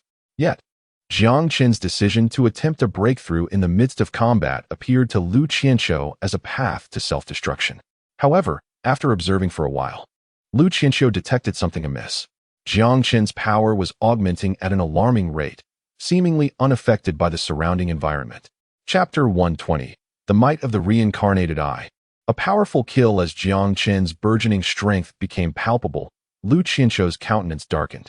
Coldly, he declared, even if you break through to the creation realm, you shall not leave here alive today. I shall not grant you the opportunity to ascend. With a swift motion, Lu Qianqiu produced a soul banner from his robes and hurled it towards Jiang Chen. Instantly, countless vengeful spirits surged forth, shrieking as they charged at him. Witnessing this, Jiang Yu's expression shifted dramatically. Should the vengeful spirits approach Jiang Chen, the likelihood of him succumbing to inner demons loomed large, potentially leading to a catastrophic demise. Without hesitation, Jiang Yu unleashed a thunderous dragon roar, releasing a wave of sound that surged toward the oncoming spirits. At that moment, Jiang Yu employed the secret technique inherited from the Azure Dragon body, the Azure Dragon's roar. With a resounding explosion, countless vengeful souls shattered in the void under Jiang Yu's sonic assault, vanishing without a trace. However, as soon as these souls dissipated, numerous others reappeared within the soul banner. And Lu Qianqiu grinned at Jiang Chen with derision, declaring, futile efforts. Over the years, I have slain countless beings, collecting their souls. The vengeful spirits within this banner number in the thousands. You cannot eradicate them all.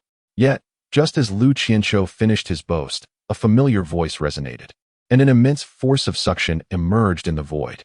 The vengeful souls erupted in screams, their malevolent gazes betraying a flicker of fear. Regardless of their desperate attempts to escape, they were inexorably drawn downward, swiftly engulfed by Jiang Chen.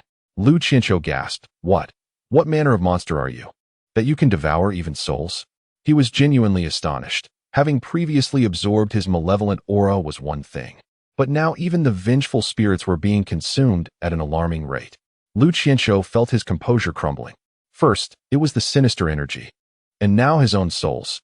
He sensed that this being could devour anything. Instinctively, Lu Qianzhou summoned the soul banner back to him. These souls were hard-earned. If this young man consumed them all, it would be a monumental loss.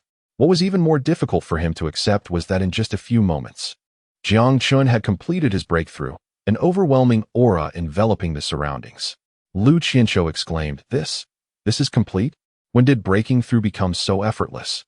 Not only Lu Qianzhou, but even Yang Jingqi, who stood nearby, was taken aback, primarily due to the casualness of Jiang Chen's breakthrough.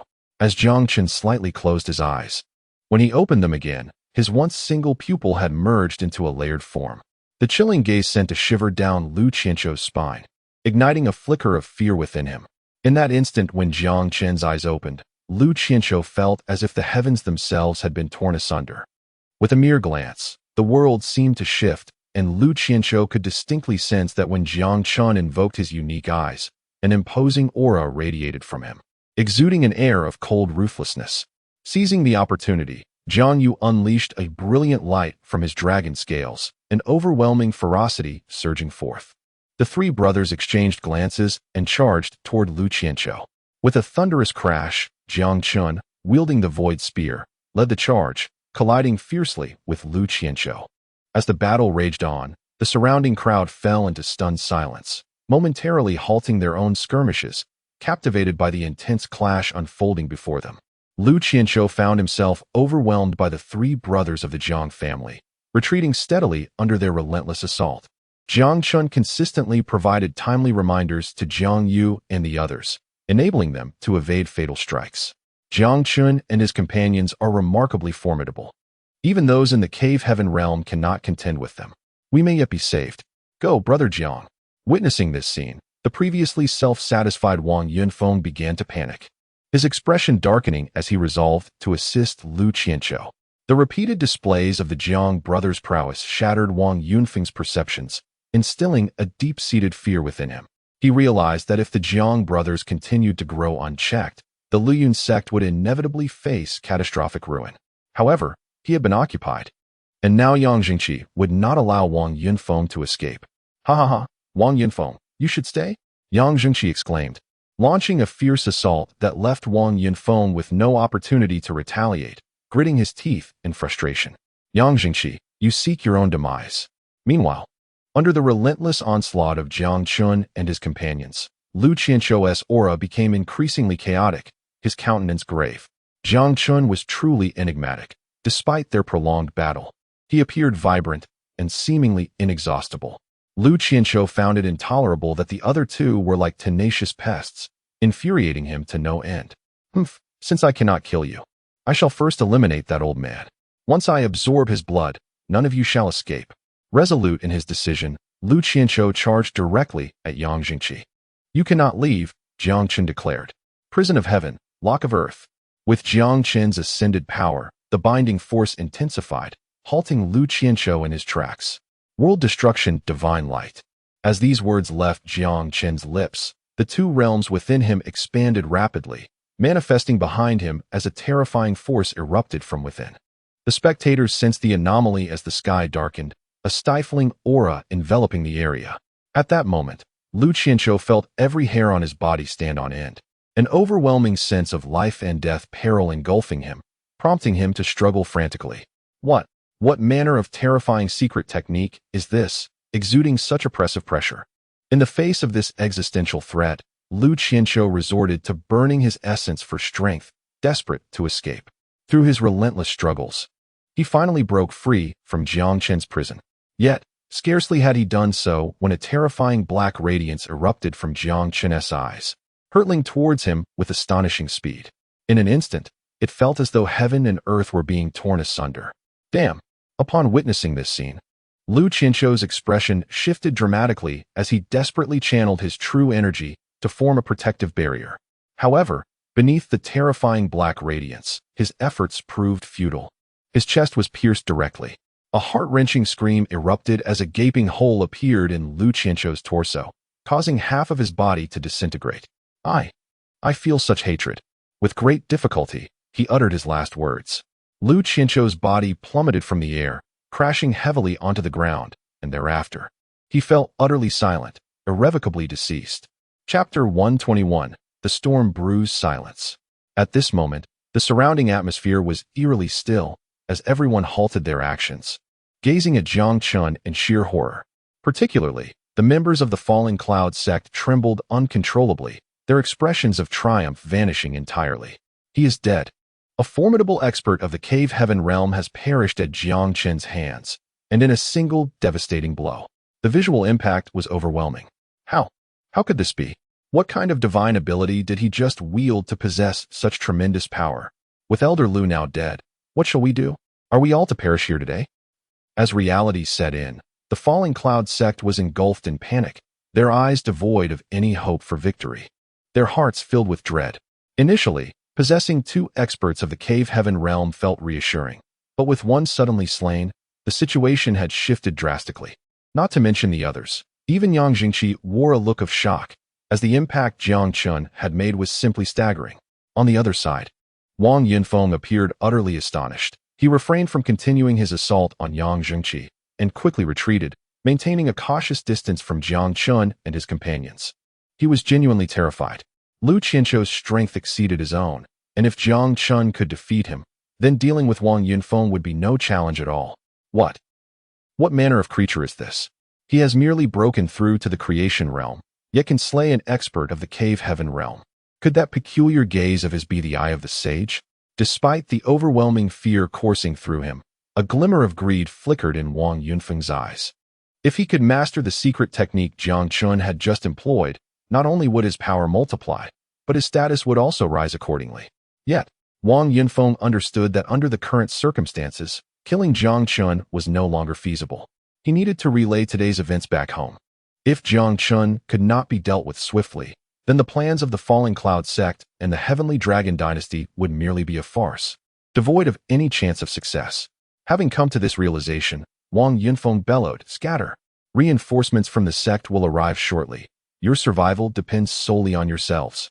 Boom. As his words echoed through the air, Wang Yunfeng swiftly activated his vital energy, soaring into the air as he shot towards the dense forest. With his departure, the remaining disciples of the Falling Cloud sect scattered in all directions.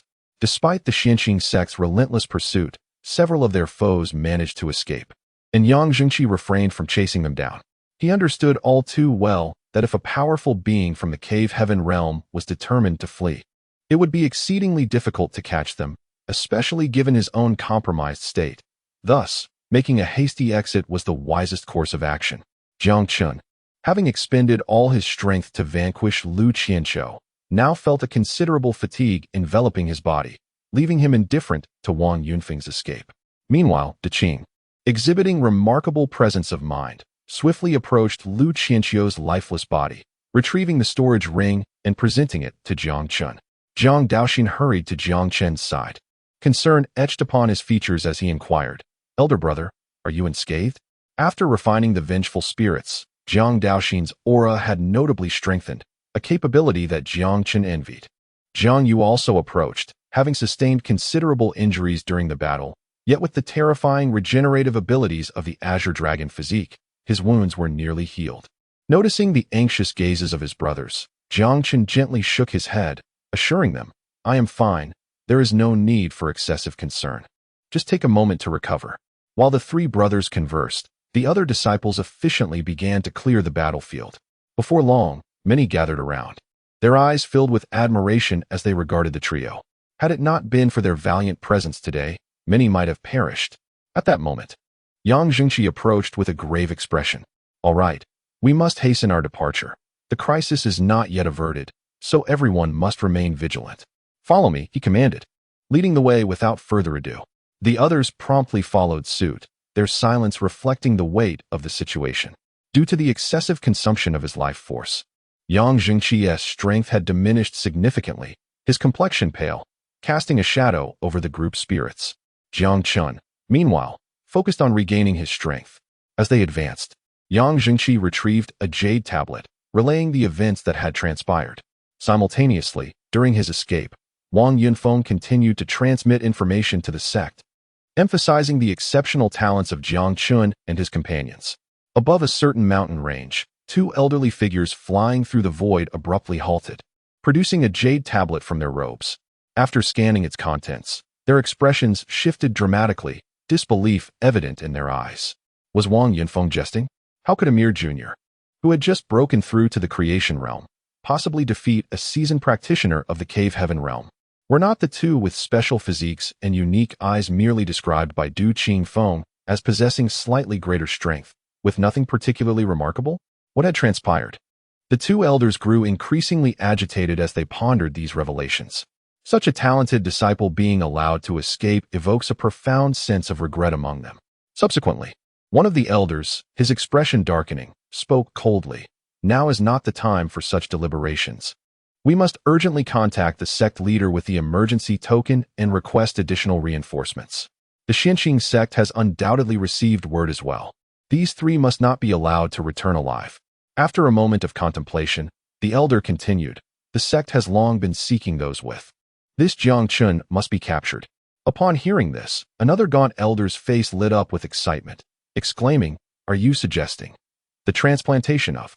Before he could finish his sentence, the other elder waved his hand, signaling him to cease, as if guarding a monumental secret. Having made a decision, the two immediately began relaying information. They then swiftly set off towards the Xunyuan secret realm. The gaunt elder's gaze flickered with uncertainty. If we can bring Jiang Chen back, combined with the young master's divine bone and the rise of our Luoyun sect will be unstoppable.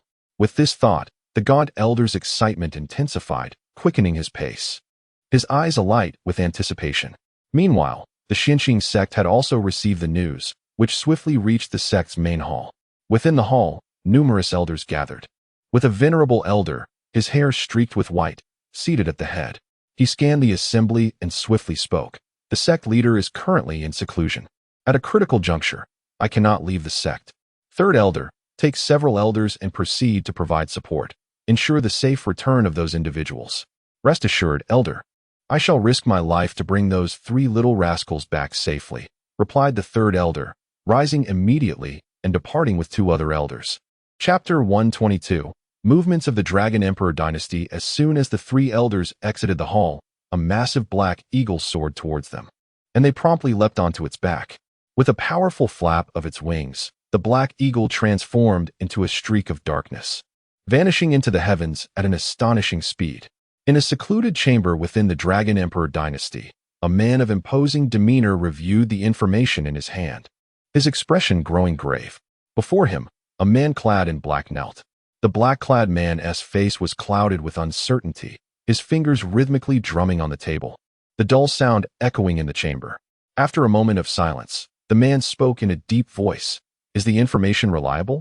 Upon hearing the inquiry, the black-robed man promptly responded, Your Majesty, the news comes from the Luoyun sect, and it should be credible. Indeed, the man in the chamber was none other than Zhao Jianan, the ruler of the Dragon Emperor dynasty, possessing formidable strength at the 9th level of the void-breaking realm. After a moment of contemplation, Zhao Jianan spoke in a deep voice. Convey orders to the Flying Dragon Guard, instructing them to send 3 captains to assist. Remember to conceal their identities. Yes, Your Majesty. As soon as the words fell, the man in black was poised to withdraw. Wait. Upon hearing Zhao Jianan's voice, the black-clad man immediately halted, turning to face him. Zhao Jianan continued. Additionally, send someone to Shinkong City to monitor every move of the Jiang family. Understood. With a swift acknowledgement, the man in black quickly departed, leaving the chamber in silence. At this moment, Zhao Jianan's gaze flickered with uncertainty. The emergence of 3 prodigies from a mere small family stirred his suspicions. Had he not discovered this in time, allowing Jiang Chen and the others to continue their growth, all his years of meticulous planning would have been in vain. However, with the Luoyun sect already taking action, coupled with the assistance of the Flying Dragon Guard he dispatched, they certainly had no chance of escape. It is essential to note that the Flying Dragon Guard had emerged from a sea of corpses and blood, with each captain having endured countless trials of war, possessing cultivation levels comparable to that of sect elders, if not superior. As he retracted his thoughts, Zhao Jian's mind raced. The more he pondered, the more intrigued he became by the Jiang family. The simultaneous emergence of three prodigies indicates that the Jiang family must be concealing some secret. Perhaps they possess a treasure. If I could secure such an item, the Tianlong dynasty would be invincible. With this thought, a surge of excitement washed over Zhao Jian.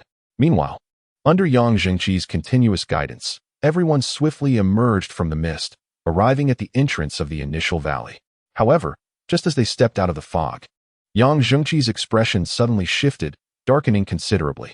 Before them lay the remains of their once-ridden Qingfeng sparrows, all slain, their bodies strewn across the valley. Damn it!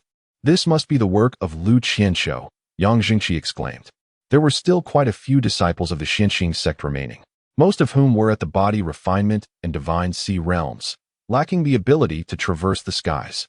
The situation was dire. Now, they had only one path, to traverse the dense forest directly ahead, making their way toward the sect. However, this would not only delay their escape, but also pose numerous dangers along the way, given the multitude of ferocious beasts lurking within the secret forest. After a moment of hesitation, Yang Zhengqi turned to Jiang Chen and the other two, stating solemnly, "You three should leave first. The elders of the sect are already en route. As long as you rendezvous with them, you will be safe. The rest of us will take care of ourselves." Upon hearing Yang Zhengqi's words, the others remained silent, clearly in agreement with his decision. After all, if Jiang Chen and his companions accompanied the main group, it would significantly delay their escape. The primary objective of the Falling Cloud sect remains focused on Jiang Chen and his companions, who do not wish to burden him. Consequently, the likelihood of escape increases with separate actions. After a moment of contemplation, Jiang Chen subtly nodded in agreement. Indeed, this is currently the most prudent course of action. Should they all gather together, it would be exceedingly easy to be captured en masse. Elder Yang, esteemed brothers, take care. We shall depart first, Jiang Chen declared. May you be safe, brother Jiang. Take care, junior brother Jiang. Yang Zhengqi, his expression grave, gazed intently at Jiang Chen and his companions, expressing concern. You must exercise utmost caution and reunite with the sect as swiftly as possible. Rest assured, Elder, Jiang Chen replied. With those words, the three of them exchanged glances and swiftly dashed into the dense forest, soon vanishing from sight. As neither Jiang Yu nor Jiang Daoxin had yet transcended to the transformation realm, they were unable to fly, and Jiang Chen could not escape alone. Observing Jiang Chen and his companions depart, Yang Zhengqi spoke again. You cannot act in unison now. You must disperse to enhance your chances. Duan Feng, you shall lead a group of disciples. Under Yang Zhengqi's guidance, the group was divided into several smaller teams, each led by a core disciple, rapidly heading in various directions. As Jiang Chen and his companions navigated through the thicket, their pace was remarkably swift, occasionally interrupted by distant roars. Thankfully, they had concealed their presence and thus avoided any assaults. After the passage of an hour, two elders arrived at the entrance of the Divine Abyss secret realm, their gazes falling upon the multitude of Qingfeng sparrow corpses scattered across the ground, their brows furrowing slightly. Suddenly, a sound pierced the air as Wang Yunfeng shot towards the two elders. Observing their arrival, Wang Yunfeng's countenance was less than favorable. He scanned the surroundings and spoke in a low voice. Why are only the two of you here? Where are the others? Upon hearing his words, the gaunt elder replied nonchalantly, the others are en route. What of the Xianxing sect? This gaunt elder, named Du Zitong, served as the fourth elder of the Falling Cloud sect, possessing peak strength at the third level of the Cave Heaven realm. The other elder, named Xiang Jiang, was the head of the Law Enforcement Hall, also at the third level of the Cave Heaven realm. Wang Yunfeng responded, the Xianxing sect has already fled. However, there is no need for concern. They have lost the Qingfeng sparrow and possess many disciples of lower cultivation who cannot escape far. At Wang Yunfeng's statement, Du Zitong's brow furrowed slightly as he remarked gravely, the mountain range is vast. If the Xianxing sect disperses, how shall we locate Jiang Chen and the others? With the higher-ups of the Xianxing sect now mobilized, failing to find them swiftly could lead to significant complications. Upon hearing this, Wang Yunfeng merely waved his hand lightly, a faint smile gracing his lips, confidence radiating from his demeanor. In a low voice, he remarked, rest assured, finding those individuals is not a daunting task. I am well prepared. As his words echoed, Wang Yunfeng produced a peculiar insect from his hand. Subsequently, he swiftly extracted a bloodied fragment of cloth, placing it directly before the insect. No sooner had the tattered fabric come into proximity than the strange creature began to consume the residual blood. Wang Yunfeng explained, "This is a spirit-tracking insect, and this cloth bears Jiang Yu's blood. We shall follow it from here." Upon hearing this, Du Zitong and his companions' expressions brightened with hope. Although the spirit-tracking insect lacked formidable power, its ability to pursue was indeed formidable, especially now that it had ingested Jiang Yu's blood. The insect spiraled in the air for a moment before darting swiftly toward the dense forest to the left, its speed astonishingly rapid. The three of them could not help but feel a surge of excitement and immediately followed suit. Meanwhile, in another part of the forest, the trio navigated through the underbrush. However, after a short while, Jiang Chen's brow furrowed slightly. At that moment, Jiang Yu softly inquired, "Second brother, do you feel it as well?" In response to Jiang Yu's question, Jiang Chen nodded gently and replied in a low voice, "We are being watched." Upon hearing these words, a contemplative expression appeared on Jiang Yu's face as he pondered for a moment. He then remarked, "Fleeing is not a viable solution. The speed of those at the cave heaven realm is too swift, and we shall soon be overtaken." Jiang Yu was acutely aware that a single adversary at the cave heaven realm posed little threat. The concern lay in the uncertainty of how many might be pursuing them. Should two such powerful foes appear simultaneously, their current strength would be insufficient to withstand the onslaught. Casting a quick glance around, Jiang Yu stated, "We can no longer retreat to the outskirts. We must venture deeper into the forest, where numerous formidable beasts reside. We can utilize them to our advantage." Upon hearing this, Jiang Chen and his companion immediately understood his intent to divert the danger towards the ferocious beasts, a strategy that indeed seemed the most prudent under the circumstances.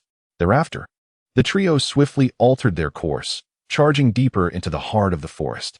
Thanks to Jiang Chen's system-assisted reconnaissance, they encountered no significant threats along the way. However, as they delved further, their pace began to slow, and they found themselves in the central region, within the territory of the Beast King.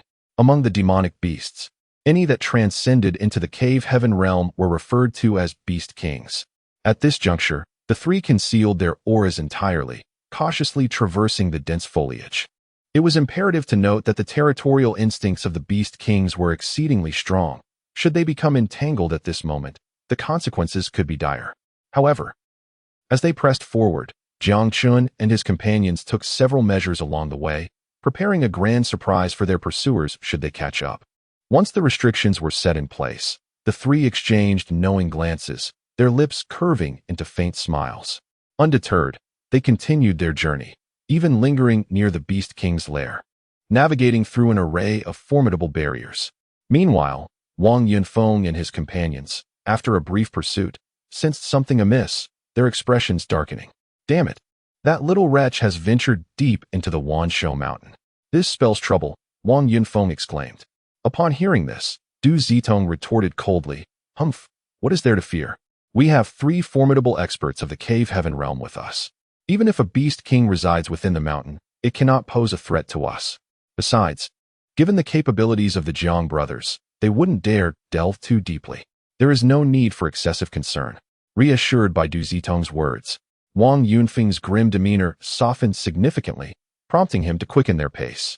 Although unafraid of the ferocious beasts, the trio still suppressed their presence. After all, engaging in battle with cave heaven beasts would not only be time-consuming, but could also lead to unnecessary injuries. When possible, avoiding such encounters was prudent. At that moment, Jiang Chen and his companions arrived at a marshy area. Having traversed 3 Beast King territories, they now stood at the threshold of the 4th.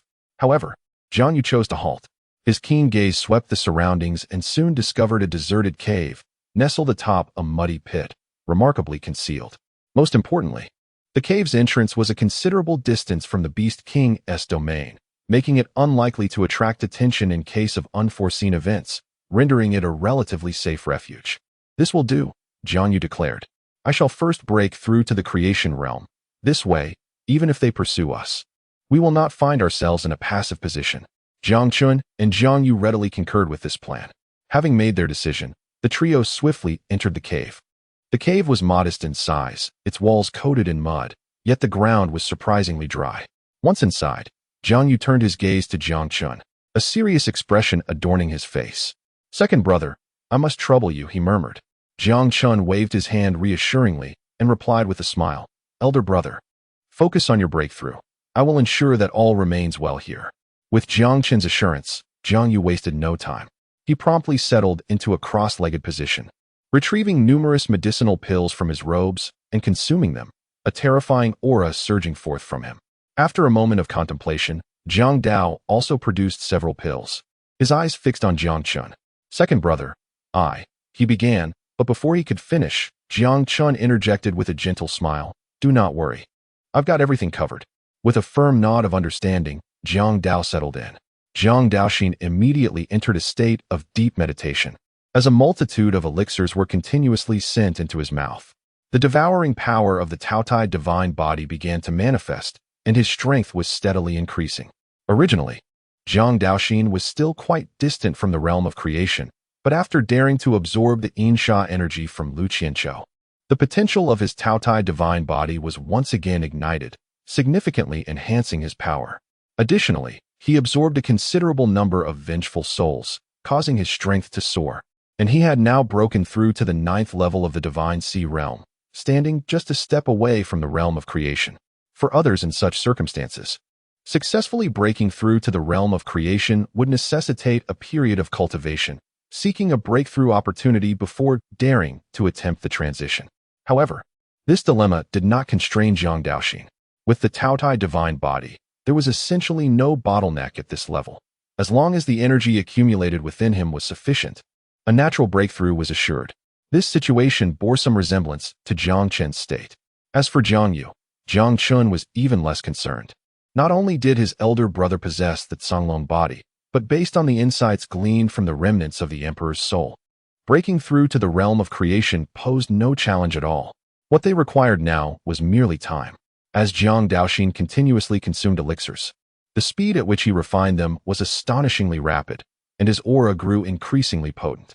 Witnessing Jiang Daoxin's terrifying refining speed, Jiang Chen couldn't help but click his tongue in awe. Seizing this opportunity, Jiang Chen began to browse the fortune store. With nearly a month having passed, the system offered a monthly reward, and he intended to select a few items in advance for future distribution. "My third brother currently possesses the Taotie Divine Body, and my elder brother has the Canglong Overlord Body. Exchanging for another physique seems pointless, especially since I do not require a physique."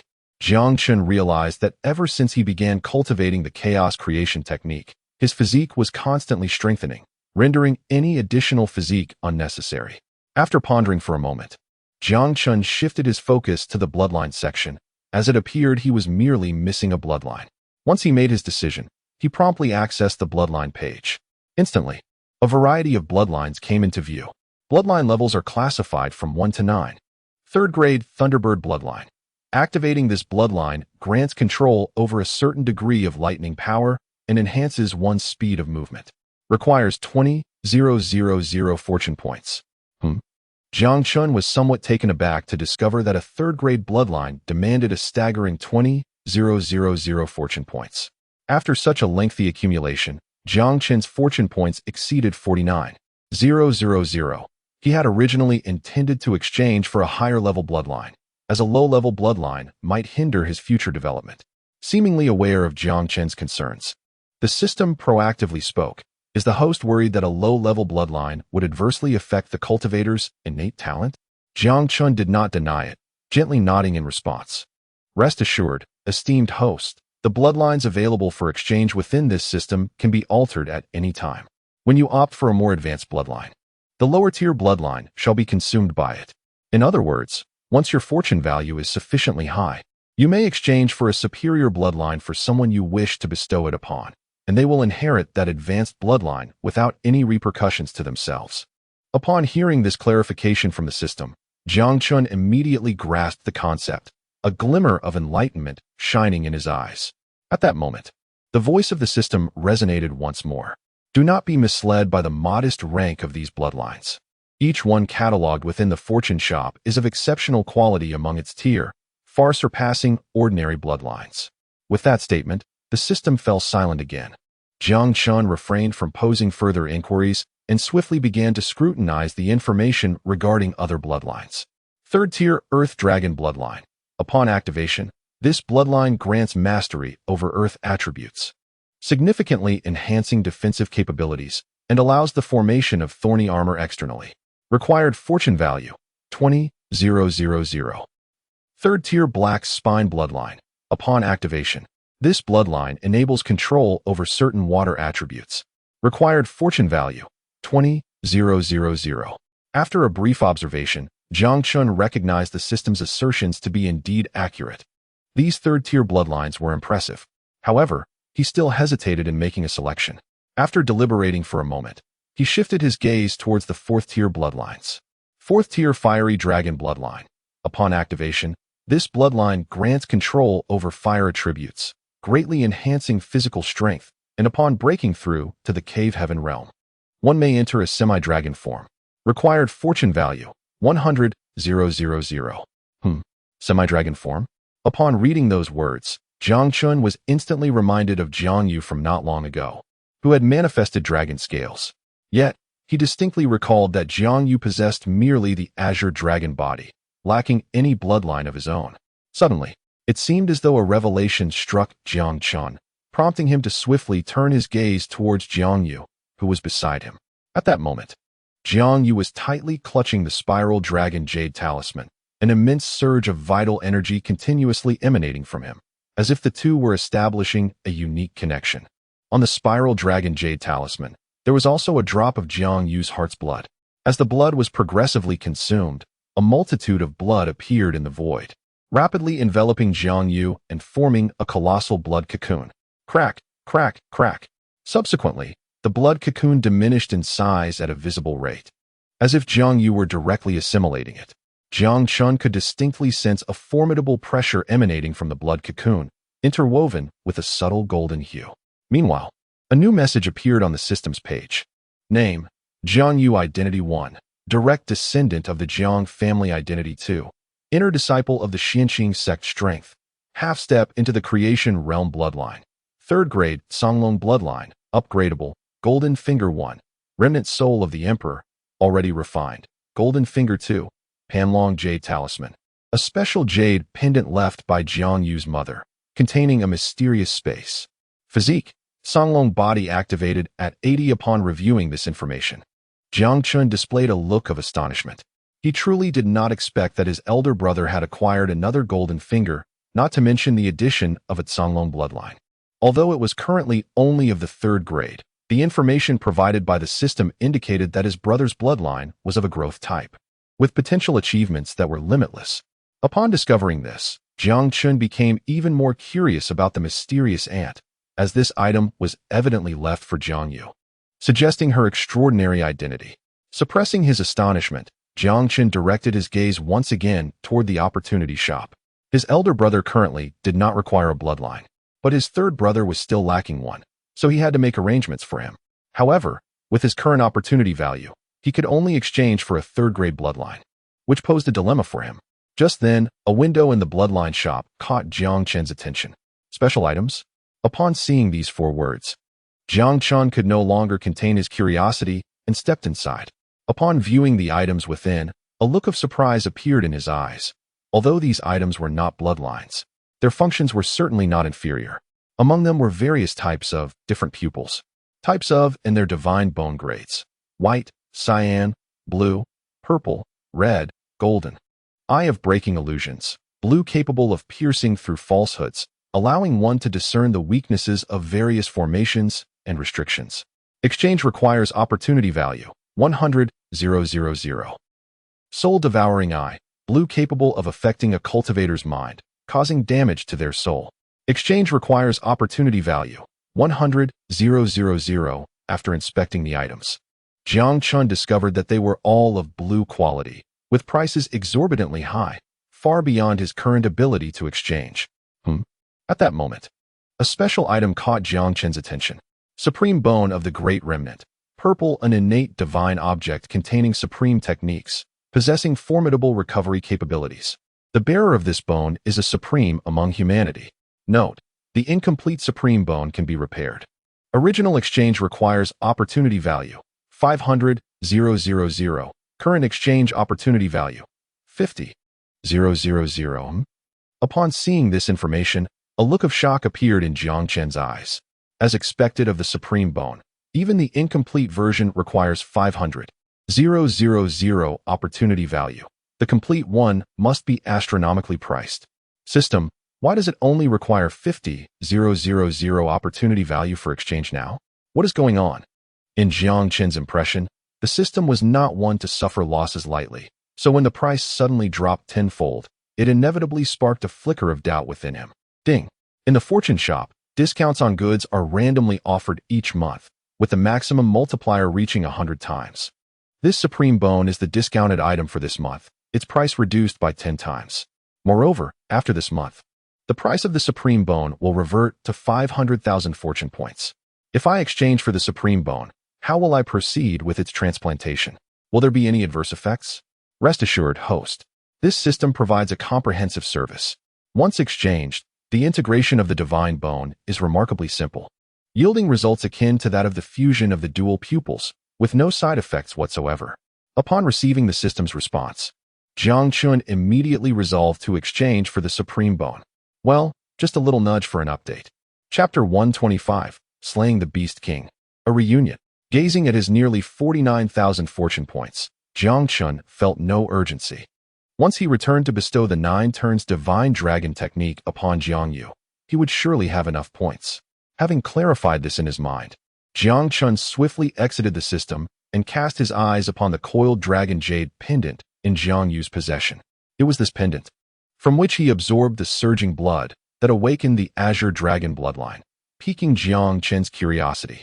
However, after a thorough investigation, he found no discernible secrets within it and chose to disregard the matter, instead covering the cave entrance with some stones. On the other side, Wang Yunfeng and his companions wore grim expressions.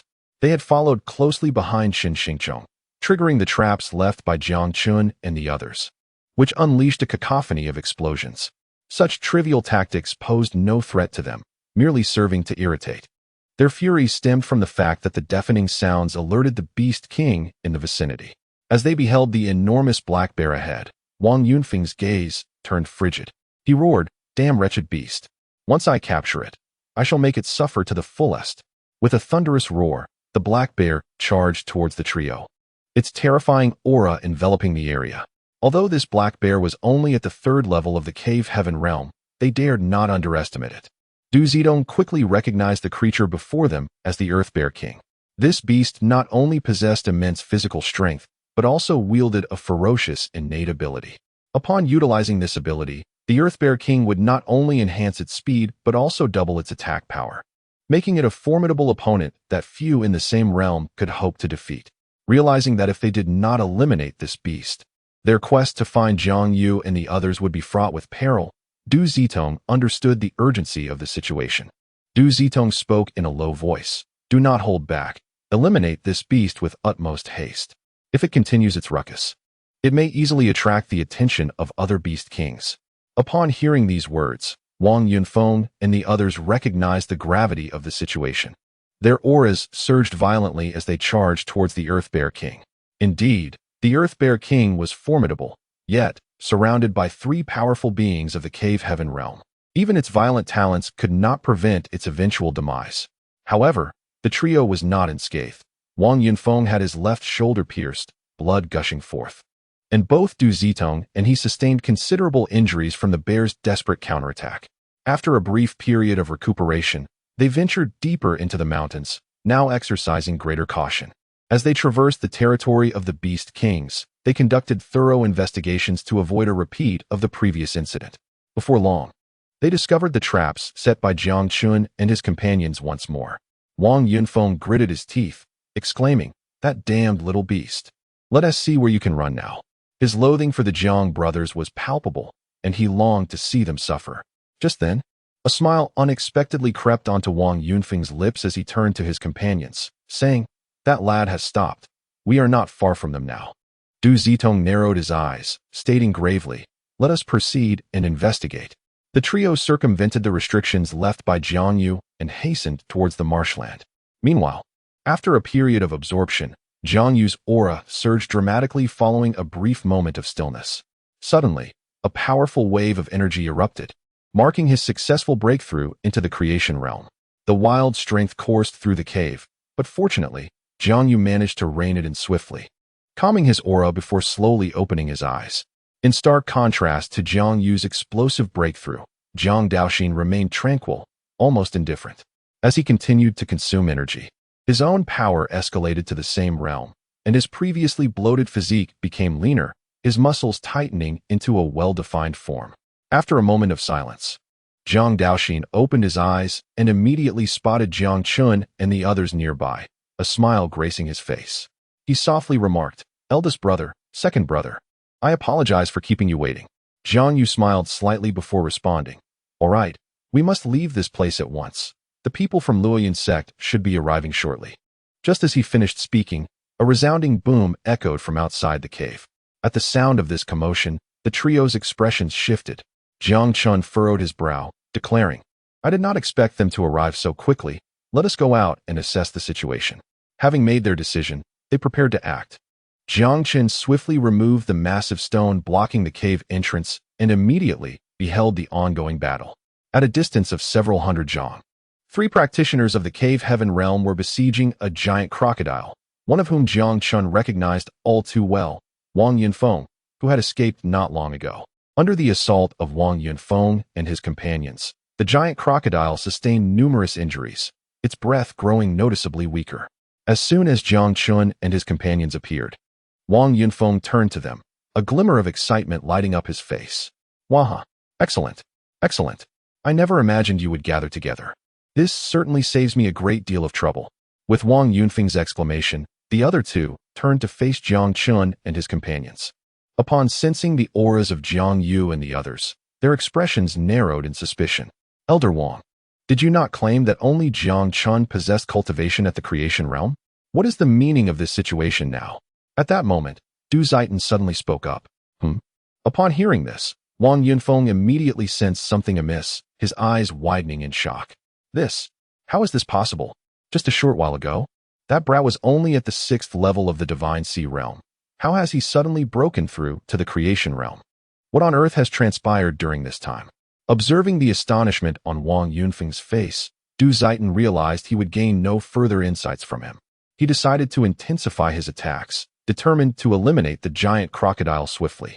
Meanwhile, Jiang Chen and his companions encountered the 3 formidable practitioners of the cave heaven realm and, without a moment's hesitation, turned to dash deeper into the dense forest. Trying to escape? It wouldn't be that easy. Upon regaining his composure, a sinister expression crept onto Wang Yunfeng's face, his eyes brimming with murderous intent. In less than half a day, Jiang Chen and his associates had once again exceeded his expectations, intensifying his desire for vengeance. However, he refrained from pursuing them. He vividly remembered the gruesome fate of Lu Qianxiu, and with Jiang Yu and the others having significantly improved their strength, he knew he stood no chance alone. Thus, it was prudent for them to act as a trio. Chapter 126, Fierce Battle in the Forest.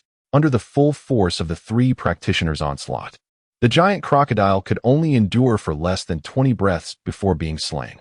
After dispatching the creature, the trio of Wang Yunfeng unleashed their auras, no longer concealing their presence, and swiftly pursued Jiang Chen and his companions. Initially, they had opted to hide their auras to avoid unnecessary entanglements with the Beast Kings, wishing to conserve time. Yet now, with 2 of the Beast Kings already vanquished, and only 4 remaining in the mountains, the remaining 2 beasts posed little threat, making concealment unnecessary. Jiang Chen and his companions soared through the air at great speed, a small insect trailing closely behind them.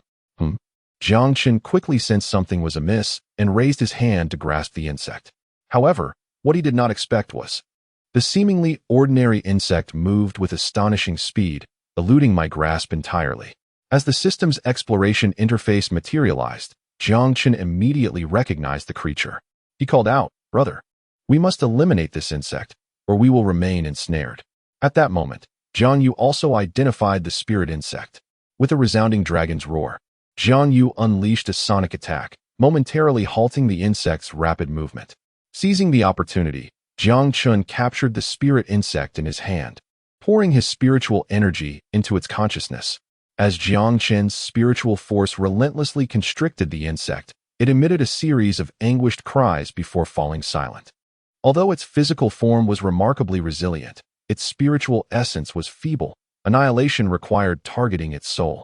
However, just as Jiang Chen and his companions made their escape, several piercing sounds sliced through the air, and Wang Yunfeng and his cohort obstructed their path. Locking his gaze onto Jiang Chen and his companions, a smug grin spread across Wang Yunfeng's face, his eyes gleaming with exhilaration. He proclaimed, "Now, let us see where you can run. Attack." Without hesitation, Wang Yunfeng launched an assault on Jiang Chen's trio, simultaneously enclosing the area to deny them any chance of escape. Jiang Chen, undeterred, activated the 9 spirals of energy within him, with the 2 celestial orifices at his heart surging with vigor. He brandished the void spear, confronting the formidable Du Zitong, and they clashed in an instant. Concurrently, shimmering dragon scales enveloped Jiang Yu, swiftly forming an ancient gray battle armor that encased his body. Without wielding any weapon, Jiang Yu launched a fist towards Xiang Jiang, producing a sonic boom as an immense shockwave erupted. Jiang Daoxin faced Wang Yunfeng, who appeared pale and unstable after his recent battle with the Beast King. As Jiang Daoxin charged towards him, Wang Yunfeng quickly circulated his internal energy, striking out with his palm. In an instant, a cacophony of explosions filled the air. To Wang Yunfeng's astonishment, Jiang Daoxin withstood his full-force attack, merely spilling a trickle of blood from the corner of his mouth, maintaining his fighting capability. "I refuse to believe I cannot vanquish you," Wang Yunfeng declared, closing in on Jiang Daoxin and unleashing a flurry of frenzied strikes. On the other side, as Jiang Chen approached, Du Zitong's eyes were filled with disdain, his lips curling into a sneer. Coldly, he remarked, "I am no weakling like Lu Qianqiu. You dare challenge me? You overestimate yourself. Now, allow me to demonstrate what absolute power looks like." Du Zitong swiftly thrust his palm forward, exclaiming, "Breaking cloud palm." In an instant, as his voice faded, the true energy within him rapidly converged in his arm, surging forth with fervor. A colossal hand materialized in the sky, hurtling towards Jiang Chen, enveloping the arena in an overwhelming pressure. Confronted with Du Zitong's formidable strike, Jiang Chen's pupils rapidly converged, and an air of coldness enveloped him as he wielded the void halberd, striking downwards. The chaotic creation technique operated incessantly, and under the enhancement of the cyclone and the celestial realm, Jiang Chen unleashed a terrifying force, the void halberd crashing heavily against the energy hand. With a resounding boom, Du Zitong's expression shifted to one of astonishment, his gaze locking onto Jiang Chen's eyes, a hint of excitement evident in his demeanor. "To perceive my attack, your unusual eyes are indeed extraordinary. My lord will be most pleased." As his words trailed off, Du Zitong raised his hand towards Jiang Chen, seemingly intent on capturing him directly. In response to the advancing arm of Du Zitong, Jiang Chen boldly advanced, swinging the void halberd down once more. Du Zitong, brimming with unwavering confidence, dismissed the notion that an ordinary weapon could breach his defenses, opting instead for a direct confrontation with Jiang Chen. After all, the halberd in Jiang Chen's possession appeared far too mundane. However, when their arms clashed, a blood-curdling scream escaped Du Zitong, a gaping wound appearing on his arm. Had he not evaded in time, he would have lost the limb entirely. A look of terror crossed Du Zitong's face as he fixed his gaze on Jiang Chen. Retreating several steps, gritting his teeth, he uttered, "What an uncanny weapon. It can disregard my protective chi and nearly ensnare me." Indeed, Du Zitong had originally relied on his protective chi to withstand the blow and subsequently subdue Jiang Chen. To his astonishment, however, his chi proved utterly ineffective, pierced through by Jiang Chen's halberd. Upon hearing Du Zitong's anguished cry, Wang Yunfeng and Xiang Jiang's expressions shifted, their anxiety palpable. If trouble arose on Du Zitong's side, the two of them would likely struggle to subdue the trio. Meanwhile, Xiang Jiang, who initially dismissed Jiang Yu as merely a futile obstacle, found himself increasingly vexed as he battled. He realized that Jiang Yu possessed an eerily superior combat experience for his age and an extraordinary mastery of martial techniques, rendering Xiang Jiang momentarily unable to contend with him, much to his frustration. At this moment, Wang Yunfeng was also in a difficult position. he was already bearing injuries. And initially, he managed to suppress Jiang Daoxin, inflicting numerous wounds upon him. However, as time progressed, Wang Yunfeng began to perceive an alarming shift. Jiang Daoxin's rate of growth was astonishingly rapid. After a series of exchanges, Wang Yunfeng could distinctly sense that Jiang Daoxin's combat skills were escalating at a terrifying pace. After a brief adjustment, Du Zitong's grim demeanor improved considerably, and he launched another assault on Jiang Chen. Witnessing this scene, Xiang Jiang and his companion felt a sense of relief, their attacks becoming more ferocious. As a cultivator of the cave heaven realm, Xiang Jiang possessed significant advantages. Jiang Yu bore several new wounds. Yet thanks to his formidable recovery abilities, he was managing well enough for the time being. Meanwhile, not far away, Du Zitong no longer dared to be reckless. He immediately drew his weapon and engaged Jiang Chen in a fierce struggle. With the relentless combat, clouds of dust rose, and the air resonated with thunderous sounds. Confronted with Du Zitong's ceaseless onslaught, Jiang Chen's icy gaze remained fixed on him. Utilizing the insight granted by his Zhongtong, Jiang Chen consistently evaded Du Zitong's lethal strikes at critical moments. Simultaneously, a torrent of true energy surged within Jiang Chen. Just as Jiang Chen prepared to deliver a fatal blow to Du Zitong, several piercing sounds sliced through the air, prompting everyone to look in the direction of the noise. To their astonishment, 3 figures clad in black robes were hurtling towards them. Even before they drew near, a dense aura of malevolence permeated the atmosphere. Upon sensing this overwhelming presence, Jiang Chen's eyes narrowed, and his expression turned grave. The 3 approaching individuals were none other than the leaders of the Flying Dragon Guard from the Celestial Dragon Dynasty.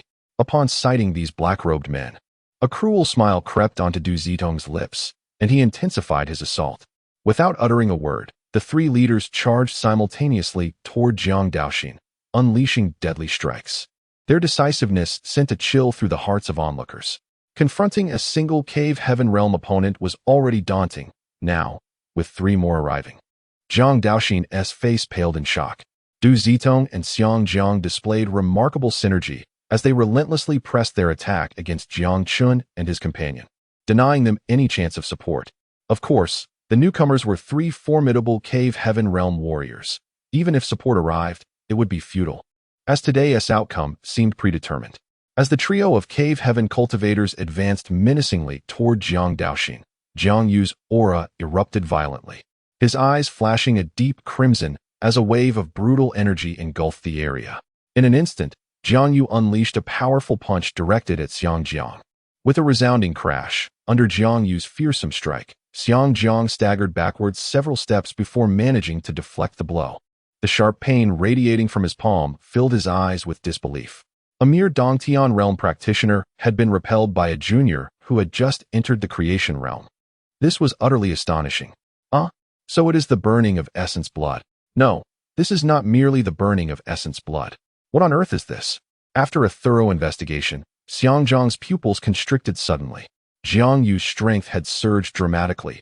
It bore a striking resemblance to the burning of essence blood. Yet his vitality showed no signs of waning. Instead, it was intensifying. The more Xiang Jiang observed, the more alarmed he became, and a glimmer of greed ignited within him. His eyes ablaze with fervor. "Excellent! Excellent! Excellent!" he exclaimed, excitement spilling from his lips. "I never imagined you possessed such a secret technique." Wang Yunfeng was indeed correct. The Jiang family must harbor some unspeakable secrets. Today, I shall unearth them all. As an elder of the sect, Xiang Jiang naturally possessed a certain level of discernment. He understood that the secret technique Jiang Yu was employing would merely leave him temporarily weakened, without harming his foundational strength. Such a technique was immensely precious. Should he master it, his prowess would undoubtedly ascend to new heights. Disregarding Xiang Jiang's astonishment, Jiang Yu turned and charged towards Jiang Daoxin, an aura of brutality emanating fiercely. At this moment, Jiang Yu was employing a unique secret technique known as the Burning Origin Technique, which comprised 3 levels. The first level could triple one's strength, while the third level could amplify it tenfold. However, utilizing this technique would continuously deplete one's internal true energy, akin to the burning of essence blood. During the execution of this technique, Jiang Yu could not absorb any external true energy to replenish himself, should his internal energy be entirely consumed, he would enter a state of weakness. Notably, once the state of weakness passed, Jiang Yu could once again absorb the spiritual energy of heaven and earth without it affecting his cultivation. Meanwhile, observing that everyone's attention was fixated on Jiang Daoxin, Jiang Chen's aura surged dramatically as he made no move to assist. Instead, he advanced towards Du Zitong. Upon seeing Jiang Chen approach, Du Zitong was suddenly gripped by an ominous premonition, his heart inexplicably racing. He was all too familiar with this reaction. It was the body's warning of impending death. This meant that Jiang Chen had the capability to kill him. The thought sent a jolt of fear through Du Zitong. After a moment's contemplation, he dared not be the slightest bit careless, swiftly retreating to create distance between himself and Jiang Chen. Regardless of the circumstances, Lu Qianshou had been slain by Jiang Chen. Now that he and his companions held an overwhelming advantage, there was no need to take risks at this moment.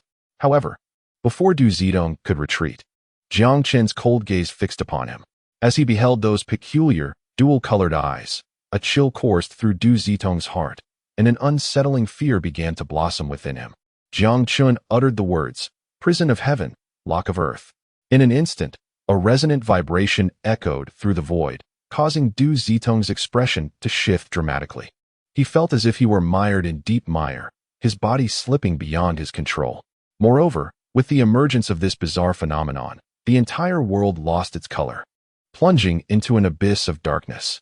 At that moment, the only thing Du Zitong could discern was the frigid glint in Jiang Chen's eyes, and the terror within him surged uncontrollably. "Help, help me." Feeling the overwhelming threat of death, Du Zitong abandoned all semblance of dignity and cried out for assistance.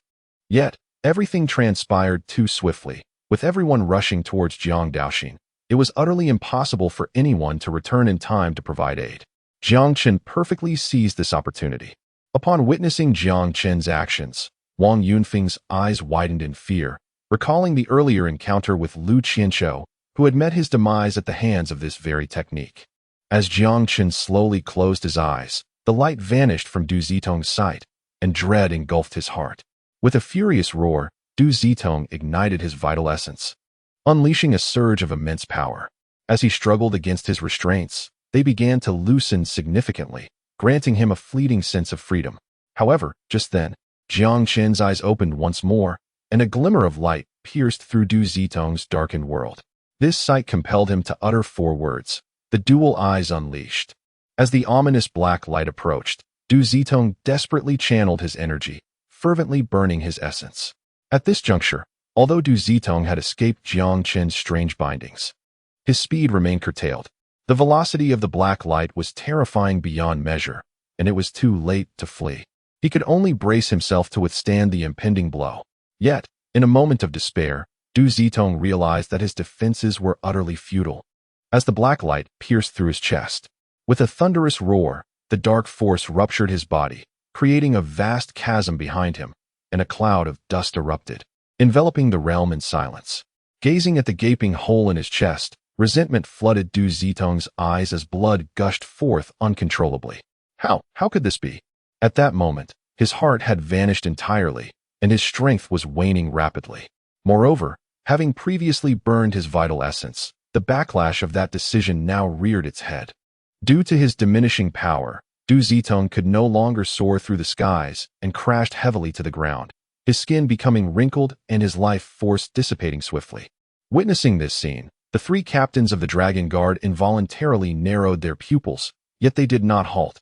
Instead, they quickened their pace, closing in on Jiang Daoxin. Realizing there was no escape, Jiang Daoxin resolved to stop fleeing and intended to take someone down with him. Just as the 3 were about to launch their attack, a ripple suddenly stirred in the void, and a shadow, entirely cloaked in darkness, gradually materialized beside Jiang Daoxin. This creature bore a resemblance to a whale, yet its body was adorned with a myriad of black scales, gleaming with a dazzling cold light and exuding an aura of regality. The onlookers were momentarily stunned by the unexpected appearance of this mysterious giant beast, struggling to comprehend the spectacle before them.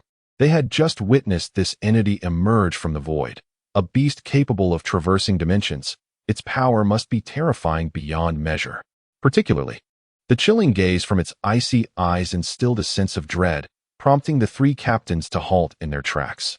Not far off, Jiang Yu was equally astonished. Tianxiang spoke up, "How can a void beast appear here?" "No. This is a void king beast." Tianxiang was taken aback, his eyes scrutinizing the creature. Just then, one of the captains noticed a detail. A raspy voice emerged. "It is merely a beast of the first level of creation realm. Just kill it." His words prompted the others to react swiftly. Although the beast appeared formidable, its actual strength was indeed only at the first level of the creation realm, which eased the tension in their hearts, and they resumed their assault. Meanwhile, Jiang Daoxin, facing the approaching beast, raised his hand, ready to strike it. However, before he could act, Jiang Chen's voice resonated from nearby. "Daoxin, jump on." Upon hearing Jiang Chen's call, Jiang Daoxin retracted his fist without hesitation and leaped onto the back of the Void King beast, placing absolute trust in Jiang Chen. As he mounted, the body of the Void King beast became ethereal, and in a moment, it vanished from sight. Boom, boom. The instant the Void King beast disappeared, the attack from the three captains landed squarely in empty air. A cloud of dust erupted around them. Wang Yunfeng's expression darkened significantly, his icy gaze sweeping the surroundings, infused with palpable murderous intent. At that moment, the Void King beast reappeared, now near Jiang Yu. Without hesitation, Jiang Yu leaped onto its back. Simultaneously, upon seeing Jiang Yu mount the Void King beast, Wang Yunfeng directed his gaze toward Jiang Chen. Simultaneously, he shouted at Xiang Jiang beside him, urging him to swiftly eliminate Jiang Chen, for his true energy had been entirely depleted, rendering him incapable of resistance. Upon hearing Wang Yunfeng's words, Xiang Jiang immediately reacted, disregarding the increasingly ephemeral void beast and charging directly towards Jiang Chen. The three captains exchanged glances, each retrieving a long bow from their storage bags, unleashing a volley of arrows aimed squarely at Jiang Chen. Whoosh, whoosh, whoosh. 3 arrows soared through the air, locking onto Jiang Chen's presence, accompanied by the sound of sonic booms echoing through the atmosphere. Xiang Jiang was not slow either, gripping the hilt of his long knife with both hands. He swung it towards Jiang Chen's body, deliberately avoiding a strike to the head, as he still needed to bring back the peculiar eyes. However, upon witnessing the incoming long knife, Jiang Chen's expression darkened. Having employed his heavy pupil technique in quick succession, his true energy was nearly exhausted, leaving his body exceedingly weakened. Without time to ponder further, Jiang Chen hastily summoned the scant true energy he had left and brandished the void spear to counter Xiang Jiang's long knife. Boom. Uft. Confronted with Xiang Jiang, who was nearly at full strength, Jiang Chen was unable to deflect the assault. The long knife sliced through his chest, and in an instant, blood gushed forth. Yet, faced with this outcome, Xiang Jiang's expression shifted. He spoke in a grave tone, "Such formidable flesh. Able to withstand my attack. Could it be that you possess a special constitution?" The mere thought of this possibility intensified the murderous intent in Xiang Jiang's eyes. The combination of unusual eyes and a special physique posed an immense threat. Buzz, buzz. At that moment, the voice of the void beast echoed again, launching towards Jiang Chen. Yet Xiang Jiang was quick to respond, once more charging forward with his knife. Jiang Yu, second brother. Jiang Daoxin, second brother. Seeing the injuries on Jiang Chen, both Jiang Yu and Jiang Daoxin exhibited expressions of urgency as they swiftly dashed towards him. Whoosh, whoosh, whoosh. Just then, 3 arrows hurtled toward them, their terrifying speed generating a fierce wind that whistled past Jiang Yu and Jiang Daoxin. "Damn it!" Jiang Yu exclaimed, reacting without a moment's hesitation as he raised his hand to grasp at the incoming arrows. Simultaneously, he shouted, "Tianxiang." Beside him, Jiang Daoxin was equally resolute, using his left shoulder to block one of the arrows, blood erupting forth in an instant. "Tianxiang, understood, understood. Little Chenzi, you better compensate me well afterward, or I shall not let this go." With a fierce roar from Tianxiang, he and Jiang Chen exchanged positions. After executing this maneuver, Tianxiang emitted a muffled grunt, his insect-like face contorting in pain, and his breath becoming exceedingly faint. He then fell into a deep slumber, with a sudden twist of fate. Although the positions of both parties had shifted, allowing Jiang Chen to evade Xiang Jiang's lethal strike, the remaining long arrow still found its mark, piercing through the wound inflicted by Xiang Jiang and embedding itself directly into Jiang Chen's chest. In that instant, a wave of excruciating pain surged through his entire body, prompting him to spew forth a mouthful of blood. On the other side, Xiang Jiang, taken aback by the unexpected alteration in their positions, wore an expression of sheer astonishment, his gaze fixed intently onto Qing. The others were similarly struck by disbelief. Regaining his composure, Xiang Jiang's eyes hardened, though he was uncertain of the circumstances. He would not let this golden opportunity slip away. The three captains reacted swiftly, knocking their bows once more and launching 3 arrows toward Jiang Chen. Brother 2, Brother 3, Jiang Yu and his companion quickly supported Jiang Chen, their eyes filled with concern. The arrow's placement was particularly cunning, striking during Jiang Chen's moment of vulnerability, piercing his heart. Coughing violently, Jiang Chen expelled more blood, his lips stained crimson as he was propped up by Jiang Yu and his companion. At this moment, Jiang Yu and his comrade were not in optimal condition either. In their efforts to shield Jiang Chen from the arrows, Jiang Daoxin's left shoulder had been pierced. Blood dripping incessantly, Jiang Yu bore a bloodied wound in his palm. Although his body was gradually healing, the recovery was markedly slower than usual, with dark blood oozing from the edges of his injury. Without a trace of hesitation, Jiang Yu hoisted Jiang Chen onto the back of the Void King beast, with Jiang Daoxin closely following. Witnessing this scene, Wang Yunfeng's expression changed dramatically as he shouted at Xiang Jiang to intercept them. At that critical moment, 3 long arrows hurtled towards Jiang Chen and his companions. The Void King beast's body gradually became ethereal before vanishing from sight. Bereft of Jiang Chen's presence, the 3 arrows circled back, returning to their origin, as they beheld the sudden disappearance of Jiang Chen and his companions. The 3 captains of the Tianlong dynasty scanned their surroundings with growing urgency. Look, where have they gone? Just then, a startled exclamation escaped Wang Yunfeng's lips. Following his gaze, everyone soon spotted the silhouette of the Void King beast, their eyes widening in shock. In mere moments, it had traversed several hundred zhang, and this ferocious creature was merely at the transformation realm. If it were to break through to the cave heaven realm or beyond, how formidable would its escape capabilities become? Realizing this, the onlookers understood the creature's immense value, their eyes gleaming with fervor. Suppressing the shock within, the crowd immediately gave chase. However, they had scarcely flown a short distance when the figure of the Void King beast vanished once more into the abyss, only to reappear several hundred zhang ahead, increasingly distancing itself from the group. Curse it! What in the world is that creature? At this rate, we will never catch up to those little beasts, exclaimed Xiang Jiang. Yet, in the face of the current predicament, the 3 men in black robes wore expressions of amusement. As they soared through the air, one of the captains spoke coldly. Do not worry. This ferocious beast is clearly in its juvenile form and cannot traverse the void for long. As long as we do not lose track, we shall be fine. Moreover, our arrows have been specially treated. The arrowheads are forged from a unique dark iron that can not only injure the flesh of cultivators, but also harbors a potent toxin. Even those at the cave heaven realm must tread carefully around such venom, as they certainly cannot endure for long. The captain, known as Wang Qing, was among the elite of the Flying Dragon Guard and led this operation. Upon hearing his words, the expressions of Xiang Jiang and Wang Yunfeng brightened considerably. Thus, the group continued their relentless pursuit. Meanwhile, Jiang Daoxin, gritting his teeth against the excruciating pain, pulled the arrow from his shoulder and quickly turned his gaze toward Jiang Chen. Second brother, are you all right? He asked anxiously. Observing the concern in Jiang Daoxin's eyes, Jiang Chen gently shook his head and replied, "It is nothing serious. Merely a bit of backlash." Although the arrow was laced with a deadly toxin, Jiang Chen possessed the Hunyuan technique, rendering him impervious to its effects. Just as Jiang Chen contemplated how to deal with the arrow, he felt his heart racing uncontrollably.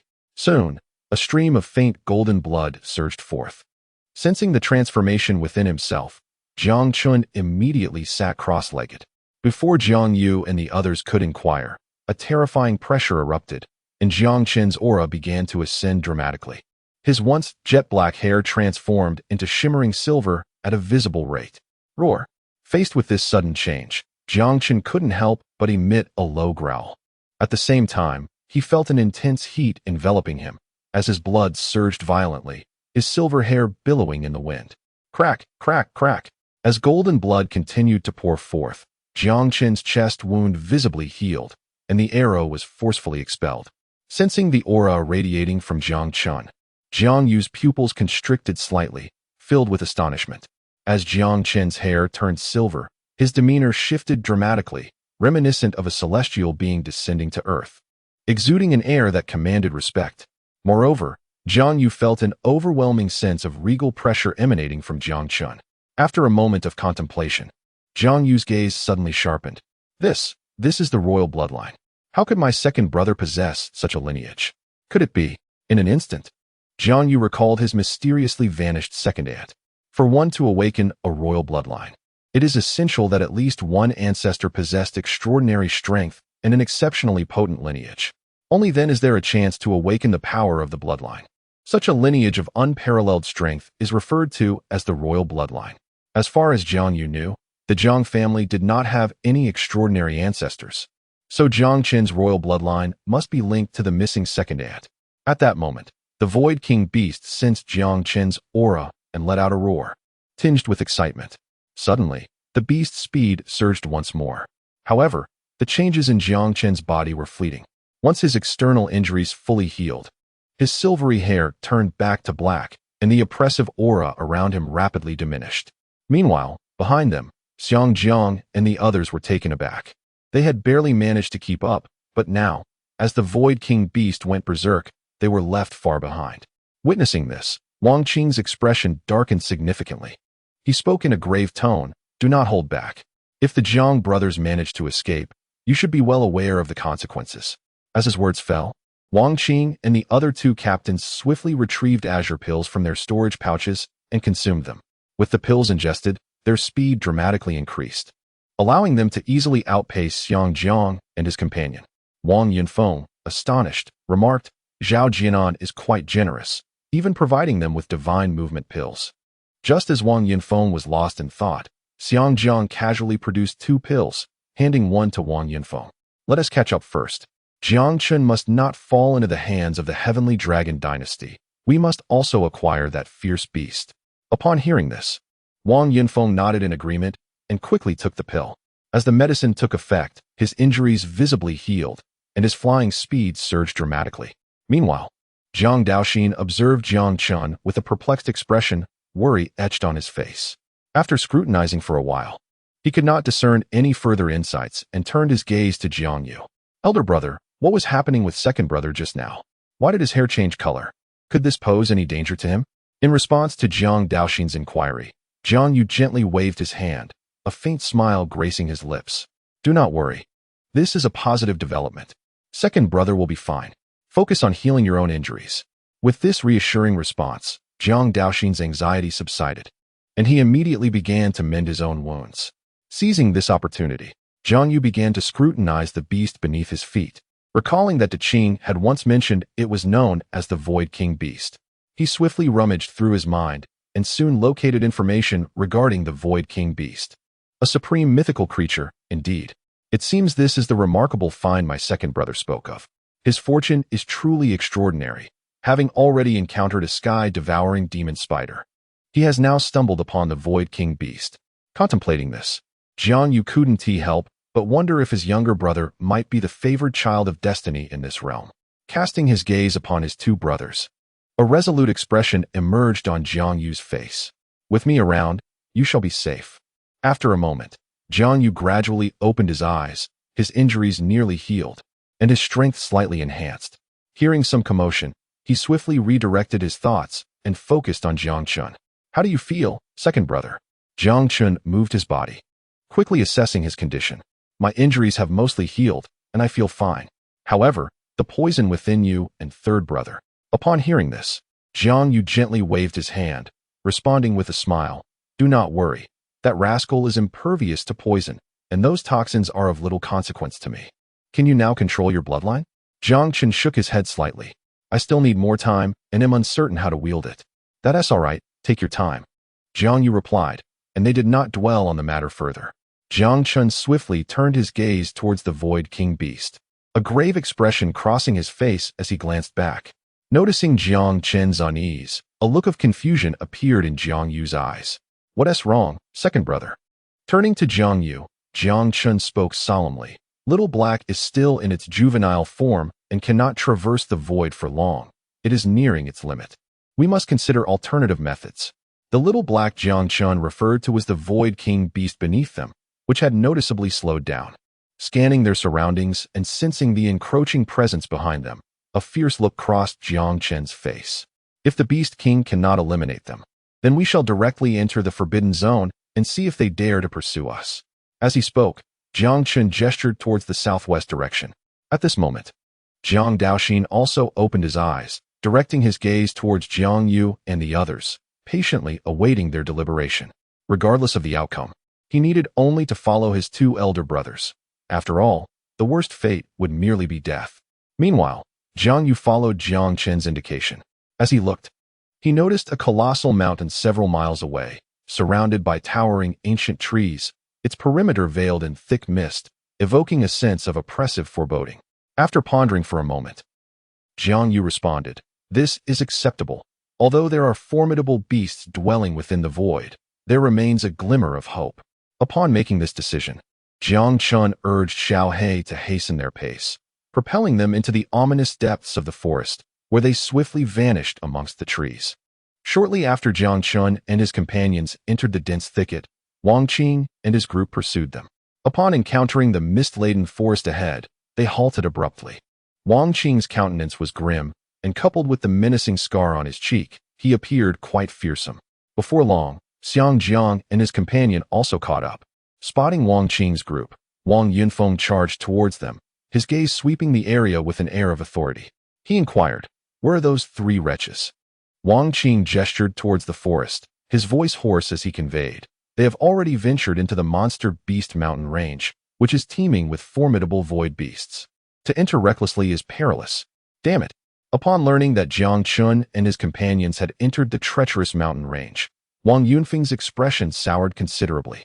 These three brothers seemed akin to tenacious cockroaches, always managing to evade danger at critical moments. After a moment of contemplation, Xiang Jiang coldly declared, regardless of the outcome, "We must see them alive or dead. We cannot let this matter rest. I shall contact the sect master and request the elder's assistance."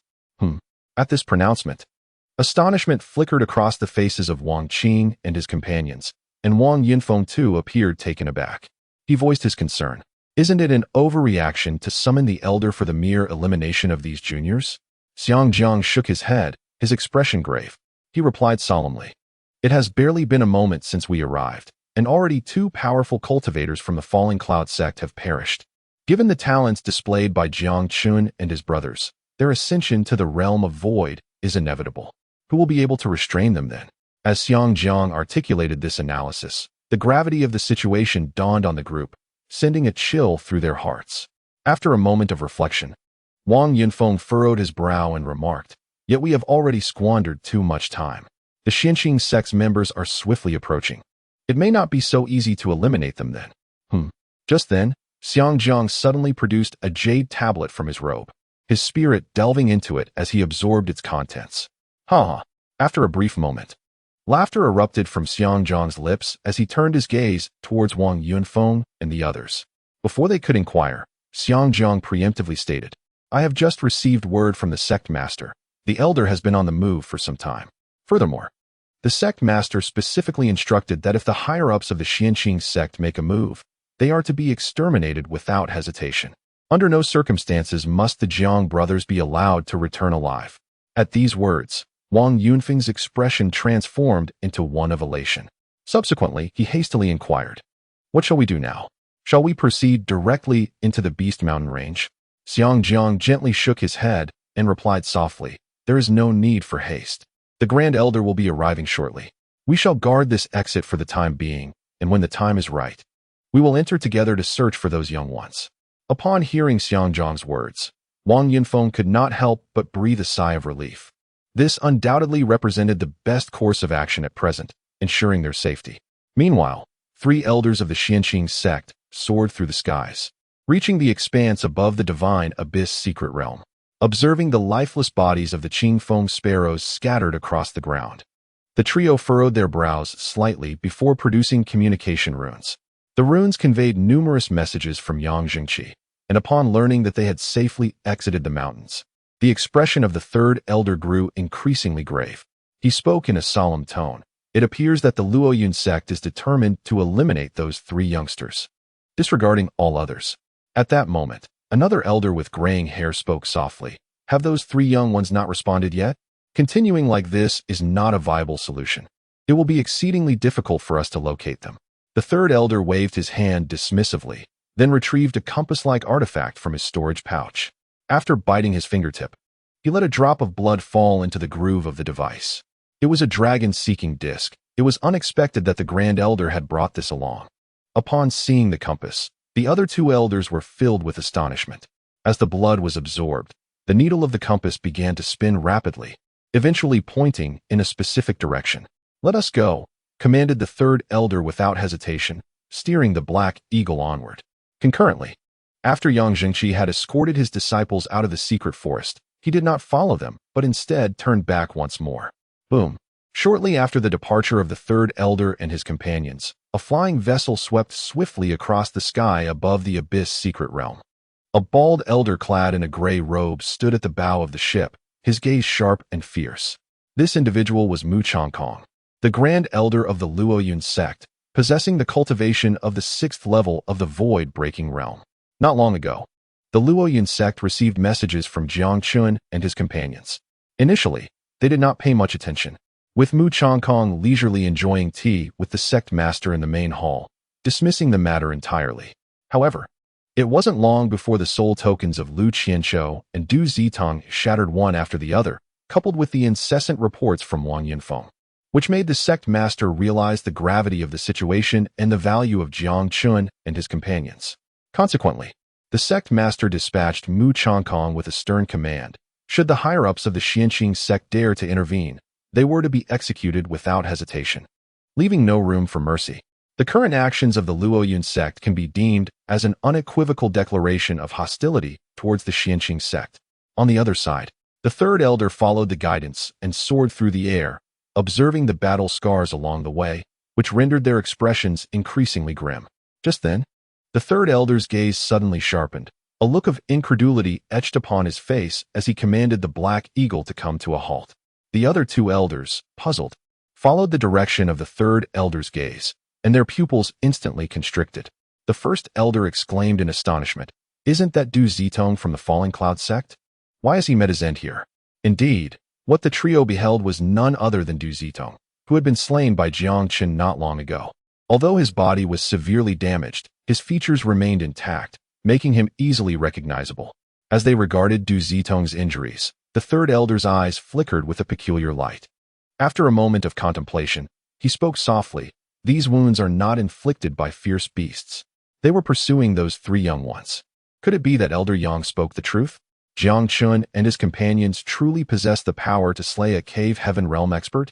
Upon uttering these words, the third elder was beset by shock. Initially, he had been skeptical of the information he received, yet now the evidence lay before him, and the visual impact was overwhelming. Crucially, with Du Zitong's presence here, it was evident that the attackers were not limited to a single cave heaven expert. To retaliate against one in such circumstances could only be described as extraordinary. Without a moment's hesitation, the third elder urged the Black Eagle to delve deeper within, his demeanor betraying a sense of urgency. Such unparalleled talents were of utmost significance to their sect, and they must not come to harm. Before long, the trio arrived at the entrance of the Monster Beast mountain range, their expressions grim as they gazed in the direction indicated by the pointer. Suddenly, a chilling aura erupted from the third elder, and his eyes darted toward a nearby thicket. He barked, "Who goes there? Step forward." The other 2 elders quickly reacted, their auras swelling as they swiftly drew their weapons. "Ha ha ha, Lu Qingping, you remain as vigilant as ever, discovering us so swiftly." A hearty laugh rang out.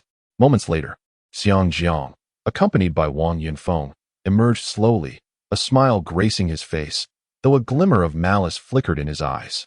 Lu Qingping was indeed the name of the third elder. As they beheld the duo stepping forth from the thicket, the fourth elder, Yu Liang, questioned sternly Xiang Jiang. "As an elder, how dare you pursue my disciples? Do you seek war?" In response to Yu Liang's admonition, Xiang Jiang chuckled lightly. his gaze rife with disdain. He taunted, "What of war? Our falling cloud sect has long desired conflict. Do you dare to accept Xinqing sect?" You. At Xiang Zhang's words, Yu Liang's expression turned icy, and he grasped his weapon, poised to strike. Currently, they possess 3 individuals at the Cave Heaven realm, with the 3 elders boasting a formidable cultivation of the 7th level of the Cave Heaven realm, making it exceedingly easy for them to deal with any opposition. However, as Yu Liang stepped forward, Lu Qingping swiftly reached out to halt him, his demeanor still markedly vigilant. His gaze shifted once more towards the nearby thicket, and he spoke solemnly. "I never imagined even the Flying Dragon Guard would arrive. You truly are making a grand display this time." Upon Lu Qingping's utterance, a faint smile faltered at the corners of Xiang Zhang's lips. He was genuinely taken aback. Despite his efforts to draw attention to himself, he had failed to deceive Lu Qingping. Originally, he had intended for Wang Qing and the others to launch a covert ambush, but that plan now appeared utterly untenable. Acknowledging their exposure, Wang Qing and his companions ceased their concealment, stepping forth from the underbrush. Wang Qing was not surprised that Lu Qingping recognized their identities, for they had been entrenched in battles for years, their murderous aura impossible to conceal. After a brief silence, Wang Yunfeng took a step forward, his eyes glinting with coldness as he cast a detached glance at Lu Qingping and his companions. In a chilling tone, he declared, "Lu Qingping, even with your presence, it avails you nothing. Those 3 wretches not only killed Wang Ning, but also slaughtered 2 elders of our falling cloud sect. They must perish. I advise you to refrain from meddling in this matter. Our grand elder will arrive shortly, and if you wish to avoid demise, it would be prudent to vacate immediately." At this juncture, the murderous intent in Wang Yunfeng's eyes was unmistakable. "What? Mu Changkong has also arrived?" As Wang Yunfeng's words fell, Lu Qingping's countenance shifted dramatically. Observing the reactions of the 3, a smirk of triumph appeared in Wang Yunfeng's gaze. He continued, "Those ignorant wretches who ventured into the Monster Beast Mountains are undoubtedly facing grave peril. I urge you to depart swiftly and abandon any futile resistance." His laughter, brimming with arrogance, echoed as he concluded. Chapter 132, The Injury of Deqing. Lu Qingping chose to disregard Wang Yunfeng's taunts and turned to exchange a glance with Yu Liang and the others. After a moment of silent communication, the 3 resolutely ignored Wang Yunfeng and his companions, pivoting to charge towards the entrance of the Monster Beast Mountains. Upon witnessing Lu Qingping's decisive actions, unhesitatingly plunging into the Monster Beast Mountains for the sake of Jiang Chen and the others, Wang Yunfeng's expression darkened. "Damn it, these 3 old geezers truly lack discernment. They dare to oppose us." Wang Yunfeng had invoked the Grand Elder's name in an attempt to intimidate Lu Qingping and his companions, hoping they would retreat, thereby circumventing a plethora of complications. After all, while they held a numerical advantage, their high-level combat capabilities were somewhat lacking, and should Lu Qingping unleash his fury, they would indeed struggle to withstand it. After cursing under his breath, Wang Yunfeng turned his gaze towards Xiang Jiang and spoke in a grave tone. "What shall we do? If Lu Qingping were to locate those 3 young men first, the attempt to eliminate them would not be so easily accomplished." Observing the sullen expression on Wang Yunfeng's face, Xiang Jiang could not help but smile faintly, speaking calmly. "What if they are found? The Grand Elder is a figure of the void-breaking realm. Although Lu Qingping possesses considerable strength, he remains merely at the Cave Heaven realm. A mere wave of the Grand Elder's hand could extinguish him. Furthermore, there is but one exit from the Beast Mountain range, so there is truly no cause for concern. We need only to guard our position here." Upon hearing Xiang Zhang's words, a smile spread across Wang Yunfeng's face, alleviating some of the tension etched upon his features. Just then, a sound akin to the tearing of the air drew near. Wang Yunfeng and the others immediately turned towards the source of the sound. To their astonishment, a warship was racing towards them at an astonishing speed. As they discerned the figure at the ship's bow, expressions of joy illuminated Wang Yunfeng and his companions' faces, prompting them to advance towards the vessel. Wang Qing and the others exchanged glances before following suit. Approaching them was none other than Mu Changkong, the Grand Elder of the Falling Cloud sect. With a resounding thud, the warship came to a halt before Wang Yunfeng and his companion. Mu Changkong soared into the air, accompanied by an elderly man clad in black robes. Upon seeing Wang Yunfeng, The elder's voice resonated with a grave intensity. "Brother, what transpired in the divine abyss secret realm? Where's the one who killed Ninger?"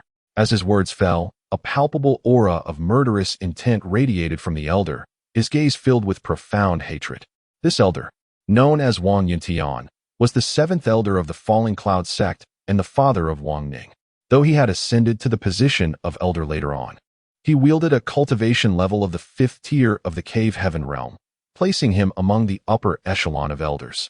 In response to Wang Yuntian's inquiry, Wang Yunfeng's expression shifted to one of remorse as he swiftly recounted all that he knew. Upon concluding his account, Wang Yuntian erupted in a furious roar, declaring coldly, "Damn that little beast.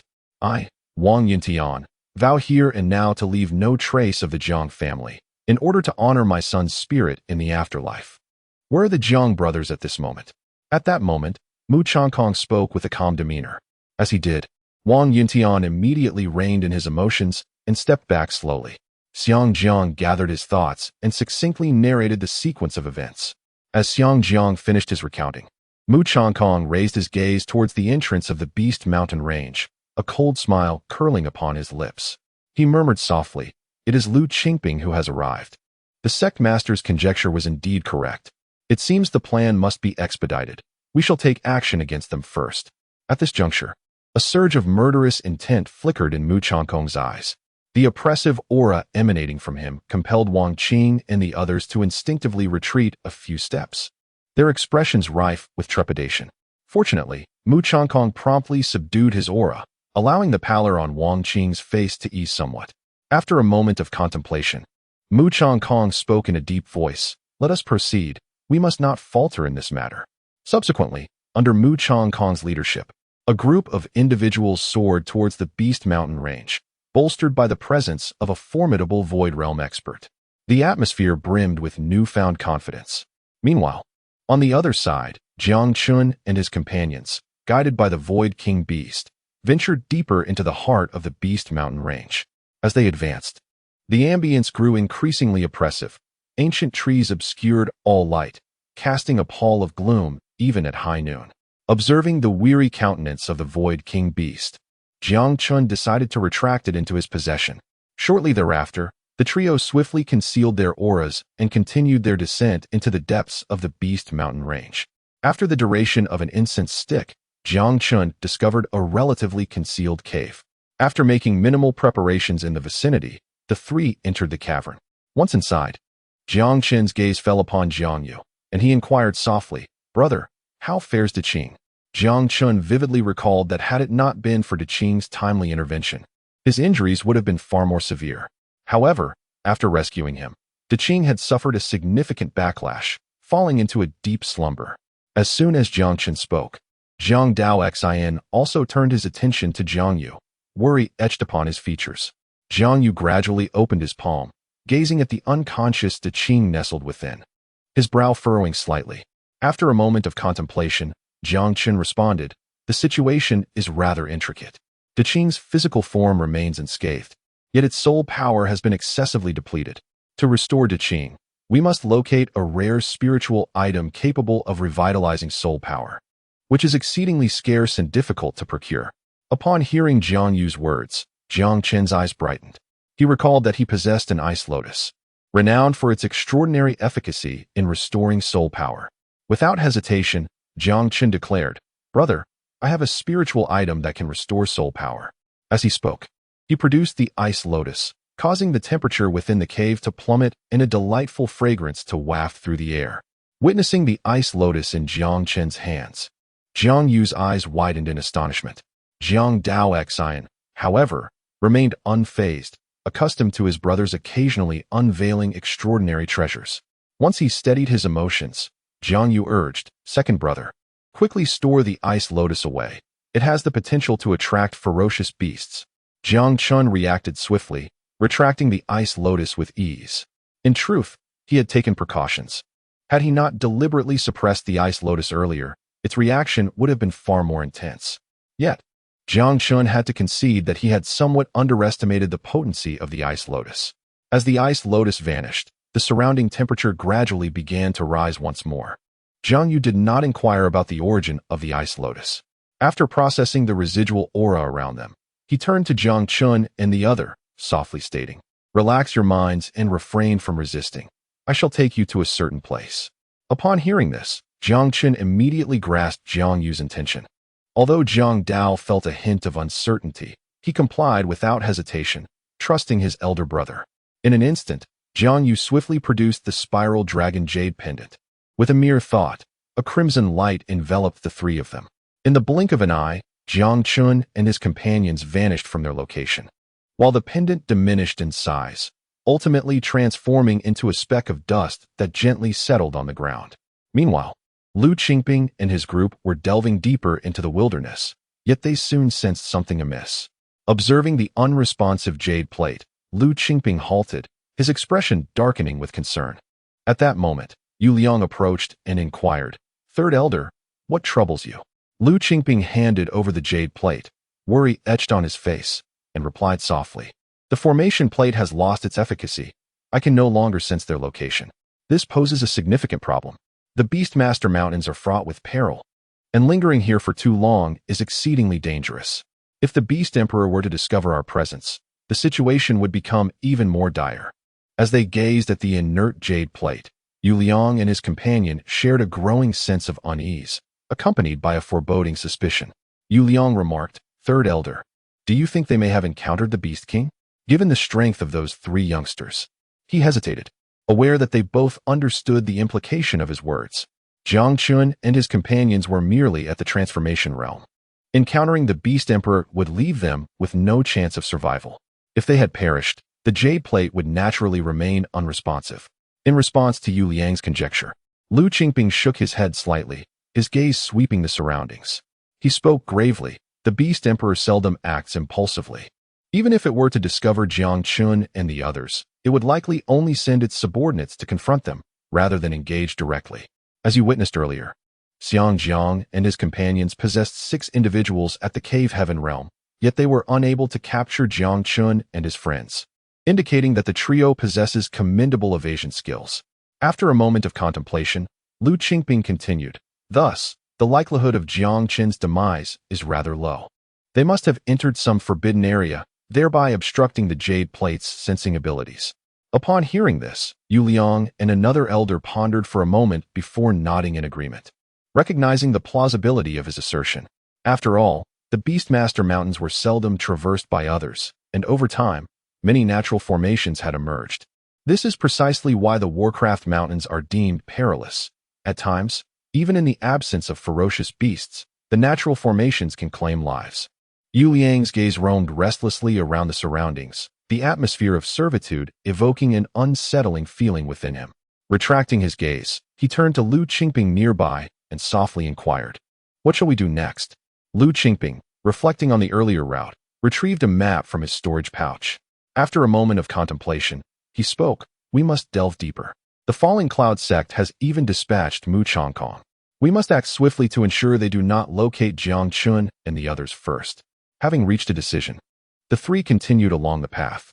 Meanwhile, Jiang Chen and his companions arrived at a mysterious space, approximately 30 feet in area, featuring a pool at its center filled entirely with crimson blood.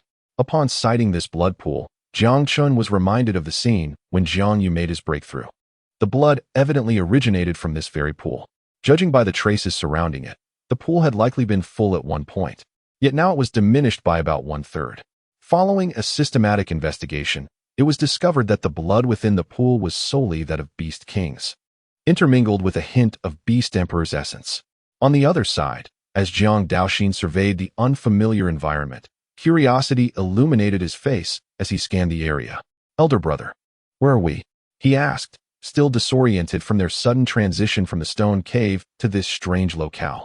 Jiang Yu did not withhold information and recounted the matter of the Panlong jade pendant. "So it was within the pendant," Jiang Daoxin remarked. "I never anticipated that Ant would leave you such a valuable item. It's fortunate I retrieved the belongings, otherwise, they would have fallen into the hands of that Yin Shishua." Upon hearing this, Jiang Chen turned to Jiang Yu, inquiring, "Elder brother, did you also eliminate Yin Shiyun?"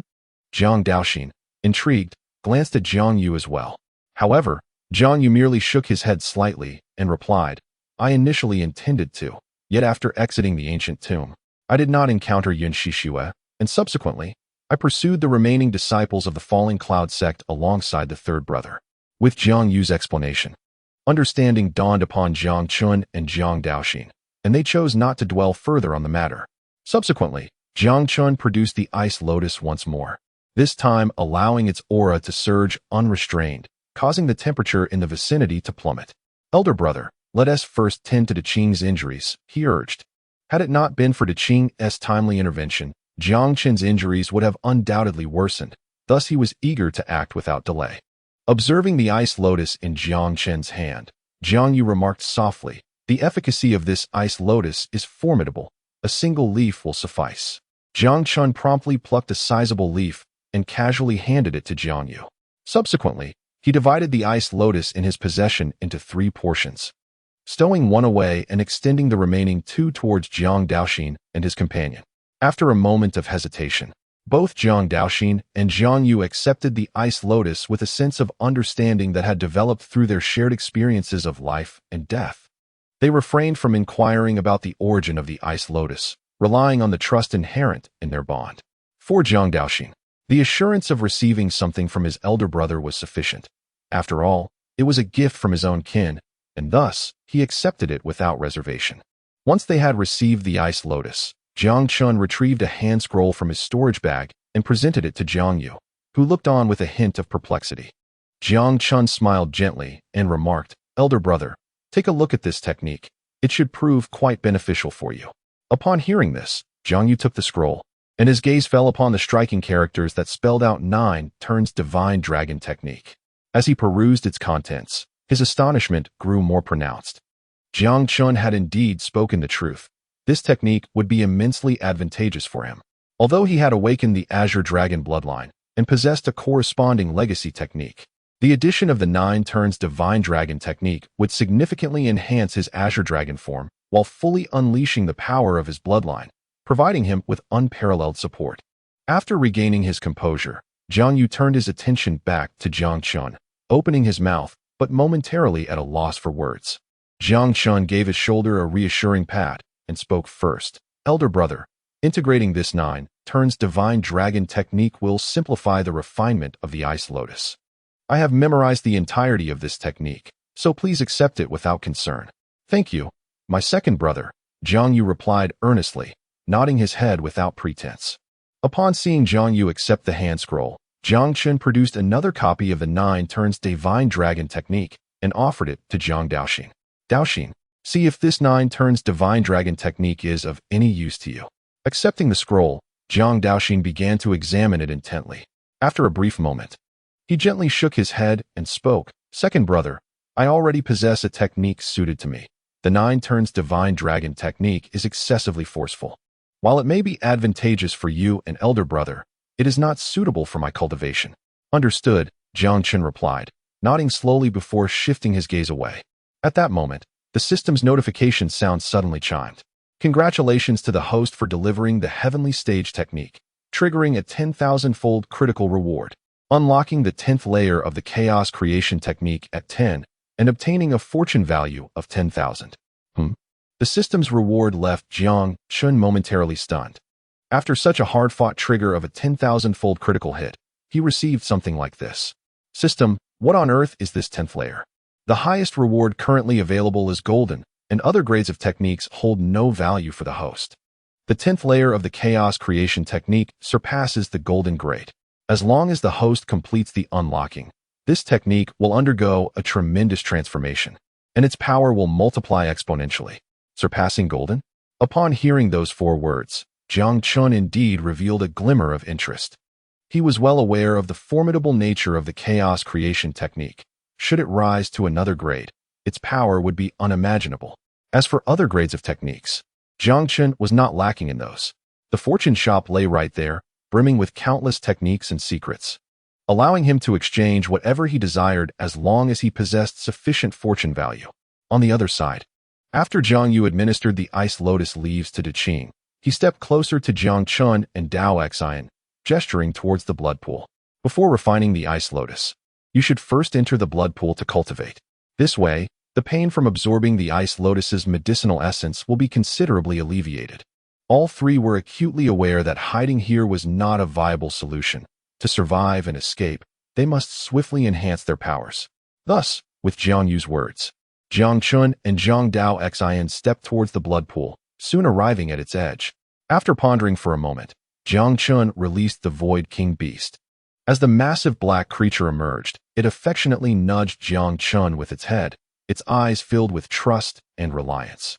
Observing the weary expression of the Void King Beast, Jiang Chen gently stroked its forehead. "Little Black, I owe you a great deal this time." As his words fell, Jiang Chen produced the remaining 3 ice lotus leaves and offered them to the Void King Beast. Grr. Sensing the aura of the ice lotus leaves, the Void King Beast let out a series of soft whines, its eyes narrowing into crescent shapes, eagerly opening its mouth in anticipation of Jiang Chen's offering. As the ice lotus leaves were swallowed, the satisfaction radiated from the beast's small face. Noticing the rising aura of the Void King Beast, Jiang Chen took out a few demon flame fruits and generously fed them to it, causing the little creature to chirp joyfully. Jiang Chen gently patted the head of the Void King Beast. "Make sure to refine these spiritual herbs well. They will significantly enhance your power. If it weren't for you today, escaping would have been exceedingly difficult." Reassured by Jiang Chen's words, the Void King Beast happily flew to a nearby corner and gradually fell into a deep slumber. With a splash, Jiang Chen and Daoxin leaped into the blood pool. With a splashing sound, as the two plunged into the blood pool, the once tranquil waters began to churn violently, surging relentlessly towards them. A piercing pain radiated throughout Jiang Daoxin's body, eliciting a muffled groan from his lips, his brow furrowed tightly. In stark contrast to Jiang Daoxin's agonized expression, Jiang Chen appeared remarkably at ease, as if indulging in a leisurely bath. At that moment, Jiang Chen seemed to recall something and immediately turned his gaze towards Jiang Daoxin. Offering a prompt reminder, "Daoxin, do bring out the devouring spider. The blood will be of great benefit to it." Heeding Jiang Chen's suggestion, Jiang Daoxin swiftly retrieved the golden egg and placed it gently into the blood pool. As soon as the golden egg made contact with the sanguine liquid, it erupted in a dazzling radiance, with crimson light pulsating from the cracks in its shell, emanating a ferocious aura that spread wildly. In an instant, torrents of blood surged towards the egg. After a period of acclimatization, the agony on Jiang Daoxin's face eased considerably, allowing him to begin absorbing the blood. Noticing that the two had entered a state of cultivation, Jiang Yu took out the ice lotus and found a suitable spot to sit cross-legged. With the aid of the 9 transformations divine dragon technique, he intended to utilize the medicinal potency of the ice lotus to cultivate the initial layers. As the golden egg continued to consume the blood, more fissures appeared along its surface, giving it an appearance of imminent shattering. The blood in the pool diminished steadily. After a while of cultivation, Jiang Chen rose from the blood pool. While the blood could indeed temper the body and enhance vitality, it had become less beneficial for him at this stage. He preferred to maximize the potential of the blood pool for his younger brother and the devouring spider. Approaching the Void King Beast, Jiang Chen took out a segment of the ice lotus. This particular segment was the root, the most potent part of the plant. He did not consume it directly, but divided it into 3 portions for sequential intake. Drawing from his previous experience, Jiang Chen refined the ice lotus with much greater efficiency this time. Meanwhile, Jiang Daoxin's aura gradually stabilized as he took out a piece of the ice lotus and swallowed it whole. Indeed, Jiang Daoxin consumed a segment of the ice lotus, causing his body to swell with energy. Suddenly, a phantom manifested behind Jiang Daoxin. It resembled a goat, yet bore a human face, complete with tiger-like teeth and hands resembling human claws. Its armpits housed a pair of crimson eyes, exuding an eerie presence. Upon hearing the cry reminiscent of an infant's wail, Jiang Yu immediately opened his tightly shut eyes, fixing his gaze upon the apparition. Is this the complete Taotie Divine Body? It seems my younger brother's physique has fully awakened. He is on the verge of consolidating his bloodline. Witnessing this scene, Jiang Yu felt a genuine joy for Jiang Daoxin. Thank you all for your gifts. Your support and urging for updates is greatly appreciated. Chapter 135. The Chaos Divine Demon Bloodline. As the ethereal form of the gluttonous spirit emerged, Jiang Daoxin's refining pace surged dramatically, and the expansion of his body came to a halt. Meanwhile, Jiang Chen, while refining the ice lotus, was engaged in continuous discourse with the system, inquiring about the nature of his bloodline. System, can you discern the origin of the bloodline power that has manifested within me? Having little information about the recently emerged bloodline, Jiang Chen was at a loss, even lacking the means to utilize it. Thus, he opted to consult the system. Ding. Upon investigation, it has been determined that the host possesses the Chaos Divine Demon bloodline, a rare and ancient lineage. Before the world was formed, all was chaos. Thus, chaos is the origin of all things, transcending the myriad paths of existence. As he listened to the system's exposition on chaos, excitement gleamed in Jiang Chen's eyes. However, before he could revel in his joy, the system's voice interrupted once more. Of course, while your bloodline is commendable, its connection to chaos is rather tenuous. It merely shares a name. At this pronouncement, Jiang Chen's lips twitched involuntarily. Why then did you elaborate on chaos for so long? Isn't it my duty to enlighten you? After all, you have traversed into this realm and ought to possess knowledge that others lack. Otherwise, how could you engage in conversations when others boast? Suppressing the urge to retaliate, Jiang Chen posed another question. Just tell me directly, what characteristics does this bloodline possess, and how can I master it completely? This bloodline is rather unique. To simplify, it embodies the essence of both divine and demonic forces. One thought manifests divinity, while another conjures demonic power. This bloodline encompasses two extreme energies. The silver-haired form you exhibited recently was the manifestation of the demonic state. Both forms wield considerable strength, yet this bloodline's power is formidable. Given your current cultivation level, I advise against prolonged utilization of the demonic energy. What repercussions might this have on me? Frequent use could adversely affect your mental faculties. In severe cases, it may lead to madness, transforming you into a being consumed solely by slaughter. Upon hearing this explanation, Jiang Chen furrowed his brow slightly. A bloodline power capable of influencing one's mind was a novel revelation for him. I understand. Please instruct me on how to wield the power of my bloodline. I shall rely on divine energy henceforth. The system had previously articulated that his bloodline oscillated between divine and demonic states, indicating a fusion of two lineages. Since utilizing the demonic aspect could jeopardize his mental state, he resolved to harness the divine energy instead. I neglected to inform you that until you have unlocked more than 50 of your bloodline power, you will be unable to access the divine capabilities.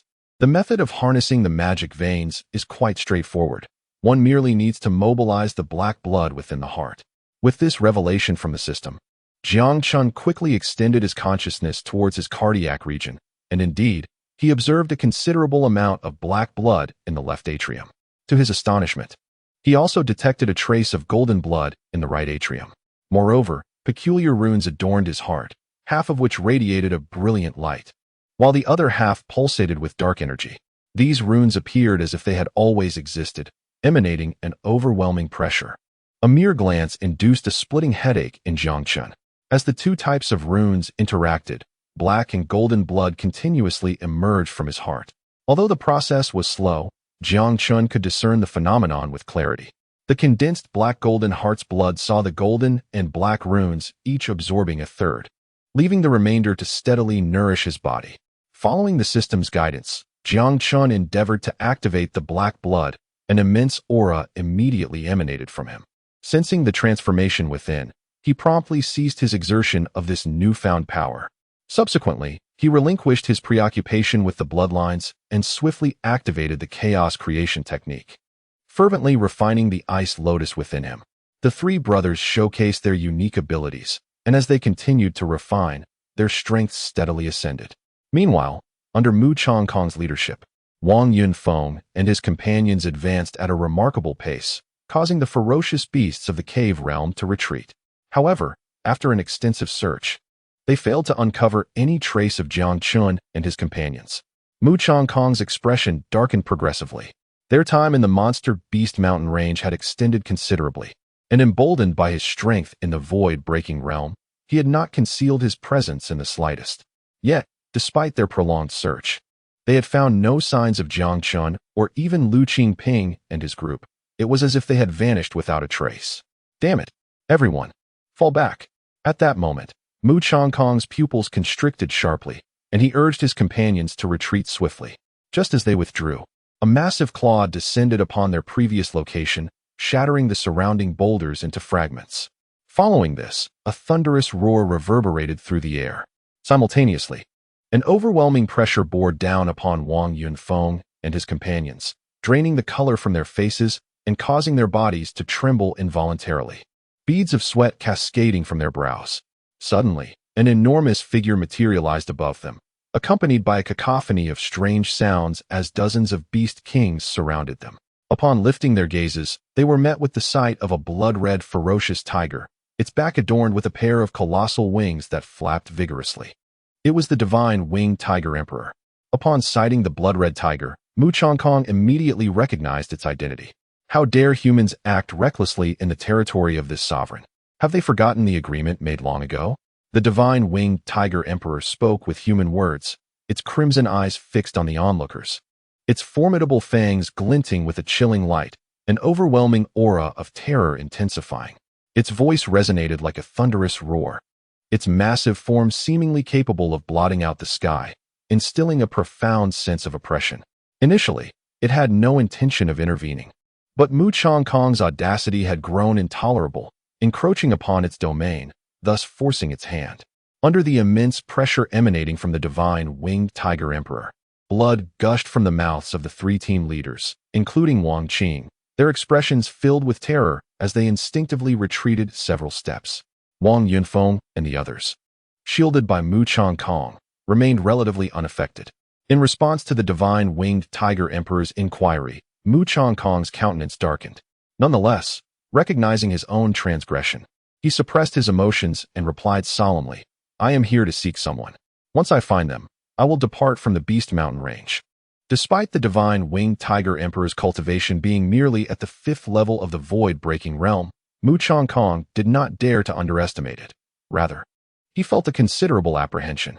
It was not uncommon for magical beasts to engage in battles beyond their rank, and the bloodline quality of the divine winged tiger emperor made it even more formidable. Should a confrontation arise, Mu Changkong would be unable to contend with it. Furthermore, the presence of other powerful beast kin behind the divine winged tiger emperor suggested the weight of their prior agreement. However, in light of Mu Changkong's excuse, the divine winged tiger emperor's demeanor remained unchanged, its eyes brimming with murderous intent. It growled fiercely, "I care not for your intentions. If you do not vacate the Beast Mountain range forthwith, do not blame me for being ungracious." As its words echoed, the divine winged tiger emperor instantly locked its gaze upon Mu Changkong, an aura of dread expanding rapidly, causing the atmosphere to thicken with tension. Simultaneously, a cacophony of rumbling sounds erupted as dozens of beast kings swiftly encircled the area, their eyes filled with lethal intent, fixated on Mu Changkong and his companions. Witnessing this, Mu Changkong's expression darkened further, a surge of murderous intent simmering within him, his aura escalating. However, after a brief moment, Mu Changkong reined in his aura entirely, fixing his gaze upon the divine winged tiger emperor. In a cold voice, he declared, "Very well. I shall grant you this courtesy today." Following his words, he turned to Wang Yunfeng and the others, stating gravely, "We shall depart." Engaging in battle with the divine winged tiger emperor at this juncture would yield no benefit, and it could even allow Jiang Chen and others to slip away. A scenario too costly to entertain. Thus, retreating for the time being was the wisest course of action. Just as Mu Changlong was preparing to depart, the voice of the divine winged tiger king reverberated once more, prompting Mu Changkong to turn his gaze toward it. Mu Changkong inquired, "What is it? Do you have further business?" At this moment, his tone bore a hint of impatience. Having already been dismissed, he was quite displeased, and the relentless entanglement with the divine winged tiger king was pushing him to the brink of fury. Ignoring Mu Changkong's displeased expression, the divine winged tiger king cast a glance over Wang Yunfeng and the others before speaking coldly. "You may leave, but these individuals must remain. It is one thing to slay the beast king of the demon beast clan, but to dare intrude upon my territory. Do you truly believe I am merely a decoration?" As soon as the words left its mouth, the divine winged tiger king's aura shifted dramatically, an overwhelming wave of murderous intent surging forth, whipping up a tempest around them. Wang Yunfeng and his companions, sensing the overwhelming malice, immediately displayed expressions of terror and instinctively retreated several steps. Mu Changkong slowly raised his head, his gaze locking onto the crimson tiger before him, growing increasingly frigid. In a chilling tone, he replied, "What if I refuse?"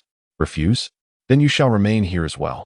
The divine winged tiger king asserted with unwavering firmness, already lunging forward as it spoke, its colossal claws aimed directly at Mu Changkong. At this movement, the surrounding beast kings erupted into chaos, charging swiftly toward the others. Seeking death? Just as I feared, Mu Changkong roared in fury, raising his hand to conjure a gigantic palm imprint that he propelled toward the divine winged tiger king. Boom! In an instant, man and tiger collided, the ensuing shockwave radiating outward, snapping ancient trees like twigs. The air was filled with a cacophony of roars. While engaged in battle, Mu Changkong shielded Wang Yunfeng and the others behind him. With his formidable presence at the forefront, the beast kings hesitated to advance.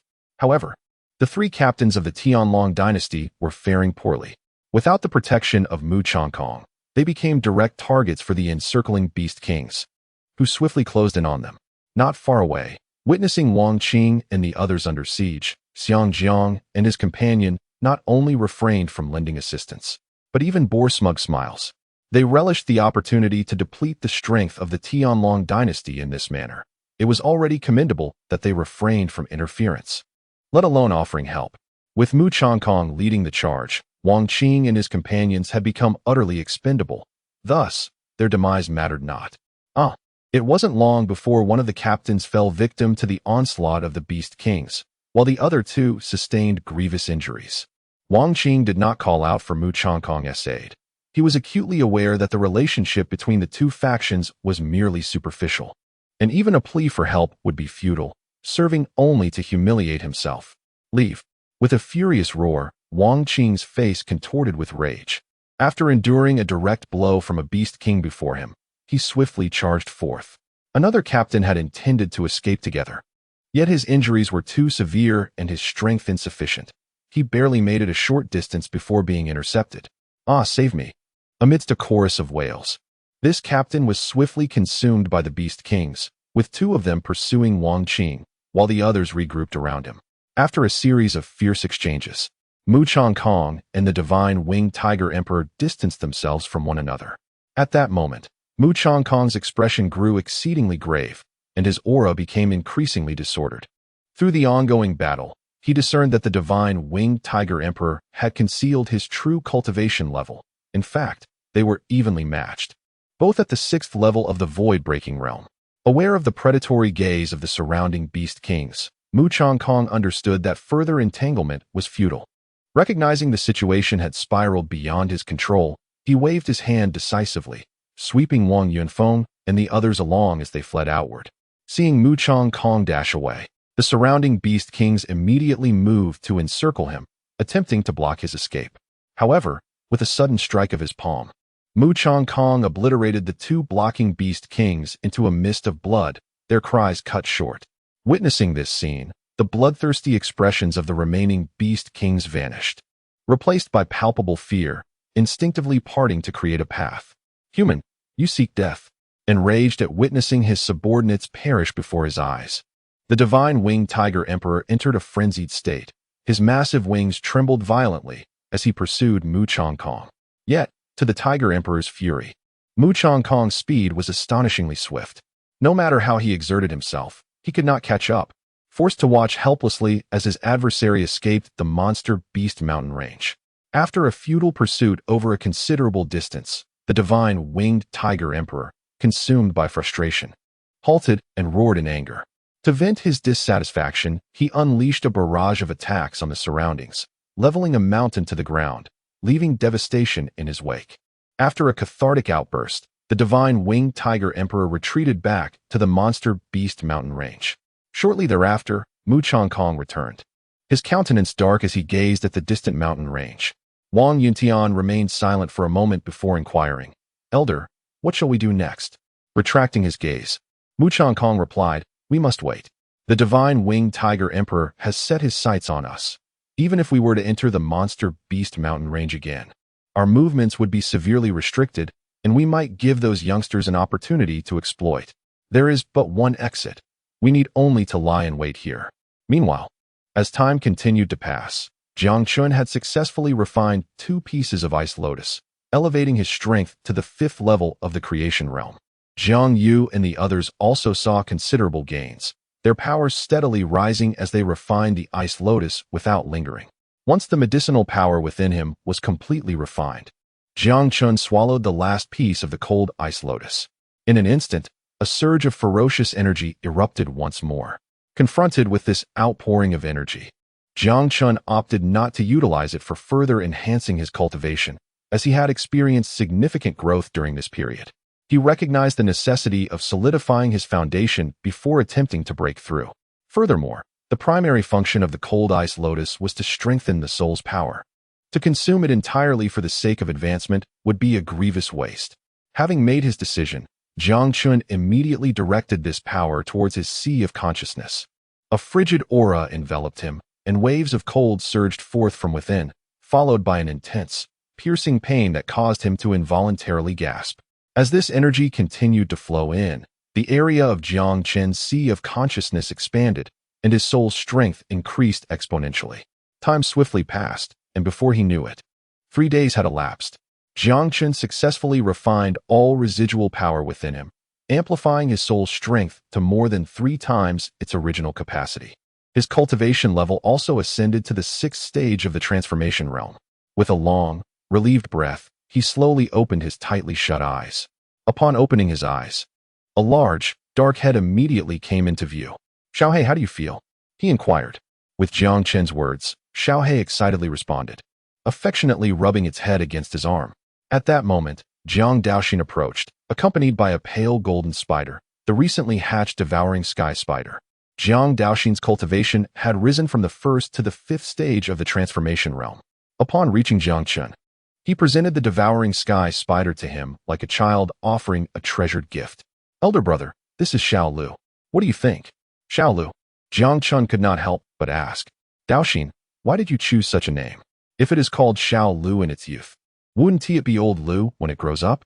Seeing Jiang Chen focus on the name, Jiang Daoxin, though puzzled, pointed at the devouring sky spider in his hands. "I originally intended to name it Xiao Ba, but its 2 front legs are a size smaller than the other 6, so I decided on Xiao Lu. Is there a problem with the name, elder brother?" "No, it's quite a good name." Jiang Chen waved his hand, a faint smile gracing his face. As he spoke, his gaze turned to the devouring sky spider held by Jiang Daoxin and confirmed that the little creature's 2 front legs were indeed smaller than the others. The little demon spider possessed 4 pairs of eyes, and, upon sensing Jiang Chen's scrutiny, all 8 of its eyes simultaneously turned towards him. At that moment, Jiang Yu also approached. Due to the energy expended in creating the cave heavens, his own cultivation had not significantly improved, remaining at the 4th tier of the transformation realm. However, his gains were monumental. With the resources he had accumulated recently, combined with the ice lotus bestowed by Jiang Chen, he had successfully opened 4 cave heavens. Feeling the continuous surge of power within him, a satisfied expression emerged on Jiang Yu's face. Before he could utter a greeting, the large green creature perched on his shoulder darted towards Jiang Chen. Upon landing on Jiang Chen's shoulder, it eagerly exclaimed, "Little Chen, do you have any more ice lotus? You must spare me a bit. I am grievously injured for your sake." As it spoke, a tragic expression adorned its face. Observing this dramatic display, Jiang Chen couldn't help but rub his forehead and replied, "I do not have any ice lotus left. Would other spiritual herbs suffice?" "What? None at all?" The disappointment was palpable on the large green creature's face. After consuming the leaves of the ice lotus, it had not only restored its lost soul energy, but had also significantly enhanced its own spiritual power. If it could ingest more ice lotus, its strength would undoubtedly recover further. After a moment's contemplation, a smile returned to the creature's face as it said, "Spiritual herbs will do. Just 1,000 or 1,800 high-grade ones will suffice. I am quite easily satisfied, my only virtue being my lack of greed." For the large green creature, having regained a considerable amount of soul energy, the priority was now to bolster its own strength, allowing the restoration of soul energy to take a back seat. However, as soon as those words left its mouth, Jiang Chen's expression darkened, and Jiang Daoxin's lips twitched. To ask for 1,000 or 1,800 high-grade spiritual herbs while claiming not to be greedy was quite audacious. It was as if it viewed the herbs as cabbages available for wholesale. Regaining his composure, Jiang Chen responded, "I can offer you 1 6th-grade spiritual herb and 3 5th-grade ones. If that does not meet your standards, then so be it." As he spoke, he retrieved 4 spiritual herbs from his storage bag, specifically reserved for the large green creature. What? Only 4 in total? Well, forget it. With that, Jiang Chen prepared to retract the herbs. Wait. Seeing Jiang Chen's movements, the large green creature panicked and hastily tucked away the herbs it had been holding. Observing the creature's miserly demeanor, both Jiang Chen and Jiang Daoxin couldn't help but smile.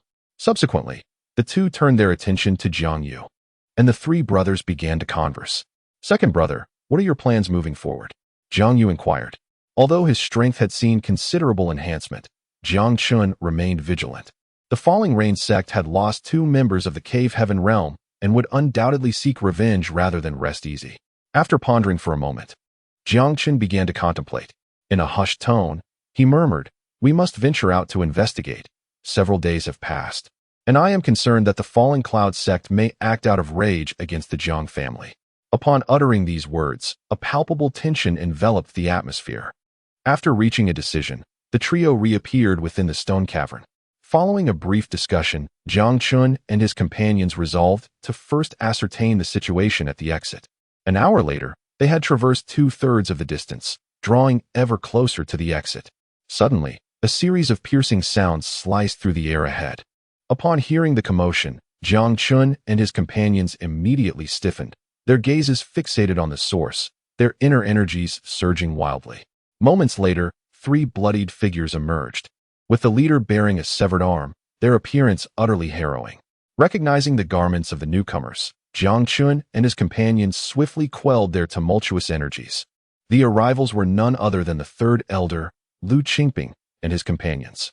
Upon spotting Jiang Chen and the others, Lu Qingping momentarily froze, then urgently commanded, "Flee."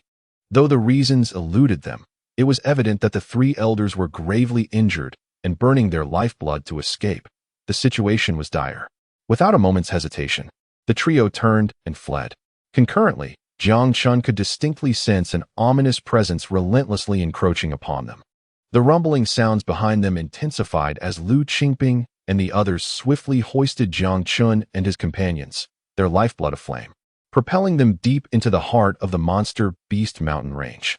Suddenly, a ferocious roar erupted, followed by the cacophony of a fierce battle, causing the dreadful aura behind them to dissipate. Realizing this, Lu Yun and the others breathed a sigh of relief, yet remained vigilant, continuing to fly at an accelerated pace for some time before gradually reducing their speed. Due to the excessive consumption of lifeblood, Lu Qingping and the other 2 elders appeared pallid, emitting muffled groans. As their eyes swept the surroundings, they soon identified a relatively concealed stone cavern and swiftly entered. After gently setting down Jiang Chen and his companions, Lu Qingping, gritting his teeth against the excruciating pain, established several protective barriers at the cave's entrance. However, as he halted his movements, he could no longer contain his injuries, and a mouthful of blood escaped his lips, his aura dwindling rapidly. The other 2 elders were in a similarly dire state, their bodies trembling and faces contorted in agony, their powers waning. "Esteemed elders, is there anything I can do to assist you?" The attire of the sect's elders is easily recognizable. Observing the agony etched upon the faces of the 3, Jiang Chen could not help but inquire. Lu Qingping gently gestured with his hand, swiftly retrieving a considerable number of elixirs from his bosom, which he promptly consumed. The other 2 elders followed suit. As the elixirs settled within them, Lu Qingping and the others fervently began to refine their essence, their pallid complexions gradually regaining some color. Unbeknownst to them, 3 hours slipped by in silence, during which Jiang Chen and his companions merely watched the trio. After another hour, Lu Qingping slowly opened his eyes, unable to suppress a fit of coughing. Although their injuries were temporarily stabilized, their complexions remained grim, and the 3 appeared considerably aged. "At last, I have found you 3 little ones. I feared something dreadful had befallen you during your silence. How fortunate that you are well." Before Jiang Chen and the others could respond, Lu Qingping spoke up, his words imbued with relief. Seeing the affectionate expression on Lu Qingping's face, Jiang Chen and his companions quickly realized that these elders had come to their rescue. Just then, Lu Qingping's gaze sharpened, his eyes scanning Jiang Chen and the others in astonishment. Your cultivation level? His words prompted the two other elders to cast their eyes upon the trio, their expressions shifting to one of joy. Did not the righteous path signify merely a realm of transformation? How is it that your lowest cultivation is at the 4th level of transformation? Jiang Chen, you have directly broken through to the 6th level. Yuliang, startled by the sudden movement, inadvertently aggravated his wounds, letting out a sharp intake of breath. Yet, despite the pain, he could not contain his excitement. Ha ha ha. Excellent. Excellent. Our Xianjing sect has produced 3 dragons. As long as you remain safe, it would be worth my life. As the 3 elders reveled in delight, Jiang Chen and his companions refrained from interrupting, waiting for their emotions to settle. Once they had calmed, Jiang Chen took the initiative to ask, Elder, what transpired during this time? Why are you so injured? At Jiang Chen's prompt, Yuliang directed his gaze towards Lu Qingping, particularly noting the emptiness of his sleeves. His expression tinged with guilt. Lu Qingping collected his thoughts and began to recount. Upon learning of your plight, we 3 hurried over. As Lu Qingping narrated the events, Jiang Chen gradually pieced together the occurrences of the past days. Due to Jiang Chen and his companions entering the dragon-patterned jade pendant, the jade disc Lu Qingping had brought became ineffective, leaving them to wander aimlessly in the monster beast mountain range for several days. Along the way, they encountered fierce beasts and inadvertently fell into a natural formation, narrowly escaping death. Despite such perilous experiences, they persevered. After an extensive search, they found nothing. They dared not venture into the territory of the divine winged tiger emperor, ultimately deciding to leave the Beast Mountain range and relay their findings to the sect. The natural prohibitions within the mountain range rendered their communication talismans ineffective. However, shortly after exiting the mountains, the trio encountered Mu Changkong, who was stationed outside. Despite their precautions, they were powerless against someone of his caliber. Had it not been for a magical artifact they had brought from the sect, which deflected Mu Changkong's lethal strike, they would have perished. Nonetheless, the artifact could only withstand so much. All 3 sustained serious injuries from his blow. In a desperate move, Lu Qingping activated the artifact to self-destruct, buying precious time for their escape. This tactic proved effective. Yet the overwhelming strength of Mu Changkong was undeniable. Lu Qingping lost his arm in the fray, and without the reckless sacrifice of their vital essence, their escape would have been impossible. After recounting their harrowing experience, Lu Qingping coughed, fatigue etched on the faces of the other 2 elders. The toll on their vitality had been immense, leaving them with little lifespan remaining. Yet, in the face of their dire condition, Lu Qingping and the others regarded Jiang Chen and his companions with affection, their eyes filled with warmth. Understanding the gravity of the situation, Jiang Chen and his friends felt a wave of guilt wash over them. The elders' plight stemmed entirely from their actions. They could have refrained from entering the Beast Mountain range, yet they had plunged in without hesitation. Observing the blood-soaked figures of his companions, Jiang Chen felt a surge of emotion within him, noticing the shift in their feelings. A smile graced Lu Qingping's lips as he gently spoke, "Do not blame yourselves. We 3 old fools have little time left. Death is but a part of life. What matters is that you brothers must remain safe. The future of Xianjing sect relies on you. You need not worry about the Jiang family. The sect has already dispatched individuals to ensure their swift relocation to safety." With Lu Qingping's reassurance, the worry etched on Jiang Chen and his companions' faces eased considerably. Observing the pallor of the elders' faces, Jiang Chen quickly accessed the opportunity shop and began searching. In a short while, he discovered an item called the longevity fruit. Longevity fruit increases a cultivator's lifespan by 50 years, can be consumed only once in a lifetime. Price: 2,000 opportunity points. Without a moment's hesitation, Jiang Chen exchanged for 3 longevity fruits. Although the system's critical reward cooldown was still active, there was no time to consider rewards now. After procuring the longevity fruits, Jiang Chen swiftly turned his attention back to Lu Qingping and the others. Gently, he spoke, "Elder Lu, I am currently unable to assist in the restoration of your arm. This is a token of my goodwill. I hope it may prove beneficial to you." As his words settled, Jiang Chen reached into his storage bag, from which the longevity fruit emerged. The moment this fruit appeared, a distinctive fragrance wafted through the cave, instantly rejuvenating Lu Qingping and the others, making them feel significantly younger. Upon sensing this anomaly, the three immediately turned their gazes toward Jiang Chen's palm, their expressions shifting dramatically. This, is it, the longevity fruit? In an instant, Lu Qingping's pupils constricted as he recognized the object in Jiang Chen's hand, his heart racing with excitement.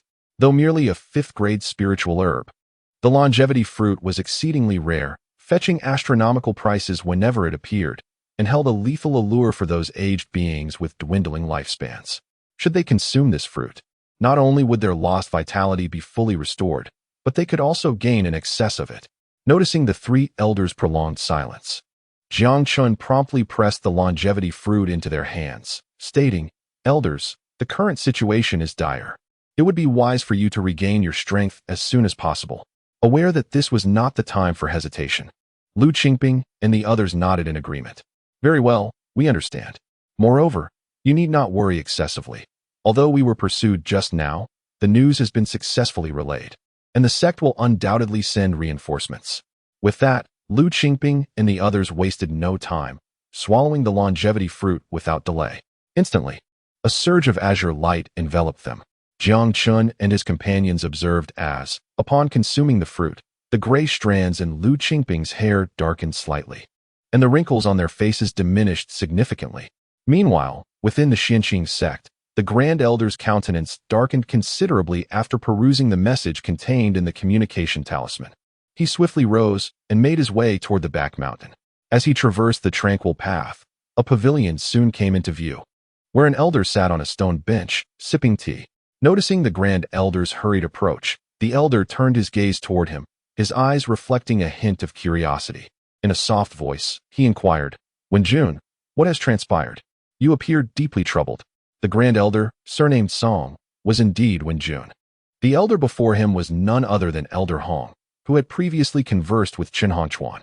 His full name was Hong Jun, and though he held no official position, he commanded immense respect within the Tianxiang sect. Even the sect master treated him with deference, and the other elders held him in high regard. Responding respectfully to Elder Hong's inquiry, the Grand Elder said, "Elder Hong, those three young ones have encountered trouble. They are trapped within the Beast Mountain range and currently have no news, while the third elder and others have sustained severe injuries. The Falling Cloud sect has directly tasked Mu Chong Kong to take action, and now the sect master is in seclusion. What shall we do? What? Why was I not informed of this sooner?" Upon hearing that Jiang Chen and the others were in trouble, Hong Jun immediately rose from his seat, a terrifying aura sweeping forth. However, this aura was fleeting. At present, dark energy continually emanated from Hong Jun, his expression grim. Cough, cough. A series of coughs escaped Hong Jun's lips, black blood trickling from the corner of his mouth, his breath fluctuating perilously. The Grand Elder, witnessing this scene, wore a look of deep concern. In a grave voice, he said, "Elder Hong, have you not managed to control your injuries?" Hong Jun shook his head, responding, "That affliction has already seeped into my very marrow. It has worsened during this time, and suppression has become exceedingly difficult. Recovery is now an impossibility." Upon receiving this reply, Zhong Wenjun could not help but display a look of despair. Alone, he could not possibly rescue Jiang Chen and the others. After all, the Falling Cloud sect has dispatched Mu Chong Kong, while the forces from the Heavenly Dragon dynasty have yet to reveal themselves. If he were to rush in alone, it was likely that the sect master would take immediate action. After a brief silence, Hong Jun spoke calmly, "Go summon Guohong." "Summon the sect master? He is currently striving to break through to the Three Souls realm. Would it not be inappropriate to awaken him?" Song Wenjun's face reflected his hesitation. To afford the sect master sufficient time for his breakthrough, the Tianxiang sect had retreated repeatedly over the years. If they were to abandon this opportunity now, hope would truly be lost. Sighing deeply, Hong Jun murmured, "You should know better. Guohong's chances of successfully breaking the mirror are exceedingly slim. He is aware of this. He has endured for years, waiting for a glimmer of hope.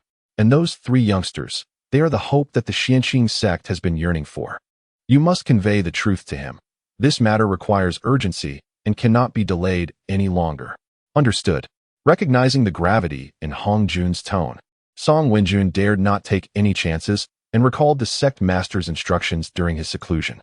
Subsequently, the Grand Elder made his way directly to the sect master's secluded chamber. As he progressed, Song Wenjun traversed numerous restrictions, stepping into a darkened passage. Before long, a massive stone door loomed ahead. Knock, knock, knock. Sect Master, I have urgent matters to report. The muffled sound echoed through the passage, and Song Wenjun waited in silence. What is it? After approximately 3 breaths, a deep voice resonated, lingering in Song Wenjun's ears. Sect Master, the Divine Abyss secret realm has concluded.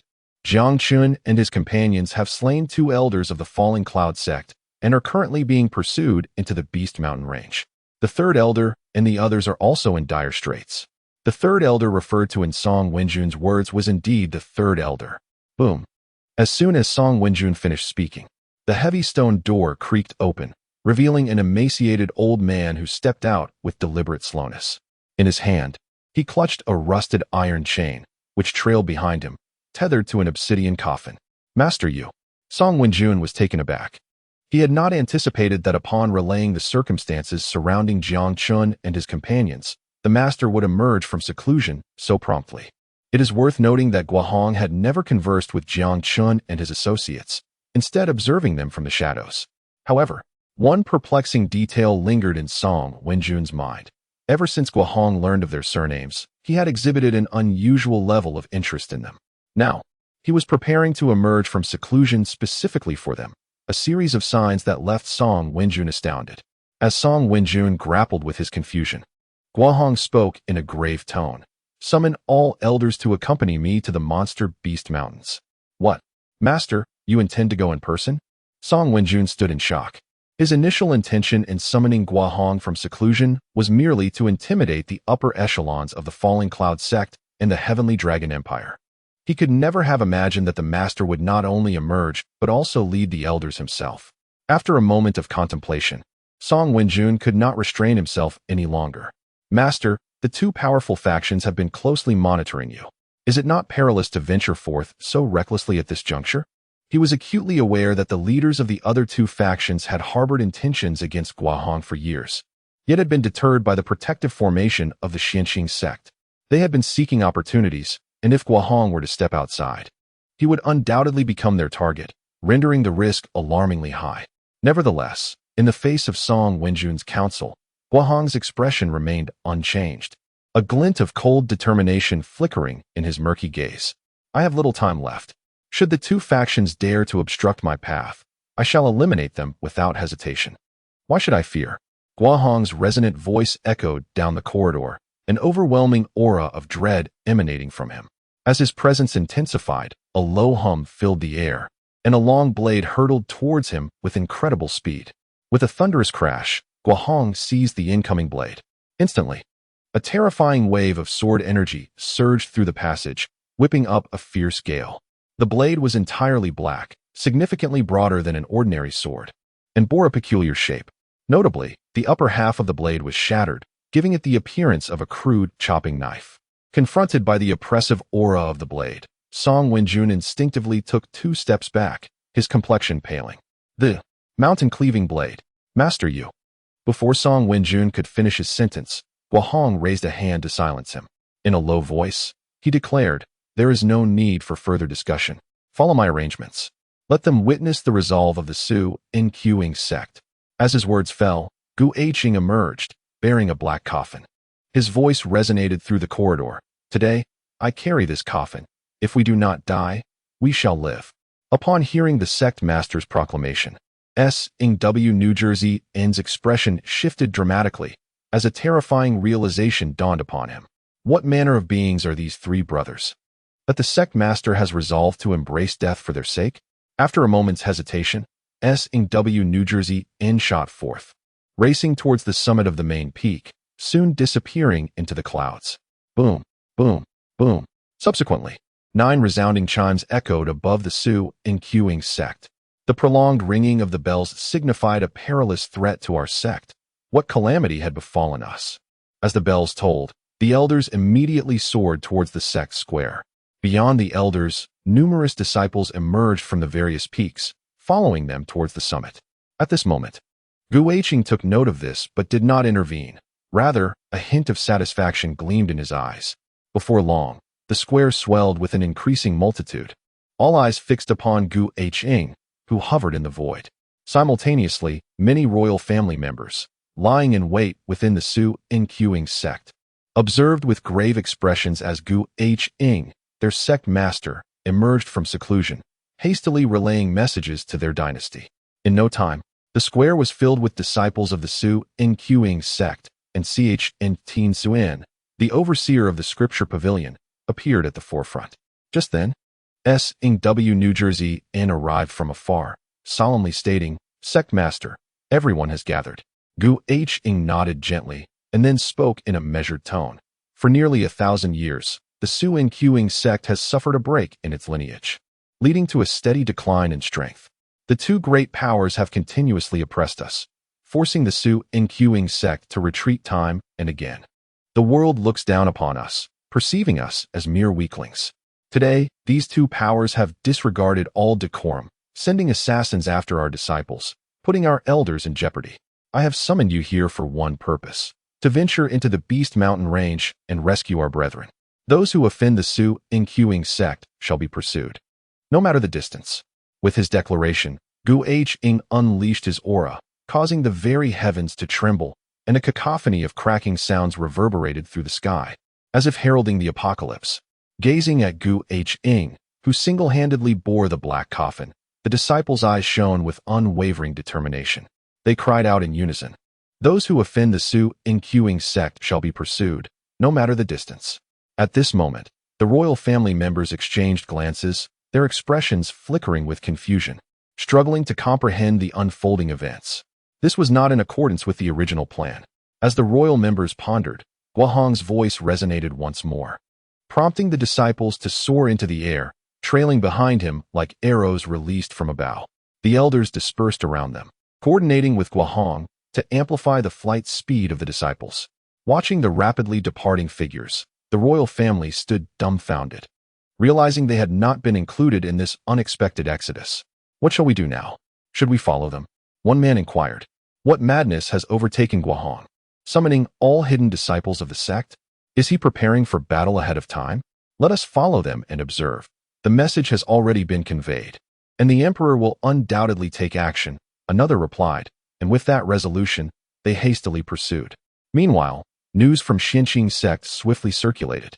In the conference hall of Luoyan sect, a middle-aged man occupied the principal seat while an elder recounted the events unfolding at Tianxiang sect. As the elder concluded his narration, he continued, "Sect Master, Guahong has taken the elders of Tianxiang sect along. I fear the Grand Elder may be in peril, considering Guahong's peak strength in the void-breaking realm." Intriguing. Truly intriguing.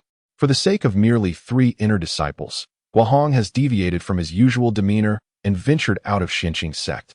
"It seems I have underestimated the value of those 3 disciples," thought the middle-aged man, named Tuoba Gu, the sect master of Luoyan sect, as a murderous intent flickered in his gaze. With the information regarding Jiang Chen and others continuously flowing in, he decided to ensure absolute certainty by dispatching Mu Changkong. However, sending a peak void-breaking expert to hunt down several creation realm cultivators was akin to using a cannon to kill a mosquito. What Tuoba Gu did not anticipate was that the inner disciples had managed to draw Guahong out. After a moment of contemplation, he rose from his seat, directing his gaze towards an elder on his left, and asked solemnly, "Have we received any news from Zhao Jianan?"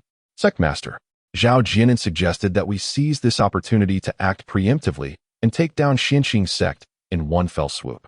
He has already informed the royal family as Supreme Emperor, who will coordinate with us when the time comes," the elder responded respectfully.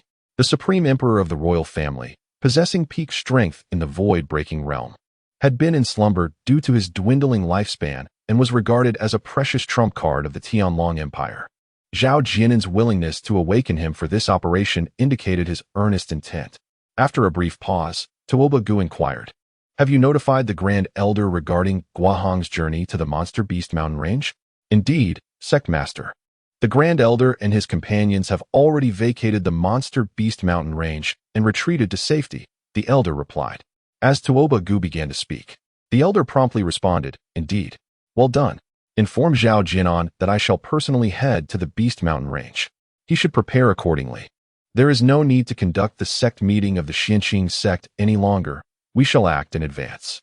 With these words, a faint smile graced Tuoba Gu's lips, his eyes gleaming with excitement. The emergence of Guahong from the Xianqing sect presented an extraordinary opportunity, should he succeed in eliminating him. Uncovering the secrets of the Xianqing sect would be a trivial endeavor. Tuoba Gu commanded, "All elders, accompany me to meet Guahong.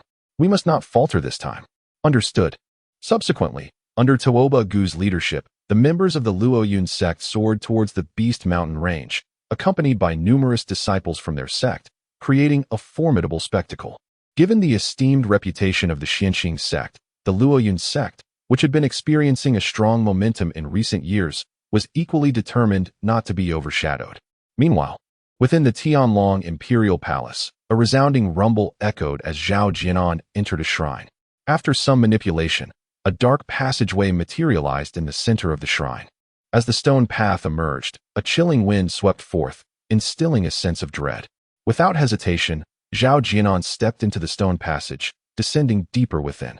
After traversing for a considerable distance, a glimmer of light appeared ahead, and the surroundings opened up, revealing walls adorned with countless luminous pearls.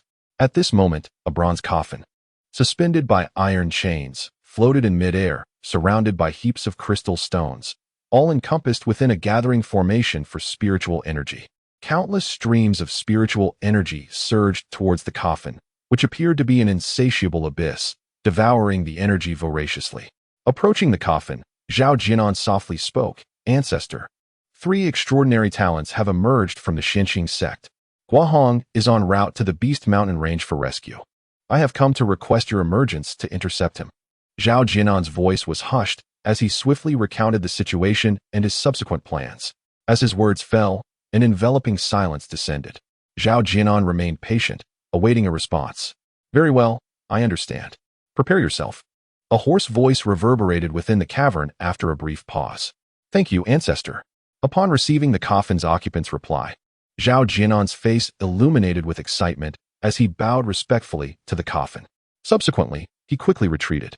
With the Ancestor's consent to take action, there was no need for him to linger. He resolved not to conceal his intentions any longer. Although Guahong's premature move had caught Zhao Jianan slightly off guard, he felt that everything remained within manageable bounds. Upon reaching the Great Hall, Zhao Jianan immediately turned to a nearby golden-armored guard and inquired, "Have the others arrived?" In response to the Emperor, General Hui and King Zhenbei have both arrived and are currently awaiting outside the hall. Upon receiving this information, Zhao Jianan's expression brightened considerably. General Hui, a prominent general of the Tianlong dynasty, is the one who has trained the elite Tianlong guards. He boasts an impressive strength equivalent to the 6th level of the void-breaking realm. King Zhenbei, on the other hand, is Gu Xiao's father, Gu Tianxiang. "Let them in," Zhao Jianan instructed. As soon as he spoke, the golden-armored guards retreated, and soon the sound of footsteps echoed from outside. 2 middle-aged men entered the hall. The man on the left stood at an imposing height of 8 feet, with thick brows and large eyes, exuding a formidable presence. He donned a suit of dark golden armor, and his face bore several fierce scars, surrounded by an aura of intense malevolence that suggested great danger. This was none other than General Hui, Li Tianlong. To the right, Gu Tianxiang wore a flowing white robe. He was of similar height to Li Tianlong, but his physique was more well-proportioned, complemented by a relatively handsome countenance that gave him a scholarly appearance. "Your Majesty," both men greeted upon seeing Zhao Jianan. "Indeed." Zhao Jianan nodded in acknowledgement and continued, "I have summoned you both today for a particular reason, which I believe you are already aware of." As his words fell, Zhao Jianan cast a scrutinizing glance at the 2 men. "We understand, Your Majesty," they replied in unison. After a moment of contemplation, Li Tianlong's resonant voice broke the silence. "Rest assured, Your Majesty, I will bring forth the most elite Tianlong guards. I guarantee that not a single one of those from Xianqing sect will escape." Li Tianlong's assurance greatly pleased Zhao Jianan, who responded with a simple At that moment, however, Zhao Jianan noticed an unusual air about Gu Tianxiang, causing his brow to furrow slightly as he fixed his gaze upon him. "King Zhenbei, do you harbor some concerns? You appear somewhat troubled."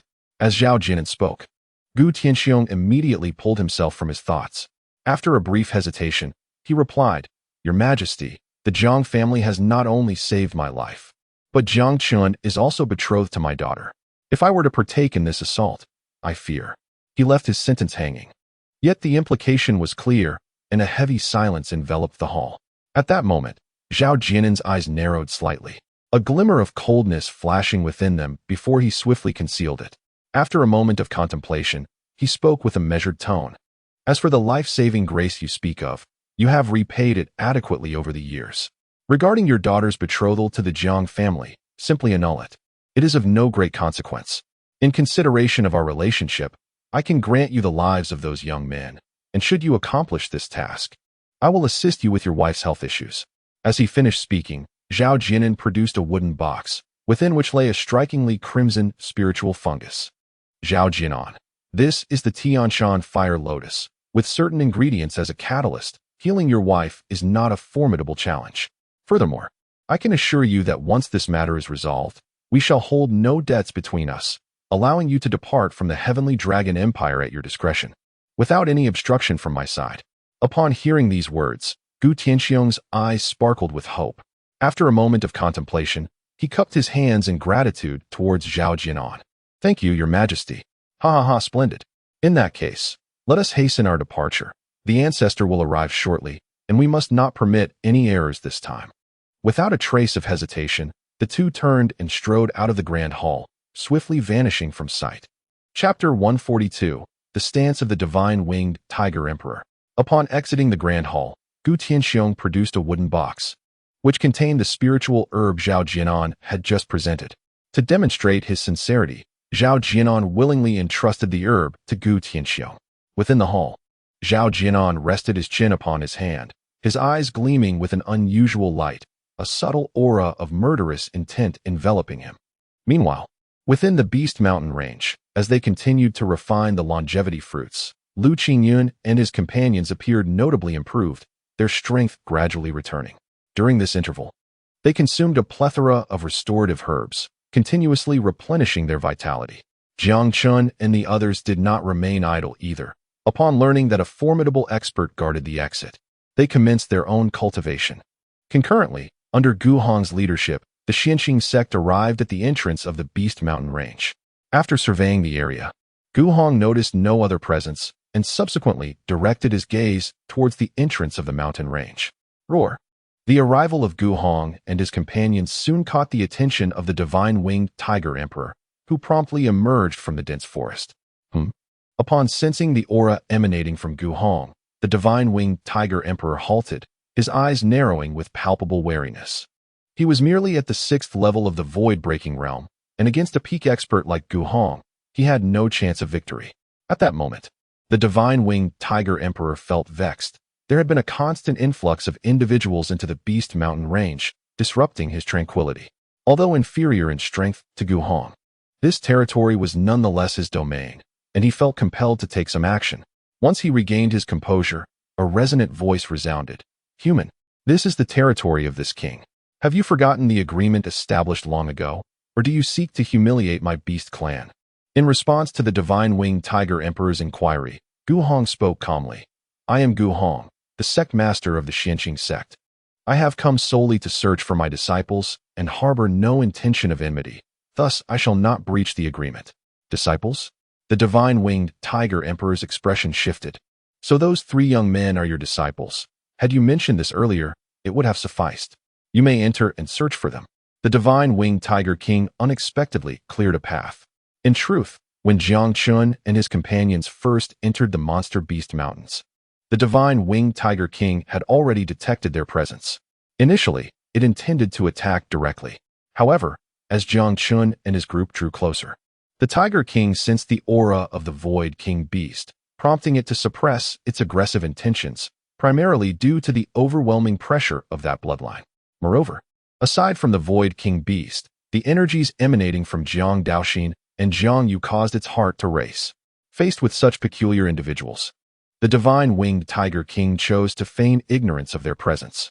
Though it was a tiger, its demeanor was far from beastly. It was acutely aware of whom it could offend and whom it could not, a wisdom that had enabled the divine winged tiger kings to thrive until this day. On the other side, the sudden shift in the divine winged tiger king's attitude left even Gua Hong momentarily stunned. The disciples, too, were awestruck, gazing at Gua Hong with admiration. Merely revealing one's identity had compelled the king of the monster beast mountains to retreat. What a display of authority! Regaining his composure, Gua Hong softly expressed his gratitude. Subsequently, under Gua Hong's guidance, the disciples of Tianxiang sect swiftly ventured deeper into the monster beast mountains in search of their companions. The divine winged tiger king, with a flap of its wings, soared back to its lair, eager to rest after several recent skirmishes. Following its orders, the other beast kings retreated to their own dens. Junior brothers, where are you? Elder Qingping, Jiang Chen. With the divine winged tiger king's concession, the disciples of Tianxiang sect grew bolder, calling out with abandon. In contrast to their shouts, Gua Hong and the elders dispersed their spiritual senses, meticulously searching through the monster beast mountains. However, the natural barriers within the area significantly hampered their efforts, and given the vast expanse of the mountains, their search progressed slowly. After an hour of exploration, they found themselves increasingly closer to Jiang Chen's location. Just then, Gua Hong sensed Jiang Chen and his companion's aura, a smile gracing his lips. Turning to the shouting crowd, he announced, "All right, everyone come with me. We've located them." At his words, the clamoring disciples immediately fell silent, gathering around him. Jiang Chen and his companions, possessing the cultivation of the transformation realm, had remarkably slain an elder of the Falling Cloud sect from the Cave Heaven realm and successfully escaped. This prodigious feat filled the disciples of Tianxiang sect with curiosity about their talented junior. Following Gua Hong, the group swiftly made their way southwest, halting before a thicket of overgrown grass. Upon receiving a signal from the elder, a core disciple stepped forward and called out, "Jiang Chen, Elder Qingping. Reinforcements from Tianxiang sect have arrived. You may come out now." As the shout rang out, Jiang Chen and the others immediately opened their eyes, their expressions turning tense as their consciousness swiftly extended outward. At that moment, Lu Qingping suddenly stood up, excitement etched upon his wrinkled face. He quickly exclaimed, "The sect leader has arrived. We are safe now." Upon hearing Lu Qingping's words, Jiang Chen's anxious demeanor noticeably eased as he hastily rose from the ground. With a thunderous rumble, Jiang Chen and his companions quickly exited the cave, instantly spotting Gua Hong and a group of fellow disciples. Upon seeing the three brothers, a glimmer of brilliance appeared in Gua Hong's murky eyes. "Ha ha ha! Excellent! Excellent! You three have performed admirably, truly to my taste. You are indeed of the Jiang family lineage." As Gua Hong spoke, Jiang Chen and the others instantly understood that this elderly man was the sect leader of the Tianxiang sect. However, their hearts sank momentarily when they noticed a coffin beside Gua Hong. Regaining their composure, the three bowed respectfully and chorused, "Disciples pay their respects to the sect leader." Gua Hong nodded in satisfaction and replied, "No need for excessive formalities. It seems you little ones have suffered this time." Just then, Gua Hong's gaze fell upon Lu Qingping's empty left arm, and a cold glint sparked in his eyes. He asked in a serious tone, "Who did this to you, third?" As Gua Hong spoke, the others turned their attention to the third elder, their expressions shifting dramatically. Faced with the concerned gazes of the crowd, the third elder dismissively waved his hand and said lightly, "It's just an arm. If it's gone, it's gone. It's nothing of great consequence." Following this, Lu Qingping slowly recounted the events that had transpired not long before. The elder's expressions darkened further with each word. "This is truly outrageous, absolutely intolerable." Upon hearing the conclusion, many elders shouted in outrage. Observing the indignant faces of those around him, Lu Qingping waved his hand dismissively once more. "Enough, let us not waste any more time. We must leave this place quickly. The other two major forces will not let this go easily." At this point, Lu Qingping cast a glance at Gua Hong, who, along with the other elders, bore a look of concern. Gua Hong was not in good condition, and should anything happen to him, the situation within the Tianxiang sect would surely descend into chaos. Jiang Chen and the others had been located. The best course of action was to return swiftly to the Tianxiang sect. Once they arrived, with the sect leader's strength combined with the protective formation, the Tianlong dynasty and the Luoyun sect would dare not act recklessly. Meeting the worried gazes of the group, Gua Hong gently nodded. He spoke, "Very well, let us return." Thus, Under Guahong's guidance, a group hastily made their way towards the exit of the Monster Beast mountain range. However, as they emerged, an unsettling atmosphere immediately enveloped them.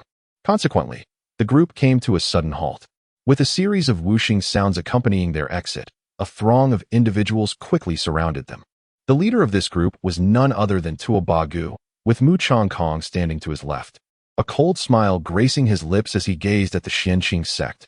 At that moment, when Mu Changkong's eyes fell upon the three elders, his pupils involuntarily narrowed, revealing an expression of disbelief. He exclaimed in astonishment, "How is this possible? You three clearly fled by burning your essence blood. Not only have you avoided backlash, but your lifespan seemed to have increased significantly." Mu Changkong distinctly remembered that when confronted with his assault, these three had detonated their spirit artifacts and extensively consumed their essence blood to escape. Logically, even if they had survived, they should now appear gaunt and weary. Yet, at present, they looked remarkably vigorous, showing no signs of diminished vitality, and appeared noticeably younger. Nearby, Wang Yunfeng and others expressed their astonishment. Fully aware of the circumstances that had transpired, regaining his composure, Xiang Jiang promptly remarked, "Elder, these three must possess longevity-enhancing elixirs. We cannot let them escape." Upon hearing this, Mu Changkong's eyes gleamed with greed as he turned his attention to the three elders. Although he harbored considerable apprehension towards Guahong, the presence of the sect leader beside him offered a sense of security. Simultaneously, Wang Yuntian's gaze fixed upon Jiang Chen and his companions. With the enemy before him, his murderous intent surged, and he prepared to confront them. However, before he could utter a word, Guahong slowly opened his narrowed eyes. Locking his gaze on Mu Changkong, in a cold voice, he inquired, "You were the one who severed the third's arm, were you not?" As these words left Guahong's lips, an oppressive silence descended upon the area, and a formidable aura swiftly expanded, stirring up a fierce wind. Under Guahong's penetrating gaze, Mu Changkong felt an inexplicable quickening of his heartbeat and instinctively took several steps back. As for Wang Yuntian and his companions, they were utterly powerless against this overwhelming pressure, their cultivation levels being merely in the cave heaven realm. With a gasp, Xiang Jiang and the others were overwhelmed, their faces turning an ashen white as they struggled to catch their breath. Observing this scene, Tuo Ba immediately waved his arm, creating a barrier to shield them from the oppressive force. With Tuo Ba's intervention, the group's expressions visibly brightened, their anxious hearts gradually finding solace as terror ebbed away. Tuo Ba's gaze remained fixed on Guahong. Coldly, he spoke, "Old Gua, to strike at someone in my presence, do you not hold me in any regard?" As his words fell, Tuo Ba's aura surged dramatically, his power at the 9th level of the void-breaking realm erupting forth. Yet he did not halt. His strength ascended to the pinnacle of the void-breaking realm, an overwhelming pressure radiating from him like crashing waves, relentlessly advancing towards the Xianqing sect. At this moment, Tuo Ba's energy appeared somewhat frenzied, indicating he had only recently achieved this breakthrough. With the manifestation of Tuo Ba's prowess, an uproar erupted within the Luoyun sect, expressions of exhilaration illuminating their faces. Splendid. The sect leader's strength has ascended once more. No one can thwart Luoyun sect's rise now. Ha! If we annihilate the upper echelon of the Xianqing sect today, Luoyun sect shall reign supreme henceforth. In stark contrast to Luoyun sect's jubilation, the members of the Xianqing sect wore expressions of gloom. Tuo Ba, already blessed with a long lifespan, had now reached the pinnacle of the void-breaking realm. Should this trajectory persist, a breakthrough to the Three Souls realm was not beyond the realm of possibility. However, Guhong's countenance remained unchanged as he hefted the coffin heavily onto the ground, the sound of chains reverberating in the ears of those present. His gaze remained fixed on Mu Changkong as he spoke again. "Was it you who severed the third brother's arm?" In the face of Guhong's inquiry, Mu Changkong exhibited no signs of trepidation. Instead, his eyes sparkled with derision. "Isn't that a question you already know the answer to? If you wish to hear it, I shall tell you. Indeed, I was the one who did it. You brought a coffin. Surely you are aware that you cannot return alive, hence your preparations?" As Mu Changkong's words echoed, laughter erupted around him. With Tuo Ba now at the pinnacle of the void-breaking realm, Mu Changkong felt no lingering fears. Since Guhong sought answers, he saw no reason not to provoke him with this matter. However, Just as Mu Changkong finished speaking, Gu Hong suddenly swung the broken blade in his hand towards him, unleashing a fierce wave of blade energy. The abruptness of Gu Hong's attack caught even Tuoba Gu off guard momentarily, but he reacted swiftly, moving to shield Mu Changkong from the oncoming strike. Yet, as Tuoba Gu intervened, he sensed something amiss. Gu Hong had flung his long knife once more towards Mu Changkong, while simultaneously raising his hand towards himself. Clearly, Gu Hong's intent was to delay Tuoba Gu, preventing him from aiding Mu Changkong. Faced with the approaching black blade, Mu Changkong retreated in a frenzy, his demeanor one of sheer terror. This black broken knife not only moved with an uncanny speed, but also emanated a chilling aura that instilled dread. Mu Changkong possessed an intense intuition. He felt that should the long blade strike him, it would be fatal, or at the very least, he would pay a grievous toll. Tua Ba Gu exclaimed, "Old Ghost Gua, you are courting death." After a furious roar, Tua Ba Gu unexpectedly extended his hand towards Jiang Chen and the others, fully aware that lingering in conflict with Gua Hong would spell disaster for Mu Changkong. Thus, he opted to engage Jiang Chen and the others, diverting Gua Hong's attention. In the ensuing chaos, Tua Ba Gu's tactic proved effective. As he acted, Gua Hong immediately retreated to intercept the attack aimed at Jiang Chen and his companions. A thunderous cacophony erupted, and under the pressure of the menacing shockwave, surrounding trees were splintered to smithereens.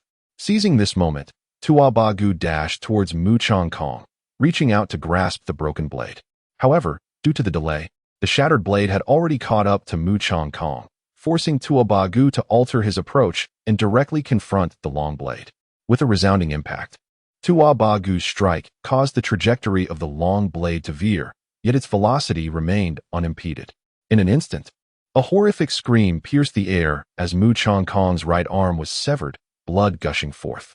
Fortunately, he managed to preserve his life. For a formidable practitioner of the void-breaking realm, regaining a lost limb is not an insurmountable challenge, provided one is willing to pay the requisite price. Nevertheless, the newly regrown arm would inevitably lack the strength of the original, necessitating substantial resources for refinement. Enduring the excruciating pain, Mu Changkong sealed the wound with his vital energy, halting the flow of blood. However, his complexion remained grim. Gua Hong's long blade radiated a fierce aura, and within him surged a torrent of violent blade energy, continuously ravaging his flesh. Were it not for Mu Changkong's formidable prowess, the sheer force of the blade energy alone could have rendered him utterly helpless. Swiftly, Tua Ba Gu approached Mu Changkong, and upon observing his injuries, his expression darkened. He retrieved several pills and offered them to Mu Changkong. After Mu Changkong secured his severed arm and accepted the pills, Tua Ba Gu turned his gaze towards Gua Hong, who was visibly furious not far away. The Gua Hong of yesteryear had been one to yield. Witnessing his sudden assertiveness today caught Tua Ba Gu off guard. Suppressing his emotions, he spoke with a solemn tone. "Gua Hong, I am here solely for those 3 young men. If you hand them over, I may consider sparing your Tianxiang sector reprieve. You are aging, and your lifespan is dwindling. If you wish to avoid the annihilation of your sect, I advise you to contemplate your response carefully." Gua Hong turned to gaze at Jiang Chen and his companions. Among the others, Jiang Chen was the one he must take back. Naturally, it was impossible to spare the Tianxiang sect. His intent was merely to first subdue Jiang Chen and the others. Suddenly, the pitch-black broken blade soared back, clasped firmly in Gua Hong's hand. He then gradually levitated in the void, his long white hair flowing like a banner in the wind. It was evident that Gua Hong's aura intensified, his back arching with power, as a fierce glint radiated from his murky eyes, enveloping the surroundings with a formidable presence. He slowly raised his arm, the broken blade pointing menacingly at Tuoba Gu. In a cold voice, he declared, "If you do not retreat within 10 breaths, I shall sever you." His resonant voice echoed through the void, and as Gua Hong's aura surged, a tempest erupted around him, as if the very heavens were on the verge of collapse. Under this overwhelming pressure, the disciples of the Luoyun sect, whose cultivation was lacking, turned pale, many collapsing to the ground in submission. Tuoba Gu seethed, seeking death. Gua Hong's demeanor had thoroughly enraged him. "Do you truly believe that I arrived here today without thorough preparation? Old Ghost Gua, I never expected you to possess such audacity. It is indeed surprising." Boom. Just as Tuoba Gu finished speaking, a hoarse voice emerged, as if shards of glass were lodged in the speaker's throat, producing a jarring sound. Accompanying this was a violent tremor. Soon after, a contingent of armored soldiers appeared. Though numbering only in the hundreds, their aura was exceedingly potent. All eyes were drawn to the forefront, where an elderly man clad in a dragon robe led the charge. The old man's skin was taut against his bones, resembling a weathered corpse. Yet, this seemingly lifeless figure instilled terror in the hearts of the elders of the Tianxiang sect. Behind him trailed two figures, Li Tianlong and Gu Tianxiang. Upon seeing the old man, Guahong spoke slowly. I did not anticipate that Zhao Jianan would summon you, old fellow, to confront the Tianxiang sect. Given your current condition, you can only strike once. Zhao Jianan truly spares no effort in deploying this trump card ahead of time. This old man was none other than the imperial elder, Zhao Guangyuan. Although Zhao Jianan had prolonged his life over the years, due to the constraints of his lifespan, he was essentially a half-dead man. In truth, Guahong's words carried a hint of provocation. Should the Tianlong dynasty lose Zhao Guangyuan, Zhao Jianan alone would be no match for Tuoba Gu. Tuoba Gu comprehended the implications, a glimmer of brilliance flashing in his eyes, though he quickly masked it. Ha! At that moment, a hearty laughter erupted from Zhao Guangyuan. In a deep voice, he spoke. The foundation of my heavenly dragon dynasty is beyond your comprehension. You should be more concerned about yourself. Upon hearing Zhao Guangyuan's words, Tuoba Gu's eyes narrowed slightly, for he gleaned several crucial pieces of information from them. It was evident that Zhao Guangyuan's remarks, while ostensibly directed at Guahong, also served as a warning to himself. Meanwhile, seizing the moment amidst the tense standoff among the three, Gu Tianxiang's gaze swiftly darted toward the Tianxiang sect, where he quickly spotted Jiang Chen and his companions. Jiang Chen bore a striking resemblance to Jiang Wenqing, making it easy for Gu Tianxiang to recognize his identity. Subsequently, he soared into the air, halting a considerable distance from Guahong, and fixed his gaze on Jiang Chen. He proclaimed, Jiang Chen, I am Gu Tianxiang, the king of the north of the heavenly dragon dynasty. Your father must have mentioned my name. You ought to address me as your uncle by marriage. Gu Tianxiang? Upon hearing the name, Jiang Chen was slightly taken aback, but he quickly responded, Ah, it is Uncle Gu. May I ask the purpose of your visit today? Jiang Chen's demeanor remained composed and assertive, unflinching even in the presence of Gu Tianxiang, a formidable figure of the Void Realm. Observing Jiang Chen's reaction, Gu Tianxiang regarded him with newfound respect and continued, As long as you three brothers are willing to return with me to the Heavenly Dragon Dynasty, I can guarantee your safety. This was the only course of action Gu Tianxiang could take, for with both factions now engaged, the Tianxiang sect was facing near certain destruction. While returning to the Heavenly Dragon Dynasty might result in Jiang Chen and his brothers losing their cultivation, at the very least, it would preserve their lives. Confronted with Gu Tianxiang's proposal, Jiang Chen resolutely shook his head in refusal. Thank you, Uncle Gu, for your kind intentions, but rather than entrusting my life to others, I would prefer to rely on myself. Moreover, my fellow disciples have come for our sake. We three brothers will certainly share our fates with them. Jiang Chen's words rang with conviction, and he emanated a formidable aura, his gaze resolute. At this declaration, Guahong's expression grew even more approving, and the array of senior disciples stood firm, their eyes devoid of any fear in the face of the formidable adversaries surrounding them. At that moment, Gu Tianxiang spoke again. Young man, you must consider this carefully. Returning with me offers at least a glimmer of hope. If you remain obstinate, I cannot guarantee your safety. Gu Tianxiang had done all he could, and should Jiang Chen and the others continue to disregard his counsel, he would be left with no choice but to take action. Jiang Chen's demeanor remained unchanged as he calmly replied, There is no need, Uncle Gu, you need not feel troubled. The favors owed to my Jiang family have long been repaid. Our stances have diverged, and further discussion is futile. As for the so-called verbal marriage pact, Uncle Gu need not take it to heart. It is best to treat it as if it never occurred. Seizing this opportunity, Jiang Chen boldly broached the subject, seeking to sever ties once and for all. This way, he would face no further concerns. Upon uttering these words, Gu Tianxiang fell into silence. He had indeed intended to address this matter today, but Jiang Chen had preempted him. After a moment of contemplation, Gu Tianxiang spoke solemnly. Very well. Since you have made your choice, I shall not compel you further. However, out of respect for our past, I will do my utmost to preserve your life." With that, Gu Tianxiang slowly retreated. The engagement between Jiang Chen and Gu Xiao could now be deemed entirely dissolved, leaving no lingering ties. Zhao Guangyuan observed the unfolding scene with a smile, his gaze soon turning cold as he fixed it upon Gu Hong. "Old Ghost Gu," he began languidly, "I can offer you one final opportunity. Surrender those 3 youngsters, or do not blame us for our lack of courtesy." As his words fell, Zhao Guangyuan's aura surged. Akin to a colossal dragon awakening from slumber, a terrifying presence enveloping the arena. Gu Hong paid Zhao Guangyuan no heed but turned to his disciples behind him, boldly proclaiming, "Are you afraid? To fight for our sect is a cause worth dying for without regret." A chorus of defiant shouts erupted from the crowd. Gu Hong slowly turned, his long blade aimed at Zhao Guangyuan and his entourage, his fierce gaze sweeping across the assembly. "Who dares to harm my disciples? I shall ensure they meet their end by my blade." Such arrogance. The atmosphere trembled. As his voice echoed, Zhao Guangyuan and Tuoba Guzhang exchanged glances, and simultaneously charged towards Gu Hong, causing the very heavens to shift. Confronted by their advance, Gu Hong did not retreat, but instead surged forward, brandishing his broken blade. With Gu Hong occupied, the others sprang into action. Mu Changkong, having lost an arm to Gu Hong's blade, was seething with fury and led the charge. "Let me engage with you."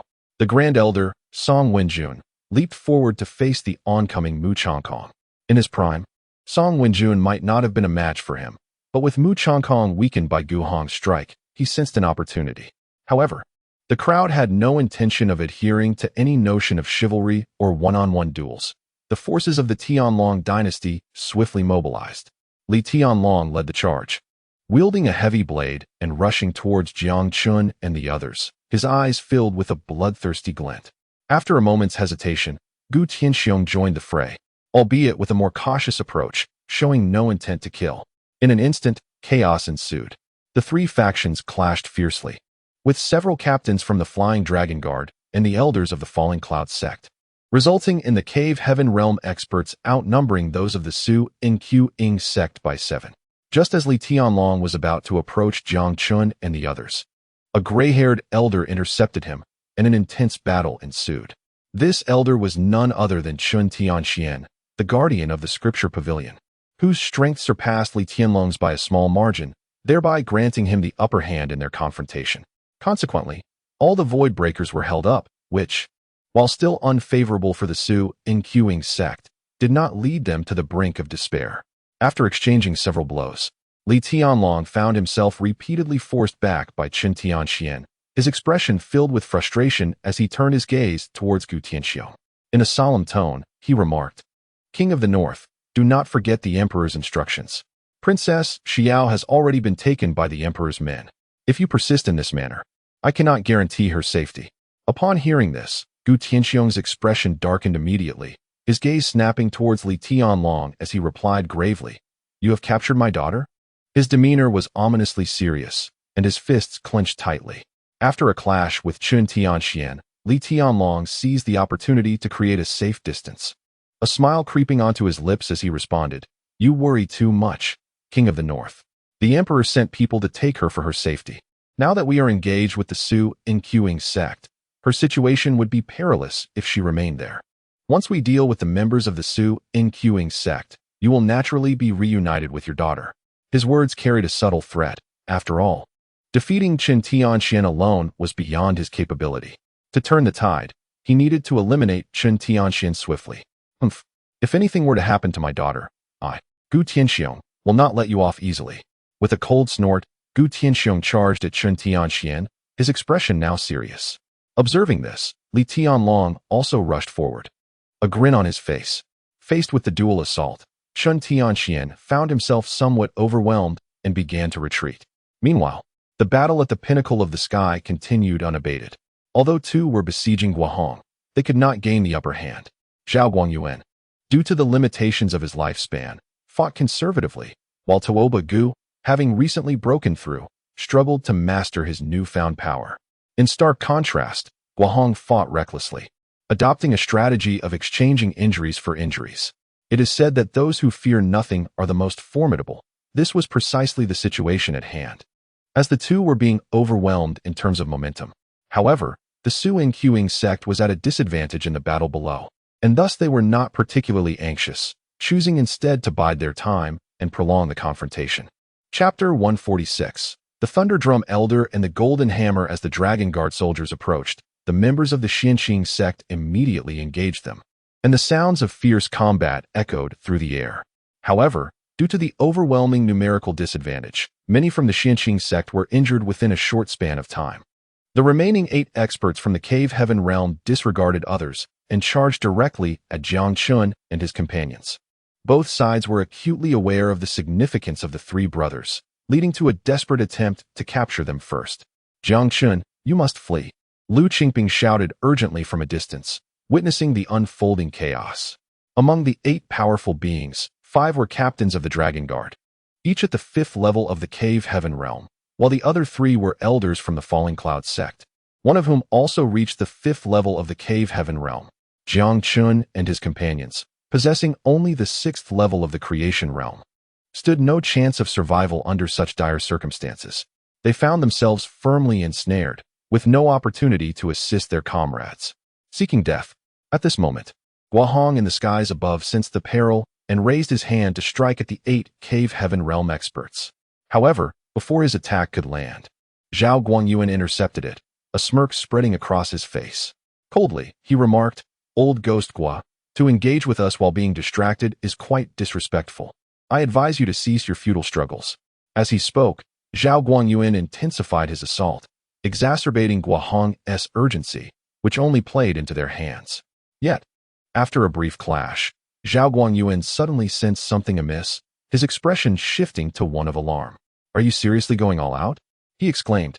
Tuoba Gu, standing nearby, also displayed a look of shock, instinctively stepping back. The so-called extreme state refers to the utilization of one's primordial power to elevate oneself to the pinnacle of strength, commonly known as the extreme sublimation. Generally, few would willingly resort to this state, as it indeed bestows immense combat prowess, but simultaneously initiates a countdown to death, with survival chances nearly non-existent, unless one can break through to a higher realm in a short time and replenish their lifespan. This crisis remains insurmountable. Zhao Guangyuan had not anticipated such a desperate measure for merely 3 disciples. Regaining his composure, he turned to Tuoba Gu and spoke solemnly. "Tuoba Gu, I can allow you to take Jiang Chen, but you must unleash your full power now. We cannot permit this old coot to rescue them. Let this old bone of mine clear the final obstacles for the rise of the royal family and fulfill its last value." With that, a thunderous roar ensued. Zhao Guangyuan unexpectedly entered the extreme realm state. His withered body instantly became invigorated, his eyes ablaze with a blinding light, and his once white hair darkened considerably. Witnessing this transformation, Tuoba Gu understood that he must exert himself to the utmost. If Guahong was determined to flee with Jiang Chen and the others, they would be unable to stop him, thus he could not afford to grant him that opportunity. However, Tuoba Gu was not foolish enough to enter the extreme realm himself. Instead, he produced a blood-red pill from his bosom. Could it be a 6th-grade blood-exploding pill? How did you come by such a concoction? Upon seeing the pill in Tuoba Gu's hand, even Zhao Guangyuan, a venerable ancestor of the royal family, was taken aback.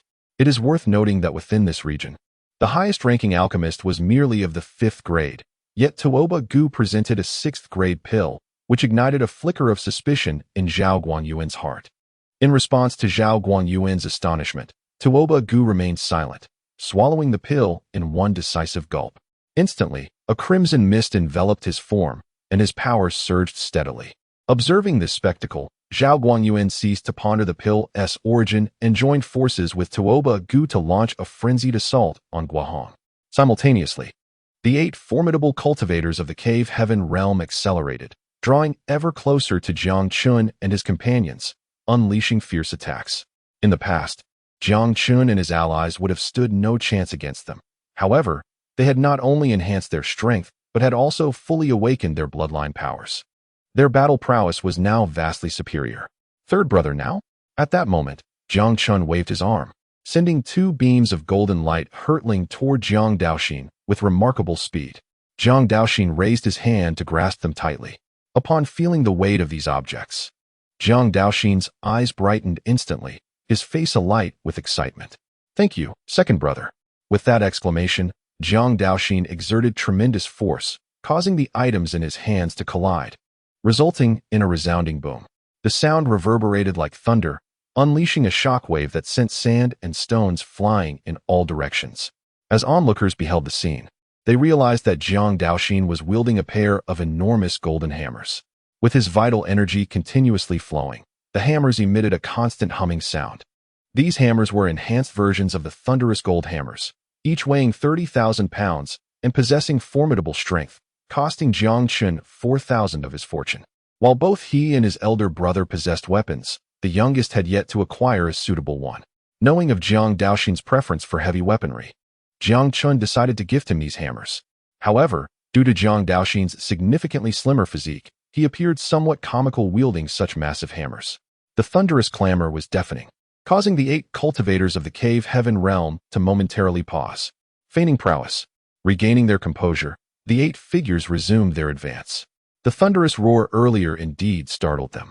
They initially believed that Jiang Daoxin wielded some divine weapon. However, as the golden light faded, they discovered it was merely a pair of ordinary hammers, devoid of any remarkable features. Although they appeared rather large, Jiang Daoxin's frail figure could wield them effortlessly, indicating they were not particularly formidable. To the onlookers, this was merely a fade. Suddenly, Jiang Chen, brandishing the void spear, charged forth, with Jiang Yu and the others closely trailing behind him. How audacious! Upon witnessing Jiang Chen daring to resist, the 8 individuals immediately erupted in fury, their true energy surging dramatically. Be cautious, junior brother. Many disciples of the Tianxiang sect, observing this scene, were filled with concern, intensifying their attacks in a bid to break through and assist Jiang Chen and his companions. The disciples present were primarily core members of the Tianxiang sect, possessing a profound sense of belonging that far surpassed that of the royal members. They had come today to rescue the 3, putting their fellow brothers in peril. Yet, among these brothers, none voiced complaints. They chose instead to fight valiantly to the end, revealing a different facet of the Tianxiang sect to Jiang Chen and his companions, evoking a sense of belonging within them. Thank you for the generous gifts. Congratulations on prosperity. Chapter 147. The key to breaking the balance. With a swing of the long spear, Jiang Chen clashed with the leader, following a resounding boom. The previously anxious disciples of the Tianxiang sect revealed expressions of delight. How could this be possible? In contrast to the joy of the Tianxiang sect, the other 2 factions stood dumbfounded, their expressions a mix of astonishment. Jiang Chen, with the strength of the 6th level of the transformation realm, not only withstood an attack from a powerful figure of the cave heaven realm, but did not budge an inch. Splendid. Guahong, amidst his frenzied assault, could not help but cheer, wildly swinging his broken knife and relentlessly attacking Tuoba Gu and his companion. Although Zhao Guanyuan was giving his all, and Tuoba Gu was assisting him, Guahong sustained several injuries. Yet, with his terrifying knife techniques, he managed to entangle the 2 fiercely, denying them any chance of escape. His overwhelming combat prowess instilled fear in Zhao Guanyuan and his companion, who were genuinely alarmed. Fortunately, both had come together today. Had only one of them arrived, they might very well have fallen to Guahong's might.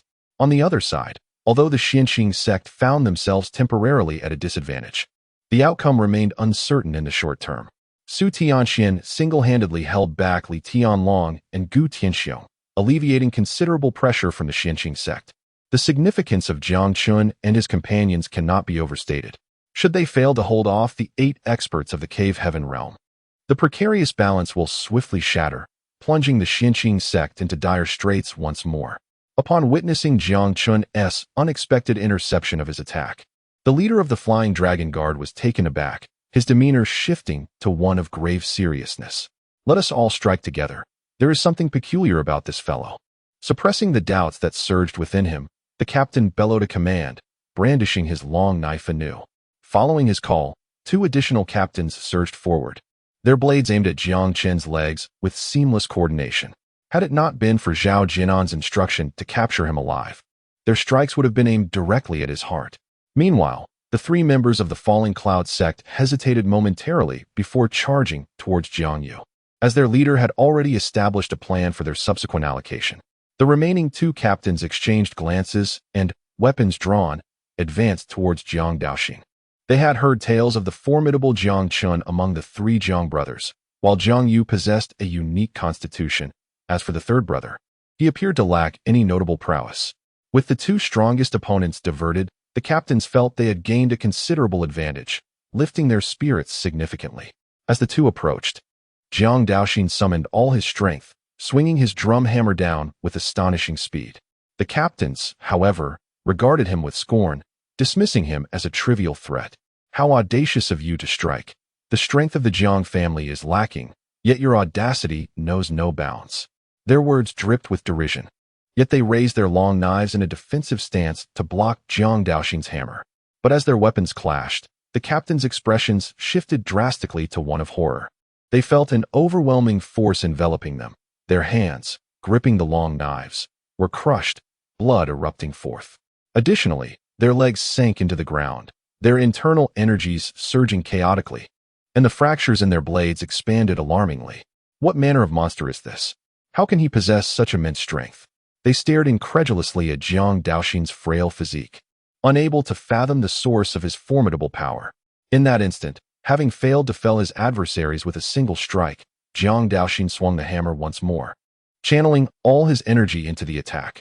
The hammer sliced through the air, creating a piercing sound as it accelerated towards the captains, effectively sealing off their escape routes. Damn it! Trapped in the ground, they had no time to flee. As the terrifying pressure bore down upon them, they immediately summoned all their true energy to shield themselves. A torrent of genuine energy surged into the long blade, swiftly cleaving towards Jiang Daoxin, the sharp sound of the blade ringing incessantly. The clashing of metal produced a cacophony, followed by two piercing screams. Shortly thereafter, a thunderous rumble resonated from the ground, causing a palpable tremor that caught the attention of the onlookers. Upon noticing this anomaly, the combatants momentarily halted, their gazes drawn towards the source of the anguished cries, their pupils constricting in shock. Many were left gaping in astonishment. Before them, two captains of the Flying Dragon Guard, both at the third tier of the Cave Heaven realm, were sent hurtling backwards for several dozen yards, toppling trees along their path. Their blades lay shattered in their hands, their chests severely concaved, and bones clearly fractured, blood gushing from their mouths in a gruesome display. The spot where Jiang Daoxin's colossal hammer had struck was left with a vast, deep crater, with fissures radiating outward. Witnessing this scene, the two captains, drenched in cold sweat, felt their throats dry and their eyes wide with terror. Had they not exerted themselves to resist and narrowly evaded a direct blow, they would have surely been reduced to mere pulp. Silence enveloped the surroundings. Not far away, Tianxiang remained quiet, observing the valiant Jiang family's third son, an inkling of regret creeping into his heart regarding his earlier decision. He finally comprehended why Guohong fought so desperately, willing to risk his life to protect Jiang Chen and the others. Under the guidance of such extraordinary talent, the sect would undoubtedly ascend to greatness, soaring to new heights. The so-called dragons and phoenixes among men were epitomized in such figures. "Well done, junior brother Daoxin." After a brief silence, the senior brothers of the Xianxing sect erupted in cheers, as if invigorated by a surge of vitality. Their resolve in battle strengthened considerably. With no time to linger, Jiang Daoxin propelled himself forward with great force, hurtling towards the two captains. Jiang Yu had once taught him that in the face of one's enemies, no opportunity for respite should be afforded. Only the dead pose no threat.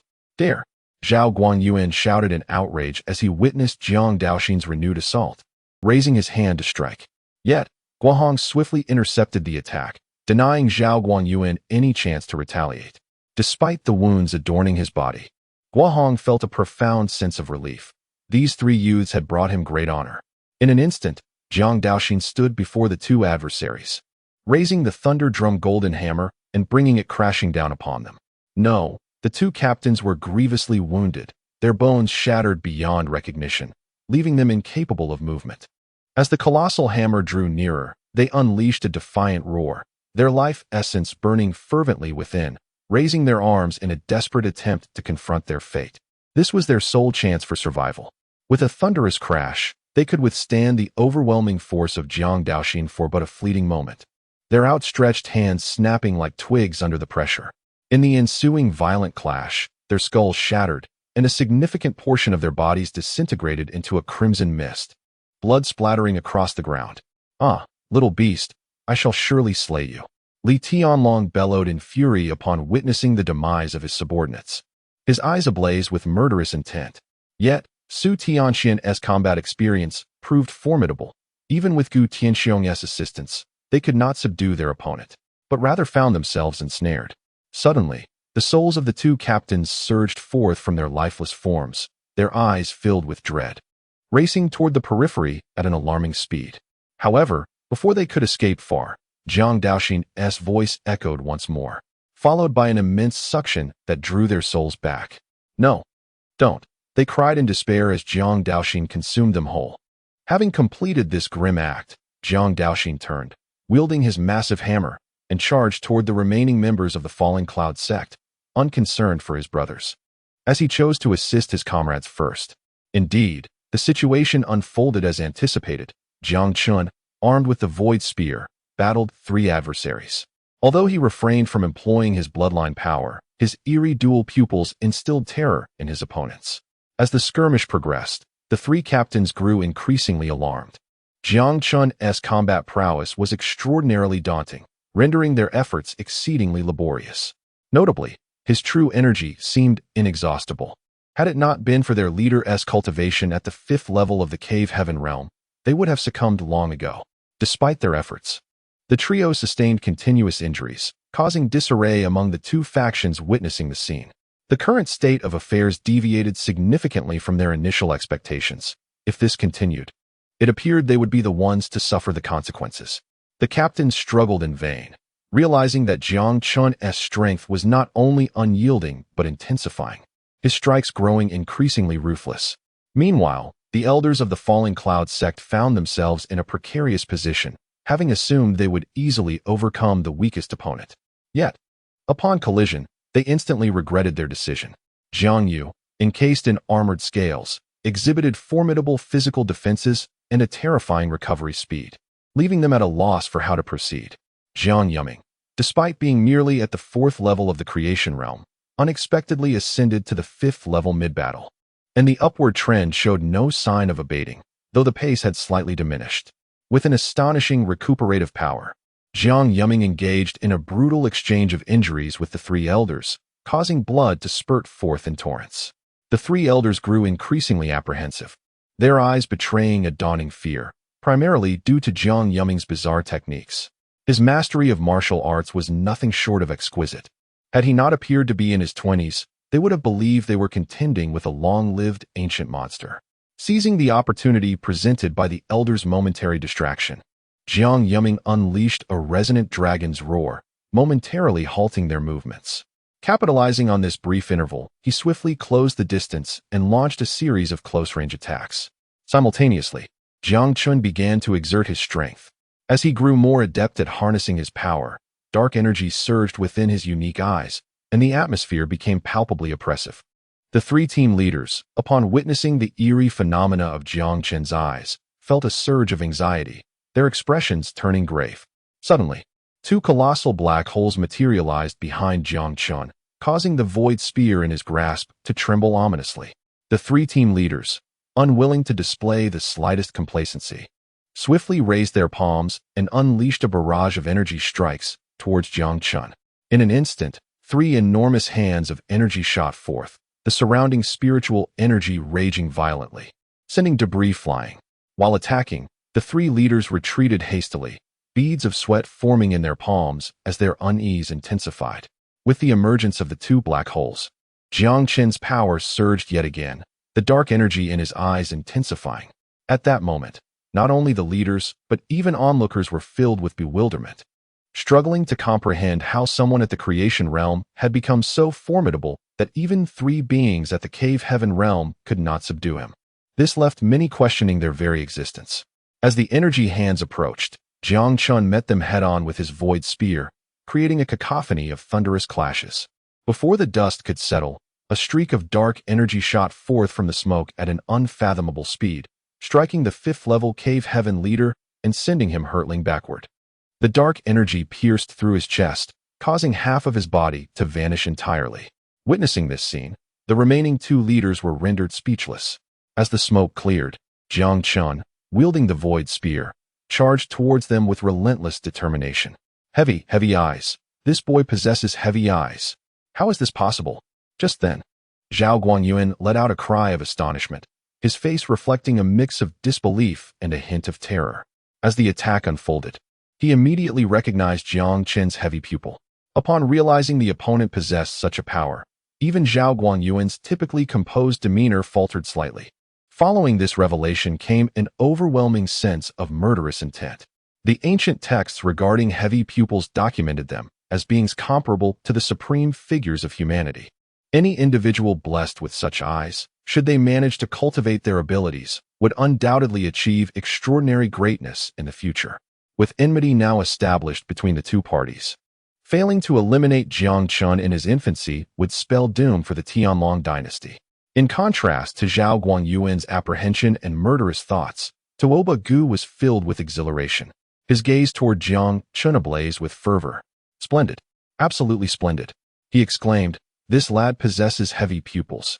If I can bring them back, my lord will surely be overjoyed." Were it not for the current circumstances, Tuoba Gu would have laughed out loud. On the other side, Guahong also recognized the heavy pupils, his eyes sparkling with excitement, his emotions barely contained. Truly, the heavens do not forsake my Xinqing sect. Even if I were to perish today, I will ensure your departure. Beyond Jiang Chen's heavy pupils, Guahong discerned something unique about Jiang Yu, having already formed a hypothesis regarding his physique. As for Jiang Daoxin, it was even more evident. When he consumed the souls of the two flying dragon guards, Guahong had deduced his nature, to devour all and convert it for oneself. This is the essence of a glutton.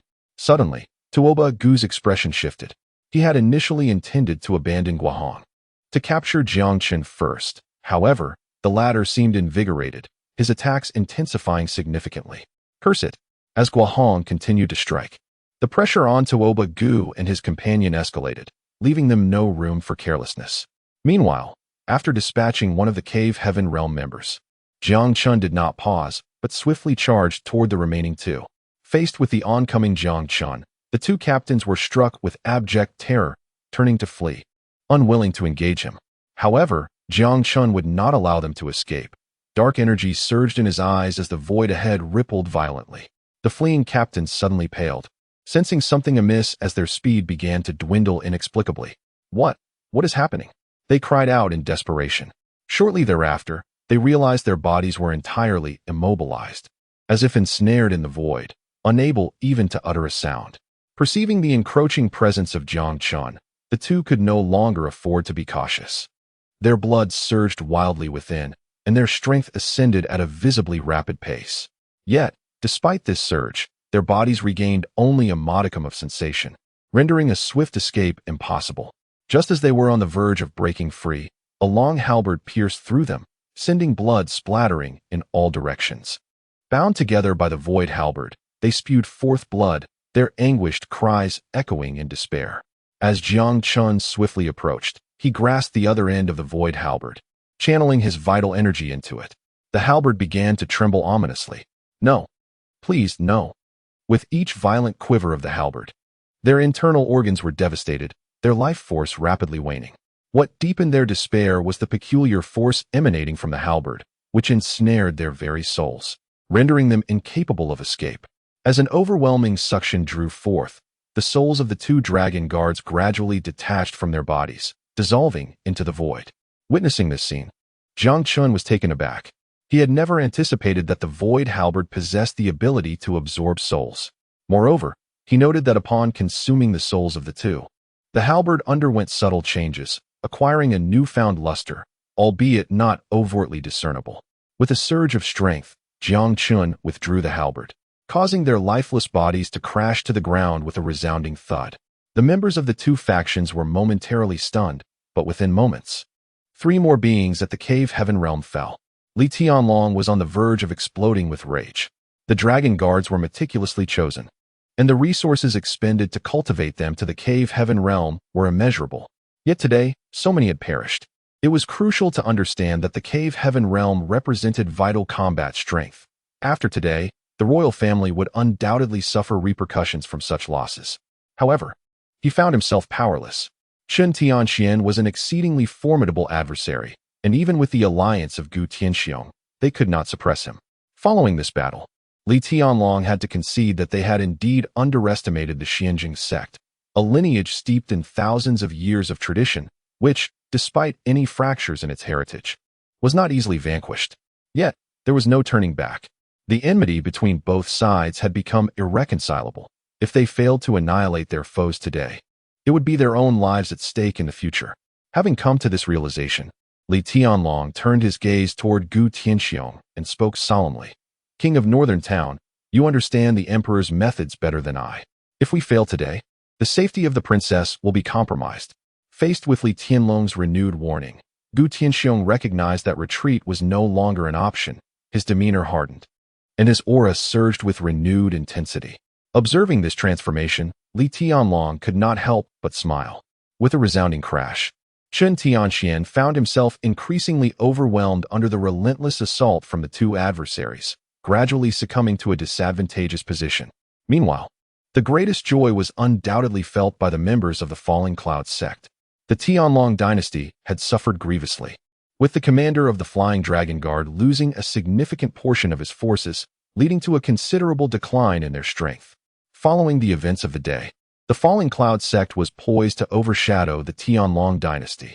However, before the Falling Cloud sect could revel in their triumph, a series of agonized cries abruptly transformed their expressions. Under Jiang Yu's relentless close-range attacks, the three elders sustained increasingly severe injuries, blood gushing from their mouths. One elder's head was shattered by Jiang Yu's strike, resulting in a gruesome death on the spot. Although Jiang Yu was stained with blood, his eyes sparkled with fierce determination, and his grotesque wounds visibly healed at an astonishing rate. During his battle with the three elders, Jiang Yu made no defensive maneuvers, opting instead for an unadulterated display of raw power that left them utterly defenseless. As one elder fell, the remaining two were thrown into disarray, unable to suppress the terror swelling within them. A monster. This is a monster. The moment the words escaped their lips, two elders from the Falling Cloud sect lost all semblance of rationality, turning to flee without a backward glance. Seizing the opportunity, Jiang Yu delivered a powerful punch to the back of the fleeing pair, instantly executing a devastating strike. Elder Sin called out to Jiang Daoxin, who promptly hurled the two corpses forward at an incredible speed.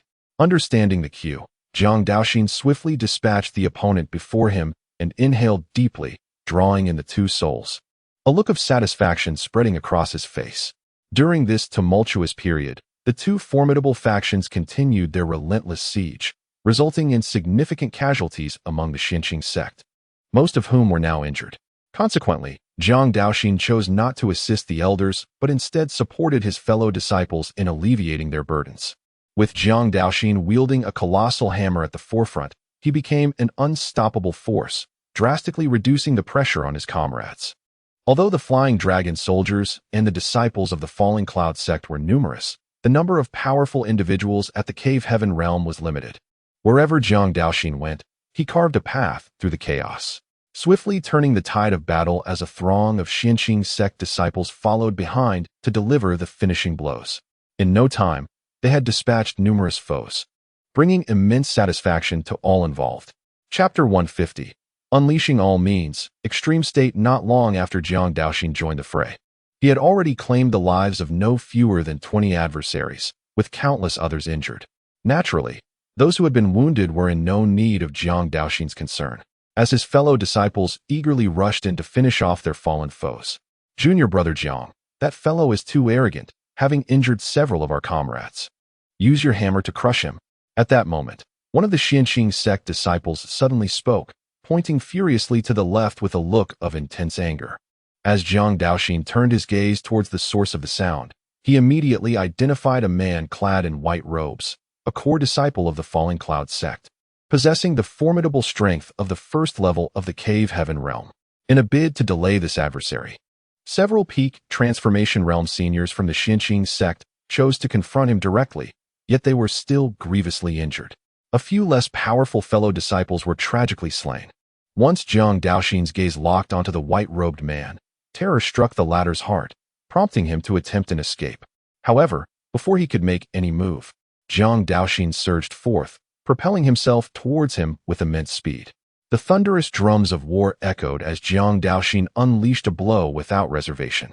These seniors had come to protect their comrades, and witnessing their tragic demise at the hands of this foe ignited a profound fury within him. With a single, wrathful strike, the man was instantly transformed into a mist of blood. The resounding crash of the thunder drum golden hammer reverberated as it struck the ground, fissures appearing around it, and a substantial pit forming directly ahead. Observing this scene, the members of both factions felt a chilling dread creep up their spines. Simultaneously, the disciples trailing Jiang Daoxin quickly sprang into action, assisting the injured and administering healing elixirs. "Senior brother Jiang, there's another one." At that moment, Xia Lu's voice rang out. Ever since Jiang Daoxin's arrival, Xia Lu had been closely following him, striking down the fallen enemies, prompting other disciples to join this effort. Without hesitation, Jiang Daoxin charged towards the next target. The high-ranking officials of both factions could only watch in helpless fury as they found themselves increasingly cornered. Their anxiety escalated as Jiang Chen and his brother began to engage the remaining Cave Heaven Realm practitioners. With the brothers' coordinated efforts, 3 more Cave Heaven Realm experts fell, tipping the balance in favor of the Tianxiang sect. As Jiang Chen and his brother continued their relentless assault, the elders of the Tianxiang sect seized the opportunity to initiate a counteroffensive, while Zhao Guangyuan and his companions sensed that the situation was deteriorating further. Suddenly, a series of piercing sounds filled the air as a group of cultivators arrived, soaring through the skies on their swords, emanating an overwhelming aura of killing intent. Before they even arrived, their furious shouts echoed, "Junior brothers, do not panic. We are here. Those who offend the Tianxiang sect shall be met with no mercy. Senior brothers, it is our brothers who have returned." The sight of the leading figures ignited a wave of excitement among the Tianxiang sect disciples. During this tumultuous period, 1/3 of their disciples had remained outside the sect to stabilize the two factions. Among these returning brethren were some of the most gifted disciples of the Tianxiang sect. In their ranks, there were 4 Cave Heaven Realm practitioners, the most powerful among them being at the 6th level of the Cave Heaven Realm, a strength that eclipsed the vast majority of the elders, accompanied by a contingent of Transformation Realm cultivators. As soon as they landed, the group of senior brothers wasted no time and immediately unleashed a massacre upon the two great factions. The few formidable experts of the Dantian realm had a clear objective, charging directly towards the Dantian realm masters of the two factions. Although a significant number of strong individuals had arrived from both factions, their overall numbers were limited. With the last contingent of disciples from the Tianxiang sect arriving to provide support, the tide of battle swiftly turned against them. In the heavens above, Zhao Guangyuan and Tuoba Gu wore grim expressions, as the situation became increasingly unfavorable for them. If this stalemate continued, it would be they who would suffer the consequences. Meanwhile, Mu Changkong found himself in a precarious position, having sustained injuries from Guahong's direct assault. He was now besieged by Song Wenjun and his followers. Reaching a state of utter exhaustion, Zhao Guangyuan's face darkened with uncertainty, and he turned his gaze towards Tuoba Gu, speaking in a low voice. "Leave this fellow to me. You go deal with those 3 wretches from the Jiang family. I assure you, they will not return alive if you fail." Initially, they had believed this operation would be straightforward. However, the emergence of Jiang Chen and his 2 companions had completely derailed their plans, leaving them in a passive position.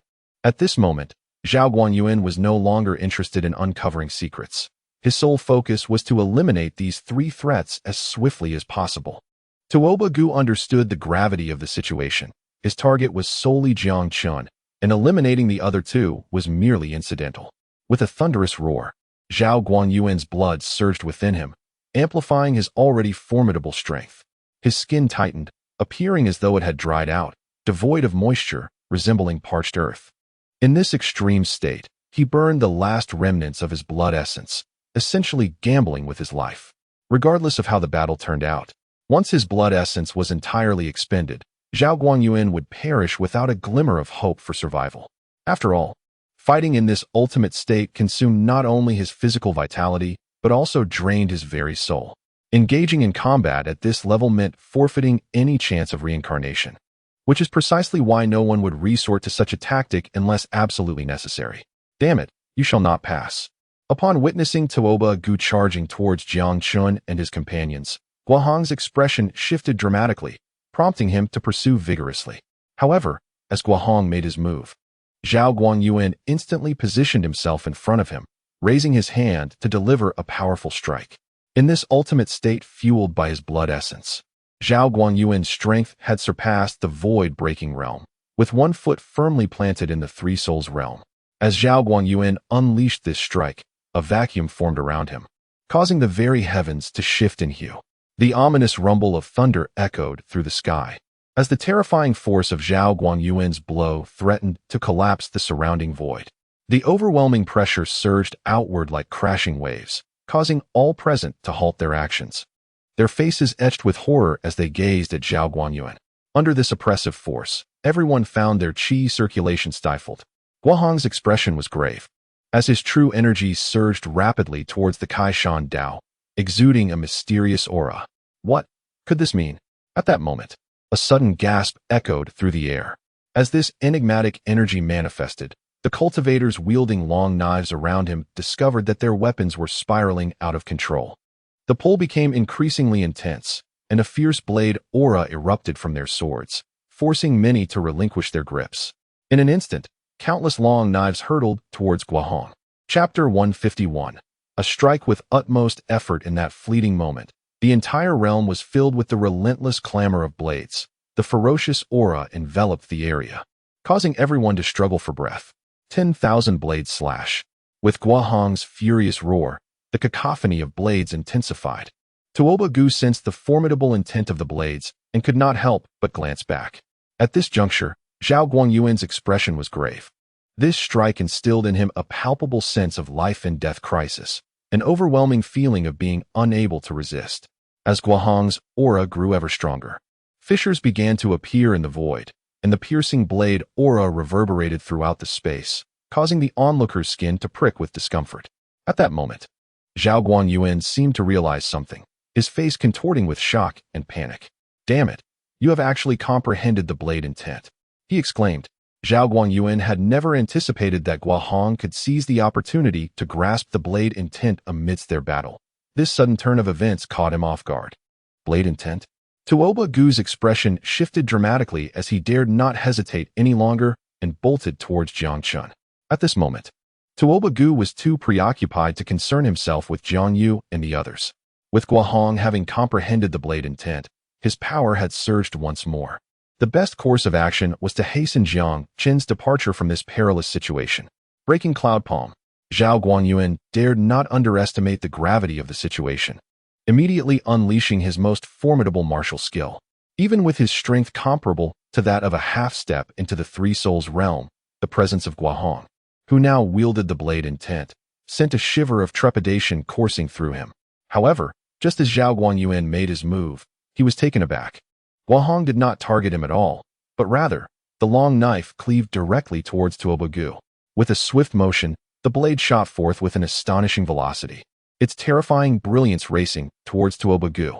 Simultaneously, the Kaishan Dao followed closely behind, stirring a wave of energy in the void, and the sharp sound of sonic booms erupted. Meanwhile, the long knives surrounding Guohong hurtled towards Zhao Guangyuan, clashing against his palm. Damn it! In mid-flight, Tuoba Gu sensed something amiss. A wave of life and death crisis washed over him as his hair stood on end, confronting the imminent threat posed by Guohong. Jiang Chen continued to retreat, aware that a powerful figure from the void-breaking realm was beyond his capacity to confront. However, upon witnessing Guohong's imminent attack, a frenzied idea ignited within him. Seizing the moment when Tuoba Gu turned away, Jiang Chen abruptly halted his flight, choosing not to flee any further. With a thunderous roar, the 9 swirling vortices within him unleashed their energy, akin to a volcanic eruption, flooding his body with true qi. His meridians expanded to their limits, and Jiang Chen's aura surged dramatically. Furthermore, a dark blood began to rapidly spread from his heart, soon enveloping his entire being. Strange runes flickered into existence upon his form, only to vanish in an instant. As the runes receded, Jiang Chen's raven locks transformed into shimmering silver, while a vivid crimson hue ignited within his eyes. A chilling murderous intent radiated from him, swiftly permeating the surroundings. Upon sensing this malevolence, many in the vicinity trembled as if haunted by the specter of hell, their hearts gripped by sheer terror. Meanwhile, two enormous black voids manifested on Jiang Chen's back, soon followed by a third and fourth, halting only at the fifth. The crowd was utterly stunned by the transformation unfolding before them, with Gu Tianxiang's pupils contracting in disbelief. The presence of such a high-tier bloodline within Jiang Chen was unfathomable. Regret washed over Gu Tianxiang, for Jiang Chen had once been his son-in-law, and a single misjudgment had severed their connection irrevocably. The most exhilarated were the members of the Xianxing sect, as Jiang Chen and his brothers continuously astonished them, bolstering morale and enhancing their combat prowess. Meanwhile, the brothers who had come to assist were not only besieging the formidable foes, but also tending to the wounded, significantly improving the situation. At that moment, Jiang Chen declared his intent, targeting the formidable Tuoba Gu ahead. As Tuoba Gu's gaze met Jiang Chen's, he instantly sensed something amiss. As if he had become ensnared in thick mud, his body slipping beyond his control. Desperation gripped Tuoba Gu as he realized the proximity of Guohong's assault. Death was imminent if he did not act swiftly. With no time for hesitation, Tuoba Gu ignited his own essence, understanding the gravity of the situation. Even a moment's delay could spell his doom. Jiang Chen poured all his strength into suppressing Tuoba Gu's movements with his heavy gaze. But the latter's fierce struggle inflicted a backlash upon him. Nevertheless, Jiang Chen remained resolute. This was the Xianxing sect's singular opportunity. Guohong was nearing his limits, and should Tuoba Gu evade this attack, their fates would be sealed. With a furious roar, Tuoba Gu unleashed a tremendous force, shattering the heavy gaze barrier that Jiang Chen had established. A violent backlash surged through Jiang Chen's body, causing him to spew forth a mouthful of blood, his aura rapidly diminishing, and his once silvery hair swiftly darkening to black. However, despite Tuoba Gu's liberation from Jiang Chen's constraints, his countenance was grim. As the blade's radiance loomed perilously close, merely a meter away, compelling him to evade with all his might. With a thunderous roar, his internal energy surged wildly as Tuoba Gu swung his weapon to counter the approaching blade light, his expression twisted in a fierce grimace. Despite his desperate resistance, he was unprepared for the onslaught, resulting in one of his arms being severed, a piercing scream escaping his lips. Concurrently, the mountain-cleaving blade followed suit, leaving Tuoba Gu no time to tend to his wounds as he hastily darted to the left. Yet, to his astonishment, the mountain-cleaving blade suddenly altered its trajectory, hurtling directly towards him. With a sickening thud, the blade pierced through Tuoba Gu's chest, the immense force slamming him into the ground, stirring up a cloud of dust. Meanwhile, in the heavens above, Guohong found himself suppressed, as the majority of his focus lay on Tuoba Gu, rendering him incapable of countering Zhao Guangyuan's fierce assault, which sent him crashing from the sky. With a thunderous crash, Guohong coughed up blood, his chest caving in dramatically, his body crashing heavily against the ground. Master! Master! The onlookers from both the Luoyun sect and the Xianxing sect cried out in unison, rushing towards their leader. As the dust settled, Guohong's form gradually materialized.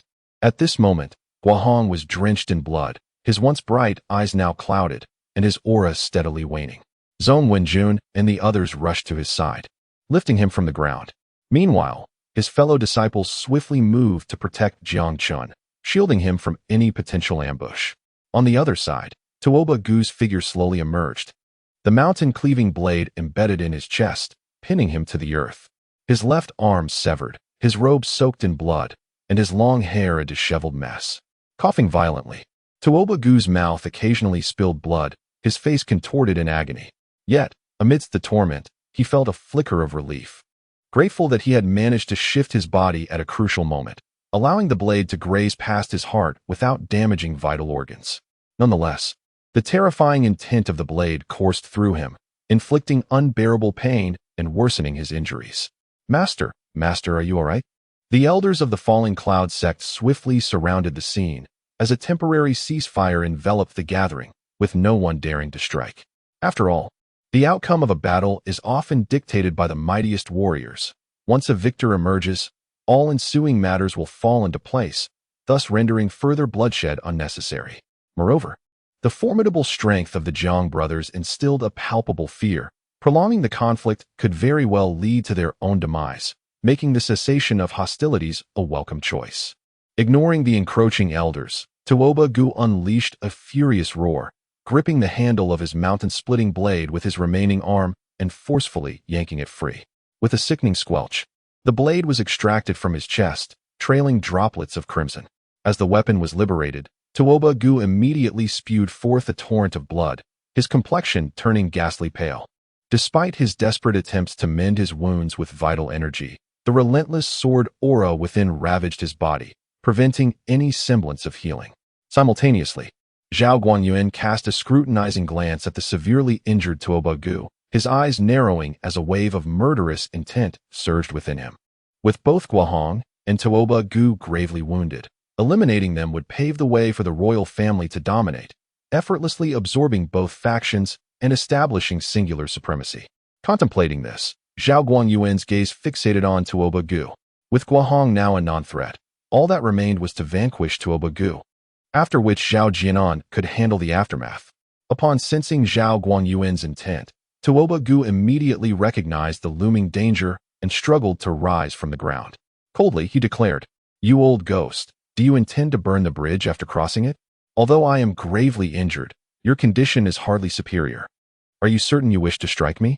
As Tuoba Gu's words echoed, the elders of the Falling Cloud sect instantly stiffened, their expressions betraying a heightened vigilance towards Zhao Guanyuan. They understood all too well that the alliance between the two factions was merely a matter of convenience, ready to collapse at any moment. Should Zhao Guanyuan choose to act, the elders, in the face of a peak void realm expert, would find themselves utterly defenseless, with their lives hanging by a thread. Laughing heartily, Zhao Guanyuan acknowledged, "You speak the truth. I am indeed in a dire state and will undoubtedly perish after this day. That is precisely why I intend to accomplish something meaningful with the limited time I have left." With that, the murderous aura surrounding Zhao Guanyuan became unmistakable. Meanwhile, the members of the Tianxiang sect looked on in astonishment as the two sides suddenly turned hostile. Tuoba Gu seethed with anger at Zhao Guanyuan's blatant betrayal. His eyes locked onto his adversary. Tuoba Gu, do not waste time. Even if you were granted more time to recuperate, you would still be no match for me." As he gazed at the furious expression of Tuoba Gu, Zhao Guanyuan could not help but scoff, openly revealing his intentions. Upon realizing that his scheme had been unraveled, Tuoba Gu's anger swiftly transformed into a cold resolve, his eyes glinting with icy determination as he began to gather his vital energy. Just as tensions escalated among the crowd, several members of the Flying Dragon Guard hurriedly approached, their faces filled with terror. Upon spotting Li Tianlong, they immediately shouted, "General, something is amiss. The princess has been taken away by an old woman." What? The moment those words escaped their lips, Li Tianlong's expression darkened. He intended to silence the soldiers, but he soon realized it was too late. At that moment, Gu Tianxiang had already approached the soldier, his face a mask of murderous intent as he fixed his gaze on the one who spoke. In a chilling tone, he demanded, "Speak. What has happened to my daughter?" Wang Ye. Gu Tianxiang's patience snapped, and he seized the soldier by the throat, his grip tightening with unrelenting force. I will speak. The soldier, already shaken, was utterly overwhelmed by Gu Tianxiang's ferocity. He hastily stammered, Wang Ye, we were ordered to bring the princess back to the palace. Everything was proceeding smoothly until we encountered an old woman. She claimed to have a connection with the princess. And, as he faltered, the fear in the soldier's eyes intensified. And what? Gu Tianxiang's heart raced at the inquiry. And that old woman insisted on taking the princess away. When our captain attempted to protest, she merely glanced at him, and he disintegrated into a mist of blood. Ultimately, that old woman tore the heavens apart with her bare hands, vanishing with the princess. Tear the heavens apart with bare hands. The moment those words were uttered by the flying dragon soldier, astonishment washed over the gathered crowd. What extraordinary cultivation would be required to achieve such a feat? Are you certain you are not jesting? Gu Daoxiang's immediate reaction was disbelief. Tearing the heavens apart with one's bare hands seemed the realm of Dao harmony, a level of power that had not graced the Hongwu heavenly domain in ages. Even those at the life and death realm were elusive, rarely seen. Where did my daughter disappear? After a moment of contemplation, Gu Tianxiang's voice emerged, low and grave, as he fixated his gaze on the flying dragon soldier before him. In the returning dragon pool. Upon receiving the response, Gu Tianxiang cast the soldier aside with a flick of his wrist and soared away, not looking back. Witnessing this scene, Li Tianlong's expression shifted dramatically as he bellowed, "Gu Tianxiang, do you fear the emperor's wrath by departing so hastily? With such a favorable situation at hand, if you were to collaborate with Zhao Guangyuan, we could decisively subdue both factions. But now, with your sudden departure, the absence of a void-breaking expert will significantly hinder our forthcoming actions." Chapter 153. Escaping amidst the chaos, however, in response to Li Tianlong's cries, Gu Tianxiang remained unresponsive, instead accelerating his flight. "Damn it!" Li Tianlong cursed under his breath and reluctantly turned to Zhao Guangyuan, respectfully addressing him, "Your Majesty." Gu Tianxiang's retreat in the face of battle is utterly unforgivable. He must not be allowed to escape easily. Zhao Guangyuan gently waved his hand and replied, "We shall deal with Gu Tianxiang later. For now, we must first eliminate these foes." As his words fell, Zhao Guangyuan raised his hand and struck towards Tuoba Gu. In an instant, a colossal hand of energy descended from the heavens, a terrifying pressure enveloping the arena, causing the members of the Falling Cloud sect to change their expressions dramatically. Such a level of assault was beyond their capacity to withstand. In truth, compared to the Tianxiang sect, the Heavenly Dragon dynasty had long sought to eliminate the Falling Cloud sect. Tuoba Gu, due to his age, possessed significant potential for advancement, thus posing the greatest threat to the royal family. In contrast, Gu Hong was different. He had little time left to live, having been trapped at his current realm for centuries, and had failed multiple attempts to break through to the Three Souls realm. It is well known that each failure in breaking through increases the difficulty of subsequent attempts. Thus, Gu Hong had virtually lost all hope for further advancement, rendering him a minor threat to the Heavenly Dragon dynasty. How infuriating! You leave me no choice. At this moment, Tuoba Gu's visage contorted in fury as he produced a porcelain vial from within his robes, containing a dark, viscous blood. Without a moment's hesitation, he consumed the blood.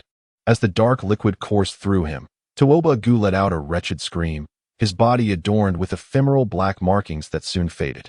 Yet his aura surged, and in a brief moment, he regained his full strength, exuding a chilling presence, his crimson eyes filled with a thirst for blood. With this violent energy radiating from him, Tuoba Gu raised his remaining arm and struck at Zhao Guangyuan. A thunderous collision resounded as both men grunted in unison, Zhao Guangyuan involuntarily staggering back a few steps. Under the immense pressure, Tuoba Gu's legs sank into the ground, yet his aura continued to amplify. Moreover, Tuoba Gu's countenance twisted into a ferocious mask, resembling a bloodthirsty beast, his sanity beginning to fray. Witnessing this, Gu Hong solemnly warned, "This is bad. Everyone, retreat quickly. Tuoba Gu has consumed the blood of the beast saint, which will make him exceedingly bloodthirsty. Do not allow him to set his sights on you." The term beast saint echoed ominously. It is indeed the essence blood of a beast from the Three Souls realm. The blood consumed by Tuoba Gu, which appeared black, was evidently the heart's blood of the beast. While this substance can temporarily enhance one's strength, its impact on the cultivator is also profoundly significant.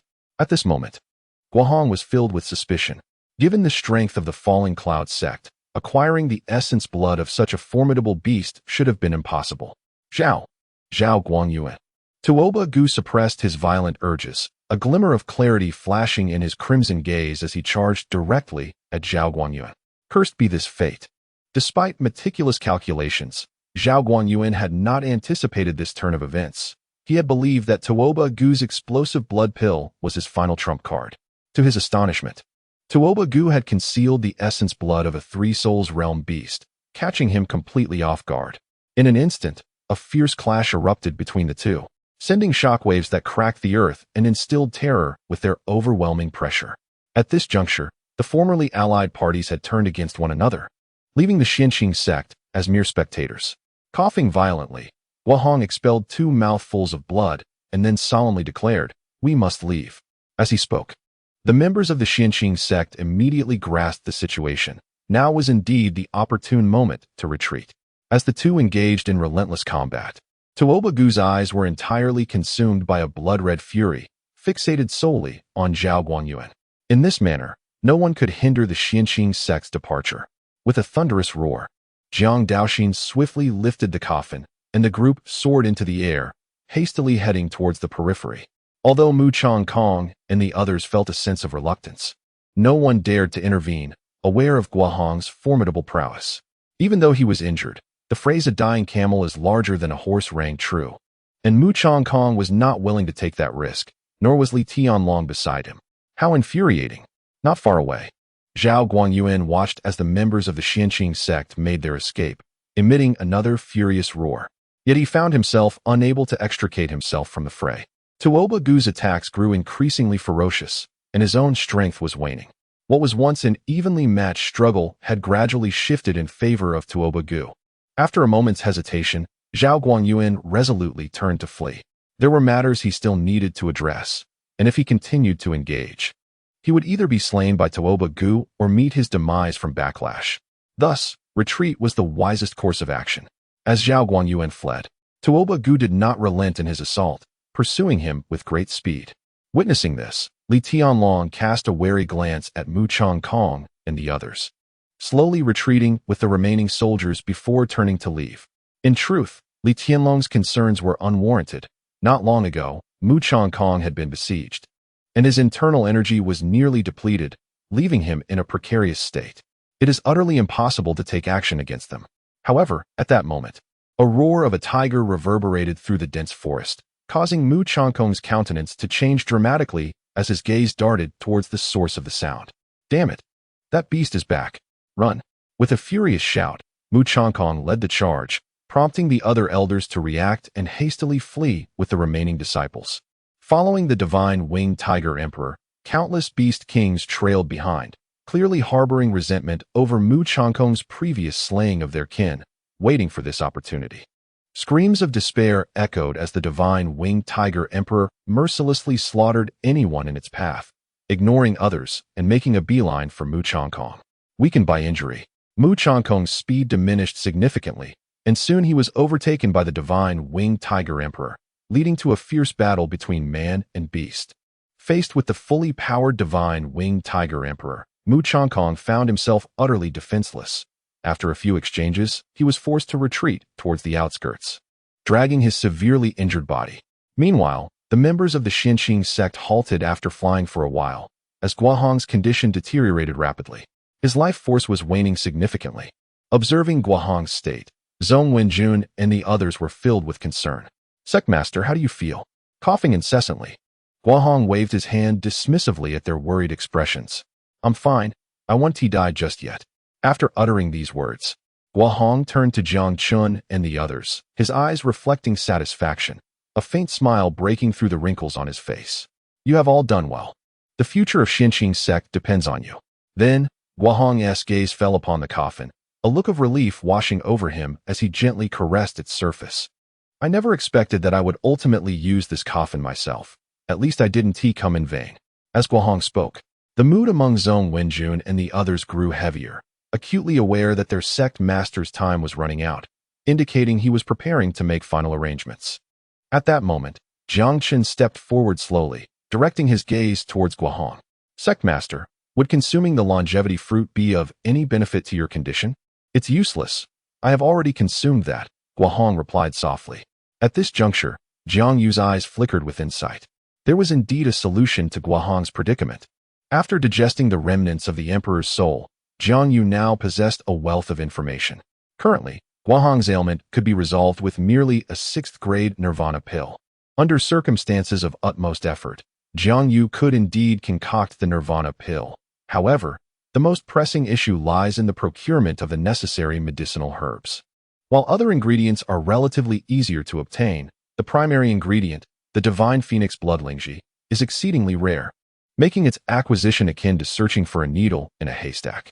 Meanwhile, upon receiving Guohong's response, Jiang Chen began to inquire if the system possessed any solutions. After all, Guohong had chosen to risk his life alongside Zhao Guangyuan and others to save Jiang Chen and his companions, and he could not allow Guohong to perish so easily.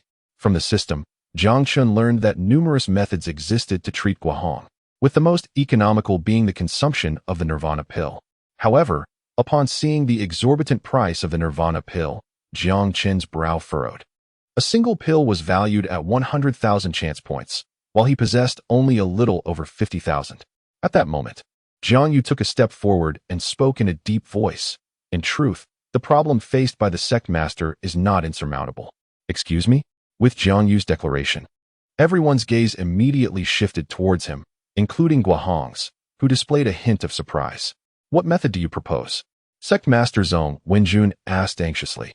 Observing the urgency etched on the faces of those present, Jiang Yu did not keep them in suspense. He stated, as long as we can locate the divine phoenix blood Lingji, I can concoct a 6th grade nirvana pill. Once the nirvana pill is successfully crafted, not only will the sect master's health be restored, but he may also seize the opportunity to ascend to the Three Souls realm. However, as Jiang Yu finished speaking, the elders did not immediately respond. Instead, they regarded him with incredulity. After a prolonged silence, Guahong was the first to break it, asking you can refine pills? In the face of their astonished gazes, before Jiang Yu could respond, Jiang Daoxin stepped forward and softly remarked, is it so strange to be able to refine pills?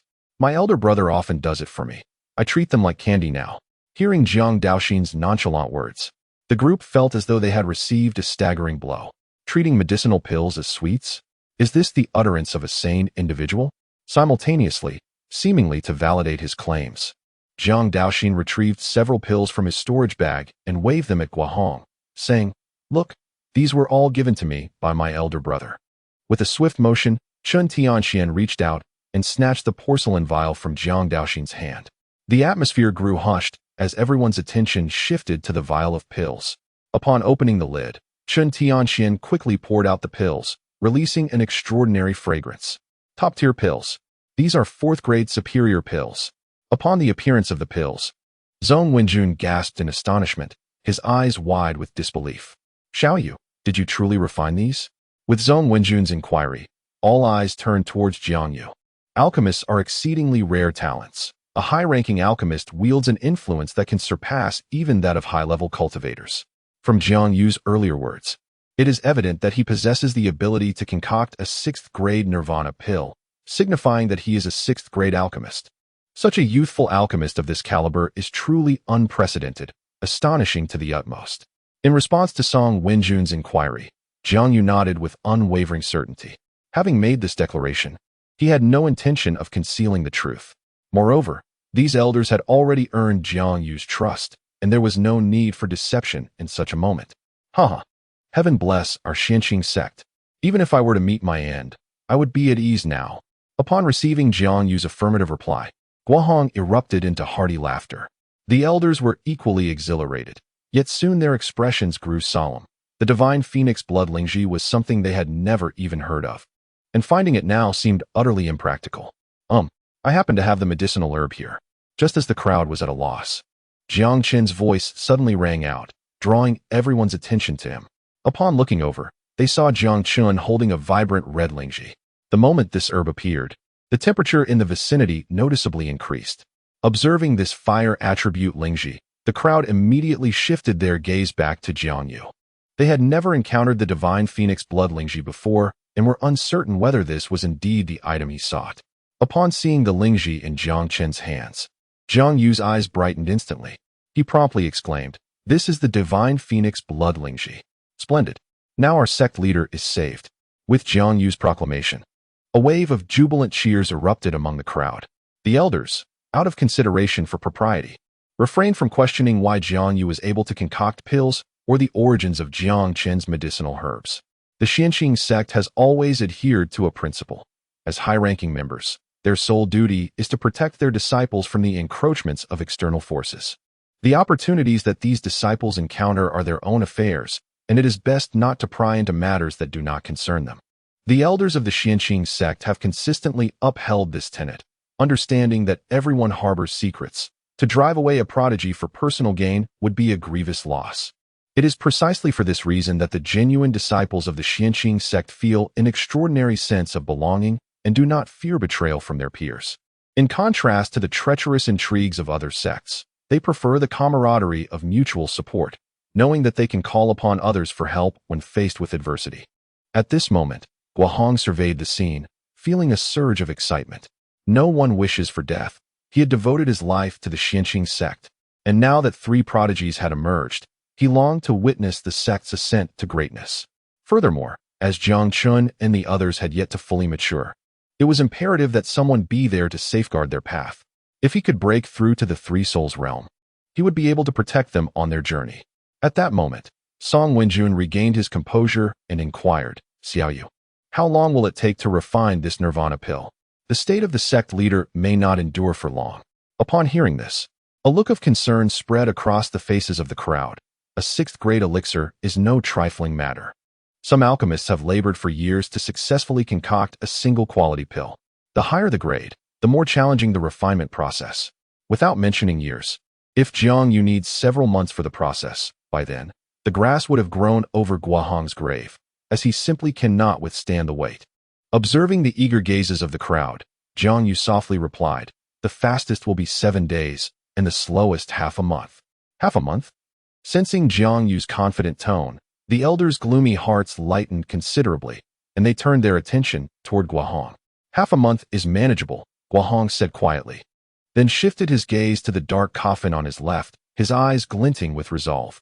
He added softly, "This coffin is crafted from a special dark iron. If I enter it, I can enter a state of suspended animation, significantly slowing the loss of vitality. Enduring for a month should be no problem." As his words fell, Guohong looked at Jiang Yu once more and continued, "Do not feel overly pressured. Just proceed according to your capabilities." "Understood, sect leader," Jiang Yu responded. After arranging a few matters, Guohong directly entered the coffin, and the elders dared not linger, swiftly carrying the coffin towards the Tianxiang sect. To the surprise of Song Wenjun and the others, their return to the sect was remarkably smooth, with neither of the 2 major factions pursuing them. This was indeed an unexpected stroke of fortune. Upon nearing the mountain gate, Song Wenjun immediately sensed something amiss. There were evident signs of a struggle in the area, indicating that someone had recently been there. "Damn it," he muttered angrily, and the group hastened towards the main peak. Before they could reach the summit, a beautiful woman, appearing to be around 40, approached them. Upon seeing her pale complexion, Song Wenjun immediately asked, "Seventh Elder, what on earth has happened? Why are you injured like this?" The woman approaching was none other than Lu Wanyu, the 7th elder of the Tianxiang sect. Not long ago, when the group ventured to the Monster Beast Mountains, she had remained behind, as the sect required someone to oversee matters. Coughing lightly, Lu Wanyu replied to Song Wenjun's inquiry, "Elder, not long after you left, people from the Tianlong dynasty arrived, intending to seize the sect's treasure vault while you were away." Through her rapid narration, the group finally comprehended the unfolding events. Shortly after the departure of the elder and other senior figures, the royal faction had disseminated the news. Several leaders of the Flying Dragon Guard of the Heavenly Dragon Dynasty arrived, claiming to be under the orders of the ancient prince to escort Gu Xiao back. However, after one of the leaders took Gu Xiao away, the remaining leaders showed no intention of departing. Instead, they headed directly towards the sect's Technique Pavilion and the treasury. Their intentions blatantly transparent.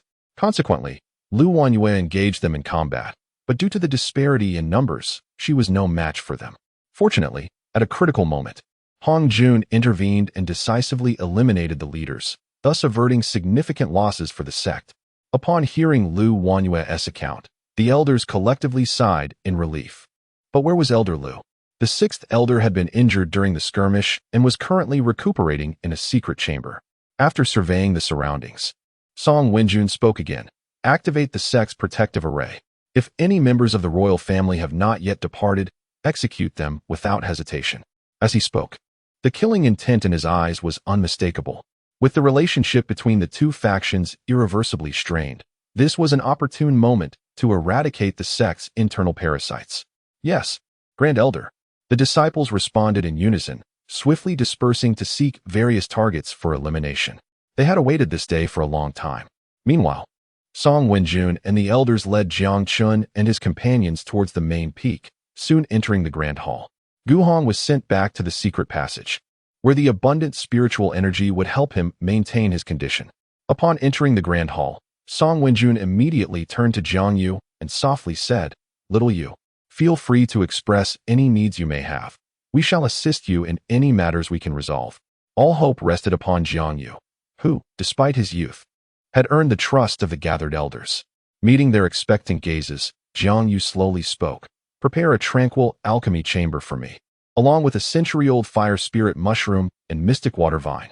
As soon as Jiang Yu finished speaking, the second elder stood up from his seat and declared, "You may use my facilities. The alchemy chamber and furnace are fully equipped, and I will gather the necessary herbs immediately." With that, the second elder promptly left the grand hall, evidently heading to the resource pavilion to procure materials for Jiang Yu. The other elders were also stirred with anticipation. This was a crucial period, and they dared not let their guard down. Jiang Yu gradually rose, directing his gaze towards Jiang Chen and the other two. He softly said, "Let us depart." Without hesitation, they followed Jiang Yu out of the grand hall, making their way towards the second elder's peak. Along the way, Jiang Chen began to engage the system to investigate further. After some time, his fortune value had risen to over 40,000, requiring him to postpone the exchange for the supreme bone. Just then, a piece of information suddenly illuminated Jiang Chen's eyes. The cooldown period for his borrowed opportunities had now refreshed. How wonderful it was! With these chances to offer borrowed blessings, accruing opportunity points should pose no challenge. With this thought, Jiang Chen felt an immediate surge of delight. Moreover, he had numerous and used spiritual herbs in his storage bag. By directly distributing these items, although the likelihood of yielding valuable goods was not exceedingly high, he could still garner a considerable amount of opportunity points. Having made up his mind, Jiang Chen promptly began to organize his storage bag, selecting out the unnecessary items. Before long, Jiang Yu and others arrived at the residence of the second elder. Under his guidance, the three entered a secret chamber, which was indeed fully equipped, even featuring underground flames. Additionally, all the medicinal materials Jiang Yu required were prepared. The second elder, a fourth-grade alchemist himself, possessed a profound passion for alchemy. With the emergence of such a young sixth-grade alchemist in the sect, his attitude towards Jiang Yu was exceptionally cordial. Ultimately, unable to contain his enthusiasm, the second elder earnestly inquired, "Little Yu, may I assist you in this endeavor? Rest assured, I shall not disturb you." As his words fell, the second elder gazed at Jiang Yu with eager anticipation. After a moment's contemplation, Jiang Yu nodded in agreement. Having someone knowledgeable to assist him would indeed conserve considerable effort. Upon Jiang Yu's acceptance of his proposal, the second elder was instantly filled with excitement. Jiang Chen and the others did not depart, but remained nearby, observing the preparations and occasionally lending a hand. Meanwhile, after a prolonged pursuit, Tua Bagu came to a halt. The crimson hue in his eyes gradually receded, and his rationality began to return, revealing a pained expression on his face.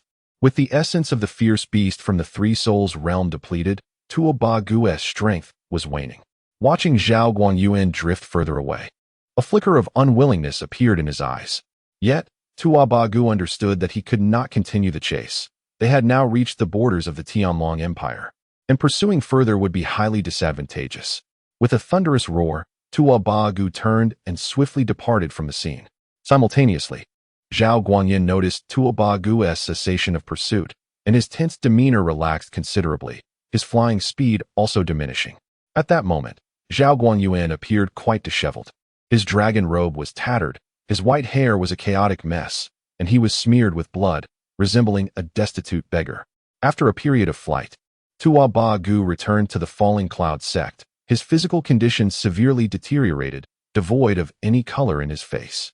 Upon his return, he immediately noticed numerous injured individuals within the sect, their eyes filled with terror.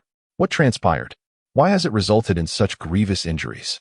Did the Su-Inquing sect play a role in this? Although Toba Gu had momentarily lost his composure, he retained a clear recollection of preceding events. Logically speaking, even in their absence, the Su-Inquing sect should not have been capable of causing such chaos, especially since Guahong had lost his combat ability, and the others were not in optimal condition either. While Jiang Chen and his companions were formidable, they could not possibly confront a powerful adversary at the void-breaking realm. This was a certainty that Tuoba Gu held. Upon hearing Tuoba Gu's inquiry, an elder stepped forth from the crowd. After gathering his thoughts, he spoke with profound sorrow. "Master, Shortly after your departure, the divine winged tiger monarch from the Beast Mountain suddenly attacked, leading a horde of beast kings to pursue our Luoyun sect, resulting in grievous casualties among our disciples. The Grand Elder sacrificed his other arm to escape, and now he lies severely injured and unconscious. As the Elder recounted the events, Tuoba Gu's expression darkened progressively, his fists clenching in silent fury. Infuriating. This wretched beast dared to lay a hand upon those of my Luoyun sect. I shall not let it go unpunished. Coughing lightly, he could not suppress his indignation. He was deeply vexed. Not only had the assault on the Su-In-Quing sect failed, but his own sect had suffered devastating losses, akin to losing both the maiden and the soldiers. After a brief exchange, Tuoba Gu forced himself to quell his anger and swiftly made his way toward the back mountain. He opted not to retreat into seclusion for healing, but instead headed to a courtyard. As he approached, a figure clad in white caught his eye. The youth appeared to be around 17 or 18 years of age, with striking golden hair and a visage of exceptional beauty, his sharp brows and starry eyes radiating brilliance. He sat there quietly, seemingly unengaged in any cultivation, yet the surrounding spiritual energy surged toward him with fervor, unmistakably indicating his peak mastery in the creation realm. Moreover, ethereal silhouettes flickered behind him, emanating an aura of terrifying pressure. Even with his own strength at the void-breaking realm, Tuoba Gu felt a sense of insignificance in the presence of such a force. Truly worthy of royal lineage, merely this aura is enough to instill profound trepidation within me. Young Master S talents are indeed extraordinary. As Tuoba Gu continued to approach, the golden-haired youth gradually opened his eyes. The oppressive atmosphere dissipated instantaneously, restoring tranquility.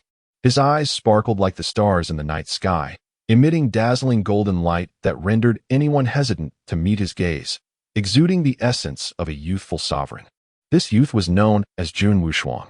He had been entrusted to the Luoyun sect by an elder. Tuoba Gu vividly recalled that fateful night when he was in seclusion, and the elder had brought Jun Wushuang into the secret chamber. Before that elder, Tuoba Gu had lacked the courage to even raise his gaze, overwhelmed by the terrifying pressure that rendered him utterly helpless. Fortunately, the elderly man ultimately refrained from taking action, choosing instead to leave Jun Wushuang at the Falling Cloud sect and granting Tuoba Gu a promise. Once Jun Wushuang completes his training, he would assist him in breaking through the Three Souls realm. Faced with the elder's assurance, Tuoba Gu did not hesitate to agree, as he possessed no leverage for negotiation. Moreover, he harbored his own intentions. Upon first encountering Jun Wushuang, he recognized that the individual was extraordinary. The presence of a peerless powerhouse as a protector indicated that the forces behind Jun Wushuang were formidable. Gaining Jun Wushuang's acknowledgement would undoubtedly elevate his own accomplishments. Thus, Tuoba Gu maintained a deep respect for Jun Wushuang. Of course, Jun Wushuang's identity remained a closely guarded secret, with only the elders aware of his true background, while ordinary disciples remained oblivious to the matter. Upon seeing the injuries on Tuoba Gu, the golden-haired youth furrowed his brow and inquired solemnly, "What happened? Did you not receive a 6th-grade pill and the blood of a ferocious beast? How did you end up in such a state?" In response to Jun Wushuang's question, Tuoba Gu immediately replied, "My lord, that old fellow Guahong attacked fiercely from the outset, catching me off guard, and with the sudden betrayal of the heavenly dragon dynasty, I ended up like this. However, I made an astonishing discovery that could be of tremendous benefit to you, and I believe you will find it exceedingly intriguing." Oh. Observing the excitement in Tuoba Gu's eyes, Jun Wushuang felt a twinge of curiosity but was not overly invested. He softly remarked, "You are referring to the, are you not?" This matter had been mentioned by Tuoba Gu not long ago, yet Jun Wushuang had merely brushed it off, doubting that there could be any exceptional in this realm. Therefore, he held little hope. "Indeed, it is the," Tuoba Gu eagerly confirmed, noting Jun Wushuang's lack of enthusiasm and deciding to divulge more. He continued, "My lord, the eye discovered this time is extraordinary. It is the fabled ancient heavy eye." Ancient heavy eye? With those 4 words, Jun Wushuang's mind erupted like thunder, and his expression changed dramatically. He swiftly rose to his feet and exclaimed, "The ancient heavy eye? Are you certain you are not jesting?" At that moment, Jun Wushuang's voice rose several notches, and the calm demeanor he had previously maintained vanished, replaced by fervent excitement. "The allure of the ancient heavy eye was simply too great. This had been lost to time, and now someone claimed to have discovered the heavy eye. How could he not be exhilarated? Chapter 157. The Hidden Cards of the Heavenly Dragon Dynasty. After suppressing the surge of excitement within him, Jun Wushuang spoke once more. Have you brought the individual back? Ever since awakening the divine bone, he had been relentlessly searching for geniuses possessing, and he had made countless preparations for the potential transplantation of such eyes. It can be said, as long as he can find the one with heterochromia, he will be able to transplant it onto himself flawlessly, leaving no residual effects. Upon hearing Jun Wushuang's words, Tuoba Gu immediately lowered his head, unable to meet his gaze. In a solemn tone, he replied, "My lord, I am incompetent. I have failed to bring that boy back. I hope for your forgiveness. Where is he now?"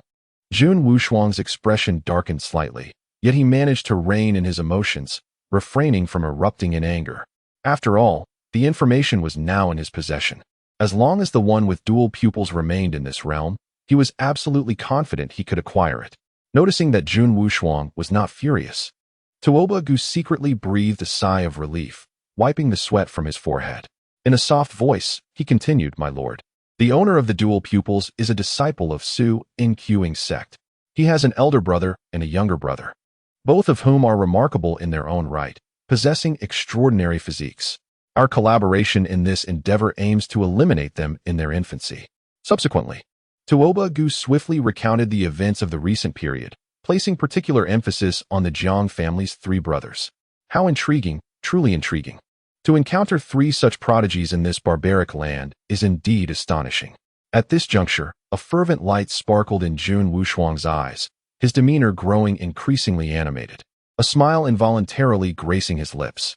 Observing this expression, Tuoba Gu stood respectfully by, fully aware that although the enigmatic elder had long since vanished, he dared not show any disrespect to Jun Wushuang. As the head of a sect, he possessed knowledge of certain secrets unknown to others. The so-called Hongwu heavenly domain was merely a minor realm, akin to an ant when compared to the larger domains.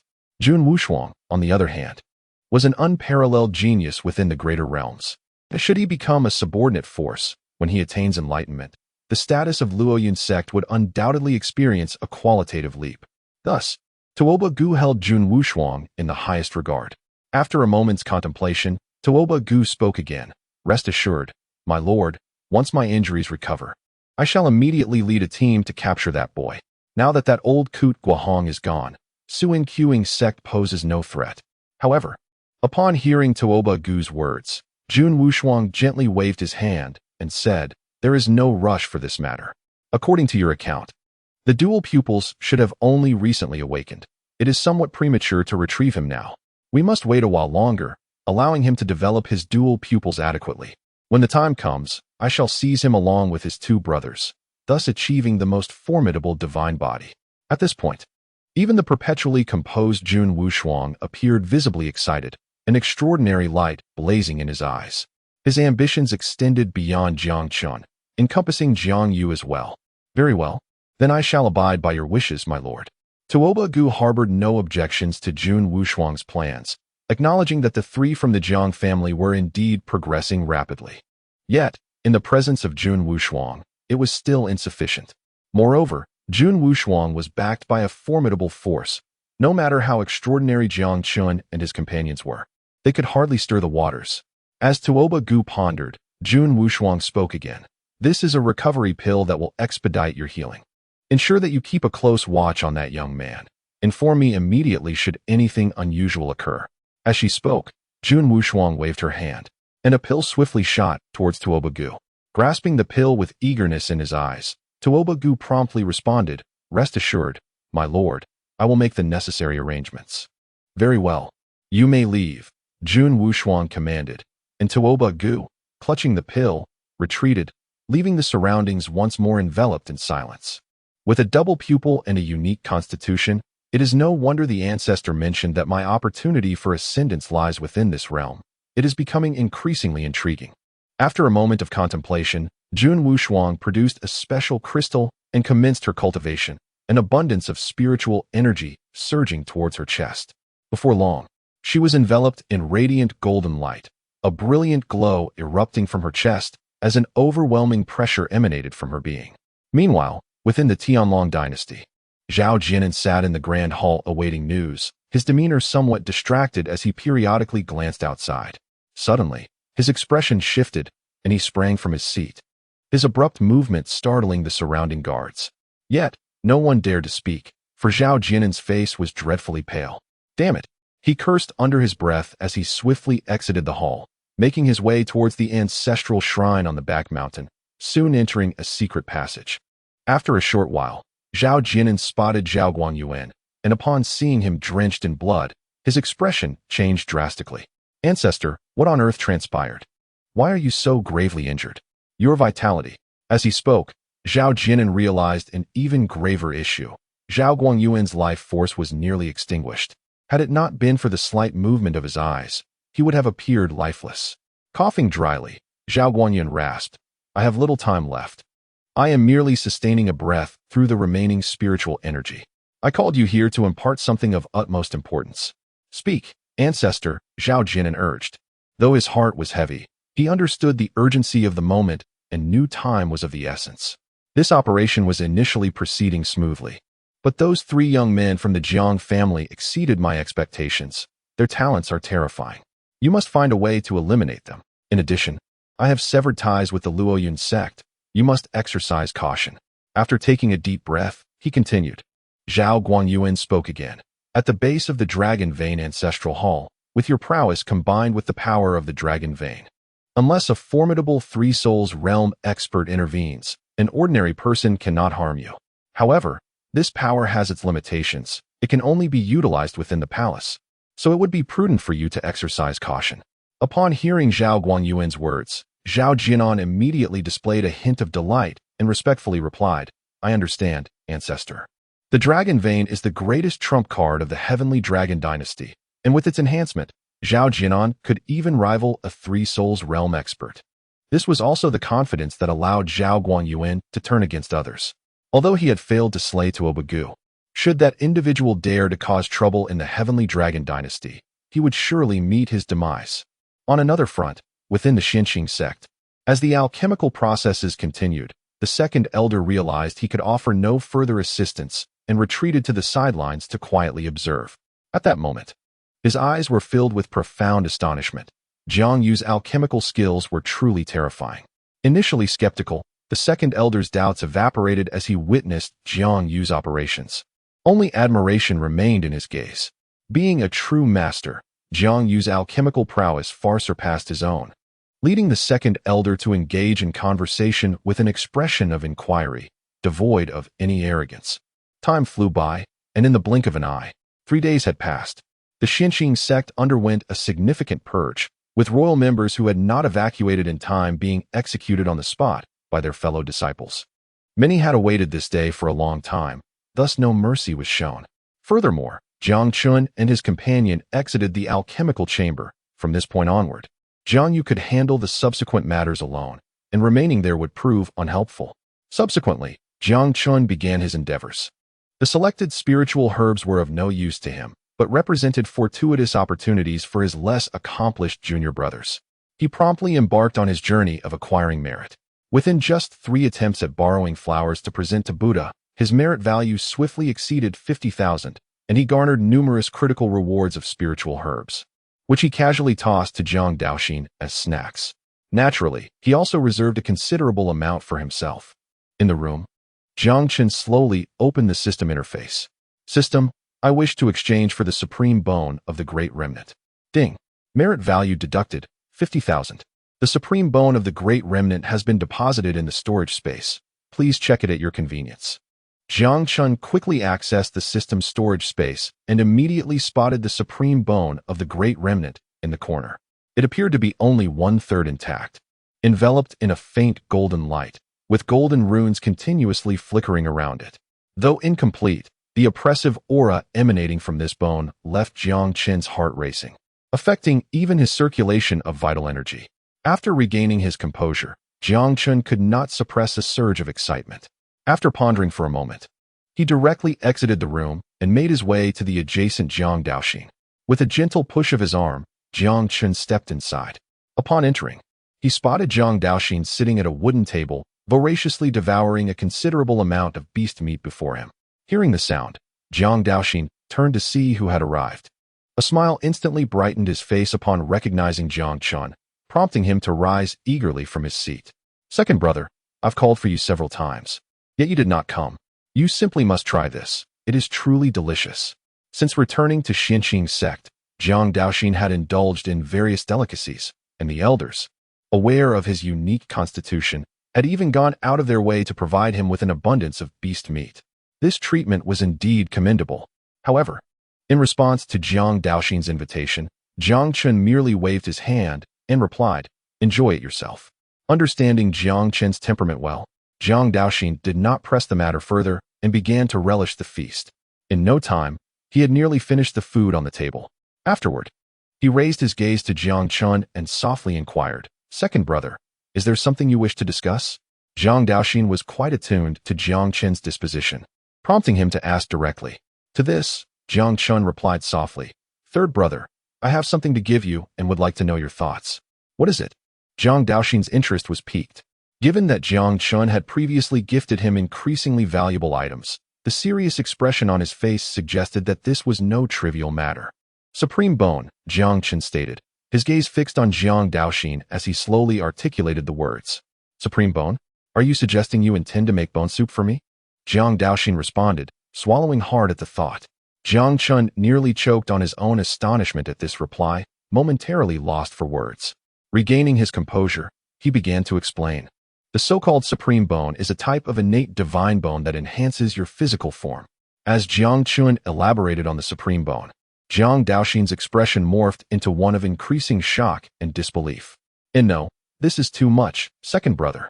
You have already given me so many wonderful things. I cannot accept this." Jiang Daoxin's resolve was firm. The value of the supreme bone was far too great, and he felt he had received sufficient gifts during this time. He believed that Jiang Chen would benefit from it more. Observing the determination in Jiang Daoxin's demeanor, Jiang Chen placed a reassuring hand on his shoulder and spoke earnestly. "Little third, while you possess a unique constitution, your recovery capabilities are somewhat lacking. Both eldest brother and I have significantly enhanced our physical forms. This item is most suitable for you. If we do not address this issue, how will you ever keep pace with us? Do you wish to remain stagnant?" In order to persuade this young man to accept the supreme bone, Jiang Chen had no choice but to utter a benevolent falsehood. After all, with Jiang Daoxin's devouring divine body in play, even in the absence of the supreme bone, his own potential would not be insignificant. "This, second brother, I."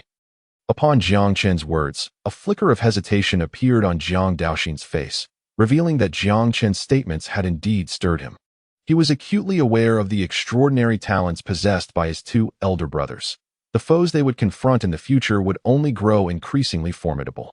If he could not keep pace with them, he would undoubtedly become a burden. Realizing this, Jiang Daoxin gritted his teeth and declared solemnly, "Second brother, I will heed your counsel." As soon as Jiang Daoxin spoke these words, a smile blossomed on Jiang Chen's face. He gently responded, "That's more like it." Subsequently, Jiang Chen swiftly produced the supreme bone. "System, what should I do next?" "Ding." Simply pierce the host's chest and place the supreme bone inside. It will then merge autonomously. For a cultivator, piercing the chest is a straightforward task, provided that critical areas are avoided. This method could be deemed exceedingly simple. Will there be any issues during the merging process? Rest assured, host, aside from a minor discomfort, there will be no other complications. Minor discomfort? Upon hearing this phrase, Jiang Chen felt a chill run down his spine, casting a sympathetic glance at Jiang Daoxin. He vividly recalled the system's notion of minor discomfort. Clearing his throat a couple of times, Jiang Chen proceeded to explain the method to Jiang Daoxin, deliberately cautioning, "Daoxin, there may be a bit of minor discomfort during the merging of the supreme bone."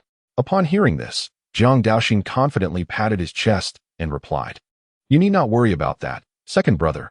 I am not afraid of pain." With those words, Jiang Chen felt a sense of reassurance. As Jiang Chen raised his arm slowly, Jiang Daoxin cooperatively suppressed his aura and refrained from any defensive actions. With a swift motion, Jiang Chen's finger made a small incision at Jiang Daoxin's chest, yet no blood flowed from the wound. Without a moment's hesitation, Jiang Chen released the seal on the supreme bone and placed it directly into Jiang Daoxin's chest. The instant the supreme bone made contact with flesh, it erupted in a brilliant golden light, seemingly coming to life. Soon after, Jiang Daoxin's chest began to heal at a visible rate, and the room echoed with the sound of a heavy heartbeat. Witnessing this scene, Jiang Chen quietly exited the room after casting a soundproof barrier at the doorway. The system indicated that all that remained was to quietly await the outcome, as there was little assistance I could provide in the meantime. Suddenly, the alert tone of the system resonated. Ding! Congratulations, host, on successfully bestowing the supreme bone of great remnants, triggering 100,000-fold critical reward, and receiving the supreme demon bone, golden, bound, with a fortune value of 100,000. Supreme demon bone, a chaotic divine object, wielding the power of gods and demons, containing unparalleled recovery abilities. The arrival of a golden legend was indeed beyond my expectations. System, did you not mention that items exchanged from the fortune shop cannot yield fortune rewards? The supreme bone is classified as a discounted item. All such items are exempt from restrictions and can accrue corresponding fortune value. Ah, I see. At that moment, the system's prompt echoed once more. The supreme demon bone is ready. Shall we commence fusion? With hesitation momentarily consuming him, Jiang Chen swiftly returned to his chamber. Begin fusion. Ding! Fusion of the supreme demon bone has commenced. With the announcement, a deep rumbling erupted from the heavens, plunging the entire Su-Inquing sect into darkness. Jiang Chen sensed the sudden change outside, and his eyes reflected a flicker of confusion. System, what is happening? Host need not worry. This is merely an anomaly triggered by the fusion of the divine bone. As both fusions occur simultaneously, the phenomenon is more intense than usual, but it poses no significant issue. Anomaly? Could you not suppress it? Given the host's lackadaisical nature, the shielding function has been disabled since your breakthrough into the creation realm. This is intended to encourage your growth. I am truly laboring over your behalf. What the? Jiang Chen was left speechless by the system's response, his frustration evident. However, in the face of his myriad complaints, the system chose to mute him, sinking into silence. At this juncture, Jiang Chen realized that further words were futile. He concentrated all his attention on his heart, where divine light surged forth, accompanied by a piercing sensation, as a divine bone gradually coalesced. With the emergence of this divine bone, his heartbeat reverberated like thunder throughout the room. As his heartbeat quickened, the furniture within the chamber began to tremble, with several items shattering under the pressure. Meanwhile, next door, Jiang Daoxin was howling in agony, feeling as though he had unwittingly fallen into a trap set by his elder brother. This was no mere discomfort. It was akin to a torturous execution, causing him to nearly faint from the unbearable pain, his face contorted in agony. Ah! The screams of despair echoed continuously. However, the changes within Jiang Daoxin were profoundly significant. At this moment, the supreme bone gradually fused with Jiang Daoxin's flesh and blood, causing a resonance throughout his entire being. Initially, his body exhibited some resistance to this supreme bone, but gradually it began to accept it.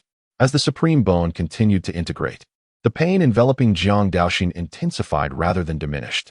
Originally, the supreme bone's influence was localized to his heart area, thus the pain was not widespread. However, once the fusion reached its midpoint, the power of the supreme bone began to permeate his entire body, subjecting his physical form to a comprehensive baptism. Consequently, pain surged throughout him, and Jiang Daoxin's cries of agony echoed throughout the room as he gasped for breath, beads of sweat cascading from his forehead. Fortunately, due to the isolation array set up by Jiang Chen before he departed, Jiang Daoxin's cries did not escape into the outside world. Meanwhile, Jiang Chen faced a similar predicament, albeit with a distinct advantage of experience, allowing him to maintain relative composure. Simultaneously, the sudden changes in the natural world quickly captured the attention of the members of the Tianxiang sect. A multitude of elders promptly soared into the air, eager to ascertain the cause of the disturbances emanating from the location of the Jiang family youth. Lu Qingping observed for a moment before speaking up. Song Wenjun, appearing deep in thought, suddenly exhibited a spark of excitement in his eyes, as if a realization had dawned upon him. He urgently urged the nearby elders, quickly, summon the others to fully activate the protective array of our sect. No one is permitted within a 100-mile radius of the Tianxiang sect. Those who do not heed this warning shall be executed without hesitation. Although the elder did not comprehend the situation entirely, the gravity of Song Wenjun's demeanor conveyed the importance of the matter. He promptly responded, "Understood, Grand Elder." With that, the elder shot into the air, rallying the members of the law enforcement hall as they hastened towards the sect's perimeter to establish defenses. In a short while, a dense mist enveloped the outskirts of the Tianxiang sect, obscuring the view within. Nevertheless, this veil could only conceal a portion of the astonishing phenomena occurring in the heavens above. "Grand Elder, what exactly is happening?" After a moment of contemplation, the third elder could no longer suppress his curiosity and inquired, his companions equally intrigued. If I am not mistaken, it is likely that the physiques of the two Jiang youths have fully awakened, resulting in this extraordinary natural phenomenon." Just then, before Song Wenjun could elucidate further, a deep voice resonated from behind them, providing clarity to their bewilderment. The elders turned to face the source of the voice, and upon recognizing the figure approaching, they all saluted. Elder Hong. Indeed, the individual advancing towards them was none other than Hong Jun, with Chun Hongchuan following closely behind.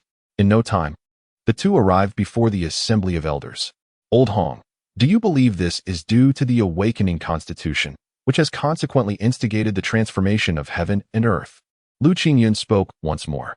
"Indeed, from various pieces of information, it can be inferred that lad Daoxin possesses the gluttonous divine body.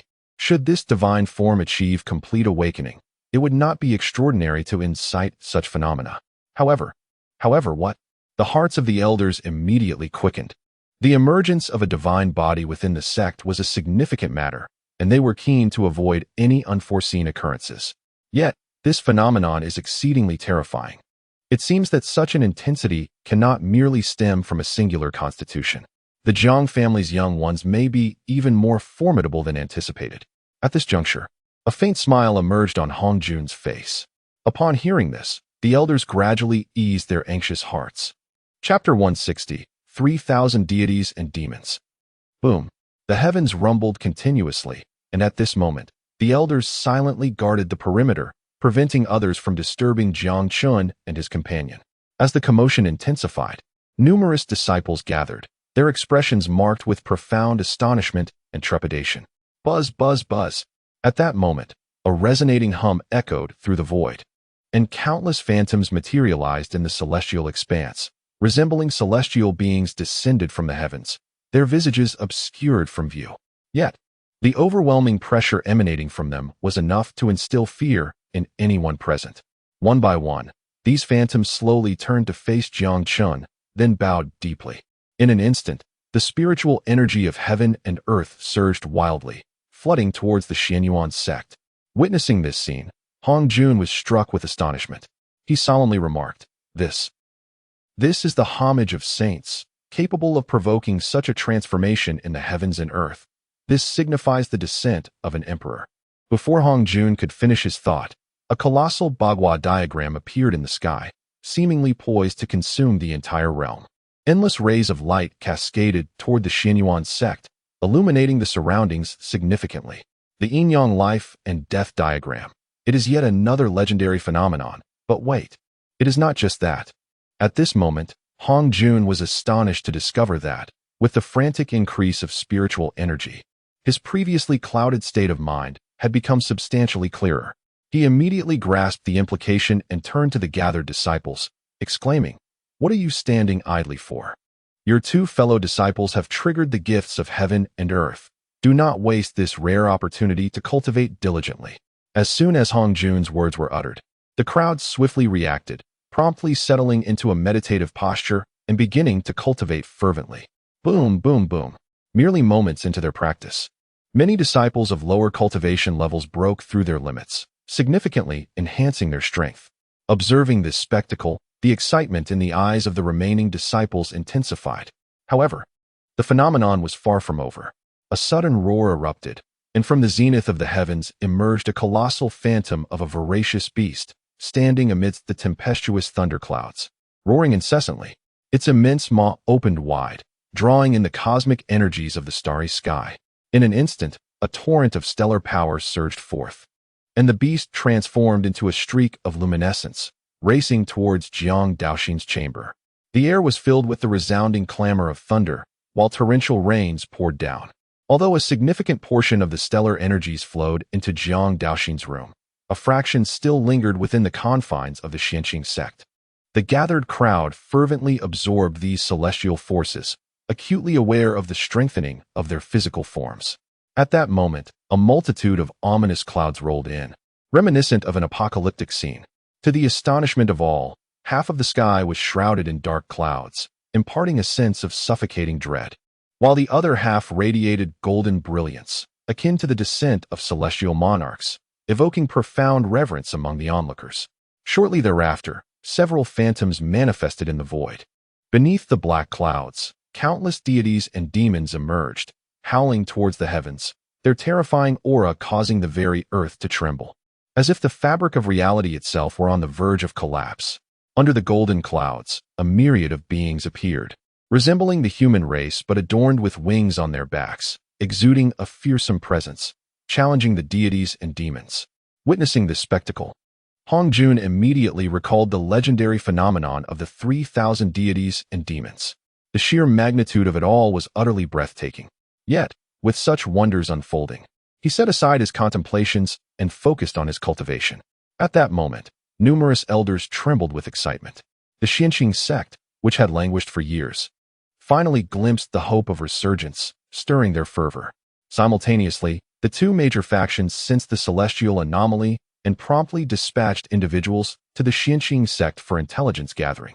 However, the Tianxiang sect, emboldened, showed no mercy. Anyone daring to approach was ruthlessly slain, leaving no room for negotiation. As their dispatched agents vanished without a trace, the upper echelons of the two factions seethed with frustration, yet found themselves powerless to act. Following a recent siege, their high-level combatants were severely injured, rendering it exceedingly difficult to procure any information. Within the royal palace, Zhao Jianan's countenance darkened upon receiving the news, an aura of formidable intensity emanating from him. How audacious of the Tianxiang sect! Do they truly believe they can defy my authority? With a resounding crash, Zhao Jianan's arm struck the dragon throne, causing a palpable silence to envelop the hall as all present bowed their heads in trepidation. Having successfully fused with the dragon vein, Zhao Jianan's power was now unparalleled, instilling even greater fear in those around him. Once he had calmed his emotions, he turned to Li Tianlong, speaking in a grave tone, "General Li, how fares the intelligence I tasked you with gathering?" As Zhao Jianan's words echoed in the air, Li Tianlong's countenance darkened immeasurably. Nevertheless, he stepped forward respectfully and spoke. "Your Majesty, after Gu Tianxiong departed from the Beast Mountain range, he completely vanished without a trace, and his wife was also taken away. Although we have been searching tirelessly, locating a formidable void-breaking expert who is determined to escape proves exceedingly challenging." Upon finishing his statement, Li Tianlong swiftly lowered his head, beads of cold sweat trickling down his forehead, his heart racing with anxiety under the immense pressure Zhao Jianan exerted upon him. What a king of the north! Here I extend my goodwill by presenting him with the Lingji in advance, only to be met with such perfunctory indifference. Continue the search for Gu Tianxiong, and notify me immediately should you uncover any news. This matter cannot simply be brushed aside. Yes, Your Majesty. After a prompt reply, Li Tianlong retreated hastily, while the others were summarily dismissed by Zhao Jianan. As he surveyed the now desolate hall, a contemplative expression flickered in his eyes. Mysterious powerhouse, rending the void? It seems the rumors hold truth. If that is the case, the process of devouring the two great factions must be expedited. In stark contrast to Zhao Jianan's fury, the Falling Cloud sect maintained a semblance of tranquility, thanks to Tuoba Gu's prior instructions. The elders paid no heed to the Tianxiang sect, instead sending forth a few individuals to investigate merely as a formality. After all, this was Jun Wushuang's arrangement, and the elders held profound trust in his judgment, raising no objections. Within the Tianxiang sect, as time progressed, the dense black clouds in the sky gradually dissipated, allowing sunlight to once again bathe the land. Simultaneously, those in meditation slowly opened their eyes, revealing an expression of lingering satisfaction. The gains from this experience were truly monumental. Beyond the elevation in realms, many had significantly enhanced their physical constitutions and improved their cultivation aptitudes. The combination of these factors constituted a profound metamorphosis. Thank you. Thank you. Chapter 161. Elder Hong Jun. As the calamity clouds slowly dispersed, all the elders turned their gazes toward Hong Jun's song. When Jun hesitated for a moment before speaking, Elder Hong, what do you think about this? Before he could finish his sentence, Hong Jun gently waved his hand to interrupt. Casting a sweeping glance at Jiang Chen and the others before softly stating, do not inquire further. Everything remains as it is. Regardless of the changes these two youths have undergone, you need only remember one thing. They are disciples of the Tianxiang sect. As for other matters, these young ones will share when they are ready. Do you all understand? With Hong Jun's pronouncement, the elders promptly nodded in agreement. Rest assured, Elder Hong. We shall not pry further. With that, Song Wenjun turned to look at the gathered disciples. In a low voice, he stated, you all heard what was just said. This matter must not be mentioned again. Is that clear? Understood, the gathered disciples replied in unison. Well then, let us return to our pursuits. Seize this opportunity to cultivate diligently. Do not squander this fortuitous moment. With these words from Song Wenjun, the crowd swiftly made their way to their respective abodes.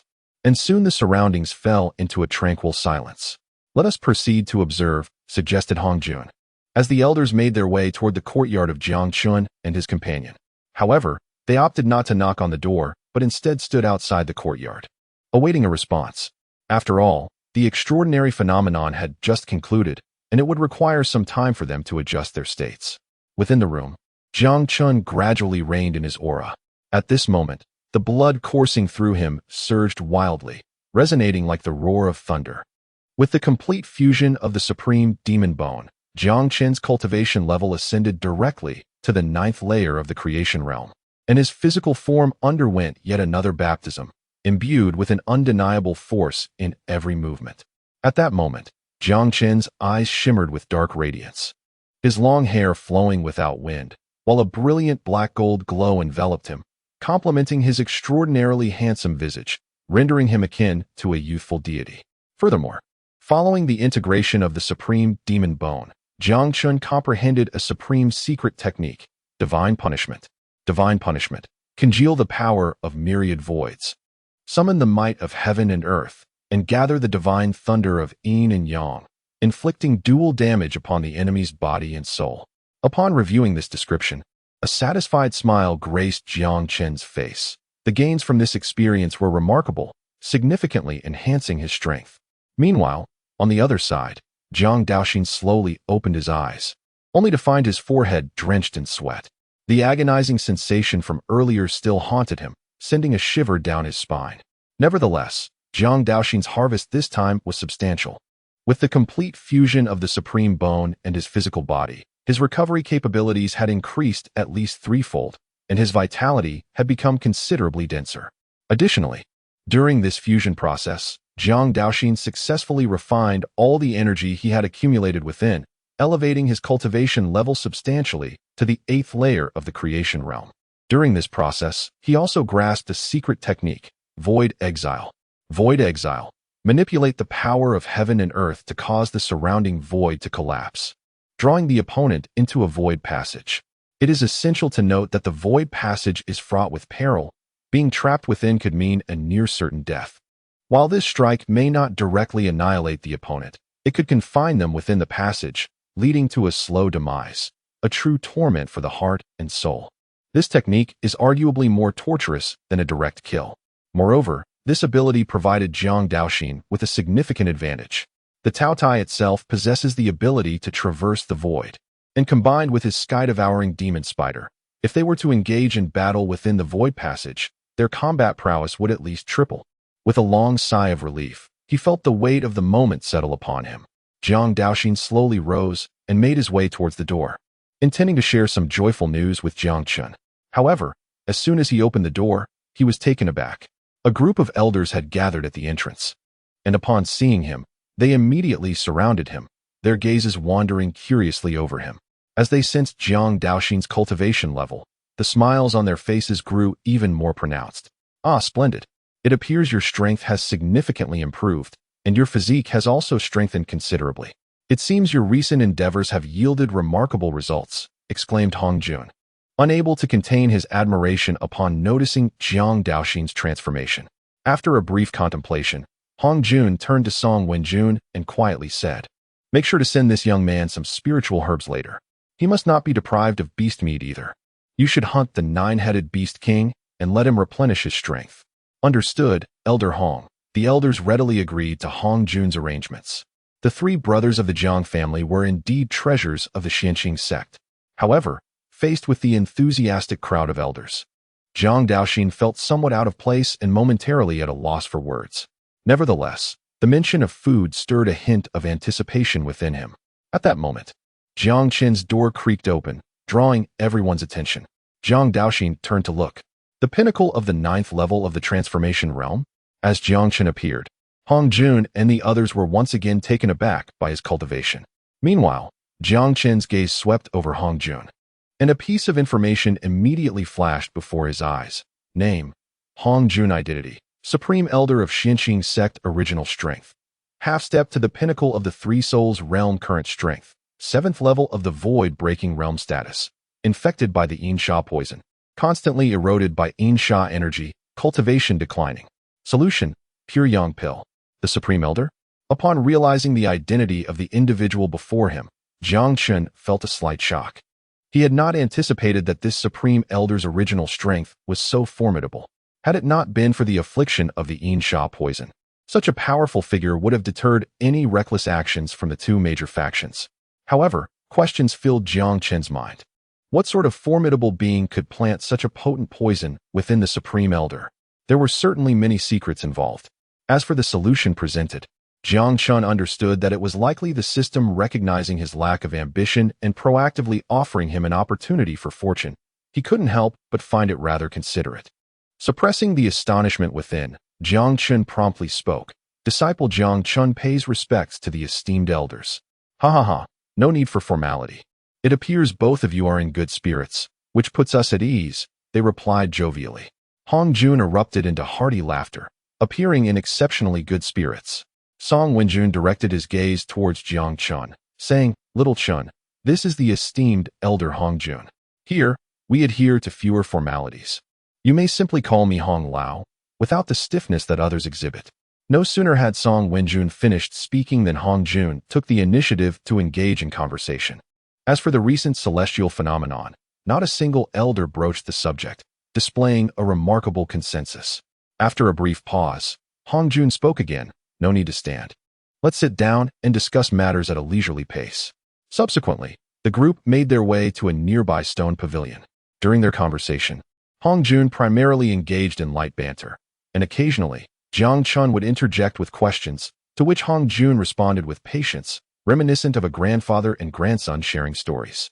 While the others refrained from inquiring about the celestial anomaly, it spared Jiang Chen from unnecessary elaboration. "By the way, little Chen, there's something I must discuss with you regarding the Jiang family." At that moment, Song Wenjun spoke up. Related to the Jiang family?" Upon hearing Song Wenjun's words, Jiang Chen and the others immediately turned their gaze, worry evident in their eyes. "Elder, what has transpired with the Jiang family?" Jiang Chen and Jiang Daoxin simultaneously inquired. Noticing their concerned expressions, Song Wenjun wasted no time and replied, "Recently, fearing that the 2 major factions might target the Jiang family, I dispatched individuals to relocate your clan members. Although they encountered some resistance from the Tianlong dynasty during the transfer, the progress was quite smooth. Primarily because the number of Jiang family members was not substantial, so it did not require much effort.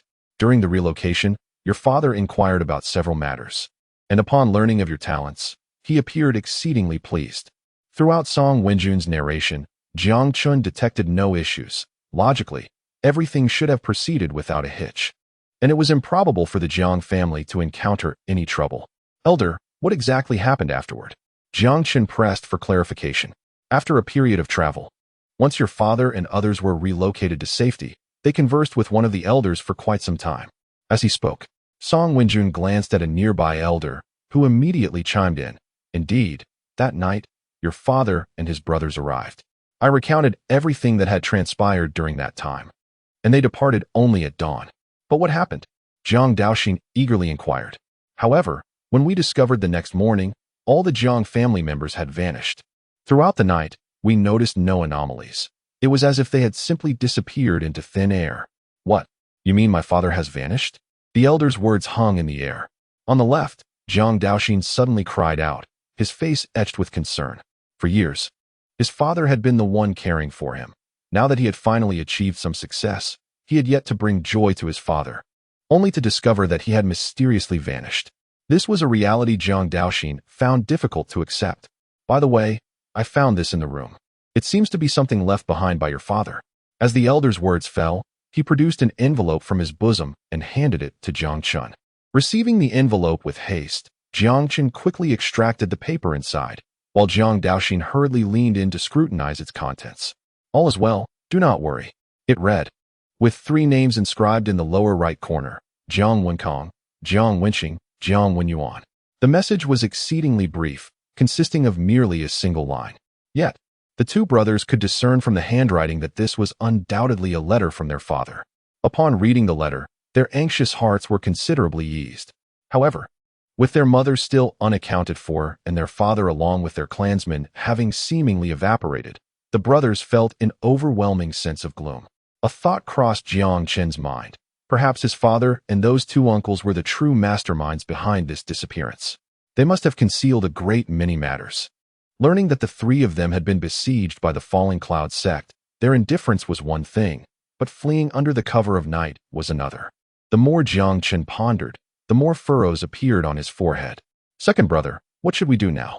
With the knowledge that their father was not in any immediate danger, Jiang Daoxin's tension began to dissipate. After all, he still had 2 elder brothers by his side, and he could simply follow them closely. After a brief pause, Jiang Chen spoke thoughtfully. It is of no concern. Their departure surely has its reasons. We must focus on becoming stronger. One day, when we possess sufficient power, all will be revealed. I understand. Second brother, Jiang Daoxin nodded earnestly. The elders present, upon hearing Jiang Chen's words, couldn't help but show a glimmer of satisfaction in their eyes. Since there is nothing more to discuss, we shall not impose further. During this period, you should exercise caution. Do not hesitate to ask if you require anything. At this moment, Hong Jun spoke languidly. Understood, Elder Hong. After a slight nod, Hong Jun departed with the other elders, leaving Jiang Chen with an ancient tome.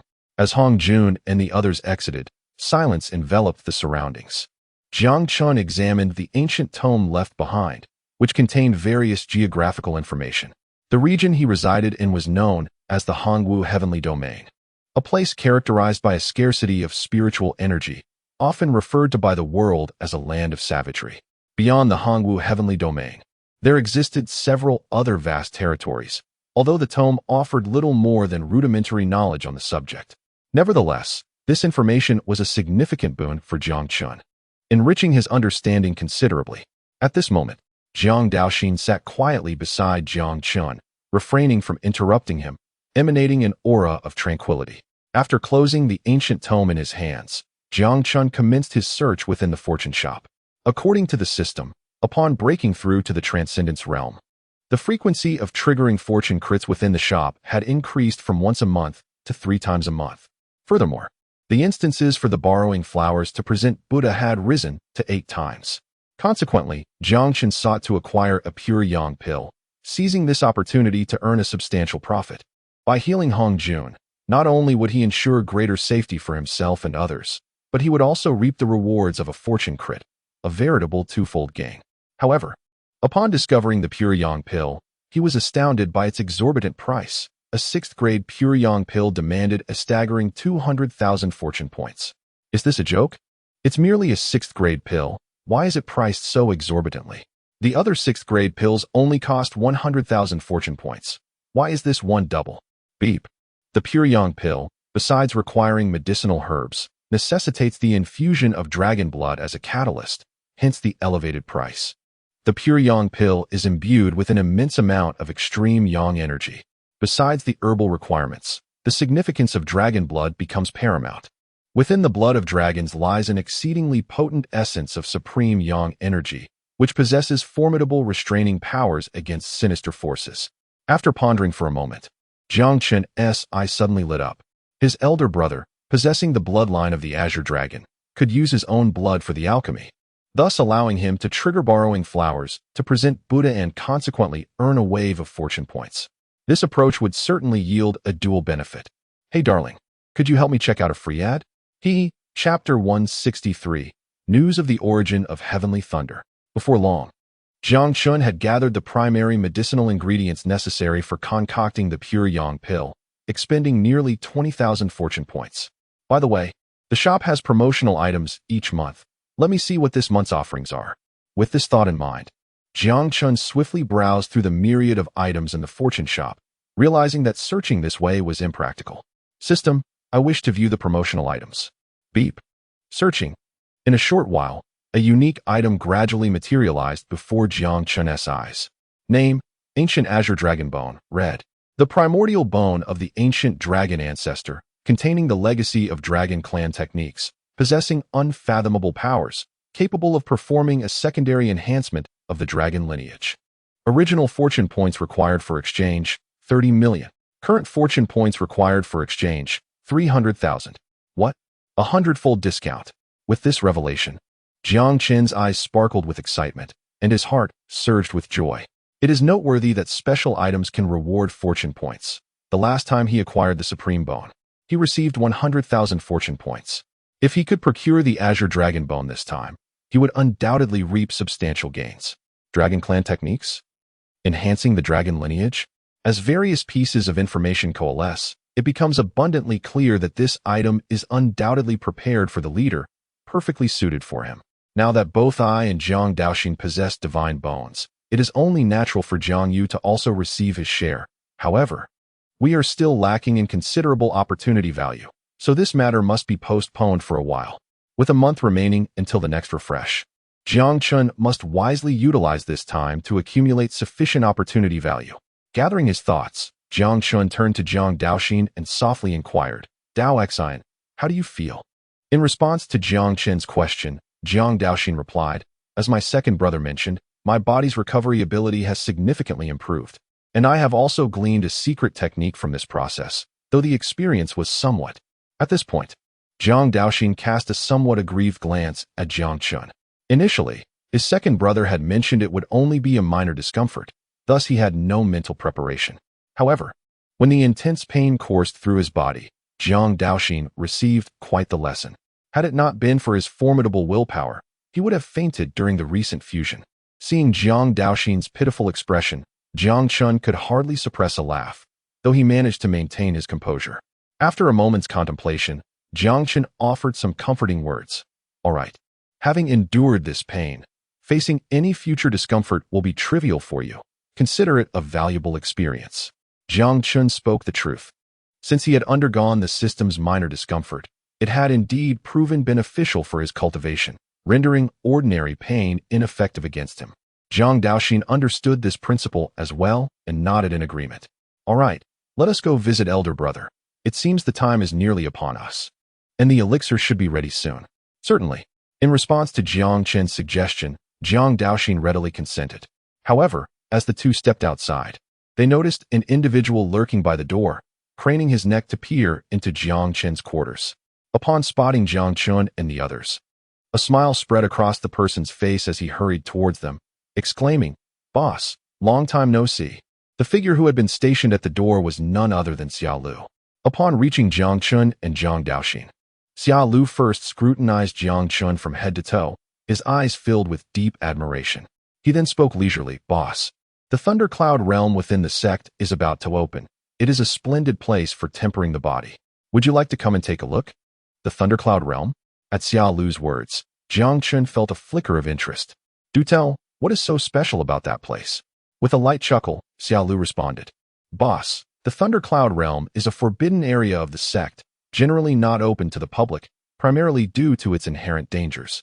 As it harbors an abundance of thunderous power, it is rumored that the source of the heavenly thunder lies within. Yet the higher-ups of the sect have searched for it numerous times without uncovering its traces, ultimately choosing to disregard the matter. However, the realm of thunderclouds has not been neglected.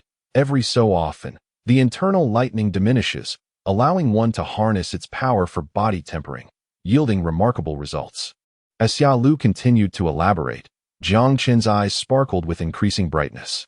If what Xiaolu said was indeed true, it would be an extraordinary boon for him.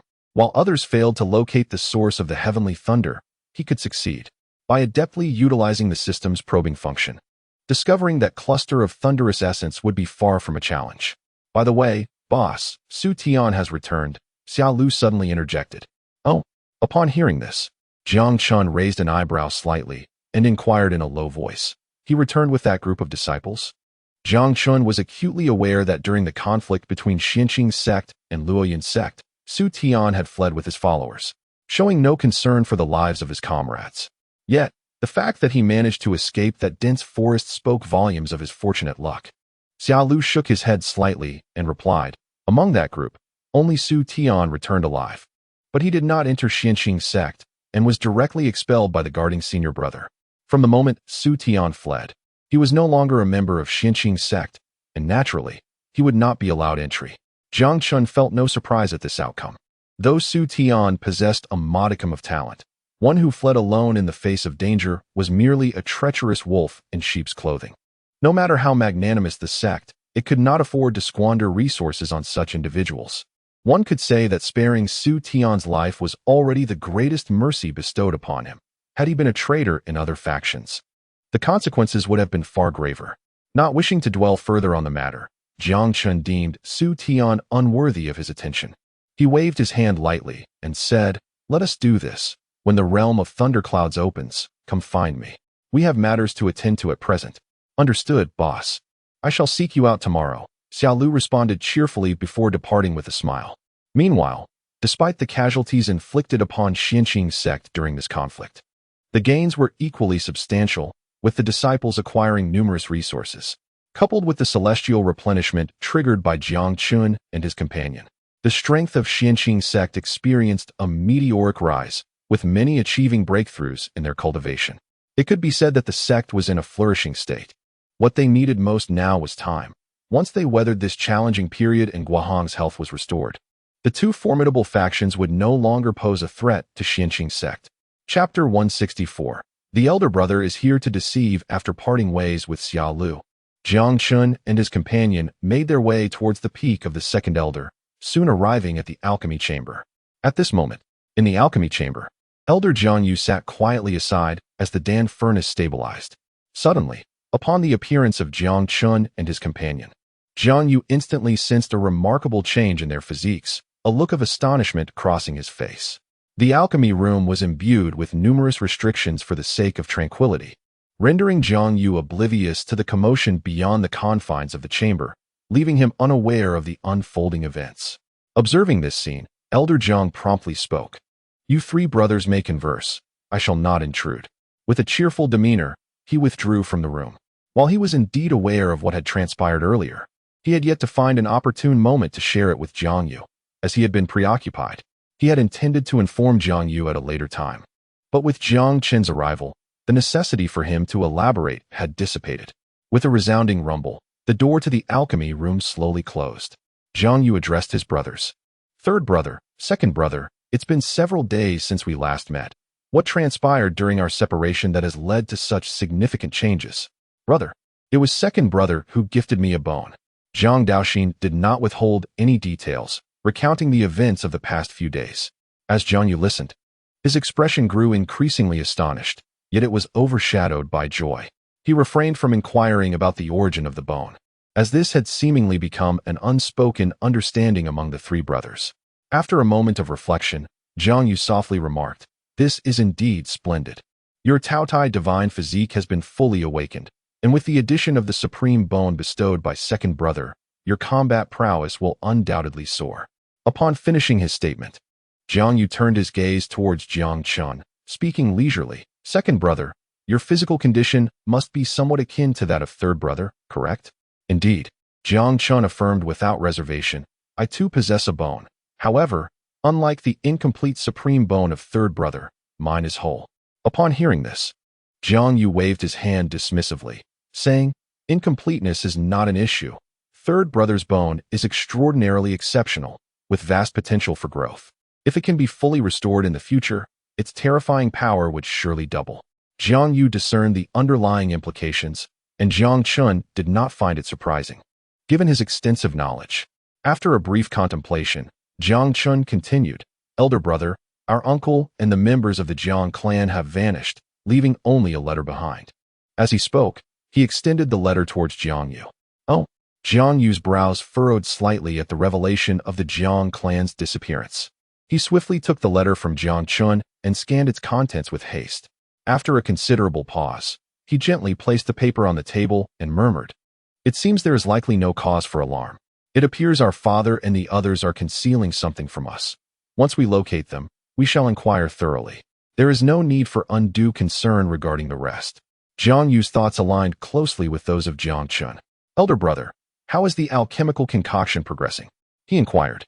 Redirecting his focus, Jiang Chen immediately inquired, glancing back at the alchemical furnace. Jiang Yu replied, "This has gone quite smoothly. There haven't been any significant mishaps along the way. In just 3 days, the Nirvana pill should be ready." As he spoke, a trace of fatigue surfaced in Jiang Yu's eyes, and his complexion appeared somewhat pale, revealing the considerable toll this alchemical process had taken on him. Observing Jiang Yu's condition, Jiang Chen promptly rummaged through his storage bag and soon produced several spiritual herbs. "Brother, these herbs can restore your spiritual energy. They should aid you somewhat." Jiang Yu accepted the herbs without hesitation, taking one and placing it in his mouth.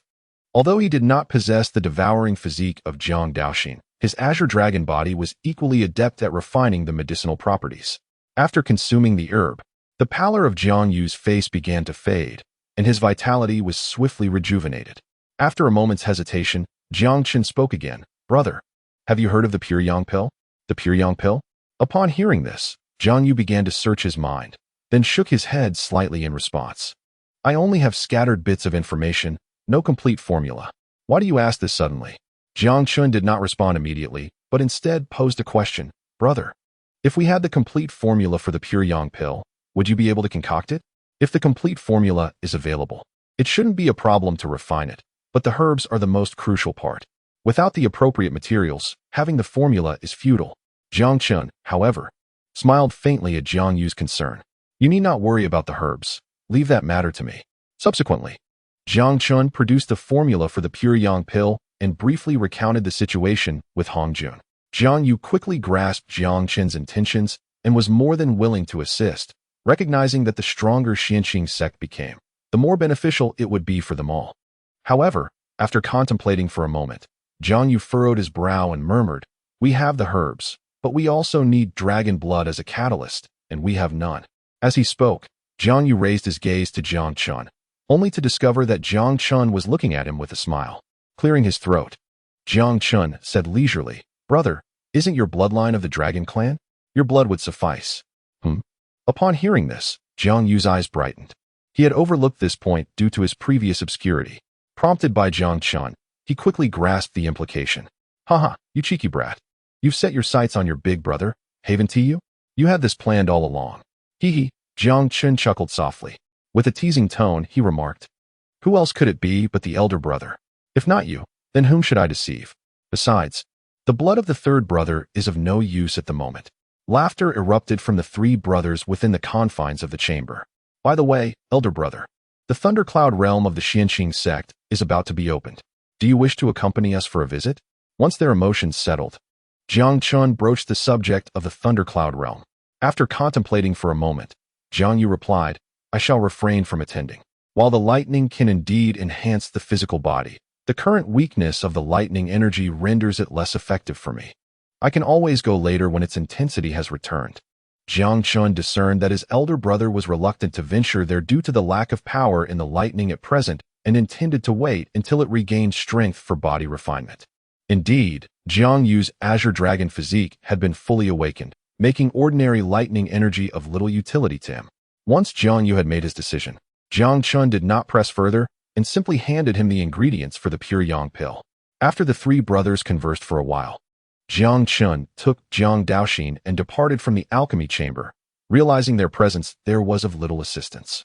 Simultaneously, during this period, the Tianxiang sect had been diligently monitoring the movements of the other 2 major factions.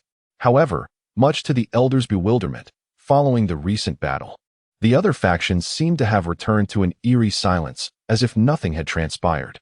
Despite the lack of activity from the two factions, the higher-ups of the Tianxiang sect remained vigilant, keeping a close watch on their rivals. On the following morning, Xiao Lu arrived early at Jiang Chen's courtyard. Before even approaching, he shouted, "Boss, I'm here." With a creak, Jiang Chen opened the door and stepped out. At that moment, a small black fish trailed behind him, its size akin to that of a sparrow, exuding an adorably naive charm. This little black fish was none other than the miniature form of the Void King beast. Upon seeing the floating black fish, Xiao Lu's eyes sparkled with wonder. "A flying fish, boss? Is this your pet?" As he spoke, Xiao Lu's gaze roamed over the Void King beast, utterly astonished. Hearing Xiao Lu refer to itself as a fish, the Void King beast became irate and let out a furious roar. Roar, whimper. As the Void King beast vocalized, a chorus of whimpering echoed around them. What on earth? A whimpering creature? Xiao Lu nearly burst into laughter at the distinctive sound of the Void King beast.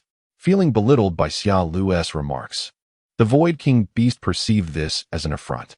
In an instant, it lunged towards Xiao Lu. As the Void King beast charged towards him, Xiao Lu revealed a faint smile, seemingly unfazed, and even extended his palm, as if intending to caress the creature. However, the beast's speed was astonishingly swift. It collided directly with Xiao Lu's chest. Instantly, his expression shifted from calm to shock, his eyes bulging in disbelief. Cursing under his breath, Xiao Lu was sent sprawling backward, a tremendous force radiating from his chest and rapidly disseminating outward. In an instant, he crashed heavily onto the ground, becoming a disheveled mess, covered in dust and dirt. Witnessing this spectacle, the Void King beast swelled with pride, gleefully spinning in the air while emitting a series of triumphant roars. Of course, the creature was quite discerning. It had merely engaged in a playful display, refraining from delivering a serious blow to Xiao Lu. Meanwhile, Jiang Daoxin, hearing the commotion, pushed open the door and stepped outside. Casting a puzzled glance at Xiao Lu sprawled on the ground. Clearing his throat, Xiao Lu quickly rose to his feet, his expression wary as he eyed the Void King beast. Turning to Jiang Chen, he remarked, "Truly impressive. Your pet possesses remarkable prowess, I must admit." Xiao Lu could distinctly sense that the beast had significantly tempered its force during the impact, which spoke volumes about its formidable strength. The realization that he could not even best a mere pet left Xiao Lu feeling immensely frustrated, though he swiftly regained his composure. Just then, as his gaze fell upon Jiang Daoxin, he involuntarily halted. Perched upon Jiang Daoxin's left shoulder was a small red spider, which, upon locking eyes with Xiao Lu, fixed its 4 pairs of eyes upon him, prompting Xiao Lu to take a step back. After encountering the Void King beast, he dared not underestimate this creature, especially considering Jiang Daoxin was the younger brother of his esteemed leader, endowed with extraordinary talent. Thus, the strength of his pet was undoubtedly formidable as well. Nonetheless, Xiao Lu could not help but mutter, "Leader, the pets you and your brother have are truly unique." As a cultivator, owning a spirit beast was not unusual. However, most individuals chose fierce-looking creatures to serve as mounts, enhancing their image when in public. Yet, the pets of Jiang Chen and his brother, a small black fish and a red spider, seemed far removed from any notion of grandeur. Furthermore, Xiao Lu recalled with amusement that their elder brother, Jiang Yu, had an even more peculiar pet, a talking green caterpillar. Noticing Xiao Lu's bemused expression, Jiang Chen could not help but smile lightly, gently patting his shoulder. "Let us make our way to the Thundercloud realm," he said. Indeed. I almost forgot the important matter. The senior brother will also be heading to the Thundercloud realm, as he has been incessantly speaking of the leader these past few days." Senior brother? Jiang Chen had a vague recollection of this senior brother. His name was Shi Jian, possessing a cultivation level of the 7th stage of the Cave Heaven realm. It was he who had led the other brothers to rescue him, and during Jiang Chen's time of weakness, Shi Jian had remained steadfastly by his side, leaving a favorable impression on him. Subsequently, under Xiao Lu's guidance, the trio proceeded towards the back mountain of the Tianxiang sect. Along the way, they encountered numerous fellow disciples. Jiang Chen, Daoxin. Upon seeing Jiang Chen and his companions, the surrounding disciples greeted them warmly, to which Jiang Chen and Jiang Daoxin responded cordially. They then continued on in a group. As they drew closer to the Thundercloud realm, the once brilliant sky began to shift ominously. Dark clouds gathered overhead, heralding an impending storm. Boom! As the three entered the thundercloud realm, the resonating sounds of thunder enveloped their ears, instilling a sense of awe. Before them lay a massive crack, within which was an open area the size of a football field, encircled by towering peaks, resembling an immense treasure vase. The sky above the mouth of the vase was shrouded in black clouds, with occasional flashes of lightning striking the valley floor. Without hesitation, Jiang Chen led his fellow disciples through the fissure and into the valley below. Here, they found themselves in the presence of many others. To facilitate the absorption of the lightning energy, the higher-ups of the Tianxiang sect had arranged a lightning attraction array, capable of transforming the raw lightning power. The disciples merely needed to stand within the formation to absorb the converted lightning energy. This arrangement not only allowed many to cultivate simultaneously, but also safeguarded them from being struck by lightning, achieving a dual benefit. Naturally, those confident in their own strength could opt to absorb the pure lightning directly, yet very few dared to challenge the raw lightning power thus far. Chapter 166. The Lightning Sovereign Senior Brother. As the crowd surveyed their surroundings, a man clad in a pale golden robe approached, followed by several others, including some familiar faces. Long Ao Tian and Duan Feng were among them. Upon spotting Jiang Chen and the others, Duan Feng could not help but smile, nodding in their direction. Haha, Junior Brother Jiang, you have finally arrived. The leader of the group exclaimed with a hearty laugh, addressing Jiang Chen and Daoxin. It is indeed the esteemed senior brother Shijian of the Xianjing sect. One cannot help but acknowledge his remarkable talent. At the tender age of 27 or 8, he has achieved an impressive level of cultivation, truly a prodigy. Jiang Chen, greetings, senior brother. Greetings, senior brother. As Jiang Chen spoke, the group of junior brothers behind him immediately echoed his words, their faces adorned with smiles. Shijian, enough of the formalities. Take this opportunity to cultivate diligently. The power of lightning is immensely beneficial for the body and will not disappoint you. As soon as Shijian finished speaking, Jiang Chen and the others nodded in agreement and responded in unison, "We understand, senior brother." Seizing the moment, Jiang Chen began to scrutinize Shijian's information. Name, Shijian. Identity, senior brother of the Xianjing sect. Cultivation level, peak of the 7th layer of Dantian realm. Physique, 9-flame thunder body, 50 activated. Bloodline, none. The 9-flame thunder body? The lightning law king, senior brother? Upon probing into the information, Jiang Chen's eyes brightened, and a decision formed in his mind. If he could find the source of heavenly thunder, handing it to Shijian would be most appropriate. With the source of heavenly thunder, the 9-flame thunder body would undoubtedly be fully activated, possibly even extending to a bloodline. Not to mention, Shijian truly cares for his junior brothers. He is always the first to face danger, a trait influenced by his background. Shijian is an orphan, brought back by Guahong, and he has grown up in the Xianjing sect, considering it his home. Therefore, he treats each junior brother with exceptional kindness. While Jiang Chen was lost in thought, Shijian spoke again. Brothers, there are still many vacant spots. Find a suitable place to cultivate. Do not waste this excellent opportunity. At Shijian's words, everyone commenced their actions, dispersing in search of ideal locations for their cultivation. Shijian, junior brothers, are you not going? Noticing that Jiang Chen and Jiang Daoxin remained still, a look of curiosity crossed his face as he scanned the two. Jiang Chen, senior brother, I plan to observe for now. That is fine. You may decide for yourselves. I will lead these junior brothers to cultivate. Feel free to come to me with any questions. Shijian spoke leisurely. Everyone was well aware of Jiang Chen and Jiang Daoxin's talents, so he was not overly concerned. Jiang Chen gently nodded and replied, "Understood, senior brother." After a brief exchange, Shijian led a group of core disciples toward the inner circle, where the power of lightning was even more potent and conducive to their cultivation. Jiang Daoxin, second brother, where shall we go next? Upon hearing Jiang Daoxin's inquiry, Jiang Chen turned to him. After a moment's contemplation, he spoke calmly. Why don't you give it a try as well? I have a few matters to attend to here.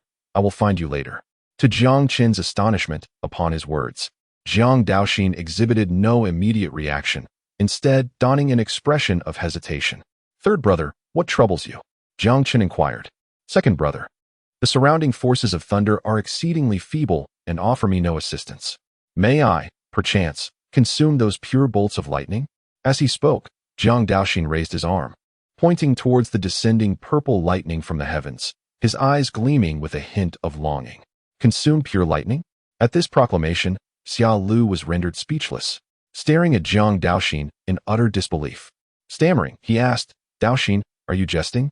Those purple bolts falling from the sky. Even our eldest brother would not dare absorb too many. You wish to consume them?" Xia Lu had intended for Jiang Chen to dissuade Jiang Daoxin, for the risks involved were insurmountable. However, to Xia Lu's astonishment, Jiang Chen hesitated for but a moment before nodding in agreement. "You must gauge your own capabilities," he advised. "Second brother, understood," Jiang Daoxin replied. With Jiang Chen's consent, he immediately advanced towards the direction of the lightning. "Big brother this." Before Xia Lu could finish his sentence, Jiang Chen gently patted his shoulder. "Fear not. The third has a sense of measure. You should also engage in your training and not squander this opportunity." With Jiang Chen's reassurance, Xia Lu's apprehensions eased, and he nodded in response. "Understood, big brother." Subsequently, he moved towards the left. Meanwhile, Jiang Daoxin's actions drew the attention of others. Duan Feng turned to Shi Jian, worry etched upon his face. "Senior brother, do you think Daoxin is being too reckless? Given his current strength, he could suffer severe injuries facing those heavenly bolts." "Ha, fret not. I learned from the Grand Elder that Daoxin possesses the tantalizing divine body, though he has yet to break through to the cave heaven realm. The unique attributes of his physique render him impervious to these heavenly strikes." The tantalizing divine body? Upon Shi Jian's declaration, Duan Feng and the others were taken aback, their expressions shifting to astonishment. Previously, they had speculated that Jiang Daoxin possessed a unique constitution, yet they were unaware of its specifics. Now, with the revelation of his divine body, their anticipation grew. They were eager to witness the legendary tantalizing divine body, rumored to consume all, and the incredible powers it might wield. On the other side, seizing the opportunity, Jiang Chen began conversing with the system. "System, activate the chance exploration function." Ding. As the system's prompt echoed, Jiang Chen began to traverse the realm of thunderclouds. Fortunately, the area was not excessively vast, allowing him to complete a circuit in a relatively short time. Opportunity detection complete. A source of heavenly thunder has been discovered beneath the massive peak to the left, with an opportunity grade of purple. The left side?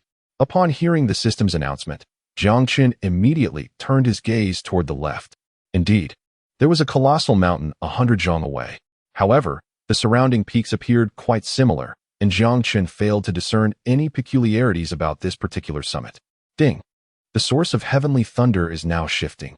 It has relocated to the right peak. At this moment, the system's notification resounded once more. Wait, this thing can move on its own.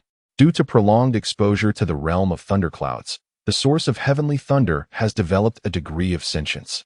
It is quite normal for it to shift locations. Moreover, its concealment techniques are remarkably adept. If it lacked some ability, it would have been discovered by others long ago. Upon hearing this from the system, Jiang Chen quickly grasped the situation. How am I supposed to lure this entity out? Am I expected to obliterate all these mountains? Rest assured, host. The source of heavenly thunder will periodically ascend into the clouds to absorb the power of heavenly thunder. That will be the optimal moment to act. Additionally, your third brother is here to assist. My third brother? With the system's revelation, Jiang Chen turned to glance in Jiang Daoxin's direction. Crack! Thunder rumbled ominously. A deafening roar emanated as a purple bolt of lightning descended from the clouds, only to be consumed whole by Jiang Daoxin. At this moment, Jiang Daoxin's face contorted in pain, arcs of electricity crackling around him, and his body visibly swelled. However, as time passed, the distress on Jiang Daoxin's visage gradually eased, his inflated form slowly returning to normal, while his aura grew slightly stronger. Witnessing this scene, the onlooking brothers were left in awe. Daoxin, the junior brother, is truly extraordinary. Able to enhance his cultivation through the power of heavenly thunder, he truly embodies the devouring divine body. At this moment, everyone wished to emblazon their faces with envy, while Shi Jian wore a look of amazement. Despite possessing the Nine Flames thunder body, he was nonetheless wary of the heavenly thunder. On another note, seeing that Jiang Daoxin had absorbed the heavenly thunder without any adverse effects, Jiang Chen's anxious heart finally found solace. System, how exactly can my third brother assist me? Is he not aiding you right now? With the system's explanation, Jiang Chen finally comprehended the situation. The heavenly thunder that descended was consumed by Jiang Daoxin, resulting in a reduction of thunderous power on the ground, prompting the source of heavenly thunder to preemptively ascend into the clouds to replenish itself. Strictly speaking, in the present day, the source of heavenly thunder is also undergoing cultivation. Given ample time, it may even transform into a thunder spirit.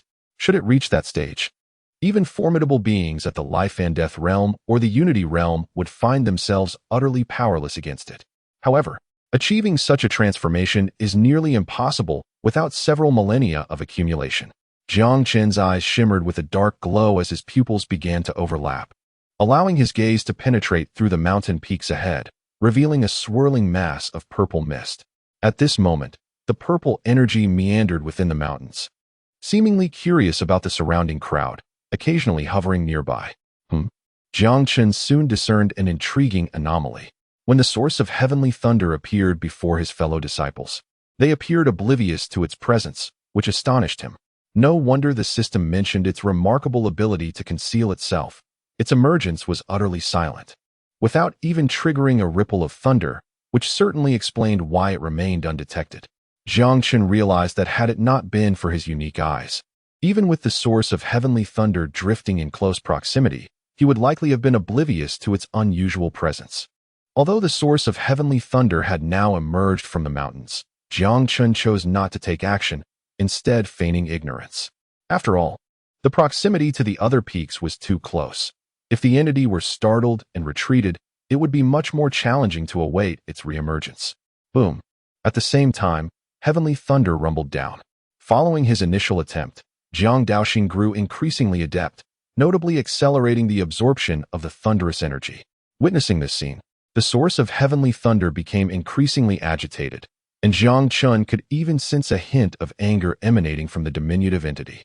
Just then, the Void King beast emerged from Jiang Chen's sleeve, letting out a gentle roar towards the direction of the source of heavenly thunder.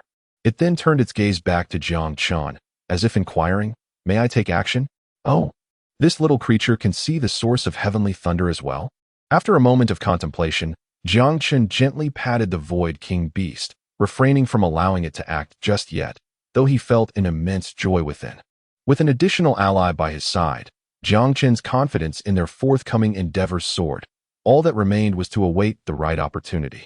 As Jiang Daoxin continued to absorb the energy, the source of heavenly thunder could no longer contain itself, swiftly ascending into the clouds. To Jiang Chen's astonishment, as it approached the cloud cover in the firmament, the entity's form gradually solidified, no longer elusive. "Look, that thing has reappeared. I swear I'm not lying. There truly is a moving mass of purple energy." At that moment, one of the disciples exclaimed. As he spoke, his fellow brothers turned their gazes towards the sound, immediately spotting the source of heavenly thunder within the clouds, their eyes filled with disbelief. Stone Jian observed this spectacle with keen interest. In a low voice, he remarked that the land of thunderclouds indeed harbored the source of heavenly thunder. Yet, why had the elders, after numerous searches, been unable to discern its whereabouts?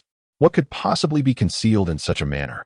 In truth, members of the Tianxiang sect had previously discovered the source, but each time they summoned the elders, they found nothing, ultimately dismissing the occurrences as mere illusions born from excessive cultivation. Suddenly, amidst the astonishment of the onlookers, Jiang Chen, who had remained inactive until now, sprang into action. With a powerful thrust of his legs, he surged towards the clouds. Simultaneously, the Void King beast expanded in size, its tail thrashing as it charged toward the source of heavenly thunder. "You all stay here. I will assist junior brother Jiang." Observing this scene, Shi Jian hesitated not for a moment and took to the skies. He refrained from allowing anyone else to accompany him, for the electrical forces near the clouds were overwhelmingly potent, beyond the endurance of ordinary individuals. As Jiang Chen and his companions made their move, the source of heavenly thunder swiftly detected the anomaly, darting through the clouds with remarkable speed. It transformed into a streak of violet light, weaving in and out of the cloud cover. While fleeing, it also gathered a tremendous amount of electrical energy, becoming increasingly radiant. Jiang Daoxin halted his actions, ascending rapidly to join Jiang Chen, forming an encirclement that pressed ever closer to the heavenly thunder source. However, in the face of their pursuit, The source of heavenly thunder behaved like a mischievous child, provoking them with playful antics. Due to its undeniable speed advantage, every time Jiang Chen and the others drew near, it would suddenly accelerate, effortlessly widening the gap and occasionally swirling mockingly before them. Jiang Chen had not anticipated that they would be toyed with by such a primordial entity. At that moment, the Void King Beast abruptly appeared beside the source of heavenly thunder, opening its massive jaws to take a bite. Yet, the source reacted with astonishing swiftness, vanishing the instant the beast emerged from the void. As this unfolded, Jiang Chen's brow furrowed slightly. Simultaneously, with the relentless charge of the heavenly thunder source, the thunderclouds roiled violently, unleashing a terrifying pressure that enveloped the area. Observing the churning black clouds above, Shi Jian's expression shifted dramatically. He quickly cautioned, "Junior brother, the land of thunder is about to erupt. When it does, the electrical forces will multiply exponentially. We must vacate this place immediately." Although the source of thunder was precious, it paled in comparison to the safety of Jiang Chen and himself. Shi Jian could not allow them to come to harm. At this moment, Jiang Chen's brow knitted in concern as he felt an overwhelming pressure from the gathering electrical forces. Should he be harmed by such power, it would undoubtedly inflict severe damage upon him. After a moment of contemplation, Jiang Chen pondered his next move. A deep voice resonated, "Third brother, join me." Upon seeing the flickering dark radiance in Jiang Chen's eyes, Jiang Daoxin immediately grasped his intentions and promptly nodded in agreement. "Rest assured, second brother." With those words, Jiang Daoxin directly descended upon the void beast. Shi Jian, observing that his two junior brothers were about to engage, chose not to retreat. "Very well. What harm is there in indulging you both in a moment of madness?" As he spoke, Shi Jian fervently activated the 9-flame thunder body, drawing forth the surrounding electrical energies to alleviate the pressure on Jiang Chen and Jiang Daoxin. The atmosphere around Jiang Chen intensified, his aura growing increasingly formidable. He was acutely aware that this was a singular opportunity for action, thus he held nothing back. As the overwhelming pressure surged once more, even Shi Jian, who had recently experienced it, could not conceal his astonishment. His eyes were filled with pride. With such a powerful junior brother, the future of the Tianxiang sect appeared exceedingly bright. Prison of heaven and earth. The speed of the heavenly thunder source was swift, yet the encroaching darkness in Jiang Chen's eyes enveloped it even faster. In no time, it was ensnared within. Once enveloped by the dark radiance, the heavenly thunder source quickly sensed something amiss, realizing its movement had significantly slowed, as if gripped by multiple hands. Upon this realization, it began to struggle frantically, yet its speed remained woefully inadequate, its forward momentum diminishing further. Most troubling was the palpable isolation of the surrounding electrical power, as if severed. The heavenly thunder source found itself unable to absorb any more energy. Buzzing sounds resonated through the void, as the void beast king, with Jiang Daoxin, suddenly appeared and obstructed the path of the heavenly thunder source. Before the heavenly thunder source could redirect its escape, Jiang Daoxin unleashed a tremendous pull, drawing it closer. If the heavenly thunder source could articulate, it might well have cursed its fate. Such an encounter was hardly fair, suddenly confronted with overwhelming force without any chance to acclimate. After struggling for a while, the heavenly thunder source realized that no amount of effort would yield any benefit, and thus resigned itself to its fate, ceasing to resist. Jiang Daoxin noticed this change, and a flicker of perplexity crossed his face, yet his movements remained swift as he seized the thunder source in his grasp. The heavenly thunder source appeared akin to a wisp of fog, but upon contact, Jiang Daoxin felt an undeniable corporeal presence. Once captured, the heavenly thunder source erupted in brilliance, unleashing torrents of electrical energy that swiftly enveloped Jiang Daoxin's form. This was the final gambit of the heavenly thunder source. If this strike could grievously wound Jiang Daoxin, it would seize the chance to flee. However, what left the heavenly thunder source utterly confounded was, confronted with his own lightning attack, Jiang Daoxin not only remained unscathed, but also bore a look of lingering satisfaction. Following this strike, the essence of thunder began to wane, its ferocious energy subsiding, signaling its resignation. Just then, ominous thunder rumbled from the heavens, as violet lightning cascaded from the void, heading straight for Jiang Chen and his companions. The Void King Beast, sensing the impending peril, surged towards Jiang Chen with Jiang Daoxin in tow. However, before the Void King beast could near them, Shi Jian acted first, seizing Jiang Chen's arm and propelling him downward. In truth, while the thunder from the skies was formidable, Jiang Chen's robust physique could easily withstand such assaults. Yet, this was a gesture of goodwill from Shi Jian, and thus Jiang Chen did not refuse, allowing himself to be carried toward the ground. After all, he intended to bestow a gift upon Shi Jian shortly, and incurring a small favor would facilitate his upcoming endeavors. In his quest to deliver this opportunity, Jiang Chen had been deeply concerned. As soon as Jiang Chen and Shi Jian touched the ground, a torrent of lightning descended, violently striking the entire gorge. At a critical moment, a protective barrier emerged from the realm of thunderclouds, intercepting the oncoming lightning, its terrifying power rapidly spreading. Under the relentless assault of the lightning, numerous cracks appeared on the barrier, causing anxiety among the onlookers. Should this barrier shatter, the thunder would engulf the entire thundercloud realm, a force they lacked the strength to withstand. Fortunately, as the first wave of lightning subsided, the subsequent strikes weakened significantly, and the cracks in the barrier began to mend. Witnessing this, the crowd breathed a sigh of relief. Meanwhile, Jiang Daoxin, holding the essence of thunder, approached Jiang Chen. The Void King beast swiftly diminished in size, hurtling towards Jiang Chen at an uncanny speed. "Second brother, here," Jiang Daoxin declared, as he presented the essence of thunder to Jiang Chen. Jiang Chen accepted it casually, and the younger disciples, filled with curiosity, gathered around. As they beheld the writhing violet energy in Jiang Chen's grasp, expressions of astonishment adorned their faces, and whispers filled the air. "Is this truly the essence of thunder? It appears rather unremarkable. Perhaps the rumors are indeed exaggerated. What do you know?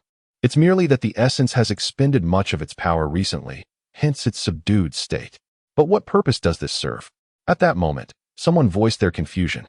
With this inquiry, the disciples turned their gazes toward Jiang Chen, knowing that his arduous efforts to procure the essence must hold profound significance. Faced with the inquisitive gazes of the crowd, Jiang Chen offered a faint smile. "What is the utility of this? Senior brother should be more aware. This matter must be inquired of him." As he spoke, Jiang Chen slowly extended his palm, presenting the source of heavenly thunder toward Shi Jian. Observing the heavenly thunder source being offered, Shi Jian's face was a canvas of astonishment, momentarily caught off guard. After a brief pause, he hurriedly waved his hand. "Junior brother, you have labored greatly to acquire this. I cannot accept it." However, in response to Shi Jian's refusal, Jiang Chen smiled gently. "Senior brother, this item holds little value for me. We all know of your constitution. When paired with the source of heavenly thunder, it will undoubtedly enhance your strength. If you decline, I shall have no choice but to release it." Upon uttering these words, Jiang Chen feigned an intention to relinquish the heavenly thunder source. "Ah, junior brother, I must have it. It took great effort to capture this. Do not let it slip away." Upon witnessing Jiang Chen's gesture, Shi Jian immediately interjected, hastily accepting the heavenly thunder source, fearing it would indeed be released. After securing the heavenly thunder source, Shi Jian gazed earnestly at Jiang Chen and solemnly declared, "Junior brother, your kindness is beyond words." His expression was filled with sincerity. This source represented an immense opportunity for him. Shi Jian understood that with the heavenly thunder source, the transformation speed of his nine flames thunder body would accelerate, thus saving him considerable time. Though he was not particularly eloquent, Jiang Chen's generosity was indelibly etched in his heart. Jiang Chen smiled slightly and responded, "Senior brother, we are but fellow disciples. Mutual assistance is only fitting. Do not make it so solemn. It makes us all a bit uncomfortable." Ha ha. As these words left Jiang Chen's lips, laughter erupted from the surrounding brothers, lightening the atmosphere considerably. "Senior brother, since Jiang junior brother has said so, do not keep the mood overly serious. Share with us. Indeed, we too wish to understand its purpose. The elders have sought it several times without success. This item indeed has a knack for evasion. Senior brother, do enlighten us." Gazing at the eager expressions of his younger brothers, Shi Jian chuckled softly and began, "Very well, I shall provide you with a brief overview. This item is known as the source of heavenly thunder. It belongs to a realm of natural spiritual essence, formed from pure lightning power, possessing a degree of self-awareness and the ability to cultivate. Generally, When one acquires the thunder source, it can be utilized to temper the physical body. And for those with a thunder attribute constitution, it is an unparalleled treasure. As Shi Jian continued his exposition, the interest among the listeners grew. The crowd came to understand the significance of the thunder origin, while simultaneously expressing astonishment at Jiang Chen's generosity. It was evident from Shi Jian's words that even without a physique attuned to the lightning attribute, the thunder origin could serve a great purpose. Yet Jiang Chen had chosen to bestow it directly upon Shi Jian. This action further deepened the admiration of his fellow disciples towards him. Truly, Jiang Shixiao, in his unwavering commitment to strengthening the sect's power, offered opportunities without a moment's hesitation. Indeed, observing the adoration radiating from his fellow disciples, Jiang Chen graciously acknowledged their sentiments, resulting in a chorus of laughter and camaraderie among the brothers. Concurrently, a notification from the system echoed forth. Ding!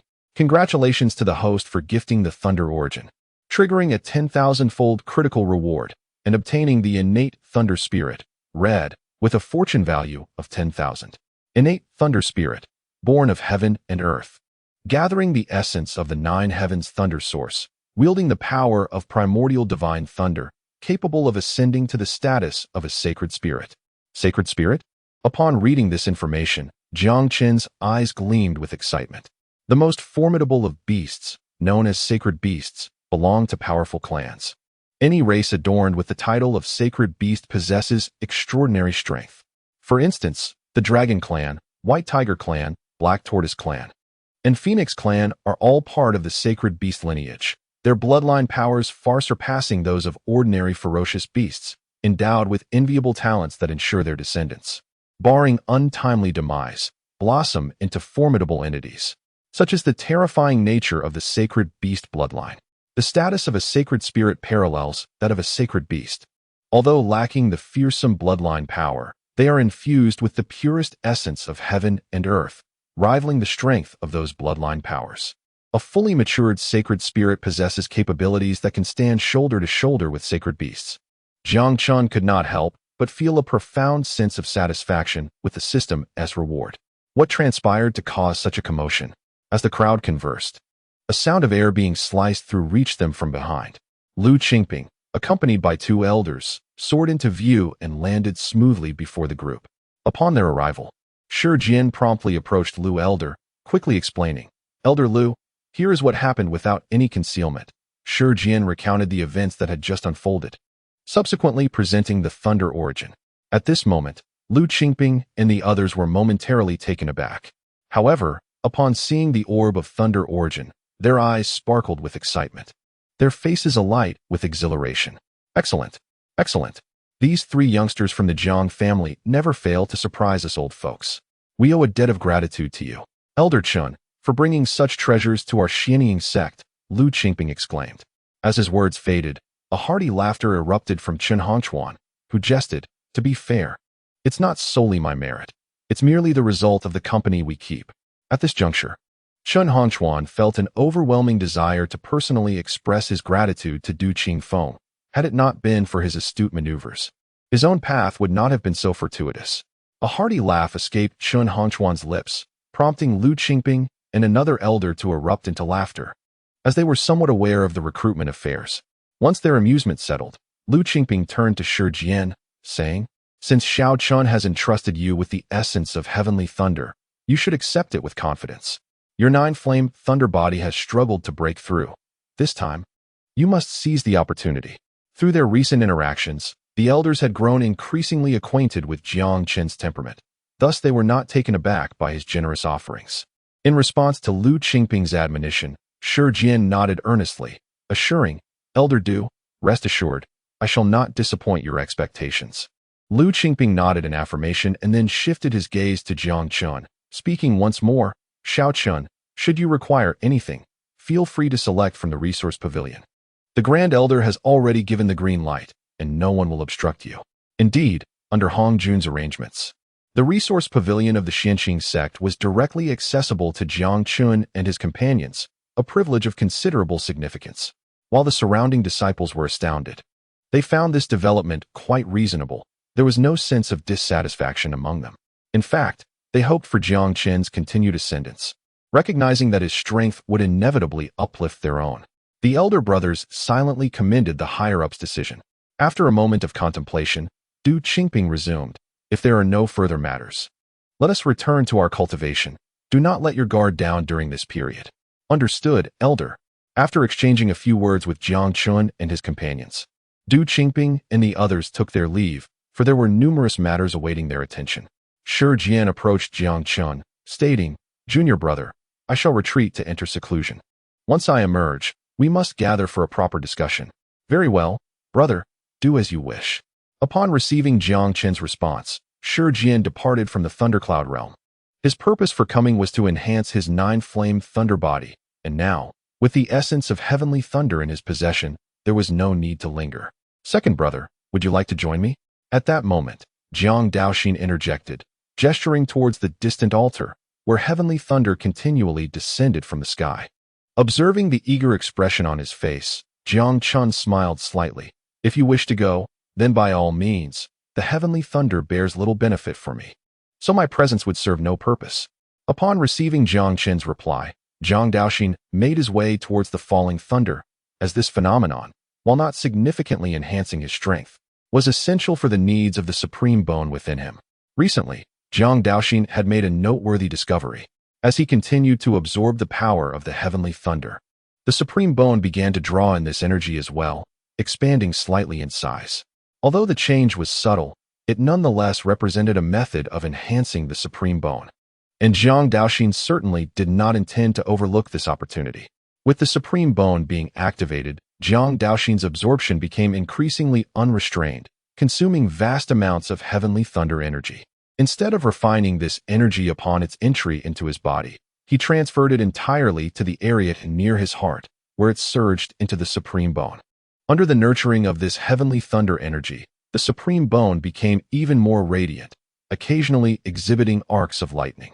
However, Jiang Daoxin soon discovered that after absorbing several waves of heavenly thunder energy, the supreme bone fell into a state of silence, ceasing to consume any more of this power.